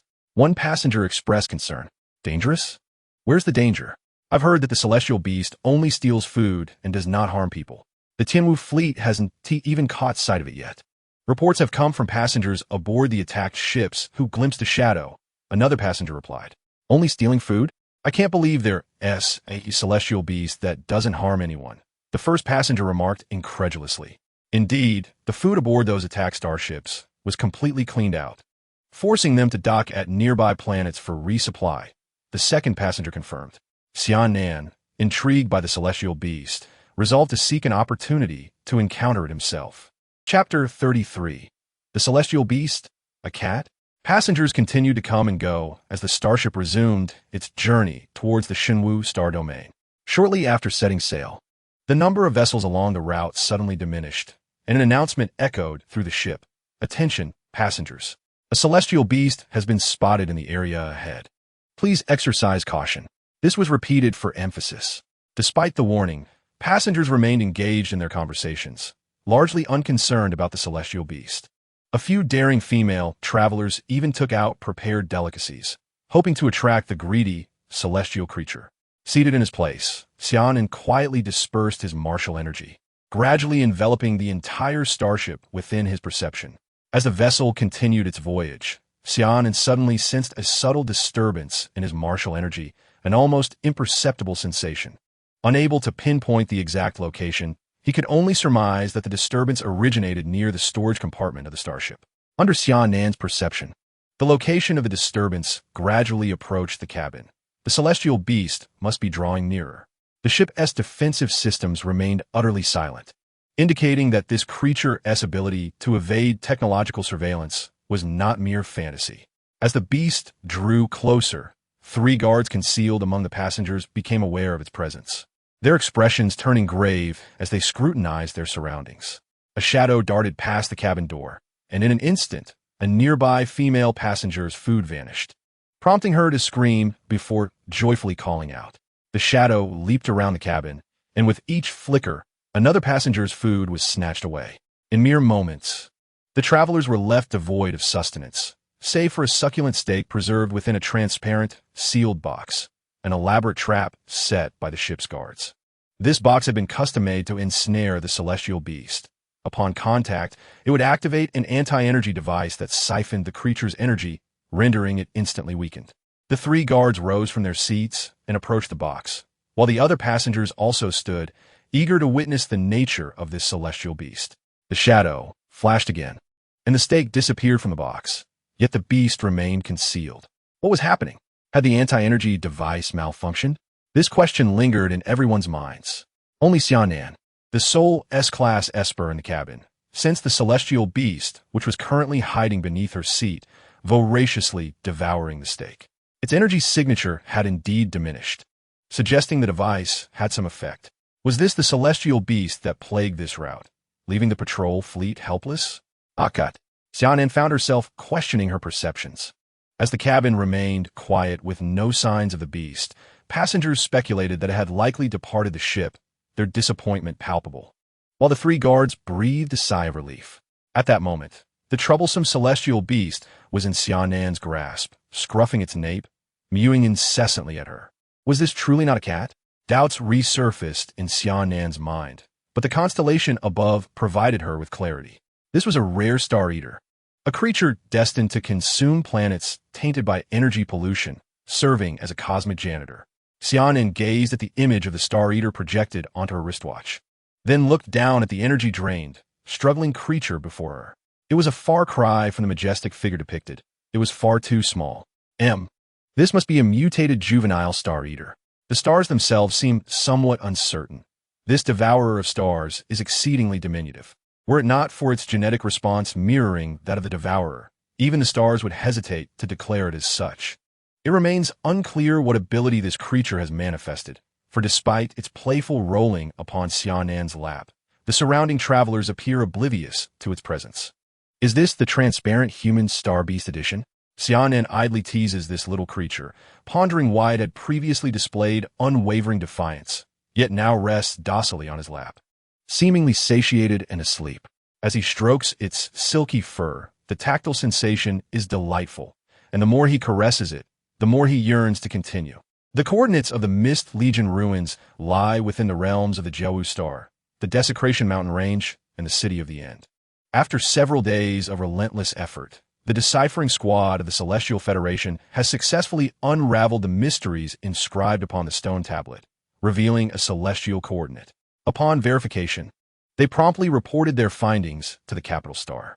The Exploration Department of the Celestial Federation ordered the formation of an elite team to venture to the designated coordinate, accompanied by 2 squads of Shadow Guards and a small contingent of Celestial Guardians. Ever since Xia Nan captured this devourer of stars, it has seemingly become attached to him. Even after regaining its energy, it refuses to leave, choosing instead to nestle on Xia Nan's lap daily, occasionally audaciously leaping to his shoulder. Xia Nan discovers that this devourer is surprisingly easy to care for. It consumes everything. He has even exchanged for several poorly selling potions from the Shining Legion recommended by the stars to feed it.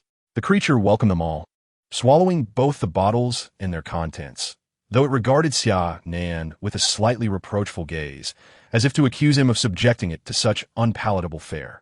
However, the energy contained within these potions is substantial, and after consuming them, the devourer quietly rests upon Xia Nan, absorbing the energy within. Xia Nan contemplates whether he should bestow a name upon this little creature.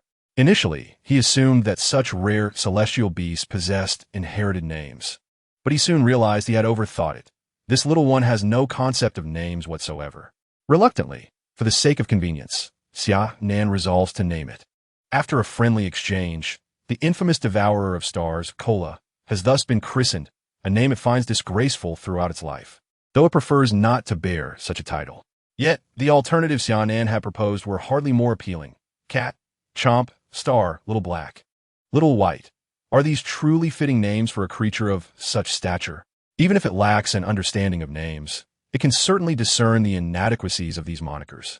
Amidst Xia Nan's playful interactions with Kola, the starship finally arrives at the Shinjo Star Domain, the Sovereign Star System, and the Yinwu Star, the destination of this voyage, where the coordinates of the Mist Legion ruins reside. Chapter 34. The exact location of the ruins upon disembarking from the starship. Xia Nan seeks out an intelligent robot at the spaceport to inquire about the precise location of the coordinates. To his surprise, he discovers that the coordinates of the Mist Legion ruins are situated within a city. Boarding the airship bound for North City, a person, a beast, and an artificial intelligence embarked towards their destination. The gravity on the combat star is approximately 70% of that on the armament star, so Xia Nan needed a moment to acclimatize to the environment. In the universe, the majority of life-bearing planets adhere to a standardized gravity, a regulation set forth by the Cosmic Pioneer Association. The combat star was the first life-bearing planet he encountered that did not conform to this standard. Due to the diminished gravity, the airship traveled at an accelerated pace, the buildings whizzing past in a blur. Riding the gentle breeze, the airship came to a halt before a private club named Heavenly Abode. Stars, is this the precise location of the coordinates? Indeed it is. Xia Nan felt a slight headache. The coordinates of the relics being situated within a bustling city posed a challenge. Unlike on desolate planets, where he could recklessly pilot his mech and demolish the ground, he now had to be considerate of the surroundings. Furthermore, he was not an official of the Celestial Federation, thus lacking the authority to force entry. Gaining access to such a private establishment was straightforward. Money was key. However, Xia Nan had already exchanged all his valuable energy crystals at the logistics warehouse of the Shining Legion, leaving him with only enough funds for daily expenses. It was impossible for him to bribe his way in. As Xia Nan pondered how to gain entry, a heavily modified airship pulled up at the club's entrance. From a vehicle emerged a young man sporting a mohawk hairstyle and clad in a flamboyant shirt. He brazenly shouted towards the security at the entrance, "Someone come, park my war vehicle properly. If you damage my beloved car, you shall face the consequences." He was the son of the club's owner, a frivolous heir who had just returned from a street race, seeking relaxation and hoping to procure some funds from his father.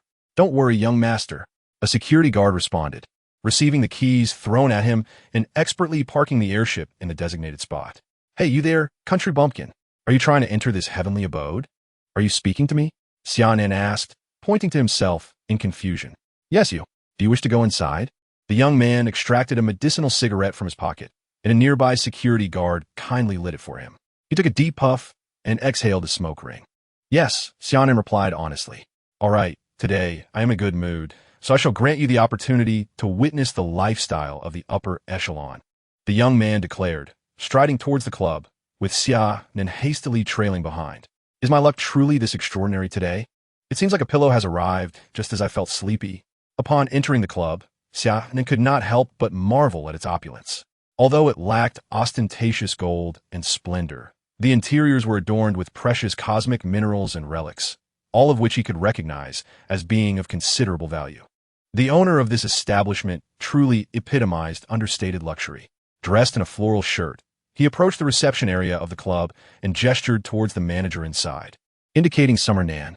"All expenses for this individual today will be charged to my account," he declared, raising an eyebrow at Xia Nan. Naturally, Xia Nan heard this and nodded in appreciation. The floral shirt man then departed the hall, making his way to the elevator. The club manager approached Xia Nan with courtesy, inquiring, "Sir, may I provide you with information regarding our services?" Intrigued by the offerings of the establishment, Xia Nan replied, "Please, do share."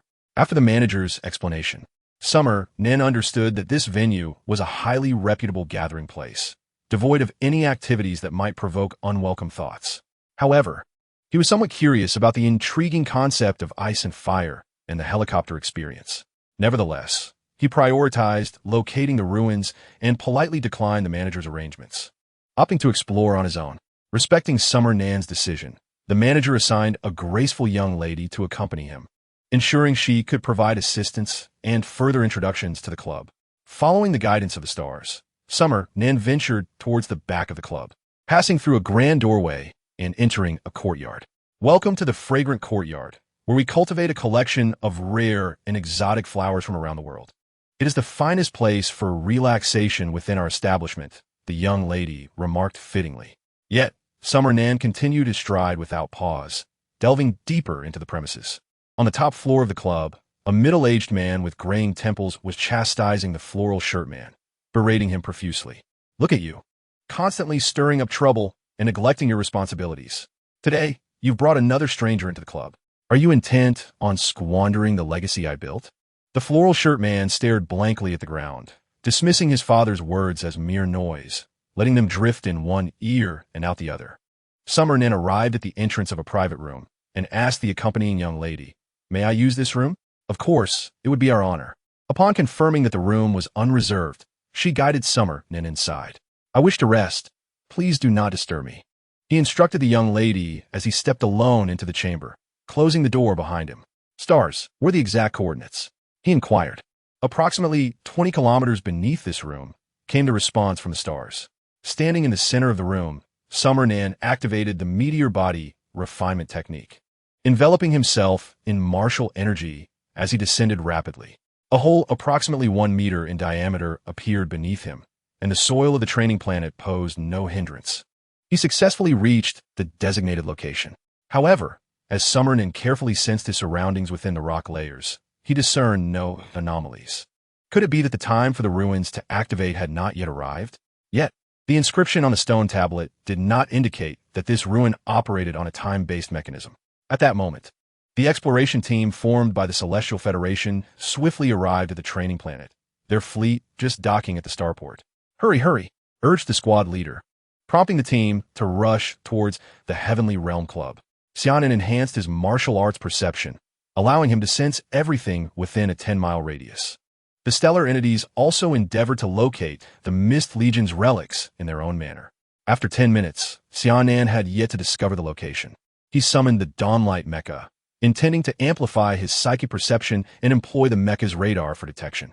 As soon as the Dawnlight Mecha materialized, the gem representing the principle of wood within the cockpit began to emit a radiant glow, warping the subterranean space under its influence. The scenery outside the Mecha transformed, and an energy vortex engulfed the Dawnlight Mecha. Chapter 35. The mental mirage, the surroundings shifted dramatically, and a colossal mirror appeared before Xia Nan, reflecting the dawnlight mecha within. What is this? Xia Nan, think of a way to escape. This is the Mist Legion's mental mirage. A mental mirage? This is the signature skill of the Mist Legion. Before the stellar entities could elaborate, the mirror shattered, revealing another dawnlight mecha before Xia Nan. It's begun. The illusion has commenced. Just as the stellar entities finished speaking, the mirrored mecha launched an assault on Xia Nan, its long sword sweeping toward him. In response, a shield composed of gold and water elements materialized before the dawnlight mecha, blocking the strike. This is not merely an illusion. Several shields encircled the mecha as gold energy coalesced in the dawnlight's grasp, forming a silver-white spear. The spear, imbued with unmatched force, pierced through the mirrored mecha. Yet, upon contact, Xia Nan sensed something amiss and swiftly commanded the mecha to defend and retreat, narrowly avoiding several energy blasts that rained down where he had just stood. His attack had penetrated the mirrored mecha, but it lacked the tangible sensation of impact. Fortunately, his quick reflexes spared him from immediate devastation. Stellar entities, what is happening? Xia Nan inquired, all the while fending off the mirrored mecha's onslaught. This is the psychic ultimate technique of the Mist Legion, a combination skill that requires 2 or more SS-level psychic superhumans to execute. However, it is improbable that any strong adversaries from the Mist Legion have survived to this day. Enough with the introductions. Tell me how to break this mental illusion. As Xia Nan clashed with the mirrored mecha again, he was pushed back by the shockwave. The only way to dispel this mental illusion is to defeat it. Defeat it? How can I strike when my attacks cannot even touch it? For now, I can only endure its relentless blows. The mirrored mecha, resembling a merciless war machine, unleashed a barrage of combos that left Xia Nan scrambling. In the midst of battle, it even toyed with him, summoning a whirlwind of energy that swept everything away, forcing Xia Nan to retreat further. As the tempest subsided, the mirrored mecha momentarily paused, and Xia Nan seized the opportunity to unleash a breaking sheath attack. Yet it once again passed through the illusion without inflicting any damage. The mecha longsword, slicing through the air with a whistling sound, struck towards Xia Nan's back. In response, Xia Nan executed a maneuver known as the return fire, using his mecha spear to brace against the blade of the mirrored mecha. Xia Nan attacked it swiftly. The voice of the stars resonated. Xia Nan summoned his psychic abilities to manipulate the dawn's light, unleashing a sword flash. The spear, aglow with silvery light, pierced through the mirrored mecha, creating a wound. It dawned on Xia Nan that he had been unable to strike it because it existed in an illusory state. Yet it manifested as a tangible entity when launching its attacks. Though this moment was fleeting, understanding its vulnerability enabled him to defeat the mirrored mecha and shatter the mental illusion. Indeed, those embroiled in the situation often lose clarity, while observers maintain perspective. The stars proved to be quite reliable. The two mechas once again engaged in a fierce exchange of offense and defense. Xia Nan exerted every effort to maintain his defense, while seeking opportunities for counterattacks amid the mirrored mecha strikes. Upon successfully parrying another attack, Xia Nan discerned a flaw in its swordplay. With a flourish, he unleashed Starry's 7 kills, the tip of his spear shimmering with starlight, delivering a barrage of strikes that pierced through the mirrored mecha. Finally, he positioned his spear against the mecha's head and activated the energy cannon, causing the mirrored mecha to collapse, headless, onto the ground. Xia Nan readied his spear in a defensive posture as the surrounding space began to warp, fragments of the environment shattering around him. He extricated himself from the mental illusion. Before him stood an energy portal, a sight he had grown quite familiar with, as the remnants of the 5 legions typically followed this pattern. Not far behind Xia Nan, the exploration team from the Celestial Federation's Remnant Division had also succumbed to the mental illusion, their mecha units standing motionless. Casting a glance at them, Xia Nan leapt into the energy portal. The ruins of the Mist Legion were the most expansive Xia Nan had encountered among the few relics he had seen. Even the Viper ruins, divided into 7 distinct areas, paled in comparison to this vast expanse. This ruin imparted a sensation of being within an entirely different universe. Is this the hyperdimensional universe? The murmured voice of the stars echoed in Xia Nan's ears. Hyperdimensional universe? What is that? Xia Nan pondered once again over this unfamiliar term. As the name suggests, The hyperdimensional universe transcends the dimensions of our own universe. Xia Nan was awash with questions. In simpler terms, the hyperdimensional universe exists in the interstices of the cosmos, detached from yet connected to our universe. I have heard rumors that the Mist Legion, in its entirety, managed to communicate with the hyperdimensional universe, discovering a means to enter it. However, this information has never been substantiated, and we all believed it to be mere gossip. It is astonishing to realize the Mist Legion's grand undertaking, concealing the entirety of their legion's relics within this hyperdimensional universe. The stars expressed their admiration. But where is the relic? Xia Nan inquired, noting that they had passed through the relic's gate, only to be confronted by an entire cosmic expanse beyond it, leaving him perplexed. The pearl of wood shall guide us. Xia Nan, utilizing the wood gem of transcendent communication, felt an elusive guidance emanating from the jewel. He piloted the dawn of awakening, relying on the gem's direction, soaring deeper into the cosmos. An immense battleship, grand and awe-inspiring beyond description, loomed amidst several planets. The Dawn of Awakening's mech appeared minuscule in comparison to this colossal vessel. This was the Star River Authority, the ultimate battleship of the Mist Legion, embodying the pinnacle of their technological achievements. Xia Nan was determined to seize control of this ship. With it, even an SS-level superpower would seem insignificant before him. His excitement was palpable, illuminating his face with exhilaration as the Dawn of Awakening approached the battleship. Despite his rapid ascent, Xia Nan felt he had traveled approximately 10 light years. Yet the Star River Authority remained distant. He realized he must have triggered some mechanism or still be ensnared in a mental illusion. He halted the mech, attuning his martial senses to the surrounding environment, while the stars manipulated the Dawn of Awakening's radar to analyze the spatial dimensions with full power. In Xia Nan's perception, everything around him felt real, yet seemed he had not moved. Was everything that had just transpired merely a figment of his imagination? Xia Nan, we may have entered a second layer of mental illusion, came the realization. Chapter 36. The true relic. It turned out that upon entering the energy portal, they indeed accessed a relic. However, the portal concealed another layer of mental illusion set by the Mist Legion. The cunningness of the Mist Legion was astounding. It was akin to a nested doll. Truly, those who play with the mind possess the heart. Everything Xia Nan and the stars had perceived was a product of their imagination, as the sophistication of the Mist Legion's mental illusions could even affect the intelligent core, stars, conjuring visions of the transdimensional universe and the Star River Authority battleship from its data. The wood gem within the Dawn of Awakening continued to provide Xia Nan with guidance, though the direction was not toward the Star River Authority, but rather in another orientation. Following the gem's lead, Xia Nan descended for about 10 minutes, and the illusion before him dissipated, revealing the familiar hall of inheritance standing before him. Sighing in relief, he had finally found the location. Eagerly, he approached the hall's entrance and forcefully pushed against the ancient stone door, which swung open with a pull, drawing the Dawn of Awakening mech inside. Yet again, it seemed endless.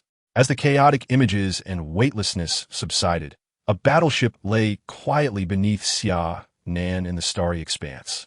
This vessel bore a striking resemblance to the previously encountered Star River Authority, but was a reduced replica of it.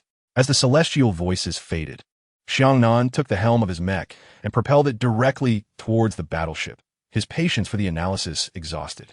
The previous nonsensical discourse had momentarily lifted his spirits, only to leave him with disappointment. The tangible sensation beneath his mech confirmed the battleship's existence, dispelling any notion of an illusory realm.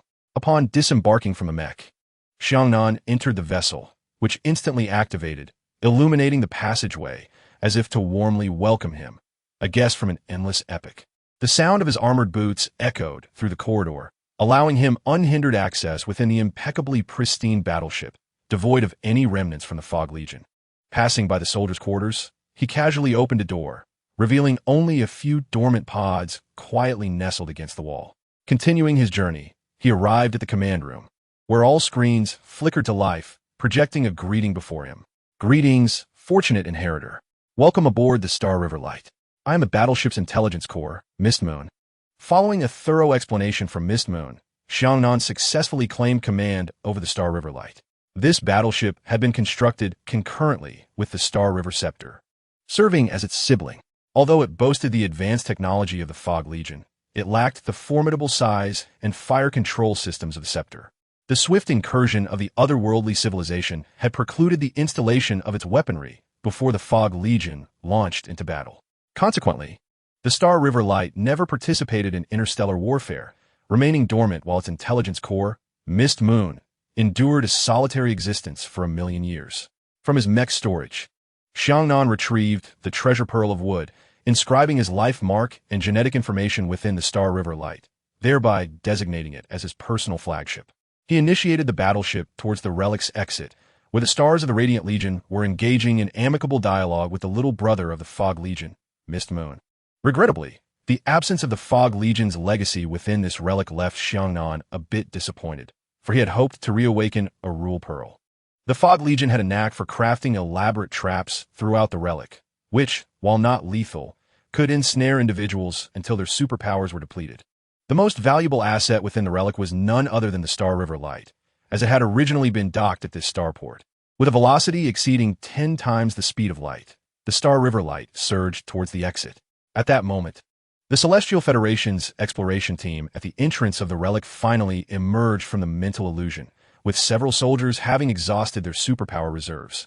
Now, lying weakly upon the ground, you few remain here and call for support from the Federation. The captain of the exploration team commanded several members to guard the entrance of the ancient ruins, while the rest followed him through the energy portal into the relic. The starship, Starlight, broke through the confines of the ruined space and emerged into the cosmos. The exit of the ruins was not at the original location, but rather in the vicinity of the Martial Star, amidst the vastness of space.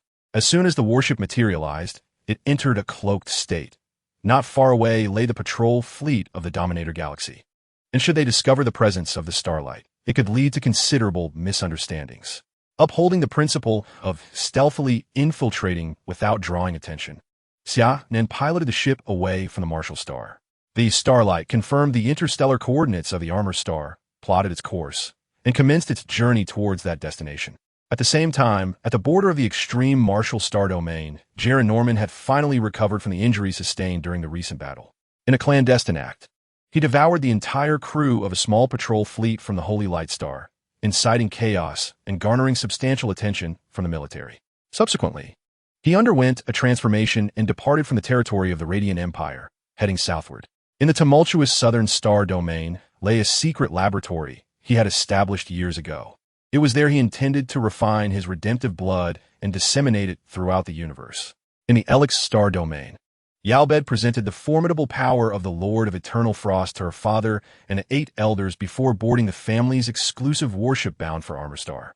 She wished to express her heartfelt gratitude to Xia Nan for his assistance, bringing with her a precious artifact sourced from the family's secret vault, confident that he would not refuse this offering. Meanwhile, in the capital of the Celestial Federation, General Huangfu Song, with the unwavering support of Wang Mang and the restorative efforts of the Federation's medical department, had fully recovered from his concealed injuries. His superpower index had returned to the S-class level, enabling him to harness the power of the Sword of Akira to a preliminary extent. Now, he was set to methodically cultivate his abilities while awaiting the appointed time for the wormhole to open. As various forces converged, Armor Star was poised to face a significant challenge. Chapter 37. The clouds over Armor Star. In a mountainous region of Armor Star, Lilith shed her current form, her true essence flickering uncertainly. This vessel could not sustain her power for long. Was the grand scheme of the Abyssal clan destined to falter in her grasp? Lilith felt a twinge of despair. Since losing the body of Shaylin, she had seized hundreds of forms, yet none could accommodate her strength. To preserve her combat capability, she was compelled to abandon her vessel periodically and seek a new one. Lilith floated away from the mountains, determined to find another body swiftly and depart for the sealing entrance of the last incursion from the dark universe. At the foot of the mountains lay a small town, its population a mere 100,000. While not particularly prosperous, it was self-sufficient due to the surrounding mountains. As Lilith glided above the town, her attention was suddenly captured by a female, superpowered individual below. This form seemed exceptionally suitable for her. Lilith rushed towards the woman, causing the townsfolk to shield their eyes from the blinding flash of light that swept through the street. The female superpowered being had yet to react before she was consumed and possessed by Lilith. Lilith carefully sensed her new body, feeling the surge of SS-level superpower within her, and she was exceedingly pleased. At that moment, the onlookers on the street began to regain their vision from the blinding light. One of the female superpowered being's companions turned to converse with Lilith, who feigned a natural demeanor, oblivious to the fact that their familiar companion was no longer who they once knew. As Lilith adjusted to her new form, she listened to the conversation of her companions as they walked toward the outskirts of the town. The group was heading to the ruins of the City of the End in the Blasphemous Mountains, hoping to strike gold and test their luck. Stacy, when we return from the ruins, I shall go to your home and beseech your parents to consent to our marriage, one companion earnestly declared to Lilith's body. Lilith smiled and glanced around, noting that they had already distanced themselves from the town. That sounds wonderful. However, I require you to do something for me first. The man eagerly nodded in agreement. Lilith giggled, her dark energy flowing within her as she transmitted a virus from the dark cosmos into the man's body. I seem to have left something in the town. Could you fetch it for me? Upon hearing this, the man immediately turned back toward the town, oblivious to the fact that his beloved had not specified what she had forgotten. After he departed, the remaining companions stared with fear-filled eyes as Lilith's dark energy infiltrated them, transforming them into mindless puppets. Bring some amusement to this planet, Lilith commanded. The pieces were now in place. It was time for her to proceed to the ruins of the City of the End.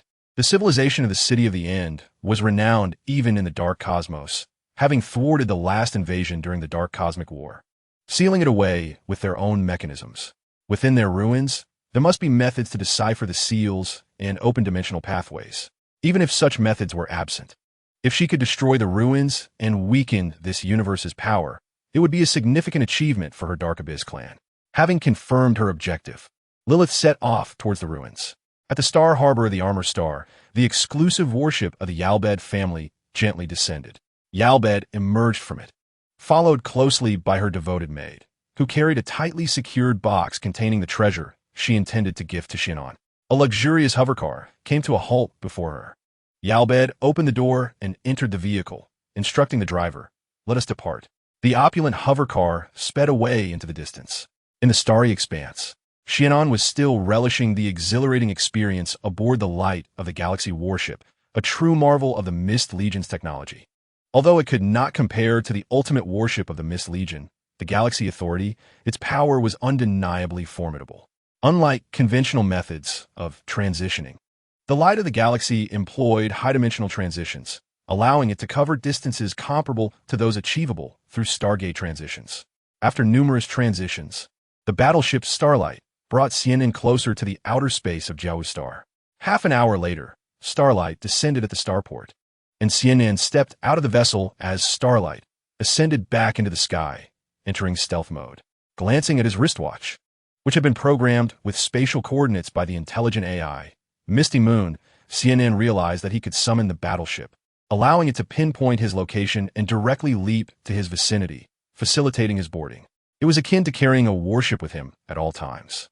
Suddenly, a communication channel opened on Xia Nan's wristwatch. It was a call from Yalbert. Upon connecting, Yalbert's figure was projected before him. "Xia Nan, where are you? I have brought you a gift," Yalbert stated seriously, omitting her usual endearment of little brother. "Oh, I'm still near the starport. By the way, what gift could you possibly have for me?" "Haven T, we settled our accounts?" Xia Nan replied, perplexed. "I'll be waiting for you in Xingye City. You'll find out when you arrive," Yalbert concluded, hanging up the call. What is wrong with this woman? Why is she behaving so strangely? Shaking his head, Xia Nan boarded an anti-gravity vehicle back to Xingye City. As soon as Xia Nan entered the city, a luxurious floating vehicle came to a halt before him. "Get in," came Yalbert's cool voice from inside. Xia Nan shrugged and climbed aboard. The interior was adorned with various opulent decorations, with cushions crafted from the hides of some celestial beasts and energy gemstones scattered throughout. Thankfully, he had left his soda aboard Starlight. Otherwise, Yalbert's lavish ride might have been spoiled. Yalbert took a box from a nearby maid, and after a genetic verification, the box opened. She pushed it towards Xia Nan. "This is your gift." Xia Nan shifted his gaze to the contents of the box, revealing a model lying quietly within. "A model? What is this? Even if you want to give me a gift, you needn't be so dismissive." Xia Nan's tone reflected his displeasure. This woman must be jesting. Even if she possessed considerable wealth, such an insult was unwarranted. Of course, if she could compensate him with some energy crystals, he would graciously forgive her. This is a treasured artifact of the Ilex family. According to family records, it was retrieved from an exceptionally dangerous ruin, resulting in the loss of several SS-level powerhouses. So precious, I cannot accept it. Recognizing the weight of the loss incurred to obtain such a treasure, Xia Nan was aware that he was not worthy of it. Take it. We have possessed this artifact for over 1,000 years, and no one has yet discovered its purpose. This time, you can help me awaken and transform the bloodline. And the family has decided to offer this artifact as your compensation. Upon concluding his words, Yalbert deftly pushed the box into Xia Nan's embrace, opened the car door, and departed from Xia Nan's sight with remarkable fluidity, devoid of any hesitation. Xia Nan, clutching the box, ventured toward the outskirts, summoning the Starlight battleship. Chapter 38. The emergence of chaos in the outskirts. A formless beam of light enveloped Xia Nan as he stepped aboard the Starlight battleship. He extracted the model from the box and placed it upon the central console of the command room. The intelligence systems, Misty Moon and Celestial Stars, were engaged in a thorough analysis of the model. Previously, Xia Nan had employed his extraordinary abilities to probe it. The model appeared to be a mechanical creation, constructed from materials akin to those of mechas. However, he had yet to discern how to activate this artifact. Gamma rays, quantum rays, and ethereal energy rays were utilized in various tests on the model, yet neither of the advanced intelligences could detect any anomalies. It seemed merely a model. Have you discovered anything? Xia Nan inquired after a lengthy wait. Nothing. Both intelligences replied in unison. Xia Nan toyed with the model in his hands, realizing why Yalbert's family was willing to part with this artifact. It was evident that it could not be activated at all. Truly, a family engaged in finance was cunning indeed. Xia Nan attempted to shatter it through sheer force, but despite exerting all his strength, the model remained unscathed. While his own iron-like body sustained slight injuries, the impact splitting his palm. Crimson blood, glistening like jade, stained the model, prompting Xia Nan to set it aside and activate the meteor body refinement technique to heal his wounds. The bloodstains on the model seemed to diminish, absorbed by the artifact. Yet neither Xia Nan nor the intelligence systems noticed this. After tending to his injuries, Xia Nan casually tucked the model into his pocket and exited the Starlight, making his way toward Xingye City. Meanwhile, far across the Desecration Mountains, in a nameless town, the man infected with the virus by Lilia dissolved upon entering the town, the virus evaporating into the air with his liquefied form. Unbeknownst to them, the townsfolk were slowly being infected. Cities across Jiawu Star experienced incidents of spontaneous human explosions, with superhumans detonating themselves amidst crowds, resulting in catastrophic repercussions. The military of Jiawu Star and the garrison of each city were mobilized to search for suspicious superhumans. As Xia Nan strolled aimlessly along the central street of Xingye City, a man with a vacant expression approached the crowd, suddenly accelerating as he neared the throng. His powers surged violently, signaling an impending explosion.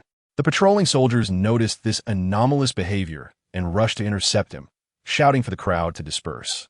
However, the distance proved too great, and the surrounding noise hindered clear communication, inadvertently drawing more onlookers into the vicinity. "Scatter! Quickly disperse!" the patrol leader shouted hoarsely. The extraordinary superhuman's body shattered under the explosive force of his abilities, and the rampant energy surged outward as if time itself had come to a standstill.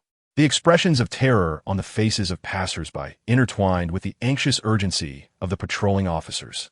In the blink of an eye, Xia Nan, fortuitously present in the vicinity, enveloped the bystanders in a protective aura of martial energy, diverting and dissipating the shockwave of the explosion against the barrier formed by his power. The central street bore the scars of battle, reminiscent of an assault by mechanized forces. Only after the protective barrier was established did the crowd begin to recover from their fright, screaming and scattering in all directions. A few unfortunate souls were knocked to the ground in the chaos, but the patrol team arrived just in time to prevent the situation from worsening and rescued those hapless individuals. Had they not perished in the superhuman's self-detonation, they would surely have met their demise beneath the trampling feet of the panicked throng. Observing that order had been restored, Xia Nan turned to leave, his shopping spirit extinguished by the turmoil. Was it typical for the residents of Xingye City to react with such volatility? Self-detonation over a mere disagreement? The patrol captain surveyed the scene and noted the striking resemblance between this self-detonation case and several others that had occurred on Jiawu Star, suggesting the involvement of the same group. What were their intentions? Recklessly exploding amidst a crowd without any demands. What could their objective possibly be? Captain, the security officer has arrived. A nearby team member alerted. The patrol captain approached the officer to explain the situation, and upon learning that no lives had been lost in the explosion, the officer visibly relaxed. You mentioned a high-level superhuman intervened to mitigate the explosion. Where's he? We have not located him. He seems to have deliberately eluded us. The patrol captain replied candidly. In the ruins of the Blasphemy Mountains, Liliet, draped in the body she had usurped, infiltrated the ancient site. Gazing upon the architecture of the City of Wisdom before her, she confirmed that it was indeed the civilization that had once thwarted her own Dark Abyss clan thousands of years ago. The style of the buildings perfectly matched the depictions recorded in her clan's annals. Along her journey, Liliet had learned of a grand library within these ruins, a repository of profound knowledge where the methods to break seals were likely concealed. With purpose, she made her way to the central library of the city. Along the path, explorers seeking treasures from the ruins filled the area, yet Liliet paid them no mind. Upon reaching the grand library, she found it reopened to the public. A steady stream of people flowed inside, and Liliet joined the throng, quickly finding herself at the entrance. As she stepped through the library's grand doors, its autonomous defense system activated with alarming intensity, sending blaring sirens echoing through the air, causing the surrounding crowd to instinctively retreat from her presence. Liliet could never have anticipated that the Grand Library could detect her inner essence through her borrowed body. As a mortal enemy of the Dark Abyss clan, the library's self-defense mechanism identified Liliet as an intruder and launched an immediate counterattack. Various energy rays cascaded towards Liliet, illuminating the entrance with a kaleidoscope of colors that gouged a large hole into the plaza's ground. The military forces guarding the relics of Jiawu Star were alerted by the commotion and dispatched personnel to investigate. What transpired here? The commanding officer inquired of the surrounding crowd. It appeared that someone had triggered the autonomous defense system of the library. Quickly, seal off the relic, the officer commanded, leading his subordinates towards the exit. The identification of an enemy by the relics of the City of End was a significant predicament for all of Jiawu Star. He needed to depart swiftly to report upward and seek federal assistance. Liliet, in a state of disarray, darted towards the exit, only to find that her attempts to uncover a method to break the seal and destroy the relic had backfired catastrophically, leaving her severely injured and in desperate need of escape. Outside the Desecration Mountains, several towns and villages had fallen prey to an inexplicable virus, transforming their inhabitants into grotesque monsters. The military had sent investigation teams to probe the situation, yet all had vanished without a trace. The forces were compelled to seek aid from the Federation, which promptly dispatched the nearest covert team to undertake the mission. Coincidentally, Yalbed, who was present on Jiawu Star, was appointed to lead this operation. Chapter 39. A difficult choice. Yalbed received the Federation's orders and immediately convened the assembled covert operatives to investigate the site of the incident. The town where Liliet first unleashed the virus had now devolved into a hellscape of flesh and blood, with grotesque creatures devouring and battling one another. Severed heads rolled upon the ground, including the head of an infant, its wide-open eyes seemingly questioning why it had to endure such suffering. Yalbed's team arrived at the outskirts of the town. Is this the origin of the virus? Indeed, sir. According to intelligence, the first infected individual was discovered here.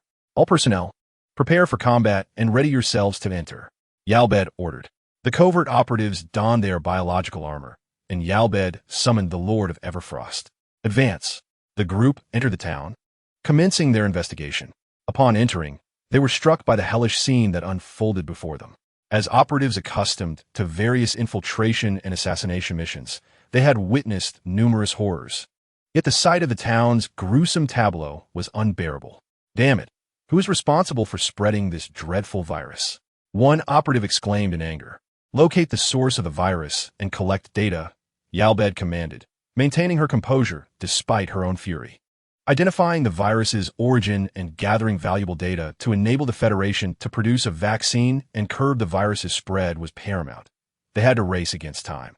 As a few of them delved deeper, the bizarre creatures aimlessly wandering the town took notice of them, abandoning their infighting to converge upon Yalbed and her team, their blood-red eyes gleaming with madness, a fitting reflection of their chaotic nature.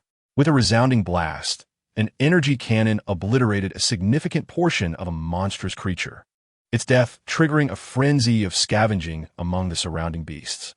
The Shadow Guards advanced methodically, undeterred by the feeble strength of the creatures that could not even approach their armored forms. Yalbed summoned her ice-based superpower, Perpetual Frost. As the energy cannon of the Frost Sovereign's mech swept across the street, solidifying the monsters into exquisite ice sculptures. They had reached the heart of the town. Yet the source of the virus mentioned in their mission remained elusive. Centering on me, explore within a radius of 500 meters, commanded Yalbed, instructing the Shadow Guards to widen their search. After half an hour, the team members returned one by one. Captain, we did not locate the target. What of number 7? Why has he not returned for assembly? Yalbed noted the absence of one of her team. Number 7, respond. I repeat, number 7, please respond. After several calls over the communication channel, silence persisted from the 7th member. Number 6, number 8, did you observe anything unusual near number 7's position? Yalbed turned to the two closest to the exploration zone. Both shook their heads, confirming a lack of abnormalities. Gather. We must investigate number 7's area. Remain vigilant, she instructed, feeling a sense of pressure even as a newly minted SS-level superpower wielder. The group followed the path taken by number 7, searching the surroundings. Suddenly, number 6 shouted over the channel, Captain, we have found number 7. Yalbed glanced in the direction indicated by number 6, only to find Shadow Guard number 7 hanging upside down within a building, his biological armor deactivated, his body emanating a haunting purple glow, a clear sign of death by viral corruption. His corpse writhed unnaturally, on the verge of transforming into a grotesque creature. Grant him a swift end, Yalbed commanded coldly. The nearby Shadow Guards swiftly unleashed their attacks upon number 7's body, under a barrage of energy beams. He was reduced to ashes. It was a merciful fate, for being eliminated by his comrades was preferable to becoming a monstrous remnant. Suddenly, Yalbed pivoted and slashed with her sword, severing a dark green tentacle that erupted from the shadows, the blood splattering to the ground and corroding it into small craters. You guard my flanks, she ordered as the Shadow Guards spread out to maintain vigilance. Realizing that this creature posed a risk of collateral damage to her team, she commanded them to retreat and face the monster herself. Absolute zero, Yalbed declared, unleashing her ultimate technique as the icy domain enveloped the area. With a single stroke, she decapitated the creature, which was instantly transformed into 2 frozen coffins. Gather the remains and prepare for extraction. This creature is likely the source of the virus. She instructed as the Shadow Guards collected the monster's carcass, beginning their withdrawal from the town, with Yalbed piloting the Frost Sovereign leading the way. After all the members had retreated, Yalbed raised the Mecha a longsword once more. May you find eternal rest. The snow-colored meteors, manifestations of the ice-based superpower amplified by the Lord of Everfrost, cascaded from the heavens, bombarding the town and transforming it into a desolate, icy ruin amidst the swirling dust. Yalbed encased all sins and evils beneath this frigid expanse. The solid ice reflected sunlight, seemingly narrating the tragedy that befell this town. The spread of the virus had escalated alarmingly. Statistics indicated that nearly 15 cities, housing over 50 million inhabitants, on Jiawu Star had succumbed to this affliction, with bizarre transformations occurring incessantly in every corner of the cities. The monsters captured by Yalbed had been confirmed as the source of the virus. Yet the Federal Research Institute required at least a month to develop a vaccine, leaving Jiawu Star and the federal military with no choice but to impose a complete lockdown on these 15 cities and their surrounding areas. The situation grew increasingly dire, as yet another village fell victim to the viral assault. Within the Jiawu Star Defense Command, Major General Chu Pejuan of the Extreme Military Fleet slammed his fist on the table after hearing the reports. Who is responsible for unleashing such a malevolent virus on Jiawu Star? General, if the situation continues to deteriorate, the virus will likely spread throughout the entirety of Jiawu Star. A subordinate warned. They had exerted every effort to enforce the lockdown, yet could not halt the virus's progression. Infected individuals were quietly fleeing the cities to escape. The military could not simply execute these citizens, resorting instead to detain them. Furthermore, within the 15 infected cities, the populace had staged multiple riots, assaulting the military's encirclement. Driven by their instinct to survive, the federal military found itself powerless, awaiting the development of the vaccine while witnessing the daily demise of innocent lives, filled with both fury and helplessness. Yet, to prevent further infections, they were compelled to seal off the cities, confining the populace within this deadly prison. General, if the situation remains unmanageable, please call for fleet artillery to eliminate all sources of infection, suggested one of the staff officers. Do you even comprehend what you're saying? Chu Pejun erupted, seizing the officer by the collar and roaring in indignation. The others in the command room glared at the officer with equal fury. General, this is the safest course of action. We must be accountable for the lives of the remaining populace, the officer replied, unwaveringly meeting Chu Pejun's fiery gaze. With a heavy heart, Chu Pejun released his grip on the officer's collar, responding in anguish. Let me consider it. He knew the officer spoke the truth. Annihilating these infected cities was indeed the most prudent approach, yet he could not bear to condemn the many uninfected and unaltered souls within those cities to death. As a soldier, his purpose was to protect the ordinary populace, yet now they find themselves helpless, forced to watch their demise unfold, even to the extent of sending them into the abyss with their own hands. Chu Pejun's tightly clenched fists betrayed the tumult within. His next utterance could determine the fate of over 50 million lives. The individuals in the command room awaited his directive with bated breath. Chapter 40. Bombardment of Jiawu Star after 3 more days. Should the virus continue to spread unchecked, we shall call for the fleet to unleash a comprehensive bombardment. Thus, Chu Pejun issued the final command. Upon speaking, he removed his military cap, unable to bear the weight of his cruel decision. Those present, watching him in command, felt a pang of sorrow. Yet Erbeida, standing nearby, observed with a cold gaze. Though she did not endorse Chu Pejun's orders, she recognized it as the only viable course of action.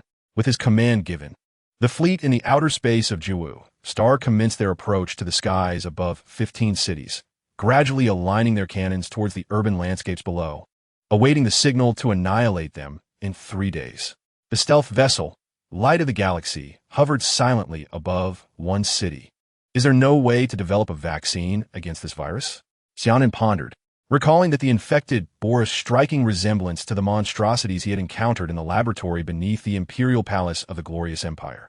Yet, that palace had been obliterated by their emperor, Saint Seville. Could it be that someone escaped the laboratory with the virus?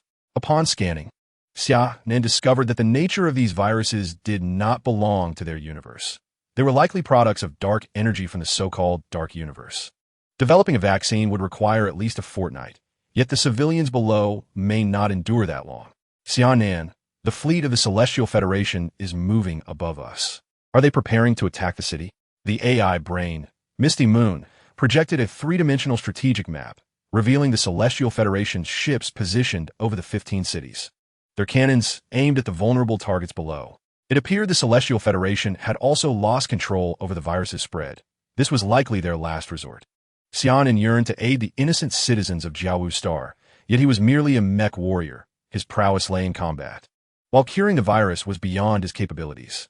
Meanwhile, Liliet had just escaped from the ruins of the City of the End and was now hiding somewhere in the Blasphemy Mountains. Damn it! They even set enemy identification defense mechanisms. Liliet gasped, channeling energy to mend her injuries. Fortunately, her body remained intact. Otherwise, she feared she would never have escaped the ruins. However, the pieces she had set in motion were beginning to take effect, and soon enough, she would gather sufficient energy to open a portal to the Dark Universe and summon the army of the Abyssal Clan. In a state of despair, over 50 million souls from 15 cities emitted a palpable negativity that was continuously absorbed by the small dark energy wave detector carried by Liliet. In the Defense Command Center of Jiawu Star, the personnel awaited news from the Federal Research Institute, hoping they would swiftly develop a serum to suppress the viral outbreak, thereby buying time for the creation of a vaccine. The military of the extreme Martial Star Domain had mobilized over 10 million soldiers from surrounding planets to contain the virus's spread, yet the contagion effortlessly breached their barricades, infecting nearby areas. Even the soldiers stationed at the blockade found themselves among the thousands who succumbed to the affliction. Those infected selflessly retreated into the quarantine zone, distancing themselves from their comrades. As time inexorably passed, 3 days slipped away. General, the Federal Research Institute has sent word. They have failed to create a serum to curb the virus's proliferation. Cursed! In a fit of fury, Chu Pajuan smashed the conference table, leaving a fissure in its wake. Taking a deep breath, he commanded, "Notify the fleet to prepare for the scavenger plan." Upon uttering those words, a palpable weariness enveloped him, and he slumped into his seat. The impending demise of over 50 million citizens from 15 cities weighed heavily upon him. A deep shame, not just for himself, but for the military as a whole. In the expanse of space surrounding Jiawu Star, the fleet received orders from command, initiating energy buildup to prepare for a saturation bombardment of the cities below. Xia Nan. The military has commenced operations. The light of the Star River hovered in midair, with a sealed city approximately 100 miles ahead. The soldiers surrounding the area had already retreated, leaving only the despairing populace within the city to repeatedly assault the blockade with their cries. What is that? Some within the city glimpsed beams of energy descending from the sky, compelling the crowd to look up. The warship's artillery soon engulfed the entire city, drowning it in anguished screams as buildings crumbled to ashes beneath the might of the bombardment. The echoes of explosions reverberated continuously, filling the city with smoke and chaos. For 3 relentless hours, the fleet unleashed its fury, and a vast chasm emerged where the city once stood, now filled with molten rock formed by the intense heat. From the vantage of outer space, one could observe 15 deep craters on Jiawu Star, resembling wounds upon a single body. Silence enveloped the Defense Command Center, as the personnel had just witnessed their fleet annihilate over 50 million civilians, a harrowing blow to their military careers. Commander Chu Pajuan slowly rose, removing his cap in solemn tribute to the fallen. One by one, the others in the command center followed suit, paying their respects. In the Blasphemy Mountains, Liliate gazed at the dark energy wave detector in her hand, now fully charged, a smile gracing her lips. She had finally gathered enough energy. She had heard the commotion of the fleet bombarding the city and feared she might not collect the necessary power, but her preparations had not been in vain. The next step was to find a location to open a dark cosmic portal to summon the forces of the Abyssal Clan. Liliate carefully stored the dark energy fluctuation device and rose to fly towards the starport. This planet had become perilous. Such a commotion would undoubtedly prompt the Celestial Federation to dispatch numerous powerful beings to seal off this star domain. In the confines of the light of the galaxy, Xia Nan gazed at the images displayed on the warship screen, rendered speechless. Suddenly, a high-energy reaction was detected on the warship's radar. A superhuman with an SS-level power level flew past beneath them. The intelligence system, Misty Moon, immediately projected Liliate's figure onto the warship screen. "Follow her." Xia Nan instructed Misty Moon to pursue the SS-level superhuman. In the command room of the Jiawu Star's defense, a shadow operative quietly reported to Yalbed. "Captain, we have received news that an SS-level superhuman has just been detected by our monitoring radar on Jiawu Star." How could there be an SS-level superhuman on Jiawu Star? There should only be one SS level here, Yalbed pondered. Every SS-level superhuman's movements must be reported. If this were an outsider, they would be under constant surveillance by the Federation's powerful beings, and it was inconceivable that no prior information had been received. Doubting the intentions of this unfamiliar SS-level superhuman, Yalbed exited the command room, rallying the shadow operatives and the fleet to commence tracking the SS-level superhuman. At this moment, Liliate remained unaware that she had caught the attention of 2 mythical mech pilots. Chapter 41. Flight en route to the Jiawu starport. Liliate noticed numerous mech warriors searching for her traces. Warships in space had also locked onto her position. While these threats posed no lethal danger, they would inevitably delay her escape, prompting her to avoid entanglement with them. The sound of sonic booms resonated as Liliate gradually approached the starport. The military had positioned 3 battalions to intercept her, aiming to stall until Yalbed arrived. As Liliate's figure appeared above the starport, the soldiers below opened fire under their commander's orders. Violent energy erupted in the air above the starport. Liliate deployed her domain to withstand the onslaught, descending beside a starship. Turning to face the soldiers still attacking her, She gently parted her crimson lips, unleashing a rain of holy arrows infused with dark energy, which descended from the sky and detonated amidst the ranks of soldiers. The soldiers exerted their utmost effort to resist. Yet the might of an SS-level superhuman was beyond what this meager force could withstand. In an instant, the starport was filled with cries of despair. After dispatching the soldiers, Liliet commandeered the starship and set sail to escape Jiawu Star. In space, the extreme Martial Star Domain fleet began to lock on a Liliet starship. Target locked. Fire. Dozens of warships unleashed their artillery, striking the energy shield of the starship.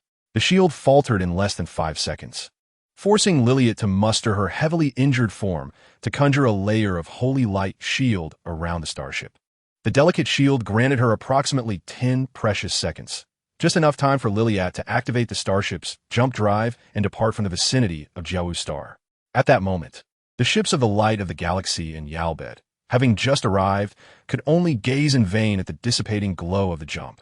Full Moon. Track the coordinates of that departing starship, came the command. Tracking locked. Upon obtaining Liliet's jump coordinates, Xia Nan simultaneously broadcast this information widely to the surrounding fleets of the Celestial Federation. Yalbed's stealth vessel also received Xia Nan's message. Time was of the essence. Yalbed had no opportunity to ponder the accuracy or source of the information, and promptly activated the jump drive, following the coordinates left by Liliet. Meanwhile, Xia Nan's Light of the Galaxy also opened a jump portal, swiftly departing the starry expanse in pursuit of Yalbed. At the border of the extreme Martial Star Domain, the border fleet, having just received orders, was consolidating its defenses into a pocket designed to ensnare Liliet, who was fleeing from Jiawu Star. As the jump glow appeared, the border fleet stood ready, various weapons aimed at the jump point. A starship burst forth at incredible speed, racing toward the borderline. Fire! Fire! Commanded the fleet commander, directing the fleet to obliterate the vessel. Under a torrent of energy fire, the starship was reduced to debris. Attention! High-energy response detected approaching the fleet. Attention! High-energy response detected approaching the fleet. Liliet had cunningly abandoned the starship before its destruction, sacrificing that form to swiftly infiltrate the flagship of the fleet. With a release of dark energy, all soldiers aboard the flagship fell under her control, becoming her puppets. Immediately depart from here. The puppet soldiers obeyed Liliet's command, maneuvering the warship away from the border. At last, Xia Nan and Yalbed arrived, catching sight from a distance of the wreckage of the obliterated starship and the vessels retreating from the Celestial Federation's territory. The two instinctively pursued the fleeing Liliet. In no time, the three ships had distanced themselves from the border fleet, entering the outer regions. The border fleet, unable to abandon their post without orders from higher command, could only watch as the three vessels faded from their radar and re-entered jump status. After receiving the report from the border fleet, the Federation Central dispatched a special fleet led by 2 SS-level superpowered individuals to hunt down Liliet. Simultaneously, the Celestial Federation issued a bounty across the surrounding star regions for the apprehension of the fleeing Liliet and her commandeered vessels, commanding their immediate destruction upon discovery. In a relentless chase, Xia Nan, Yalbed, and Liliet gradually distanced themselves from the borders of the Celestial Federation, drawing closer to the treacherous domain known as the Chaotic Star region. Upon entering this tumultuous area, their ships were beset by attacks from space pirates, who regarded the 3 isolated vessels as prime targets. However, while the allure of hope was tantalizing, reality proved to be harsh. The Star Pirates' warships fell one by one under the relentless fire from Xia Nan and his companions, reminiscent of the heroic deeds of the Calabash brothers rescuing their grandfather. The interference caused by these pirates allowed Liliet and Xia Nan to create some distance between themselves, granting her a brief respite. Had she not lost Shaylin's corporeal form, the two behind her would have posed little challenge against Liliet's formidable prowess. 3 warships plunged deeper into the chaotic star field, approximately 150 light-years away in another star system. At that moment, Jerry Noman had once again refined his redemption blood serum, using it to create thousands of flesh-and-blood angels. However, due to material constraints, the strengths of these creations were inconsistent, with their maximum capabilities barely reaching the level of Class A superhumans. Gerinoman's pride during this period stemmed from his success in corrupting the planet he inhabited into a biological anomaly, which unexpectedly birthed a rudimentary consciousness under his frenzied experiments. This consciousness possessed the intelligence level of a 5- or 6-year-old child, yet the planet itself gained considerable enhancements, rivaling even the mechanical war stars of the Celestial Federation, particularly in terms of defense. Dr. Norman, we have exhausted our experimental materials, an assistant interrupted Gerinoman, who was deeply engrossed in his research. Not again. Send the flesh and blood angels to capture test subjects, Gerinoman replied. Doctor, there are no suitable test subjects in the nearby star systems. We must venture further afield to capture them. But this may expose our whereabouts, the assistant cautioned. Gerinoman pondered briefly. Then let us proceed to another star system. We now possess the strength to contend with the forces within this chaotic star field. As long as we do not provoke the major powers, we remain unthreatened. Understood, Doctor. The assistant withdrew. Gerinoman manipulated the controls, and the entire biological anomaly began to soar towards the adjacent star system, accelerating until it entered a state of warp, vanishing from sight within its current system. This star system was devoid of any life forms, all having been transformed into sustenance for the biological anomaly and materials for his experiments. Ultimately, Liliet was caught up to by Xia Nan and Yalbed, their 2 warships surrounding her in this expanse of stars. Upon nearing Liliet, Xia Nan once again sensed the ominous targets within him, recognizing the presence of the Dark Abyss clan, enemies of the 5 great legions from years past. He instinctively became wary. Surrender. You released the virus on Armor Star, did you not?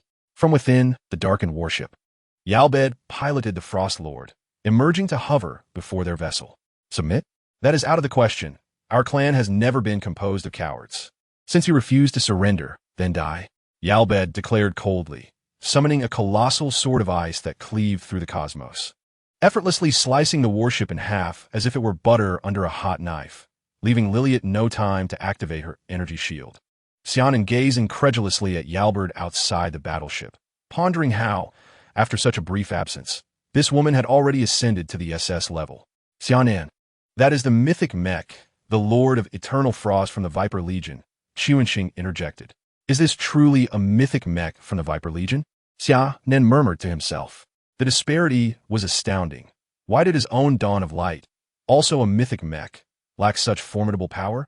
Sensing Xia Nan's thoughts, Chuanxing remarked, Xia Nan, you are too weak to unleash the full potential of a mythic mech. Those words stung deeply, a painful reminder of his inadequacies. Were it not for a series of fortunate encounters, he would not have had to undergo 2 retrainings. Without those, he might have already reached the SS level. As Xia Nan lost himself in contemplation, Yalbed prepared to deliver a fatal blow to Liliet. Suddenly, a colossal biological aberration appeared not far from them. Chapter 42. The Unexpected Gerinoman. The shadowy guards stationed aboard the battleship reacted promptly. The ship altered its course, charging its main cannon while the secondary guns began firing upon the aberration. Energy beams traversed the void, striking the surface of the planet and leaving behind charred scars. The onlookers were astounded by the aberration's formidable defenses, which civilization possessed weaponry capable of withstanding battleship fire merely through its physical form. Yalbed, undeterred by the gravely wounded Liliet, piloted the Lord of Eternal Frost towards the aberration, channeling the power of the domain into the mech's sword. The cosmic ice energy began to coalesce around the Lord of Eternal Frost. Frostblade Severance. A massive, ice-blue energy curtain sliced toward the biological aberration. The strike met no resistance as it cleaved into the planet's core, yet it failed to inflict the anticipated devastation. A thin layer of ice formed upon the surface, shattering and dissipating into the cosmos with the planet's rhythmic pulsations. Regaining his composure, Xia Nan directed this starlight to unleash a spectral energy particle cannon, its only offensive weapon. The blast created a shallow crater less than a meter deep on the surface of the aberration.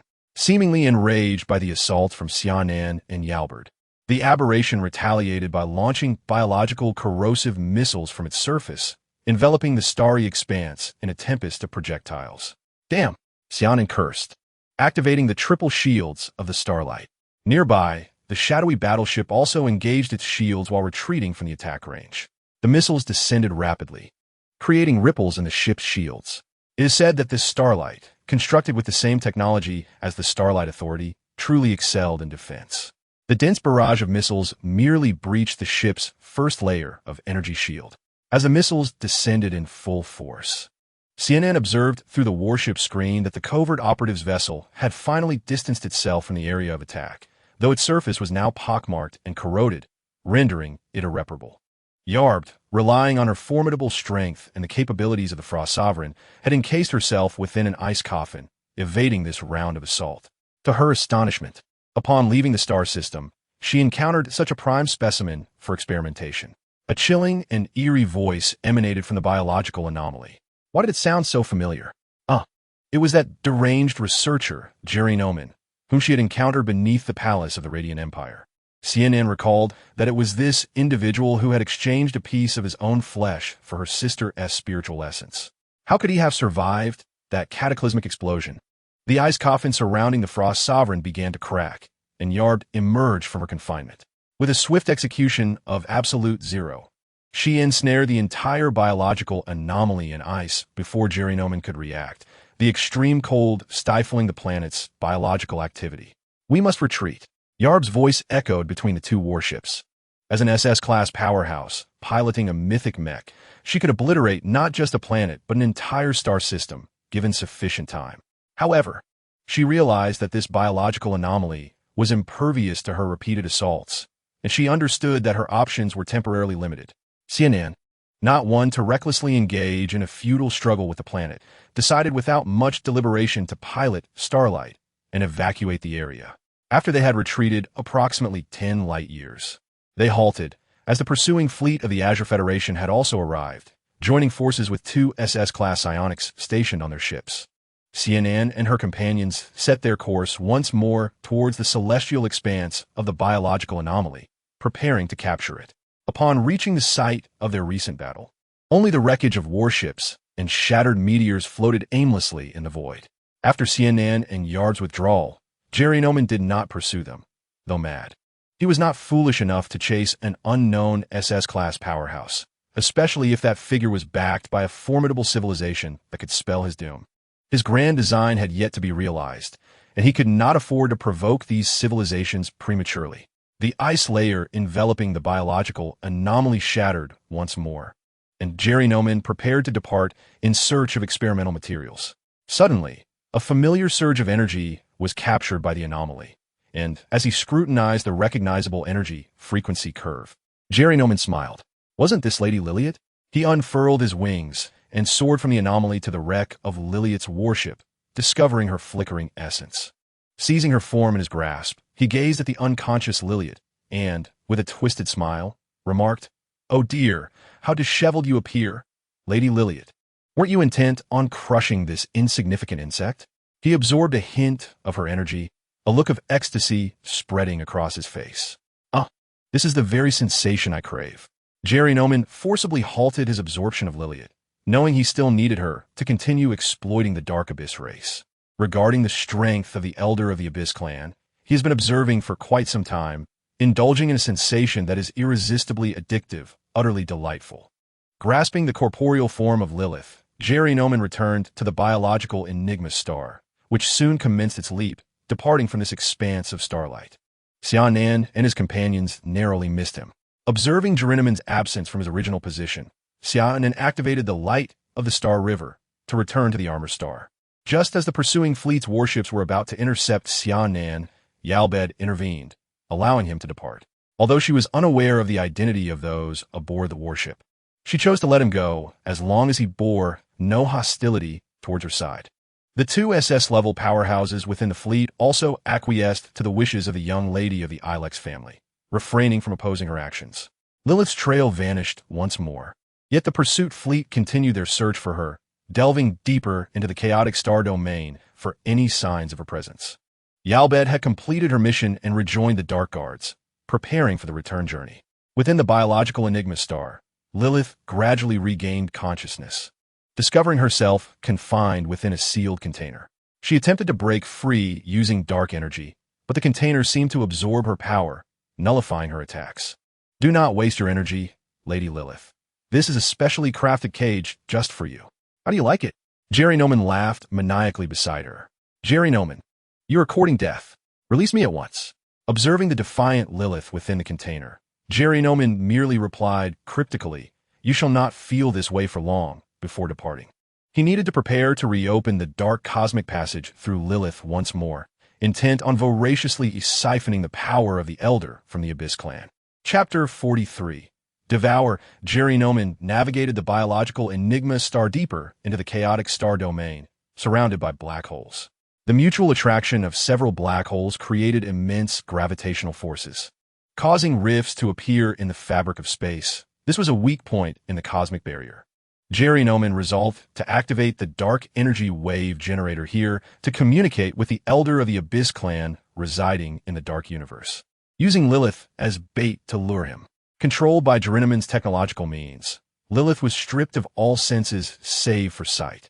She could only watch helplessly as Jerry Noman extracted the dark energy from within her, infusing it into the dark energy wave generator. As the generator activated, the cosmic space barrier began to warp and shatter, reopening the passage to the dark universe, from which a powerful and malevolent aura surged forth. This energy, emanating from the dark universe, washed over Jerry Noman behind the dark energy wave generator. Yet he now faced it with composure, no longer succumbing to uncontrollable distortions. "Lilith, what do you seek from me? Did I not say, do not awaken me unless there is something of utmost importance?" Liliath was imprisoned within a sealed vessel, struggling and flickering in vain. "Liliath?" Jerry Noman suddenly spoke. "Greetings, you must be the esteemed Elder of the Abyssal clan." "Insect, who are you? Where's Liliath?" "Lady Liliath is currently somewhat indisposed," he replied. "Allow me to introduce myself. I am Jerry Noman, a partner of Lady Liliath." Jerry Noman smiled cheerfully as he introduced himself. "What do you seek?" The Elder of the Abyssal clan intoned ominously. "I wish to request your power, esteemed Elder." Jerry Noman calmly articulated his demand. "Impudent! You mere insects dare to covet the sacred might of the Abyssal clan." With that, a violent surge of dark energy rushed through the corridor towards Jerry Noman. He promptly activated the countermeasures embedded within the biological anomaly, which began to absorb the dark energy continuously into its core. Sensing the energy dissipating, the Elder of the Abyssal clan intensified his output, distorting the very fabric of the dark cosmic passage, causing several black holes outside the biological anomaly to momentarily stall. The might of a Super SS level being was indeed terrifying. Jerry Noman felt a twinge of fear. Despite his efforts to overestimate the Elder's strength, it still surpassed his expectations. The biological anomaly began to writhe under the onslaught of dark energy, its internal structure contracting in a desperate attempt to contain the destructive force. Jerry Noman himself began to undergo chaotic distortions, the blood of redemption within him morphing in unforeseen ways, while Liliath watched with delight from her confinement, reveling in his turmoil. To dare to lay hands on the Elder's power was an act of profound hubris. Jerry Noman seemed on the verge of becoming a mindless monstrosity under the weight of this energy. A muffled grunt echoed from the passage, followed by the sound of chains tightening. "Cursed demon slayer sword, damned 5 great legions."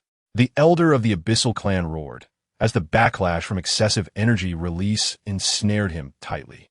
Jerry Noman finally caught his breath. Revealing a manic grin, he knew his gamble had paid off. Since the last time Liliath summoned the Elder, he had observed that this formidable being appeared to be constrained by some force, unable to traverse the passage into this universe. His meticulous planning had been aimed at seizing the Elder's power at the moment of backlash. "Ha ha ha." He laughed maniacally as he activated a device that had been protected under his watch since the beginning. This was an energy extraction apparatus specifically designed for the Abyssal clan. The device communicated with the cosmic rules through the essence of an abyssal being, thereby restraining the Elder on the other side of the passage, providing Jerry Noman with the opportunity to consume him. As the device powered on, Liliath's energy essence within the vessel began to dissipate. Liliath sensed the energy within her rapidly depleting, threatening her very form. "Thank you for your assistance, Lady Liliath," Jerry Noman said, bowing with the grace of a gentleman.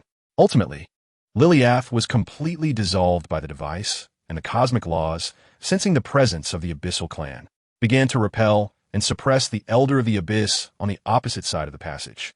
Under the dual pressures of the Demon Slayer sword and the cosmic laws, the Elder gradually fell silent. Seizing the opportunity, Jerry Norman leaped into the dark cosmic passage, intent on absorbing the power of the Abyssal Elder. Upon his return from the dark cosmos, he would ascend to rule the universe. As Jerry Norman departed this universe, the dark energy oscillator ceased its operation, and the dark cosmic passage slowly closed.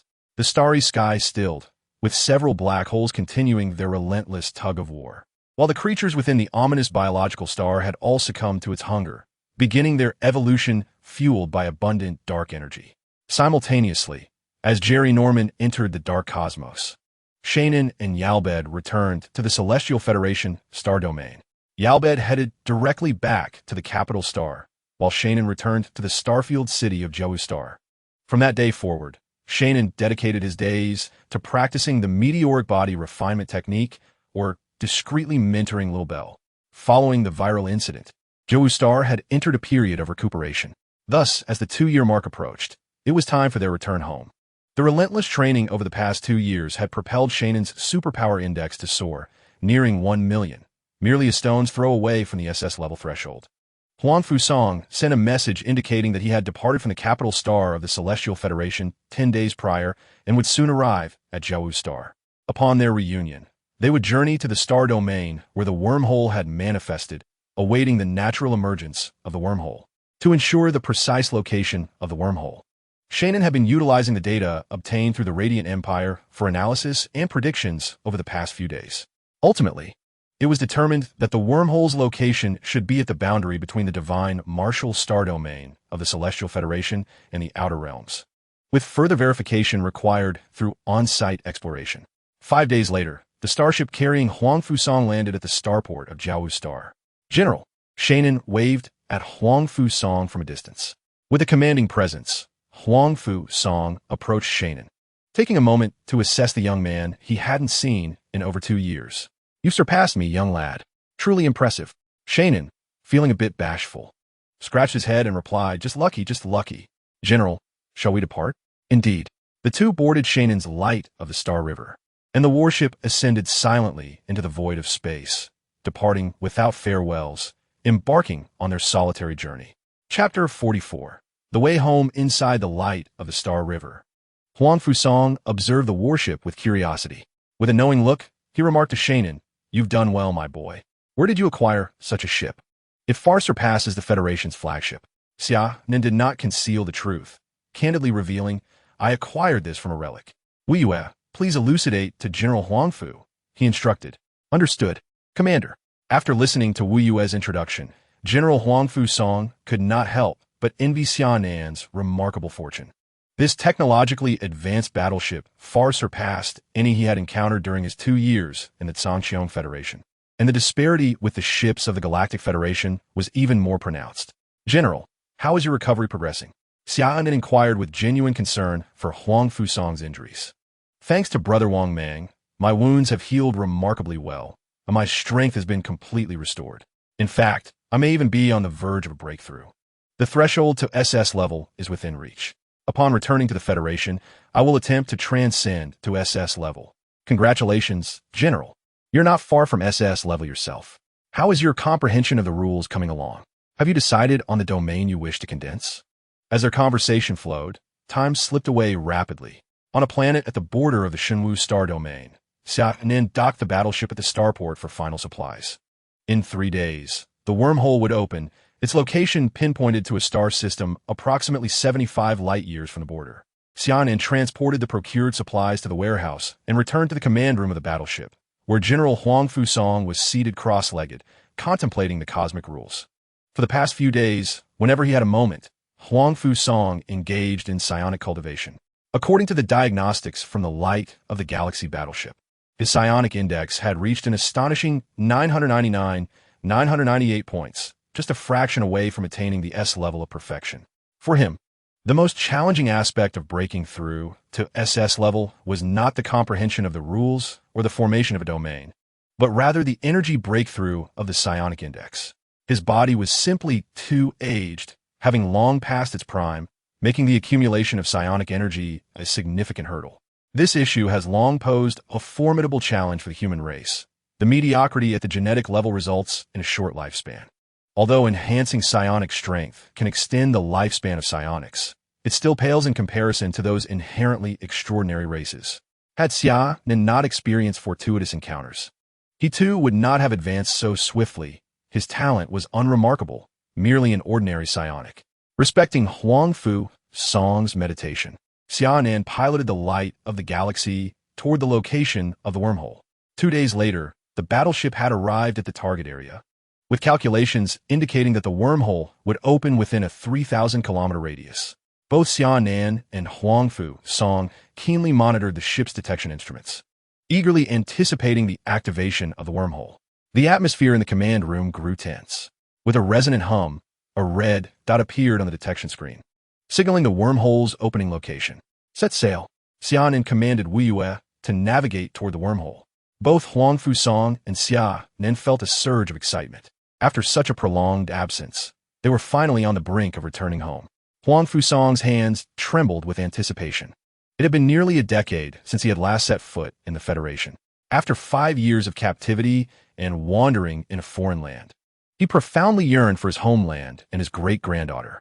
The infant of yesteryear must now be in her teenage years. The warship adjusted its course, gradually entering the wormhole, while the surrounding scenery began to transform.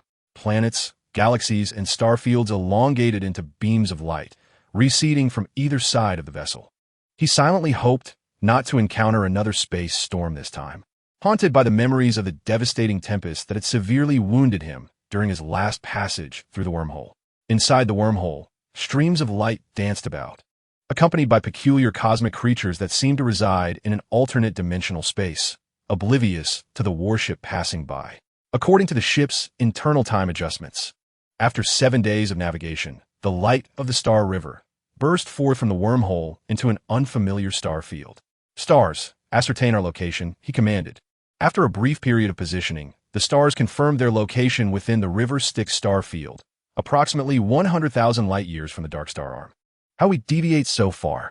Based on the data obtained by the Radiant Empire, the wormhole's location should have directly opened into the Dark Star Arm, with an error margin not exceeding 10 light-years.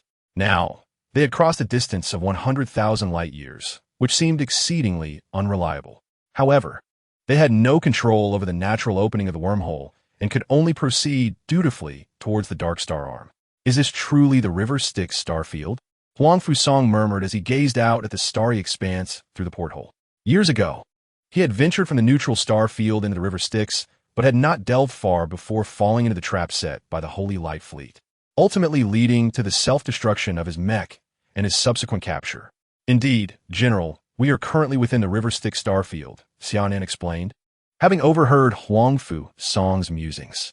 Wu Yue, activate the life detection device and power up the ship's shields to full capacity. Aware of the peculiar and treacherous nature of the River Styx star field, he feared encountering invisible foes like those from their previous ordeal and thus ordered all defenses of the light of the Star River to be fully engaged. Understood, Commander. The life detection device is now activated. Triple shields are online. Shield charging in progress. Charging complete. The warship's energy distribution allocated 80% to shields and 20% to engine power. Upon hearing Wu Yue's report, Xia Nan finally exhaled in relief. The vessel navigated quietly through the River Styx star field like a phantom, unnoticed by the celestial beasts that roamed nearby. Stars, confirm our position.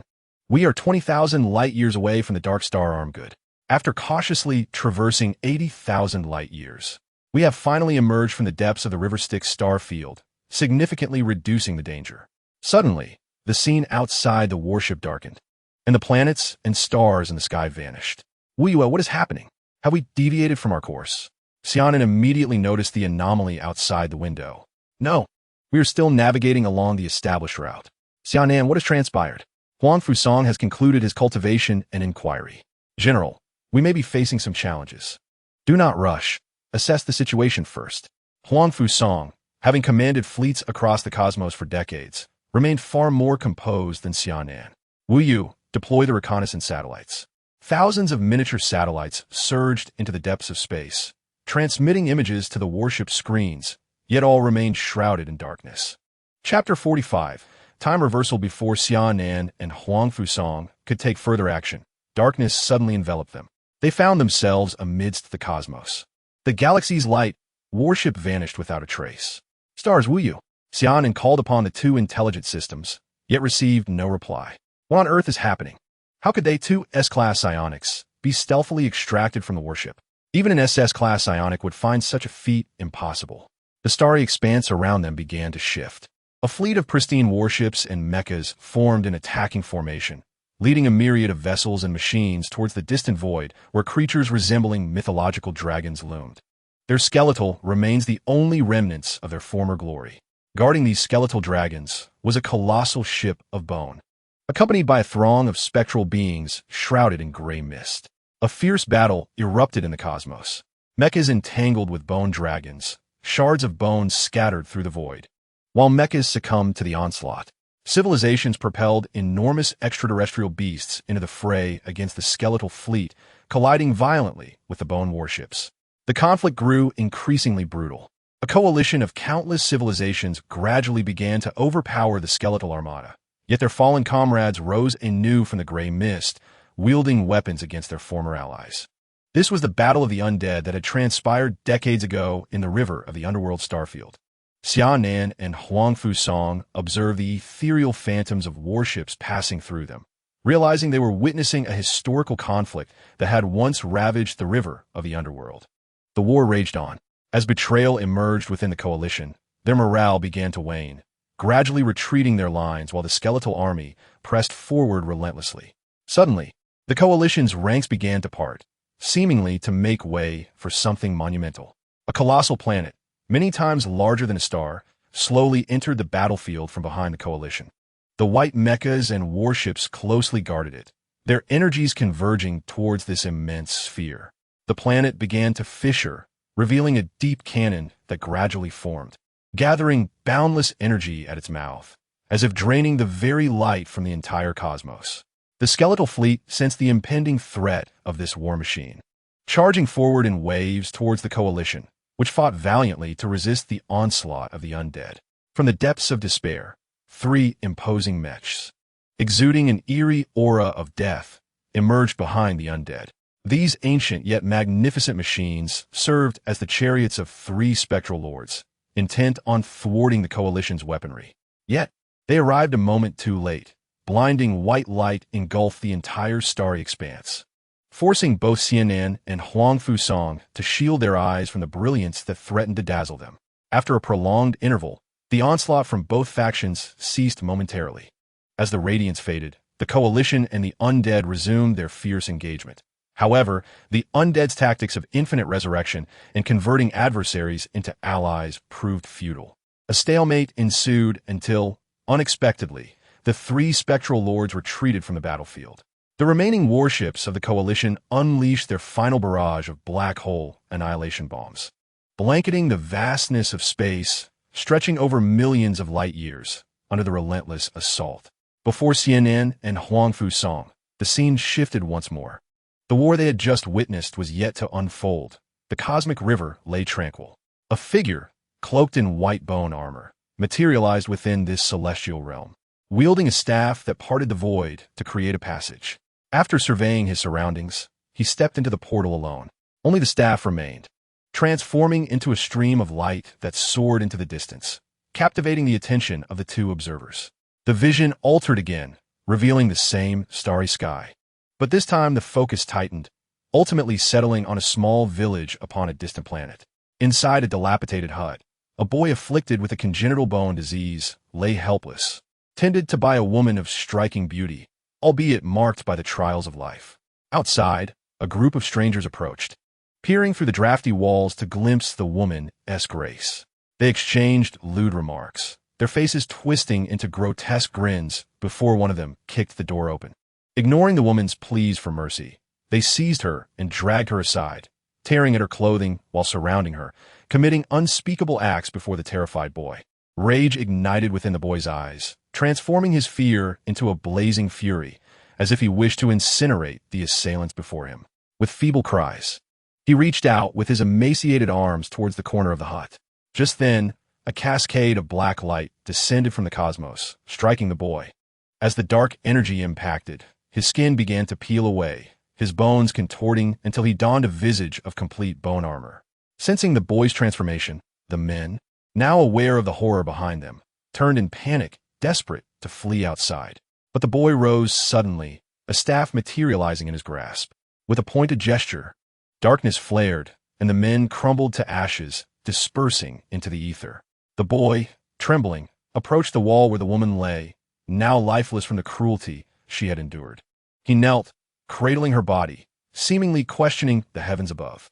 After interring the woman, the boy, wielding a scepter, commenced a gradual transformation of all life on the planet into mere skeletons, as the pall of white terror began to spread across the starry sky. Xia Nan and Huang Fusong re-emerged within the light of the Star River. Xia Nan, where have you just been? The stars inquired anxiously upon the reappearance of the two figures. We have just witnessed a fragment of history, Xia Nan instinctively replied, still dazed by the recent scene. That moment encapsulated the birth and demise of the once mighty undead clan. Due to a peculiar magnetic field, these images had been etched into the celestial expanse, and Xia Nan and his companion inadvertently triggered the conditions that resurrected scenes from hundreds of thousands of years ago. As the darkness outside the light of the Star River dissipated, the warship re-entered its course, continuing towards the Dark Star Arm. Having previously encountered the undead altar, Xia Nan realized that the boy who had appeared last was none other than the once feared undead emperor of this universe. It turned out he was merely a pitiable soul. Who could have imagined that the cataclysmic undead disaster sweeping across much of the cosmos was merely the vengeance of a sorrowful little boy? The universe, a vast jungle, has always been rife with sin and malevolence, Xia Nan reflected. Chapter 46. Finally arriving at the Federation onward. Xia Nan and his companions journeyed smoothly to the Dark Star Arm star region. They were astonished by the transformation of the Dark Star Arm before them. This newly discovered region, separated from the Federation by a river of the underworld, was now teeming with vibrant life. Since entering this expanse of stars aboard the light of the Star River, they had witnessed numerous merchant fleets, each bearing the insignia of different civilizations, soaring past them. It seemed that after the return of the Federation's expedition fleet, they had reported the state of the Dark Star Arm to the Federation Congress. Following a vote by thousands of representatives, it was decided to develop this newly discovered star region. However, to mitigate risks, the Federation had also included several of its allied civilizations in the development process, reaching a cooperative agreement for joint exploration. The current spectacle of the Dark Star Arm was thus the result of collaborative efforts among several great civilizations. After a brief stop to replenish their supplies on a nearby planet, Xia Nan and his companions resumed their journey. Through years of development and exploration, the Galactic Federation had also discovered a new star gate that could directly traverse hundreds of thousands of light years into the star systems adjacent to the Great Wall Star region. This discovery spared them the necessity of retracing the peculiar path taken by the expedition fleet, which was fraught with enigmas. One misstep could lead to eternal entombment within the river of the underworld. With the location of the new star gate confirmed, the light of the Star River set its course toward it. They were drawing ever closer to the Galactic Federation. 3 days later, the warship Light of the Star River successfully traversed the Dark Star Gate, nearing the Great Wall Star region. Within a mere 2,000 kilometers of the Great Wall Star region, Xia Nan beheld the familiar gleam of a fleet. Warship ahead, please identify yourself and submit to our inspection. Repeat. Vessels ahead, please identify yourselves and submit to our inspection. Upon hearing this familiar voice, Xia Nan felt a surge of emotion and promptly responded through the ship's communication channel. This is Xia Nan. Mina, it has been a long time. Suddenly, there was an eerie silence on the channel. Commander, is it truly you, Commander Xia Nan? Mina's voice trembled with disbelief. After Xia Nan had vanished into the wormhole years ago, the Federation had waited a year in vain for his return, ultimately declaring him deceased and holding a funeral in his honor. Mina never dreamed she would hear Xia Nan's voice again after more than 4 years. Mina, may I enter the border? Xia Nan's voice resonated once more. Welcome home, Commander. The shining fleet cleared the way, allowing the light of the galaxy to enter the Great Wall Star domain under their protection. In less than half an hour, news of Xia Nan's return to the Federation swiftly reached Marshall Oaks through the Magic Network. An hour later, The announcement of former Commander Xia Nan's return to the Federation echoed throughout the Galactic Federation, accompanied by an even more exhilarating revelation. General Huang Fusong was still alive and had returned to the Federation. The news sent waves of excitement through the populace. General Huang Fusong had commanded the Sixth Fleet at the Red Fortress Star Domain for decades and held immense prestige within the Federation. When his funeral was broadcasted live, many citizens across the Federation spontaneously mourned for him. The revelation of his survival was akin to a seismic bombshell, igniting fervor throughout the entire Federation. The Central Council and military headquarters urgently summoned both Xia Nan and Huang Fusong to the Central Star Domain, Morning Star. Along the journey, numerous communications flooded the ship, as friends and family reached out to inquire about their well-being. Huang Fusong was delighted to see his great-granddaughter via video. Under the escort of the fleet, Xia Nan's Light of the Galaxy approached Morning Star at an astonishing speed. Morning Star, the seat of the Federation government, along with Jinwu Star, housing the military headquarters, and College Star, home to the Federation University, formed the most significant triangular system within the Central Star Domain. Docking at Morning Star's spaceport, Xia Nan and Huang Fusong descended from the ship amidst a throng of flashing lights. A hovering vehicle exclusive to the Council arrived. A government official guided them inside as they made their way to the Council building. After a brief explanation of their circumstances over the years, they were taken by an aide appointed by Marshal Oaks to Jinwu Star. Huang Fu, Xia Nan, welcome back home. Marshal Oaks embraced each of them warmly. The three sat down together to discuss the events of the intervening years, and later, Principal Gandalf and Dean Moss arrived at the military headquarters, intrigued by their experiences. You mentioned that on the other side of the wormhole, there exist several powerful civilizations. The one inciting the Zerg to attack our glorious empire is merely one of the more formidable among them. Are the humans of the Celestial Federation and those of our Federation both descended from the same ancient race? You have acquired a wealth of technological data from the ruins of a city of demise. The three individuals engaged in a dialogue with Xia Nan, who responded to their inquiries and instructed the stars to transmit the information obtained from the Grand Library of the City of Demise to Dean Moss. Observing the trove of technological and superpower-related materials, the three eminent figures standing at the pinnacle of the Federation could scarcely contain their excitement. This collection represented a priceless treasure. With this knowledge, the Federation's strength would experience a transformative enhancement, reminiscent of the swift advancement into stellar civilization following the discovery of that relic thousands of years ago. After conversing with the three SS-class powerhouses, Marshal Oaks suddenly adopted a serious demeanor and stated, Xia Nan, in light of your disregard for military orders over 4 years ago when you recklessly entered the wormhole, the Federation's military department has stripped you of your command of the Great Wall Star Domain Fleet. However, considering your valor in rescuing General Huang Fusong, the military department has decided to retain your rank of Major General. Furthermore, due to your significant contributions of technological and superpower-related materials to the Federation's development, an indelible achievement, the military department and the Federation Council have resolved to bestow upon you the rank of General and appoint you as the commander of the Dark Star Outstretched Exploration Fleet, with your official duties commencing in 1 month. With that, Marshal Oaks handed Xia Nan a gilded appointment letter and personally presented him with a set of General S attire. Xia Nan accepted the uniform and the letter, saluting Marshal Oaks. The galaxy remains eternal, and humanity endures. The galaxy remains eternal, and humanity endures. Xia Nan, you have a month to relax and attend to your personal matters before you embark on your new role with the Dark Star Outstretched, Oaks concluded.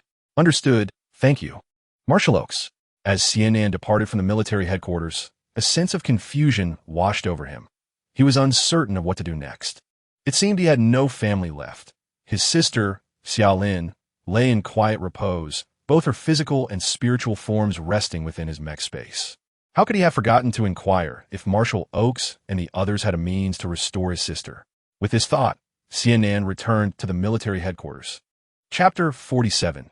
Federation Secrets within the office. Oaks and the others were deliberating on matters concerning the fleet's development. A series of knocks echoed, followed by Xia Nan's resonant voice, reporting, Enter. Marshal Oaks was somewhat puzzled. Had Xia Nan not just departed? The 4 individuals in the office turned to look at Xia Nan as he stepped through the door. their expressions filled with confusion. Xia Nan, do you have further business? Marshal Oaks inquired. Scratching his head, Xia Nan replied, Marshal, is there any method within the Federation to reintegrate a person's spiritual essence back into their corporeal form? Oaks and the others were taken aback by this unexpected question. Though General Huang Fusong paused for a moment, then realized that Xia Nan was referring to his sister, Xia Lin. He then took the initiative to recount the details concerning Xia Lin to Marshal Oaks and the others. Upon hearing this, the three individuals expressed deep sympathy.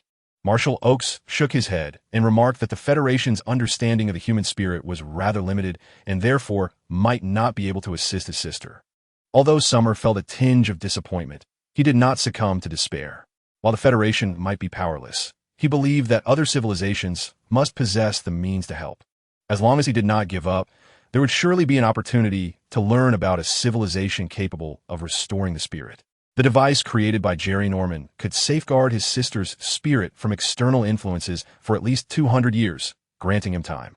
After expressing his gratitude and performing a respectful bow, Summer prepared to leave. At that moment, Principal Gandalf, who had been silent until then, suddenly spoke up. Wait, Summer. Summer halted his steps and turned to face Principal Gandalf. The principal then addressed Marshal Oaks. Oaks, do you recall the relic on our home planet? Oaks appeared momentarily bewildered by Gandalf's inquiry. However, Principal Moss quickly responded, Are you referring to the relic of the immortals? Oaks then recollected that indeed, if it was the relic of the immortals, it could potentially assist living beings in restoring their spirits to their bodies. Summer interjected, Principal, Marshal, are you saying there is a way for my sister to recover? Is this true? Gandalf faced Summer with hesitation, saying, If it is within the relic on our home planet, there are indeed instruments that could aid in your sister's recovery. However, at this juncture, Principal Gandalf abruptly paused. But what? Summer implored, Please, Principal, tell me. I would do anything to heal my sister. His face was filled with desperation. Yet, Gandalf continued, Unfortunately, we lack the means to activate that instrument. His words fell upon Summer like a bucket of cold water. Despite his reluctance to accept this, Summer resolutely stated, I hope the Federation grants me an opportunity to try. Unable to resist Summer's earnest plea, Marshal Oaks acquiesced. Very well, you may attempt it. Given your achievements and rank, you indeed have a chance to enter the relic. He handed Summer a bronze token, instructing, Remember, you have only one opportunity to enter the relic. This token is the sole proof required for access, and it will take a century to recharge after each use. Thank you, Marshal. Thank you.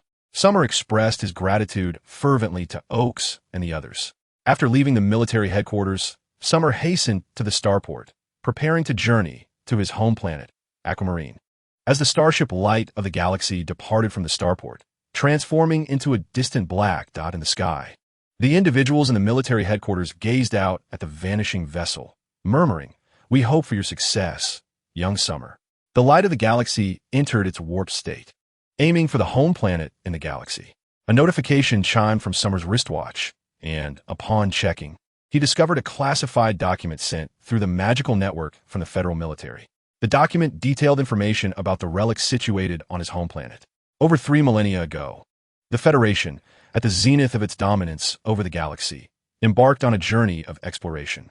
That year, the Federation uncovered the remnants of the City of Endings on a resource-rich planet, from which they inherited advanced mecha manufacturing techniques and 12 primordial mechas. However, it is little known that simultaneously, on their home planet, Water Blue Star, the Federation discovered a long-hidden relic pertaining to an ancient civilization known as Xian, referred to as Shumi Cave Heaven. Within the Shumi Cave Heaven relic lies an abundance of weaponry and sophisticated technological instruments. Deep within the relic, there exists a quantity of mechas equivalent to an entire battalion, some of which rival the might of the current 12 primary divine mechas, while the weakest are comparable to the 12 zodiac mechas. Nevertheless, these instruments and weapons require a unique energy source for activation, and since the discovery of the relic, the Federation has only successfully activated the device capable of limb regeneration and mental restoration twice, failing to ascertain the exact conditions for its operation. In the annals of the Federation's history, only 32 formidable individuals have gained the recognition of those ancient mechas, and in modern times, only 2 mechas from Shumi Cave Heaven have emerged. the greedy wolf mecha of Huang Fusong and the overlord mecha of Wu Yu. Unfortunately, Huang Fusong's greedy wolf mecha has been self-destructed, leaving only the overlord mecha active in the cosmos. Xia Nan's objective in venturing to the Shumi Cave Heaven relic is to procure the mysterious device capable of healing all wounds. However, it has been over 8 centuries since its last activation, and Marshal Oaks and others are uncertain whether Xia Nan will succeed in reviving his sister. As the warship traverses the galaxy, it glides past an array of celestial bodies. Following the Zerg's incursion, the galaxy has fortified its defenses, enhancing the constellation defense mechanisms. With over 30 existing constellation mecha warriors strategically positioned throughout the galaxy, and 6 Zodiac mecha warriors stationed on their home planet, Water Blue Star, to safeguard it. After 3 days of navigation, the Light of the Star River warship descends through the planetary defense net to dock at the spaceport of Water Blue Star. Upon disembarking, Xia Nan pilots the Dawn of Daybreak mecha towards the site of the relic, located deep within a military base on the Arctic ice shelf. His ability to navigate the mecha in Blue Star was granted by the military, as the Arctic base is a closely guarded secret of the Federation. Access is restricted except for the bidecadal rotation of personnel, and no flights are scheduled to this location.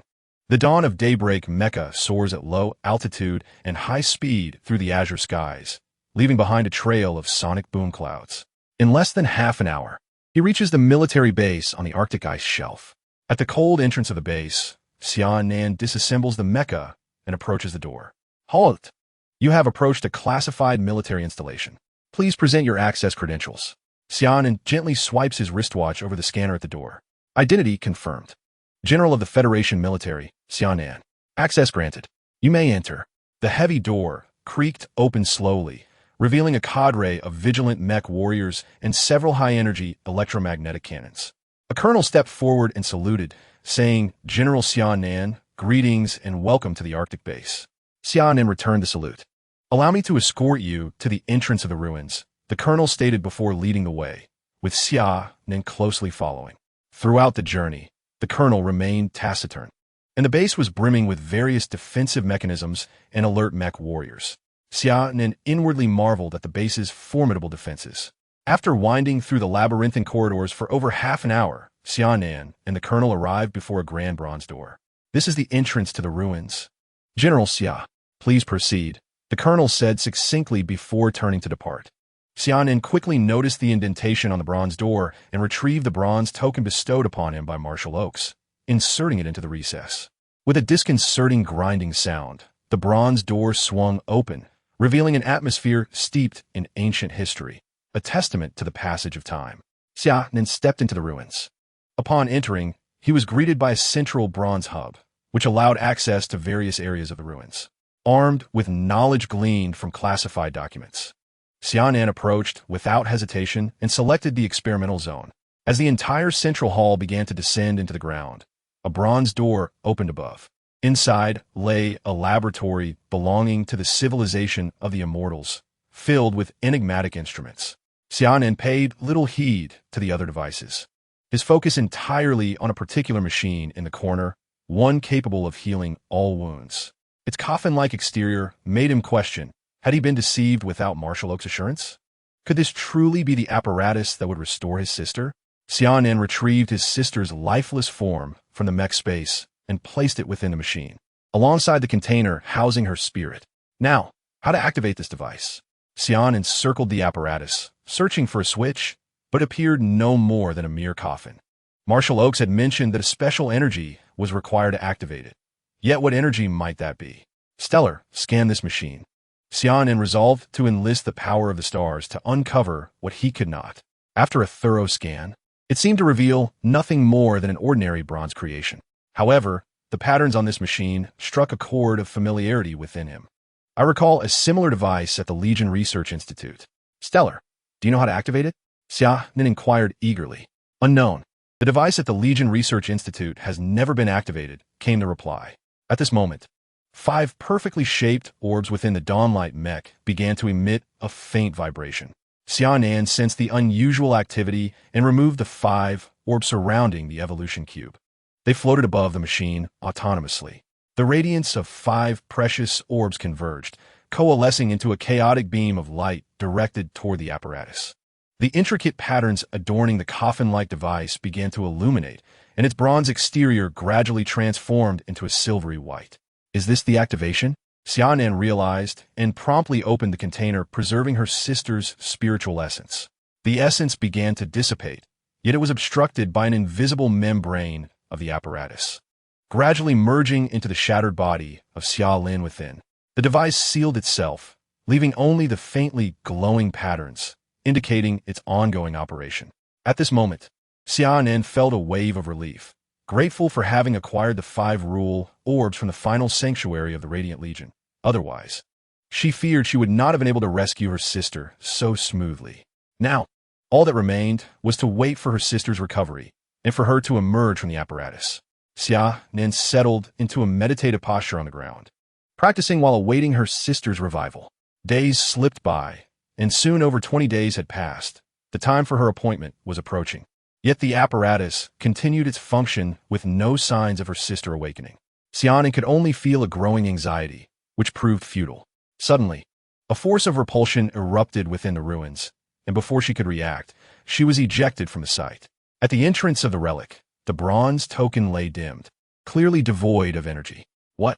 Xia Nan attempted to force the great door open, but it stood as a solid entity, unyielding to her efforts. Anxiety gnawed at her, yet she decided to inform Marshal Oaks of the situation. After years of honing her skills, she had become more composed than before. On the other end of the communication, Marshal Oaks pondered briefly before replying. Your sister's injuries may be quite severe. The apparatus requires more time for her treatment. Rest assured, it will undoubtedly heal her. Should she awaken, she will be automatically expelled from the ruins. I will ensure that the personnel at the Arctic base remain vigilant. Upon hearing Oaks's words, Xia Nan calmed herself. Thank you, Marshal. Proceed to your appointment at the Dark Star Arm as soon as possible. They need you there. Yes. Xia Nan departed from the Arctic base, leaving the Azure planet behind to embark on a new journey to the distant Dark Star Arm. Chapter 48. Appointment at the Dark Star Arm. Xia Nan's starlight traversed the cosmos, finally arriving within the jurisdiction of the Galactic Federation in the Dark Star Arm a day prior to her scheduled appointment. The Galactic Federation had established dominion over 8 star systems within the Dark Star Arm, of which only 3 were entirely under its control, with the Federation's magical network covering solely these 3 systems. The remaining 5 systems were only partially occupied, lacking substantial immigration to form new administrative regions. However, these systems boasted abundant mineral and energy resources, prompting the Galactic Federation to bolster its military presence there. In the vast expanse of the galaxy, the planet known as Development Star marks the first life-bearing world claimed by the Federation within the Dark Star Arm. Today, it stands as the central hub of the Federation's government in this region, with various agencies establishing their respective branches, thereby transforming it into a veritable administrative center. General Xia Nan did not head directly to the frontline exploration fleet, as he was preoccupied with a minor issue on Development Star, stemming from a new mission recently assigned to him by Marshal Oaks during his journey. He was tasked with aiding the Federation's Anti-Corruption Bureau in apprehending an official accused of embezzlement and bribery, who was closely guarded by 3 class superhuman protectors. Consequently, Marshal Oaks requested Xia Nan to assist the capture team by neutralizing these guardians, thus avoiding the need to dispatch formidable forces from the Federation's homeland. At the Galaxy Star Hotel, indeed, the family enterprise of the enigmatic Mo Qiangwei has expanded into this new star system. General Xia Nan met with the capture team in room 9527 shortly after arriving from the starport. Greetings, General Xia Nan, a nondescript middle-aged man said as he extended his hand in greeting, introducing his subordinates. Hello, Captain Fong. Do you have a plan in place? How may I assist? Xia Nan understood his role as merely enforcer. His task was to eliminate the 3 class superhuman guardians identified in the intelligence, thereby fulfilling the mission. He remained silent, attentively listening to their strategies. The capture operation proceeded smoothly, leading them to an underground ballroom where the fugitive official was indulging in revelry. As the capture team and Xia Nan arrived, the official was surrounded by revelers, seemingly oblivious to the impending confrontation. The 3 class superhuman guardians, confronted by Xia Nan, an S-class pinnacle powerhouse, were akin to children facing a fierce tiger. Before they could react to their surroundings, Xia Nan had swiftly ensnared them with his powers and secured them with specially designed restraining cuffs. Following Captain Feng's expressions of gratitude, the Starlight continued its journey to the Exploration Fleet's base. The Federation Exploration Fleet, while termed a fleet, essentially comprises a motley assemblage of mercenaries and irregulars, with only a small contingent of 50 warships directly under the command of the Federation's military. The remainder consists of starship crews from various financial conglomerates and mercenary organizations, who opportunistically follow in the wake of the Federation's military. These civilian groups typically thrive in the face of danger, emboldened by favorable winds, yet cower like dogs when the tide turns against them. While the Federation military often turns a blind eye to such behavior, recent reports of these civilian entities engaging in unauthorized pillaging of indigenous planets have violated the Federation's established colonization edict. Xia Nan's mission is not solely to take command of the military's exploration fleet, but also to restore order among these unruly civilian factions, instilling in them a clear understanding of rules and regulations. Before Starlight even reached its destination, Xia Nan witnessed several planetary factions clashing violently over a mining site, with superhumans, mechas, and even warships embroiled in the chaos. A mercenary group brazenly piloted their warships into an indigenous planet, ruthlessly ravaging its surface to siphon its energy. The fate of this mercenary band was, of course, predictable. Xia Nan, taking the helm of the Dawn's Radiance, reduced their warships and mechas to cosmic debris. The mercenary leader foolishly threatened Xia Nan, claiming they were acting on behalf of a certain high-ranking official. In response, Xia Nan promptly reported their so-called patron through a communication channel. The military exploration fleet was stationed on a small asteroid, whose area was comparable to that of Waterblue Star, and the environmental conditions were not dissimilar, featuring an equal distribution of land and water. However, this planet had not birthed any sentient life.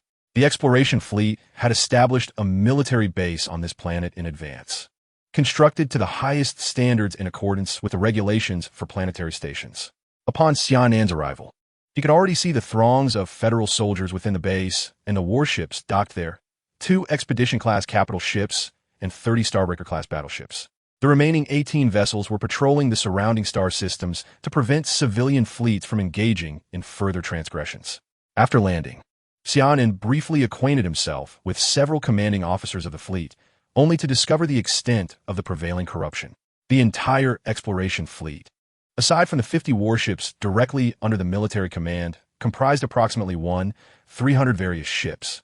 Originally, there had been a total of 2,000 vessels, but many have been lost to infighting among factions from different powers. Now, which factions had violated the Federation's pioneering edict and privately plundered indigenous planets?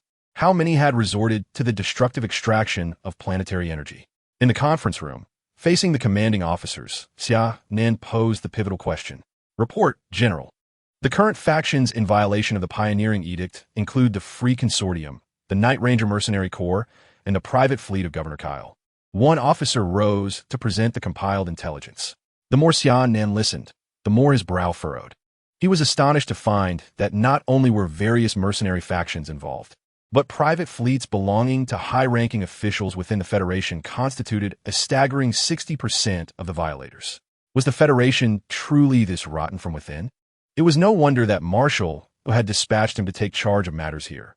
Aside from the prominent generals, the remaining S-rank military powers were entangled in various interests with the local financial magnates and officials. Xia Nan, having risen too swiftly to forge any connections with these factions, found himself disdainful of their alliances. His ambition had always been to become a top-tier, superpowered individual. The entanglements of power and profit were mere stumbling blocks on his path to greatness. Xia Nan's fingers lightly tapped on the conference table, each tap resonating like a heartbeat in the chests of the commanding officers, who gazed at him with grave expressions, awaiting his decision. Arrange a meeting with the heads of those factions. I wish to have a serious discussion with them.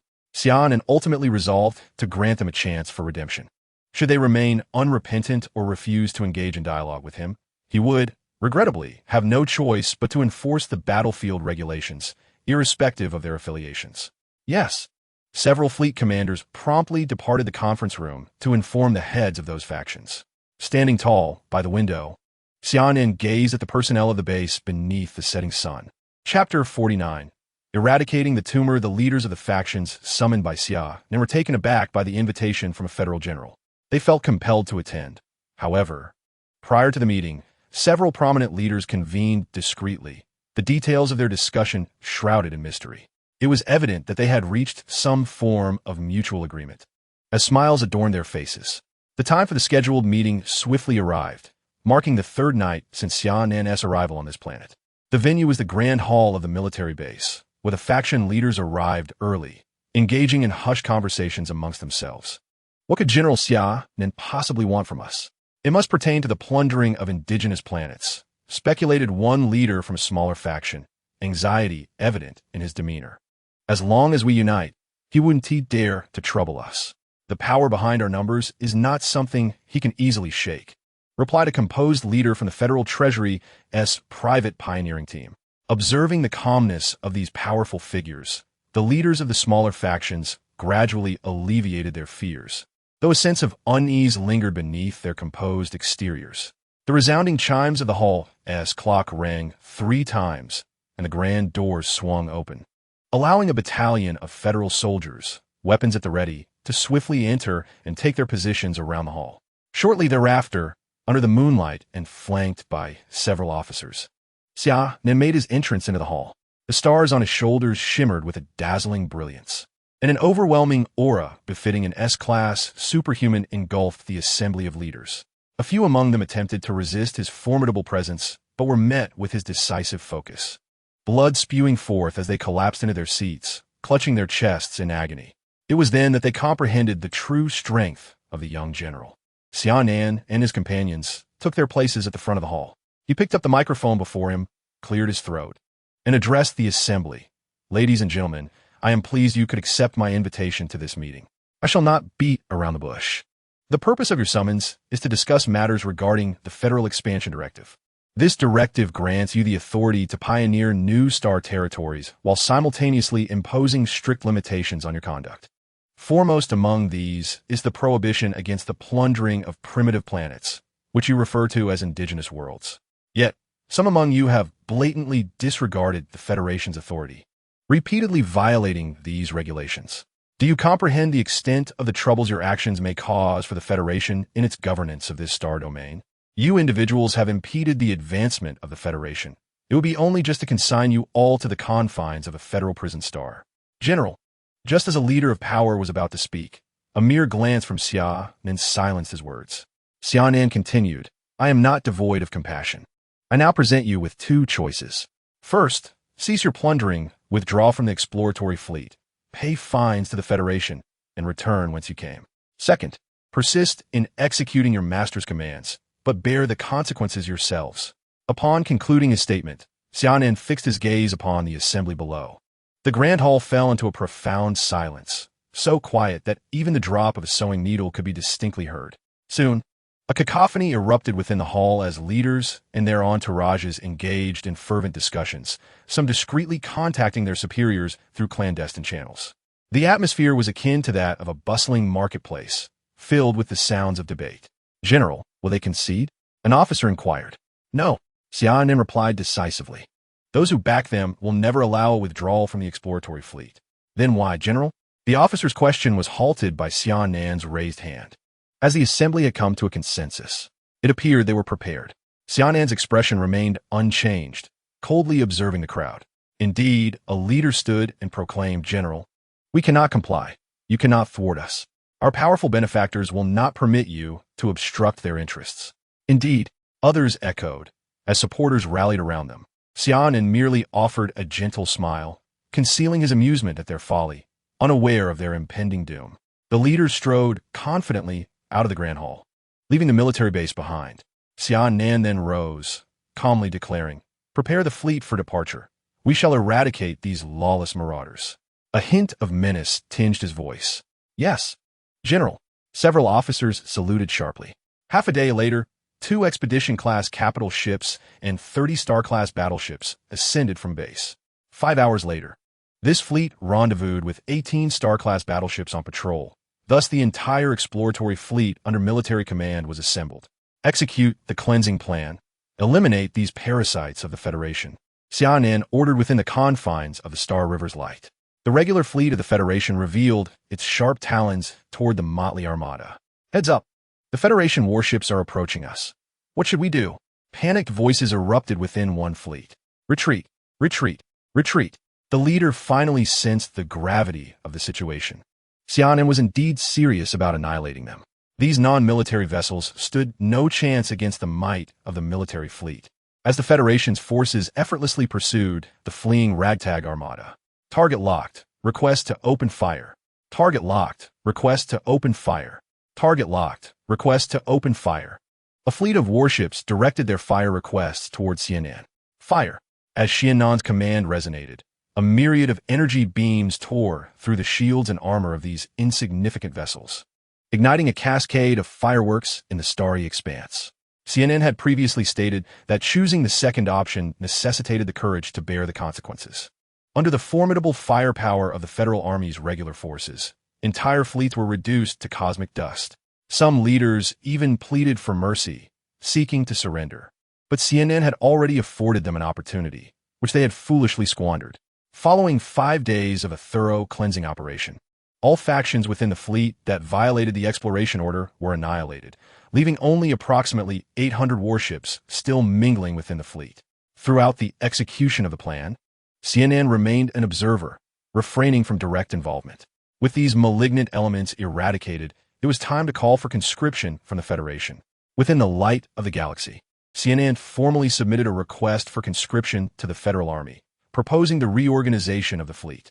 The Federal Army responded swiftly, providing an answer to Xia Nan within 3 days. A grand conscription of the Federation was initiated. Chapter 50.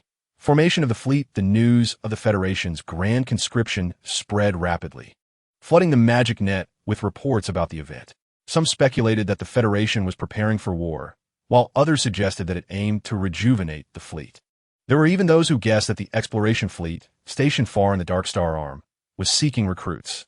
Regardless, the fervor surrounding the grand conscription could not be concealed. In recent years, the Federation not only achieved resounding victories against the insectoid hordes, but also opened up 2 new star regions, the Great Wall Star Domain and the Dark Star Arm.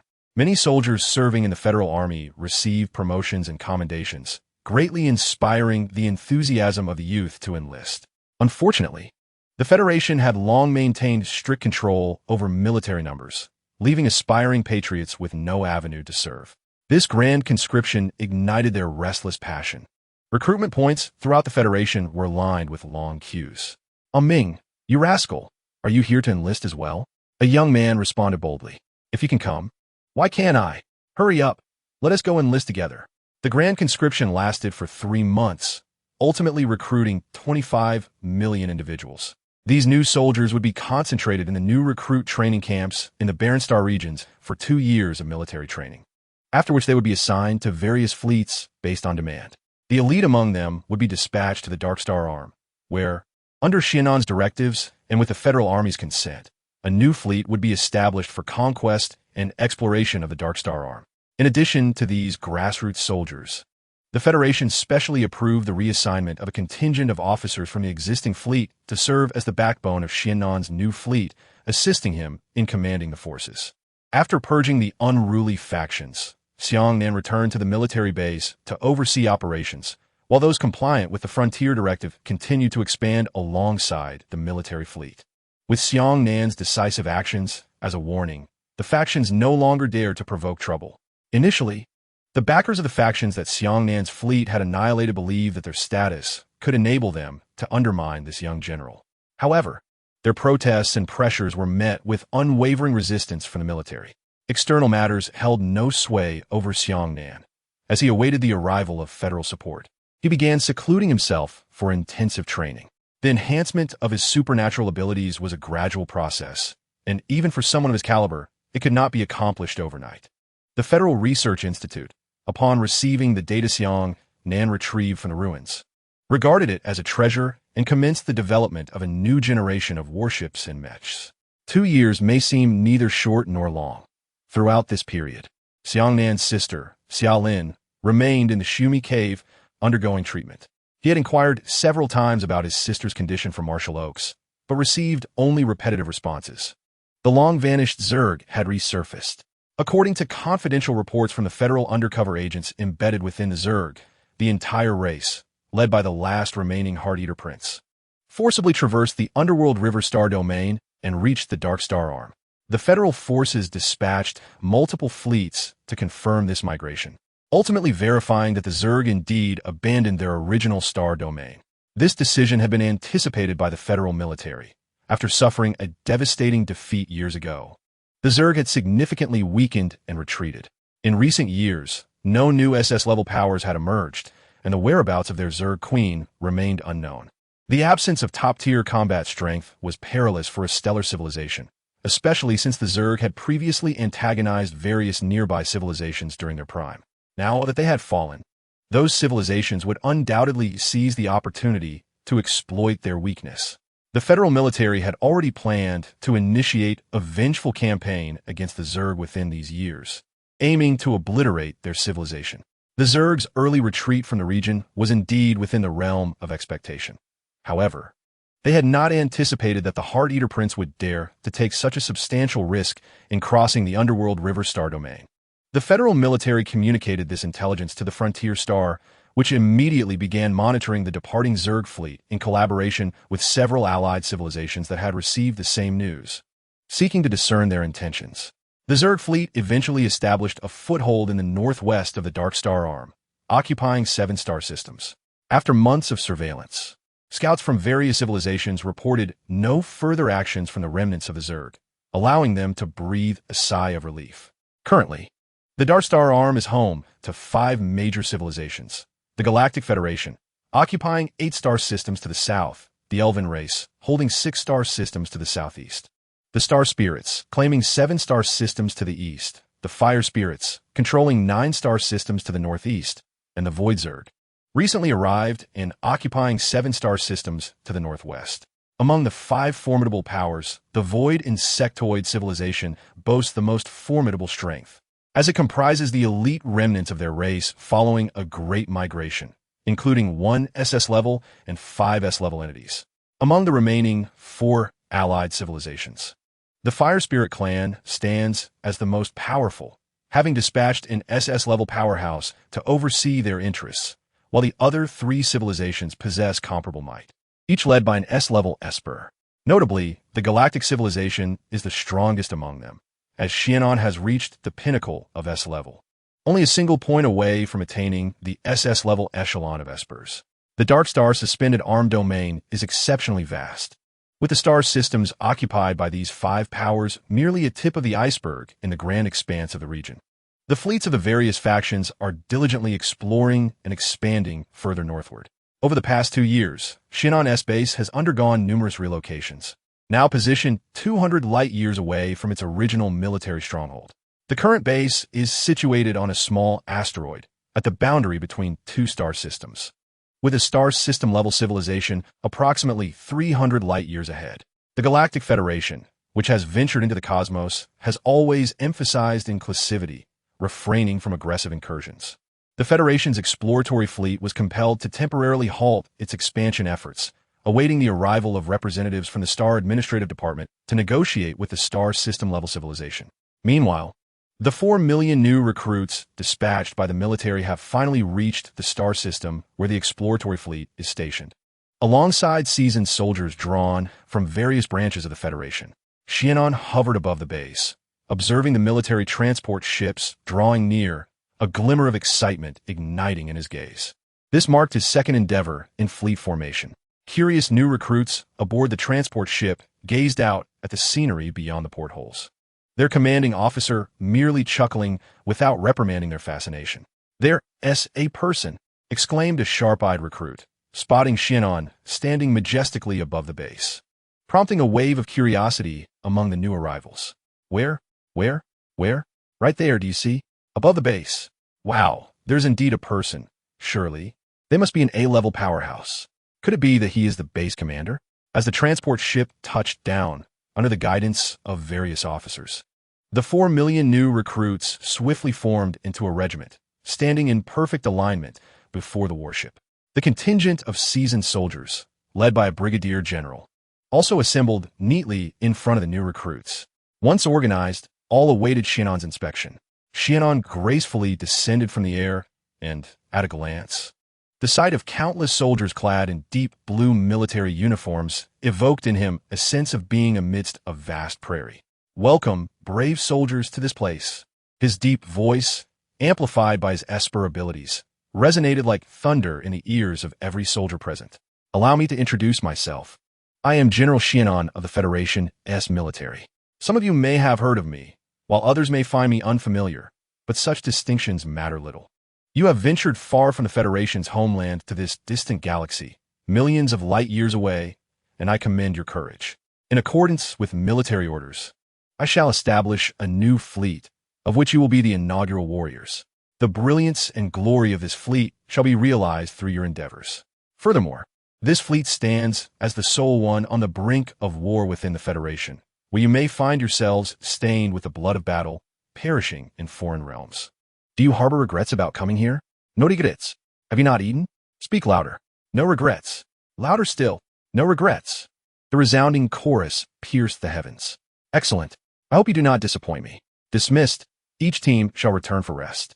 Under the leadership of their commanding officers, 400,000 recruits swiftly dispersed to settle into the base dormitories. Xia Nan signaled for the senior officers to advance to the conference hall. In the conference hall, Xia Nan sat at the forefront, scrutinizing the key figures from various divisions, among whom he recognized several familiar faces: the blind Li Qing, the half-elf Monica Sela, Wang Ran, Charp, Yao Yao, Sherry, Sean, and Douglas, 6 out of the 8 from that youthful cadre. It was unexpected to witness how those once naive boys and girls had matured into capable officers of the Federation. Ahem, esteemed colleagues. I trust you understand the purpose of my summons. As the Federation's newly outfitted warships are not yet due to arrive, we are temporarily unable to form an effective combat fleet. However, it is imperative that we establish the fleet's designation and regulations forthwith. I shall now announce the fleet's name. The audience listened intently. Our fleet shall be designated as the Other Shore, signifying a rebirth through death, a return from the other side. Henceforth, you shall all be members of the Other Shore fleet. Let us strive together. Chapter 51. The Aid, Mo Qiangwei Other Shore Fleet. This fleet, established by Xia Nan, shall serve as a sharp sword for the Federation, cutting through obstacles on its path. The newly formed departments within the fleet are inundated with tasks to attend to, and Xia Nan did not linger, offering only a brief smile to the trainees before dispersing them. Wang Ran and the others understood the importance of prioritizing their duties and thus refrained from reminiscing with Xia Nan, promptly departing the conference hall to assume their roles. In the base office, Xia Nan connected with Marshal Oaks via communication. "Xia Nan, have the recruits arrived?" "Yes, Marshal. How are they?" "They're the elite among the new recruits. You must lead them well. They are indeed impressive, full of spirit." Xia Nan was pleased with this batch of recruits. While lacking in combat experience, nearly all were gifted with extraordinary abilities, with several on the cusp of awakening. Provided he had sufficient mechs, Xia Nan effectively commanded an army of 400,000 mech warriors, a force formidable enough to conquer several star systems. "Marshal, how long until the new battleships from the Federation Research Institute arrive here? I have 4 million personnel, most of whom are naval forces. I cannot simply treat them as ordinary ground troops." "Do not fret. The distance to the Dark Star Arm is considerable, and it will take some time for the ships to arrive. However, according to the timeline, you should receive the first batch of battleships in 5 days, with subsequent vessels gradually being commissioned within a month." Marshal Oaks provided Xia Nan with a definitive time frame. "That is reassuring. Otherwise, my current fleet of merely a few dozen ships may not suffice to withstand the might of the opposing stellar civilization." "Is their strength formidable?" Marshal Oaks inquired, intrigued. "The Galactic Federation is currently at its zenith, having consistently expanded and advanced in both military technology and cultural finance in recent years. It is perplexing that such a minor stellar civilization could garner such high regard from Xia Nan. It is hard to say. The strength of their fleet is likely comparable to my current exploration fleet, though they possess an abundance of S-class experts. Just days ago, I sensed no fewer than 5 distinct presences swirling around the base. It remains uncertain how many S-class experts they harbor or whether they even possess SS-class individuals. I can only hope they perceive our lack of hostility. Upon hearing Xia Nan's report, Marshal Okay's expression grew grave. Although Xia Nan is exceptionally powerful, he cannot simultaneously fend off multiple S-class experts without incurring significant losses among his ranks. I will urge the fleet to expedite its journey. After concluding the communication with Marshal Okay's, Xia Nan resumed his meditative training, knowing that once he ascended to SS class, all these tribulations would be resolved. 2 days later, diplomats from the development star traversed their defenses and entered the opposing star system. After a series of negotiations, 2 expedition-class capital ships escorted the diplomats to their capital planet. Xia Nan wished to accompany them, but they declined entry for S-class individuals. He could only remind the accompanying military officers to stay vigilant. The new battleships dispatched from the Federation had already departed the development star system and were en route to Xia Nan, estimated to arrive within a day. Following their communication, Marshal Okay's had instructed the fleet's commander to accelerate their advance towards the front lines. On this day, Xia Nan awoke from his training. It was the day for the transfer of the first batch of new battleships, an event he had eagerly anticipated. These vessels were crafted by the Federation Research Institute, incorporating the data Xia Nan had retrieved from the ruins of the city of End and modified to suit the Federation's actual conditions. Their performance surpassed that of the existing ships from the city of End, achieving a standard at the pinnacle of cosmic technology. This batch of ships was categorized into 3 models: the Red Dragon-class capital ship, the Jiao Long-class battleship, and the Falcon-class patrol ship.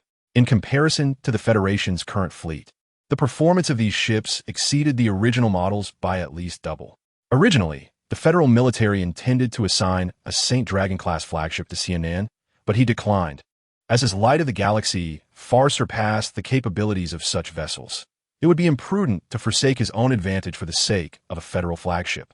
7 Red Dragon-class capital ships, 100 Flood Dragon-class battleships, and 800 Falcon-class patrol vessels advanced in a defensive formation from the distant skies as they approached the front line, necessitating vigilance against potential attacks.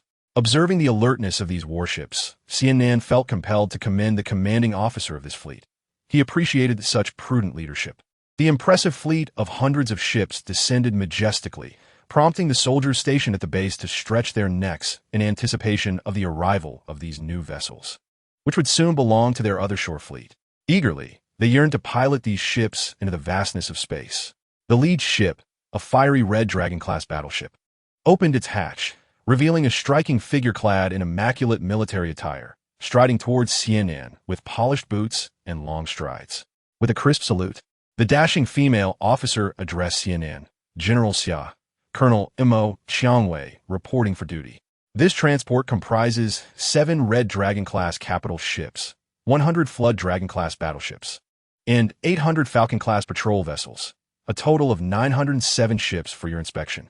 Indeed, the officer overseeing the transport was none other than Mo Qiangwei, the mech warrior of the constellation Centaurus, who had suffered defeat at Xia Nan's hands on 2 occasions. Upon encountering Xia Nan once more, a man whom she both admired and resented, Mo Qiangwei experienced a tumult of emotions. Years ago, when Xia Nan had been exiled, she believed she would forget this man who had caused her such embarrassment, thinking her feelings were merely an obsession stemming from her failures. Yet, as the years passed, she found herself haunted by dreams of him, perceiving him as a relentless specter. In a bid to conquer this inner turmoil, she relentlessly honed her skills, achieving an S rank and earning the title of competitive star, advancing her own powers. She had hoped that her newfound strength would dispel the nightmare, only to find herself unexpectedly pleased upon receiving news of Xia Nan's return to the Federation, her heart longing for another encounter. When the federal military prepared to dispatch key personnel to Xia Nan, she strategically leveraged her family connections to secure a place on the list. Now, upon meeting Xia Nan again, she had confirmed her lingering affections for him. "You are Mo Qiangwei," Xia Nan exclaimed, surprised to find that this commendable commander was a familiar face. "It's been a long time," he mused. "Indeed, it has," Mo Qiangwei replied, her gaze fervently fixed on him. "Oh, by the way, General Xia, I am appointed as your adjutant by the federal military." Xia Nan paused for a moment, then understood. Marshal Oakes had even considered this. assigning him a capable adjutant so that he could devote more energy to his superhuman training. In truth, it was Mo Qiangwei's own request, as she simply wished to draw closer to Xia Nan and understand him better. Beep. An urgent communication shattered the nostalgic exchange between the two. Chapter 52. Rescue. Xia Nan activated the emergency alert on his wristwatch. A diplomat dispatched by the exploration star had fallen victim to an assault in a foreign galaxy, sustaining severe injuries. 2 expedition-class capital ships were escorting the diplomat to the border, pursued by a multitude of assailants, desperately in need of assistance. Xia Nan terminated the transmission and ordered an emergency assembly.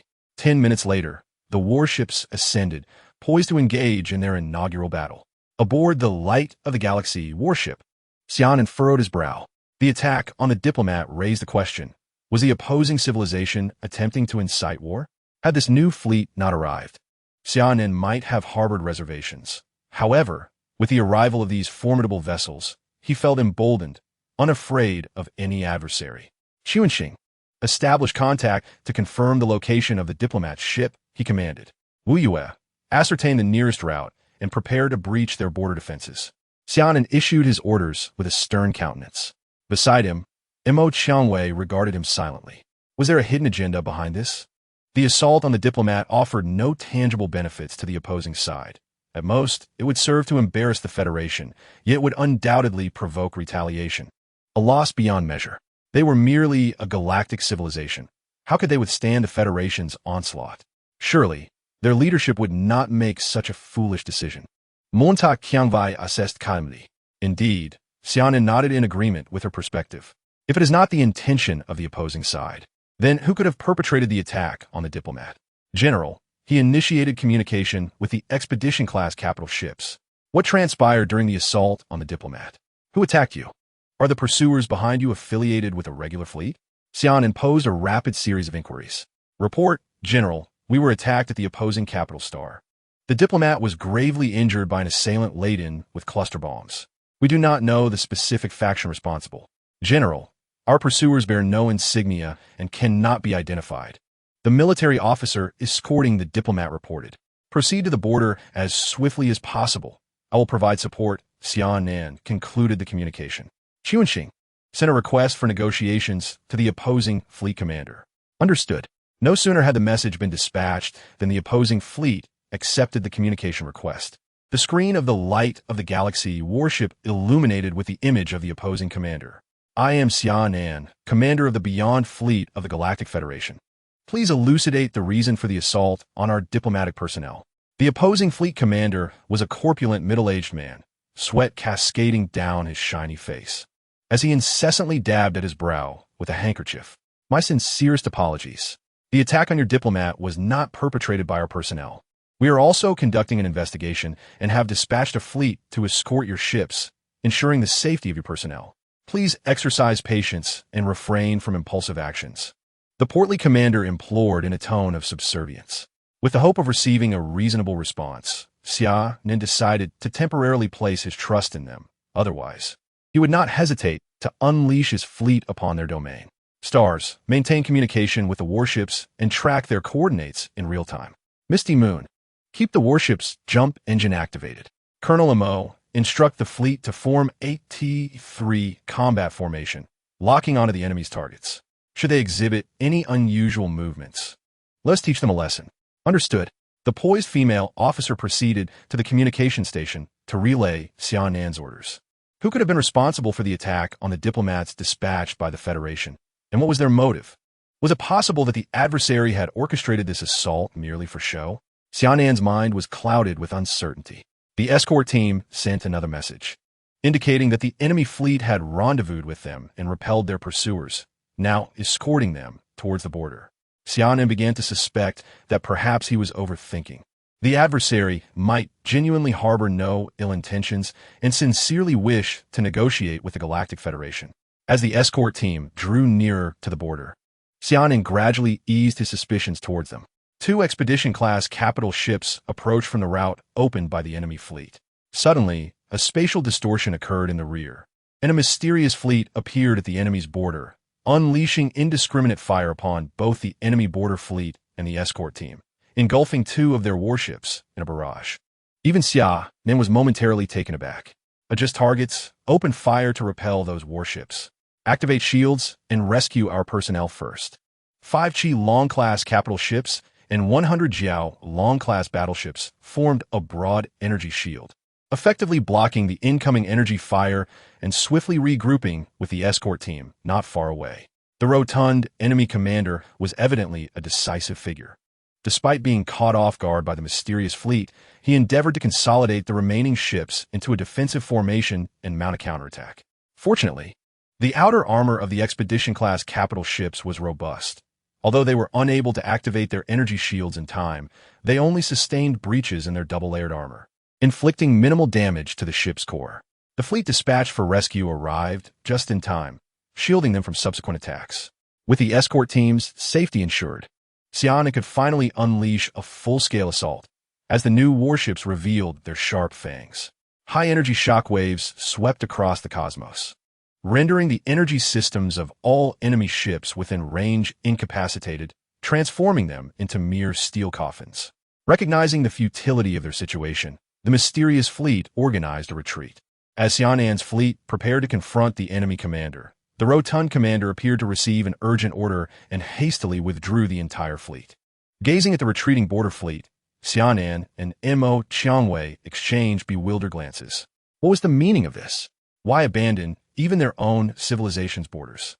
Xia Nan, perplexed and at a loss, temporarily stationed a fleet at the border while the remaining warships accompanied him back to the frontline base.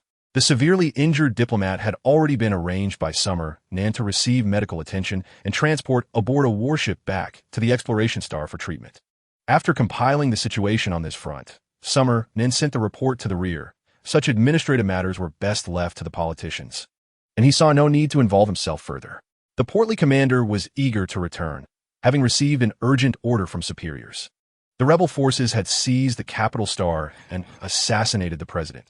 The military command ordered all major fleets to return to defend against further planetary losses. Chapter 53.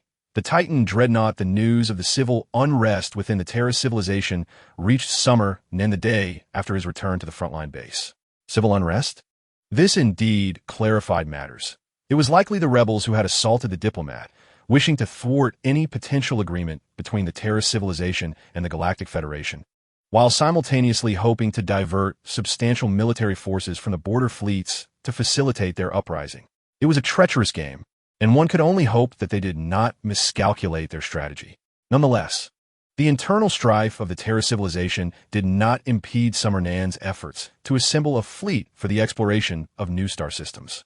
The newly promised class of warships from the Federation military began to arrive at the base, and upon the arrival of the final batch of 300 Dragon-class battleships, the Other Shore fleet was finally completed, forming a comprehensive combat system. Currently, the Other Shore fleet comprised 15 Red Dragon-class capital ships, 600 Dragon-class battleships, and 4,500 Falcon-class patrol ships, in addition to Xia Nan's flagship, the Light of the Galaxy, totaling 5,116 vessels. With 400,000 new recruits, all possessing superhuman abilities, of which 600,000 were mech warriors. The fleet boasted an elite combat strength consisting of 5 S-class superhumans, namely Xia Nan, Li Qing, Monica Sela, Mo Qiangwei, and a certain major general from the base, along with 46 A-class superhumans and several B-class and below superhumans. In terms of overall strength, the fleet ranked among the top within the Federation, second only to the shining fleet of the Great Wall Star Domain, the third fleet of the Desolate Star Sea, and the first fleet of the Central Star Domain. Although these fleets significantly outnumbered the Other Shore fleet in both vessels and personnel, the Other Shore fleet still found itself fourth, primarily due to its lack of combat experience, rendering it incomparable to these established fleets. Under Xia Nan's orders, the reorganized Other Shore fleet continued to execute the exploration mandate. While the older generation of warships from the original exploratory fleet were recalled by the military command and dispatched to serve as escort vessels in the exploration of new star systems, the independent exploration groups grew increasingly vast, having heard of the newly formed Other Shore fleet by the Federation military. Wealthy enterprises and high-ranking officials within the Federation sought to partake in the opportunities, with even smaller groups managing to gather 4 or 5-star ships. daring to traverse the stargates to this frontier of exploration. These groups voluntarily established their bases on a nearby planet, and due to Xia Nan's previous decisive measures, they dared not engage in any actions that would contravene the exploration mandate, each one contentedly trailing behind the military to reap the benefits. On that day, the Beyond fleet circumvented the war-torn Talorwind star system, advancing northward with a sense of purpose. The warring factions bore witness to the formidable might of the Galactic Federation, trembling in anticipation until the Beyond fleet had passed before daring to resume their conflict. Over the past few days, Xia Nan and Wang Ran engaged in discussions, discovering that they had all ascended to the rank of Class A superpowers. Sherry continued to excel as ever, standing but a step away from Class S, poised to effortlessly breach that threshold given a little more time. Through their conversations, Xia Nan learned of their experiences over the years. Camille, after graduation, had joined the Central Hospital of the Federation, emerging as an exceptional surgeon. Clara successfully secured a position at the Mecha Research Institute, becoming a distinguished mecha designer, with several of his creations gaining considerable acclaim among the upper echelons of society. Locke, having graduated from the Federal University, was on the brink of breaking into Class S under the mentorship of Marshall Oakes, and upon passing the trials of the gods, he would inherit the legendary mecha, Hades. What surprised Xia Nan the most was the formerly shy Annie, whose talent was truly remarkable. She had achieved Class S status 2 years prior, and had swiftly passed the trials of the gods, becoming the pilot of the mecha of the goddess of war and wisdom, Athena. Currently, she was honing her skills under the command of Admiral Alice Jamorgan of the Second Fleet, with Principal Gandalf and Dean Moss grooming her to become the next paramount force of the Federation. Xia Nan felt a sense of nostalgia as he reflected on how the young ones from the Crimson Academy had matured. He sensed a tinge of age creeping upon him. The 8 little ones, no, 6, listened intently as their instructor recounted his experiences over the years, marveling at and yearning for the civilizations beyond, dreaming of the day they might witness them firsthand. A series of beeping notifications interrupted his reverie. Xia Nan concluded his training, the martial energy within him gradually subsiding. He had begun to sense the nascent formation of his domain, a clear indication that he was on the cusp of reaching Class SS. Xia Nan, I have delightful news for you. The smiling visage of Marshall Oakes appeared on the communication screen. Marshall, what good news do you bring? Xia Nan inquired, curiosity piqued, for he had been deeply engrossed in his training, entrusting most fleet matters to Mo Qiangwei. The Federation Research Institute has refined the designs of the Titan-class battleship based on the blueprints of the end of the world's Lingxiao giant ship. The first Titan-class battleship was completed a month ago, and after a month of testing, it has been escorted by the Shining Fleet to the Dark Star outpost. It is expected to arrive near the expansion star in 7 days. Xia Nan, please arrange for your fleet to facilitate the transfer with the Shining Fleet. This Titan-class battleship will serve as the Federation's greatest assurance at the Dark Star outpost. Marshall Oakes conveyed, his excitement palpable. The Titan-class battleship, one of the ultimate weapons of the Federation, had long been an object of his anticipation. Understood, Marshall. I will arrange for the transfer at once. With that, Xia Nan severed the communication. He was about to send Mo Qiangwei on an errand, but suddenly recalled that she needed to command the fleet for developmental matters. So he decided against troubling her and would undertake the journey himself. Xia Nan ascended into the void with 30 Dragon-class battleships remaining at the outpost. The Dark Star suspension gate loomed ahead. Xia Nan's Star River Light and the Dragon battleships quietly hovered in the starry expanse, awaiting the arrival of the Titan dreadnought. As the space rippled at the gate, a colossal carrier warship, resembling a planet, emerged from the portal under the protection of the Shining Fleet. Is this the Titan dreadnought?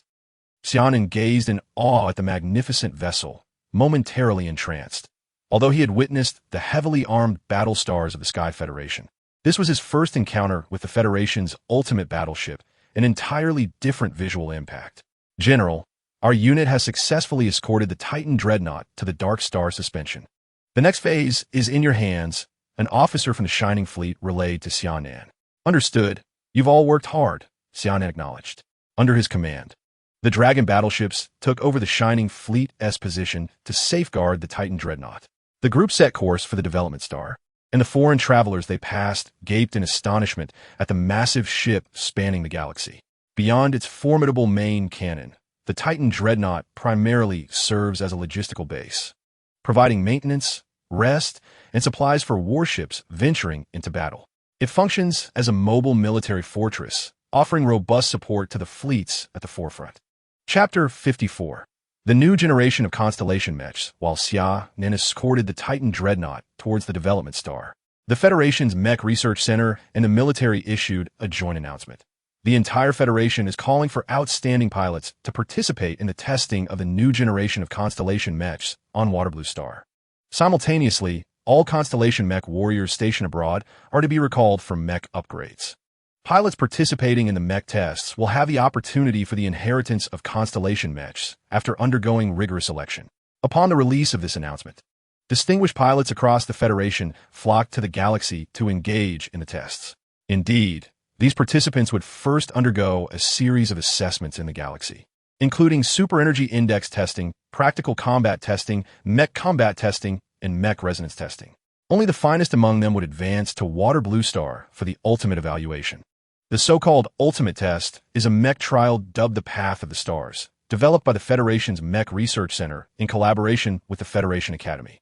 In this trial, participants will undertake high-intensity mech testing in a virtual state for 3 months, meticulously selecting the most gifted individuals for the inheritance of constellation mechs. Within the Beyond Fleet, Mo Qiangwei, Li Qing, and Monica Sela all received summons from the Federation military, commanding their immediate presence at the Waterblue Star mech base for constellation mech upgrades. Among the fleet, several officers, confident in their own abilities, responded to the Federation's call, forming groups to journey to the galaxy for the testing.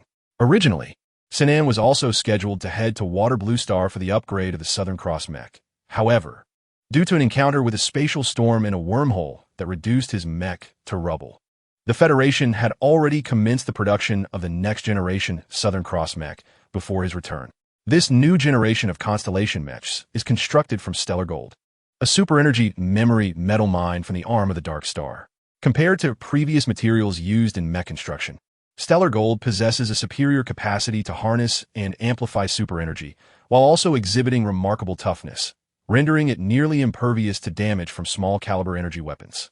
The latest iteration of the 88 constellation mechs has achieved an epic level of quality in the Federation's development, with the original 12 Zodiac mechs now on the threshold of legendary status. Once these mechs are nurtured by the power of the constellations, they should rival the current 12 Divine mechs. The Stargate is not far from the exploration star, and the journey was smooth. The Titan-class ship successfully arrived at the vicinity of the exploration star, anchoring approximately 500,000 kilometers away. After escorting the ship, Xia Nan wasted no time and led his team back to the frontline base. The other shore fleet currently lacks high-end combat power, and the internal conflict within the Terra civilization has escalated, resulting in several interstellar battles, one of which even affected the stationed other shore fleet at the border. Xia Nan must return swiftly to command. In the distant galaxy, the recent testing of the new generation of constellation mechs has led to a significant increase in the flow of people, with the routes between various planets overflowing with starships. Mo Qiangwei, Li Qing, and Monica Sela hastened to Waterblue Star aboard their dedicated starship, where personnel from the Mech Research Center have been waiting for some time. They were the last to arrive among the current constellation mech warriors. Following a researcher, the trio made their way to the Mech Research Center, where 3 modification workshops had already been prepared, awaiting the arrival of their mechs. They summoned their respective mechs, the Perseus mech, the Wuxian mech, and the Andromeda mech, which were then transported by staff into the modification workshops for upgrades. This upgrade is estimated to take 60 hours, so the 3 decided to head to the Galactic Arena for some mutual exchange. Their abilities being comparable, they had become quite familiar with each other's skills through years of sparring and competition. Meanwhile, Xia Nan's Light of the Galaxy had just landed at the frontline base's starport. A messenger from the Terra civilization approached under the guidance of a base officer. General Xia, greetings, the Terra civilization envoy respectfully saluted. Who is this? Xia Nan inquired, glancing at the officer beside him. General, this is Envoy Murphy from the Terra civilization. He seeks to discuss matters on behalf of their government. Very well. Let us converse in the office. With that, Xia Nan and Envoy Murphy proceeded to the base office. As the 2 individuals settled into their seats, A beautiful young lieutenant prepared a cup of tea for them before quietly departing the office and gently closing the door behind her.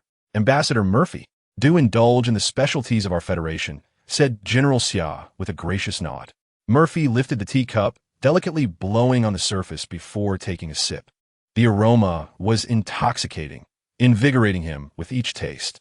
Excelente, he exclaimed. General Xia also sampled the brew and then inquired, Ambassador, is there a matter you wish to discuss with me? Murphy set down his cup, his expression fraught with urgency.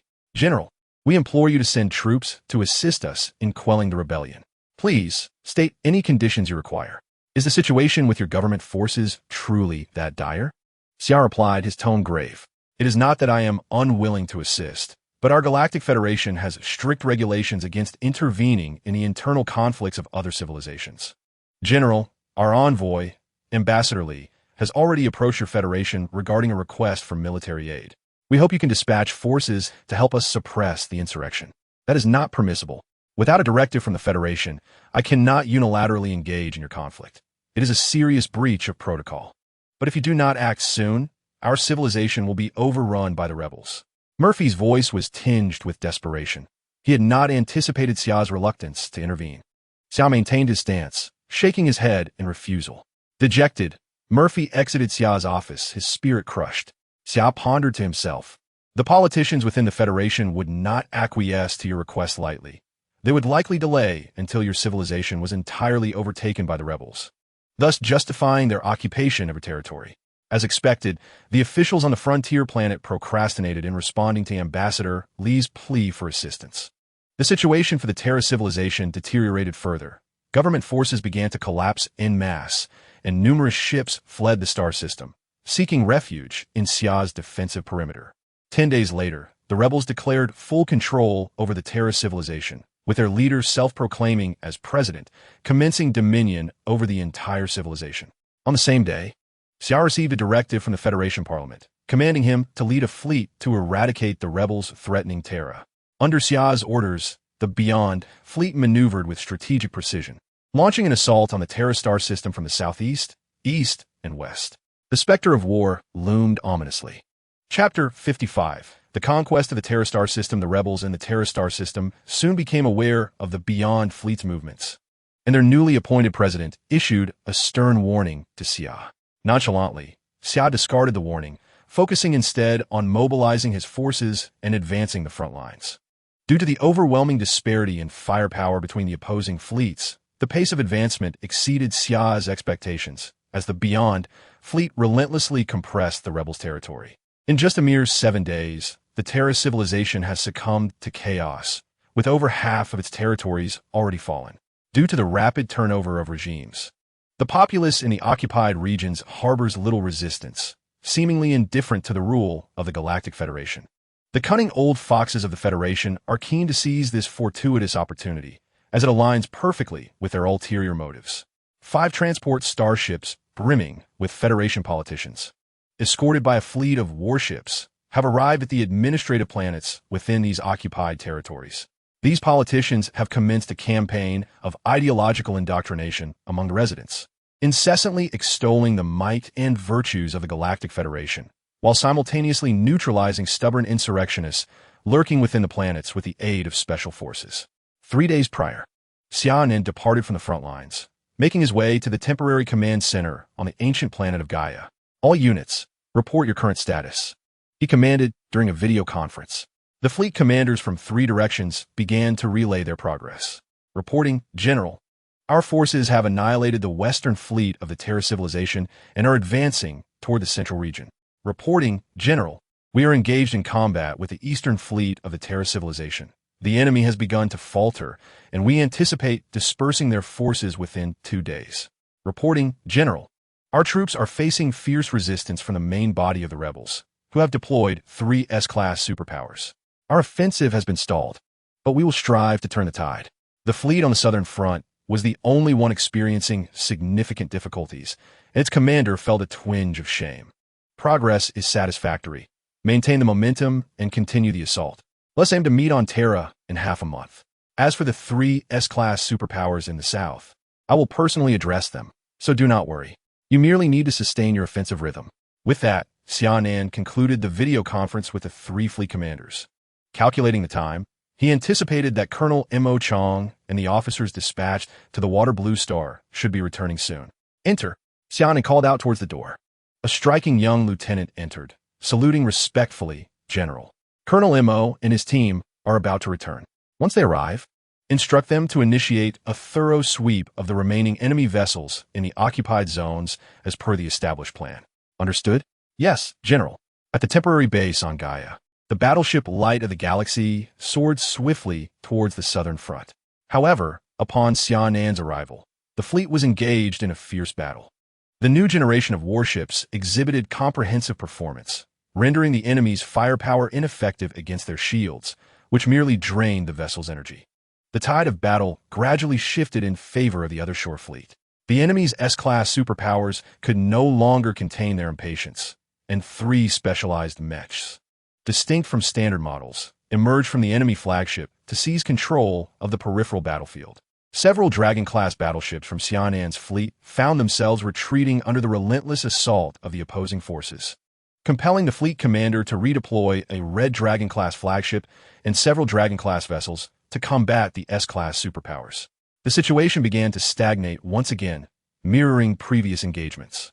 Xia Nan positioned the Light of the Galaxy at the rear of the fleet, piloting the Dawnlight mech directly into the fray at the edge of the battlefield. Everyone, stay steady. The general has arrived to provide support. A golden light pierced the starry sky, forcefully repelling three enemy mechs. You shall form the vanguard for me. Yes, General. The Dawnbreaker mech, wielding a golden spear, provocatively pointed at the three adversaries. Come and fight. The three mechs advanced towards Xia Nan in a triangular formation. A ripple shield blocked one mech's long-range attack, as four mechs engaged in combat. Xia Nan gracefully evaded a slash from a mech sword with a swift turn, then countered with a spear block, resulting in a fierce clash between the mech's long sword and Xia Nan's spear. With the move 8 Extremes, second style, sheath breaking, Xia Nan retaliated, utilizing a mech combat technique that pierced through the distant mech. The four fighters distanced themselves, and the Dawnbreaker unleashed a barrage of all its ranged weapons, forcing the three enemies to deploy their force field shields to withstand the onslaught. With the technique Starry 7 kills, Xia Nan deftly struck the damaged ranged mech, obliterating it, and the S-class psychic within was compelled to flee into the distance. Xia Nan paid him no mind as two enemy mechs launched a new wave of attacks from behind. Inside the Dawnbreaker, the Golden Rule Jewel radiated brilliance as Spiral Strangle was executed. The spear spun at high speed, puncturing a mech's cockpit, leaving the S-class psychic within no chance to activate their powers before perishing. The remaining mech, sensing its doom, momentarily feigned a strike at Xia Nan before retreating towards its own fleet. The enemy battleships aggressively advanced towards Xia Nan, but the other shore fleet retaliated fiercely by firing energy cannons. With a series of boo-boo-boo sounds, the energy blast struck the Dawnbreaker's shields, creating ripples. Utilizing Void Pursuit, the Dawnbreaker surged forward significantly.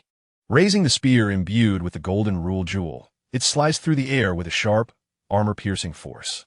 Boom! The mech that had just retreated to its fleet was obliterated mid-air by Xia Nan's strike, creating a massive explosion that caused a nearby small battleship to suffer a chain reaction. Attack! Attack! The fleet commander decisively ordered the entire army to advance, pushing the front lines forward.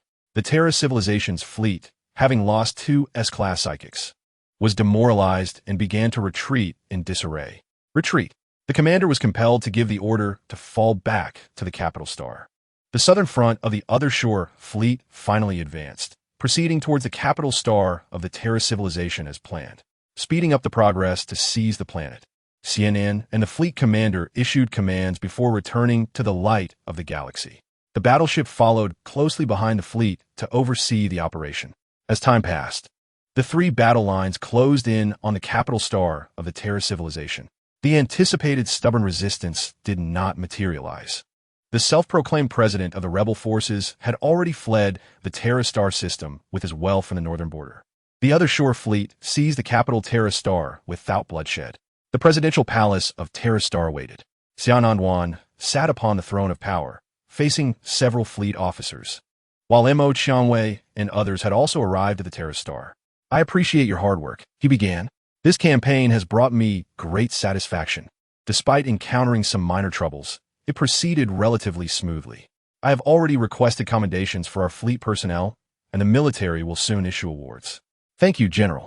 It is our duty, the officers expressed in unison, their voices resonating with gratitude. However, the practical experience of the fleet still requires enhancement. It is disheartening to witness substantial losses of dozens of warships against such a minor stellar civilization. The commander of the Southern Front, a federal colonel, bowed his head in shame. Very well, you may leave now. Ensure the remnants of the enemy fleet are cleared away, and guarantee the safety of our Federation's personnel during their subsequent arrival, he commanded. Yes, General. The officers saluted in unison and departed. Chapter 56. Ascension to SS rank following the successful conquest of the Terra Star system. The ensuing negotiations with the officials of the former Terra civilization were entrusted to the federal politicians. Murphy, a representative of the Terra civilization, made several attempts to speak with Xia Nan at the presidential palace, yet each time was advised by Xia Nan to have Mo Qiangwei decline the meetings. Xia Nan focused his thoughts, preparing to break through to SS rank. After battling with an S-rank rebel, his superpower index finally surpassed 1 million, reaching the threshold of SS rank. From this point onward, with an understanding of the rules and refinement of his superpower domain, entering the ranks of SS would be effortless. Inside the presidential palace, Missouri Qiangwei gazed with a complex expression at the closed door. She had once believed that attaining S rank would bridge the distance between herself and Xia Nan. Yet now he was on the verge of breaking through to SS rank, becoming one of the Federation's most formidable powers. A sense of disappointment washed over her. Xia Nan remained oblivious, as if he were a block of wood, failing to perceive the subtle hints she had given him over the days. From within the room emanated waves of subtle, yet potent energy, signaling the commencement of Xia Nan's breakthrough. Maintain a 500-meter perimeter. Allow no one to disturb General Xia's ascension. Mo Qiangwei, as Xia Nan's aide, assumed command of his personal guard, establishing a security zone around him. A team of well-equipped federal soldiers swiftly set up an impenetrable barrier in the vicinity of the presidential palace. At that moment, Xia Nan found himself immersed in the ocean of rules. His path, rooted in the ancient unity of spirit, energy, and essence, rendered the breakthrough to SS rank more arduous than for others. The forces of cosmic regulation acted as shackles, binding him tightly. Xia Nan needed to discern the rules most harmonious with himself to facilitate his escape from this confinement. In a moment of cosmic resonance, Xia Nan experienced for the first time the absence of the cosmic rules spoken of by the stars.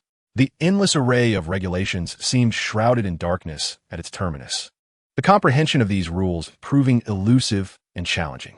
Gradually, Xia Nan's spirit began to falter as he became lost within the confines of the rules, unable to find the one that resonated with him. Time trickled by moment.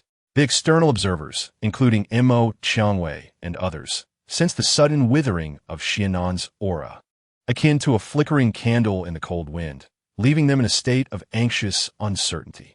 Had anyone been able to witness Xia Nan's condition at that moment, they would have discovered that his once radiant and robust form had become gaunt and frail, his life force diminished to its nadir. The confines of the rules continued to constrict, intent on eternally imprisoning Xia Nan's spirit within this boundless void, yet he persistently sought to comprehend the rule that belonged to him. Suddenly, a glimmer of spiritual light entered Xia Nan's vision, a powerful rule akin to a celestial dragon emerging from the sea. Resonating with the essence of life, and echoing Xia Nan's extraordinary evolutionary advancement, Xia Nan realized that this rule represented his opportunity to transcend to SS rank. In the ocean of consciousness, he extended his hands, seizing the tumultuous rule with a firm grip as its force struggled to break free from his hold. A contest of strength ensued. Ultimately, Xia Nan prevailed, subduing the rule's power, which now lay submissively within his grasp. A resonance between extraordinary power and the rule began to manifest, refining Xia Nan's martial domain, as his aura reemerged with a formidable presence that radiated around him. Those gathered outside the presidential palace felt the suffocating might, which arrived swiftly and departed just as quickly. Before they could react, the force returned to the confines of Xia Nan's secluded chamber. As the rule integrated with his being, Xia Nan's form regained its fullness, his flesh becoming increasingly resilient, rendering conventional battleship energy cannons incapable of inflicting harm upon him. Within the ocean of consciousness, the rule fully melded with Xia Nan's corporeal form. He clenched his fist and struck forward, shattering the cage formed by the rule with each blow. Stepping beyond the confines, his consciousness returned to his physical body, and his martial domain materialized, finally breaking into the SS rank. At that very moment of Xia Nan's successful breakthrough, the SS-level beings of the Fire Spirit clan and the Insectoid Prince, located in the northeast and northwest of the Dark Star, respectively, sensed the change.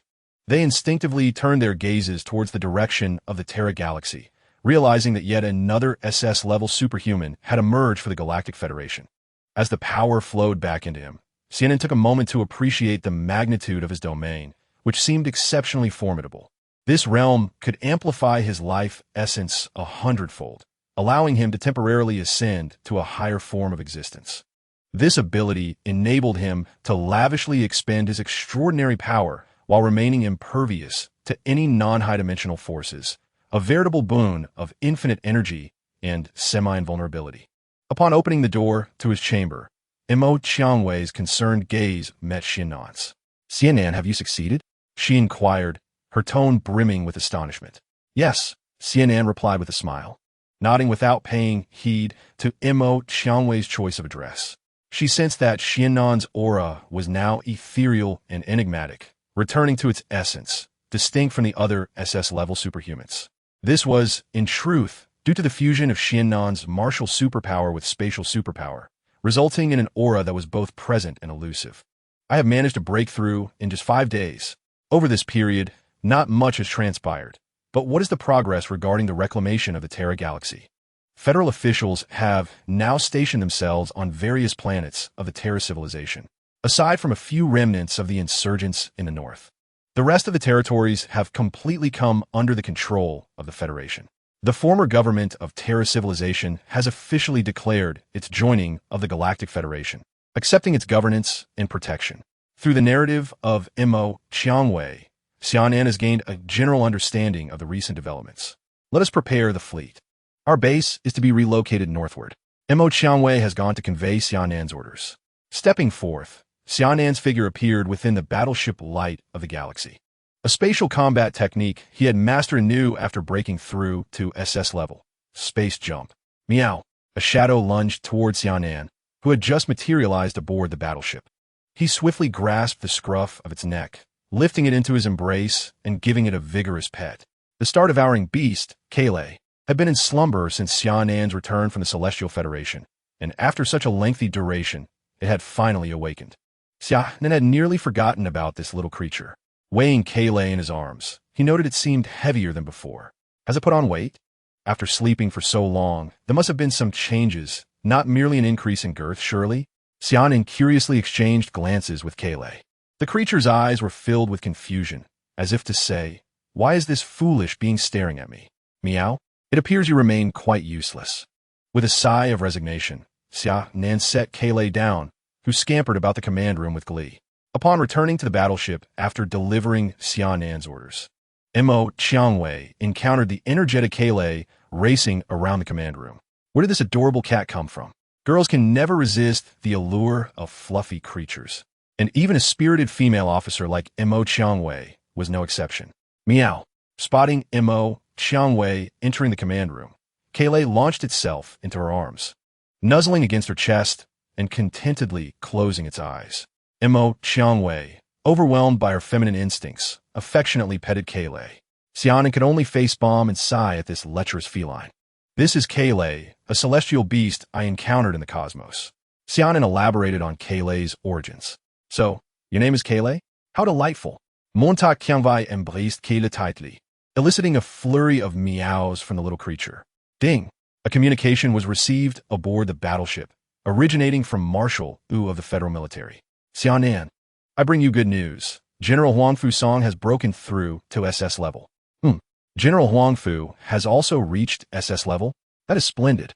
You mentioned earlier, could it be that you too have achieved SS level?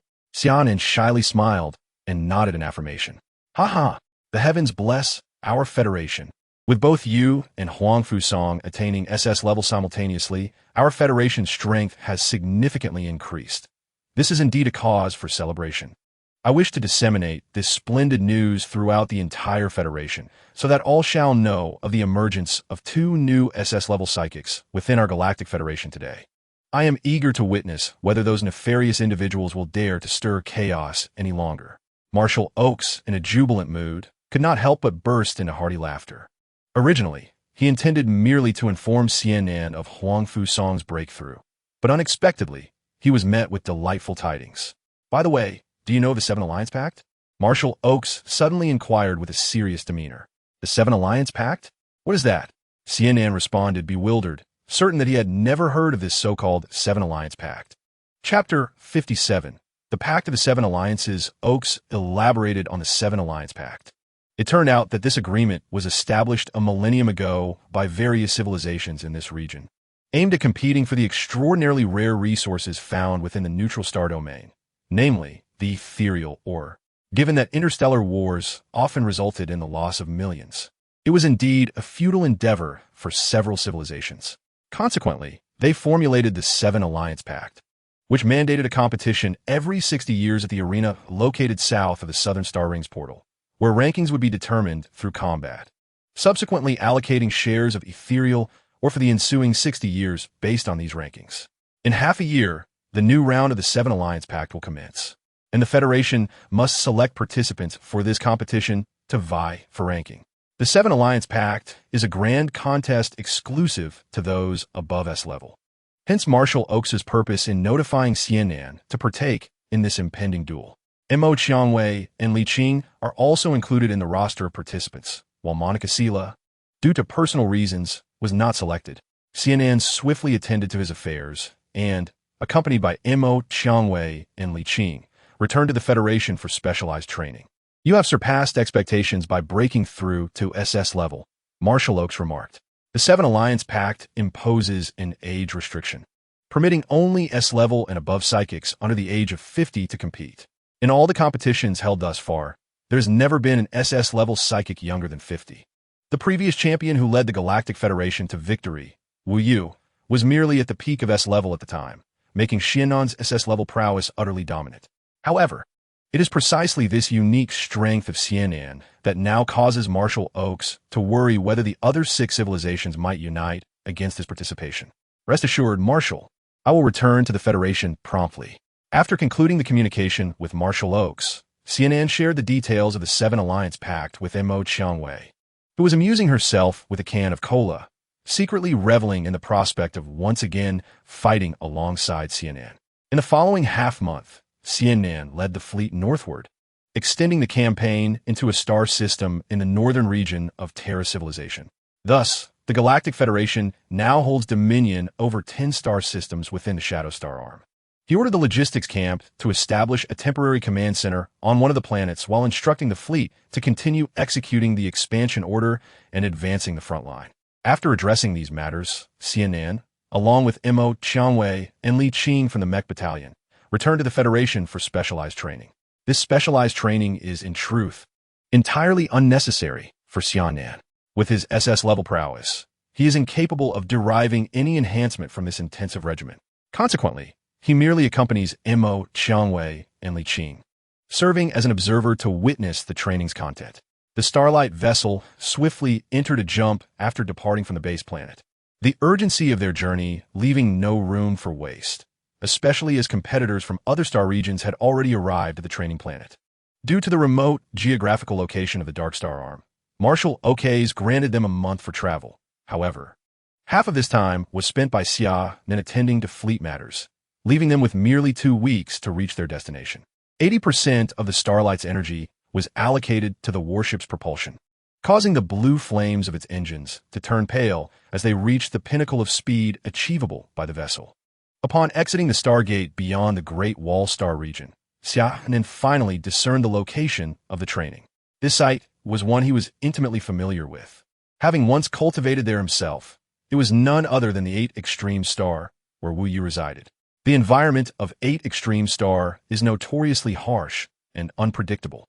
Yet it is also rich in energy, making it exceptionally suitable for both psychic and physical training for superpowered individuals. As Li Qing meditated cross-legged in the command chamber of the warship, upon learning that the training would take place at 8 Extreme Star, a glimmer of excitement flickered in his eyes, which were shrouded in black cloth. The allure of 8 Extremes Star was immensely powerful for this martial enthusiast. He had long aspired to train there, but Wu Yu had previously instituted a blockade that no one could breach. Naturally, Li Qing could not surpass an SS-level powerhouse's barrier to enter. Thus, the opportunity to train at 8 Extreme Star was a rare and invaluable chance for him. The Mo family, possessing ample financial resources, had arranged for Mo Qiangwei to visit several sacred training grounds prior, rendering her somewhat indifferent to the prospect of training at 8 Extreme Star. Her primary concern was merely to remain by Xia Nan's side. As the warship traversed the Great Wall Star region into the neutral zone, they met with Mina of the Shining Fleet along the way. During Xia Nan's absence from the Federation, she had also achieved an S-level breakthrough, making her one of the competitors in this event. The two warships journeyed together, heading south through the neutral zone and then eastward directly towards 8 Extreme Star. 14 days later, they arrived at the outer space of 8 Extreme Star. A day ahead of schedule, numerous warships lingered in the vicinity of 8 Extreme Star due to the peculiar environmental factors. The gravitational disturbances in the surrounding space rendered it perilous for vessels to navigate, often leading to catastrophic crashes. Thus, the next leg of the journey required these trainees to pilot mechs personally. Xia Nan and his companions flew towards the central 8 Extreme Star, where the training would be presided over by the unparalleled martial artist, Wu Yu. Among the group, Xia Nan was the sole individual who traversed the expanse of 8 Extremes Star space without a mech, relying solely on his physical form. Wu Yu, stationed on the main star, sensed the faint SS-level aura emanating from Xia Nan. Enveloped in bloodlust, he soared from the ground to confront Xia Nan and the others. Master Wu Yu, he greeted. Xia Nan greeted with a transmission of martial power, expressing his surprise at the young one's ascension to SS rank. Commendable indeed. Wu Yu responded in kind, this being his first acknowledgement of a junior. As a formidable being, he had never regarded anyone with esteem. Yet Xia Nan's rapid advancement truly astonished him. However, it amounted to little more than a mere commendation, confirming that no enemy had infiltrated the Beijixing. Wu Yu returned to the main star, with Xia Nan and the others promptly following suit. Now that everyone is present, let us commence the special training. Wu Yu stated straightforwardly. Xia Nan, you remain. Yes, Master Wu Yu. The remaining members of the training squad embarked on an arduous regimen, while Xia Nan stood aside, quietly observing their tribulations. Wu Yu approached from behind, placed a hand on Xia Nan's shoulder, and assessed his physical prowess, remarking, your physique has been honed to perfection. You shall soon have the opportunity to attempt a breakthrough. Since your ascension to SS rank, you have yet to engage in combat, correct? Fortunately, I have some time today. Let us spar, and I shall witness your progress. Indeed, Xia Nan nodded in agreement, eager to discern the extent of his newfound strength post-breakthrough. Chapter 58. The fusion of martial arts and space. Wu Yu led Xia Nan to a favored training locale, a mountain peak severed in twain. Upon ascending the peak, remnants of walls and shattered stones littered the ground. At the center lay a chasm, a deep fissure extending 100 feet, with residual martial energy swirling within. Staging Xia Nan's visage, Wu Yu positioned himself in the center of the arena, channeling his martial energy, and struck the ground with considerable force. The overwhelming martial energy permeated the mountain, gradually sealing the abyss-like crack, while the surrounding debris disintegrated into fine powder and scattered away. Now, unleash your full strength and attack me, Wu Yu commanded, materializing an energy war spear with his martial power, reminiscent of his formidable weapon, the demon god's rending spear. Xia Nan, too, conjured a battle sword with his martial energy, executing the Bajician first style, violent strike. In an instant, his figure vanished, and as the sword clashed with the spear, Xia Nan, attempting a rear assault, was deftly repelled by Wu Yu's weapon. Bajician's second style, sword flash unleashed. The sword struck like a lethal serpent, reaching Wu Yu's throat in the blink of an eye. Wu Yu swung his spear to parry Xia Nan's strike, simultaneously leaning back to evade the onslaught. Faced with the spear aimed at his head, Xia Nan had no choice but to raise his sword to block. yet was once again forced to retreat several paces under the immense force of Wu Yu's weapon. You dare attempt to use techniques I developed against me? How presumptuous! Wu Yu remarked casually, effortlessly evading Xia Nan's repeated assaults. Despite Xia Nan employing all 8 techniques of magician, he failed to land a single blow on Wu Yu. Impudent child, allow me to demonstrate what it means to show off before the master, Wu Yu declared, initiating magician third style, falling earth and flying rocks. Wu Yu leapt high, sending a colossal stone, forged from the essence of martial spirit, crashing down upon Xia Nan. Xia Nan staggered back repeatedly, wielding his sword to unleash a flurry of radiant slashes, forcibly shattering the immense rock. After merely a dozen exchanges, it became evident that Xia Nan was at a disadvantage. Unleash your full power. Otherwise, you are unworthy to contend with me, Wu Yu declared imperiously. Xia Nan was acutely aware of the vast chasm between himself and his master. Not merely in terms of extraordinary ability, but also in the realm of practical combat experience, which rendered him akin to an infant taking its first steps. Activating the meteor body refinement technique to its fullest extent, Xia Nan's martial domain unfurled. As Wu Yu sensed the rich life force pulsating within Xia Nan's realm, he found himself intrigued by the subsequent applications of this domain. The instant it was established, Xia Nan assimilated it into himself, allowing his life essence to evolve toward a higher plane, his body beginning to exhibit a state of ethereal transformation, an outward manifestation of a dimensional shift. In this moment, Xia Nan perceived an endless stream of extraordinary energy surging into him from the vast void, akin to a moth drawn to a flame. Interesting, Wu Yu murmured. Let me measure your worth.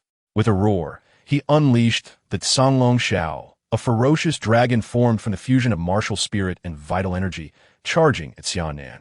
Ignoring the energy dragon, Xia Nan transformed his sword into a spear, executing the starry 7 kills. 7 cold plum blossoms blossomed, sealing off all of Wu Yu's escape routes. Wu Yu parried this assault with his war spear, while the energy dragon surged through Xia Nan's form unimpeded. Is this an immunity to energy attacks? Come again, Wu Yu bellowed, summoning the Qinglong. The energy dragon dissipated, morphing into a more formidable 5-clawed divine dragon. Yet Xia Nan remained undeterred, launching an attack directly at Wu Yu's physical form. As Xia Nan evaded the Qinglong, Wu Yu's interest intensified, his fighting spirit soaring. As they crossed paths, Wu Yu unleashed a rapid strike with his spear, Yanyue, accompanied by a thunderous roar that manifested as an earth-shattering slash. Even those training at a distance, such as Mo Qianwei, beheld the overwhelming might of this attack. Xia Nan felt the looming threat of death. He realized that his ability to disregard damage had its limits. Without a moment's hesitation, he summoned the Dawnlight Mecha, activating its energy shield to withstand the blow. Upon assessing the energy expenditure, he noted that this single strike had consumed 60 of the shield's energy, comparable to the firepower of a Red Dragon-class battleship's main cannon. Seeing Xia Nan summon the mecha, Wu Yu wisely ceased his assault. Once the mecha was deactivated, Xia Nan emerged, drenched in sweat as if pulled from water, gasping for breath. The meteor body refinement technique autonomously engaged to absorb energy for recovery. After a brief respite, Xia Nan finally regained his composure. Your domain is quite fascinating. It holds significant potential for development. Wu Yu expressed his admiration for the realm of Xia Nan without reservation. Teacher Wu Yu, my technique consumes too much energy. It can indeed catch opponents of similar strength off guard, but it falls short against a formidable opponent like you.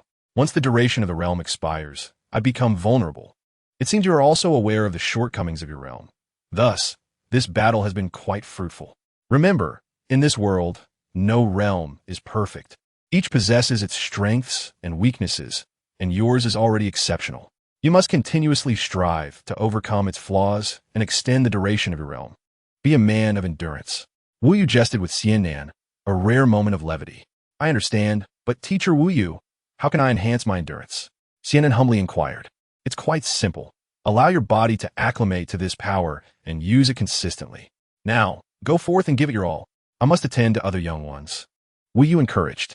As Xia Nan pondered the necessity of frequent use of the realm, he couldn't help but smile ruefully at the thought of enduring a prolonged state of exhaustion. Over the next 4 months, Xia Nan spent each day on the dilapidated peak, exhausting his superpower. He repeatedly invoked his realm, leaving his body drained time and again. Through relentless training, Xia Nan's realm gradually evolved from sustaining a high-dimensional state for a mere 15 minutes to an impressive 28 minutes, nearly doubling his endurance.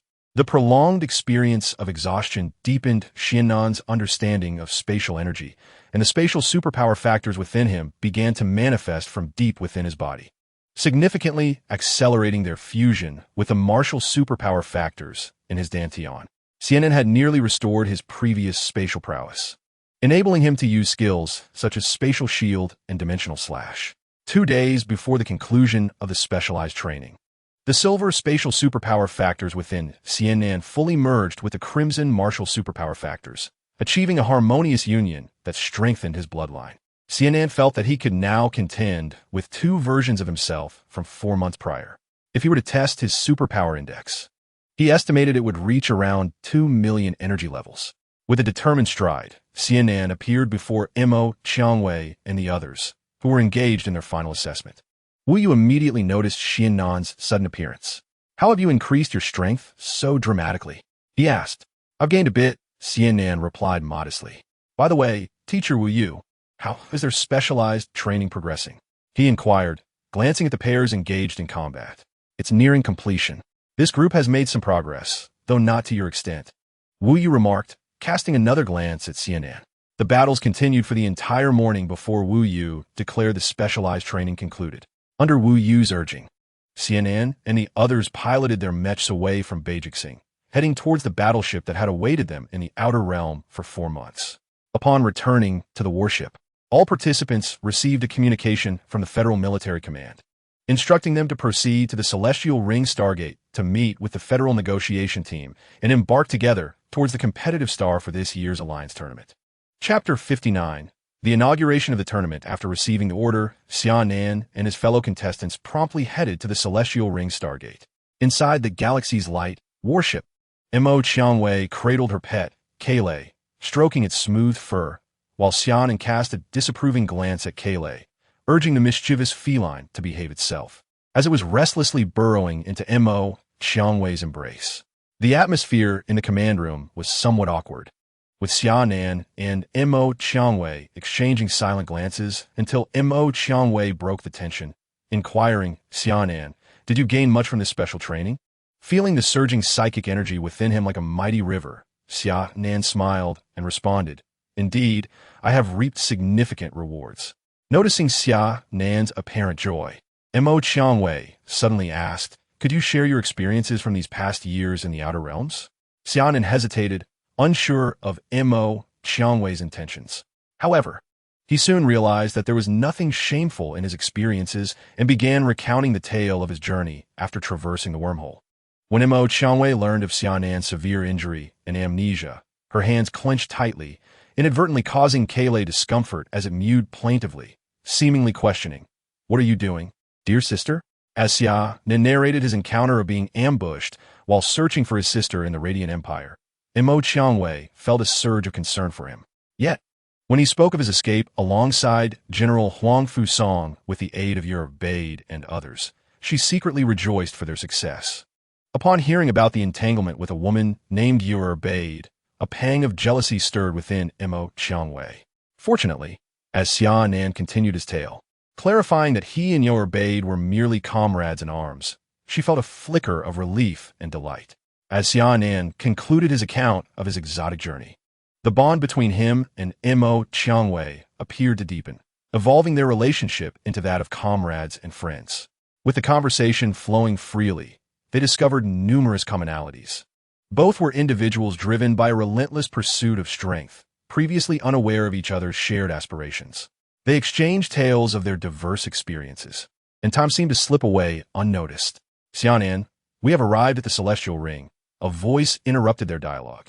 Xia Nan straightened his military uniform and instructed Wu Yu, "Connect me to the Federal Negotiation Team." As the designated team leader appointed by Marshal Oxus, Xia Nan needed to consult with the head of the negotiation team regarding their forthcoming plans. Mo Qiangwei gazed at Xia Nan's retreating figure and affectionately petted Kaylay once more. After finalizing the arrangements for the Alliance Tournament, Xia Nan and the others' warship merged into the Federal fleet, setting sail towards the competitive star through the celestial ring. The competitive star is situated approximately 1.5 million light-years south of the ring of stars, within a neutral star domain governed by 7 civilizations: the Galactic Federation, the Star Spirits, the Elves, the Fire Spirits, the Orcs, the Ancient Trees, and the Blood Moon.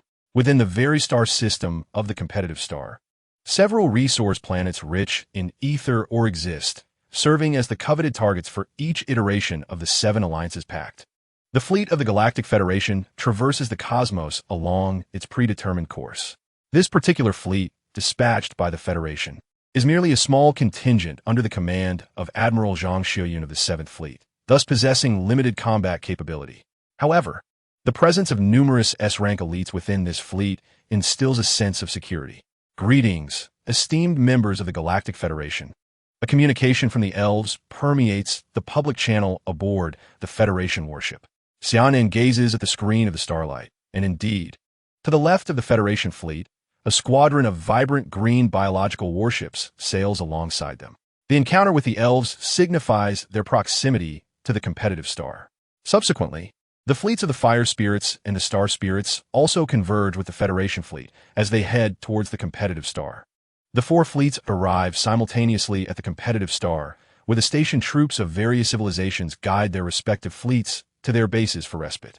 Through exchanges with the base commander, it is revealed that the other 3 major civilizations had arrived at the competitive star a fortnight prior.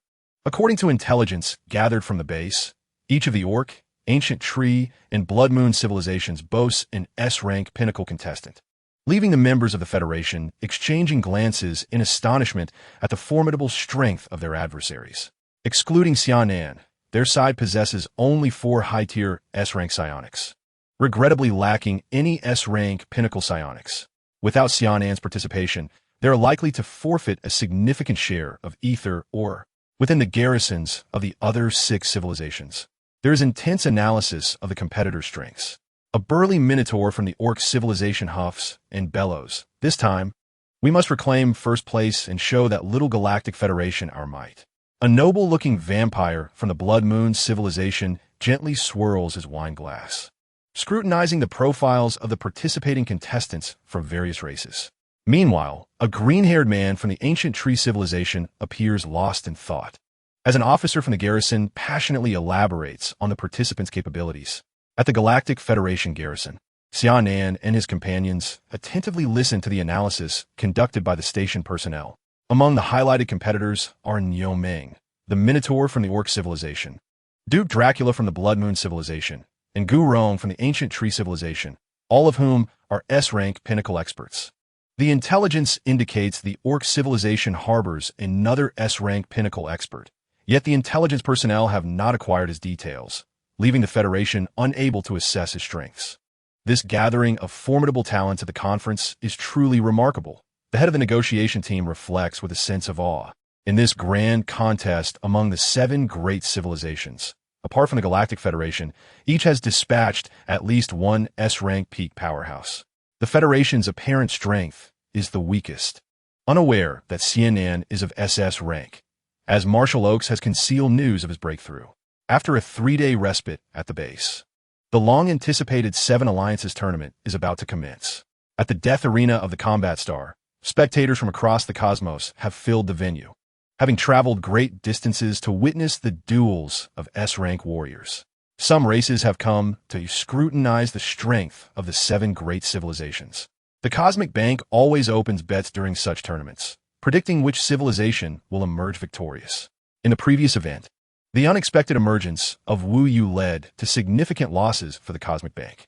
Determined to recover, the regional manager meticulously assessed the strengths of each civilization's participants, confident that this time he would reap substantial profits.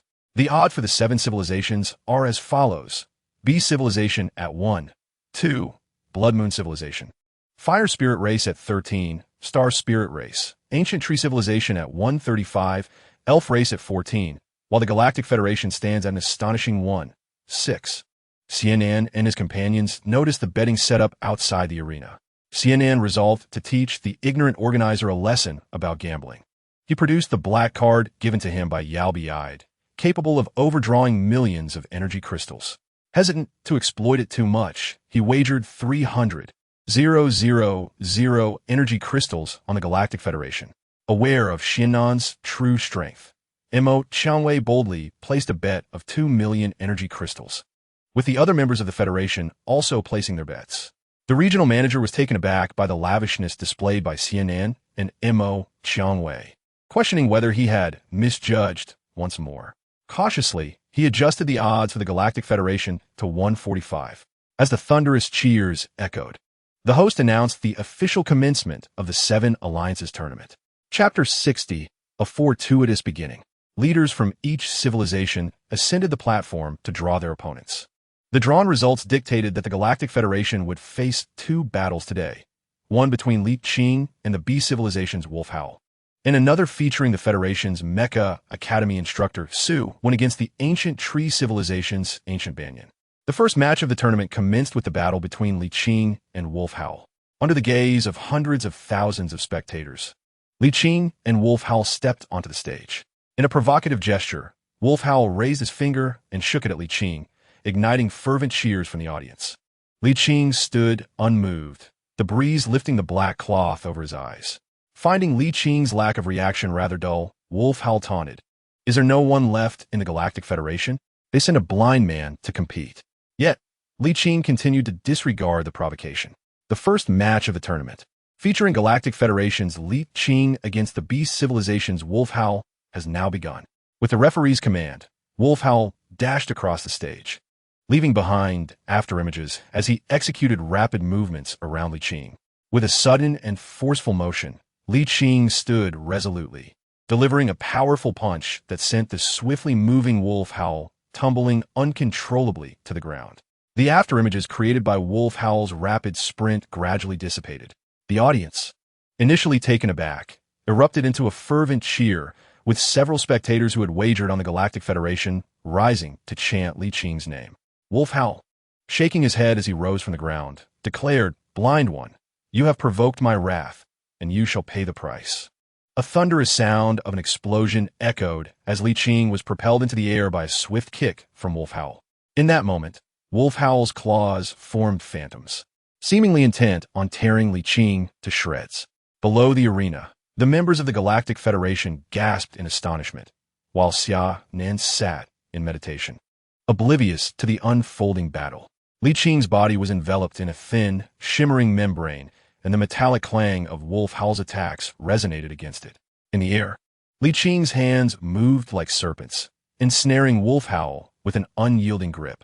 Despite Wolf Howl's desperate attempts to break free, Li Qing's arms remained unshakable, akin to iron chains.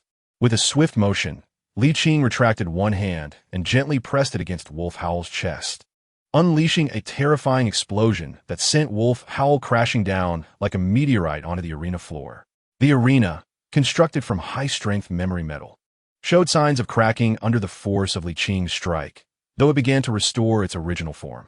Wolf Howl clutched his chest, coughing violently, feeling as if his insides were being mercilessly torn apart. Li Qing's heartbreaking fist was a manifestation of his martial prowess, exploiting Wolf Howl's vulnerabilities and delivering a blow that penetrated his robust exterior to assault his fragile innards. As Li Qing descended, apart from some tattered clothing, he remained as composed as before the match. A howl erupted from Wolf Howl, his form rapidly transforming as human characteristics were enveloped by the essence of the Wind Wolf. Standing tall as a colossal wolf, surrounded by swirling wind elements, his speed surged, rendering even the other S-Class competitors unable to discern more than a faint blur. To the audience, he appeared to vanish, leaving only the echoes of sonic booms in his wake. In the arena, perhaps only a handful could perceive Wolf Howl's movements. On the Blood Moon civilization's side, the Duke of Blood wore a disdainful smile, seemingly mocking the duelists on the stage. Meanwhile, the participant from the Beastman civilization fervently cheered for Wolf Howl, urging him to shred Li Qing to pieces.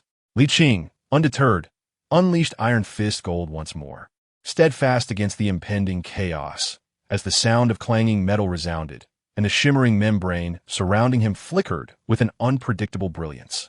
Beneath the dark cloth, Li Qing's tightly shut eyes emanated a luminous glow as he exerted all his supernatural strength.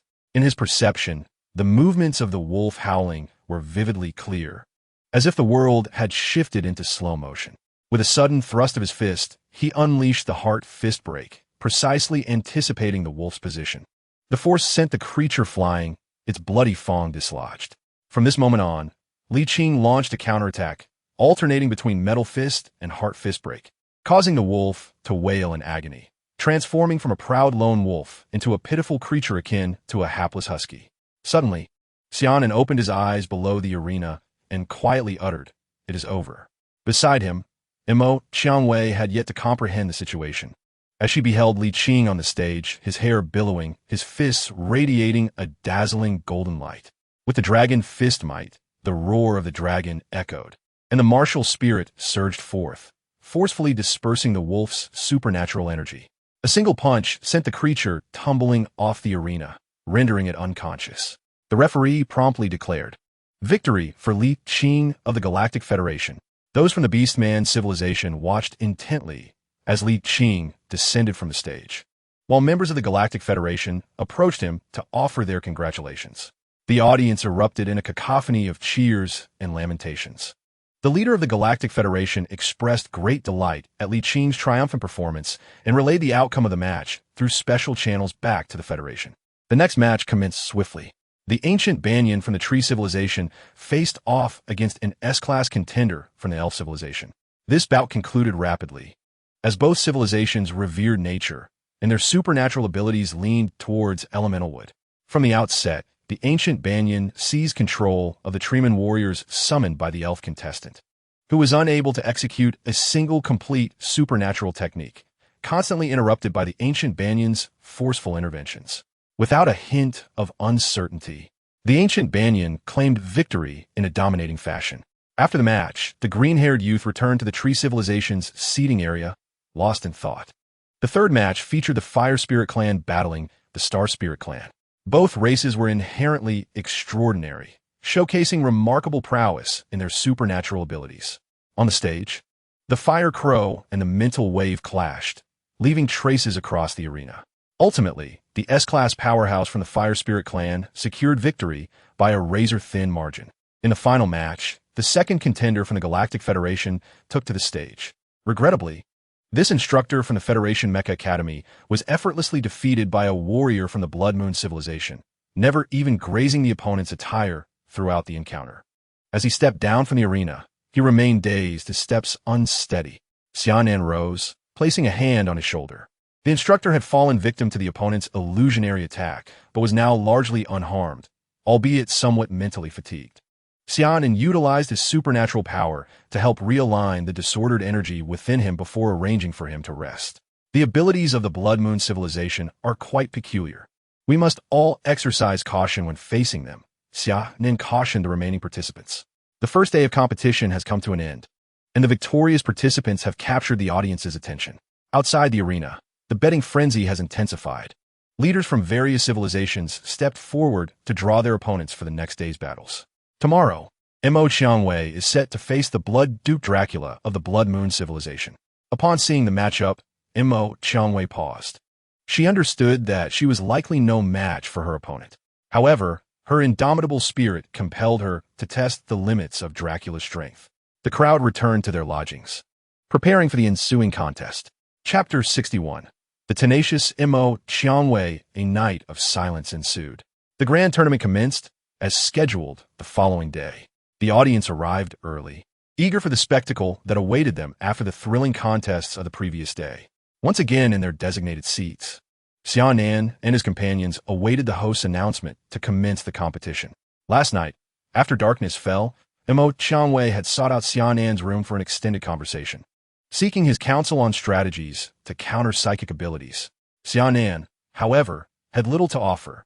Resisting psychic incursions relied either on one's own willpower or on overpowering the adversary with superior strength. Given Xia Nan's perception of Dracula's prowess, Mo Qianwei estimated her chances of victory to be a mere 10%. Aware of the disparity between them, she still yearned to gauge her opponent's capabilities, driven not only by her competitive spirit, but also by the desire to ascertain the limits of their adversary for her comrade's benefit. With the host's announcement, the second day's matches commenced. The first contest featured the Star Spirits facing the Orc civilization. The formidable members of the Star Spirits toyed with their Orcish counterpart, ensnaring him in an intricate illusion as soon as he stepped onto the stage. The Orc warrior found himself engaged in a futile struggle against the very air, a victim of misfortune as he faced a foe who perfectly countered his abilities. In a fit of rage, he unleashed his ferocity upon the arena, his wild attacks echoing across the surface. At the peak of the contest, the Orc transformed into a giant ape, his body enveloped in earth elements, delivering tremendous blows that created deep craters in the arena. Ultimately, exhausted, he was lightly dispatched off the stage by the Star Spirit champion. The second match saw the ancient tree tribe clash with the Fire Spirits, resulting in yet another victory for the latter. The third bout featured the Elven Princess triumphing over a strong contender from the Star Spirits, securing a decisive win. The final match pitted Mo Qiangwei of the Galactic Federation against the Blood Duke Dracula of the Blood Moon civilization. The striking elegance of Mo Qiangwei juxtaposed with Dracula's gentlemanly demeanor was a sight to behold, eliciting murmurs from some unscrupulous audience members who began to ship the two. Hearing their nonsensical chatter, Mo Qiangwei felt a surge of annoyance and discreetly glanced at Xia Nan, only to find him in a state of calm meditation, leaving her somewhat exasperated. The competition began. With a decisive command from the referee, the contest was underway. The Blood Duke Dracula refrained from launching a preemptive attack. Instead, he displayed a gentlemanly demeanor, offering a sunlit smile to the beautiful human maiden, Mo Qiangwei, and gracefully inquired, "Might I have the pleasure of your company for dinner after the competition?" Mo Qiangwei, her expression icy, coldly retorted, "In your dreams." Unfazed, Dracula chuckled and replied, "I am confident that the beautiful miss will ultimately acquiesce." Mo Qiangwei remained silent, channeling all her superhuman energy as the wind element, having undergone 2 advancements, coalesced into a massive cage of wind upon the arena. The blades of wind surged forth, assailing Dracula like moths drawn to a flame. Adjusting his tailcoat, Dracula transformed into a flurry of blood-red bats, evading the onslaught.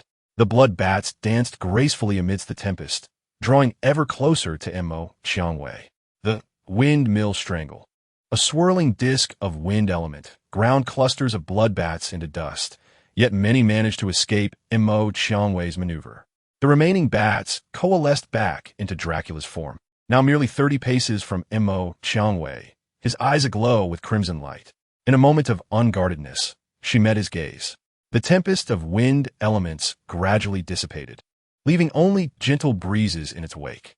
Dracula approached her with deliberate steps, while within Mo Qiangwei's consciousness, a pair of blood-red eyes fixated upon her, rendering her immobile as if ensnared by a spell. This was indeed a form of psychological coercion. Move. Mo Qiangwei resolutely battled against Dracula's control with her indomitable will, her face betraying signs of struggle. Dracula, taken aback by her fierce resistance, had never encountered such tenacity against his blood moon focus. Intensifying his control, he stepped closer, his gaze filled with admiration as he regarded the human woman before him. He gently caressed her cheek, inhaling deeply, the scent of her femininity enveloping him. The spectators from the Galactic Federation glared fiercely. Had their gazes the power to slay, Dracula would have been torn to shreds. Meanwhile, the competitors from the Blood Moon civilization appeared unfazed, continuing their conversations as if nothing were amiss. Dracula's face inched nearer to Mo Qiangwei's, his eyes betraying a hint of sanguine desire as he beheld her alabaster neck, envisioning the sweetness of her blood coursing through her azure veins. With his blood-red fangs bared, he prepared to bite down when suddenly Mo Qiangwei broke free from his grasp. The wind element, now a force of fury, propelled the unsuspecting Dracula 100 meters away, while her gaze turned icy and fearsome. The tempestuous wind element once again ravaged the arena as a dark rose materialized, ethereal yet ominous, captivating the audience in a stunned silence. The scene was nothing short of breathtaking. After the silence came a cacophony of fervent cries, the name of the ink rose reverberating throughout the arena. A throng of fervent admirers shouted their adoration. The rose blossomed, and an inexhaustible gust of wind tore away a layer of metal from the stage, compelling the audience to shield themselves against the onslaught of the tempest. The protective barrier outside automatically activated. Have we won? The leader from the Galactic Federation inquired uncertainly. Lost, Xia Nan stated, having opened his eyes at the onset to observe the unfolding situation. At this juncture, he had discerned the outcome. After unleashing the formidable technique known as Night Rose, the Ink Rose found herself in a state of psychic exhaustion. The figure of Decula reappeared before her, and she realized her defeat, preparing to signal the referee to concede. Yet, Decula regained control over his faculties, unwilling to relinquish the opportunity to claim this exquisite human female as his own. He intended to bestow upon her the dark gift of vampirism, transforming her into his thrall. His crimson fangs materialized once more. The referee was about to declare the match concluded, but the Ink Rose refrained from uttering her submission. Thus, he found himself compelled to allow the contest to persist. The audience from the Galactic Federation anxiously awaited developments, yet the barrier surrounding the stage completely isolated the proceedings, rendering their S-class strength incapable of breaching it. Halt! We concede. The leader signaled to the referee on behalf of the Ink Rose. However, Xia Nan had already vanished from his seat, employing spatial leap. He positioned himself between the Ink Rose and Decula, his right hand clasped around Decula's neck, lifting him effortlessly. Cold words escaped his lips. Little bad. If you dare to move again, I shall ensure you cannot leave this arena. Xia Nan's voice was as frigid as the December wind, imbued with an aura of lethal intent. Decula stood frozen, paralyzed by the palpable threat of death emanating from Xia Nan. His instincts warned him that any misstep would result in his demise at the hands of the man before him. With a dismissive snort, Xia Nan cast Decula from the stage and addressed the referee. In this round, the Galactic Federation concedes. Having spoken, he descended from the platform, supporting the fainted Ink Rose. Chapter 62. Annihilation. The following day's matches came to a close. The Blood Moon Civilization and the Fire Spirit Tribe triumphed with 2 victories each, securing the top position, while the Galactic Federation languished at 6th, only slightly better than the 2-time defeated Orc Civilization. Upon returning to their base, the Ink Rose, having exhausted her energies, retired early to rest. A group gathered around the conference table to conduct a post-battle analysis. After conveying the day's match results to the Federation territories, the leader of the Galactic Federation turned solemnly to the remaining competitors. The current situation is exceedingly unfavorable. If we cannot gain the upper hand in the 1v1 arena battles, do you all possess confidence in the upcoming team challenges? The collective gaze shifted to Xia Nan, who stood with arms crossed at the side. Acknowledging their attention, Xia Nan ceased his idle musings, cleared his throat, and proclaimed, "Fear not, even if we finish last in the 1v1 arena battles. This first place is assured for our Federation." Xia Nan's words resonated powerfully, and the crowd, inspired by his fervor, began to shed their earlier despondency. With General Xia's assurance, I felt a sense of relief. I implore you all to give your utmost effort. As the third day dawned, the arena was once again teeming with spectators. However, the voices of support for the Galactic Federation had noticeably diminished, indicating that the distant attendees were somewhat disheartened by the performances over the past 2 days. In the second match of the day, Xia Nan was set to compete against a contestant from the Blood Moon Civilization. The first match featured the formidable Bullman from the Orc Civilization clashing with a strong contender from the Fire Spirit clan. True to his name, Bullman displayed remarkable ferocity.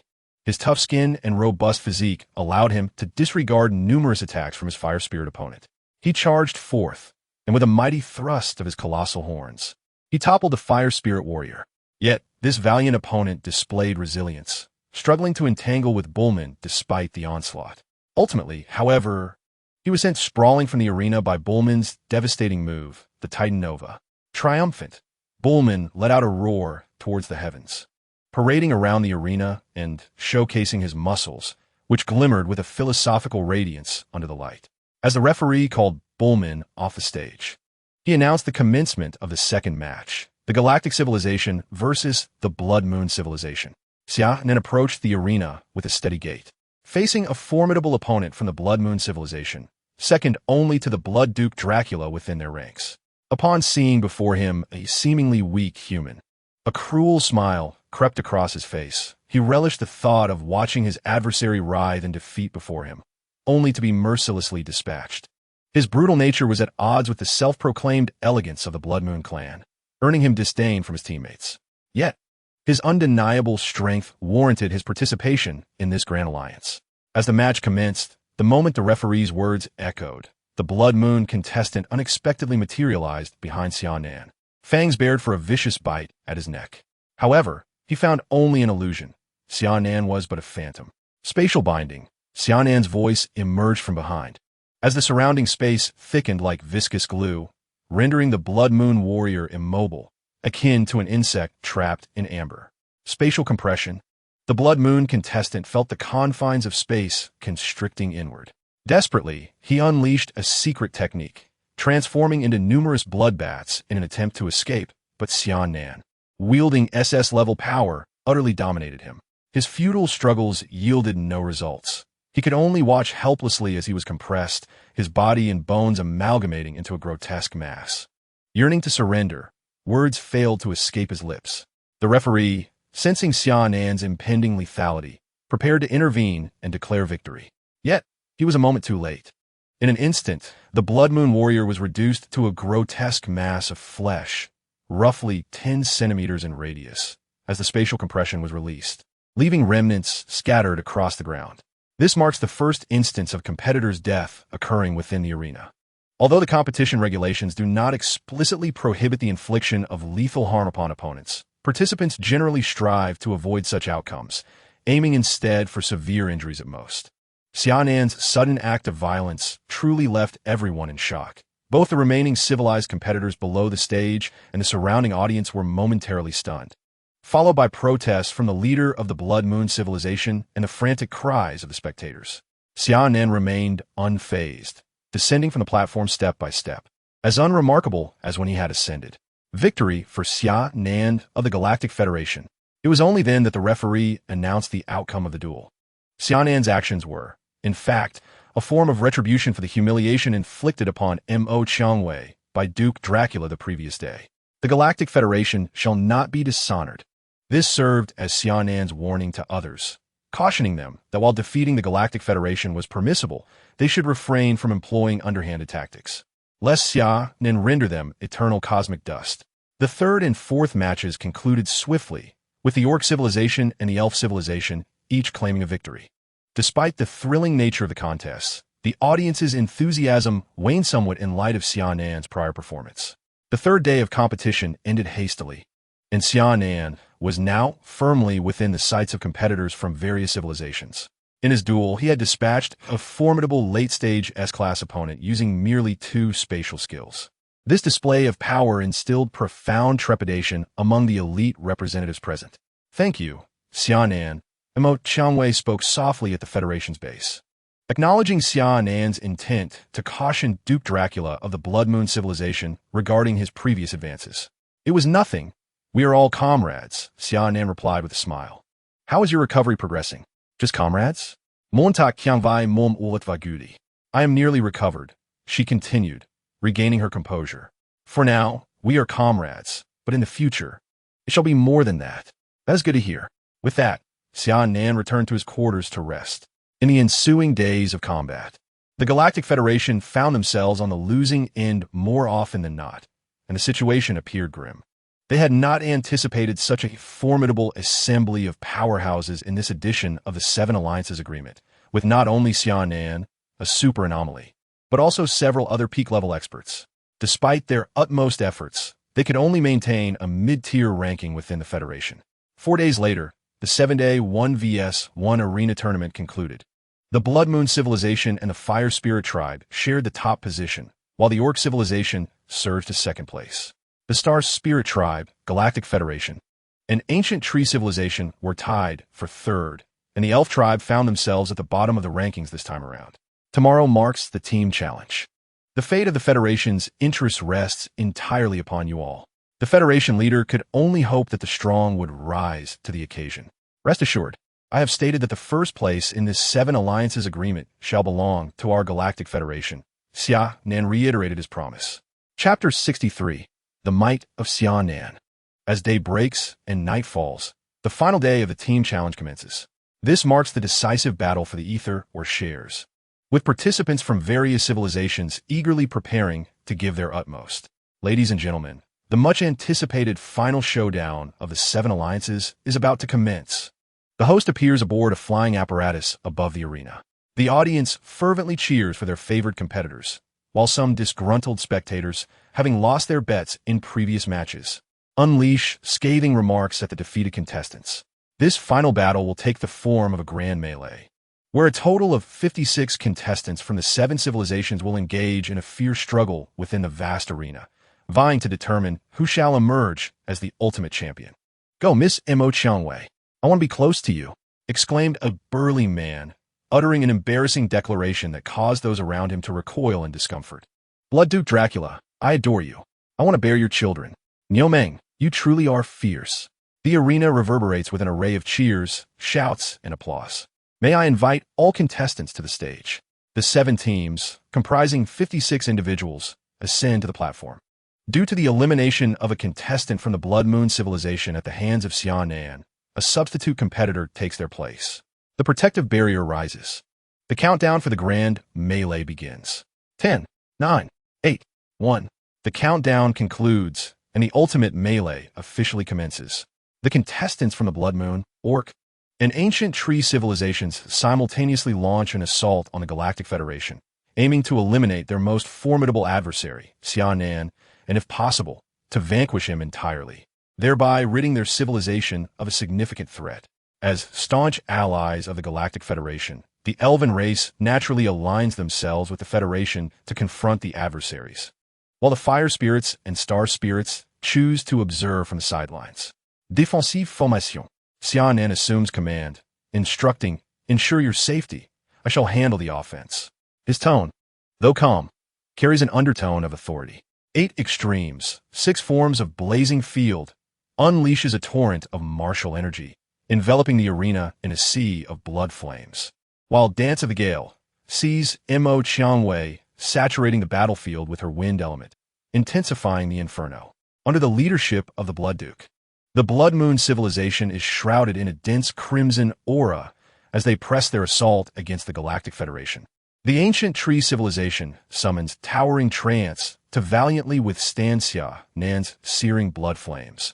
Among the Orc civilization, only 2 peak S-class warriors can withstand the onslaught of the flames, while the rest suffer unbearable agony from the scorching heat. Xia Nan unleashes the full extent of his martial domain, merging the torrential power of martial arts with the blood flames, causing the inferno to soar skyward, and the energy barrier to crackle ominously. Quickly, increase the energy output of the shield. The anxious referee urges those outside to maximize the barrier's energy. Spatial constriction is cast, ensnaring the 24 attacking forces in a wide-ranging control technique, rendering them immobile. This match must come to an end. Xia Nan's voice is soft. Yet every contestant within the arena hears his proclamation. Fiery fist of destruction. A colossal pillar of flame surged towards the contestants of 3 civilizations, carving a molten path across the arena as Xia Nan unleashed this formidable strike. The 24 powerful warriors could only watch in awe as the might of this blow approached them, rendered immobile by its sheer force. A resounding explosion échouée, and the contestants from the 3 civilizations were decisively eliminated by Xia Nan's precise and forceful attack. In the aftermath, the casualties were severe. The Blood Moon civilization, under Xia Nan's extraordinary attention, was left with only one survivor, the wounded Blood Duke Dracula, while the rest disintegrated into ashes amidst the inferno, unable to utilize their life-saving techniques. The Orc civilization's Niu Meng emanated a rich aroma of meat, resembling a roast whole cow, as he begrudgingly collapsed to the ground, wisps of smoke escaping his lips. The members of the ancient tree civilization suffered from burned and cracked skin, with 2 of the weaker contestants losing half their bodies to Xia Nan's overwhelming force. The onlookers from the Fire Spirit and Star Spirit clans gazed at Xia Nan in disbelief, the peak S-class Fire Spirit warrior murmuring, an SS-level superhuman. The Galactic Federation has birthed a monster. The peak S-class warrior of the Star Spirit clan echoed this sentiment. The princess of the Elven clan felt fortunate to have firmly aligned herself with the Galactic Federation. The audience in the arena sat agape, transfixed by the unfolding scene, before erupting into fervent cheers. Xia Nan, Xia Nan, Xia Nan, Xia Nan. Ah, I want to bear your children. The crowd had gone wild. Those who had wagered on the Galactic Federation were equally exhilarated, waving flags and shouting. I trust there are no objections to declaring this victory for our Galactic Federation, Xia Nan declared in an unassuming tone, yet with an undeniably commanding presence. No objections. No objections. No objections. The Fire Spirit, Star Spirit, and Elven clans, having confirmed Xia Nan's SS level status, found their fighting spirit extinguished. Such a disparity in strength could not be compensated for by mere numbers. Very well, referee, announce the results. Xia Nan urged. Oh, right, the referee, regaining composure, proclaimed, the ultimate victor of this 7 Alliances agreement is the Galactic Federation. Let's extend our congratulations to the formidable warriors from the Galactic Federation. The representatives of the Galactic Federation below the arena were taken aback by this unexpected victory. It seemed that General Xia's promised triumph was indeed a reality. General Xia had achieved SS-level strength, a revelation that was truly astonishing. This overwhelming display of power had granted the Galactic Federation the greatest voice in the ongoing negotiations regarding the allocation of Ethereum or shares, providing the delegation with a significant advantage. The old leader observed Xia Nan's exuberant display on the stage, reminiscent of the legendary Wu Yu, who had similarly rallied to secure victory for the Federation in the past. Today, Xia Nan surpassed even Wu Yu's prowess. Another formidable warrior has emerged for our Federation. This is indeed a cause for celebration. The 7 Alliances Treaty concluded successfully, with the Galactic Federation emerging as the greatest victor. Upon their return to the Federation's base, Xia Nan and his companions were treated as heroes. They awaited the negotiation results from the negotiating team on the competition star, after which both teams would return to the Federation together.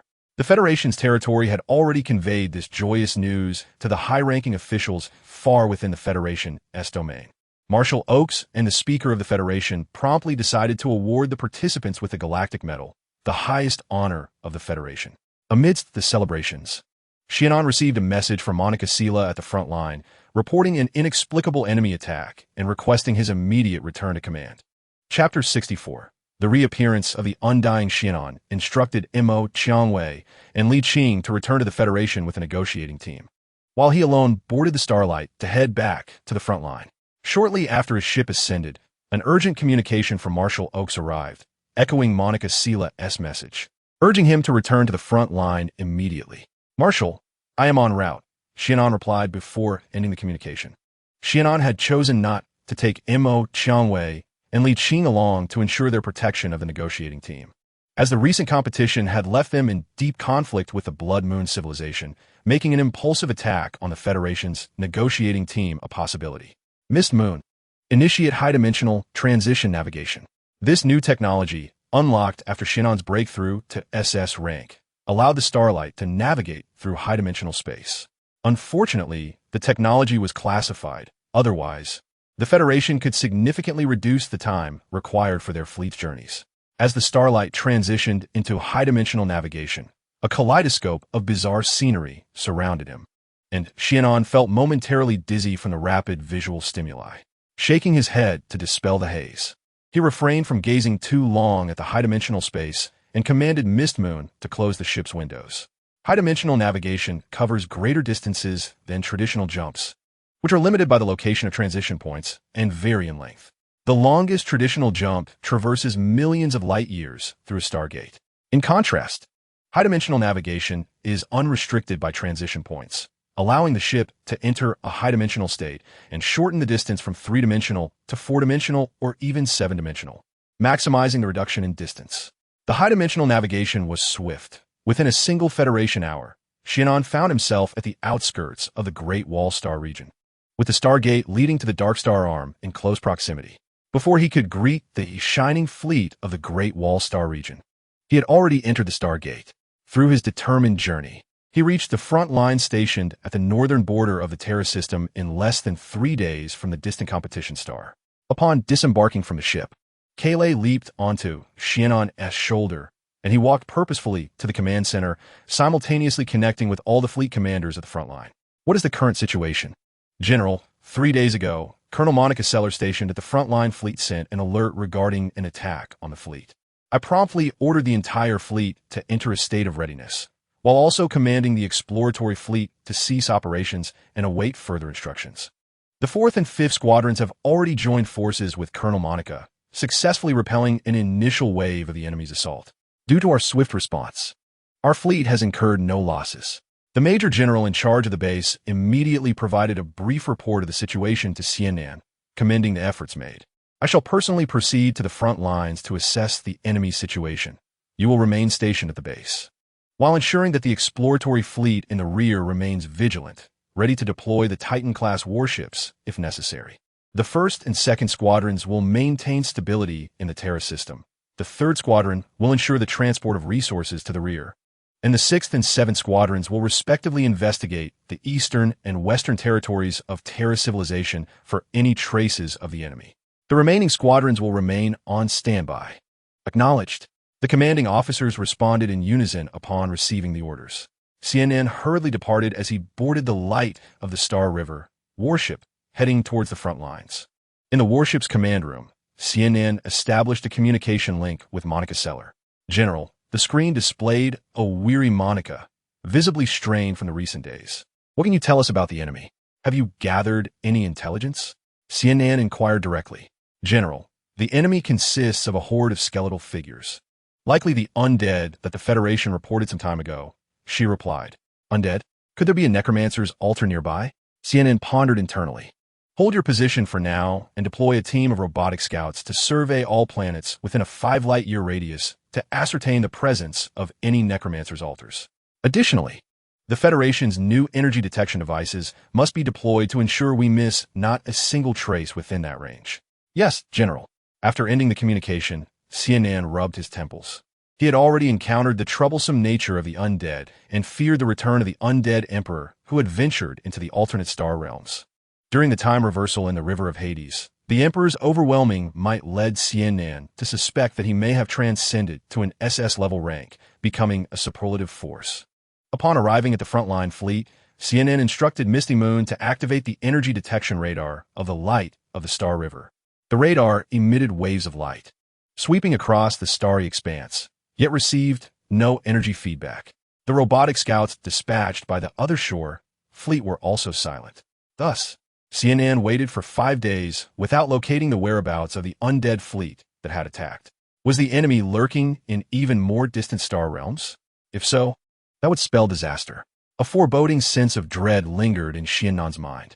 Given that the undead cannot traverse long distances without warship transport, it was reasonable to deduce that they must be within the 5 light-year range he had delineated. However, all the reconnaissance methods dispatched by Xia Nan failed to uncover any trace of the enemy, indicating that their stronghold was not in the vicinity. It was quite likely that they were merely an advanced detachment. After waiting for 2 days without any sign of the enemy, the expedition team to the competitive star had begun their return journey, reportedly having just reached the vicinity of the Stellar Ring Stargate. All reconnaissance devices and robots were retrieved as the fleet advanced 10 light-years to the north. After careful consideration, Xia Nan resolved to push forward the front lines of the 3 detached fleets. The news of the resurgence of the undead had also reached Marshal O, who mobilized all S-class superhumans for a thorough sweep of the Federation. Simultaneously, he dispatched a special mech squad, led by the 3 major Zodiac mechs, to support Xia Nan, though they would require 10 days of travel to arrive at Terra. Stationing them on Terra was a decision made after discussions between Xia Nan and Marshal, as the planet was now home to a large population and had inadequate defenses. If the undead sought to unleash their forces, Terra would undoubtedly be their prime target. Time flowed slowly in such a peculiar atmosphere. Mo Qiangwei and her companions secured a victory for the Federation in the 7 Alliance Agreement, granting the Federation a significant advantage in the distribution of Ethereum, leading to the bestowal of the galactic medal by the Federation's military and council. Ethereum is an exceedingly precious strategic resource, serving as one of the primary materials for the Federation's ultimate weapon development, possessing exceptional energy conductivity. This newly acquired share would allow the Federation's ultimate weapon count to surpass that of other civilizations by at least 2-fold, greatly intimidating several civilizations that eyed the Federation with hostility. In the days that followed, alongside the conferral of honors, a monumental event shook the Federation.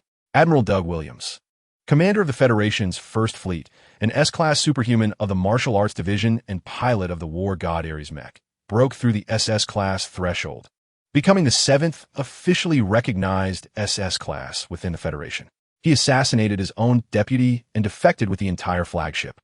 Chapter 65. The Defection of Admiral Williams. This news extinguished the elation of the Federation's high command regarding the Seven Alliance Agreement. Marshal and Principal Gandalf joined forces to pursue the defected Admiral Williams, while the Speaker of the Council activated emergency protocols to initiate remote control of the Federation's warships via the Stellar Mind, intending to lock onto Admiral Williams's flagship. He succeeded. When Marshal and Principal Gandalf located the flagship, it was not far from the Central Star Domain Stargate. Upon their joint investigation, they found that all personnel aboard the warship had perished, and Admiral Williams was nowhere to be found. The Federation's military and council issued a joint statement stripping Admiral Williams of his rank and command, and a warrant for his arrest was circulated throughout the Federation and the three major alliances. Meanwhile, Admiral Williams's family was detained by the Federation's Security Department for examination. Upon returning to the town of Wuxing, Marshal Oakes commanded the various fleets to remain vigilant for any suspicious individuals crossing their paths. Should they detect the presence of General Williams, they were to closely monitor his movements without engaging him in conflict. The SS-level superhuman piloting the 12 primordial mechas were acutely aware of his destructive capabilities. Without deploying a substantial force, it would be impossible to apprehend Williams. To avoid any needless sacrifices, Principal Gandalf resolved to pursue him personally. In the Great Wall Star Domain, the Stargate Patrol reported to the captain that radar had detected an incursion, with an individual breaching the defense line and entering the Stargate. According to intelligence, it appeared to be the defected General Williams. Quickly, relay this information to the military headquarters and notify the Frontier Division on the opposite side of the Stargate. The captain instructed. Approximately 10 minutes later, Xia Nan received an urgent message from the federal military. The command was for him to lead a team to the Frontier Star to intercept the defected Williams. At first, Xia Nan was taken aback. The recent developments had left him bewildered. He had met General Williams before, a man of great fortitude and unwavering loyalty to the Federation. How could such a person betray the Federation? Nevertheless, despite his myriad doubts, he had no choice but to obey the military's orders. After conferring with Monica on the upcoming defensive arrangements, he set off alone to the Frontier Star System to capture Williams. Meanwhile, Principal Gandalf had also arrived in the Great Wall Star Domain. Li Qing and Mo Qianwei were aboard Gandalf's warship, accompanied by a dozen S-level elites from the military and the Federal University, serving as the reserve team for this apprehension mission. Principal Gandalf. According to the information from the patrol fleet, Williams forcefully breached the defense line and entered the Stargate, heading towards the Frontier Star System, reported one officer. Order the fleet to accelerate. We must catch up, Gandalf commanded. Yes, Principal Gandalf. The sorrow etched into Gandalf's aged visage was palpable. He could scarcely believe that Douglas Williams had defected from the Galactic Federation and had even slain an entire warship's crew. He harbored suspicions that perhaps someone had coerced or manipulated Williams, as he and Oakes had sensed a faint aura of death aboard that flagship. We should be able to catch up to him, Gandalf silently prayed in his heart. He wished to confront Williams directly to inquire about his reasons for defection. After receiving the military's orders, Xia Nan activated the high-dimensional leap of the light of the Star River, and in the blink of an eye, he arrived in the outer space of the Frontier Star System. He established communications with the Frontier Star, inquiring whether Williams had passed through, while simultaneously asking Wu Yue to conduct dual scans using energy and life detection radars. The travelers in the Frontier Star System sensed the tension in the air. The Galactic Federation fleet was frequently mobilizing, tightening their inspections of passing starships as if searching for someone. Those in the know were already aware of the warrant issued by the Federation, understanding that they were hunting for a defected SS-level superhuman, each one apprehensive about being caught in the crossfire. The SS-level beings are like insurmountable peaks to those at the bottom, should one become embroiled in their conflicts. Death is inevitable. At this moment, Williams could hardly be regarded as human. His skin had taken on a grayish hue, and his eyes were reduced to mere whites. Wisps of black mist escaping from his mouth and nose. Under the insidious influence of the power of the undead, Williams's consciousness had dissipated, and he was undergoing a transformation into an undead entity, a feat that was indeed perplexing for someone of his caliber. Finally, succumbing entirely to the power of the undead, he became a high-ranking undead being. His eyes, devoid of color, suddenly widened, ignited by the ghostly green flames of the undead that blazed within his mind. "Obey the summons of my master," he uttered, his vocal cords tainted by the power of the undead, rendering his voice a harsh, grating sound akin to nails scraping against a chalkboard. Darkness descends, death is eternal life. This mantra echoed from him repeatedly. The starship he had concealed himself in was making its way toward the Terra system, a mining vessel whose captain and crew remained blissfully unaware of the unexpected guest aboard. Xia Nan tirelessly scanned for Williams's whereabouts. Yet even when he personally piloted a mech to investigate, he could find no trace of him. Meanwhile, the fleet led by Principal Gandalf had finally arrived at the Frontier Star, and upon rendezvousing with Xia Nan, they exchanged intelligence only to discover that Williams had seemingly vanished without a trace. "This is impossible. I arrived at the Frontier Star first, and the area has been thoroughly blocked by the fleet. Each outbound starship has undergone meticulous inspection. He could not have escaped from the Frontier system undetected," Xia Nan asserted, convinced he had not overlooked any vessel traversing this star domain. Unless, of course, Williams had never passed through the Frontier system at all. "Xia Nan, I suspect that Williams may have been corrupted by the power of the undead," Gandalf proposed. "How could that be? Both Oaks and I detected the power of the undead aboard the flagship he was entangled with." Gandalf's tone grew somber. "In truth, I harbored concerns when he was initially corrupted by the power of the undead, but Mose assured me that it had been entirely eradicated. He exhibited no abnormalities in recent years, so I paid it no mind. Had we been more cautious back then, ensuring the complete removal of that power, he would not have ended up in his current state." Gandalf expressed profound regret. "Principal Gandalf, this is not your fault. We could not have anticipated the current situation. Our immediate priority is to locate General Williams and ascertain his condition." Xia Nan offered a modicum of comfort to Gandalf. "With age comes a touch of melancholy," Gandalf reflected. "Xia Nan, I will remain stationed at the Frontier Star for a year to prevent Williams from returning to the Federation. The task of searching for him shall be entrusted to you. Thank you, Principal Gandalf, for overseeing the Frontier Star. I will endeavor to uncover General Williams's whereabouts as swiftly as possible." After connecting with Mo Qianwei and Li Qing, Xia Nan set forth along the route toward the front lines. Just now, Principal Gandalf expressed his doubts regarding General Williams' defection, pondering whether it was linked to the recent attacks by the undead fleet. Now, having arrived at the Dark Star outpost, if he intends to join that group of undead, he would inevitably traverse through his defensive lines. Yet, he remains perplexed as to how Williams managed to evade his surveillance. Chapter 66. The Fallen God of War. Ares' Mecha, Xia Nan, diligently tracked the possible whereabouts of Williams. Yet even upon returning to the front lines, he found no trace of him. Where could he have vanished? Xia Nan began to question whether the Federation's intelligence had erred in estimating Williams' defection route. "Monica, while I was away, has there been any unusual activity on the front lines?" Xia Nan inquired, sketching out Williams' escape route in the command room while simultaneously communicating with Monica Seller. "The general has shown no signs of abnormality. However, a mining fleet from the Fire Spirit clan has passed through our defenses heading northeast," Monica responded. "Have you discovered any traces of General Williams?" "This fleet has shown no unusual life signs during our scans and energy detections," she clarified. Xia Nan nodded, feeling a growing sense of unease.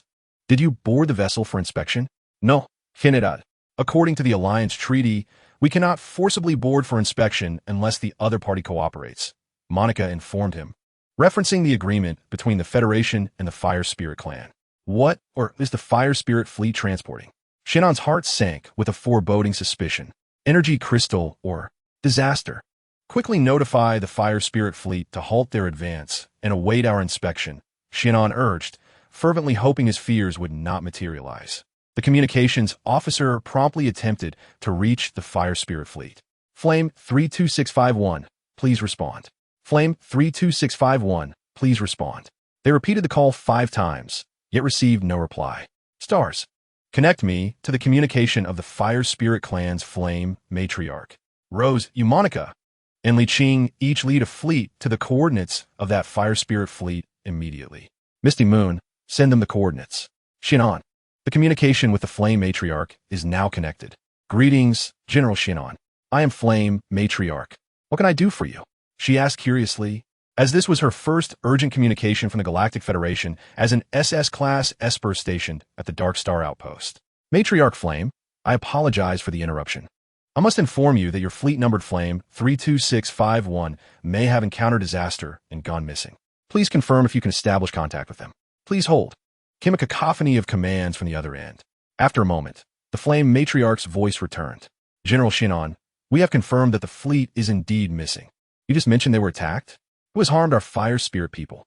At this moment, within the fiery domain of the Flame Spirit Tribe, the Flame Princess was engulfed in a surging blaze, waves of searing heat sweeping through the entire office. Princess of the Flame Tribe, I implore you to dispatch a fleet immediately for reconnaissance. We have already sent a fleet to ascertain the safety of that vessel. I suspect that General Williams, who has defected from our Federation, may be among your mining fleet. Xia Nan conveyed his suspicions to the Flame Princess across the communication line. Very well, General Xia Nan. I shall promptly send forth an elite fleet. Thank you for your notification. With that, the Flame Princess ended her communication with Xia Nan and set about mobilizing her forces. She had recently received the bounty notice for General Williams of the Galactic Federation. According to intelligence, he was an SS-grade superpower, and if he truly was among the mining fleet, it was highly likely that they had met with disaster. However, the killing of their flame spirit kin could not go unpunished. Their creed dictated an eye for an eye, a life for a life. The fleets of both civilizations advanced towards the coordinates of the Flame 32651 fleet from the east and west, while the surrounding defenses were placed on high alert. They aimed to capture General Williams in that stellar region. The location of Flame 32651 was relatively close to the areas controlled by the Federation, and Mo Qiangwei and her companions were the first to arrive at the designated coordinates, with a mining fleet of the Flame Spirit Tribe, comprising 33 mining vessels, lay silently anchored in the cosmos. Instead of recklessly engaging with them, the trio prudently ordered their fleet to assume an attack formation and activated their weapon systems. They sent a communication request, persistently calling out, Flame 32651, please respond. Flame 32651, please respond. The mining fleet remained unresponsive. They conducted a comprehensive scan of the vessels to confirm whether there were any high-energy reactions deviating from the energy crystals. All warships activated their energy detection radars for a meticulous examination of the fleet. Colonel Mo, there are no anomalous high-energy responses from the enemy. Mo Qiangwei commanded the preparations for boarding and dispatched robotic units to board the vessels. Just then, a fleet marked with the insignia of the Flame Spirit Tribe appeared in the eastern expanse of the starry sky. Esteemed members of the Galactic Federation, we have come at the behest of the Flame Princess to investigate Flame 32651. Dear friends of the Flame Spirit, we have already conducted our reconnaissance. The entire fleet exhibits no abnormal responses and no signs of life. We are preparing to conduct a landing investigation. Mo Qiangwei replied to them. In a harmonious accord, both parties dispatched robotic units to enter the mining vessels. The visuals were streamed live onto the main screen of the warship. Within each mining vessel, silence reigned, and the interiors were remarkably clean. The robotic units did not uncover any unusual circumstances until the final cabin remained. As the robotic units entered, the scene within the supply chamber of the entire warship was revealed on both party screens. Piles of bones and dim energy cores lay haphazardly scattered across the floor, remnants of the Flame Spirit crew. Within the 33 mining vessels, no trace of Williams was discovered. Mo Qiangwei and her companions resolved to relinquish this area to the Fire Spirit clan and prepared to return to the front lines. However, before the robotic forces could depart, the haphazardly piled bones began to stir. Undead warriors emerged, engaging in a chaotic melee with the robotic troops. Damn it, it's the undead. The mech squad assumed a combat-ready stance, preparing for ground operations. Mo Qiangwei and her two allies, along with the commander of the Fire Spirit fleet, hesitated to unleash their warship's firepower upon the mining fleet, apprehensive that the abundant energy crystals aboard might provoke a catastrophic chain reaction, resulting in spatial rifts. The mech warriors from both sides soared from their respective warships, entering the mining vessels to join the fray alongside the robotic forces. Just as the battle raged, not far beyond the defense line of the other shore fleet, The undead version of Williams piloted the once majestic war god Ares mech, now fallen to necromantic corruption, soaring towards the north. Summer, detecting a high-energy response, suspected it to be the energy signature of a legendary grade mech. The stars awakened Summer, who had been immersed in analyzing Williams' whereabouts. A legendary grade mech? It must be General Williams' war god Ares mech. Summer cast aside the soda, resting on his shoulder, and departed the command room. Outside, the Starlight warship, the Dawnlight mech, leaving a trail of blue flames, pursued the war god Ares mech not far ahead. Fueled by the mythic power of the Dawnlight mech, it swiftly caught up and intercepted the war god Ares. What is this? Through the mech's viewport, Summer gazed at the transformed war god Ares with disbelief. Is this truly the war god Ares? The once golden-red exterior of the war god Ares mech had been replaced by a silver-gray armor, now adorned with a layer of bone plating. The mech's weapon, the war god spear, had morphed into a silver scythe. Summer noted that the energy response of this mech was alarmingly close to the upper limits of a legendary grade mech. General Williams, observing the drastically altered war god Ares mech, realized that General Williams was irretrievably lost. Darkness descended. Death is eternal life. Within the mech, Williams fervently recited this mantra once more. The war god Ares mech, now perhaps better referred to as the evil god Ares mech, suddenly accelerated, evading the Dawnlight and flying northward. Chapter 67. The Bonefleet Summer could not allow him to escape from his sight. Maneuvering the Dawnlight mech, he once again positioned himself in front of Williams. Those who obstruct me shall perish. Williams mechanically uttered this death proclamation. The power of the undead surged into the evil god Ares mech, creating a resonance between the super energy and the mech. The silver scythe of death, imbued with terrifying cutting power, cleaved towards the Dawnlight mech. The dual energy shield, formed by a combination of the ripple shield and spatial shield, withstood the ferocious strike, leaving a gray mark upon the shield as the undead power relentlessly eroded its energy. As the Dawnlight mecha manifested its golden longsword, the golden skyline unleashed a devastating mech technique, a radiant golden flash intertwining with the malevolent Ares mecha. What? Summer exclaimed in astonishment. The mythical prowess of the Dawnlight mecha, despite executing its ultimate technique, merely breached the adversary's energy shield and skeletal armor, failing to inflict damage upon the mecha itself. The damaged skeletal armor swiftly mended its wounds under the influence of necromantic energy. The star scanner assessed the opponent. Summer. The thickness of their skeletal armor has diminished by 5. This layer appears to be semi-active, with a finite amount of skeletal material. Very well. Let us exhaust this layer of skeletal armor. The 8 extremes. 4 forms of ice spiral slash commenced, as the ice will ceaselessly rotated and struck the skeletal armor, depleting it at an astonishing rate. The Ares mecha, wielding its scythe of death, shattered the ice wheel. A barrage of missiles filled with necromantic energy erupted from its rear missile bays, launching a relentless assault upon the Dawnlight mecha. The water, Rule Pearl, radiated brilliantly, causing ripples across the energy shield, as the Dawnlight mecha was forced to retreat, barely withstanding the missile onslaught. Outside the shield, the potent necromantic energy continued to erode the shield's power. Summer injected super energy into his mecha, forcibly annihilating the encroaching necromantic force. The corrupted Ares mecha proved to be a formidable foe, its attacks imbued with an erosion effect that drained the mecha's energy significantly. Fortunately, the Dawnlight mecha was bolstered by the energy of 2 Rule Pearls, sufficient to outlast it. Once more, Summer resolved, determined to breach the skeletal armor enveloping Ares.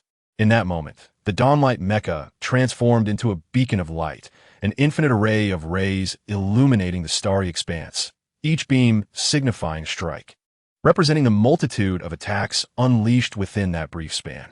The Ares mecha found itself utterly defenseless, as the outer layer of skeletal armor diminished at a visible rate. Armor integrity fell to 80, with the star scanner persistently monitoring Ares.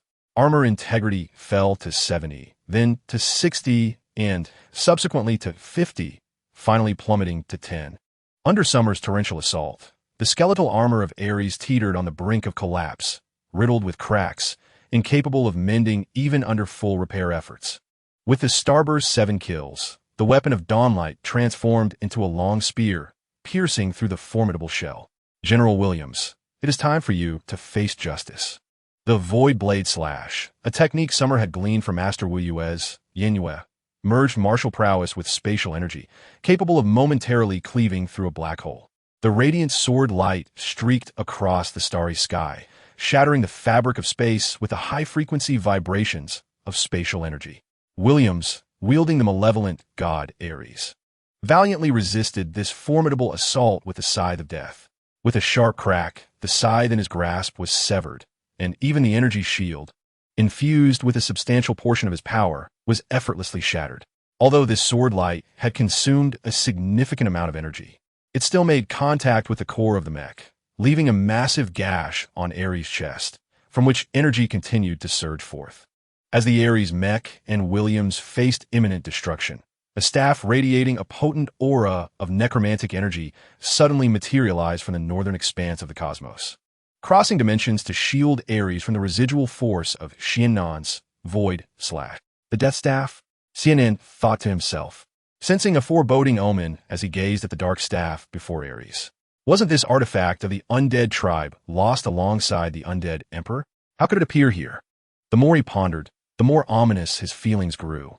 The necromantic energy surged from the Death Staff, replenishing the Ares mech, while Xia Nan, having expended over half of his super energy in his recent intense assault, found that the energy of his Dawn's Light had also been significantly depleted. At that moment, two rule orders were charging the Dawn's Light mech. Both sides entered a race against time. With barely enough energy restored, Xia Nan unleashed the lethal move of his mech once more. Void Slash.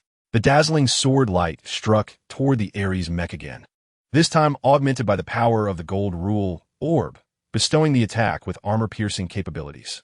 The tangible black mist formed by necromantic energy enveloped the attack like taffy, ensnaring it within its grasp. The black mist temporarily severed Ares' energy supply, fiercely resisting Xia Nan's sword light. The energy cannon of the Dawn's Light mech expended its last reserves, unleashing a barrage of energy beams toward the defenseless Ares. Ultimately, the Death Staff, albeit a cosmic marvel, was unable to withstand the force of Xia Nan's sword light without a wielder, allowing it to breach Ares' defenses and sever one of its mech arms. The black mist of the Death Staff forcibly enveloped both Ares and Williams, initiating a dimensional leap, vanishing from the starry expanse. In the void, only a solitary mech arm, still tinged with residual necromantic energy, remained. Xia Nan commanded Mist Moon to retrieve the arm, feeling the weight of exhaustion from the fierce battle. Now reliant on his super energy to recuperate, Mist Moon attempt to lock onto the coordinates of the recently departed mech. He ordered, "Stars, summon all fleets stationed in the Terra system to gather here. I intend to advance the front line further north. By the way, what is the status of Mo Qiangwei and her team?" As he replenished his energy, Xia Nan issued his commands. "The previous mech has exited my scanning range. I can only approximate its coordinates." Mist Moon's mechanical voice responded. "What is the precise location of the coordinates?" As the fog-laden month projected coordinates onto the star map, Xia Nan discovered that this location was situated in the northwest, perilously close to the dominion of the remnants of the void insectoid race. "General, we have been attacked by undead soldiers aboard the mining vessel, but we have annihilated them all." The communication from Mo Qiangwei's team arrived. "Understood. Return to base at once." "Yes, General." In the northwest sector of the Dark Star Arm, a vast fleet of skeletal warships was advancing toward the southern star regions. Having just emerged victorious from a fierce battle against the insectoids who had been routed, within the skeletal warship, a figure shrouded in shadow grasped the staff of death, with his bone-clad right hand as it hurtled through the air. "My Death Knights have finally arrived. The Galactic Federation." How intriguing. Through the Staff of Death, he accessed the recent footage of Xia Nan's assault on the malevolent deity Ares. Chapter 68. The resurgence of the undead race. Xia Nan reported to Marshal Oakes regarding the abduction of Williams by the Staff of Death. Oakes, recognizing the gravity of the situation, immediately commanded the fleet stationed in the four major star regions: the Northern Wasteland Sea, the Western Great Wall, the Southern Origin, and the Eastern Tree of Life, to intensify their patrols along the borders. Concurrently, the First Fleet, currently under scrutiny, was ordered to dispatch verified soldiers to secure and expand the star system. With the undead ravaging the vicinity of the Dark Star Arm, A safe passage across the underworld star region to attack the Federation necessitated the use of a crucial stargate.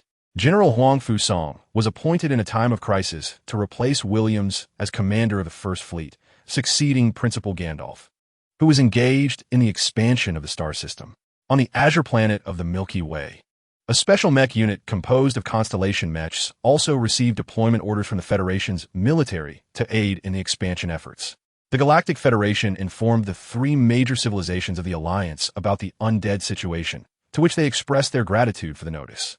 Near the front lines, several Red Dragon-class battleships led a patrol fleet, departing from the main body of the Beehive fleet to scout for signs of the undead. Mo Qiangwei's fleet and the detachment stationed in the Terra system arrived simultaneously at Xia Nan's coordinates, consolidating the full combat strength of the Beehive fleet. Xia Nan commanded the fleet to set sail toward the insectoid-controlled area. In the northwest region of the Dark Star Arm, the void insectoid Prince of Heart Consumption received news from his subordinate Brainbug regarding the defeat of their swarm. 2 mother nests had been destroyed by the enemy. Enraged, he crushed the reporting insect warrior in fury. Despite his anger, he had no choice but to order a withdrawal of their defenses while preparing to retreat to the Western Star regions, evading this formidable adversary. At that moment, the vast skeletal fleet, flanked by a host of undead drakes, gradually approached the area occupied by the insectoids, preparing to engage them in their first battle upon their return. Deep within the starry expanse, numerous skeletal fleets of comparable size were en route to different target star regions, heralding the imminent eruption of a dreadful undead catastrophe. General, we have located the enemy's Vanguard fleet and engaged them in a skirmish, resulting in the loss of 5 Falcon-class patrol vessels. The commander of the Vanguard fleet has relayed intelligence regarding the Bone Fleet back to our rear command, led by Xia Nan. Do not entangle with them further. Await the arrival of our main forces. Have we ascertained the enemy's strength? Report, General. Based on our preliminary probes, the enemy possesses a limited number of warships. However, we have observed countless specters undertaking planetary transformations on several celestial bodies, seemingly weaponizing these planets. We attempted to approach for reconnaissance, but were intercepted by the enemy's Vanguard fleet. Thus we remain uncertain as to whether they have stationed warships on these planets. Very well. Maintain readiness and stay vigilant. Xia Nan concluded the communication and turned to deliberate with the senior officers of the fleet regarding the forthcoming battle strategy. After considerable discussion, Xia Nan resolved that once the fleet reached the designated position, they would initiate a barrage to disrupt the Spectre's transformation efforts. How many annihilation missiles do we possess? Xia Nan inquired of the logistics officer. Report, General. We have a total of 500 annihilation missiles stationed on the Dragon-class battleships, with each Red Dragon-class capital ship equipped with a single energy shockwave missile. Xia Nan nodded in understanding. The Beyond fleet successfully rendezvoused with the Vanguard fleet following a subspace transit. Sensors indicated that the Spectres were engaged in suspected planetary weaponization approximately 15 light-years away.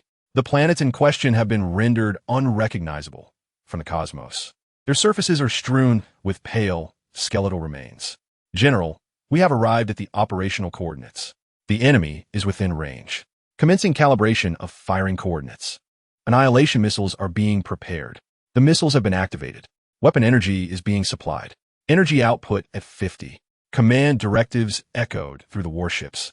The entire Beyond fleet poised for action. Fire. Strike with all your might. With Xia Nan's command, the annihilation missiles surged forth like a torrential downpour towards the skeletal-laden planets. Following the missiles, energy weapons from various ships unleashed a deluge of fire. Weapon energy output at 80. Energy shockwave missiles are ready. Target locked. The ferocious bombardment from the Beyond fleet was detected by the skeletal warships drifting near the planets, which retaliated with volleys of bone projectiles in an attempt to intercept Xia Nan's onslaught. Those skeletal remains affixed to the planets seemed to react, writhing in a frenzy and coalescing into massive skeletal dragons that ascended, carrying countless spectral soldiers to launch suicidal assaults against the annihilation missiles. They formed a formidable skeletal barrier in the starfield before the planets. As the annihilation missiles made contact with this skeletal shield, they began to implode from their warhead positions, engulfing the surrounding bones, leading to a catastrophic detonation of the missiles.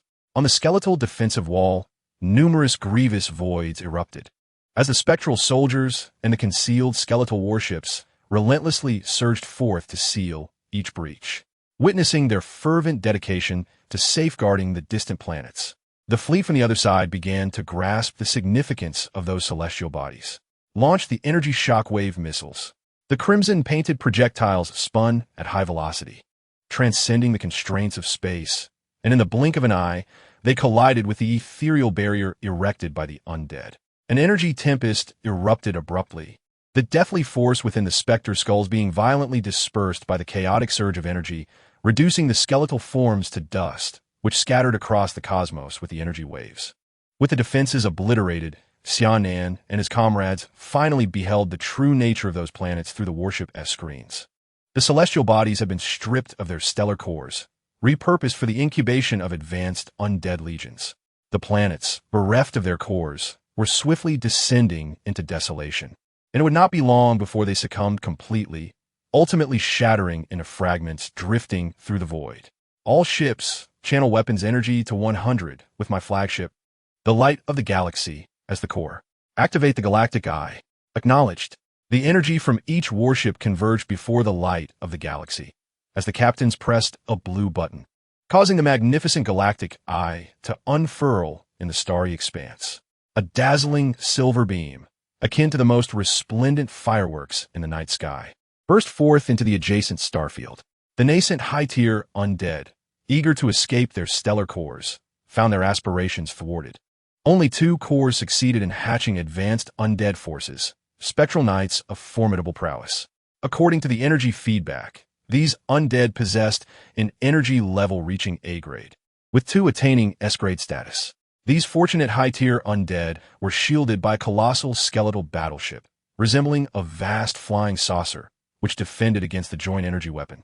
The galactic eye, with its formidable armor, marred by countless scars, engaged the fleet, coordinate the assault. Commands issued forth from the command room as the mech battalions prepared to eliminate the undead soldiers encroaching upon them. The colossal skeletal vessel seemed intent on preserving the advanced undead forces, avoiding entanglement with the opposing fleet as it retreated northwest. The remaining skeletal warships and skeletal dragons fought while withdrawing alongside it from the battlefield. Only the lower-tier undead warriors continued to surge in wave after wave against the fleet. However, bereft of the mobility once granted by the skeletal dragons, these mere pawns became easy targets for Xia Nan and his crew. The ambush unfolded seamlessly, concluding the battle within half a federal day. Yet the fleet's energy and ammunition reserves were nearly depleted. Notify the logistics fleet to catch up and replenish the ammunition. The fleet shall rest here temporarily. Xia Nan surveyed the starfield map before him, his brow furrowed in contemplation, as the emergence of the staff of death perpetuated a lingering sense of unease within him. Chapter 69. The annihilation of the insectoids. As the other shore fleet triumphed over the undead armada, the fleets of various civilizations, far beyond the Dark Star Arm, found themselves under assault. Thanks to the warnings from the Galactic Federation, the fleets of these civilizations managed to withstand the onslaught of the undead, except for the elven forces, which were somewhat weakened in this sector. They suffered a breach in a newly occupied star system, resulting in a loss of 300,000 elven warriors. In the insectoid dominion, Prince Devourer was ultimately too late. He encountered the undead fleet head-on, leading to a fierce clash between the swarming insectoids and the relentless tide of the undead. Both factions employed overwhelming tactics, engaging in a battle where trillions of expendable troops collided. The insectoid hive and the necromantic altar frantically churned out new soldiers, transforming the entire insectoid dominion into a battlefield. Xia Nan and his comrades remained in place, awaiting the arrival of the supply ships while dispatching smaller fleets to scout the insectoid territories and remain vigilant for any impending attacks. Once the supply fleet arrived, they breathed a sigh of relief. After acquiring ample ammunition, Xia Nan led his fleet onward. The insectoid fleets, lacking elite forces, ultimately succumbed to the undead. The entire void insectoid race faced near extinction, with only a few brain insects managing to control small clusters of their kind as they fled the desolate wasteland. The captured Prince Devourer and 3-star pattern nobles were not subjected to the corrupting transformations of the undead. Instead, they were personally escorted by the Death Knight Williams to his skeletal warship. There, a figure shrouded in shadows, clad in full bone armor, sat upon a throne forged from countless bones, lightly tapping the ground with the staff of death. "My lord, the prisoners have been delivered," Williams declared respectfully, kneeling before the man on the throne. The Prince Devourer and the three nobles bore numerous grievous wounds, with foul green blood oozing from their injuries. The prince had lost 3 of his 6 compound eyes, shrieking and trembling in despair. With a mere gesture of his staff, the chains binding them shattered into fragments. "Which faction of the insectoids do you belong to?" the man on the throne inquired languidly, regarding the humbled Prince Devourer. Startled by the question, the prince realized that in the current universe, few were aware that their void insectoid race was merely a branch. A secret he had only recently learned from the Insect Emperor. "We are the void insectoid lineage," he replied candidly. "Void lineage, you say? Where's your empress, Sarah Kerrigan?" "We have no empress. Our Insect Emperor has been missing for several years," the prince thought, wondering if the formidable undead before him had any past connections with his kind and why they would still attack them. It seems Sarah Kerrigan is also long gone. The once mighty insectoid race, one of the 4 great calamities that swept the universe, has been reduced to you wretched remnants.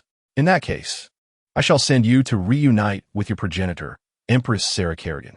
The man upon the throne appeared somewhat disenchanted. The staff of death paused lightly, and the terrifying power of the undead transformed the 4 void Zerg at his feet into mere bones. Once the 4 Zerg bones collapsed, they were reanimated under the influence of the necromantic force, rising mechanically to bow their heads in deference. Time, indeed, is the most merciless force in this universe. Even the mightiest beings cannot escape its relentless passage.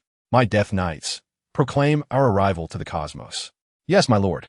Williams departed from beside the throne, and the man enveloped in necromantic energy vanished from sight. The undead fleet that had conquered the Zerg-controlled territory temporarily ceased its offensive, establishing a base from which to construct edifices of their own, rising in a style steeped in the essence of death. As the undead settled in, the energy of this star domain was repelled by the power of the undead, enveloping the entire starry expanse in an impenetrable, dense fog of gray. The staff of death ceaselessly emanated the power of the undead, yet the enigmatic figure gripped the staff tightly, markedly different from his previously cold demeanor, seemingly suppressing its might.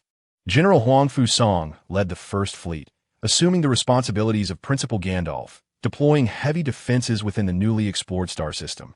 He dispatched the Constellation Mech Battalion to Terra to rendezvous with the earlier arriving Constellation Mech warriors. Over time, the Terra civilization had embraced federalization, with the majority of its populace accepting their new identity. Some young individuals had even begun to take pride in being citizens of the Galactic Federation, aspiring to enlist in the Federation's military forces. The Federation valued Terra civilization highly because former officials of the Terra government, led by Murphy, had conveyed intelligence regarding the existence of several high-grade mineral planets, rich in a unique, or they referred to as Terra Stone. This mineral could be utilized for crafting mech weaponry and applied in various advanced technologies. General Huang Fu Song's station presence was not solely to ensure the safety of the Stargate, but also to preserve as many of these mineral-rich planets as possible.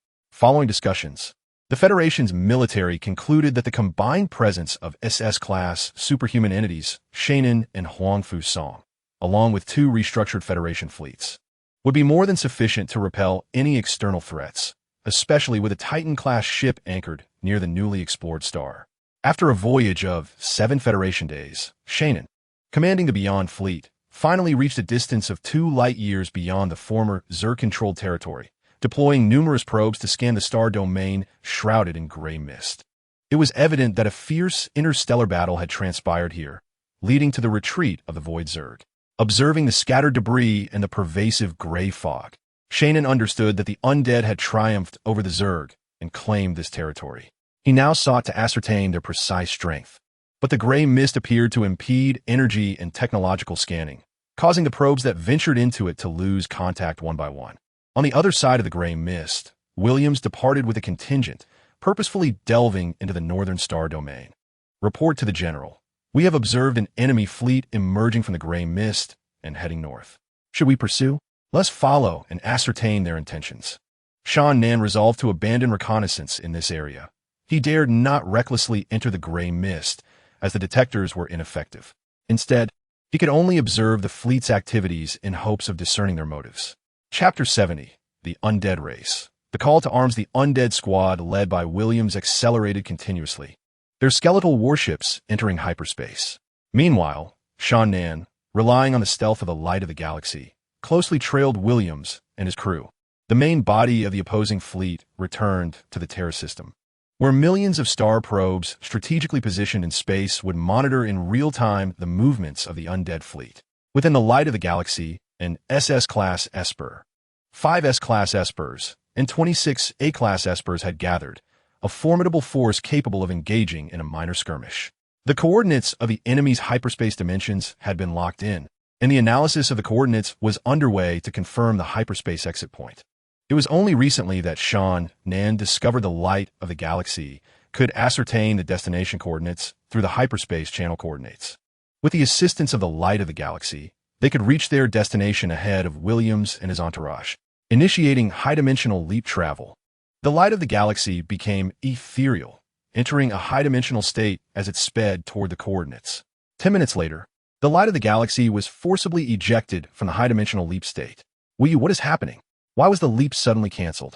Xia Nan gazed at the unfamiliar starfield displayed on the command room screen. Establishing coordinates for the warship while opening the star map, he instructed, following his prior counsel concerning the stars. We are under unknown influence. The dimensional space ahead seems to be sealed. After scanning, Wu Yu identified the cause of the forced leap termination. By this time, the star map had also been projected in the command room, with Xia Nan and the officers, including Mo Qiangwei, shifting their focus to the celestial chart. How is this possible? Exclaimed the fleet's chief of staff. According to the star map, the light of the galaxy was now situated approximately 5 million light-years from the western region controlled by the Zerg, completely outside the realms of the Federation's known star maps. Even the star map copied from the City of the End did not include the coordinates of this sector. Moreover, when they had just pinpointed the coordinates of Williams and his team, the destination had been assessed to be in the northern direction. How had they suddenly veered off course to the western star domain? This distance of 5 million light-years would render it impossible for the light of the galaxy to arrive within 10 minutes, even with high-dimensional leap travel. What could possibly explain this? A cloud of uncertainty loomed over everyone. Can we execute a high-dimensional leap to return to the initial coordinates? Currently detecting. Detection complete. This star region has been subjected to a spatial blockade, rendering subspace navigation, jumps, and other forms of spatial travel impossible. Escape from the restricted zone can only be achieved through conventional navigation. What is the extent of this blockade? Monica Sella inquired. Insufficient data prevents any estimation, came the response from Misty Moon, which left the others feeling rather dismal. How long would it take the starlight to return to the nearest known star region at full speed? Based on the current maximum travel velocity, it is anticipated that it would require 7 cosmic years and 8 federal months to reach the known star region of lost stars.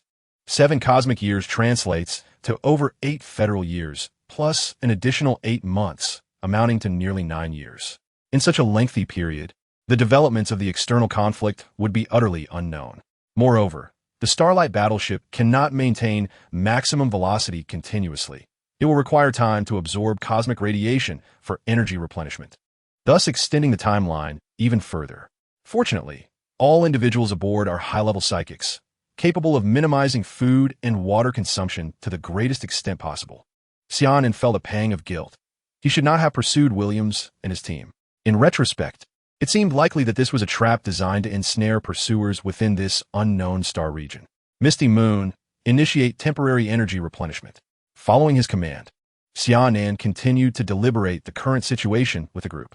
Meanwhile, after more than 2 hours of subspace travel, Williams and his team finally emerged from subspace, arriving at their destination, a star region that Williams had never before traversed.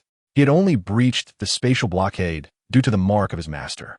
This star region was a secret domain of the undead, teeming with various forms of undead warriors.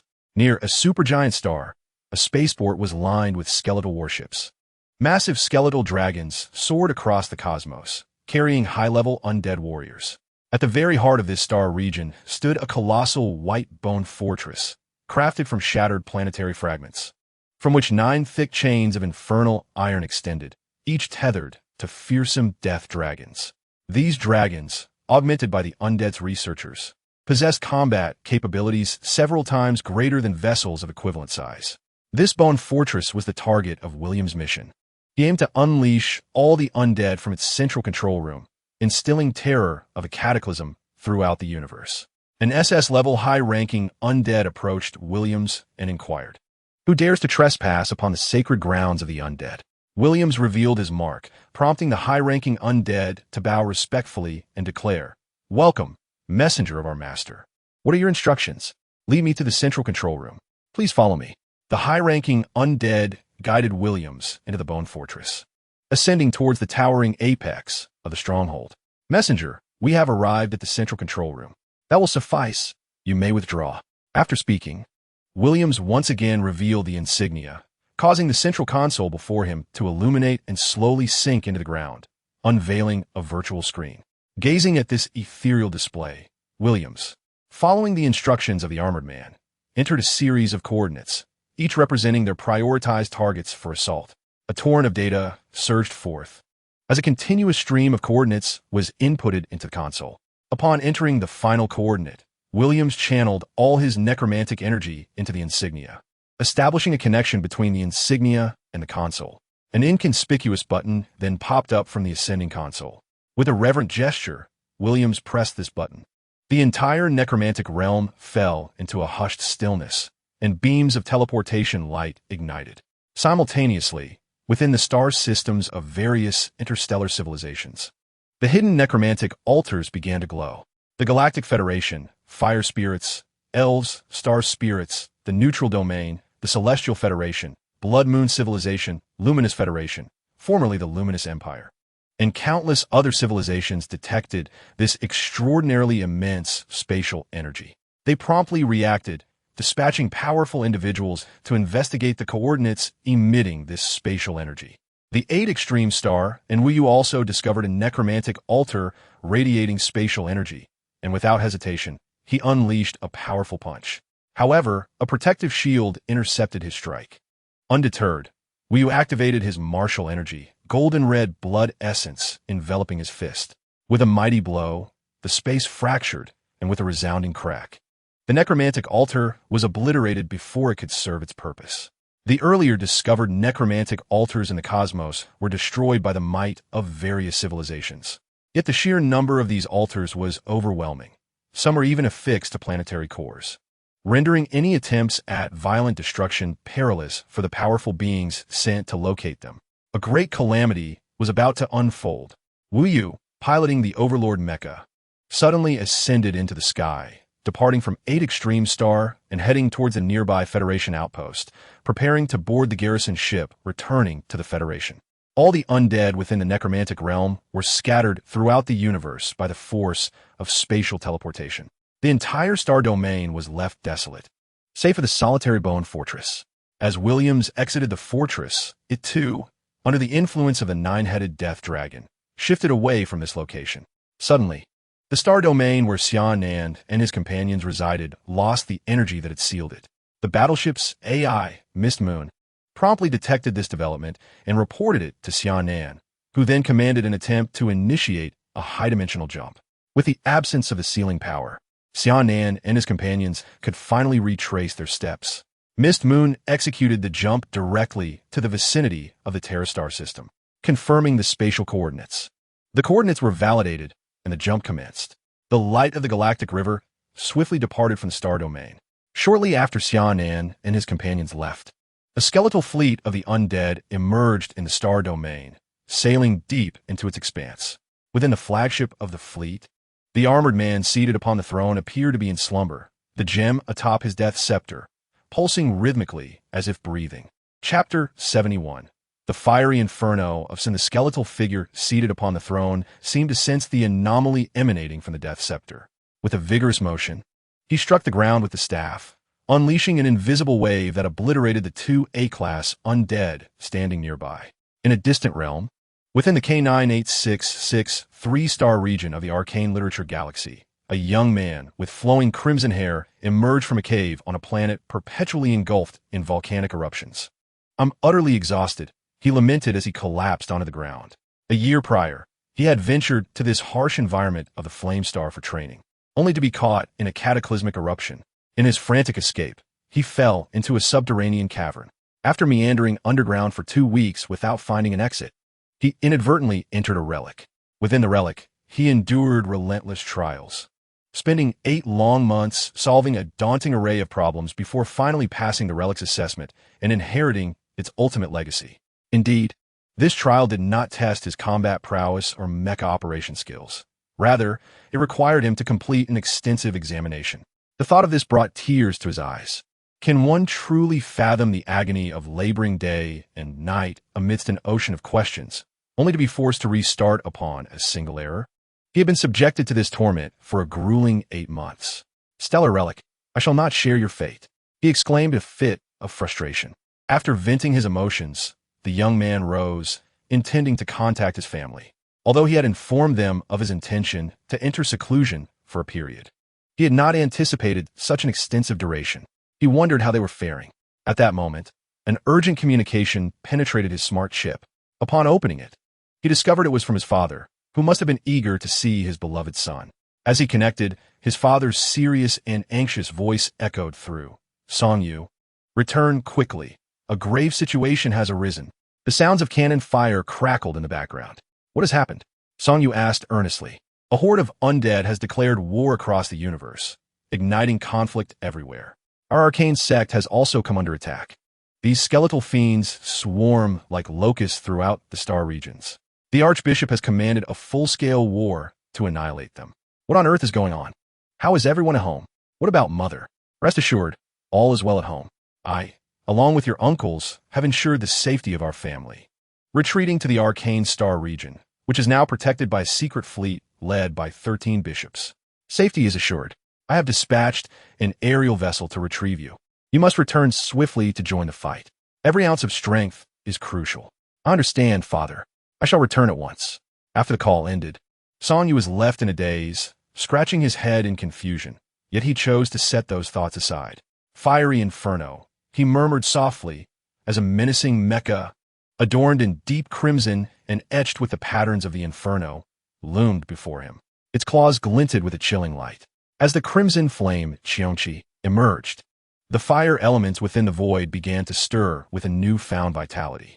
This was a war machine crafted for battle, the ultimate legacy he had obtained from the celestial ruins.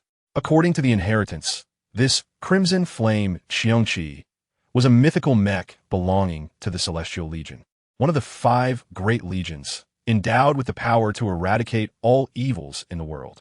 "Allow me to test your capabilities." Song-yu piloted the crimson flame, Qiongqi, transforming into a fiery meteor as he soared toward the floating ship suspended in midair. In the mystic starfield battlefield, 13 bishops bearing the title of apostles piloted their mechs amidst a chaotic melee with numerous high-ranking undead. The starlit sky was marred by disrupted magnetic fields and shattered planets. "Peter, if this continues, the front lines in other star domains may not hold. We must resolve this swiftly," remarked Bishop Simon, the second apostle, as he forced back an SS-class Soul Sovereign. These energy-based monstrosities proved exceedingly troublesome. The mech's extensive arsenal was ineffective against them, and only through arcane methods could they inflict damage. Had it not been for the distraction posed by these creatures, they would have long since eradicated the skeletal foes. "Alert all planets to activate the mystic array. We cannot allow these accursed undead to infiltrate our populace." The mystic array was designed to prevent the undead from seizing planets and corrupting the citizenry. Behind the undead fleet, Song-yu finally arrived at the battlefield.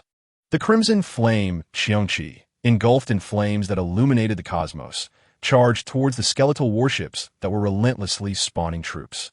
Flame of the scorched blood. 2 energy claws extending 100 feet cleaved through the skeletal warship, its heavy armor crumbling like tofu. In the blink of an eye, 1 skeletal warship was torn asunder. Qiongqi's fury, a massive phantom of Qiongqi, emerged as energy surged into it from a mech, which unleashed a roar that ignited vast swathes of undead and warships. turning them to ashes beneath the black flames. After unleashing his ultimate attack, Song Yu prudently withdrew, acutely aware that he was now an easy target. "Father, come quickly to rescue your beloved son," he implored, shamelessly calling for help from his father on the front lines. "Coming. That fearsome red beast phantom was indeed you. My boy. Well done. You are truly my son." Song Jiang, his father, laughed heartily as he dispatched a family fleet to support his son. Across the cosmos, flames of war raged as numerous civilized planets fell to the undead, while countless undead fleets were annihilated. As Xia Nan's Light of the Star River exited its jump state near Terra, he discovered the recently returned Beyond fleet embroiled in a chaotic battle with a horde of undead. These undead relentlessly assaulted the outer defenses of Terra, targeting the planet teeming with inhabitants. "Launch engage," Xia Nan commanded as he led the charge out of the warship, allowing Mist Moon to attack autonomously. 32 superhumans of A-class and above joined the fray, swiftly clearing a swath of undead cannon fodder. Spatial exile. Xia Nan forcibly banished a skeletal dragon of SS energy level to another dimension.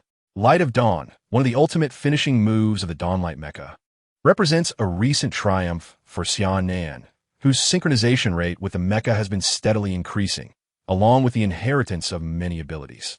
As the sun rises, the undead disintegrate and meld away in the radiant glow, their dark powers purified to the point of impossibility for resurrection. Swiftly, he clears the enemies. Xia Nan charges towards Terra Star. The Galactic Light battleship also breaches the blockade of the undead, entering Terra Star. All Mecha warriors are dispatched to the battlefield. The fleet organizes into squadrons, attacking in formation to suppress the undead, expending ammunition and energy without reservation. The planetary defense weapons of Terra Star are activated. The Constellation warriors are directed to guide the fighters into formation, aiming to take down the skeletal warships in the rear. With a series of commands issued, the fleet transitions from a state of disarray into coordinated action, successfully repelling and annihilating the undead, and it seems victory may come swiftly. Returning to the command room, Marshal Oex sends a deployment order to Xia Nan. Chapter 72, The Elven Race's Plea for Help. The order states, within 7 days, proceed to the Dark Star arm of the Elven Race's Dominion to support their fleet against the undead onslaught. What is the situation of the Elven Race? Xia Nan casually inquires of a federal government official stationed on Terra Star. The Elven homeland is besieged by a significant number of undead fleets, which have urgently sought assistance from allied civilizations. The Federation has dispatched a fleet that has crossed the boundary of a life tree star domain into Elven territory. The governor stationed here elucidates the latest intelligence received from the Federation. No wonder the Elven race is struggling to hold their outer territories. Their stronghold has been compromised. The war beyond the planet gradually approaches its conclusion. The undead fleets attacking the Terra Star system are relatively weak, having failed to breach Terra Star for their invasive operations. They dwindle like water without roots under the relentless assault of the fleet. Your Excellency, I hear a batch of mecha weapons crafted from Terra Stone is currently stored on Terra Star. I wish to requisition these weapons to arm my warriors, Xia Nan states. The governor promptly replies, certainly, given the current fierce conflict, General Xia, you may utilize these weapons at any time.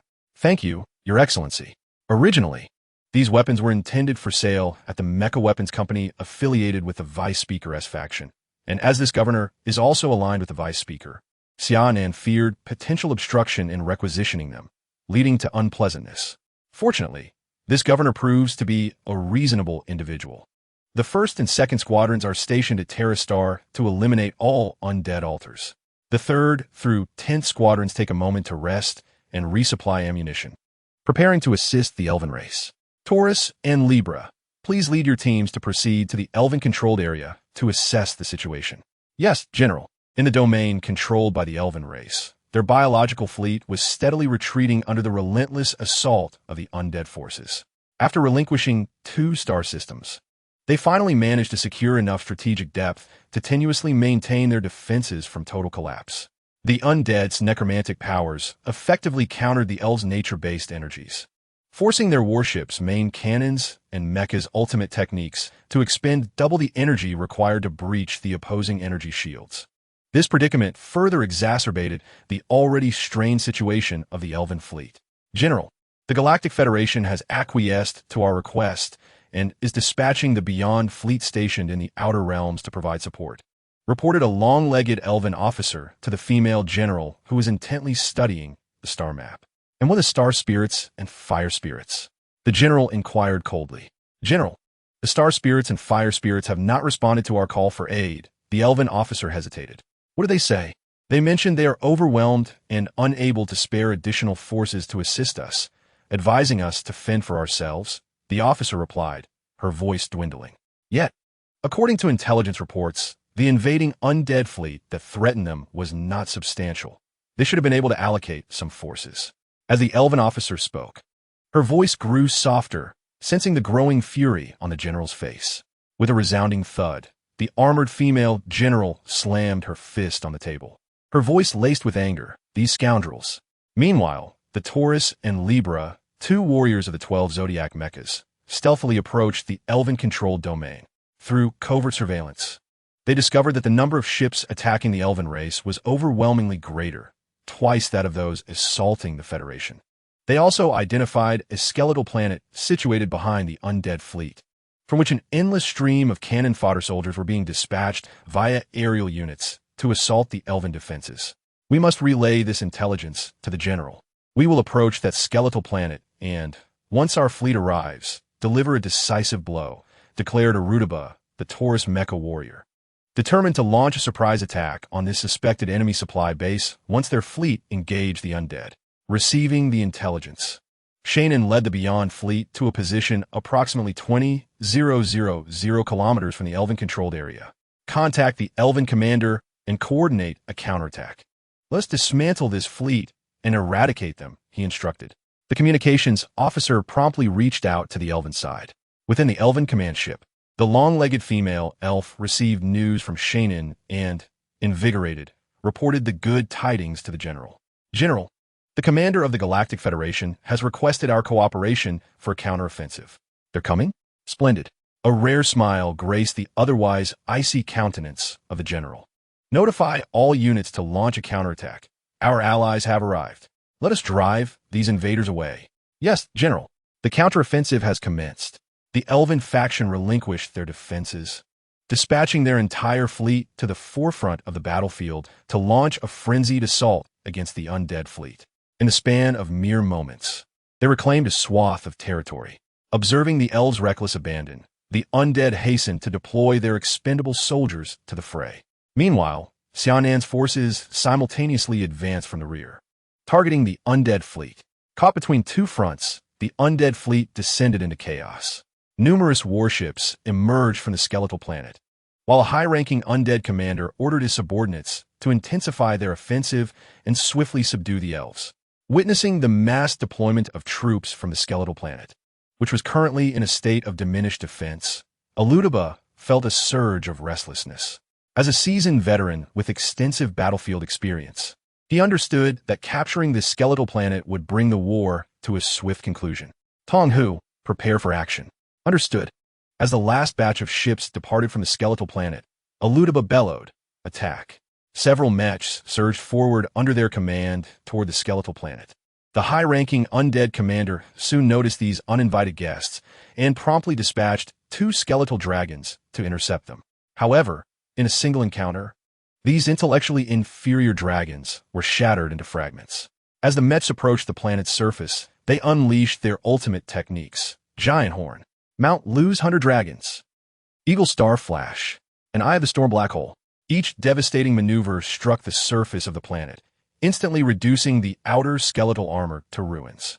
The defensive systems activated.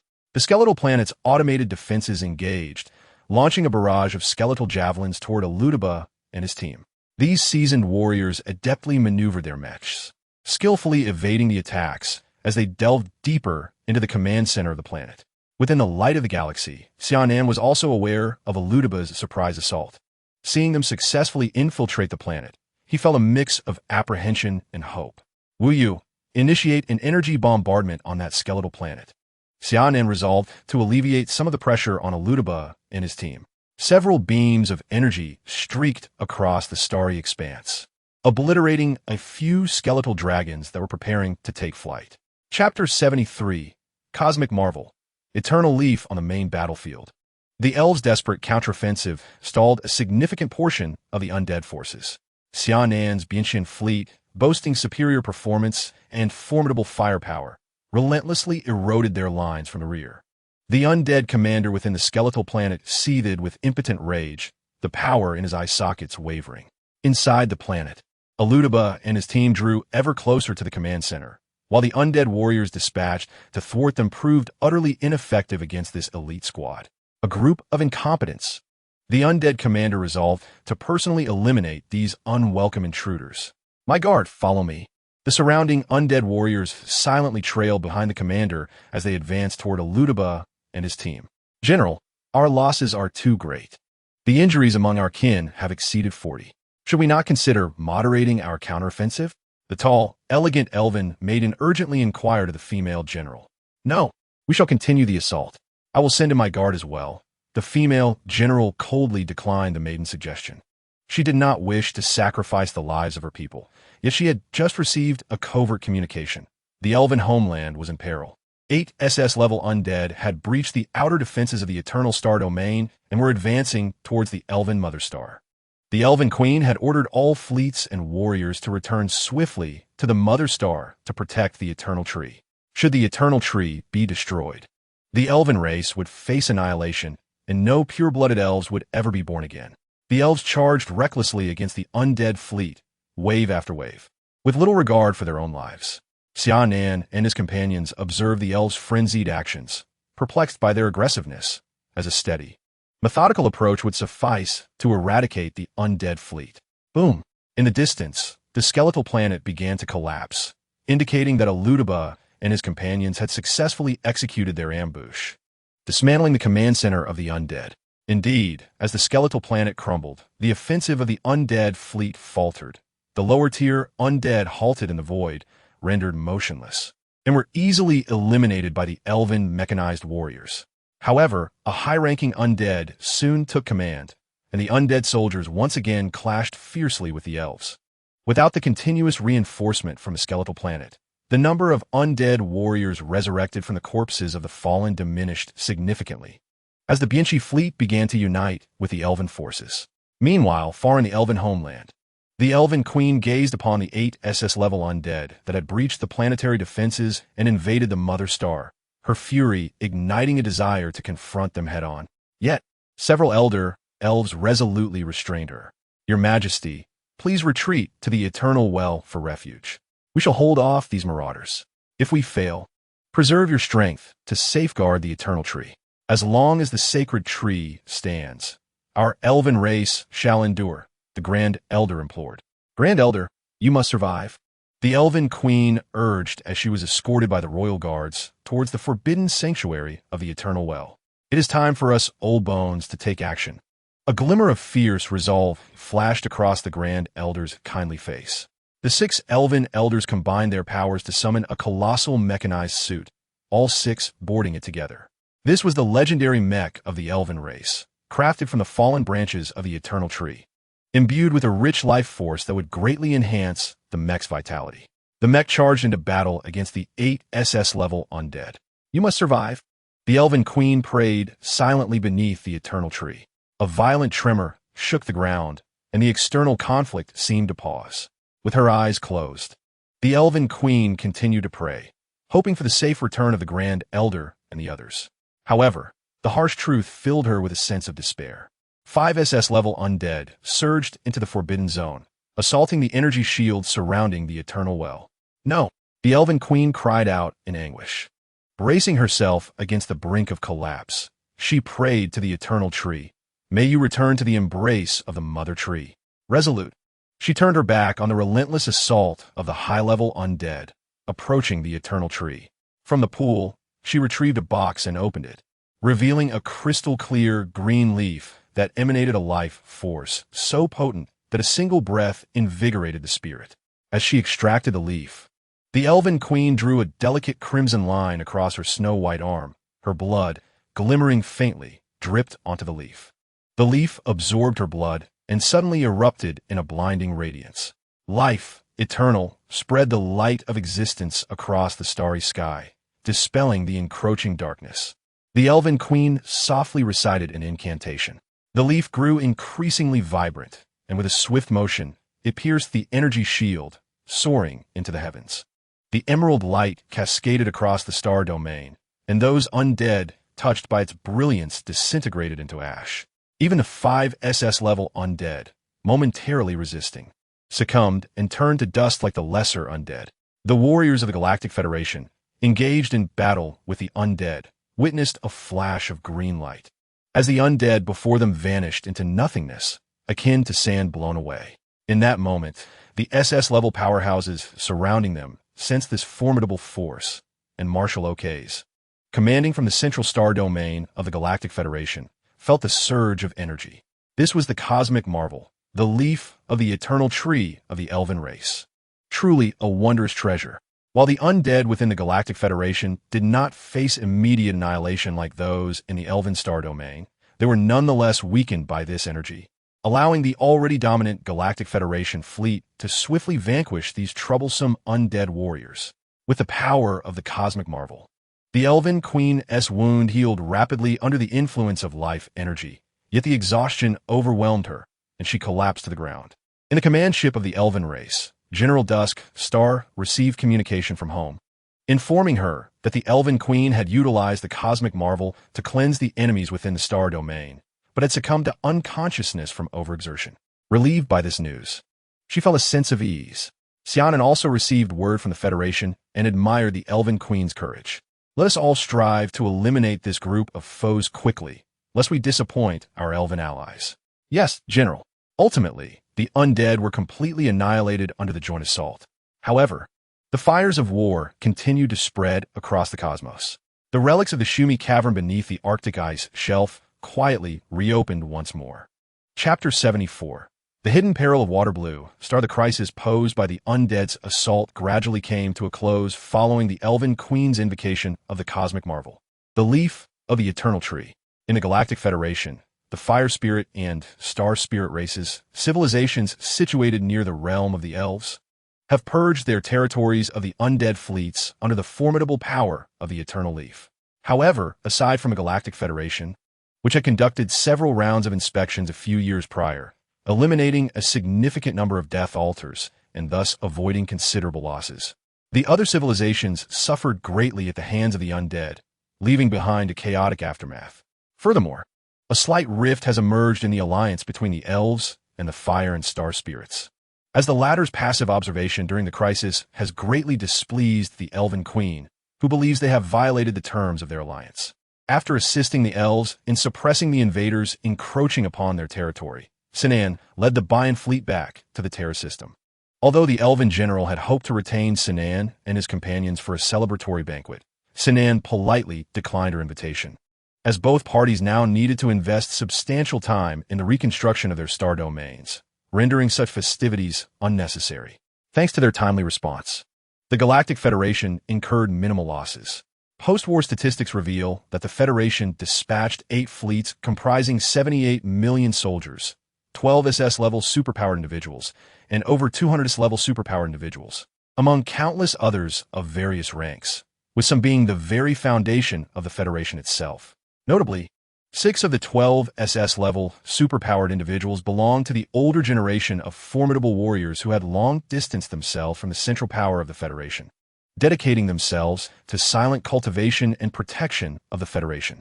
When the undead crisis arose, they unhesitatingly joined the fray against the enemy. Ultimately, the Galactic Federation, as calculated by the Star River Intelligence Corps, lost approximately 40 uninhabited planets and around 25 mining planets to the undead, yet not a single life-bearing planet was lost, thanks to the valiant efforts of the Federation's warriors. Among the 78 million soldiers, 3 million perished, primarily during the defensive battles in the Milky Way, with the first wave of undead attacks originating from the southern domain. Several SS-level superpowered individuals sustained injuries, and tragically, one veteran succumbed after engaging 3 SS-level undead in a fierce battle. However, the achievements of the Galactic Federation were remarkably commendable, having slain 39 SS-level undead at the high-end combat level, with Wu single-handedly claiming 17 lives, while the number of lower-tier undead exterminated was incalculable. Elsewhere in the cosmos, fierce battles continue to rage, yet the Galactic Federation has entered a phase of post-war reconstruction. Countless resources and energy supplies are being transported to various positions, and the cleanup of the undead remnants is progressing methodically. On Water Blue Star, within a secret base, a group of meticulously protected researchers is analyzing the fragments of the undead collected from the universe, including remains of high-ranking undead. Though they have lost their ability to be reborn, they still exude a potent essence of death. Yes, rest assured, esteemed Vice Speaker, we will surely achieve research results swiftly to uncover the secret of immortality. The base commander listens attentively to the directives of the Federation's Vice Speaker. The Vice Chairman of the Federation, now 87 years of age, has traversed a significant portion of his life, especially in light of the Federation's current average lifespan of 140 years. Lacking superhuman abilities, he relies on the power at his disposal to clandestinely develop longevity-enhancing pharmaceuticals. Although he has achieved some measure of success, in recent years he has discovered that these concoctions no longer yield the desired effects for him. He senses a gradual decline in his vitality, and with 3 years remaining until the Federation's grand elections, he remains steadfast in his ambition to usurp his rival and ascend to the pinnacle of power. The thought of succumbing to a competitor due to his deteriorating health fills him with despair. The resurrection abilities of the undead have piqued his interest. Memories of the military's eradication of the necromantic altars from years past linger in his mind. Previously, he lacked the opportunity to act, but the recent invasion of the undead has presented him with the chance he has long awaited. Eagerly, he dispatches his covert team to the battlefield to gather the remnants of the undead, which will be analyzed at a research facility. In pursuit of the throne of power, he has begun to lose his sense of reason. Even aware that mishandling these remnants could lead to calamity, he remains indifferent. No one shall impede his ascent to the role of chairman of the Federation, even if it necessitates the sacrifice of billions of innocents. Due to the unique status of Water Blue Star, the Star River Intelligence cannot monitor the entire planet, allowing the secret base located on the former American continent and its horrific research experiments to remain unnoticed. At the central star domain of the Federation, within the office of the Vice Chairman, an individual adorned with gold-rimmed spectacles, he terminates an encrypted communication and reclines in his chair, exhaling deeply. He is Zheng Jian, the Vice Chairman of the Galactic Federation, a political titan who has governed for nearly 30 years. From humble beginnings as a minor public servant, he has ascended to his current position over the course of more than 3 decades, a journey fraught with challenges too arduous to disclose. His lifelong ambition has been to become the chairman of the Federation, the supreme ruler of the realm, and now he stands but a step away from that coveted position. Meanwhile, let us momentarily set aside the affairs of Water Blue Star. Captain Xia Nan, leading his fleet, has returned safely to the Terrastar system. Although remnants of the undead fleets continue to engage in guerrilla warfare within the star domain, the situation under the undead canopy of the Zerg-controlled area is of particular concern to him, as no intelligence has emerged from the scouts stationed ahead. It remains uncertain when a new crisis may erupt in that region. Upon the fleet's return to the Terrastar system, they received a warm welcome from the populace, who expressed their gratitude for the protection afforded by the fleet. Had it been for the previous incompetent military officials, they likely would have abandoned their posts and fled. In contrast, the fleet of the Galactic Federation willingly sacrifices itself in the cosmos to safeguard them, a notion they had never dared to imagine. At this moment, the people of Terra have begun to genuinely recognize the governance of the Galactic Federation. Your Excellency, how fares the Terrastar system? Xia Nan inquired, weariness etched upon his face. Thanks to General Tuo's blessings and the valiant efforts of the Federation soldiers, the Terrastar system has endured with minimal losses, and the mining planets that produce Terrastones remain largely unscathed. The governor spoke with a sense of relief. As a politician, he had spent the majority of his life in the federal Central Star region, and he had never once encountered a crisis of war. The recent invasion by the undead had indeed left him feeling alarmed for an extended period, constantly fearing that the undead would breach the planet and take his life. Fortunately, the federal fleet had successfully resolved the crisis. Xia Nan nodded, instructing the soldiers of the fleet to take a temporary respite, remaining on standby for new orders from the federal military. Chapter 75. Xia Nan Awakens. The Mecha, the great sage beneath the Arctic ice shelf, lay the remnants of the fairy civilization, the Shumi cave heaven. The device treating Xia Nan's sister suddenly ceased its operations, silently opening to reveal a gentle and elegant woman lying within. Suddenly, Xia Lin's eyelids began to flutter, as if she were straining to open her eyes. At last, a pair of autumn-like, shimmering eyes illuminated the dark expanse of the laboratory. Where am I? Xia Lin's memories were frozen at the moment her spiritual essence was extracted. She cautiously surveyed her surroundings with her somewhat stiff body, recalling how she had been taken to a secret laboratory by a group of enigmatic individuals, where a researcher named Jerry Norman had extracted her spiritual essence through a device. In a moment of haze, she seemed to have seen a glowing orb enter her body, but she had no recollection of what transpired afterward.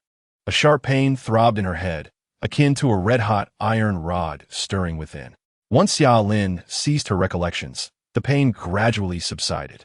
She climbed out of the device and, with a somewhat uncoordinated gait, ventured deeper into the ruins.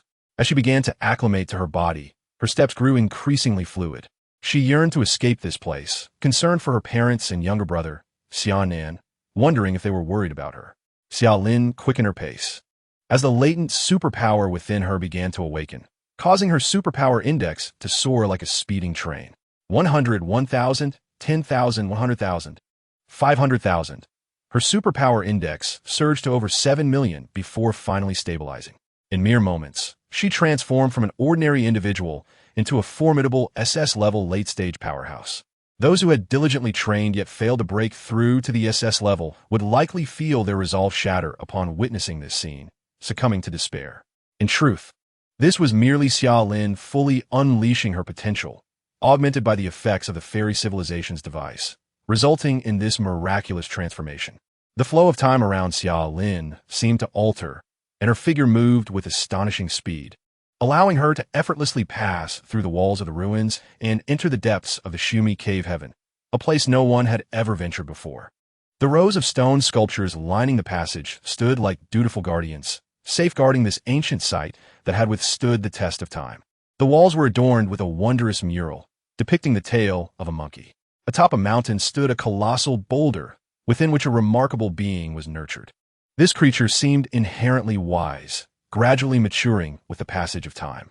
One fateful day, an oddly shaped warship descended upon this planet, abducting numerous life forms, among them some of its companions. Fortunately, it had ventured underground that day, evading capture. Upon emerging from the depths, it discovered that its friends had vanished, and in a frenzy, it searched for them, only to confront the harsh reality of their absence. Thus, it spent another decade in solitude until a formidable superhuman arrived on the planet. Instantly recognizing the creature's intelligence, he took it as his apprentice, teaching it the arts of cultivation and the operation of mechas. A century passed, and this astute creature evolved into a powerful superhuman, wielding a staff that caused alien civilizations to weep in despair. The mecha it piloted traversed the cosmos, effortlessly cleaving through ships and stars alike. In its relentless quest across the starry expanse, it finally encountered its companions, tragically transformed into mechanical pets on a certain civilization's planet. Consumed by rage, it decimated the world, piloting the mecha known as the Great Sage equal to heaven, reducing that civilization to mere historical dust. Due to its indiscriminate slaughter, it ultimately faced the pursuit of the civilizational judges, who imprisoned it upon a star, subjecting it to the agony of fiery torment for eternity. The subsequent murals, worn by time, had become indistinct. After examining these murals, Shaylin passed through a grand stone door, revealing before her an ancient mecha clad in golden armor, gripping a staff-like weapon, standing still with an air of defiance. As Shaylin entered, a holographic projection materialized, and a voice resonated within her mind. Future generations, I am delighted you have discovered this place. Old Sun has indeed found a successor. Haha. This great sage equal to heaven mecha is my legacy to the future. I hope you will not tarnish my name. That is all. Old Sun departs. As the projection concluded, the mecha's brilliance enveloped Shaylin, gathering her information. Mecha No. 01 is rebooting, confirming pilot information. Pilot information confirmed. Carbon-based life form. Energy levels meet mecha activation requirements. Activation permitted. Mecha number 01, great sage equal to heaven, successfully initiated. The cockpit opened, and Xia Nan, in a daze, entered the cockpit, instinctively drawn to do so, unaware of her motivations. Biological electrical connection established. Mecha number 01 deployed. With a cacophony of mechanical sounds, the great sage equal to heaven surged forth from the ruins. At the Arctic military base, the entrance to the Shumi Cave ruins triggered an energy response, activating the base's alarms. The commander immediately ordered heightened vigilance and reported the anomaly. In the Federal Military Department, Marshal Wu immediately dispatched a Constellation Mecha squad stationed on the Water Blue Star to the secret base. A battalion of armored warriors swiftly approached the ancient ruins of Sumeru, vigilantly guarding the entrance. The energy valves of their firearms activated, and the base's defensive weapons charged, poised for action. The energy fluctuations at the entrance of the ruins intensified ominously. "They are coming, prepare," commanded the base commander. Suddenly, a golden mech burst forth from the ruins. Fire! A relentless barrage of attacks was unleashed upon the Chi Tian de Shang mech. Just as Xia Nan was escorted out of the ruins by the mech, she came under fire from the soldiers of the Arctic base. In her panic, she struggled to maneuver the mech, but as an inexperienced pilot, her frantic efforts yielded no effective response. Remarkably, the biological electrical system of the Chi Tian de Shang mech seemed to sense Xia Nan's thoughts and autonomously activated its energy defenses, repelling all incoming assaults. "Who are you? Why are you attacking me?" The voice resonating within the mech spoke in the Federation language, prompting the base commander to issue a ceasefire order. The fierce artillery fire immediately halted. "Please disarm the mech and submit to our inspection." Repeat, "Please disarm the mech and submit to our inspection." The base commander called out to Xia Nan. After a series of operations, she successfully disarmed the mech, which then transformed into a necklace that hung around her neck. "Are you General Xia's sister?" The commander finally recognized the woman who emerged from the mech. "Stand down. Inform the marshal that General Xia's sister has exited the ruins." Yes. Far away in the Terra Galaxy, Xia Nan received a communication from Marshal Oaks, informing him that his sister had emerged from the ruins unscathed. Eager to return to the Federation and see his sister, Xia Nan hesitated, burdened with his duty to guard the Terra Galaxy, and thus requested Marshal Oaks to temporarily look after her. Oaks readily agreed, intrigued by how Xia Nan had piloted a mech out of the ruins and what had transpired within. Chapter 76. Reunion upon hearing news of her brother. Xia Nan consented to Marshal Oaks' request and boarded a warship bound for the Central Star Domain. Upon arriving at the military stronghold on Jinwu Star, the medical officer, prearranged by Oaks, conducted a thorough examination of Xia Nan's physical condition, focusing particularly on her mental state and psychic abilities. Following the assessment, it was determined that Xia Nan's mental condition was stable. However, the prolonged separation of her spirit and body had resulted in some deficits in her mobility. Fortunately, these issues were expected to resolve gradually as she adapted. The most astonishing revelation for Oaks and his team was that Xia Nan's psychic index registered over 7 million, categorizing her firmly as an SS-level psychic. In contrast, even Oaks himself had a psychic index just above 8 million. Curiously, despite possessing such immense psychic power, Xia Nan had not yet formed her own psychic domain, a phenomenon that contradicted existing psychic laws. The group deliberated for some time, but could not decipher the cause of this anomaly. Even the most erudite Gandalf, the headmaster, and Director Mosling of the Federation Research Institute are unable to elucidate the peculiar condition of Xia Nan, ultimately attributing it to her unique nature. "Hello, may I communicate with my brother, Xia Nan?" After completing her medical examination, Xia Nan eagerly wished to reconnect with her long-lost brother. "Of course," replied Marshal Ox as he initiated the remote communication with Xia Nan. The resolute visage of Xia Nan appeared on the screen. "Sister, your brother wishes to speak with you," the marshal announced, and the image shifted to reveal Xia Nan's face. Gazing at the somewhat unfamiliar man before her, Xia Nan could still discern traces of her brother's childhood features in his brow and eyes. "Little Nan." Two streams of warm tears cascaded down Xia Nan's cheeks. "Sister." Xia Nan choked back emotion as he beheld his sister's vibrant presence on the screen. The siblings exchanged tales of their lives over the years, and upon hearing that their parents had tragically perished in a plane crash while seeking treatment for her illness, Xia Nan could not help but weep. "Sister." I heard from a marshal that you piloted a mech out of the Shumi cave and awakened your superpowers. Yes, as soon as I emerged from that treatment device. I yearned to escape that unfamiliar place, and in a daze, I found myself before the mech. Even now, I am uncertain how I suddenly knew how to pilot it. Can you elaborate on that? After Shaylin's detailed account, Xia Nan concluded that his sister must have inherited the legacy of a mysterious, powerful being, thus gaining the qualification to control the mech. Marshal Ox, present beside Xia Nan, instructed his aides to document her narrative, recognizing it as invaluable information that would aid in comprehending the enigmatic ruins of the Shumi cave. Over the years, Xia Nan has become the first human to venture deep into the relics. Sister, I am currently bound by duty and cannot leave the Terra system. Please rest assured in your recovery on Jinwu Star. Once the situation stabilizes, I will request some time off from the Marshal to spend with you. All right, little Nan. I trust you.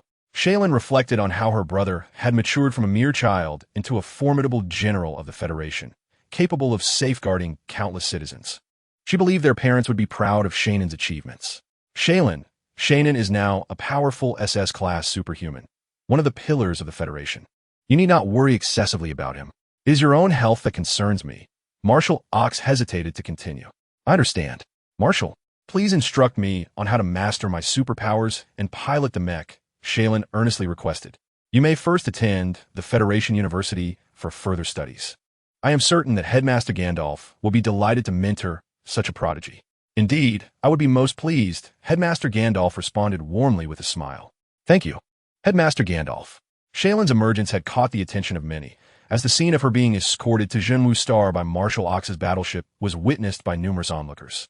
The Morning Star, in the Arctic secret base, known as the Shumi Cave, the vice president of the Federation, Zheng, found himself speaking to the emptiness of his office. He was taken aback to discover such a clandestine relic existed within the Federation, one of which even he, as vice president, had been unaware. Zheng felt a mix of indignation and anticipation. Indignation that, despite his high-ranking position, he was not privy to all the Federation's secrets, and anticipation that this place, Shumi Cave, could potentially grant a half-dead individual a new lease on life, perhaps even extend his own lifespan. Zheng pressed a button on his desk, summoning his trusted secretary. Sir, how may I assist you? The secretary inquired. Are you familiar with the Shumi Cave on Waterblue Star? Zheng asked directly. Is it the secret relic beneath the Arctic base? Are you planning to send someone in? Indeed, you are my right-hand man. Arrange for someone to infiltrate and ascertain the details of that relic. Zheng instructed, his expression impassive. Yes, sir. I will make the arrangements immediately. The secretary maintained a respectful demeanor, never once meeting Zheng's gaze. Zheng's thoughts turned to the Federation's military department. Once he ascended to that position, he would rectify the oversight of their concealment regarding the Shumi Cave. Previously, he had believed the Arctic base merely served as a standard outpost, unaware it harbored such significant secrets. Under a united effort, the reconstruction within the Federation's territories progressed rapidly. The communication devices and navigational facilities scattered across the starry expanse were fully restored, and the major fleets returned to their stations for recuperation. Under the guidance of Principal Gandalf, Xia Nan swiftly mastered her supernatural abilities.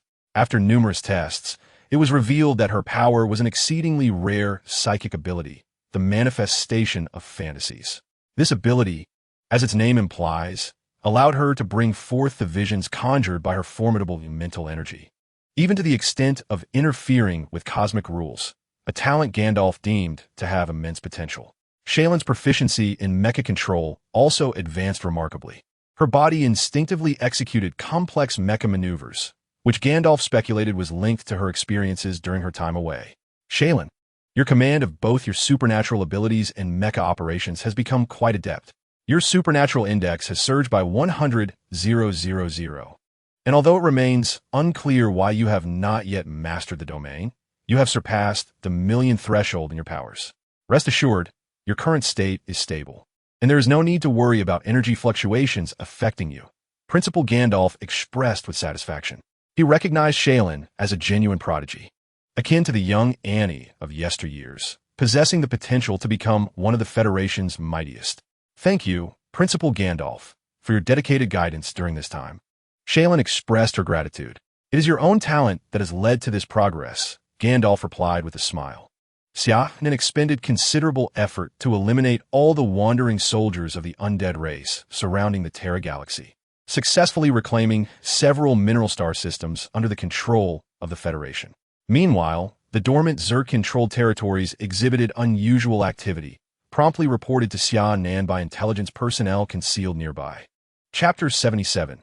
The eerily active undead fleet. Upon receiving the intelligence, Xia Nan convened a war council with senior military officers. After distributing the information among his subordinates, he addressed them, saying, "Gentlemen, please review the intelligence from the front lines and share your insights." Xia Nan's gaze then turned to the senior operations advisor of the fleet. "General, is this intelligence credible?" The advisor hesitated, still unable to fully comprehend the implications of the report. "It is indeed accurate," Xia Nan replied calmly. "I believe we should adopt a wait-and-see approach to prevent them from feigning an attack and launching a surprise strike on our star systems." "I concur with the advisor." Rose, positioned to Xia Nan's left, interjected. "However, I advocate for collaborating with General Huang Fusong to dispatch multiple reconnaissance fleets to ascertain the undead fleet's route and evacuation direction, while simultaneously reinforcing our border defenses." "Very well, let us proceed with this plan. Inform General Huang Fusong of our joint military operation, and instruct him to assist us in monitoring the movements of the undead fleet." Indeed, the frontline intelligence indicated that the undead fleet had vacated the Misty region, retreating towards the western and southern directions. This left Xia Nan in a state of uncertainty. According to the reports, the undead fleet possessed numerical superiority over both the opposing fleet and Huang Fusong's first fleet. Even with their combined forces, they could not confidently claim victory against the undead, yet the latter refrained from assaulting either of their territories. Given the nature of the undead, which dictated the extermination of all living beings, it was perplexing that, even under the command of high-ranking undead, they would abandon the Galactic Federation's territories nearest to them. What could their true intentions be? Upon receiving Xia Nan's request for a joint military operation, Huang Fusong immediately commanded several reconnaissance fleets to head towards the Western Star region. In the undead Forbidden Zone, the skeletal figure remained seated upon the throne of bones, clutching the Death Scepter, with the power of the undead swirling in his eyes. "Williams, what is the status of our forces?" he inquired, glancing at the Death Knight, Williams, positioned at his side. "My lord, the undead cataclysm has ignited the fires of death across the universe. However, our fleet has encountered fierce resistance, facing numerous unfavorable battle conditions." "Oh, pray elaborate." The skeletal figure responded somewhat nonchalantly. After conquering 5-star regions, General Satan of the Celestial Federation was besieged by their fleet and met total annihilation. The 56th Fleet in the Elven Star region was completely destroyed following the Elven Queen's deployment of the cosmic phenomenon, the Eternal Leaf, while several major civilizations surrounding the Elven Star region took the opportunity to decimate our fleet. Additionally, General Lon Lon of the Arcane Civilization has also found himself ensnared in a bitter struggle. "My lord, should we reinforce these regions or dispatch a fleet to conquer them anew?" "No, these are but trifles. Instead, we must augment our military presence against those formidable cosmic civilizations. They are our primary adversaries." "Very well, my lord. You may retire." Williams respectfully exited the throne room. The skeletal figure raised the Staff of Death before him and spoke coldly. "What is it that you truly seek?" The gems upon the Staff of Death pulsed rhythmically. "Test. What precisely do you wish to test? Why have you chosen me to be this host? You have controlled me for nearly 1,000,000 years. Cannot you release me? The state I now inhabit, neither fully alive nor dead, is a consequence of your dominion." The gems on the Staff of Death continued to glimmer. "A gift to me?" The skeletal figure scoffed.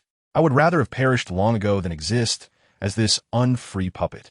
With an intense effort, he attempted to break free from the Staff of Death's grasp, but it suddenly unleashed an overwhelming power of the undead, enveloping him in its dark embrace.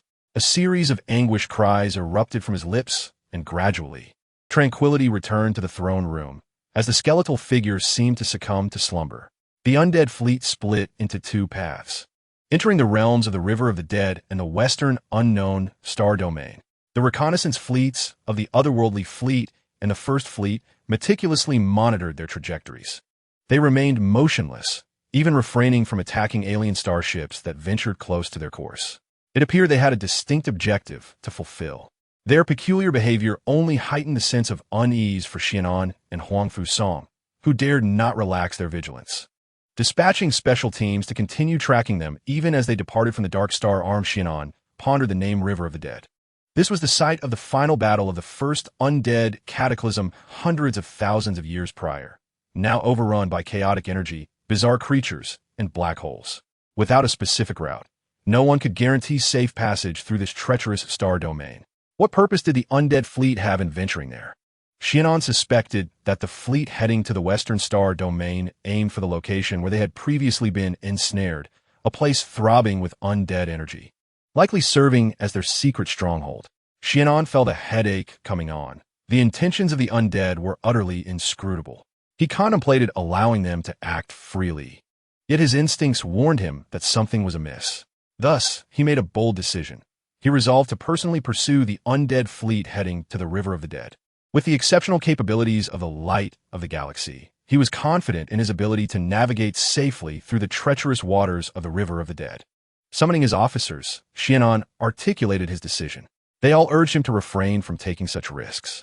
As the commander of the fleet, should he encounter peril, the fleet would be left directionless, and in the event of an attack, chaos would ensue as they fought individually. Xia Nan found the suggestions of his companions to be quite reasonable. However, apart from his own considerable strength and hidden cards that could ensure his safe navigation within the River of Hades, the others faced almost certain peril entering that realm.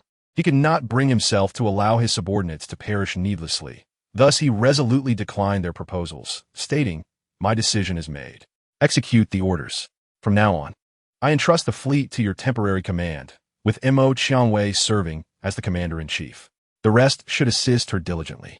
"Understood," the group replied helplessly. "Xia Nan, return alive." Mo Qiangwei suddenly interjected. "Rest assured, time was of the essence. The undead fleet had already entered the River of Hades, and Xia Nan needed to pursue them swiftly, lest he lose track of them due to the inability to make long-range jumps in that domain." The starlight propelled Xia Nan towards the River of Hades. He reported this operation to the Federal Military Department. After multiple assurances, Marshal Uz consented to Xia Nan's mission, allowing him to enter the River of Hades to track the undead fleet. Chapter 78. The Undead Monarch and Seal the Undead Fleet upon entering the River of Hades, advanced purposefully towards their predetermined objective. Not long after, Xia Nan's starlight followed suit into the River of Hades. Mist Moon, lock onto the spatial coordinates and leave a beacon. The River of Hades was enigmatic and ever-changing, with the trajectories of stars utterly untraceable. Xia Nan had no choice but to establish coordinates for his return journey to avoid becoming lost within the River of Hades. The undead fleet passed by desolate planets, leaving a mark on each one. Their actions were observed by Xia Nan, who, after they departed, instructed Mist Moon to scan the planets, hoping to extract the marks they had buried. "Is this what they have concealed?" Xia Nan mused, examining the gray stone he had extracted. Channeling his psychic power, the stone dissolved into nothingness in his hand. "Find all the marks." On the ensuing voyage, whenever the undead placed a mark, Xia Nan would remove one in turn. Throughout, the undead fleet remained oblivious to the presence of a hidden adversary trailing behind them. Upon arriving at an unfamiliar star system, the skeletal warships of the undead fleet suddenly halted. Observing their stop, Xia Nan concealed the starlight behind a meteorite to quietly observe them.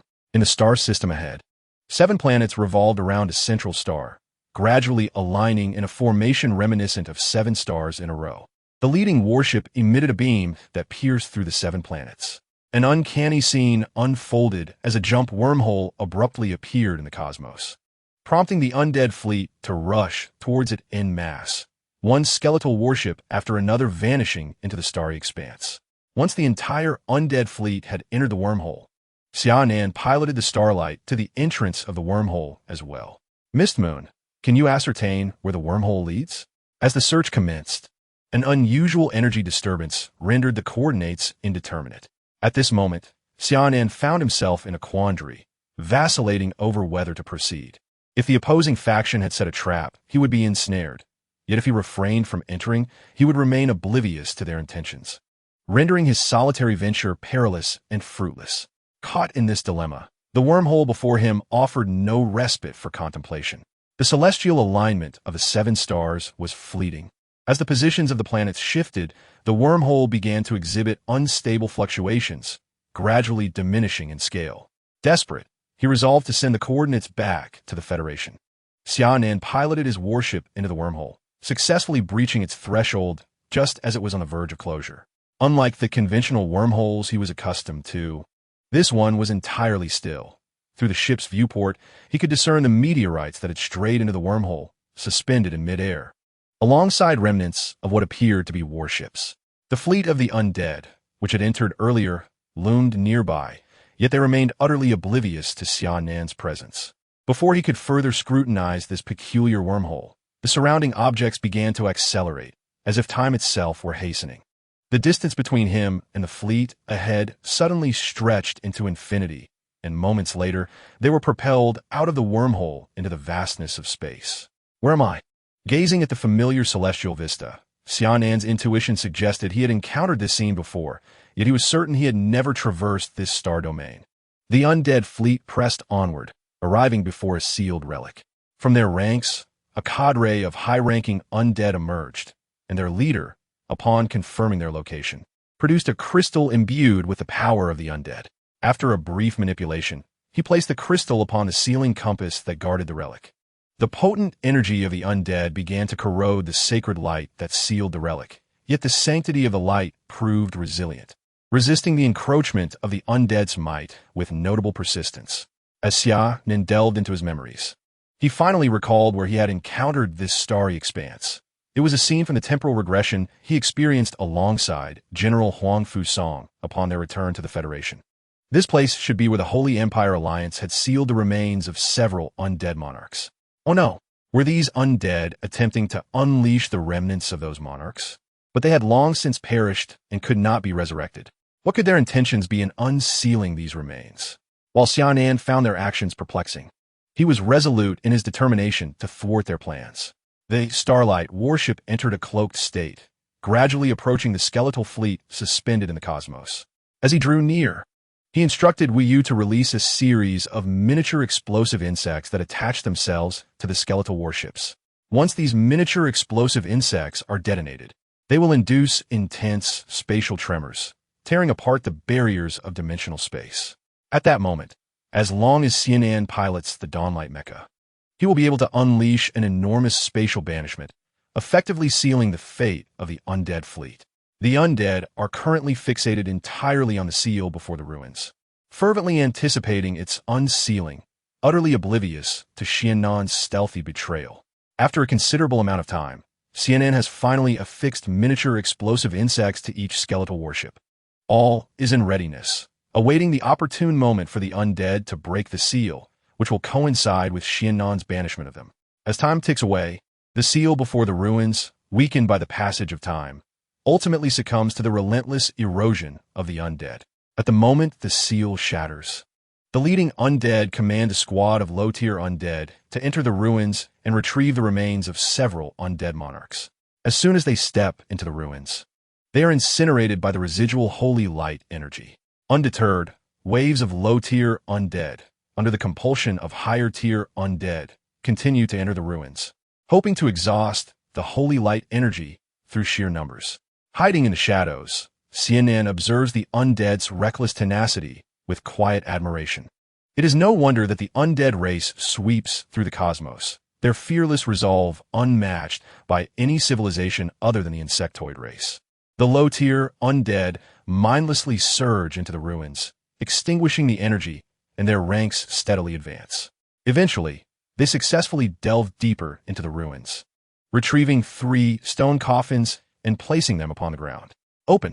The ancient coffins, sealed for countless millennia, are slowly unveiled, revealing the remains of skeletons within, all decayed and crumbling at the slightest touch. The leading high-tier undead instructs 2 of its companions to bring forth 2 devices, energy conversion instruments specifically designed by the undead to resurrect their monarchs. These devices can channel the energy of lower-tier undead into the remains, thereby activating them. As the instruments are activated, a wave of energy sweeps through the surroundings, causing fluctuations in the starlight shield, nearly exposing Xia Nan's position. Fortunately, The disturbance subsides quickly, while the lower-tier undead within the fleet are drained of their undead energy, collapsing into heaps of scatterbones.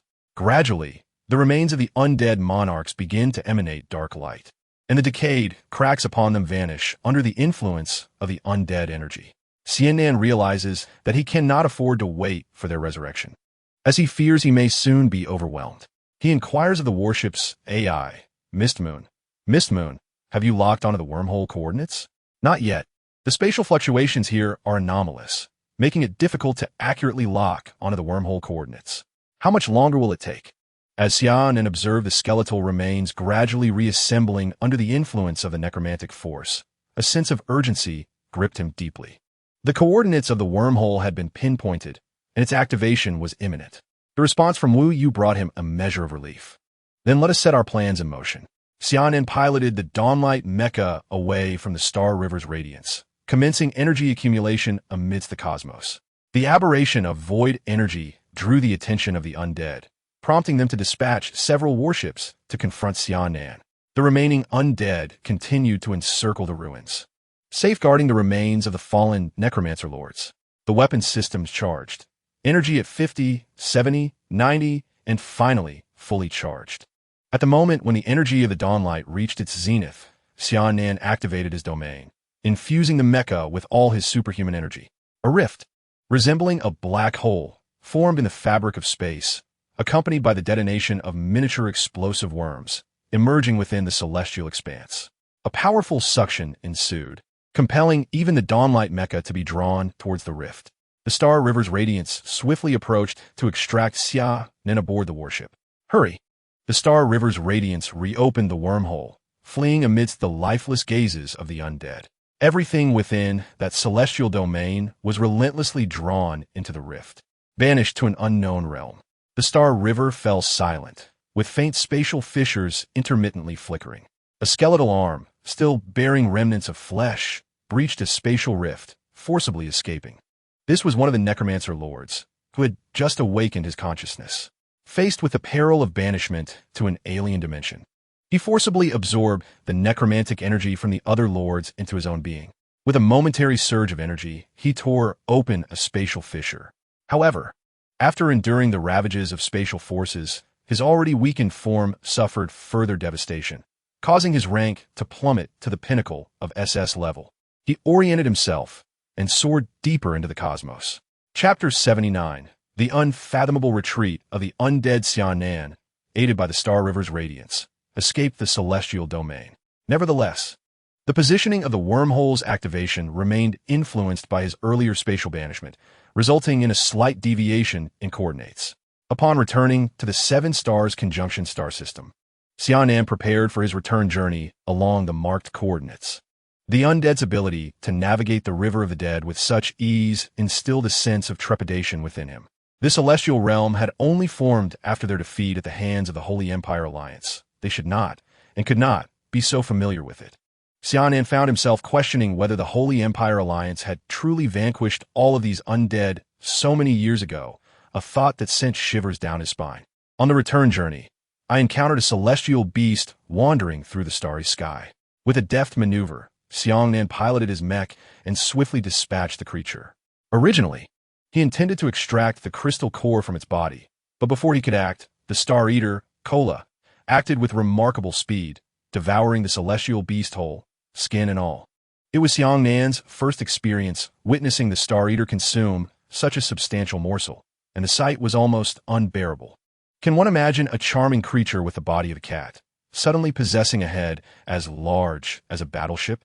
After consuming the celestial beast, Kola fell into a deep slumber, embodying the quintessential lifestyle of eating and sleeping. Left with no choice, Xia Nan returned to the battleship empty-handed, continuing his journey away from the underworld river star domain. Upon returning to Terra, half a month had elapsed. Based on his estimations, the Seven Stars Conjunction system was not far from the Dark Star's outstretched arm.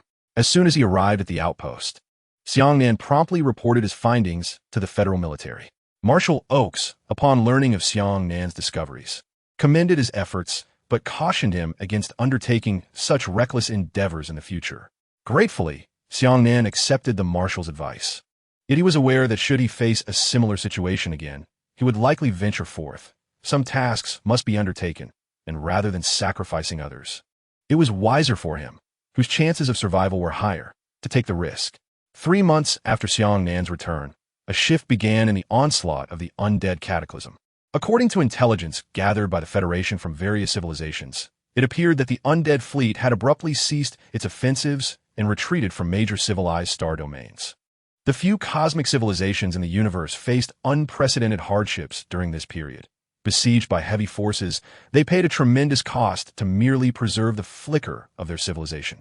The fleets dispatched to these civilizations consisted of elite troops from the undead, with countless S-rank and above high-level undead, including several top-tier undead, just a step away from becoming undead sovereigns, joining the invasion.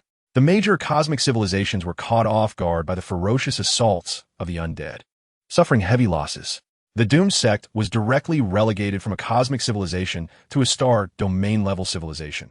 The Elemental Council fell into despair, relinquishing over 100 star domains and concentrating all remaining forces within their core territories.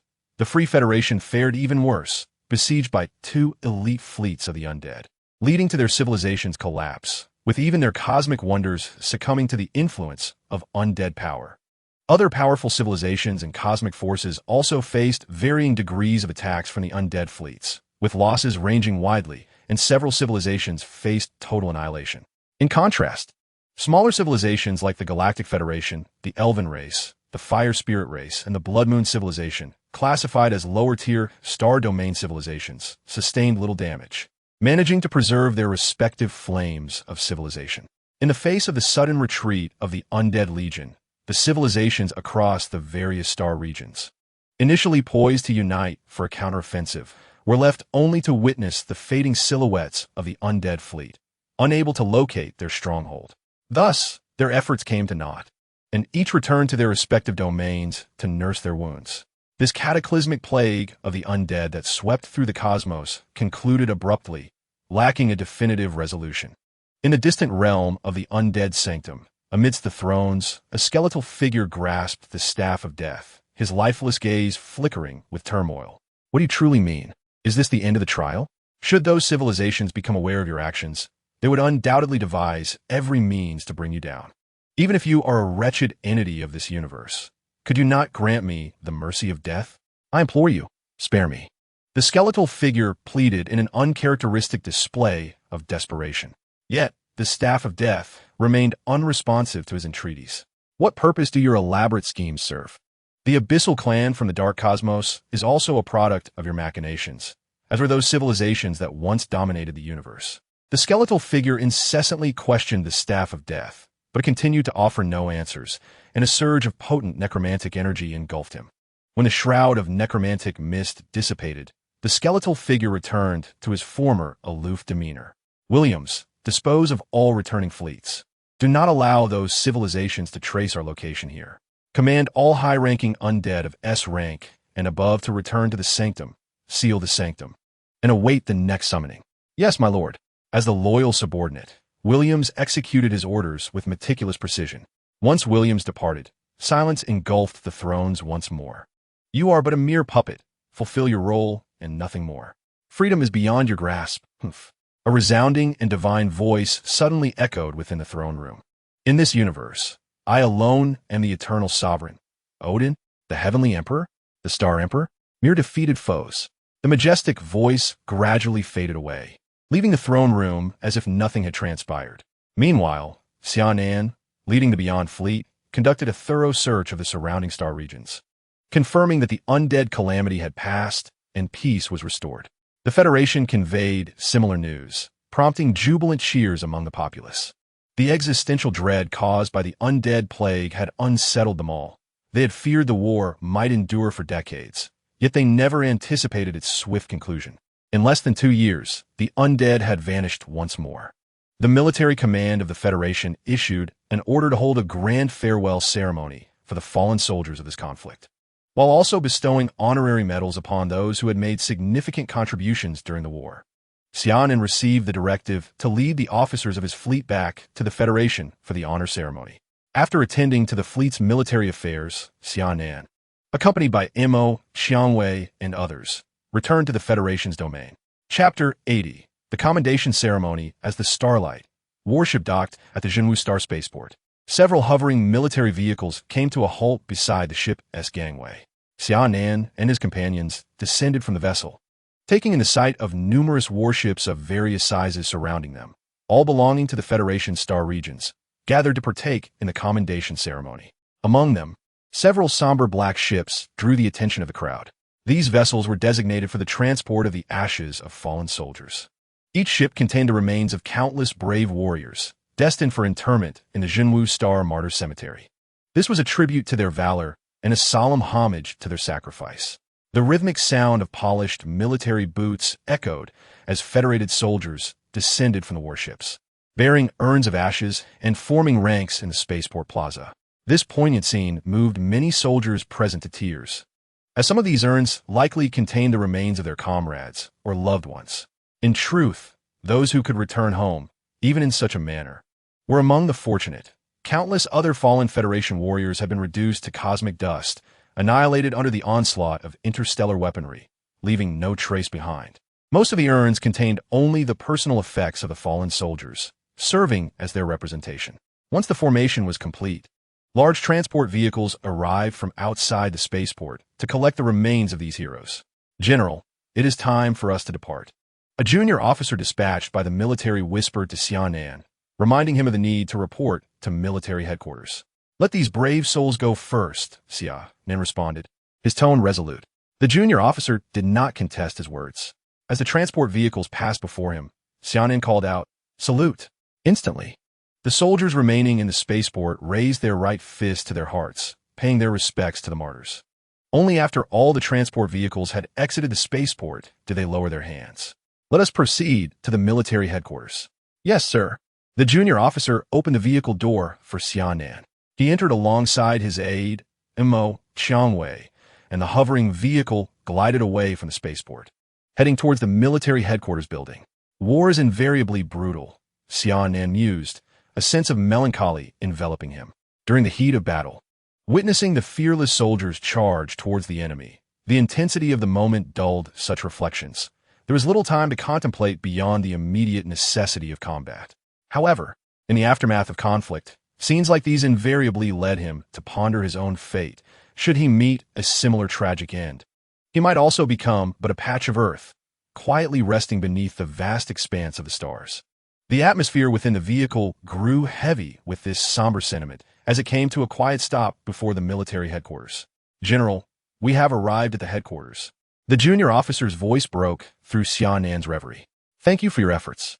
Xia Nan, accompanied by the members of the Bien Fleet, made their way towards the military building. The commendation ceremony was to be held in the military auditorium, where representatives from various fleets had already gathered, seated in solemn anticipation. The Bien Fleet contingent was among the last to arrive. As the crowd sought their seats, Xia Nan proceeded to the podium. With the final few officers taking their places, all representatives in attendance had arrived. Marshal Oakes ascended the platform, gazing upon the myriad faces, some aged, others youthful, within the hall. Clearing his throat, he formally announced the commencement of the awards ceremony. In the recent past, through the unwavering unity of our valiant soldiers, we triumphed over the formidable undead adversaries, safeguarding our homeland and sparing our loved ones from the ravages of war. Each of you present here played an indispensable role. Yet we must also remember our comrades who now rest among the stars. Their sacrifices granted us peace and the chance to survive. Without them, the stability of the Galactic Federation would not exist. Now, I ask everyone to rise. The assembled soldiers stood in unison. Let us observe a moment of silence for 3 minutes, honoring the souls of the fallen. After the tribute, please be seated. Marshal Oakes gestured for the soldiers to take their seats. The deceased have departed, yet the living must remember. It is now your turn, and I hope you carry forth the beliefs of your fallen comrades as you continue to forge a path for the Federation and guard the starry expanse. Third Fleet, Colonel Wang Ziyu, present.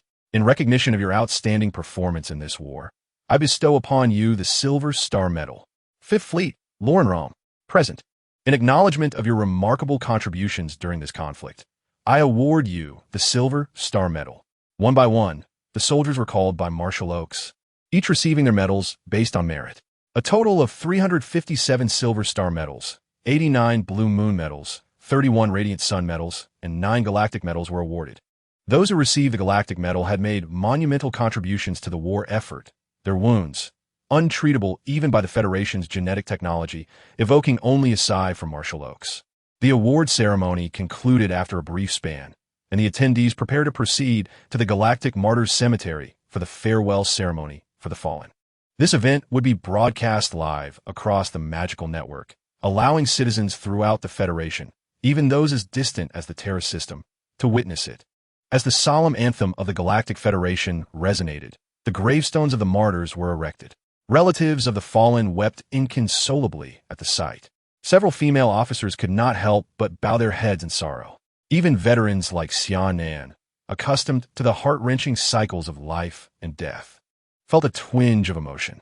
The farewell ceremony concluded amidst a poignant atmosphere, and Xia Nan, along with the commander stationed at the borders, returned to the conference room with Marshal Oaks.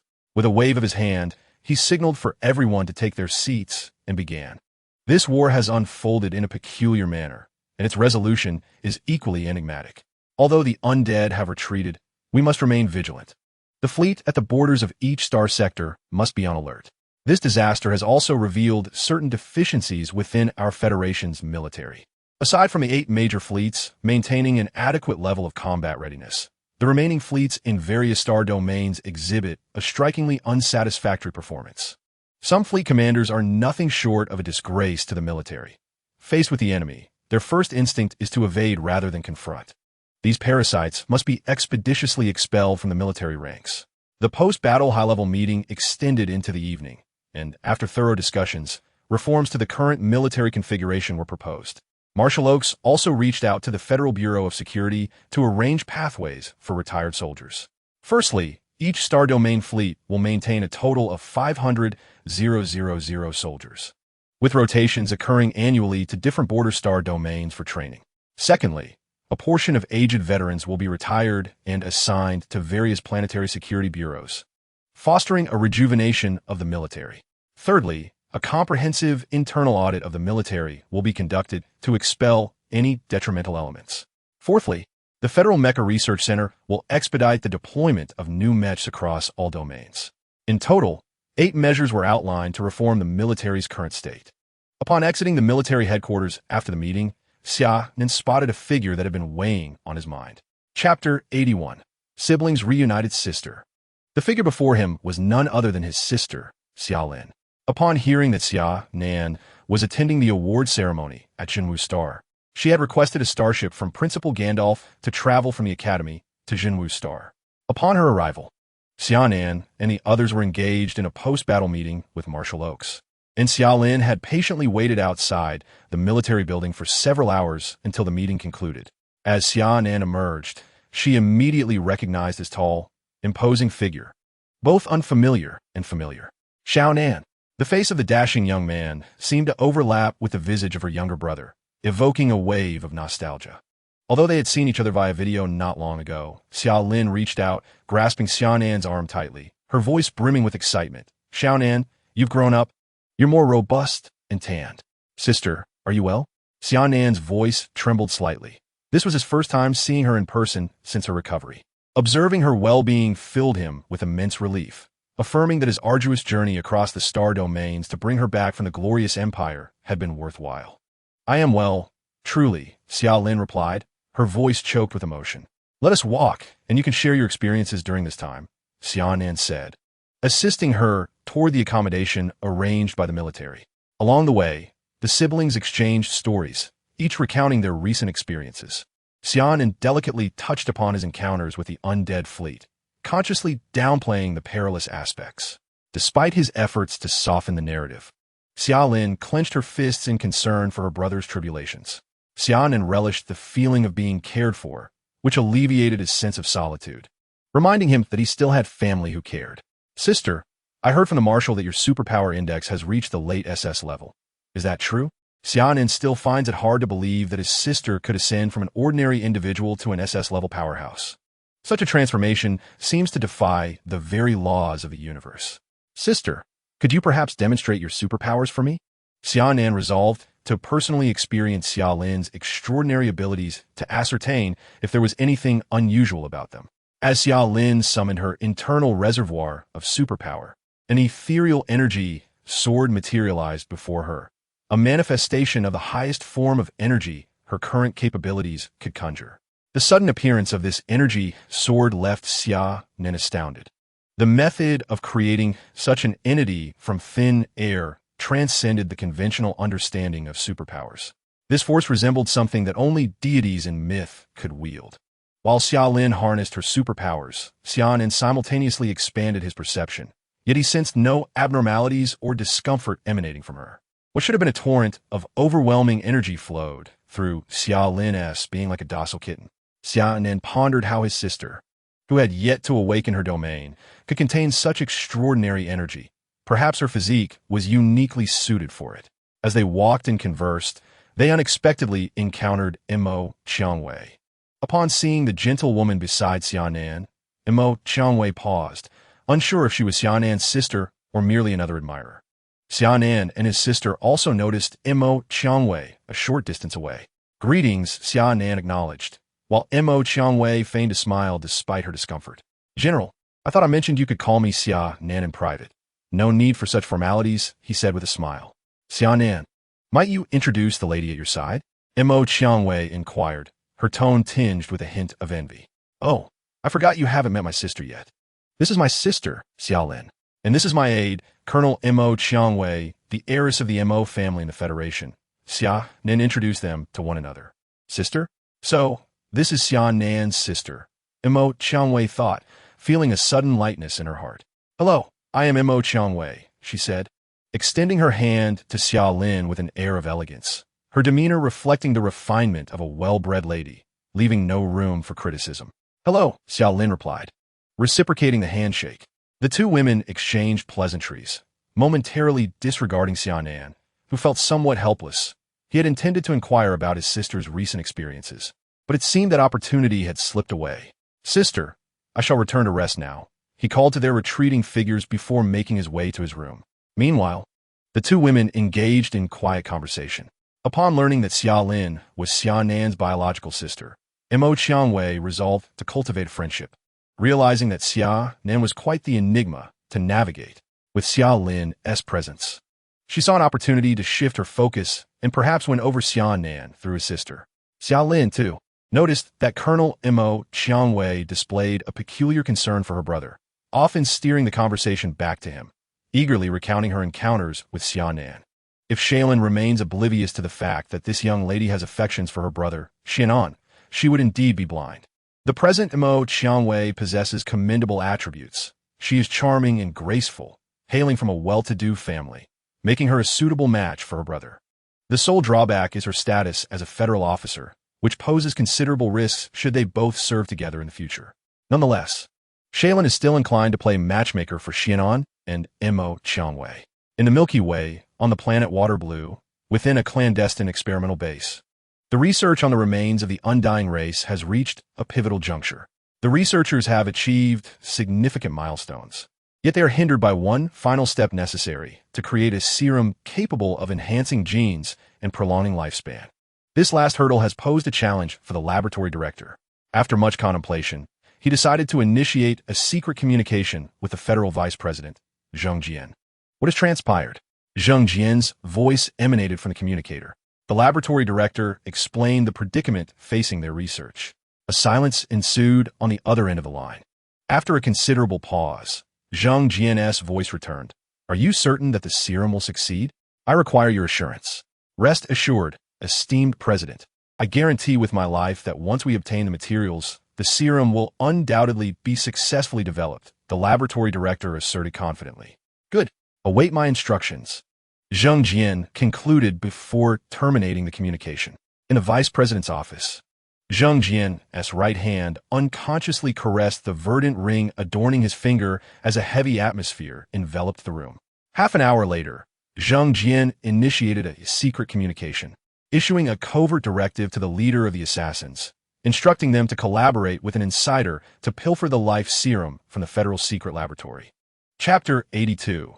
The 3X laboratory is burgled in the star domain of the Tree of Life, within the Gemstar system, lies planet S6589. This planet serves as the Federal Biological Gene Experimental Base, characterized by a lush array of flora and a complete ecosystem. It houses the most advanced biological laboratories in the Federation, attracting the foremost scholars in the field of biological genetics, with each researcher emerging from here bearing significant accolades. Within an underground base on planet S6589, the highest tier 3X laboratory is dedicated to the optimization of human genetics. For years prior, researchers here developed a life serum from the data acquired from Xia Nan, which can significantly enhance the vitality of biological cells, up to 100-fold. After years of continuous experimentation, the serum has reached the final stage of human trials. Preliminary findings from several test subjects indicate that the serum can enhance human cellular vitality by 67 times. This enhancement leads to a substantial increase in the frequency of cellular division, and researchers speculate that this life serum could potentially extend human lifespan by 20 to 25 years. However, this conclusion requires extensive experimental observation and comparison before a definitive determination can be made. Currently, this life reagent is utilized solely in human trials involving volunteers, and the sample size is insufficient to ascertain whether the agent poses any adverse effects on humans. Thus, the existence of this reagent circulates only among the upper echelons of the Federation. Within Laboratory Number 1, a routine human experiment is underway, with a volunteer hailing from the desolate territories of the Federation lying on a hospital bed, receiving an injection of the life reagent from researchers. This marks the third injection, and vital signs are being closely monitored.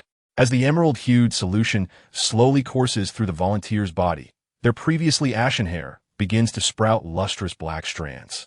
Cellular vitality has surged to 50 times the normal index and continues to escalate. The subject's vital signs remain stable, with normal heart rate and respiration. Excellent. Record the data from this experiment and upload it to the Central Intelligence, commands Dr. Tom Hawking, the lead researcher. A smile of satisfaction gracing his face as he instructs his team to meticulously document the experiment's findings. After removing his protective gear, Dr. Hawking retreats to his office, where he leisurely prepares a cup of tea and engages in a video call with his wife and son. Meanwhile, only 2 researchers remain in the laboratory to continuously monitor the volunteers' vital signs, ensuring no unexpected incidents arise. The remaining life reagent is escorted by 2 guards as it is transported by the researchers to the secure vault for safekeeping, awaiting its next experimental deployment. As they navigate through layers of authentication to unlock the vault, a sudden flash of cold light slices through the air, severing the carotid arteries of both guards and researchers in an instant. The hot blood has yet to gush from the wounds before being encased in a thin layer of frost. A shadowy figure clad in a researcher's white coat leans against the wall, propping up the 4 lifeless bodies, having emitted not a single sound, while the laboratory's security alarms remain silent. In the monitoring room, one of the security personnel emits a soft gasp. It seems the footage from camera 9 experienced a momentary distortion, but it quickly reverted to normal. Assuming it was a result of his recent sleepless nights, he dismisses it, merely intending to have the patrol team check it out later. The researcher in the white coat cradles the temperature-controlled box containing the life reagent close to his chest. Due to the box's unique nature, it cannot be stored in spatial equipment. Thus, he resorts to more primitive methods of concealment. Fortunately, its modest size allows it to remain undetected beneath the guise of the white coat. He makes his way toward a ventilation shaft within the laboratory, where an accomplice awaits him. At this moment, Dr. Hawking has just concluded his call with his wife and steps out of his office, preparing to return to Laboratory No. 1 to further assess the condition of the experimental subject.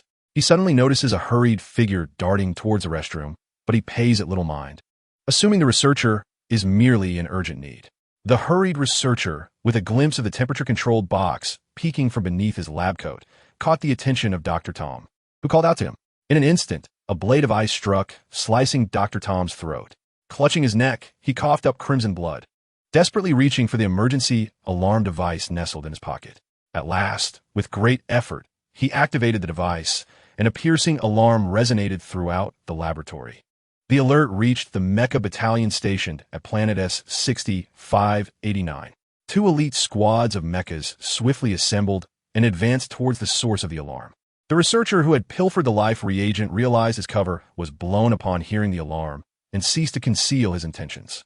Unleashing his supernatural powers, he sprinted towards the extraction point. On his path, he encountered a team of security personnel, whom he dispatched with ease. Upon arriving at the extraction site, two figures clad in black combat suits and wearing holographic helmets were poised and ready. They swiftly seized the temperature-controlled box from the researcher and began their retreat. The informant closely followed in their wake. The exit loomed ahead, where a miniature warship hovered in stealth mode. Two shadowy figures shot through the breach towards the ship, one of whom tossed a high-energy cluster bomb down the corridor. The researcher caught sight of this ominous act. No, he understood that this was an execution designed to eliminate witnesses and erase evidence. Urgently, he turned back, channeling his powers to erect walls of ice along the corridor. A blinding flash accompanied by a violent explosion erupted, obliterating the passage, and the informant was not spared, his body torn to shreds by the unleashed energy. The entire laboratory was plunged into darkness, sending researchers into a state of panic. Dr. Tom was finally discovered by security personnel, fortunately, due to his stout physique. The ice blade had not completely severed his artery. With timely assistance, he clung to life.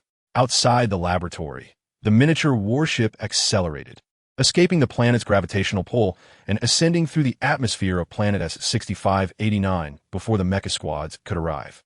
The surrounding patrol vessels failed to track its trajectory, allowing it to vanish into the vastness of the cosmos. Inside the warship, the leader of the Death Squad was reporting the mission's progress to Vice President Xia Nan of the Federation. Mission accomplished, en route to the galaxy, he stated. Excellent. I shall send someone to meet you, Xia Nan replied before terminating the communication. He then initiated another covert call, connecting with a general of the rank of Major General. Assist me with a task, Xia Nan instructed, detailing the plan to secure the life reagent while ensuring that all traces were meticulously cleaned up. At the 7th Fleet's headquarters, Deputy Commander Major General Bansai routinely led a fleet on a patrol mission through the galaxy. Chapter 83, Investigation. Within an hour of the theft incident at the S6589 Planet 3X Biological Laboratory, the report landed on the desk of the Director of the Federal Security Bureau. Observing the circumstances surrounding the incident, the Director of the Federal Security Bureau was beset by a headache. The theft from the heavily fortified 3X class laboratory, executed with such ease, hinted at a convoluted narrative. He pressed a crimson button on his desk, and a figure materialized slowly from the shadows on the floor.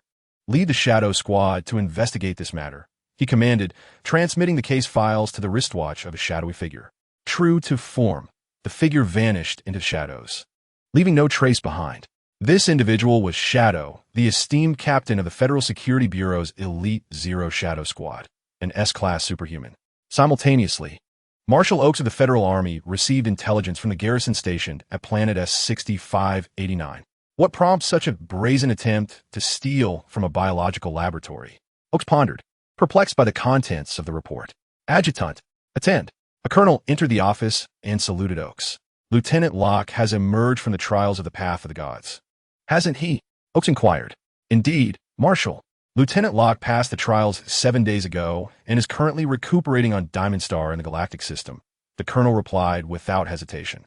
Instruct him to refrain from returning for the time being and to proceed directly to the Life Tree Star Domain, planet S6589, to collaborate with the Federal Security Bureau's investigative team. Understood, Marshal. The colonel took his leave to relay the message to Locke, who was far away on Diamond Star. At that moment, on Diamond Star, in the Galaxy Star Hotel, Oakes' disciple Locke was relishing a sumptuous feast, having recently completed the trials of the Path of the Gods. He had only just begun to grasp the myriad events that had transpired over the past 2 years, particularly the cataclysmic scenes wrought by the undead calamity. Regrettably, he had not yet had the opportunity to engage in battle with the undead. Eager to showcase his prowess, yet finding no outlet for his energy, he had come to this renowned trade planet to indulge in its offerings. However, just as he settled in to dine, a communication from his mentor, Marshal Oakes, arrived via the magical network on his personal wristwatch. While savoring a roasted bill beast claw, he opened the message. Proceed to the Life Tree Star Domain, planet S6589. to rendezvous with the Federal Security Bureau's investigative team and assist them in apprehending the thieves of the biological laboratory. This task presents quite the challenge. But it shall be no match for me, the prince of the underworld, Locke. He swallowed his morsel, wiped his mouth, settled the bill, and departed. The fleet station at Diamond Star had already received orders to prepare a starship for Locke at the starport. This vessel, adorned with a special military identification code, would transport Locke directly to planet S-6589 as the successor to Marshal Oakes and the next generation's pilot of the Hades mech. Locke had not engaged in the contest for the Zodiac mechs. Oakes had personally commissioned the Federal Mech Research Institute to craft a bespoke mech for him, the Night Ruler. The exclusive mech perfectly harmonizes with Locke's dark powers. As an assassin-type mech, its capabilities for advancement, concealment, and assault have ascended to the pinnacle of epic mechs, nearing the threshold of the next generation of stellar mechs. Locke, piloting the Night Ruler, ascended aboard the starship and retreated to the rest chamber, seeking solace. Over the past 2 years, he has endured profound trials along the path of the gods, suffering greatly, as he is destined to inherit the mech of Hades. His trial is to maintain lucidity amidst boundless carnage. Within the constructed virtual realm, he has lost count of the number of Zerg he has slain. He is only aware that the blade of his sword has shattered, and the Zerg blood staining his hands could form a river. Several times, he nearly succumbed to the endless slaughter, but thanks to his formidable willpower, he repeatedly pulled himself back from the brink of despair, thereby surviving the path of the gods. Meanwhile, Admiral Bansai of the 7th Fleet led his ships on patrol, eventually reaching the galaxy's edge. At that moment, a micro-battleship approached from afar, and he immediately recognized the distinctive insignia belonging to Vice Chairman Zheng Jian, understanding that this was the vessel Zheng had instructed him to escort. He dismissed the nearby ships, allowing them to continue their patrol, while he commanded his flagship to approach the micro-battleship. Upon seeing the military vessel draw near, the leader of the death squad complied, halting to await inspection, as the stolen life reagents had been concealed in a secret location, rendering them unafraid of scrutiny. Admiral Bansai's ship anchored beside the micro-battleship. Accompanied by his aide and a few trusted allies, he boarded the micro-battleship for interrogation. "Where do you hail from?" he inquired. "We come from the Gemstar system. We accepted a mercenary contract to escort a shipment to Water Blue Star." "Oh, present your mercenary credentials. Aide, take a team to inspect their cargo for any contraband." Bansai dispatched his subordinates, facing the death squad leader alone. "Hand it over. Vice Chairman Zheng must have briefed you." Bansai was direct in his demand. "Wait a moment." The leader of the death squad opened his combat suit, using his powers to materialize a small knife, which he then used to cut open his skin and retrieve a thermoregulated box. Bansai disdainfully accepted the box containing the life reagents and questioned, "You weren't followed, were you?" The leader shook his head in denial. At that moment, the aide returned with soldiers to report to Admiral Bansai. "General, no suspicious items were found." "Very well. We shall depart." With that, Bansai and his entourage exited the battleship. At the junction between the two vessels, he suddenly unleashed a deadly assault, swiftly eliminating all his subordinates, then feigning injury by spitting blood to present the facade of an ambush as he fled towards his flagship. Upon returning, he immediately ordered the disconnection of the battleship and commanded it to open fire on the micro-battleship. A band of marauders ruthlessly slaughtered Federal soldiers. They are space pirates. "Open fire. Annihilate them." The sight of Major General Bansai, drenched in blood, instilled fear in the hearts of the Federal officers within the command room of the battleship. Who would dare to assault a Federal general within the confines of the Federation? Such audacity is beyond comprehension. The battleship swiftly distanced itself from the diminutive enemy vessel. The weapon systems locked onto the target. Fire. The formidable firepower of the Jiaolong-class battleship instantly engulfed the entire miniature craft. The leader of the assassins, upon catching the scent of blood wafting from the battleship, was vaporized by a searing energy beam amidst the cosmos. This was the handiwork of Vice Chairman Zheng Jian, who had sanctioned the elimination of all witnesses. Only the dead could safeguard the secrets. To this end, the cold-hearted Major General Bansai was prepared to personally execute his closest confidants. "Report this incident to the 7th Fleet Command. I require time to recuperate. Do not disturb me unless it is of utmost importance." With a face etched in fury, Major General Bansai strode towards the lounge. Inside the lounge, he discreetly dialed the secret communication line of Vice Chairman Zheng Jian. The matter has been resolved. The items are in hand. Understood, came the terse reply from Zheng Jian before he abruptly severed the connection. Chapter 84. Life number 1. After hanging up, Zheng Jian pondered the situation and deemed it insufficiently secure. He ordered a squad of assassins to pilot a ship disguised as bandits to launch a surprise attack on the military fleet. Locke and the shadow team of the Federal Security Bureau converged on a military planet located at the intersection of the Tree of Life and the Origin regions. Greetings. I am Locke, dispatched by the military to assist you. Salutations, Lieutenant Locke. I am Shadow, the captain of the shadow team. The two cold-hearted men exchange a handshake, subtly measuring each other, both surprised by the other's strength. Captain Shadow, shall we proceed directly to Planet S-6589? Locke inquired. Let us head straight to the site of the incident, Shadow replied without hesitation. Locke nodded, and the group made their way towards the starport of the military base. Suddenly, the alarm of the military planet blared, halting their steps. It was an invasion alert. Could someone be attacking the military planet? Warships docked on the planet ascended one by one, and the planetary defense systems activated, with defensive weapons positioned in orbit locking onto the approaching enemy. Flames erupted across the starry expanse, and even those on the planet could vividly witness the fierce battle unfolding in space. Locke and Shadow exchanged glances, hastening their pace towards the battleship, sensing the peculiar nature of the fleet assaulting the military planet. A colossal fireball plummeted from the sky, while warships engaged in combat in outer space gradually returned to the starport. A federal major stepped down from a battleship and approached Locke and his team, saluting. Gentlemen, we have just intercepted some intelligence. I am unsure of its relevance to you. The major transmitted the intercepted information directly to the personal wrist devices of the two men. Both men exchanged astonished glances, their eyes reflecting mutual shock. The intelligence report indicated that this fleet was the bandits who had plundered the biological laboratory. After fleeing the Gemstar system, they retreated towards the Origin, only to encounter the patrol fleet of the Fifth Fleet near the border. They broke through the defenses, triggering the alarm of the nearby military planet.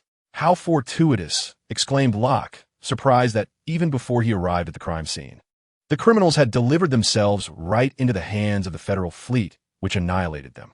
Everything seemed remarkably reasonable, yet within this reasonableness lay several peculiar coincidences. Let us investigate the crime scene, Shadow proposed after reviewing the intelligence, deciding to observe the biological laboratory on planet S-6589. Locke, meanwhile, reported the events to Marshal Oakes at Jinwu Star. Oakes, taken aback by Locke's report, soon regained his composure, noting that this fleet appeared to be deliberately courting death. Continue the investigation, Oakes instructed Locke, though he did not dwell on it too much, as the military reform was his primary concern at the moment. In recent days, the military high command had convened several meetings regarding this matter, and the reforms needed to commence without delay. The commanding officers of various fleets were required to return to their respective bases. During this time, Xia Nan had been preoccupied with meetings at the military headquarters and liaising with the Beyond Fleet of the Terra system to manage military affairs. Additionally, he spent time with his sister, recounting experiences from the past years, though he found it curious that his sister always brought along Mo Qiangwei. Xia Nan's sister, Xia Lin, was exasperated with her oblivious brother, who seemed to embody not merely a steel straight man, but rather a high-density alloy straight man, lacking emotional acuity despite his formidable strength. In her attempts to provide them with opportunities for solitude, Xia Lin found her brother inadvertently sabotaging her efforts, leaving her uncertain whether his blunders were intentional. He cease. I'm returning to the base in a few days. Would you like to accompany me? Xia Nan inquired of Xia Lin. I think I will pass. In due time, I wish to return to Water Blue Star to pay respects to our parents. I have not fulfilled my duties as a daughter all these years, she replied. Then, please honor them on my behalf, Xia Nan added, for since leaving Water Blue Star, he had rarely returned, let alone to honor his parents, deliberately avoiding the planet to evade nostalgic sentiments. Xia Lin softly acknowledged.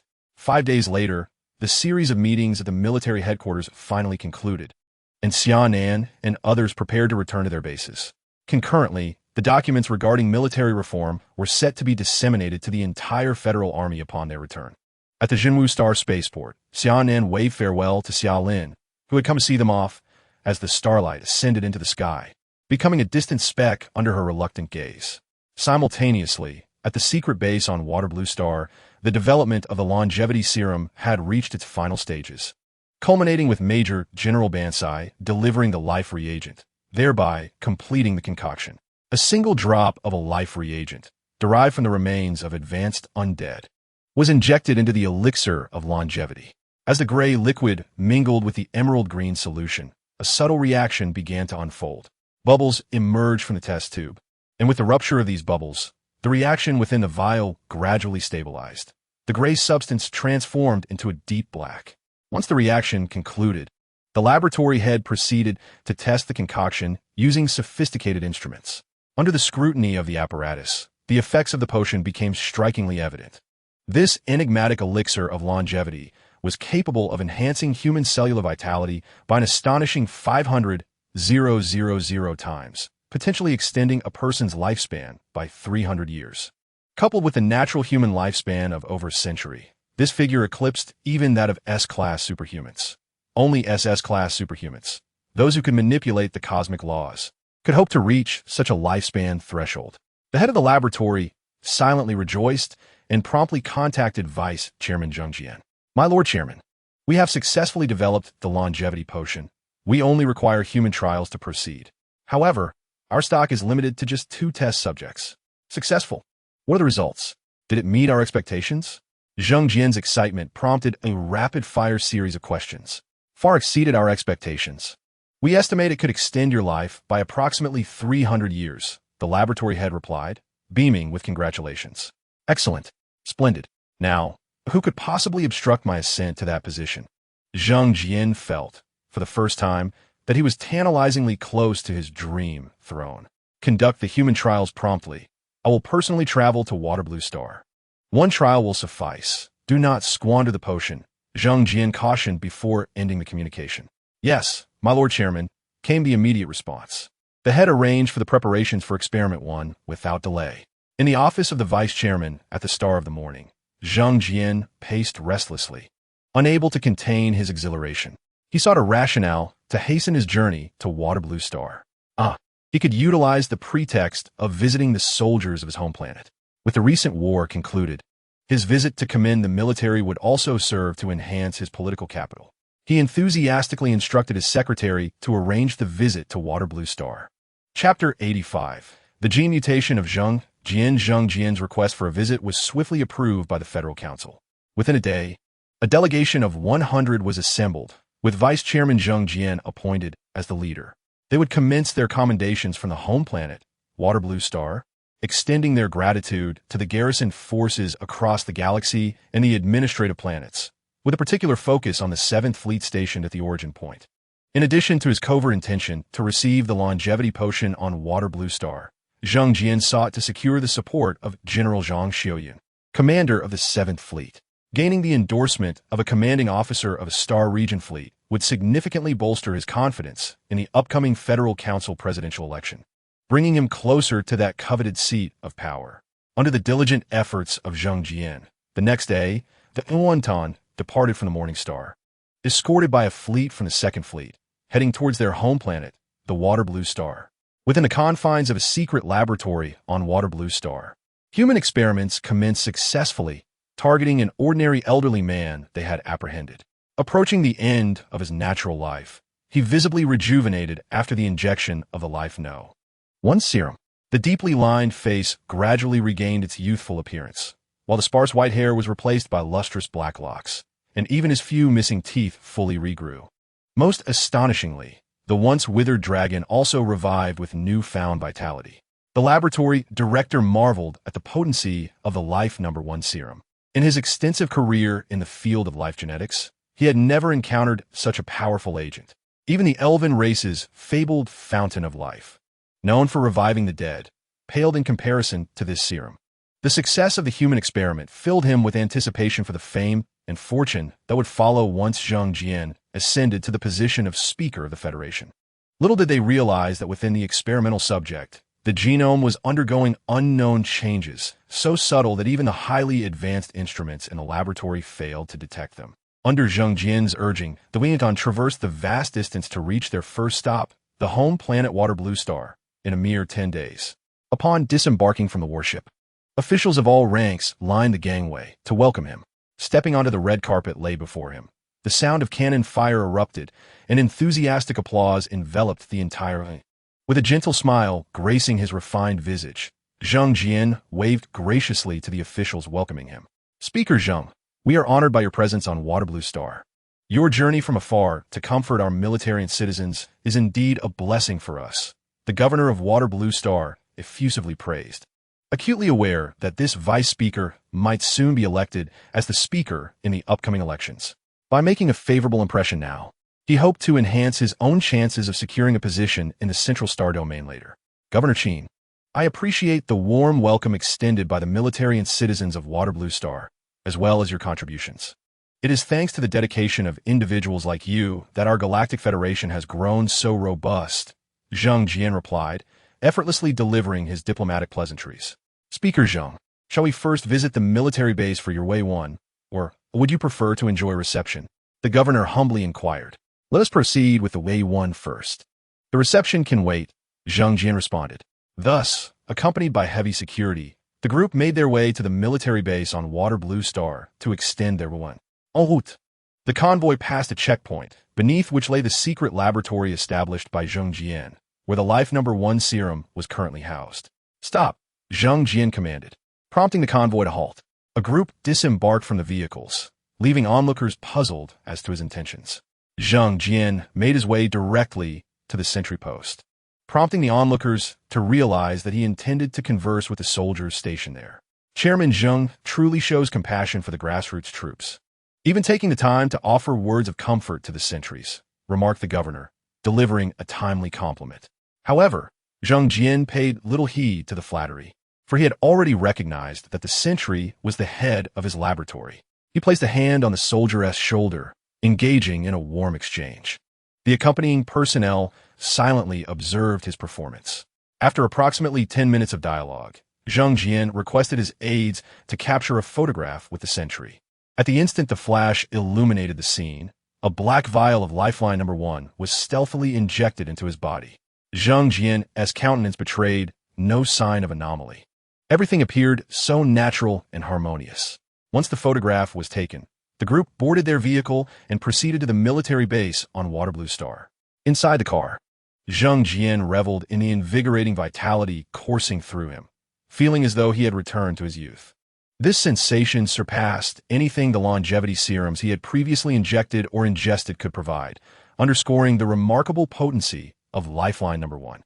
Fortunately, Zheng Jian had always been meticulous in his self-care, recently having dyed his hair.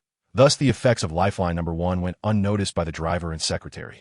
Meanwhile, within the secret laboratory, the experimental subject had been humanely disposed of by its supervisor, ensuring that no one could trace the origins of Lifeline Number 1. They were preparing to vacate the laboratory and relocate to another clandestine research facility in the desolate star domain. As the convoy arrived at the military base, everyone disembarked, and they all noticed the genuine smile adorning Zheng Jian's face, leaving them curious about what joyful news he had received, prompting them to mirror his expressions of delight. As they walked toward the base, the captain of the security team, trailing behind, felt a twinge of confusion. It seemed as though Vice Chairman Zheng had become somewhat younger, radiating a vitality akin to a brilliant sun. However, he refrained from questioning it further, adhering to his duty to protect the Way 1. As the affairs of these federal dignitaries were of no concern to him, his superior had advised him to listen more and speak less. The Way 1 proceeded exceedingly well, with the soldiers stationed at Water Blue Star astonished that the federal vice chairman had personally led a delegation to visit them, leaving them feeling quite honored. Upon departing the base, Zheng Jian's smile remained unwavering. He marveled at how the effects of Lifeline Number 1 had exceeded his expectations. The sensation of rejuvenation was truly exquisite. As he embraced his newfound youth, unbeknownst to him, his genome was undergoing uncharted transformations. The 24th pair of chromosomes began to manifest at the terminal end of the 23rd pair, and the double helix structure of his genes gradually transitioned into a triple helix formation. From a genetic standpoint, he had begun to diverge from the essence of humanity. Yet, He remained oblivious to these changes, lost in the euphoria of his youthful revival. Chapter 86. The subtle thoughts of Zheng Jian. The next destination of the Federal Wei-Wen-Kan is the 7th Fleet stationed at the Bai Bo Star Fortress.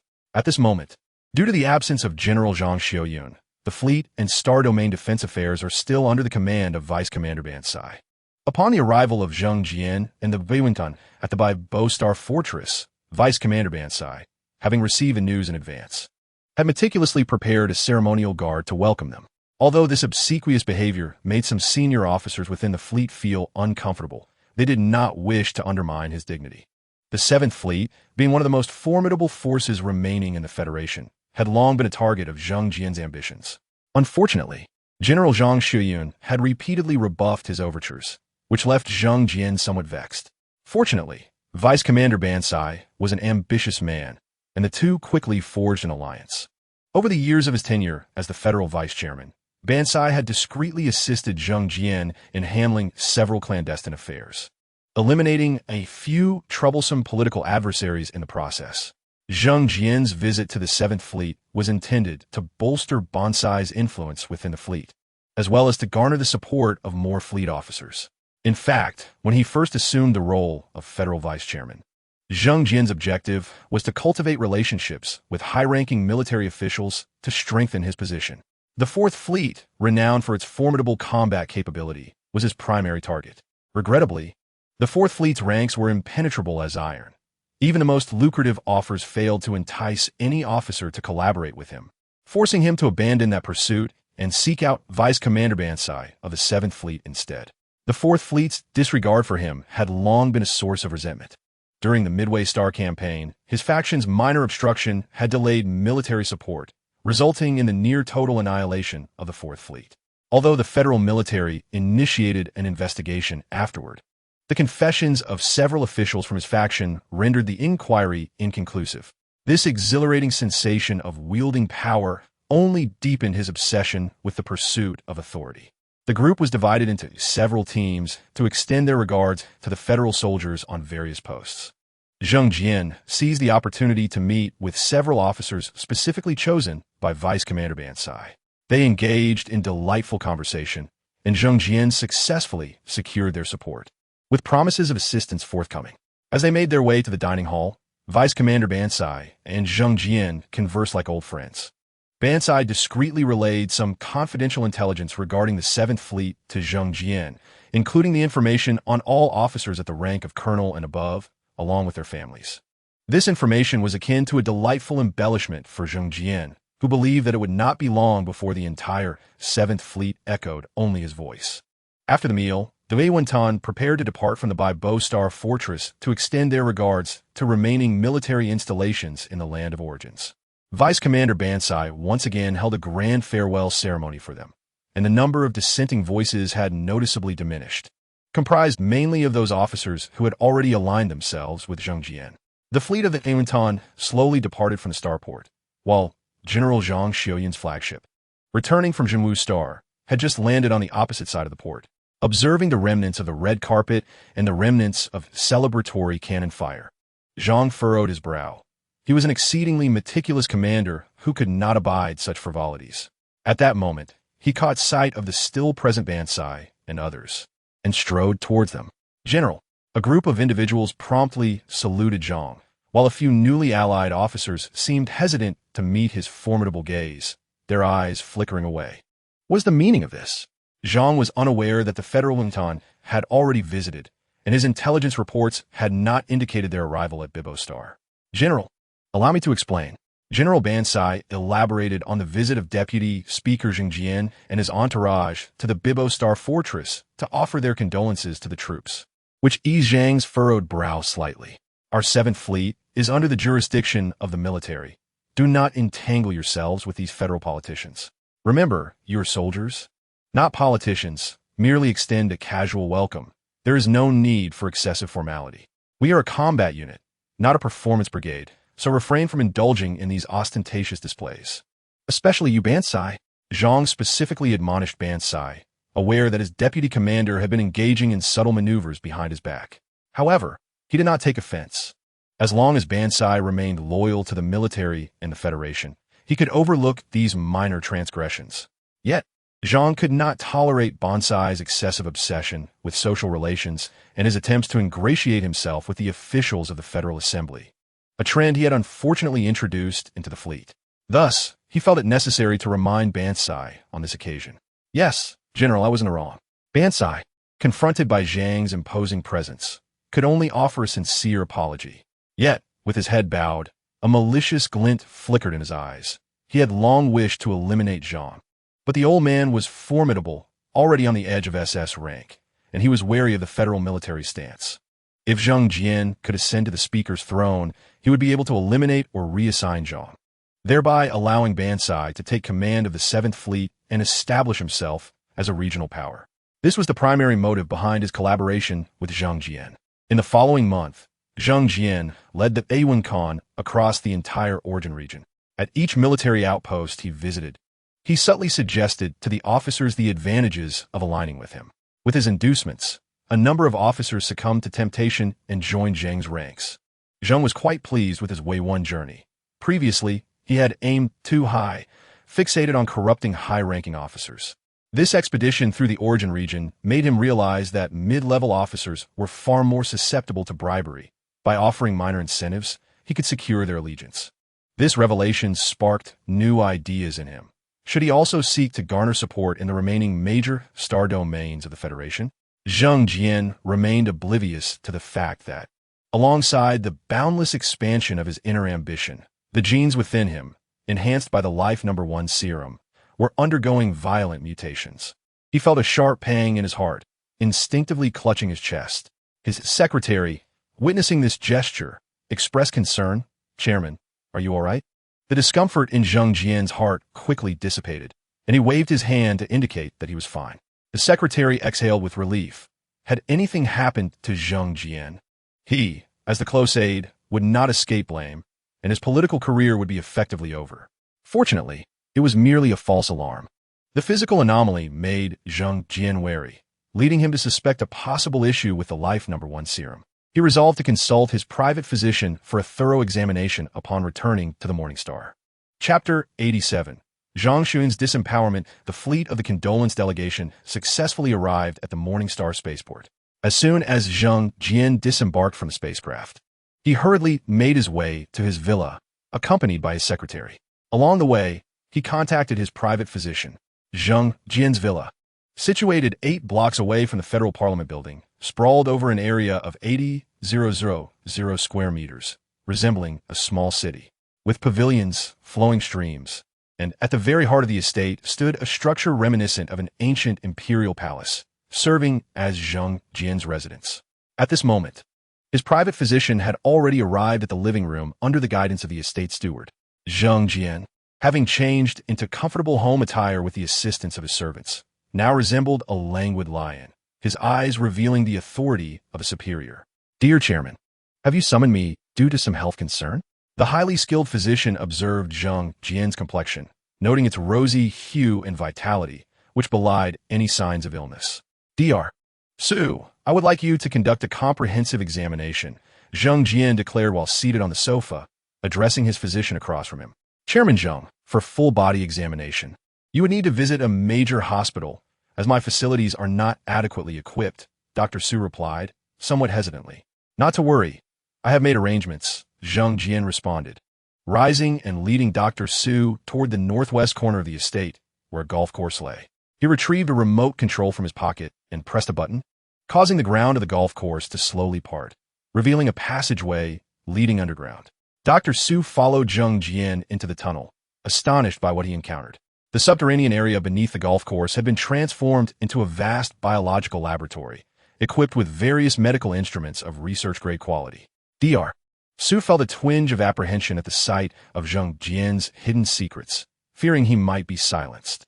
"Welcome to my rehabilitation center," Zhang Jian greeted Dr.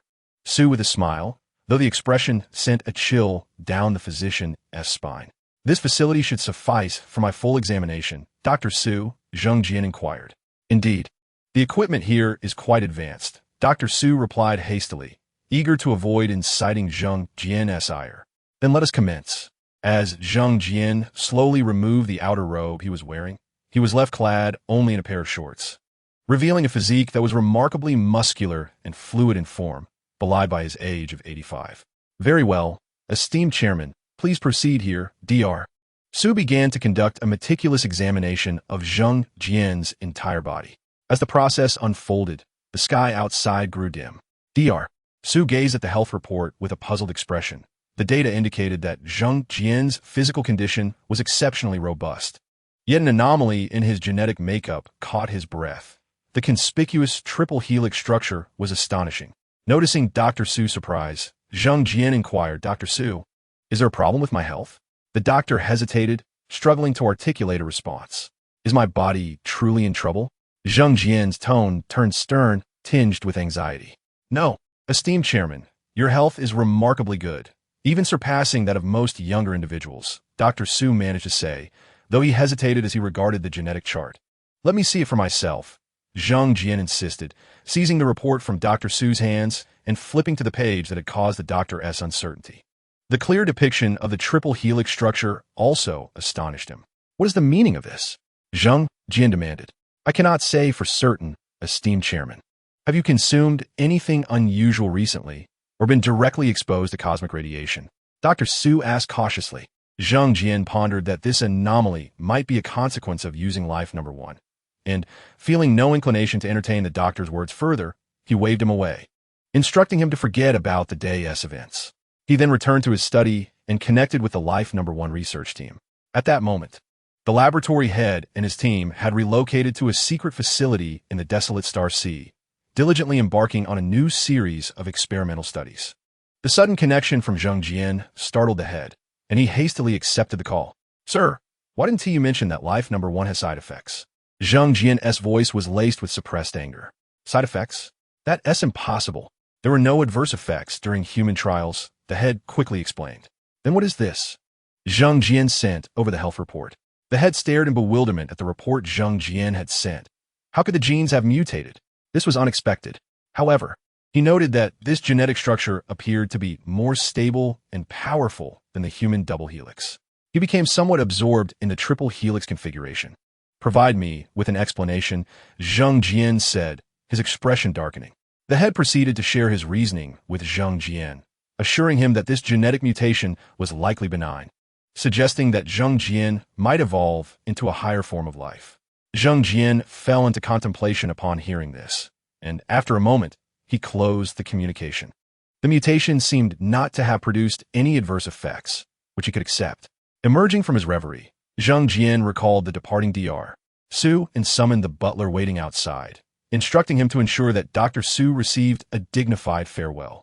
Dr. Su had just returned to his clinic, packing his belongings in preparation for departure from the Morning Star, when an ominous intuition warned him of an impending crisis.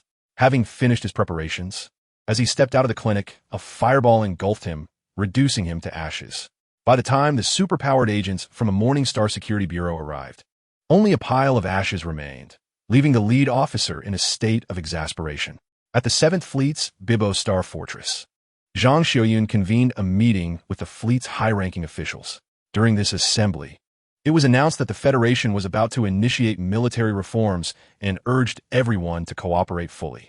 Hearing that the military would be dispatching an inspection team made General Bansai and others uneasy. Their allegiance to Zhang Jian left them with a sense of vulnerability, especially since Zhang had recently deposited a significant sum into their clandestine accounts at the Cosmic Bank. Should the inspection team uncover this, they would face dismissal and potentially life imprisonment on Prison Star. After the meeting concluded, a group gathered in General Bansai's private residence to hold a confidential discussion on how to respond to the impending inspection team. However, despite their deliberations, they could not devise a viable strategy. Ultimately, General Bansai proposed that they seek Zhang Jian's counsel. A holographic communication was promptly sent to Zhang Jian, who, upon connecting, assessed Bansai and the other situation. He suggested a bold plan to undermine Zhang Xiaoyun and seize control of the entire fleet's upper echelons, thus facilitating their evasion of the inspection team's scrutiny.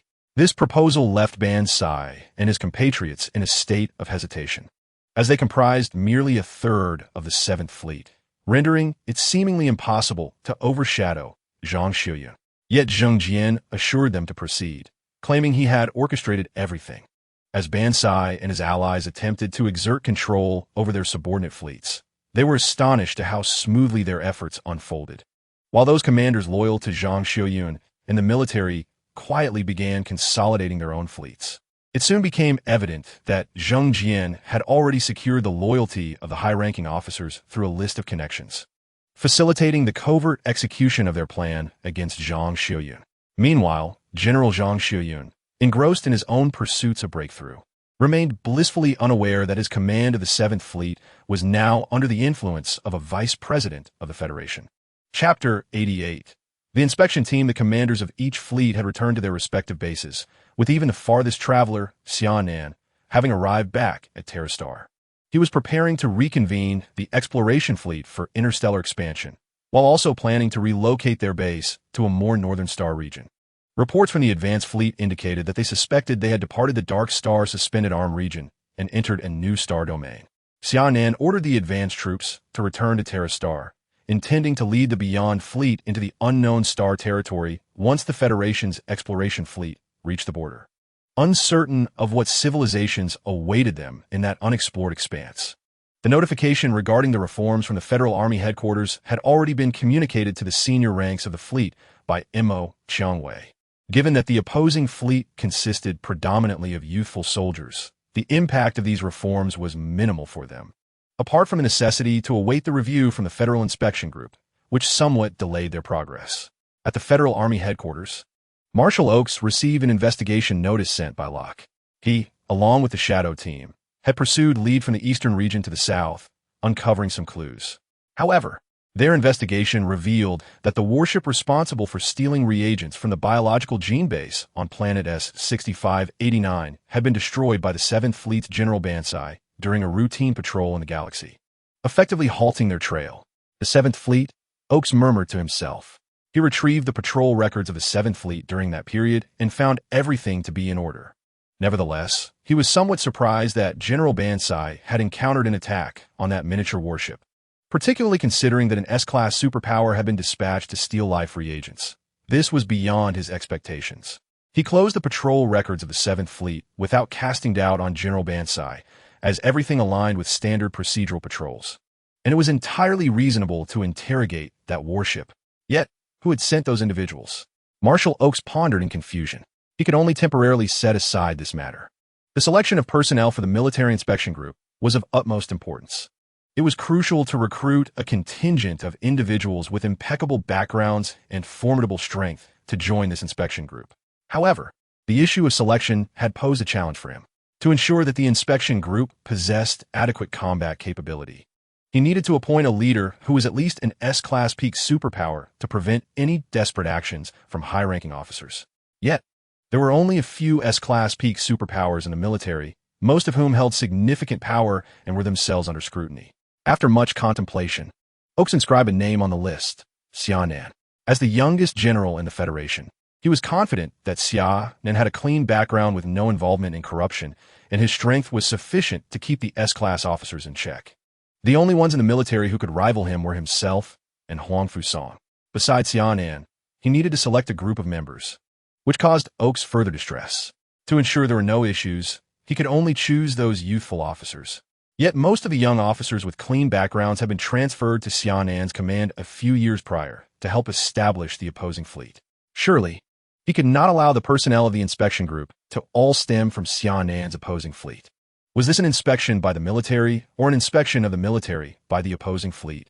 After much internal conflict, Oakes wrote down several more names: Wang Ran, Mina, Carlos, Tadamir, and Shelley. Among them, Tadamir was his trusted confidant, while the other 4 included 2 of Xia Nan's students and 2 of his former subordinates. Sighing, he wondered if all the young talents of the Federation had indeed flocked to Xia Nan. With the list finalized, Oakes began to notify each individual on it, starting with Xia Nan. Beep. The communication was connected. Marshal, how may I assist you? Xia Nan spoke lightly, and after meeting his sister, the heavy gloom in his heart dissipated, and his mindset began to radiate positivity. Oakes informed Xia Nan of his appointment as the leader of the inspection team, which momentarily took Xia Nan by surprise. Could he, as a fleet commander, truly assume the role of the inspection team leader? Was it not customary for the military to dispatch personnel directly for such evaluations? Was this a case of self-examination? Nonetheless, Xia Nan accepted the appointment. Subsequently, Marshal Aux individually informed Wang Ran, Mina, Sherry, and Carlos of their assignments. The excitement was palpable upon learning that they had been personally appointed by the federal marshal to undertake inspection duties. After receiving the task, Xia Nan instructed Mo Qiangwei to oversee the relocation of the fleet's base to the north, while he, accompanied by Wang Ran and Sherry, set off for the Great Wall Star region. There, he would rendezvous with Mina and Carlos from the Shining Fleet, after which they would converge with the military's Tidemir at Wuwei Star, the location of the Federal Central Star Domain's escort fleet. Their first target for inspection was the Central Star Domain Escort Fleet, an elite guard unit operating independently from the Federal Fleet system. Given that this escort fleet has long been stationed at the heart of the Federation, safeguarding critical planets such as Zhenwu Star, Qixing Star, and the Academy Star, it comprised many second-generation scions from the Federation's influential classes. A misstep could easily offend nearly the entire elite echelon of the Federation. However, as an SS-grade superhuman, Xia Nan stood atop the hierarchy of power and was indifferent to offending the privileged classes. He had long been stationed in the Outer Realms, returning to the federal home territory only a few times a year. The battleship Light of the Galaxy emerged from the Stargate into the Great Wall Star region, proceeding towards the Great Wall base, where Mina and Carlos awaited Xia Nan's arrival. The Light of the Galaxy executed a high-dimensional jump with precision, appearing directly above the Great Wall base. After successfully scanning the base's identification code, the battleship landed within the confines of the base. Returning to familiar grounds, Xia Nan felt a wave of nostalgia, recalling the moments of establishing the Shining Fleet, the assault from the Zerg fleet, and the awakening of the Viper ruins.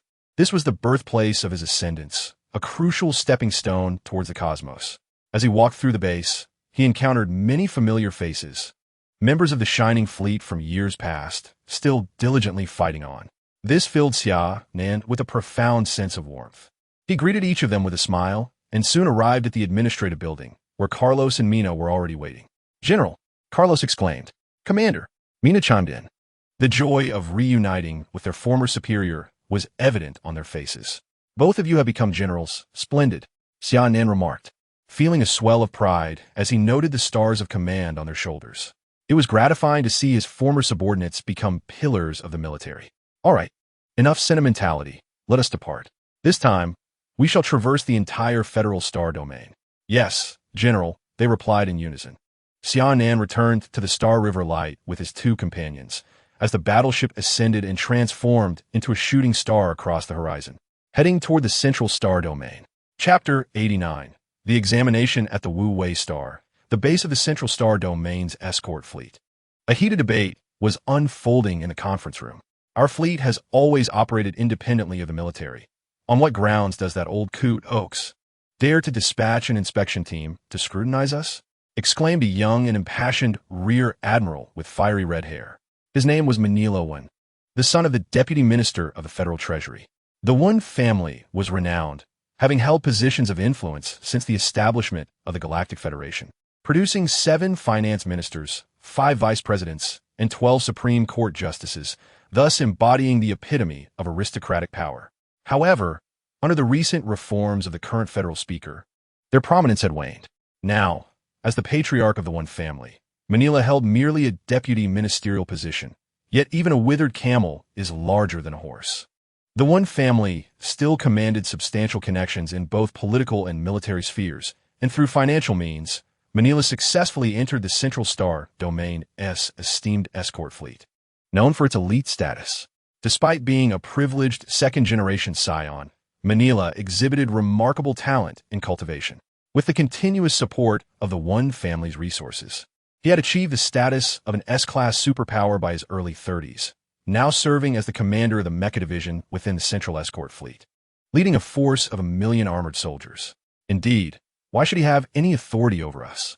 Everyone knows that our Central Escort Fleet operates independently, merely nominally under the military's jurisdiction. It was Su Wan who interjected next. His father currently served as the Minister of the Federal Resource Department, overseeing the allocation of all mineral resources across the Galactic Federation. His family also belonged to the elite, owning several large mining companies, wielding both wealth and power.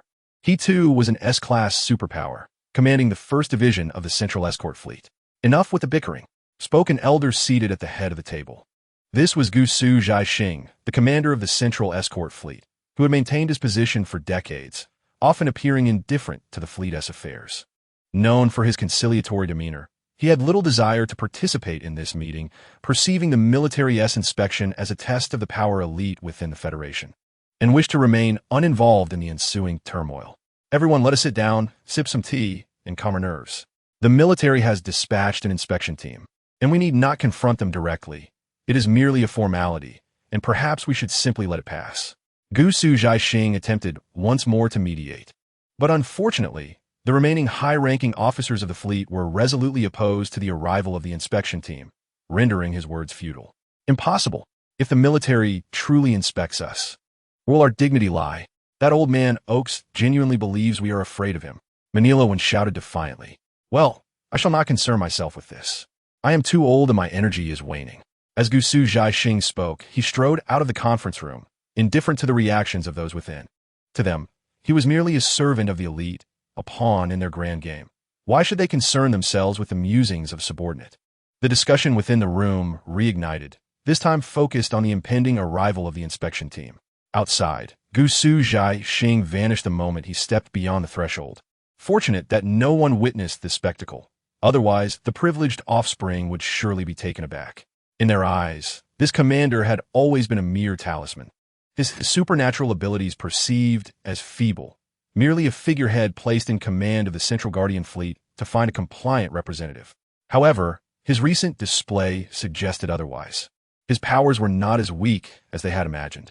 Xia Nan, observing from the sidelines, recognized that this maneuver was a spatial leap, a technique within the realm of spatial manipulation, executed with a finesse surpassing his own. This indicated that Gusu Zhaixing's prowess likely exceeded Xia Nan's, revealing him to be an SS-level superhuman. Yet, his strength had remained concealed, as he had refrained from intervening during the recent necromantic calamity, content to serve as a mere mascot on Wu Weixing. As the Starlight battleship retrieved its final team member, Timir, it set a course for the nearby Wu Weixing. The deep space probe detected the Starlight making its approach, and the privileged youth of the Central Guardian Fleet quickly discerned that it was the military inspection team. After some deliberation, they resolved to assert their dominance. As the Starlight neared the orbit of Wu Weixing, a fleet suddenly materialized, encircling it, while the planetary defense weapons positioned in orbit unlocked their safeties, aiming menacingly at the battleship, poised to reduce it to cosmic debris at a moment's notice. The faces of the inspection team members within the Starlight darkened. Yet Xia Nan remained unfazed, seemingly unperturbed by the Central Guardian Fleet's antics.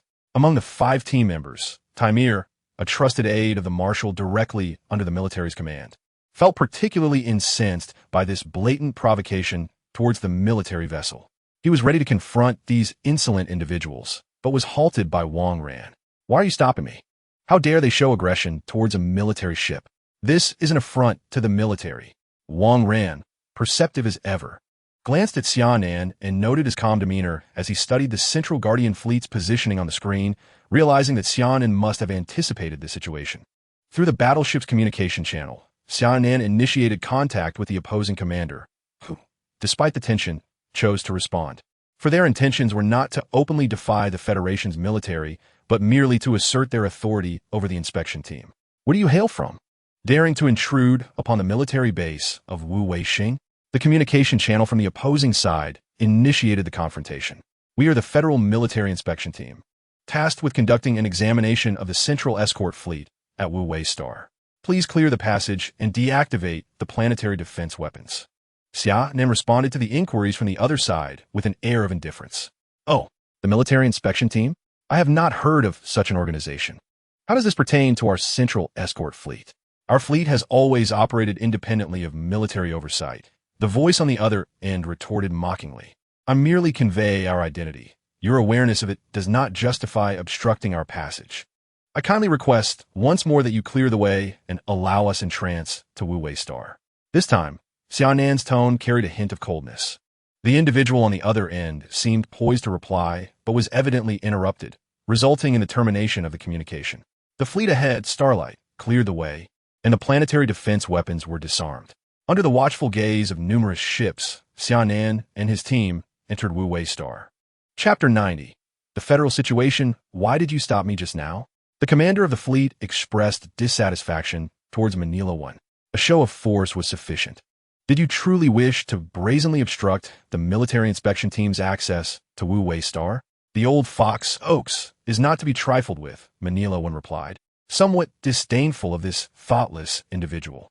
Such descendants of nouveau riche families often exhibit a lack of refinement. As the warship passed beyond the exterior of Wu Wei Star, no further obstacles remained to hinder Xia Nan and his companions. They successfully landed at the starport of Wu Wei Star. The starport was constructed with extravagant opulence. Had Xia Nan and the others not known it to be a military planet, they might have mistaken it for a bustling tourist destination based solely on the grandeur of the starport. The entire surface of the starport was paved with plastic alloys, while the main structure of the starport building was crafted from Klein ore. This rare mineral is sourced from the desolate star seas near the Star Spirit civilization, known for its scarcity, strength, and aesthetic appeal, making it a favored material among the affluent elite of the Federation for high-end construction. The inspection team had not anticipated that the entirety of this starport building was constructed from Klein ore, the cost of which could fund the construction of dozens of suitable military starports. The Central Star Domain escort fleet truly serves as a playground for the privileged class, embodying an extravagant display of wealth. Upon disembarking from the warship, Xia Nan and his team proceeded directly to the command base of the Central Escort Fleet. Along the way, they encountered no personnel from the Central Escort Fleet, as if all had been dispatched on missions. This was yet another tactic employed by the privileged second generation, sending the fleet's soldiers away to hinder scrutiny. Seated within the vehicle, Xia Nan pondered the intelligence regarding the Central Escort Fleet. Officially under the jurisdiction of the federal military, this fleet had long operated independently of military structures, comprising 30 detachments. The fleet boasted a staggering 1 million warships, tens of billions of soldiers, and over 20 million mech warriors. When considering solely the figures on paper, the combined strength of the 8 fleets of the Federation pales in comparison to even half of the Central Escort Fleet. However, when one includes the military's ultimate battleship, the Titan, such numerical superiority becomes utterly inconsequential. This is precisely why the elite of the Central Escort Fleet dare not engage in direct conflict with the Federation's military. Their power simply does not suffice. The senior officers within the Central Escort Fleet are predominantly drawn from various influential families across the Galactic Federation. Whether hailing from prominent clans entrenched in the Federation's upper echelons or from lesser families wielding power within a single star system, offspring from both realms serve as officers here. A prevailing adage within the Federation asserts that the Central Escort Fleet is the essential pathway to ascendancy among the elite. Joining this fleet is akin to obtaining a ticket to a life of privilege. Countless individuals from humble backgrounds strive to forge connections and offer monetary incentives, employing every possible means to gain entry into this garden of privilege, which accounts for the fleet's substantial numbers. The decision to designate this fleet as a primary target for scrutiny was not a directive from Marshal Oaks, but rather a request initiated by the Federation Speaker. For decades, the Speaker has endeavored to diminish the influence of the elite, seeking to afford more opportunities for those from modest origins. Yet, despite employing every tactic at his disposal, his efforts have yielded only negligible results. The recent incursions by the Zerg and the calamities wrought by the undead have provided him with an unexpected opportunity. The ravages of war have destabilized the once cohesive alliances among the Federation's elite, revealing cracks in their solidarity. The Speaker has adeptly utilized his political acumen to incite factional strife among the elite, allowing them to turn against one another in a brutal contest of interests, with several of the most powerful families suffering mutual devastation in the process, as they now tend to their wounds, preoccupied with their own affairs. The time has come to dismantle this so-called garden of privilege. The Speaker envisions a decisive blow against the elite during the final years of his tenure, aspiring to redistribute power away from a select few. Thus, he has personally implored Marshal Oaks for assistance in suppressing the Central Escort Fleet. while the oversight team led by Xia Nan serves merely as a preliminary probe to gauge the military's disposition toward the Federation. The hovercar came to a halt at the entrance of the command base as Xia Nan mused on these matters. The congenial commander Zhaixing awaited the oversight team's arrival at the entrance, a master of subtlety and guile, though inclined to relaxation. He understood the importance of leaving a favorable impression on Xia Nan and his colleagues. Welcome, esteemed members of the oversight team, to Wu Star. I am Commander Gusu Zhaixing of the Central Escort Fleet. A gentle smile adorned Gusu's face. Greetings, Commander Gusu. I am Xia Nan, the leader of the oversight team. These are my team members, Wang Ran, Shelley, Mina, Carlos, and Tadamir. Xia Nan introduced his companions, who responded with polite gestures of respect towards Gusu Zhaixing. Ah, such youthful talents. Please come in. Gusu Zhaixing beckoned Xia Nan and his entourage into the depths of the command base. As they journeyed, the amiable General Gusu Zhaixing regaled them with tales of the history and glory of the Central Guardian Fleet. He recounted instances such as when they were awarded the title of Outstanding Fleet by the Federation in a certain year, and when a certain year saw the emergence of one of the Federation's top 10 outstanding youths. Throughout the trip, he shared a myriad of anecdotes, subtly reiterating to Xia Nan and his companions that he was merely a mascot and that they should refrain from seeking him out for any matters. Wang Ran and the others exchanged glances, somewhat speechless. It was evident that this General Gusu was adept at shirking responsibility, which fueled rumors of him being a puppet of the elite. With such a lackadaisical demeanor, it seemed unlikely he would achieve anything of note. However, walking in Xia Nan ponder deeply. He sensed that this seemingly ineffectual commander was far from simple. Managing to navigate the treacherous waters of the elite for decades was an accomplishment in itself. Moreover, Xia Nan's own domain hinted that Gusu Zhaixing was extraordinary. The two men's domains began to intersect. From the moment Gusu Zhaixing laid eyes on Xia Nan, he recognized him as the youngest SS-level powerhouse in the Federation, the commander of the other shore fleet. Secretly, he expanded his domain to assess the capabilities of this promising junior, and he found Xia Nan's strength and keen perception most satisfying, retracting his domain thereafter. Though Gusu Zhaixing's power vastly exceeded Xia Nan's, the latter could only faintly sense the unusualness radiating from him, unable to discern its specific nature. He could not recklessly probe Gusu Zhaixing with his own domain. Well, here is our command center's conference room. The decision-makers of the fleet are waiting for you inside. I shall not intrude any further. I will take my leave, Gusu Zhaixing remarked leisurely, drifting away and leaving the inspection team with a languid silhouette. Chapter 91.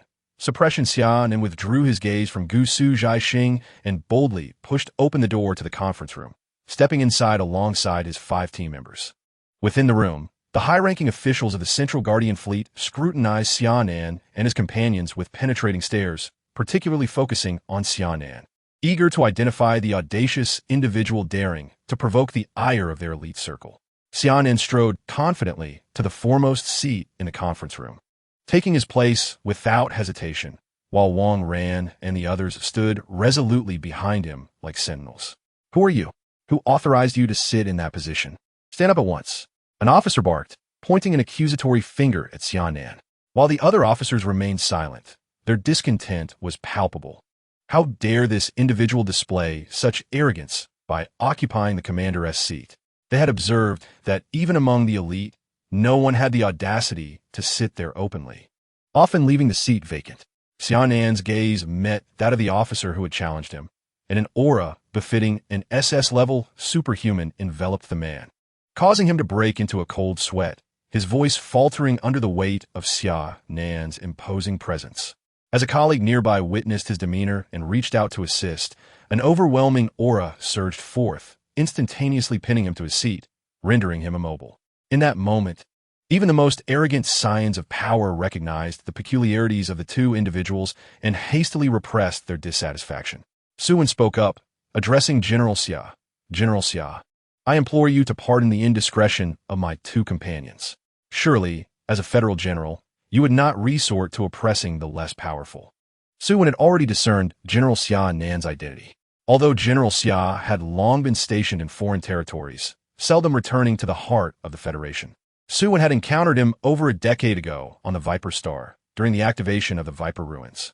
There, Xia Nan, exhibiting his S-level prowess, had single-handedly vanquished two equally strong adversaries, leaving a lasting impression. Surviving that ambush had spurred Su-1 to diligently enhance his own abilities, and he too had ascended to the rank of S-level Esper. This reunion with the formidable military figure rekindled memories of that fateful day. Now, General Xia commanded a fleet as the highest-ranking officer and stood atop the hierarchy of SS-level Espers. It was evident that the federal military had dispatched him to lead the inspection team specifically to scrutinize their Central Guard fleet, targeting the elite class behind it. Aware of Xia Nan's formidable strength, Su-1 did not confront him directly. Instead, he subtly challenged him with his words, simultaneously yielding to his authority while insinuating that Xia was indeed abusing his power and revealing his identity to the assembled officers. Su-1's statement carried a tripartite significance, and the other officers grasped his intent, for they were all cunning as foxes. Xia Nan's gaze lingered on Su-1 for a few seconds before he withdrew it meaningfully, dissipating the pressure exerted on the two individuals. They emerged as though pulled from the depths of water, gasping for breath. The sensation of imminent death now an indelible shadow in their minds, destined to resurface whenever they encountered Xia Nan in the future. Su-1 instructed the surrounding officers to assist the two in finding respite, as they were no longer fit to continue with the meeting. General Xia, may I inquire about the specific aspects your inspection team intends to scrutinize regarding our Central Guard fleet? This way, we can prepare the necessary materials for you and your team. Minera seized the opportunity to clarify Xia Nan's responsibilities, implying that whatever the inspection required, they would provide, and that they wished for the inspection to conclude swiftly. Though Minera possessed a fiery temperament, he was not devoid of intellect. Hailing from a prominent family, he understood the nuances of obligation and self-preservation. The formidable presence of General Xia indicated that the inspection team was determined to extract results from the Central Guard fleet, and he yearned to expedite their departure, thereafter conferring with his forebears on how to navigate the military's subsequent maneuvers. Xia Nan rapped his knuckles on the conference table, drawing the attention of all present. We are here on the orders of the military to conduct an inspection of your forces, and we hope for your full cooperation. The logistics inventory, funding source list, the number of ships in the fleet, the number of active personnel, and the fleet's cruising diary were all promptly reported by Xia Nan, who tasked Su-1 and his team with their preparation. Subsequently, he utilized his telepathic abilities to instruct Wang Ran and others to proceed to the mainframe of the intelligence hub within the base to directly copy the data stored therein. He would enlist the assistance of Chuanqing to breach the mainframe's defenses. The five exchanged nods and, under Chuanqing's guidance, made their way out of the conference room. Su-1 and Manila, along with others, paid little heed to their departure, having already addressed all the concerning issues within the command center. The fleet had been dispatched entirely, and even if they conducted covert investigations within the base, they would uncover nothing of value. The supervisory group could only perceive what Su-1 and his associates wished to reveal, with no other information disclosed. Soon, the various materials requested by Xia Nan were delivered, including the latest quantum computer placed before him, which contained the data prepared by Su-1's team. They had carefully curated some questions to ensure Xia Nan gleaned useful insights. However, unbeknownst to them, Xia Nan's scrutiny was merely a facade. The true examination would commence only after Wang Ran and his group retrieved the data preserved within the base's mainframe. Xia Nan casually browsed through the lists, noting that the Central Escort Fleet was indeed a gathering place for the privileged elite, with resources and funding at an astonishing capacity. Military expenditures surpassing the entire federal military budget. The quantity of warships and mechs matched the staggering intelligence provided by Marshal Oaks. Observing Xia Nan meticulously reviewing the various lists, the others in the conference room felt a wave of relief wash over them. Go ahead, investigate, and then leave swiftly. The issues within are merely a welcoming gift we've prepared for you, they collectively thought. Xia Nan rapidly flipped through the lists, while Wang Ran and his group, aided by Chuanqing, seamlessly navigated through the layers of mechanical defenses surrounding the base's mainframe and arrived at the control room. Hurry, let us copy the data, Mina urged. The remaining four frantically operated the external interface of the mainframe, transferring the data into their personal wrist devices, while Chuanqing simultaneously subdued the base's mainframe and copied the internal data. As they continued to extract data, their astonishment grew. The information regarding the Central Escort Fleet was indeed extravagant. However, Wang Ran discovered that the segment concerning the fleet's numbers concealed the true count of ships and soldiers. A significant portion of the fleet had been disguised as interstellar mercenary groups and had departed the Federal Star domain. These fleets were hidden within a certain system in the Neutral Star region, where they were actively recruiting soldiers from outside territories, expanding their ranks with substantial resources and funding. This revelation was merely the tip of the iceberg. The fact that they could masquerade and escape the Federal Star domain undetected suggested the presence of insiders within several military fleets, a chilling realization. Wang Ran dared not delve further into the matter, deciding it was best left for teacher Xia Nan and Marshal Oaks to address. Chapter 92. The Hidden Traitor. As time elapsed, Wang Ran and his 4 companions successfully copied all the data from the Central Intelligence Core of the base and returned to the conference room. The STARS group lifted their suppression of the intelligence core and eradicated all traces of their intrusion, allowing them to discreetly complete the data audit of the Central Guard fleet without raising any suspicion. At that moment, Xia Nan was still engaging in a charade with the privileged second-generation elites, swiftly perusing the lists they had deliberately discarded. However, the subtle issues revealed within those lists were sufficient to astonish the military authorities. With a creak, the conference room door swung open, and the 5 of them approached Xia Nan from behind. Wang Ran gestured an OK sign to Xia Nan, indicating that their mission was accomplished. Meanwhile, Su Wen and Manila displayed an air of fearless confidence, firmly believing that the inspection team would uncover nothing of value. Xia Nan closed his light brain, stood up, adjusted his attire, and declared in a clear voice, "All right, everyone, we shall temporarily conclude our audit of your esteemed fleet. The federal military will provide you with further details." With that, Xia Nan led the way out of the conference room, disregarding the second-generation elites within. Watching the inspection team depart, Su Wen felt a sense of unease. Xia Nan's demeanor appeared dismissive, yet based on his family's analysis of Xia Nan, he believed that the latter would not simply cease his efforts. Suddenly recalling something, Su Wen connected to the base's main control room surveillance, projecting the entire monitoring footage within the conference room. He meticulously scrutinized the movements of the 5 individuals in the base. "What have you discovered?" Manila inquired, perplexed by Su Wen's actions. The others in the conference room turned their gazes toward him as well. "I suspect the matter is not as straightforward as it seems." General Xia could not have left so abruptly without further inquiry, Su Wen explained, his eyes fixed on the surveillance footage, which clearly displayed the 5 individuals casually wandering as if merely fulfilling routine duties. The footage swept past the exterior of the intelligence control room, revealing everything to be normal, with all traces of their intrusion meticulously erased by the STARS group using methods far superior to the intelligence core's capabilities. "Perhaps you are overthinking it," remarked another second-generation elite with a general's rank. "Maybe I am indeed overthinking it," Su Wen conceded, having found no irregularities in the footage, and he could only suppress his unease deep within. In the fleet commander's office, the seasoned commander Ji Xing observed the departure of Xia Nan's inspection team from the base with a hearty smile. He had been monitoring Wang Ran and his companion's incursion into the intelligence control room all along. Yet, he chose not to intervene, allowing them to obtain the critical information they sought. After leaving the command base, Xia Nan and his group made their way toward the starport, and the atmosphere became lively.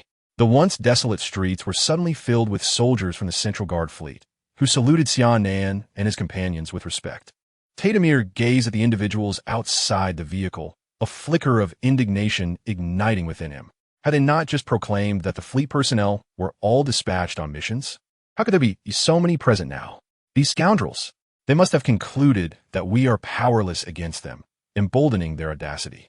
Carlo spoke with a calm demeanor, inquiring, "Did you acquire any useful intelligence?" At this juncture, Xia Nan steered the conversation towards their mission objectives. "Commander, or rather, General, you are unaware of the multitude of secrets concealed within the Central Fleet, which is indeed a source of profound dread," Wang Ran articulated, his sentiment resonating with the other 4, who had glimpsed the hidden truths of the Central Guard fleet through their respective documents. "Oh, are they truly that formidable?" Xia Nan remained skeptical, confident in the depths of the federal military. He believed that dispatching merely 2 fully equipped main fleets would suffice to obliterate them. For no matter their size, They could not withstand the colossal might of the Titan dreadnought. However, as Xia Nan perused the documents, his expression shifted from calm to troubled.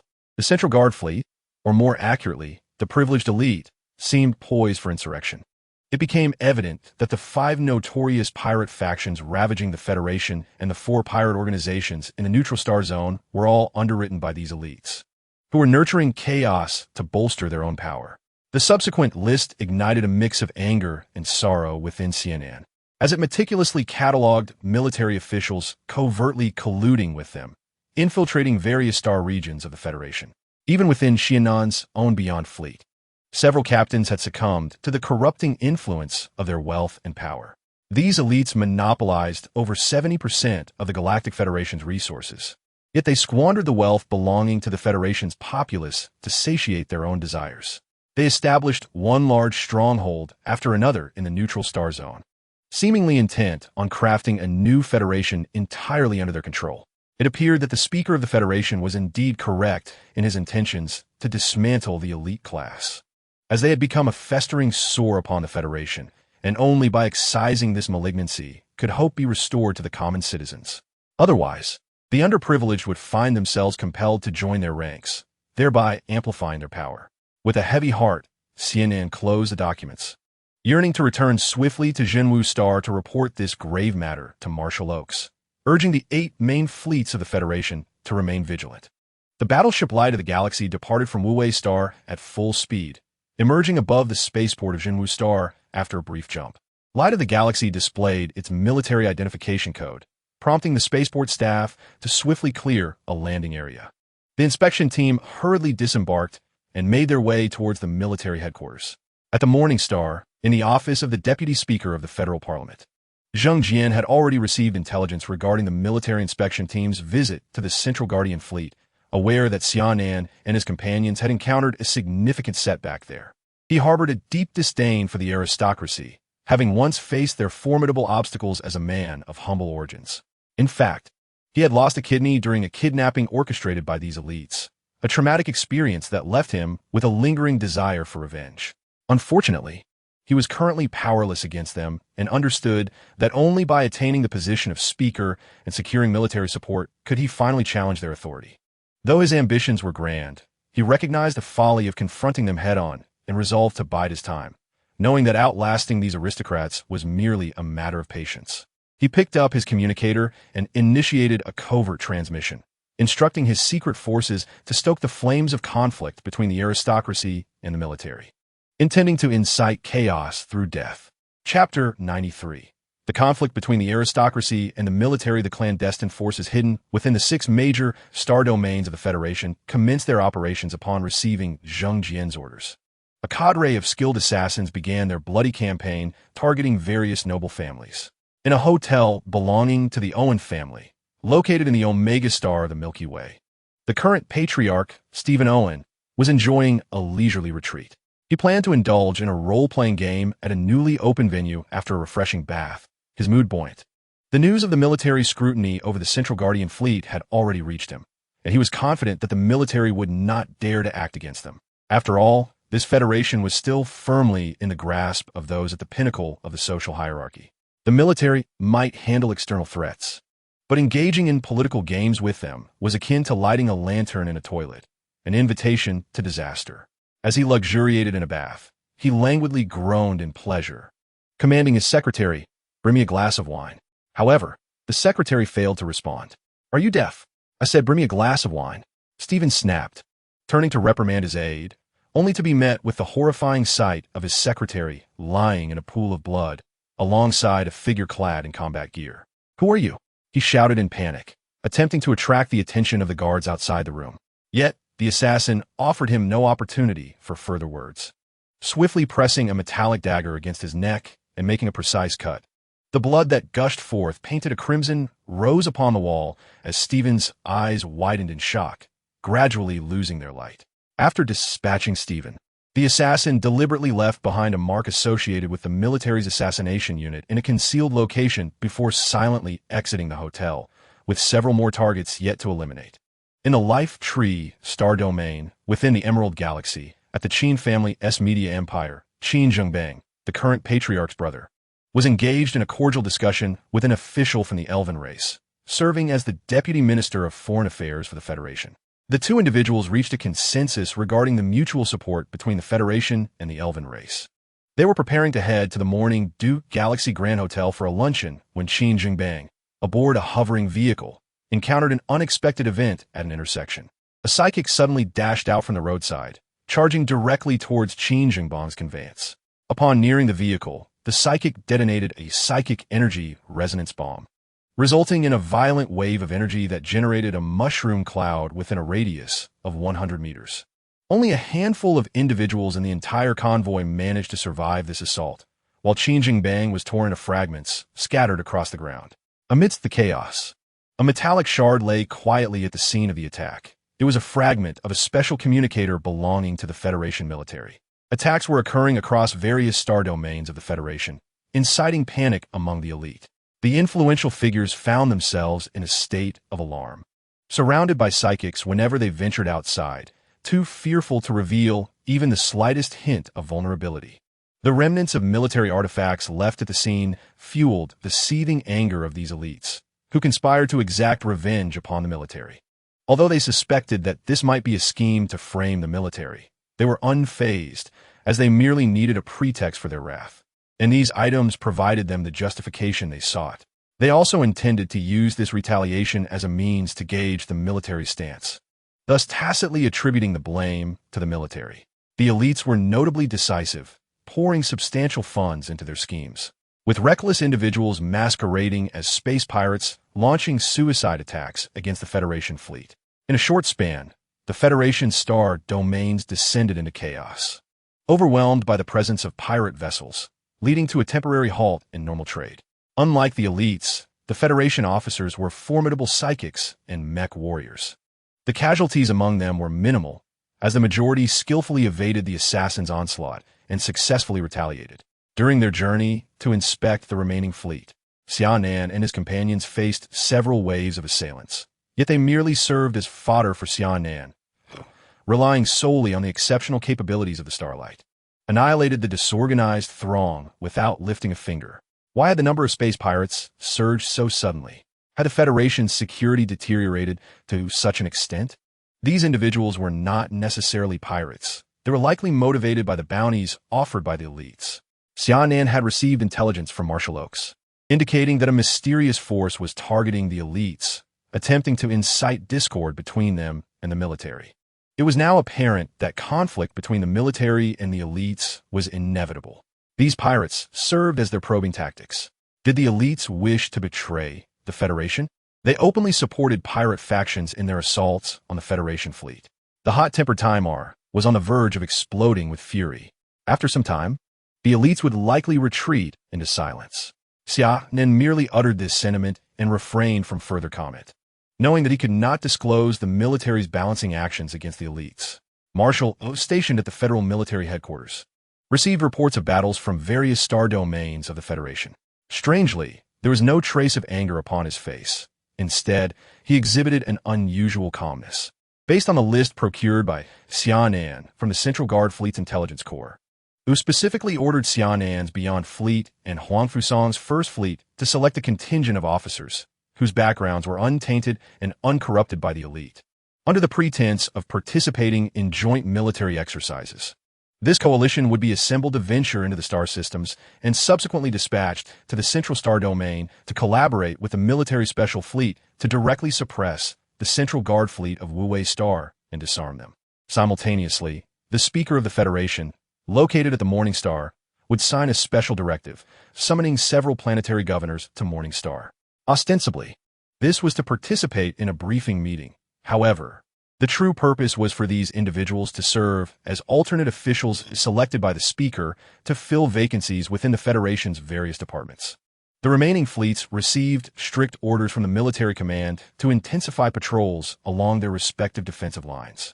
The fleet stationed at the Crimson Fortress was redirected to the Great Wall Star Domain, bolstering defenses against the massive fleet nurtured by the elite in the Neutral Star Domain. These military maneuvers, revealed through reports from hidden spies, came to the attention of Zheng Jian, who sat in the office of the Deputy Speaker. perusing a document concerning the genetic status of his own health. Zhang Jian harbored concerns regarding mutations in his genetic makeup, prompting him to enlist the services of an alien genetic expert from the Interstellar Mercenary Alliance for a thorough examination. The intelligence received from the spies compelled Zhang Jian to set aside the document, and upon reviewing the classified information, a satisfied smile graced his face. The conflict between the military and the elite was finally poised to unfold. Chapter 94. The elite take action at the Morning Star within an unremarkable estate. A grand banquet was underway, where federal elites mingled amidst a haze of opulence and revelry. Beneath the estate, 100 meters below ground, an ethereal orange-circled chamber hosted a secret meeting among the top-tier elites of the Federation, convened to strategize against the military's counteractions. The recent operations against the military have not gone smoothly.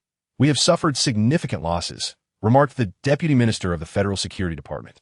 We can endure financial setbacks, but the loss of personnel has been excessive. Indeed, those officers are formidable adversaries. To eliminate a mere brigadier general, I lost 2 S-class superpowered individuals. This exchange is far from advantageous, lamented the Minister of the Federal Treasury. Esteemed colleagues, allow me to speak, interjected Miller Ross, another deputy speaker of the Federal Assembly and the principal rival of Zhang Jian in the contest for the speakership. Instantaneously, a hush fell over the assembly of elite figures. The Ross family, one of the oldest families in the Federation, had been a prominent political force since the era of Waterblue Star. Most officials within the current political landscape belonged to his faction, and he stood as the reigning leader of the elite class. Thus, his words commanded immediate silence and respect from all present.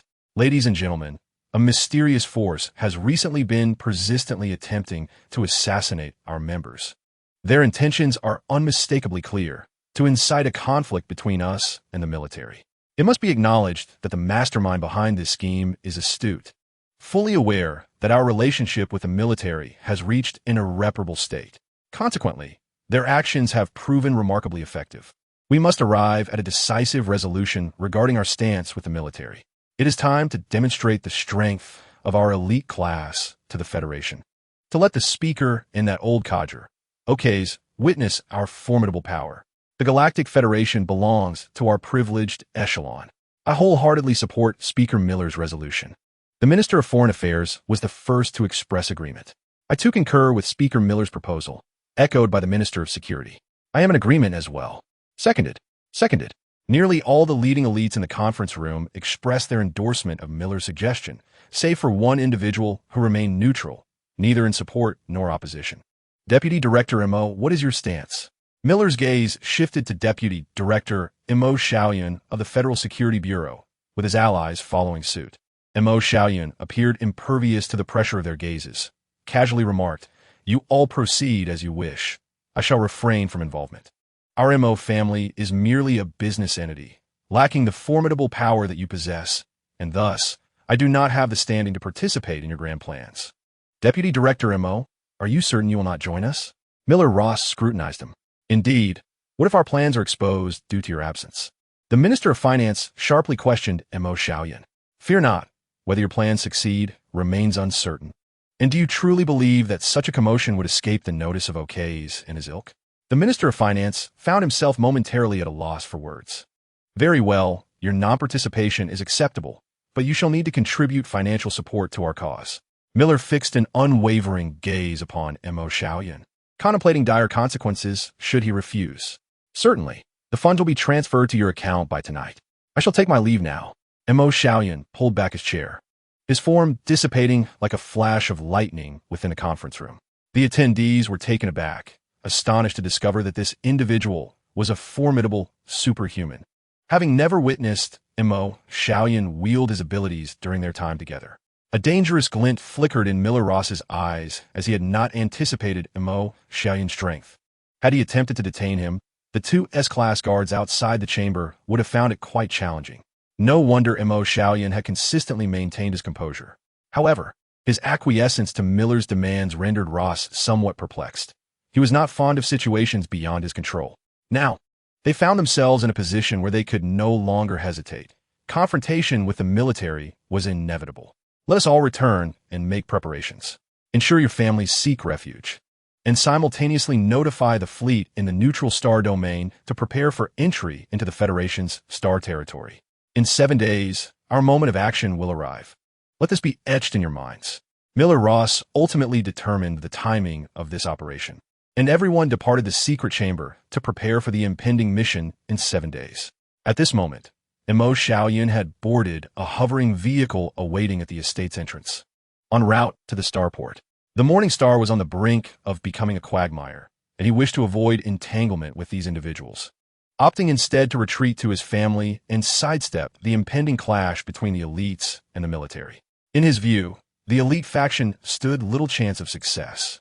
Had it been 2 decades prior, they might have had an 80% likelihood of triumph, but now the military strength had surged. Those Titan-class battleships were no mere decorations. He had witnessed the test firings of the Titan vessels, and their power could only be described as cataclysmic. In terms of superpowered individuals, the elite's top-tier combatants were alarmingly few. The SS-class superhumans were merely a handful of aging relics, incapable of withstanding the might of the military's Ox and others, not to mention Gandalf and Moss, who would undoubtedly align with the military. Unless Miller and his companions could persuade Wu Yu to join their cause, there would be little hope. Wu Yu would undoubtedly obliterate them without hesitation. It remained uncertain whether the old fellow from Suzhou, Zhaixing, would intervene. This individual had always been as languid as a salted fish, yet his strength was likely on par with Wu Yu's. 7 days later, the elites were fully prepared. Their kin had secretly relocated to the neutral star domain, and all assets had been deposited in the Cosmic Bank. They convened on a military planet within the Red Fortress star domain, where all soldiers had pledged their allegiance to them, establishing it as their temporary command center. Miller-Ross issued orders to the Neutral Star Fleet and the Central Escort Fleet to commence their operations. The Neutral Star Fleet, stationed far beyond the Great Wall Star Domain's defenses, gradually advanced toward the Great Wall line, while the Shining Fleet and the Red Fortress Fleet stood poised for action. The infiltrators within these 2 fleets had been eradicated in recent days, leaving both fleet commanders astonished at the extent of the treachery that had lurked within their ranks, causing them to break into a cold sweat. Outside the Central Star Domain, the 30 detachments of the Central Escort Fleet had assembled and commenced their advance toward Jinwu Star, their objective being to dismantle the federal military headquarters, leaving the military leaderless. However, they were obstructed by the allied forces of the Othershore Fleet and the First Fleet. With a Titan battleship stationed in the Central Star Domain looming in the distance, its main cannon already locked onto the flagship of the Central Escort Fleet. The elite superhumans concealed within the families of the elites began to mobilize, a total of 15 SS-class superhumans, tasked with stalling the military's SS-class superhumans. 5 Federal Guardians, along with Ox, Gandalf, Moss, and Huangfu Song, faced off against 13 SS-class superhumans outside the Central Star System, while 2 formidable individuals were dispatched to intercept the approaching Xia Nan and his party, their mission being to delay or eliminate Xia Nan. Chapter 95. The Federal Civil War. Kazan-Ross. Are you planning to betray the Federation? Ox gazed upon the SS-class superhumans aligned with the elites before him, a flicker of anger in his eyes. This group comprises the esteemed SS-level superhumans from the old guard of the Federation, who once valiantly fought for the Galactic Federation against external threats. Yet today, they have turned against their own, becoming traitors. What pains Okays and his comrades further is that when confronted with the cataclysm of the undead, this faction would rather watch the federal administrative planets succumb to the onslaught of the undead fleet than take up arms in defense of the Federation. Now, they audaciously instigate civil war for the sake of the privileged elite. We have not betrayed the Federation. We merely seek to instigate change, they assert. Okays, if you guarantee your non-involvement in this operation, we promise you will remain a marshal of the military. Should you choose to interfere, however, this time next year will mark your demise. Kazan-Ross, the leader among the 13 SS-level superhumans, attempts to persuade Okays and his companions to surrender. Kazan-Ross, you must be dreaming. If these Federation traitors desire my life, let us see if they possess the capability to claim it. With that, Okays and Gandalf, along with their 9 comrades, unleashed their domains and surged toward Kazan-Ross and his faction. Today shall be your funeral. Kazan-Ross and his allies charged to meet Okays and his team.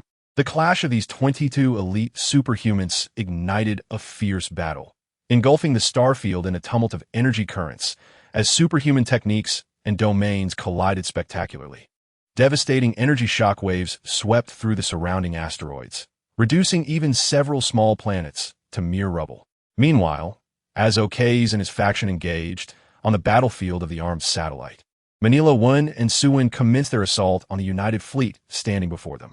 Some soldiers within the fleet remained oblivious to the unfolding chaos, unwittingly drawn closer to the Jinwu Star's defense line. Perhaps they did not wish to betray the Federation, yet they found themselves inexorably tethered to the chariot of the elite, with no path forward but to press on, facing either victory or death. Evade! Evade! Activate energy shields at full power. The warships retaliated with gunfire as the Titan battleship charged its main cannon. General Satan, the chief of staff from the military, assumed the role of temporary commander to counter the Central Guard fleet's assault, issuing commands with meticulous precision. For the battle-hardened United Fleet, the Central Guard's offensive was alarmingly formulaic, executed as if straight from a military textbook, lacking any semblance of ingenuity. Under the guidance of General Satan and the commanders of various detachments, the United Fleet adeptly maneuvered to evade the oncoming attacks, leaving the privileged scions in disarray as they incessantly issued orders in a futile attempt to target the agile warships. Unfortunately, despite the Central Guard fleet's vast size, their lack of an experienced commander resulted in a disjointed operation, with each branch of the fleet hindering the others and failing to demonstrate their true combat potential. The multitude of commanders issuing orders led to confusion among the captains, leaving them uncertain as to whose commands they should heed, plunging the fleet into disarray. The United Fleet effortlessly suppressed the Central Escort Fleet. However, this was merely a suppression. The performance of both fleets was comparable, and the United Fleet found it challenging to swiftly breach their defenses. Remain calm and follow my commands. Suwon, aboard the flagship of the Central Escort Fleet, felt a twinge of panic. In his expectations, they should have overwhelmed the military fleet with absolute superiority, directly seizing Jinwu Star and capturing the high-ranking military officials. Yet, the reality of interstellar warfare proved to be far more complex than he had envisioned. As the skirmish commenced, chaotic command rendered their forces akin to headless flies, passively enduring blows. Do not panic. Each fleet should disperse. The three subfleets will form a group, creating operational units centered around the flagship, pressing towards them and forcing a melee.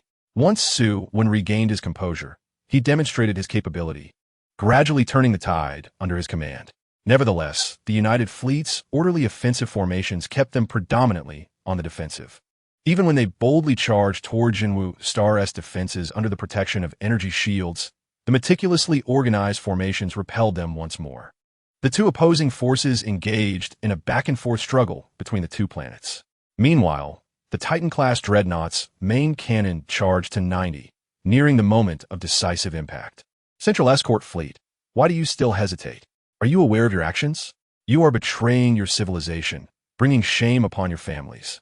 General Satan launched a verbal assault aimed at the soldiers of the Central Escort Fleet, hoping to diminish their morale through persuasion. Do not heed the military's nonsense. Should we emerge victorious, a brighter future awaits you. Your contributions will benefit your descendants. The military will not spare you. Surrendering now will only lead to a life as prisoners, with the prison star as your eternal abode. Suwon, a clever strategist, promptly quelled the wavering spirits of certain soldiers within the ship's command channel, binding them firmly to the chariot of the elite. Seeing his persuasion tactics yielding little effect, General Satan could only shake his head in resignation. It is futile to reason with the damned. These low-ranking soldiers seem determined to follow their path to the bitter end. Chief of Staff, the Titan's main cannon is fully charged. Shall we fire? General Satan ceased further entreaties. The civil strife needed swift resolution. Otherwise, foreign civilizations might harbor unwarranted ambitions. At that moment, far beyond, the Blood Moon civilization and the Orc civilization received intelligence regarding the civil war within the Galactic Federation and dispatched fleets, eager to take advantage of the chaos. They were nearing the Starlight Ring's gateway, preparing to leap toward the southern origins of the Galactic Federation to launch their assault. Fire! At General Satan's command, the Titan-class dreadnought unleashed a massive energy beam, erasing a trio of subfleets from the right flank of the Central Escort Fleet from existence. The formidable power of the Titan-class battleship caught Suin and his peers, the scions of the elite, by surprise. Had they been attacked by the flagship moments earlier, they too might have met their demise amidst the stars. As the enemy closed in, engaging them in close combat, Suin issued another command for the Central Escort Fleet to engage in chaotic skirmishes with the Joint Fleet, thereby hoping to avert the military from deploying the Titan-class battleship again. The warships recklessly assaulted the defensive line of Jinwu's star. After prolonged combat, even the elite Joint Fleet began to suffer minor casualties, with dozens of Falcon-class patrol vessels and 3 Dragon-class battleships being obliterated in the void. Retreat. We must regroup our defenses relying on Jinwu's star, General Satan promptly ordered, unwilling to engage in a protracted battle against an enemy fleet that outnumbered them significantly. He understood that exchanging lives in a futile contest was unwise. Buying time for the Titan-class battleship to resolve the situation was paramount. The retreat of the Joint Fleet left Suin feeling somewhat helpless. They had paid a hefty price to approach their adversaries, and now they were compelled to continue sacrificing lives to fill the void. Otherwise, the next shot from the Titan-class battleship's main cannon would surely teach them a harsh lesson. Chapter 96. Double kill of SS-class superpowers as the 2 battlefields in the Central Star Domain clashed. The Great Wall Star Domain's defensive line witnessed the Shining Fleet and the Crimson Fortress Fleet engaging with the Neutral Star Domain fleets of the elite. The number of vessels in the Neutral Star Domain fleets was staggering, comparable to the Void Insect Fleet that once attacked the Federation. However, unlike the insect hordes, these fleets were composed of capable second- and first-generation warships. The vessels of this Neutral Star Domain fleet were primarily decommissioned ships from the Federation, which were supposed to be retired and transferred to the Planetary Defense Fleet.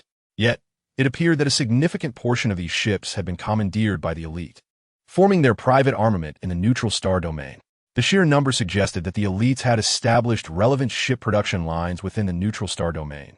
Otherwise, it would be impossible to amass such a formidable fleet solely from retired military vessels.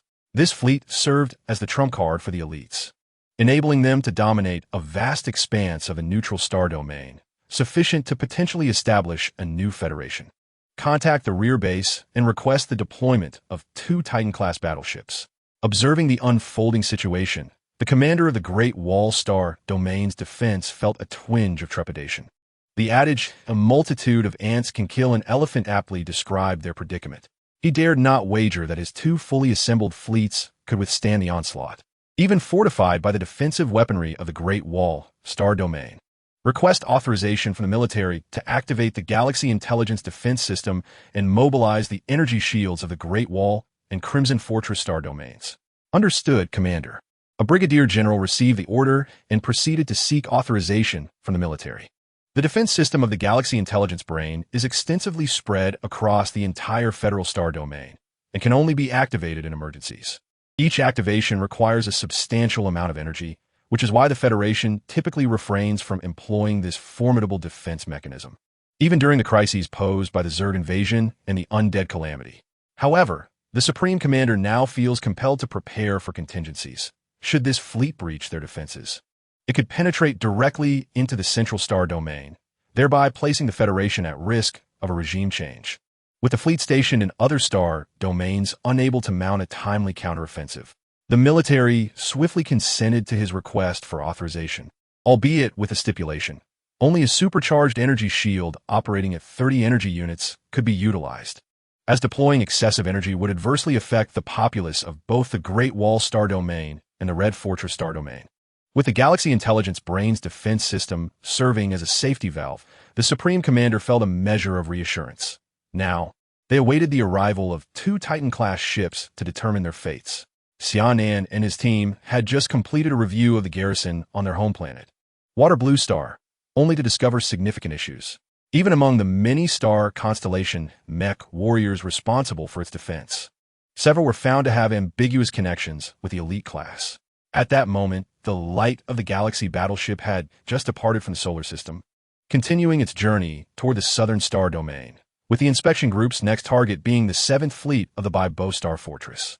Shortly after leaving the solar system and preparing to initiate a jump, an energy cannon from a hostile ship interrupted the opening of the jump wormhole. Commander, A Crimson Dragon-class battleship is attacking us from behind. Wu Yu projected the image of the enemy battleship into the command room. Isn't that a flagship of the military? Why would it attack us? Carlos queried, perplexed. Which fleet's fool is this? Don't they see our military identification code? Taimir exclaimed angrily. Wu Yu, ascertain their intentions. Xia Nan decided to probe the capabilities of this Crimson Dragon-class battleship.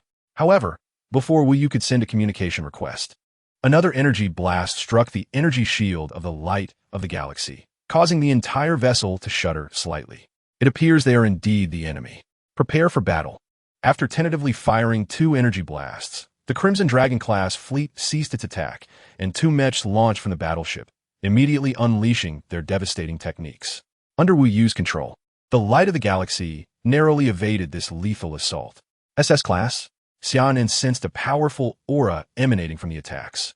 The elite class is playing this seriously, dispatching 2 SS-class superpowered beings to target me. You remain aboard the battleship and find a way to down that Crimson Dragon class.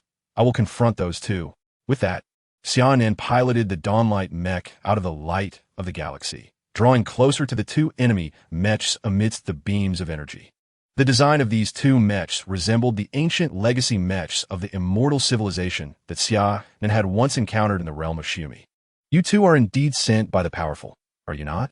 Although Xia Nan's statement was phrased as a question, it bore an air of certainty. Little spirit, today marks your demise. Blame it on your imprudence in offending those you cannot afford to antagonize. A voice, frail yet commanding, emerged from within one of the mechas, its resonance grating against Xia Nan's ears through the communication channel. The pilots of the 2 mechas exchanged no further words, swiftly engaging Xia Nan in combat. The Dawnbreaker mecha wielded its long sword to parry an attack from one of the opposing mechas, sparks flying with the clash of weapons, while with its other hand, it ensnared the adversary in a brief spatial bind. In the blink of an eye, the 2 sides exchanged dozens of strikes. Even faced with 2 opponents, Xia Nan held his ground, although, in a one-on-one encounter, his powers alone might not suffice. The presence of the mythic Dawnbreaker mecha granted him the confidence to contend with both adversaries.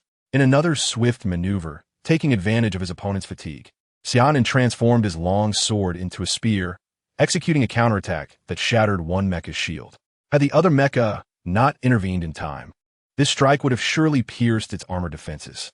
Startled by Xia Nan's sudden prowess, the SS-level superhuman within the mecha no longer dared to underestimate the young fighter. After a brief exchange, they unleashed a combined ultimate technique, a first for Xia Nan to witness. Despite his best efforts to evade, he was struck by their attack, sustaining significant damage to his rear armor. The Dawnbreaker mecha began to automatically repair the damaged armor, though its energy levels were rapidly depleting. Little spirit, you are still too inexperienced. When you descend into hell, remember our names. We are the blade of the shattered sky. A swift, vibrating beam of sword light cleaved through the 2 elderly foes, annihilating them and rendering their mechas into cosmic debris. Just moments before, Xia Nan had activated his domain, transforming into a higher dimensional entity, replenishing his energy reserves and gathering power. Seizing the opportunity while the 2 old men babbled, he unleashed a close-range mecha ultimate technique. It seems that the adage villains perish through excessive chatter remains an eternal truth in the cosmos. Having dispelled the domain, a weary Xia Nan barely piloted his mecha into the light of the Star River. During his skirmish with the 2 mechas, Wang Ran and his team had successfully obliterated the Red Dragon-class battleship. They pressed onward to the Baibo Star Fortress. After issuing commands to Wu Yu, Xia Nan closed his eyes and activated the Meteor Body Refinement technique to restore his superhuman powers. Chapter 97. A stalemate on the battlefield as Xia Nan claimed victory over the 2 foes. The Blood Moon Civilization and the Beastman Civilization fleets were already drawing near the defense line of the Origin. The 7th Fleet Station of the Baibo Star Fortress had detected their approach using deep space sensors near the Starlight Ring Stargate. The entire fleet was assembled, patiently awaiting the arrival of the 2 opposing civilizations. Due to General Zhang Shuyun's seclusion for a breakthrough to SS level and the Deputy Commander Bansai's ulterior motives, he refrained from informing him, leading the 7th Fleet alone to confront the impending challenge. He certainly communicated the ominous news regarding the Blood Moon civilization and the Orc civilization to the military department of the Jinwu Star Federation, while also sending a message to Deputy Speaker Zhang Jian. After all, the majority of senior officers in the 7th Fleet had covertly allied themselves with this Deputy Speaker. Upon receiving the message, the military department promptly instructed the 7th Fleet to hold their ground. As long as the adversary refrained from attacking, they were to delay their advance, allowing the military to deal with the scheming elites and subsequently provide support. The military even permitted the 7th Fleet to temporarily abandon certain desolate planets to concentrate their forces for greater strategic depth. From the correspondence sent by the military, General Bansai also sensed the precariousness of the current situation, acknowledging that the military was indeed stretched thin. Meanwhile, Zhang Jian, in a fit of ire, berated the fools while sending a communication request to Bansai and his cohort, recognizing these individuals as potential assets for his future ascent. Such resources could not be squandered in interstellar conflict.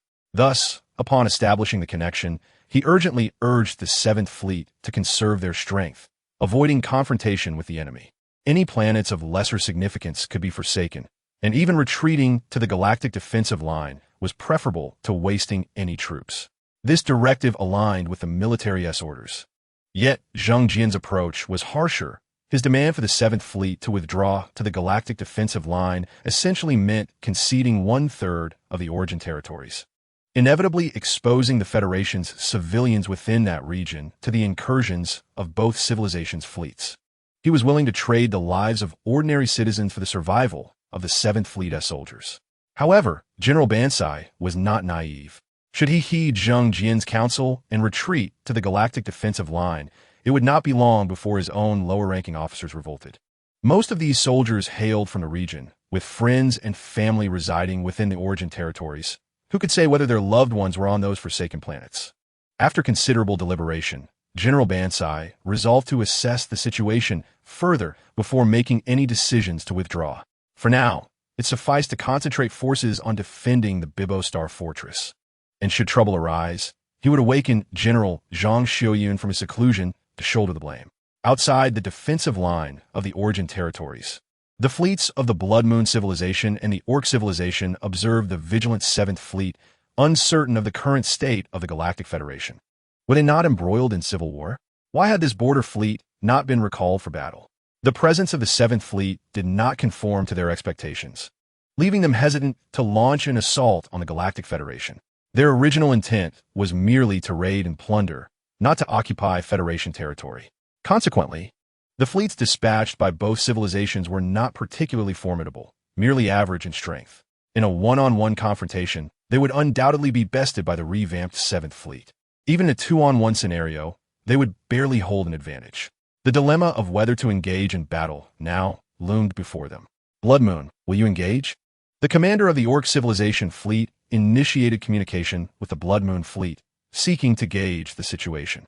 The commander of the Blood Moon civilization exercised great caution, refraining from hasty offensives.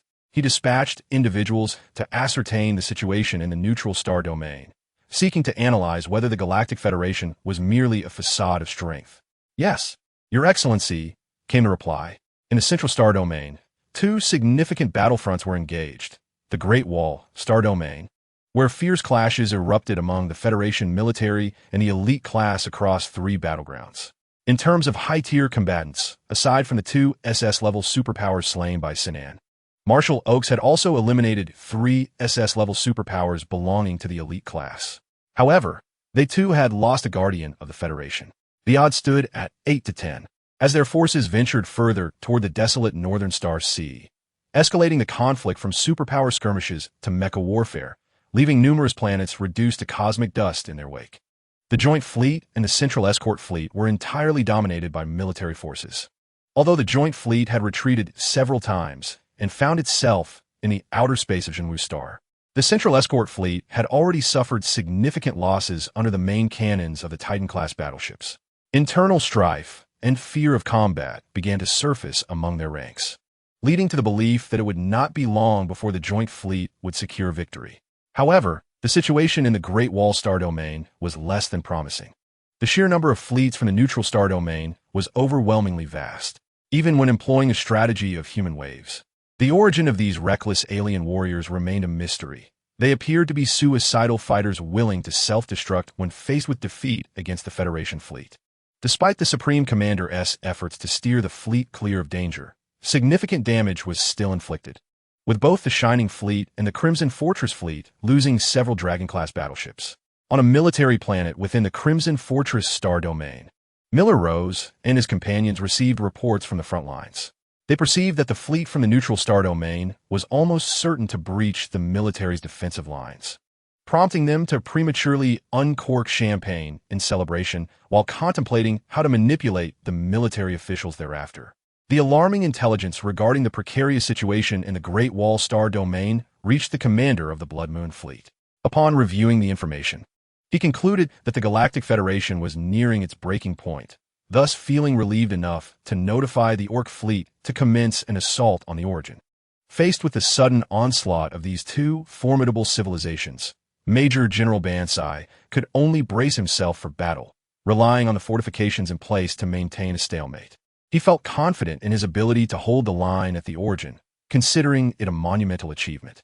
Fortunately, he had refrained from waking Zhang Xiuyun. Otherwise, he would have been relegated to irrelevance. After several probing attacks from the two civilizations, it became evident that the 7th Fleet possessed formidable strength. The elite fleet of the Galactic Federation was indeed formidable, although not as invincible as the rumors suggested. The opposing commander appeared to lack the resolute demeanor of the disciplined General Zhang Xiuyun. Was the commander facing them not Zhang Xiuyun? This thought arose simultaneously in the minds of both commanders, and as the battle progressed, their certainty grew that the commander of the opposing fleet was not Zhang Xiuyun. In unison, they chose to evade the 7th Fleet and began their attempts to breach the border defenses. Bansai observed their tactical shift and thought to himself, cunningly contemplating whether he should retreat or awaken Zhang Xiuyun.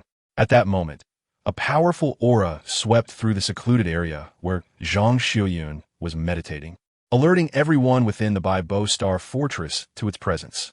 Zhang Xiuyun had successfully broken through to SS level. The Mecha of the goddess Aphrodite was deployed. Chapter 98. Defeating two major fleets upon his successful ascension, Zhang Xiuyun immediately sensed the tense atmosphere surrounding the Baibo Star Fortress. His direct bodyguard captain rushed to greet him, exclaiming, "General, congratulations on your advancement to SS-level superpower. What has transpired? Why is the atmosphere so fraught?" "General, the Blood Moon and the Beastman's fleets have invaded our territory. They are already at the gates of the Baibo Star Fortress." "What?" Zhang Xiuyun glanced uncertainly at his wristwatch, realizing that not much time had passed. How could such significant changes occur outside? "Where is Major General Bansai?" he inquired. "Report, General. Major General Bansai is currently commanding the fleet in a standoff with the enemy, and the situation is quite unfavorable." The bodyguard captain briefly recounted the front line's conditions to Zhang Xiuyun. Upon hearing this, Zhang Xiuyun could no longer remain composed. He immediately commanded his bodyguard squad to assemble and accompany him to the frontline battlefield. Meanwhile, aboard the flagship, Major General Bansai learned of Zhang Xiuyun's emergence. Initially, he felt a surge of joy, quickly followed by concern, wondering if Zhang Xiuyun's breakthrough to SS level would affect their plans. Nevertheless, he thought it best to focus on the immediate crisis at hand and shift the burden onto Zhang Xiuyun. "Commander, it is fortuitous that you have emerged in a timely manner. The Blood Moon and the Beastmen are advancing aggressively." Zhang Xiuyun had already grasped the enemy's strength and did not blame Bansai for failing to hold the border. He simply remarked, "Let's await the military's review post-battle." Having returned, Zhang Xiuyun took command aboard the flagship and promptly ordered a counterattack, activating numerous defense weapons of the Baibo Star Fortress in concert with the fleet to eradicate the two enemy fleets.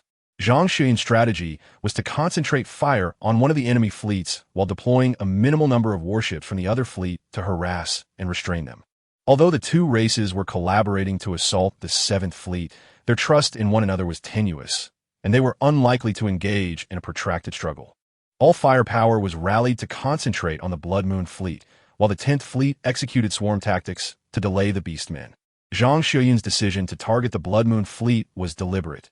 Their vessels prioritized agility, and their armor was significantly inferior to that of the Beastmen. Under the concentrated assault of the 7th Fleet, they would lack the space to maneuver and evade effectively. With the remarkable performance and firepower of the third-generation warships, it was entirely feasible to severely damage them before the Beastmen fleet could break through the 10th Fleet's harassment. Zhang Xiuyun was confident that the intimidation of the Blood Moon fleet would guide the Beastmen's commander in making the right choice. The numerous Red Dragon class, Flood Dragon class, and Falcon class vessels of the 7th Fleet redirected their weaponry, no longer concerning themselves with the Orc fleets attempting to breach the borders of the Federation. Energy beams painted a magnificent tapestry across the starry sky, reminiscent of a radiant rainbow. In the initial wave of assault, the Blood Moon fleet suffered the loss of over 100 warships. A sense of terror gripped the flagship's commander, who hastily ordered the fleet to evade while attempting to contact the Orc fleet for assistance against the 7th Fleet. Upon receiving the Blood Moon commander's distress signal, the Orc fleet commander was eager to offer support, yet was restrained by the Fox Clan's chief of staff. "Fox Xi, what are you doing? If we fail to assist them, the Galactic Federation will penetrate our defenses next," the Orc commander bellowed in frustration, perplexed by his advisor's intentions. "Patience, Commander. Let the Blood Moon fleet and the Galactic Federation expend their resources against one another. We shall observe from a distance," Fox Xi replied, stroking his long goatee, his eyes glinting with cunning. The Blood Moon fleet struggled under the relentless assault of the 7th Fleet, yet the promised support from the Orc fleet never materialized. It dawned on the Blood Moon commander that the Orc fleet was merely toying with the 7th Fleet, engaging in a game of cat and mouse. Retreat. The Blood Moon commander was compelled to issue the order. Originally, the civilization had aimed to seize the advantage over the Galactic Federation, only to be betrayed by the Orc civilization, leading to a disastrous outcome. Zhang Xiuyun, aboard the flagship, grasped the battlefield dynamics. Indeed, as he had anticipated, mutual distrust prevailed between the two great civilizations' fleets. It was time to expel the Blood Moon fleet from the battlefield and turn their attention to the Orc fleet. For the time had come to exact a price for their transgressions against the Galactic Federation. "Though distant, they shall be punished. Though distant, they shall be punished," echoed the fervent voices of the 7th Fleet in response to Zhang Xiuyun's rallying cry, their morale soaring. Watching this fervor, Vice Admiral Bansai grew concerned. The lower-ranking soldiers' unwavering support for Zhang Xiuyun could overshadow the high-ranking officer's attempts to undermine him. Given the opportunity, Zhang Xiuyun could effortlessly reclaim command. On the starry battlefield, the remnants of the Blood Moon fleet fled in disarray, while the 7th Fleet feigned pursuit, causing them to scatter in fear, unable to maintain even basic formations. Once the 7th Fleet had driven the Blood Moon remnants beyond the Federation's borders, they readied themselves to encircle the Orc fleet. As Zhang Xiuyun repositioned his fleet, the Orc vessels had already approached the Federation's borders, attempting to slip away unnoticed by the main force of the 7th Fleet. Fox Xi had initially hoped for a scenario where both parties would exhaust themselves, allowing him to reap the benefits. However, the ineffectiveness of the Blood Moon fleet became evident, as they were swiftly routed by the determined 7th Fleet. With only their fleet remaining, they dared not confront the 7th Fleet head-on, and prudently chose to retreat in light of the dire circumstances.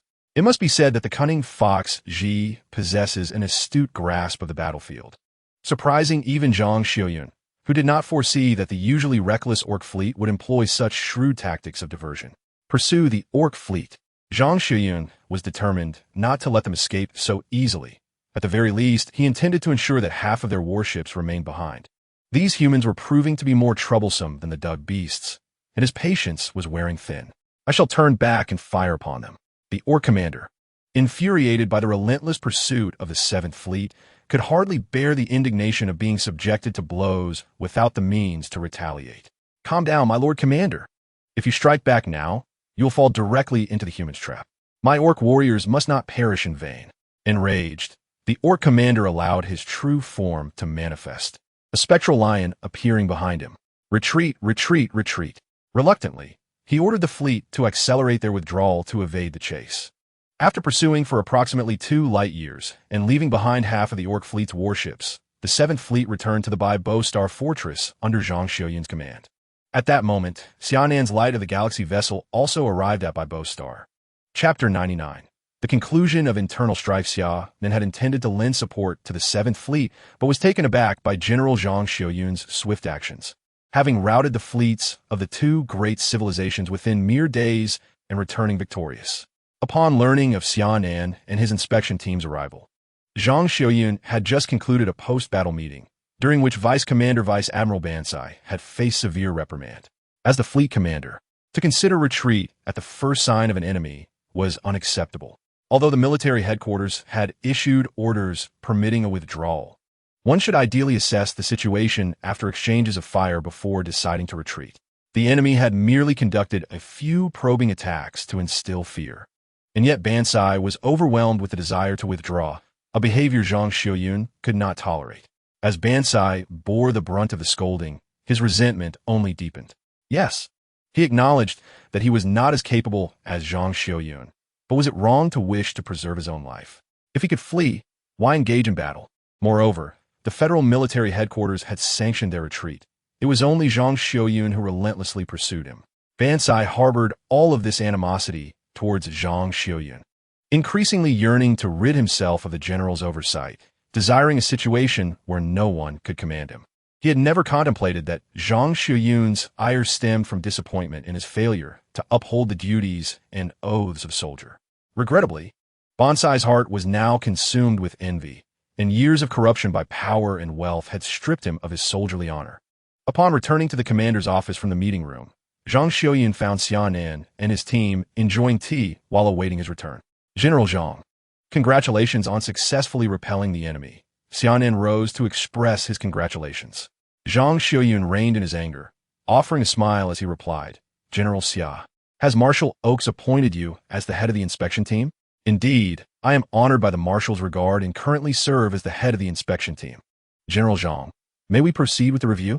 The 7th Fleet has just repelled foreign adversaries. Ordinarily, there would be no immediate need for scrutiny. However, given the precarious state of the Federation, it has become imperative for him to expedite the examination of the military's major fleets, purging any insidious elements within. Without hesitation, Zhang Xiuyun readily acquiesced to Xia Nan and his associate's request for inspection, dispatching personnel to extract the 7th Fleet's documentation from the base's central intelligence system for their perusal. A cursory review revealed that the 7th Fleet harbored no significant issues. While some officers exhibited minor corruption, it was deemed inconsequential, and they chose to depart from the Bibo Star Fortress towards the next star domain. Unbeknownst to them, the senior officers of the 7th Fleet had already been compromised by Vice Chairman Zheng Jian, whose cunning methods were evidently formidable. Shortly after their departure, Zhang Xiuyun gleaned insights into the current turmoil within the Federation and learned that the military was engaged in a conflict with the aristocracy.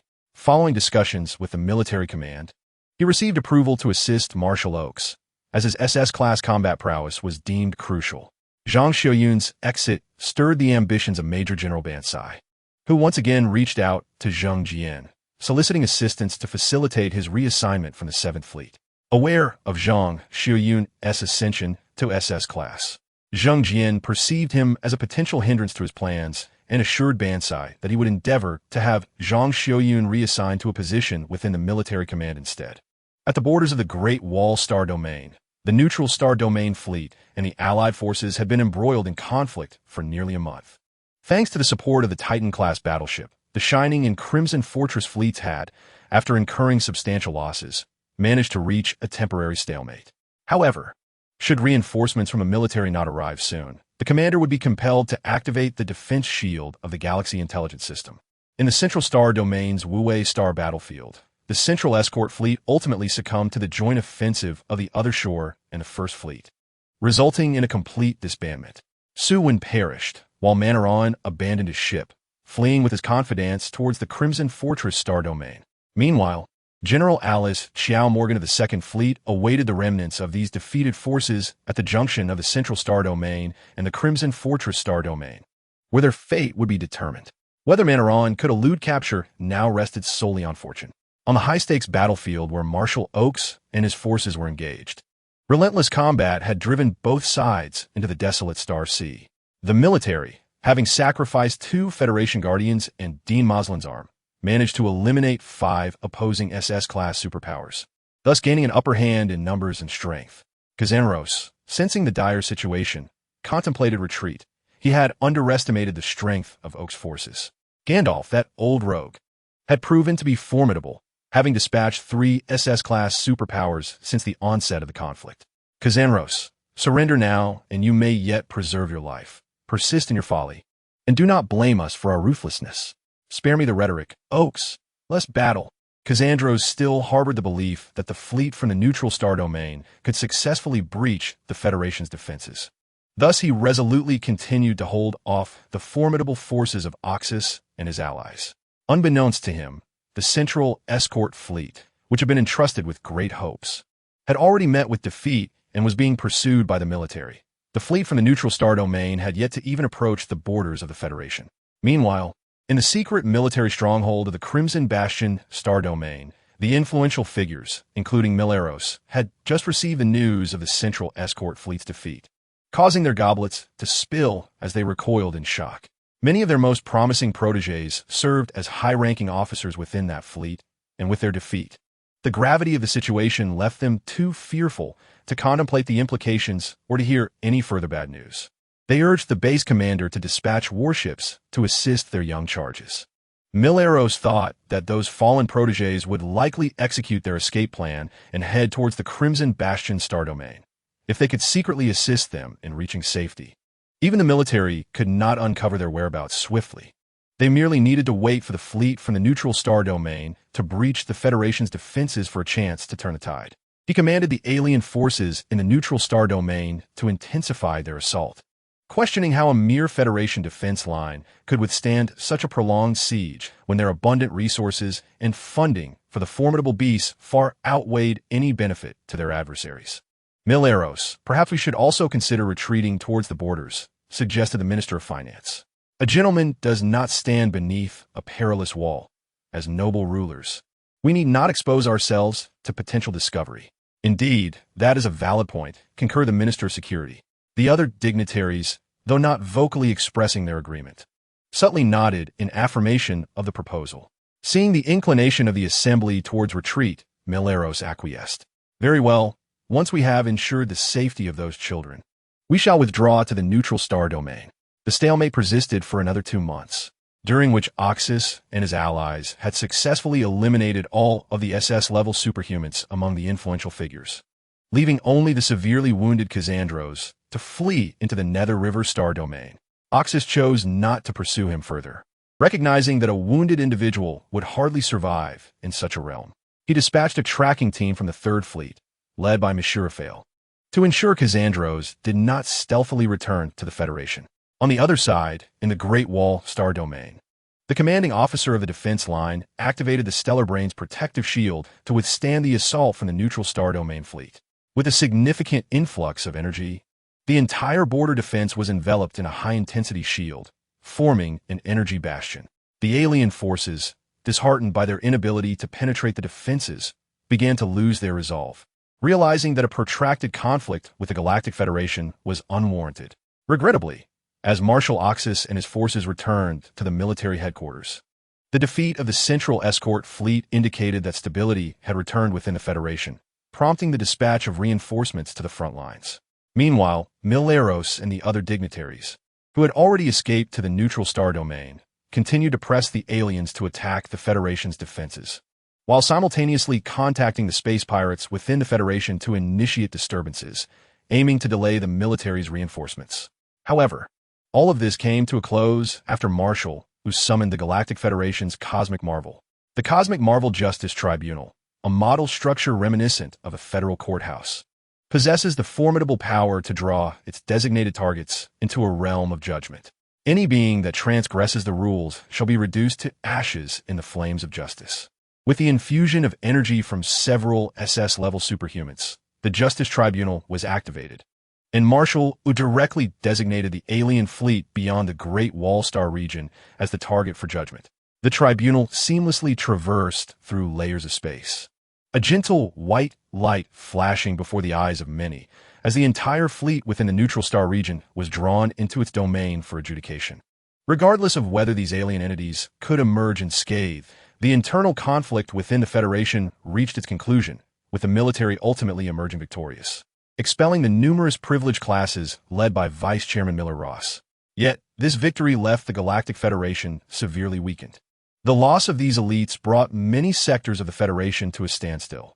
However, under the leadership of Mo Xiaoyan, a group of Federation merchants took on the mantle of commerce, forcefully sustaining various industries within the Federation. Officials summoned in advance by the Federation speaker to the Morning Star began to settle into major departments, and the entire Federation government resumed its operations. This internal conflict subsequently became a topic of fascination among the Federation populace, as the humble classes felt a newfound opportunity for advancement. Chapter 100.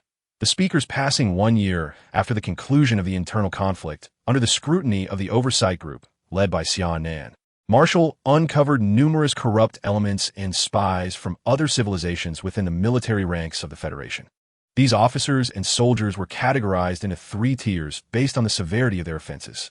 The first tier consisted of those with grave crimes, who faced military tribunal trials that resulted in the revocation of their superhuman status, leading to lifelong imprisonment on prison stars. The second tier included those with moderate offenses, who were sentenced by the military tribunal to have their superhuman abilities sealed and were dispatched to various mining planets for hard labor. The third tier comprised those with minor infractions, who were expelled from the military and forced into retirement, permanently barred from employment in any governmental functions. In addition to these corrupt individuals, some officers and soldiers with exceedingly minor transgressions received mild reprimands from Marshall, with a reduction in their military benefits and a demotion in rank. Ultimately, General Zhang Shuyun was appointed as the Minister of United Front Work within the Federation's military department, tasked with coordinating the mobilization of major fleets in the absence of Marshall. Admiral Ban Sai, however, was unable to fulfill his aspiration of commanding the 7th Fleet, as Zhang Shuyun deemed him unqualified to lead a principal fleet, and the military highly valued Zhang's opinion as a former commander. Despite Zhang Jian leveraging his connections, Ban Sai could not ascend to the position. Nevertheless, the newly appointed fleet commander was an ally of Zhang Jian, being a distant nephew of Zhang's wife and a pilot of the Gemini Mecha, one of the 12 zodiac constellations of the Federation, who had long been engaged in clandestine missions in outer realms, well-versed in the combat strategies of various civilizations' fleets. After General Ban Sai became aware that he could not ascend to the position of the 7th Fleet commander, a swelling resentment took root within him, leading to an uncontrollable surge of his superpowers.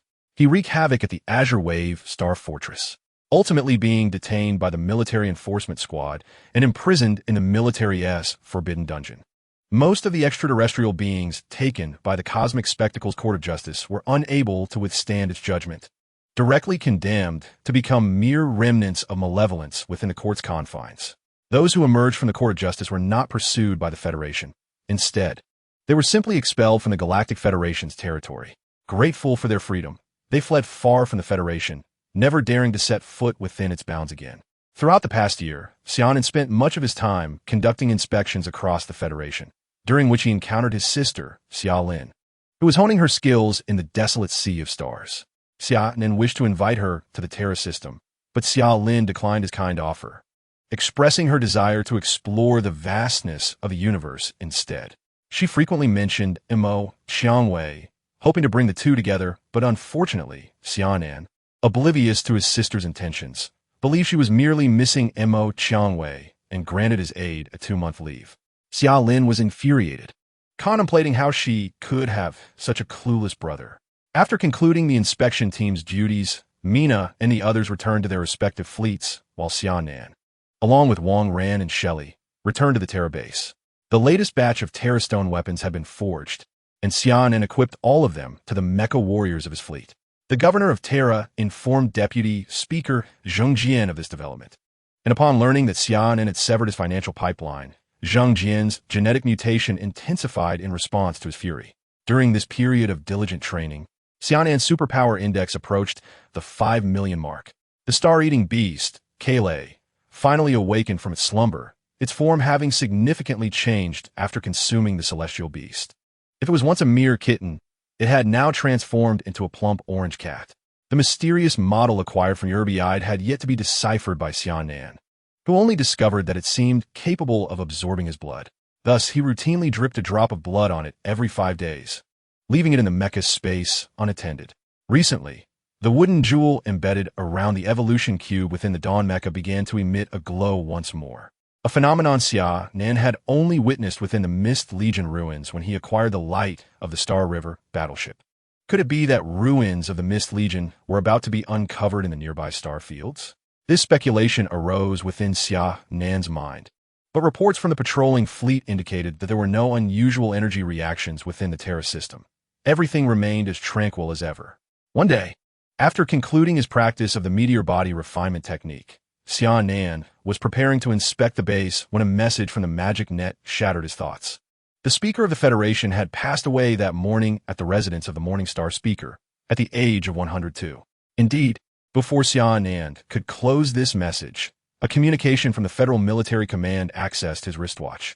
Upon connecting, the visage of Marshal Wu appeared, though he now looked somewhat haggard. Xia Nan, you must be aware that the Federal Speaker has passed away. Having just seen the news, Xia Nan nodded in acknowledgement. A memorial service will be held for the Speaker in the coming days. Your fleet should send representatives to attend. Before Xia Nan could respond, Marshal Wu abruptly ended the communication. In that fleeting moment before the disconnection, Xia Nan seemed to witness spitting blood. The demise of the Federal Speaker is a significant event for the entire Federation. Having served for 39 years, the Speaker has led the Federation towards steady progress, dedicating his efforts to carve a path for the common populace against the oppressive elite. In his final moments, he achieved success.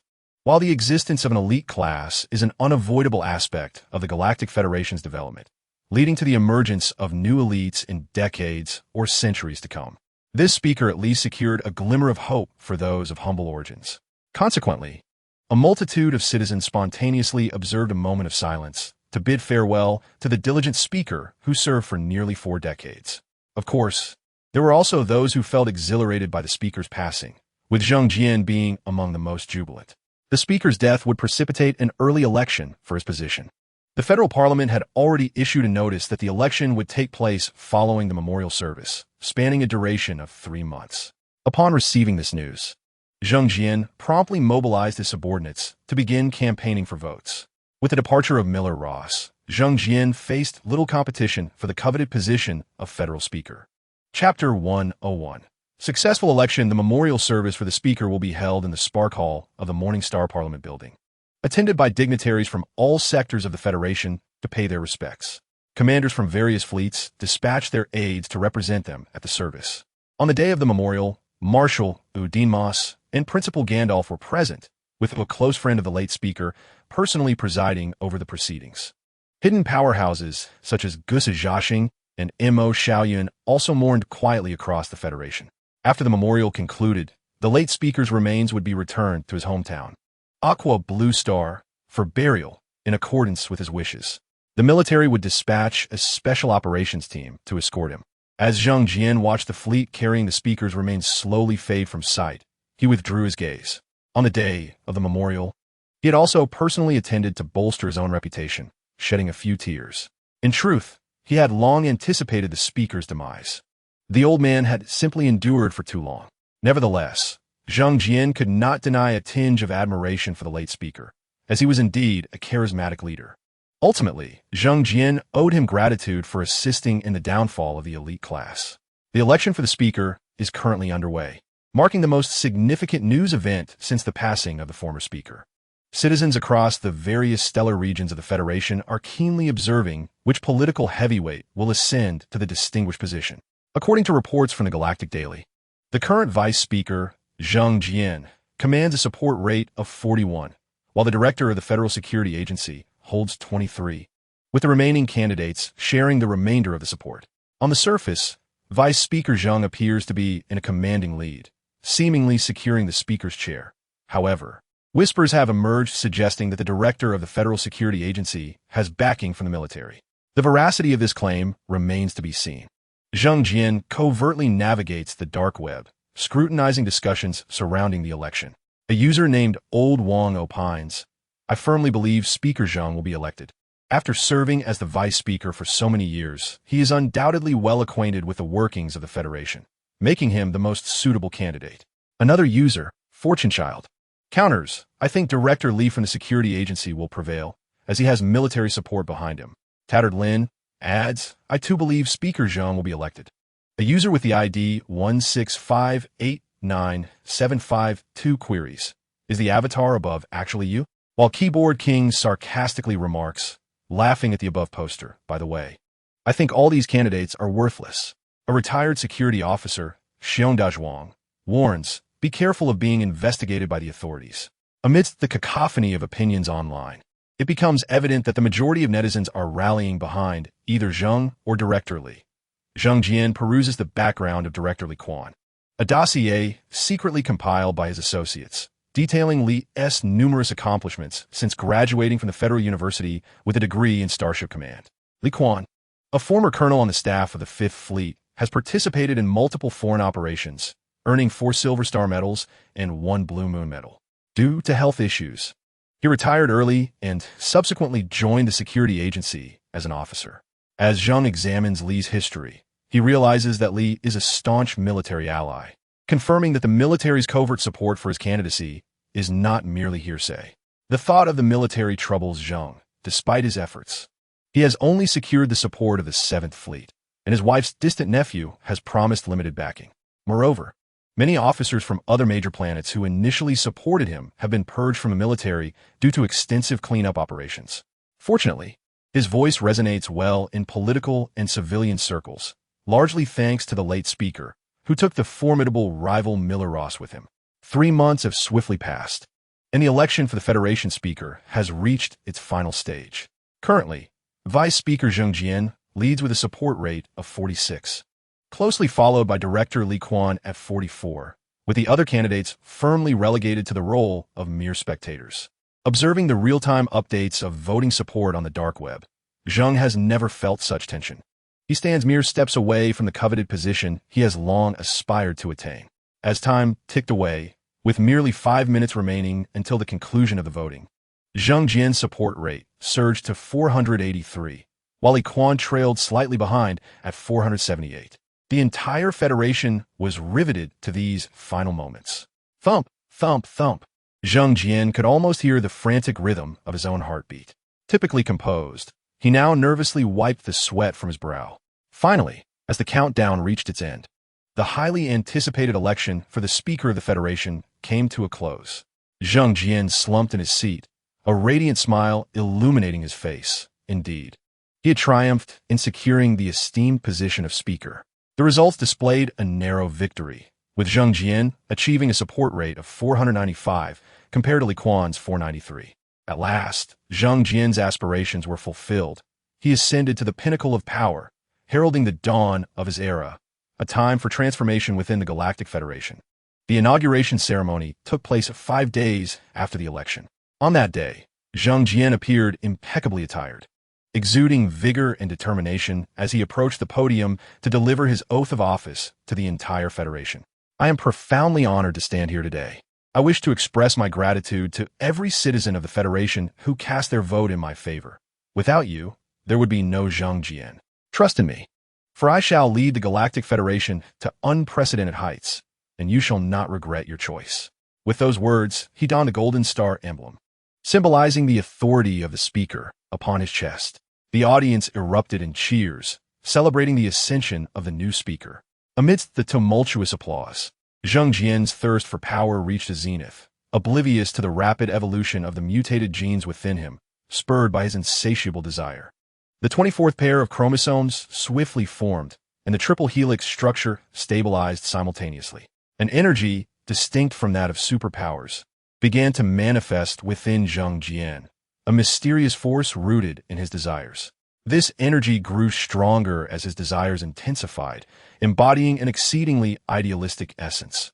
It required no cultivation, merely the absorption of the desires of living beings to flourish. As Zheng Jian concentrated on the seed of desire he was cultivating in an unknown region of the cosmos, an unmanned mech entered a high-dimensional jump channel, heading towards the Galactic Federation. Chapter 102. The departure of Oaks following the conclusion of the inauguration ceremony. Zheng Jian returned to his office, surrounded by a throng of supporters, to the speaker's office situated on the highest floor of the Federation Parliament building. Observing the decor within the office, he took a deep breath and commenced his duties, fulfilling the responsibilities of his office. He issued his inaugural decree as speaker, establishing a defensive force distinct from the military fleet across the major administrative planets, a force that would report directly to the Federation Parliament, free from the jurisdiction of the Federation's military. The decree, upon its issuance, elicited a tremendous response, attracting both supporters and a considerable number of detractors. The opponents had anticipated intervention from the Federal Military Department. However, to their astonishment, the military seemed utterly indifferent to Zhang Jian's decree. In truth, it was not that the military was inactive, but rather that they were preoccupied with a far graver matter: Marshal Ua's severe injuries and the collapse of the superpower factors.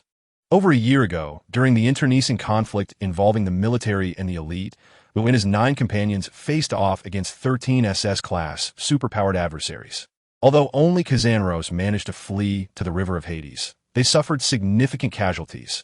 Dean Moss lost an arm, and 3 guardians of the Federation perished, with Huang Fusong and Gandalf both bearing grievous wounds. Batu was gravely injured by Kazanros' superpower techniques, yet to uphold the military's dignity and stabilize the situation, he forcibly suppressed his injuries using his formidable strength. However, the damage inflicted upon his genetic structure and the rupturing of his superpower factors were wounds that could not be healed. Even the Federation's most advanced technology could not halt the deterioration of his condition, unless the mythical Shumi Cave were to reopen, which would grant Wu access to a miraculous device capable of healing his afflictions. Fully aware of the incurable nature of his injuries, Wu had kept this predicament concealed. Recently, during a communication with Xia Nan, he struggled to contain the severity of his condition, which culminated in Xia Nan witnessing him cough up blood at the end of their conversation. The dual burden of his physical injuries and the loss of his dear friend became unbearable, leading Wu to faint in his office at the military headquarters the day before Zhang Jian's inauguration. Discovered by Gandalf, he was rushed to the Federation's premier military hospital, where it was revealed that his injuries were far more severe than anyone had realized. After a day and night of emergency treatment, Ua's life was spared. Yet the superpower factors within him had completely disintegrated, and his genetic sequence was irreparably damaged. Henceforth, he would be unable to recultivate or utilize superpowers. Upon receiving this news, Wu displayed remarkable equanimity. He felt no despondency at having fallen from the zenith of his power. As a soldier of the Federation, he had long foreseen his future and found great contentment in having preserved his life. He comforted those in the hospital room, saying, "Why the long faces? I'm still alive. Gandalf, you old rascal. At last I am free. After so many years in this marshal's position, I'm quite ready to take this opportunity to appreciate the Federation that I have guarded for so long." Hearing Ua's words, Gandalf managed a strained smile, patting Wu on the shoulder, and replied, "It's good to be alive, truly good." The matter of Marshal Ua's grievous injuries was kept confidential by the military. Following deliberations among the high-ranking officials, Minister of United Front Zhang Shiyun was appointed to temporarily assume the role of marshal, while commanders of the major fleets were summoned to Jinwu Star for a military conference. When Xia Nan received the news, he was taken aback. According to custom, the meeting for the fleet commanders had not yet convened, so it was unexpected for it to be advanced. However, since the military headquarters had issued the notification, Xia Nan had no choice but to cease his current tasks and make his way to Zhenwuxing to participate in the meeting. Fleet commanders from across the Federation gathered at Zhenwuxing, where Zhang Jian was vigorously promoting his policies. The establishment of the defense forces attracted a significant influx of youth, creating even more excitement than the Federation's grand conscription of years past. After all, joining the defense forces did not require one to venture to the border battlefields, thus ensuring safety. Registration points on various administrative planets were bustling with eager young individuals, all keen to secure this stable and secure employment. Zhang Jian, of course, could not accommodate everyone, as even the Federation's financial resources could not sustain such a massive military expenditure. Therefore, he opted for a strategy of selecting the elite, filtering out a large number of those merely seeking to join the fray, ensuring that most of the remaining candidates were at least D-class superpowers, which could be considered elite soldiers within the military. Ultimately, Zhang Jian aimed to establish a guard force of 100,000 personnel on each administrative planet. This force, directly under the Federation Parliament, was intended to counterbalance the military's presence on various planets. Zheng Jian sought to gradually undermine the military's control over the administrative planets, firmly believing that political power is derived from the barrel of a gun. Upon Xia Nan and his colleagues' arrival at Zhenwuxing, Zheng Jian had already made significant progress in assembling the defense forces. These new troops were set to undergo 6 months of training in the desolate star fields before returning to their respective planets to assume their guard duties. As the military meeting commenced, the conference room in the military headquarters filled with high-ranking officials. Xia Nan and the commanders of the major fleets occupied the front row, awaiting the appearance of Marshal Oaks. However, when the meeting began, it was not Marshal Oaks who took the stage, but rather General Zhang Xiuyun, the Minister of United Front Work, leaving Xia Nan and the others perplexed. General Fisklaus, commander of the 5th Fleet, promptly inquired, "Where is Marshal Oaks? Is this not a military meeting?" Zhang Xiuyun cleared his throat and responded, "Marshal Oaks is unable to attend. I will be presiding over this meeting." The newly appointed commander of the 7th Fleet, Saga, the pilot of the Gemini mech, raised his hand and asked, "Minister Zhang, could you elaborate on why the Marshal cannot be present?" Noticing the curiosity among the military officials regarding Oak's absence, Zhang Xiuyun decided to disclose the truth, revealing the news of Marshal Oak's severe injury and the collapse of his superpower factors.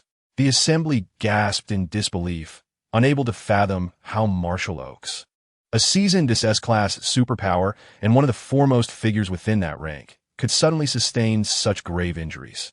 The astute commanders quickly recalled the fierce SS-class superpower battle from over a year ago during the Federation Civil War.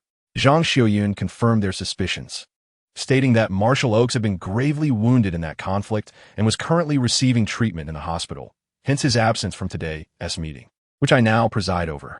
Ladies and gentlemen, today we are convened to deliberate upon a matter of great significance, the grievous injury and subsequent resignation of Marshal Oaks, necessitating the election of a new federal marshal. Herein, I present to you a list of candidates: Huangfu Song, Zhang Xiuyun, Xia Nan, Mi Xiaolei, and Alice Kaimorgan. The assembly had yet to recover from the weighty news of the election for the federal marshal, and thus failed to clearly grasp the names just announced by Zhang Xiuyun. He was compelled to reiterate the names on the list. Esteemed colleagues, let us now proceed to elect the new federal marshal from among these individuals. As soon as he concluded his statement, several candidates, including Alice Kaimorgan and Mi Xiaolei, promptly declared their withdrawal, feeling that their capabilities were insufficient for the esteemed position of marshal, which has traditionally been held by S-level superpowers for centuries. With their exit, the candidate pool was narrowed to only Xia Nan, Zhang Xiuyun, and Huangfu Song. Xia Nan was taken aback to find his name among the nominees. He was one of the youngest generals present and, by all accounts, lacked the requisite experience to be considered. Moreover, he had no desire to assume the mantle of marshal, as the responsibilities would impede his training, his true ambition being to witness the pinnacle of the cosmos rather than to seek power. He rose and declared, "I withdraw." The assembly gasped in astonishment. It was unexpected for the rising star Xia Nan to relinquish his opportunity to become federal marshal. Following Xia Nan's withdrawal, the contest for the federal marshal position was left to Zhang Xiuyun and Huangfu Song.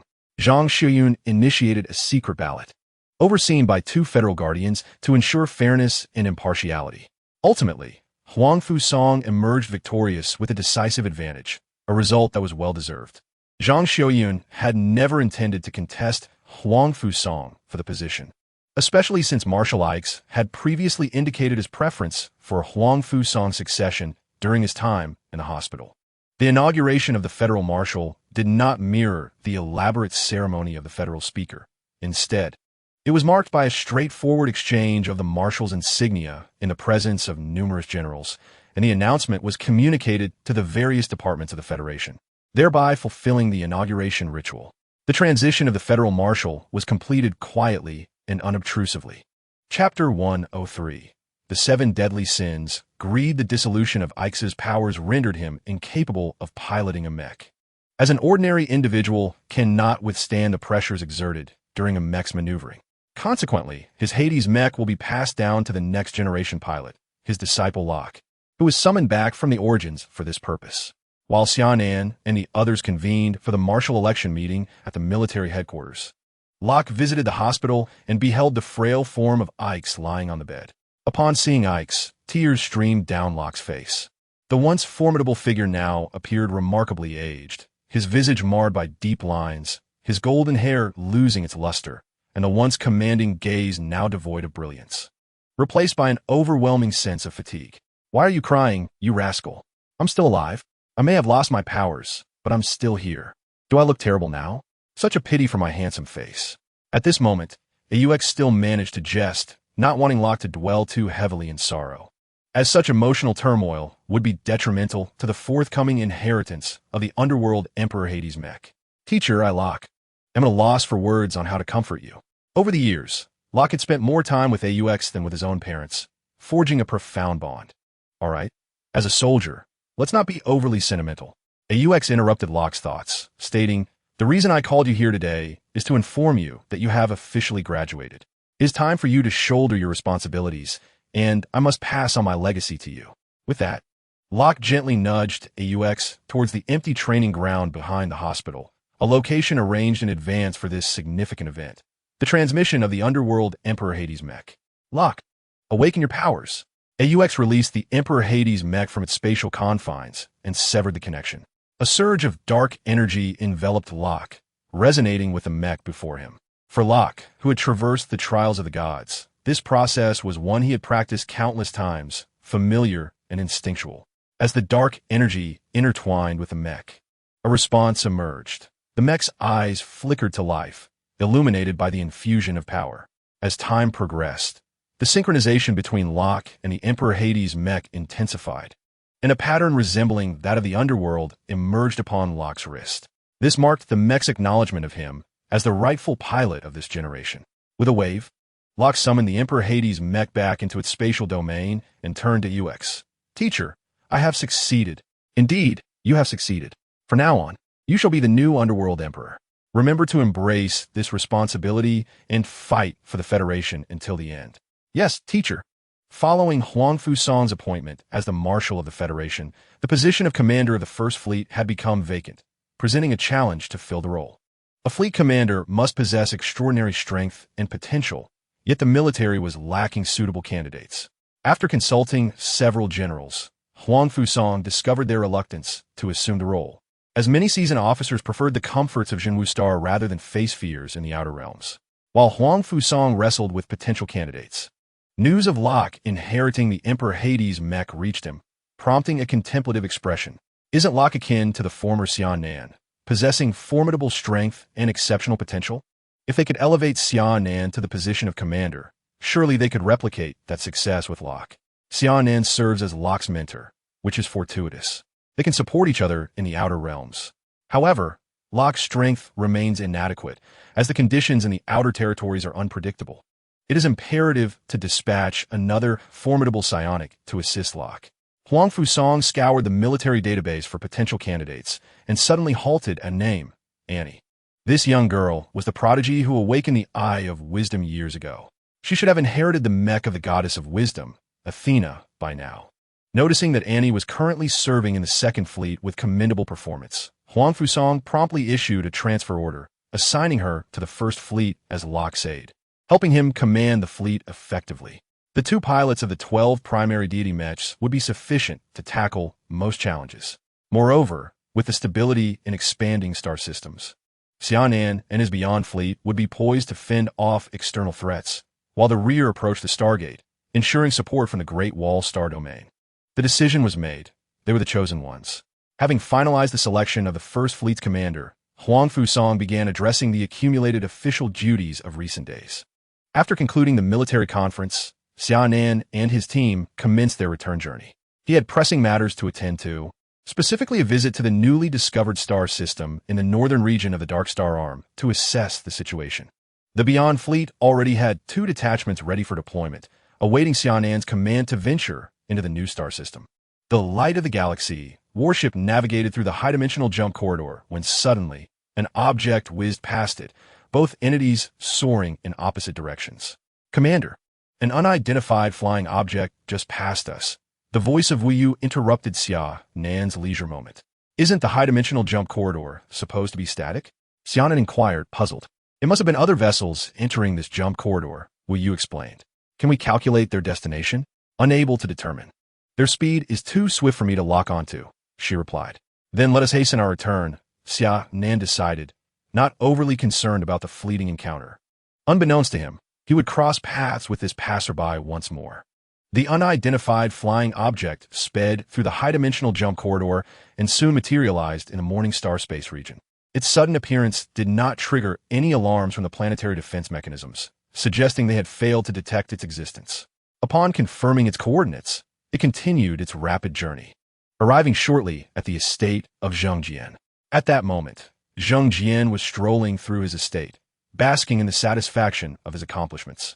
The abrupt appearance of the object startled him, leading him to suspect an attack. Upon closer inspection, he discerned a bizarrely designed mech. An inexplicable urge compelling him to engage with it, a feeling that intensified with each passing moment. This mech, driven from an unknown realm of the cosmos, was the embodiment of greed, one of the 7 deadly sins, drawn forth by Zheng Jian's call.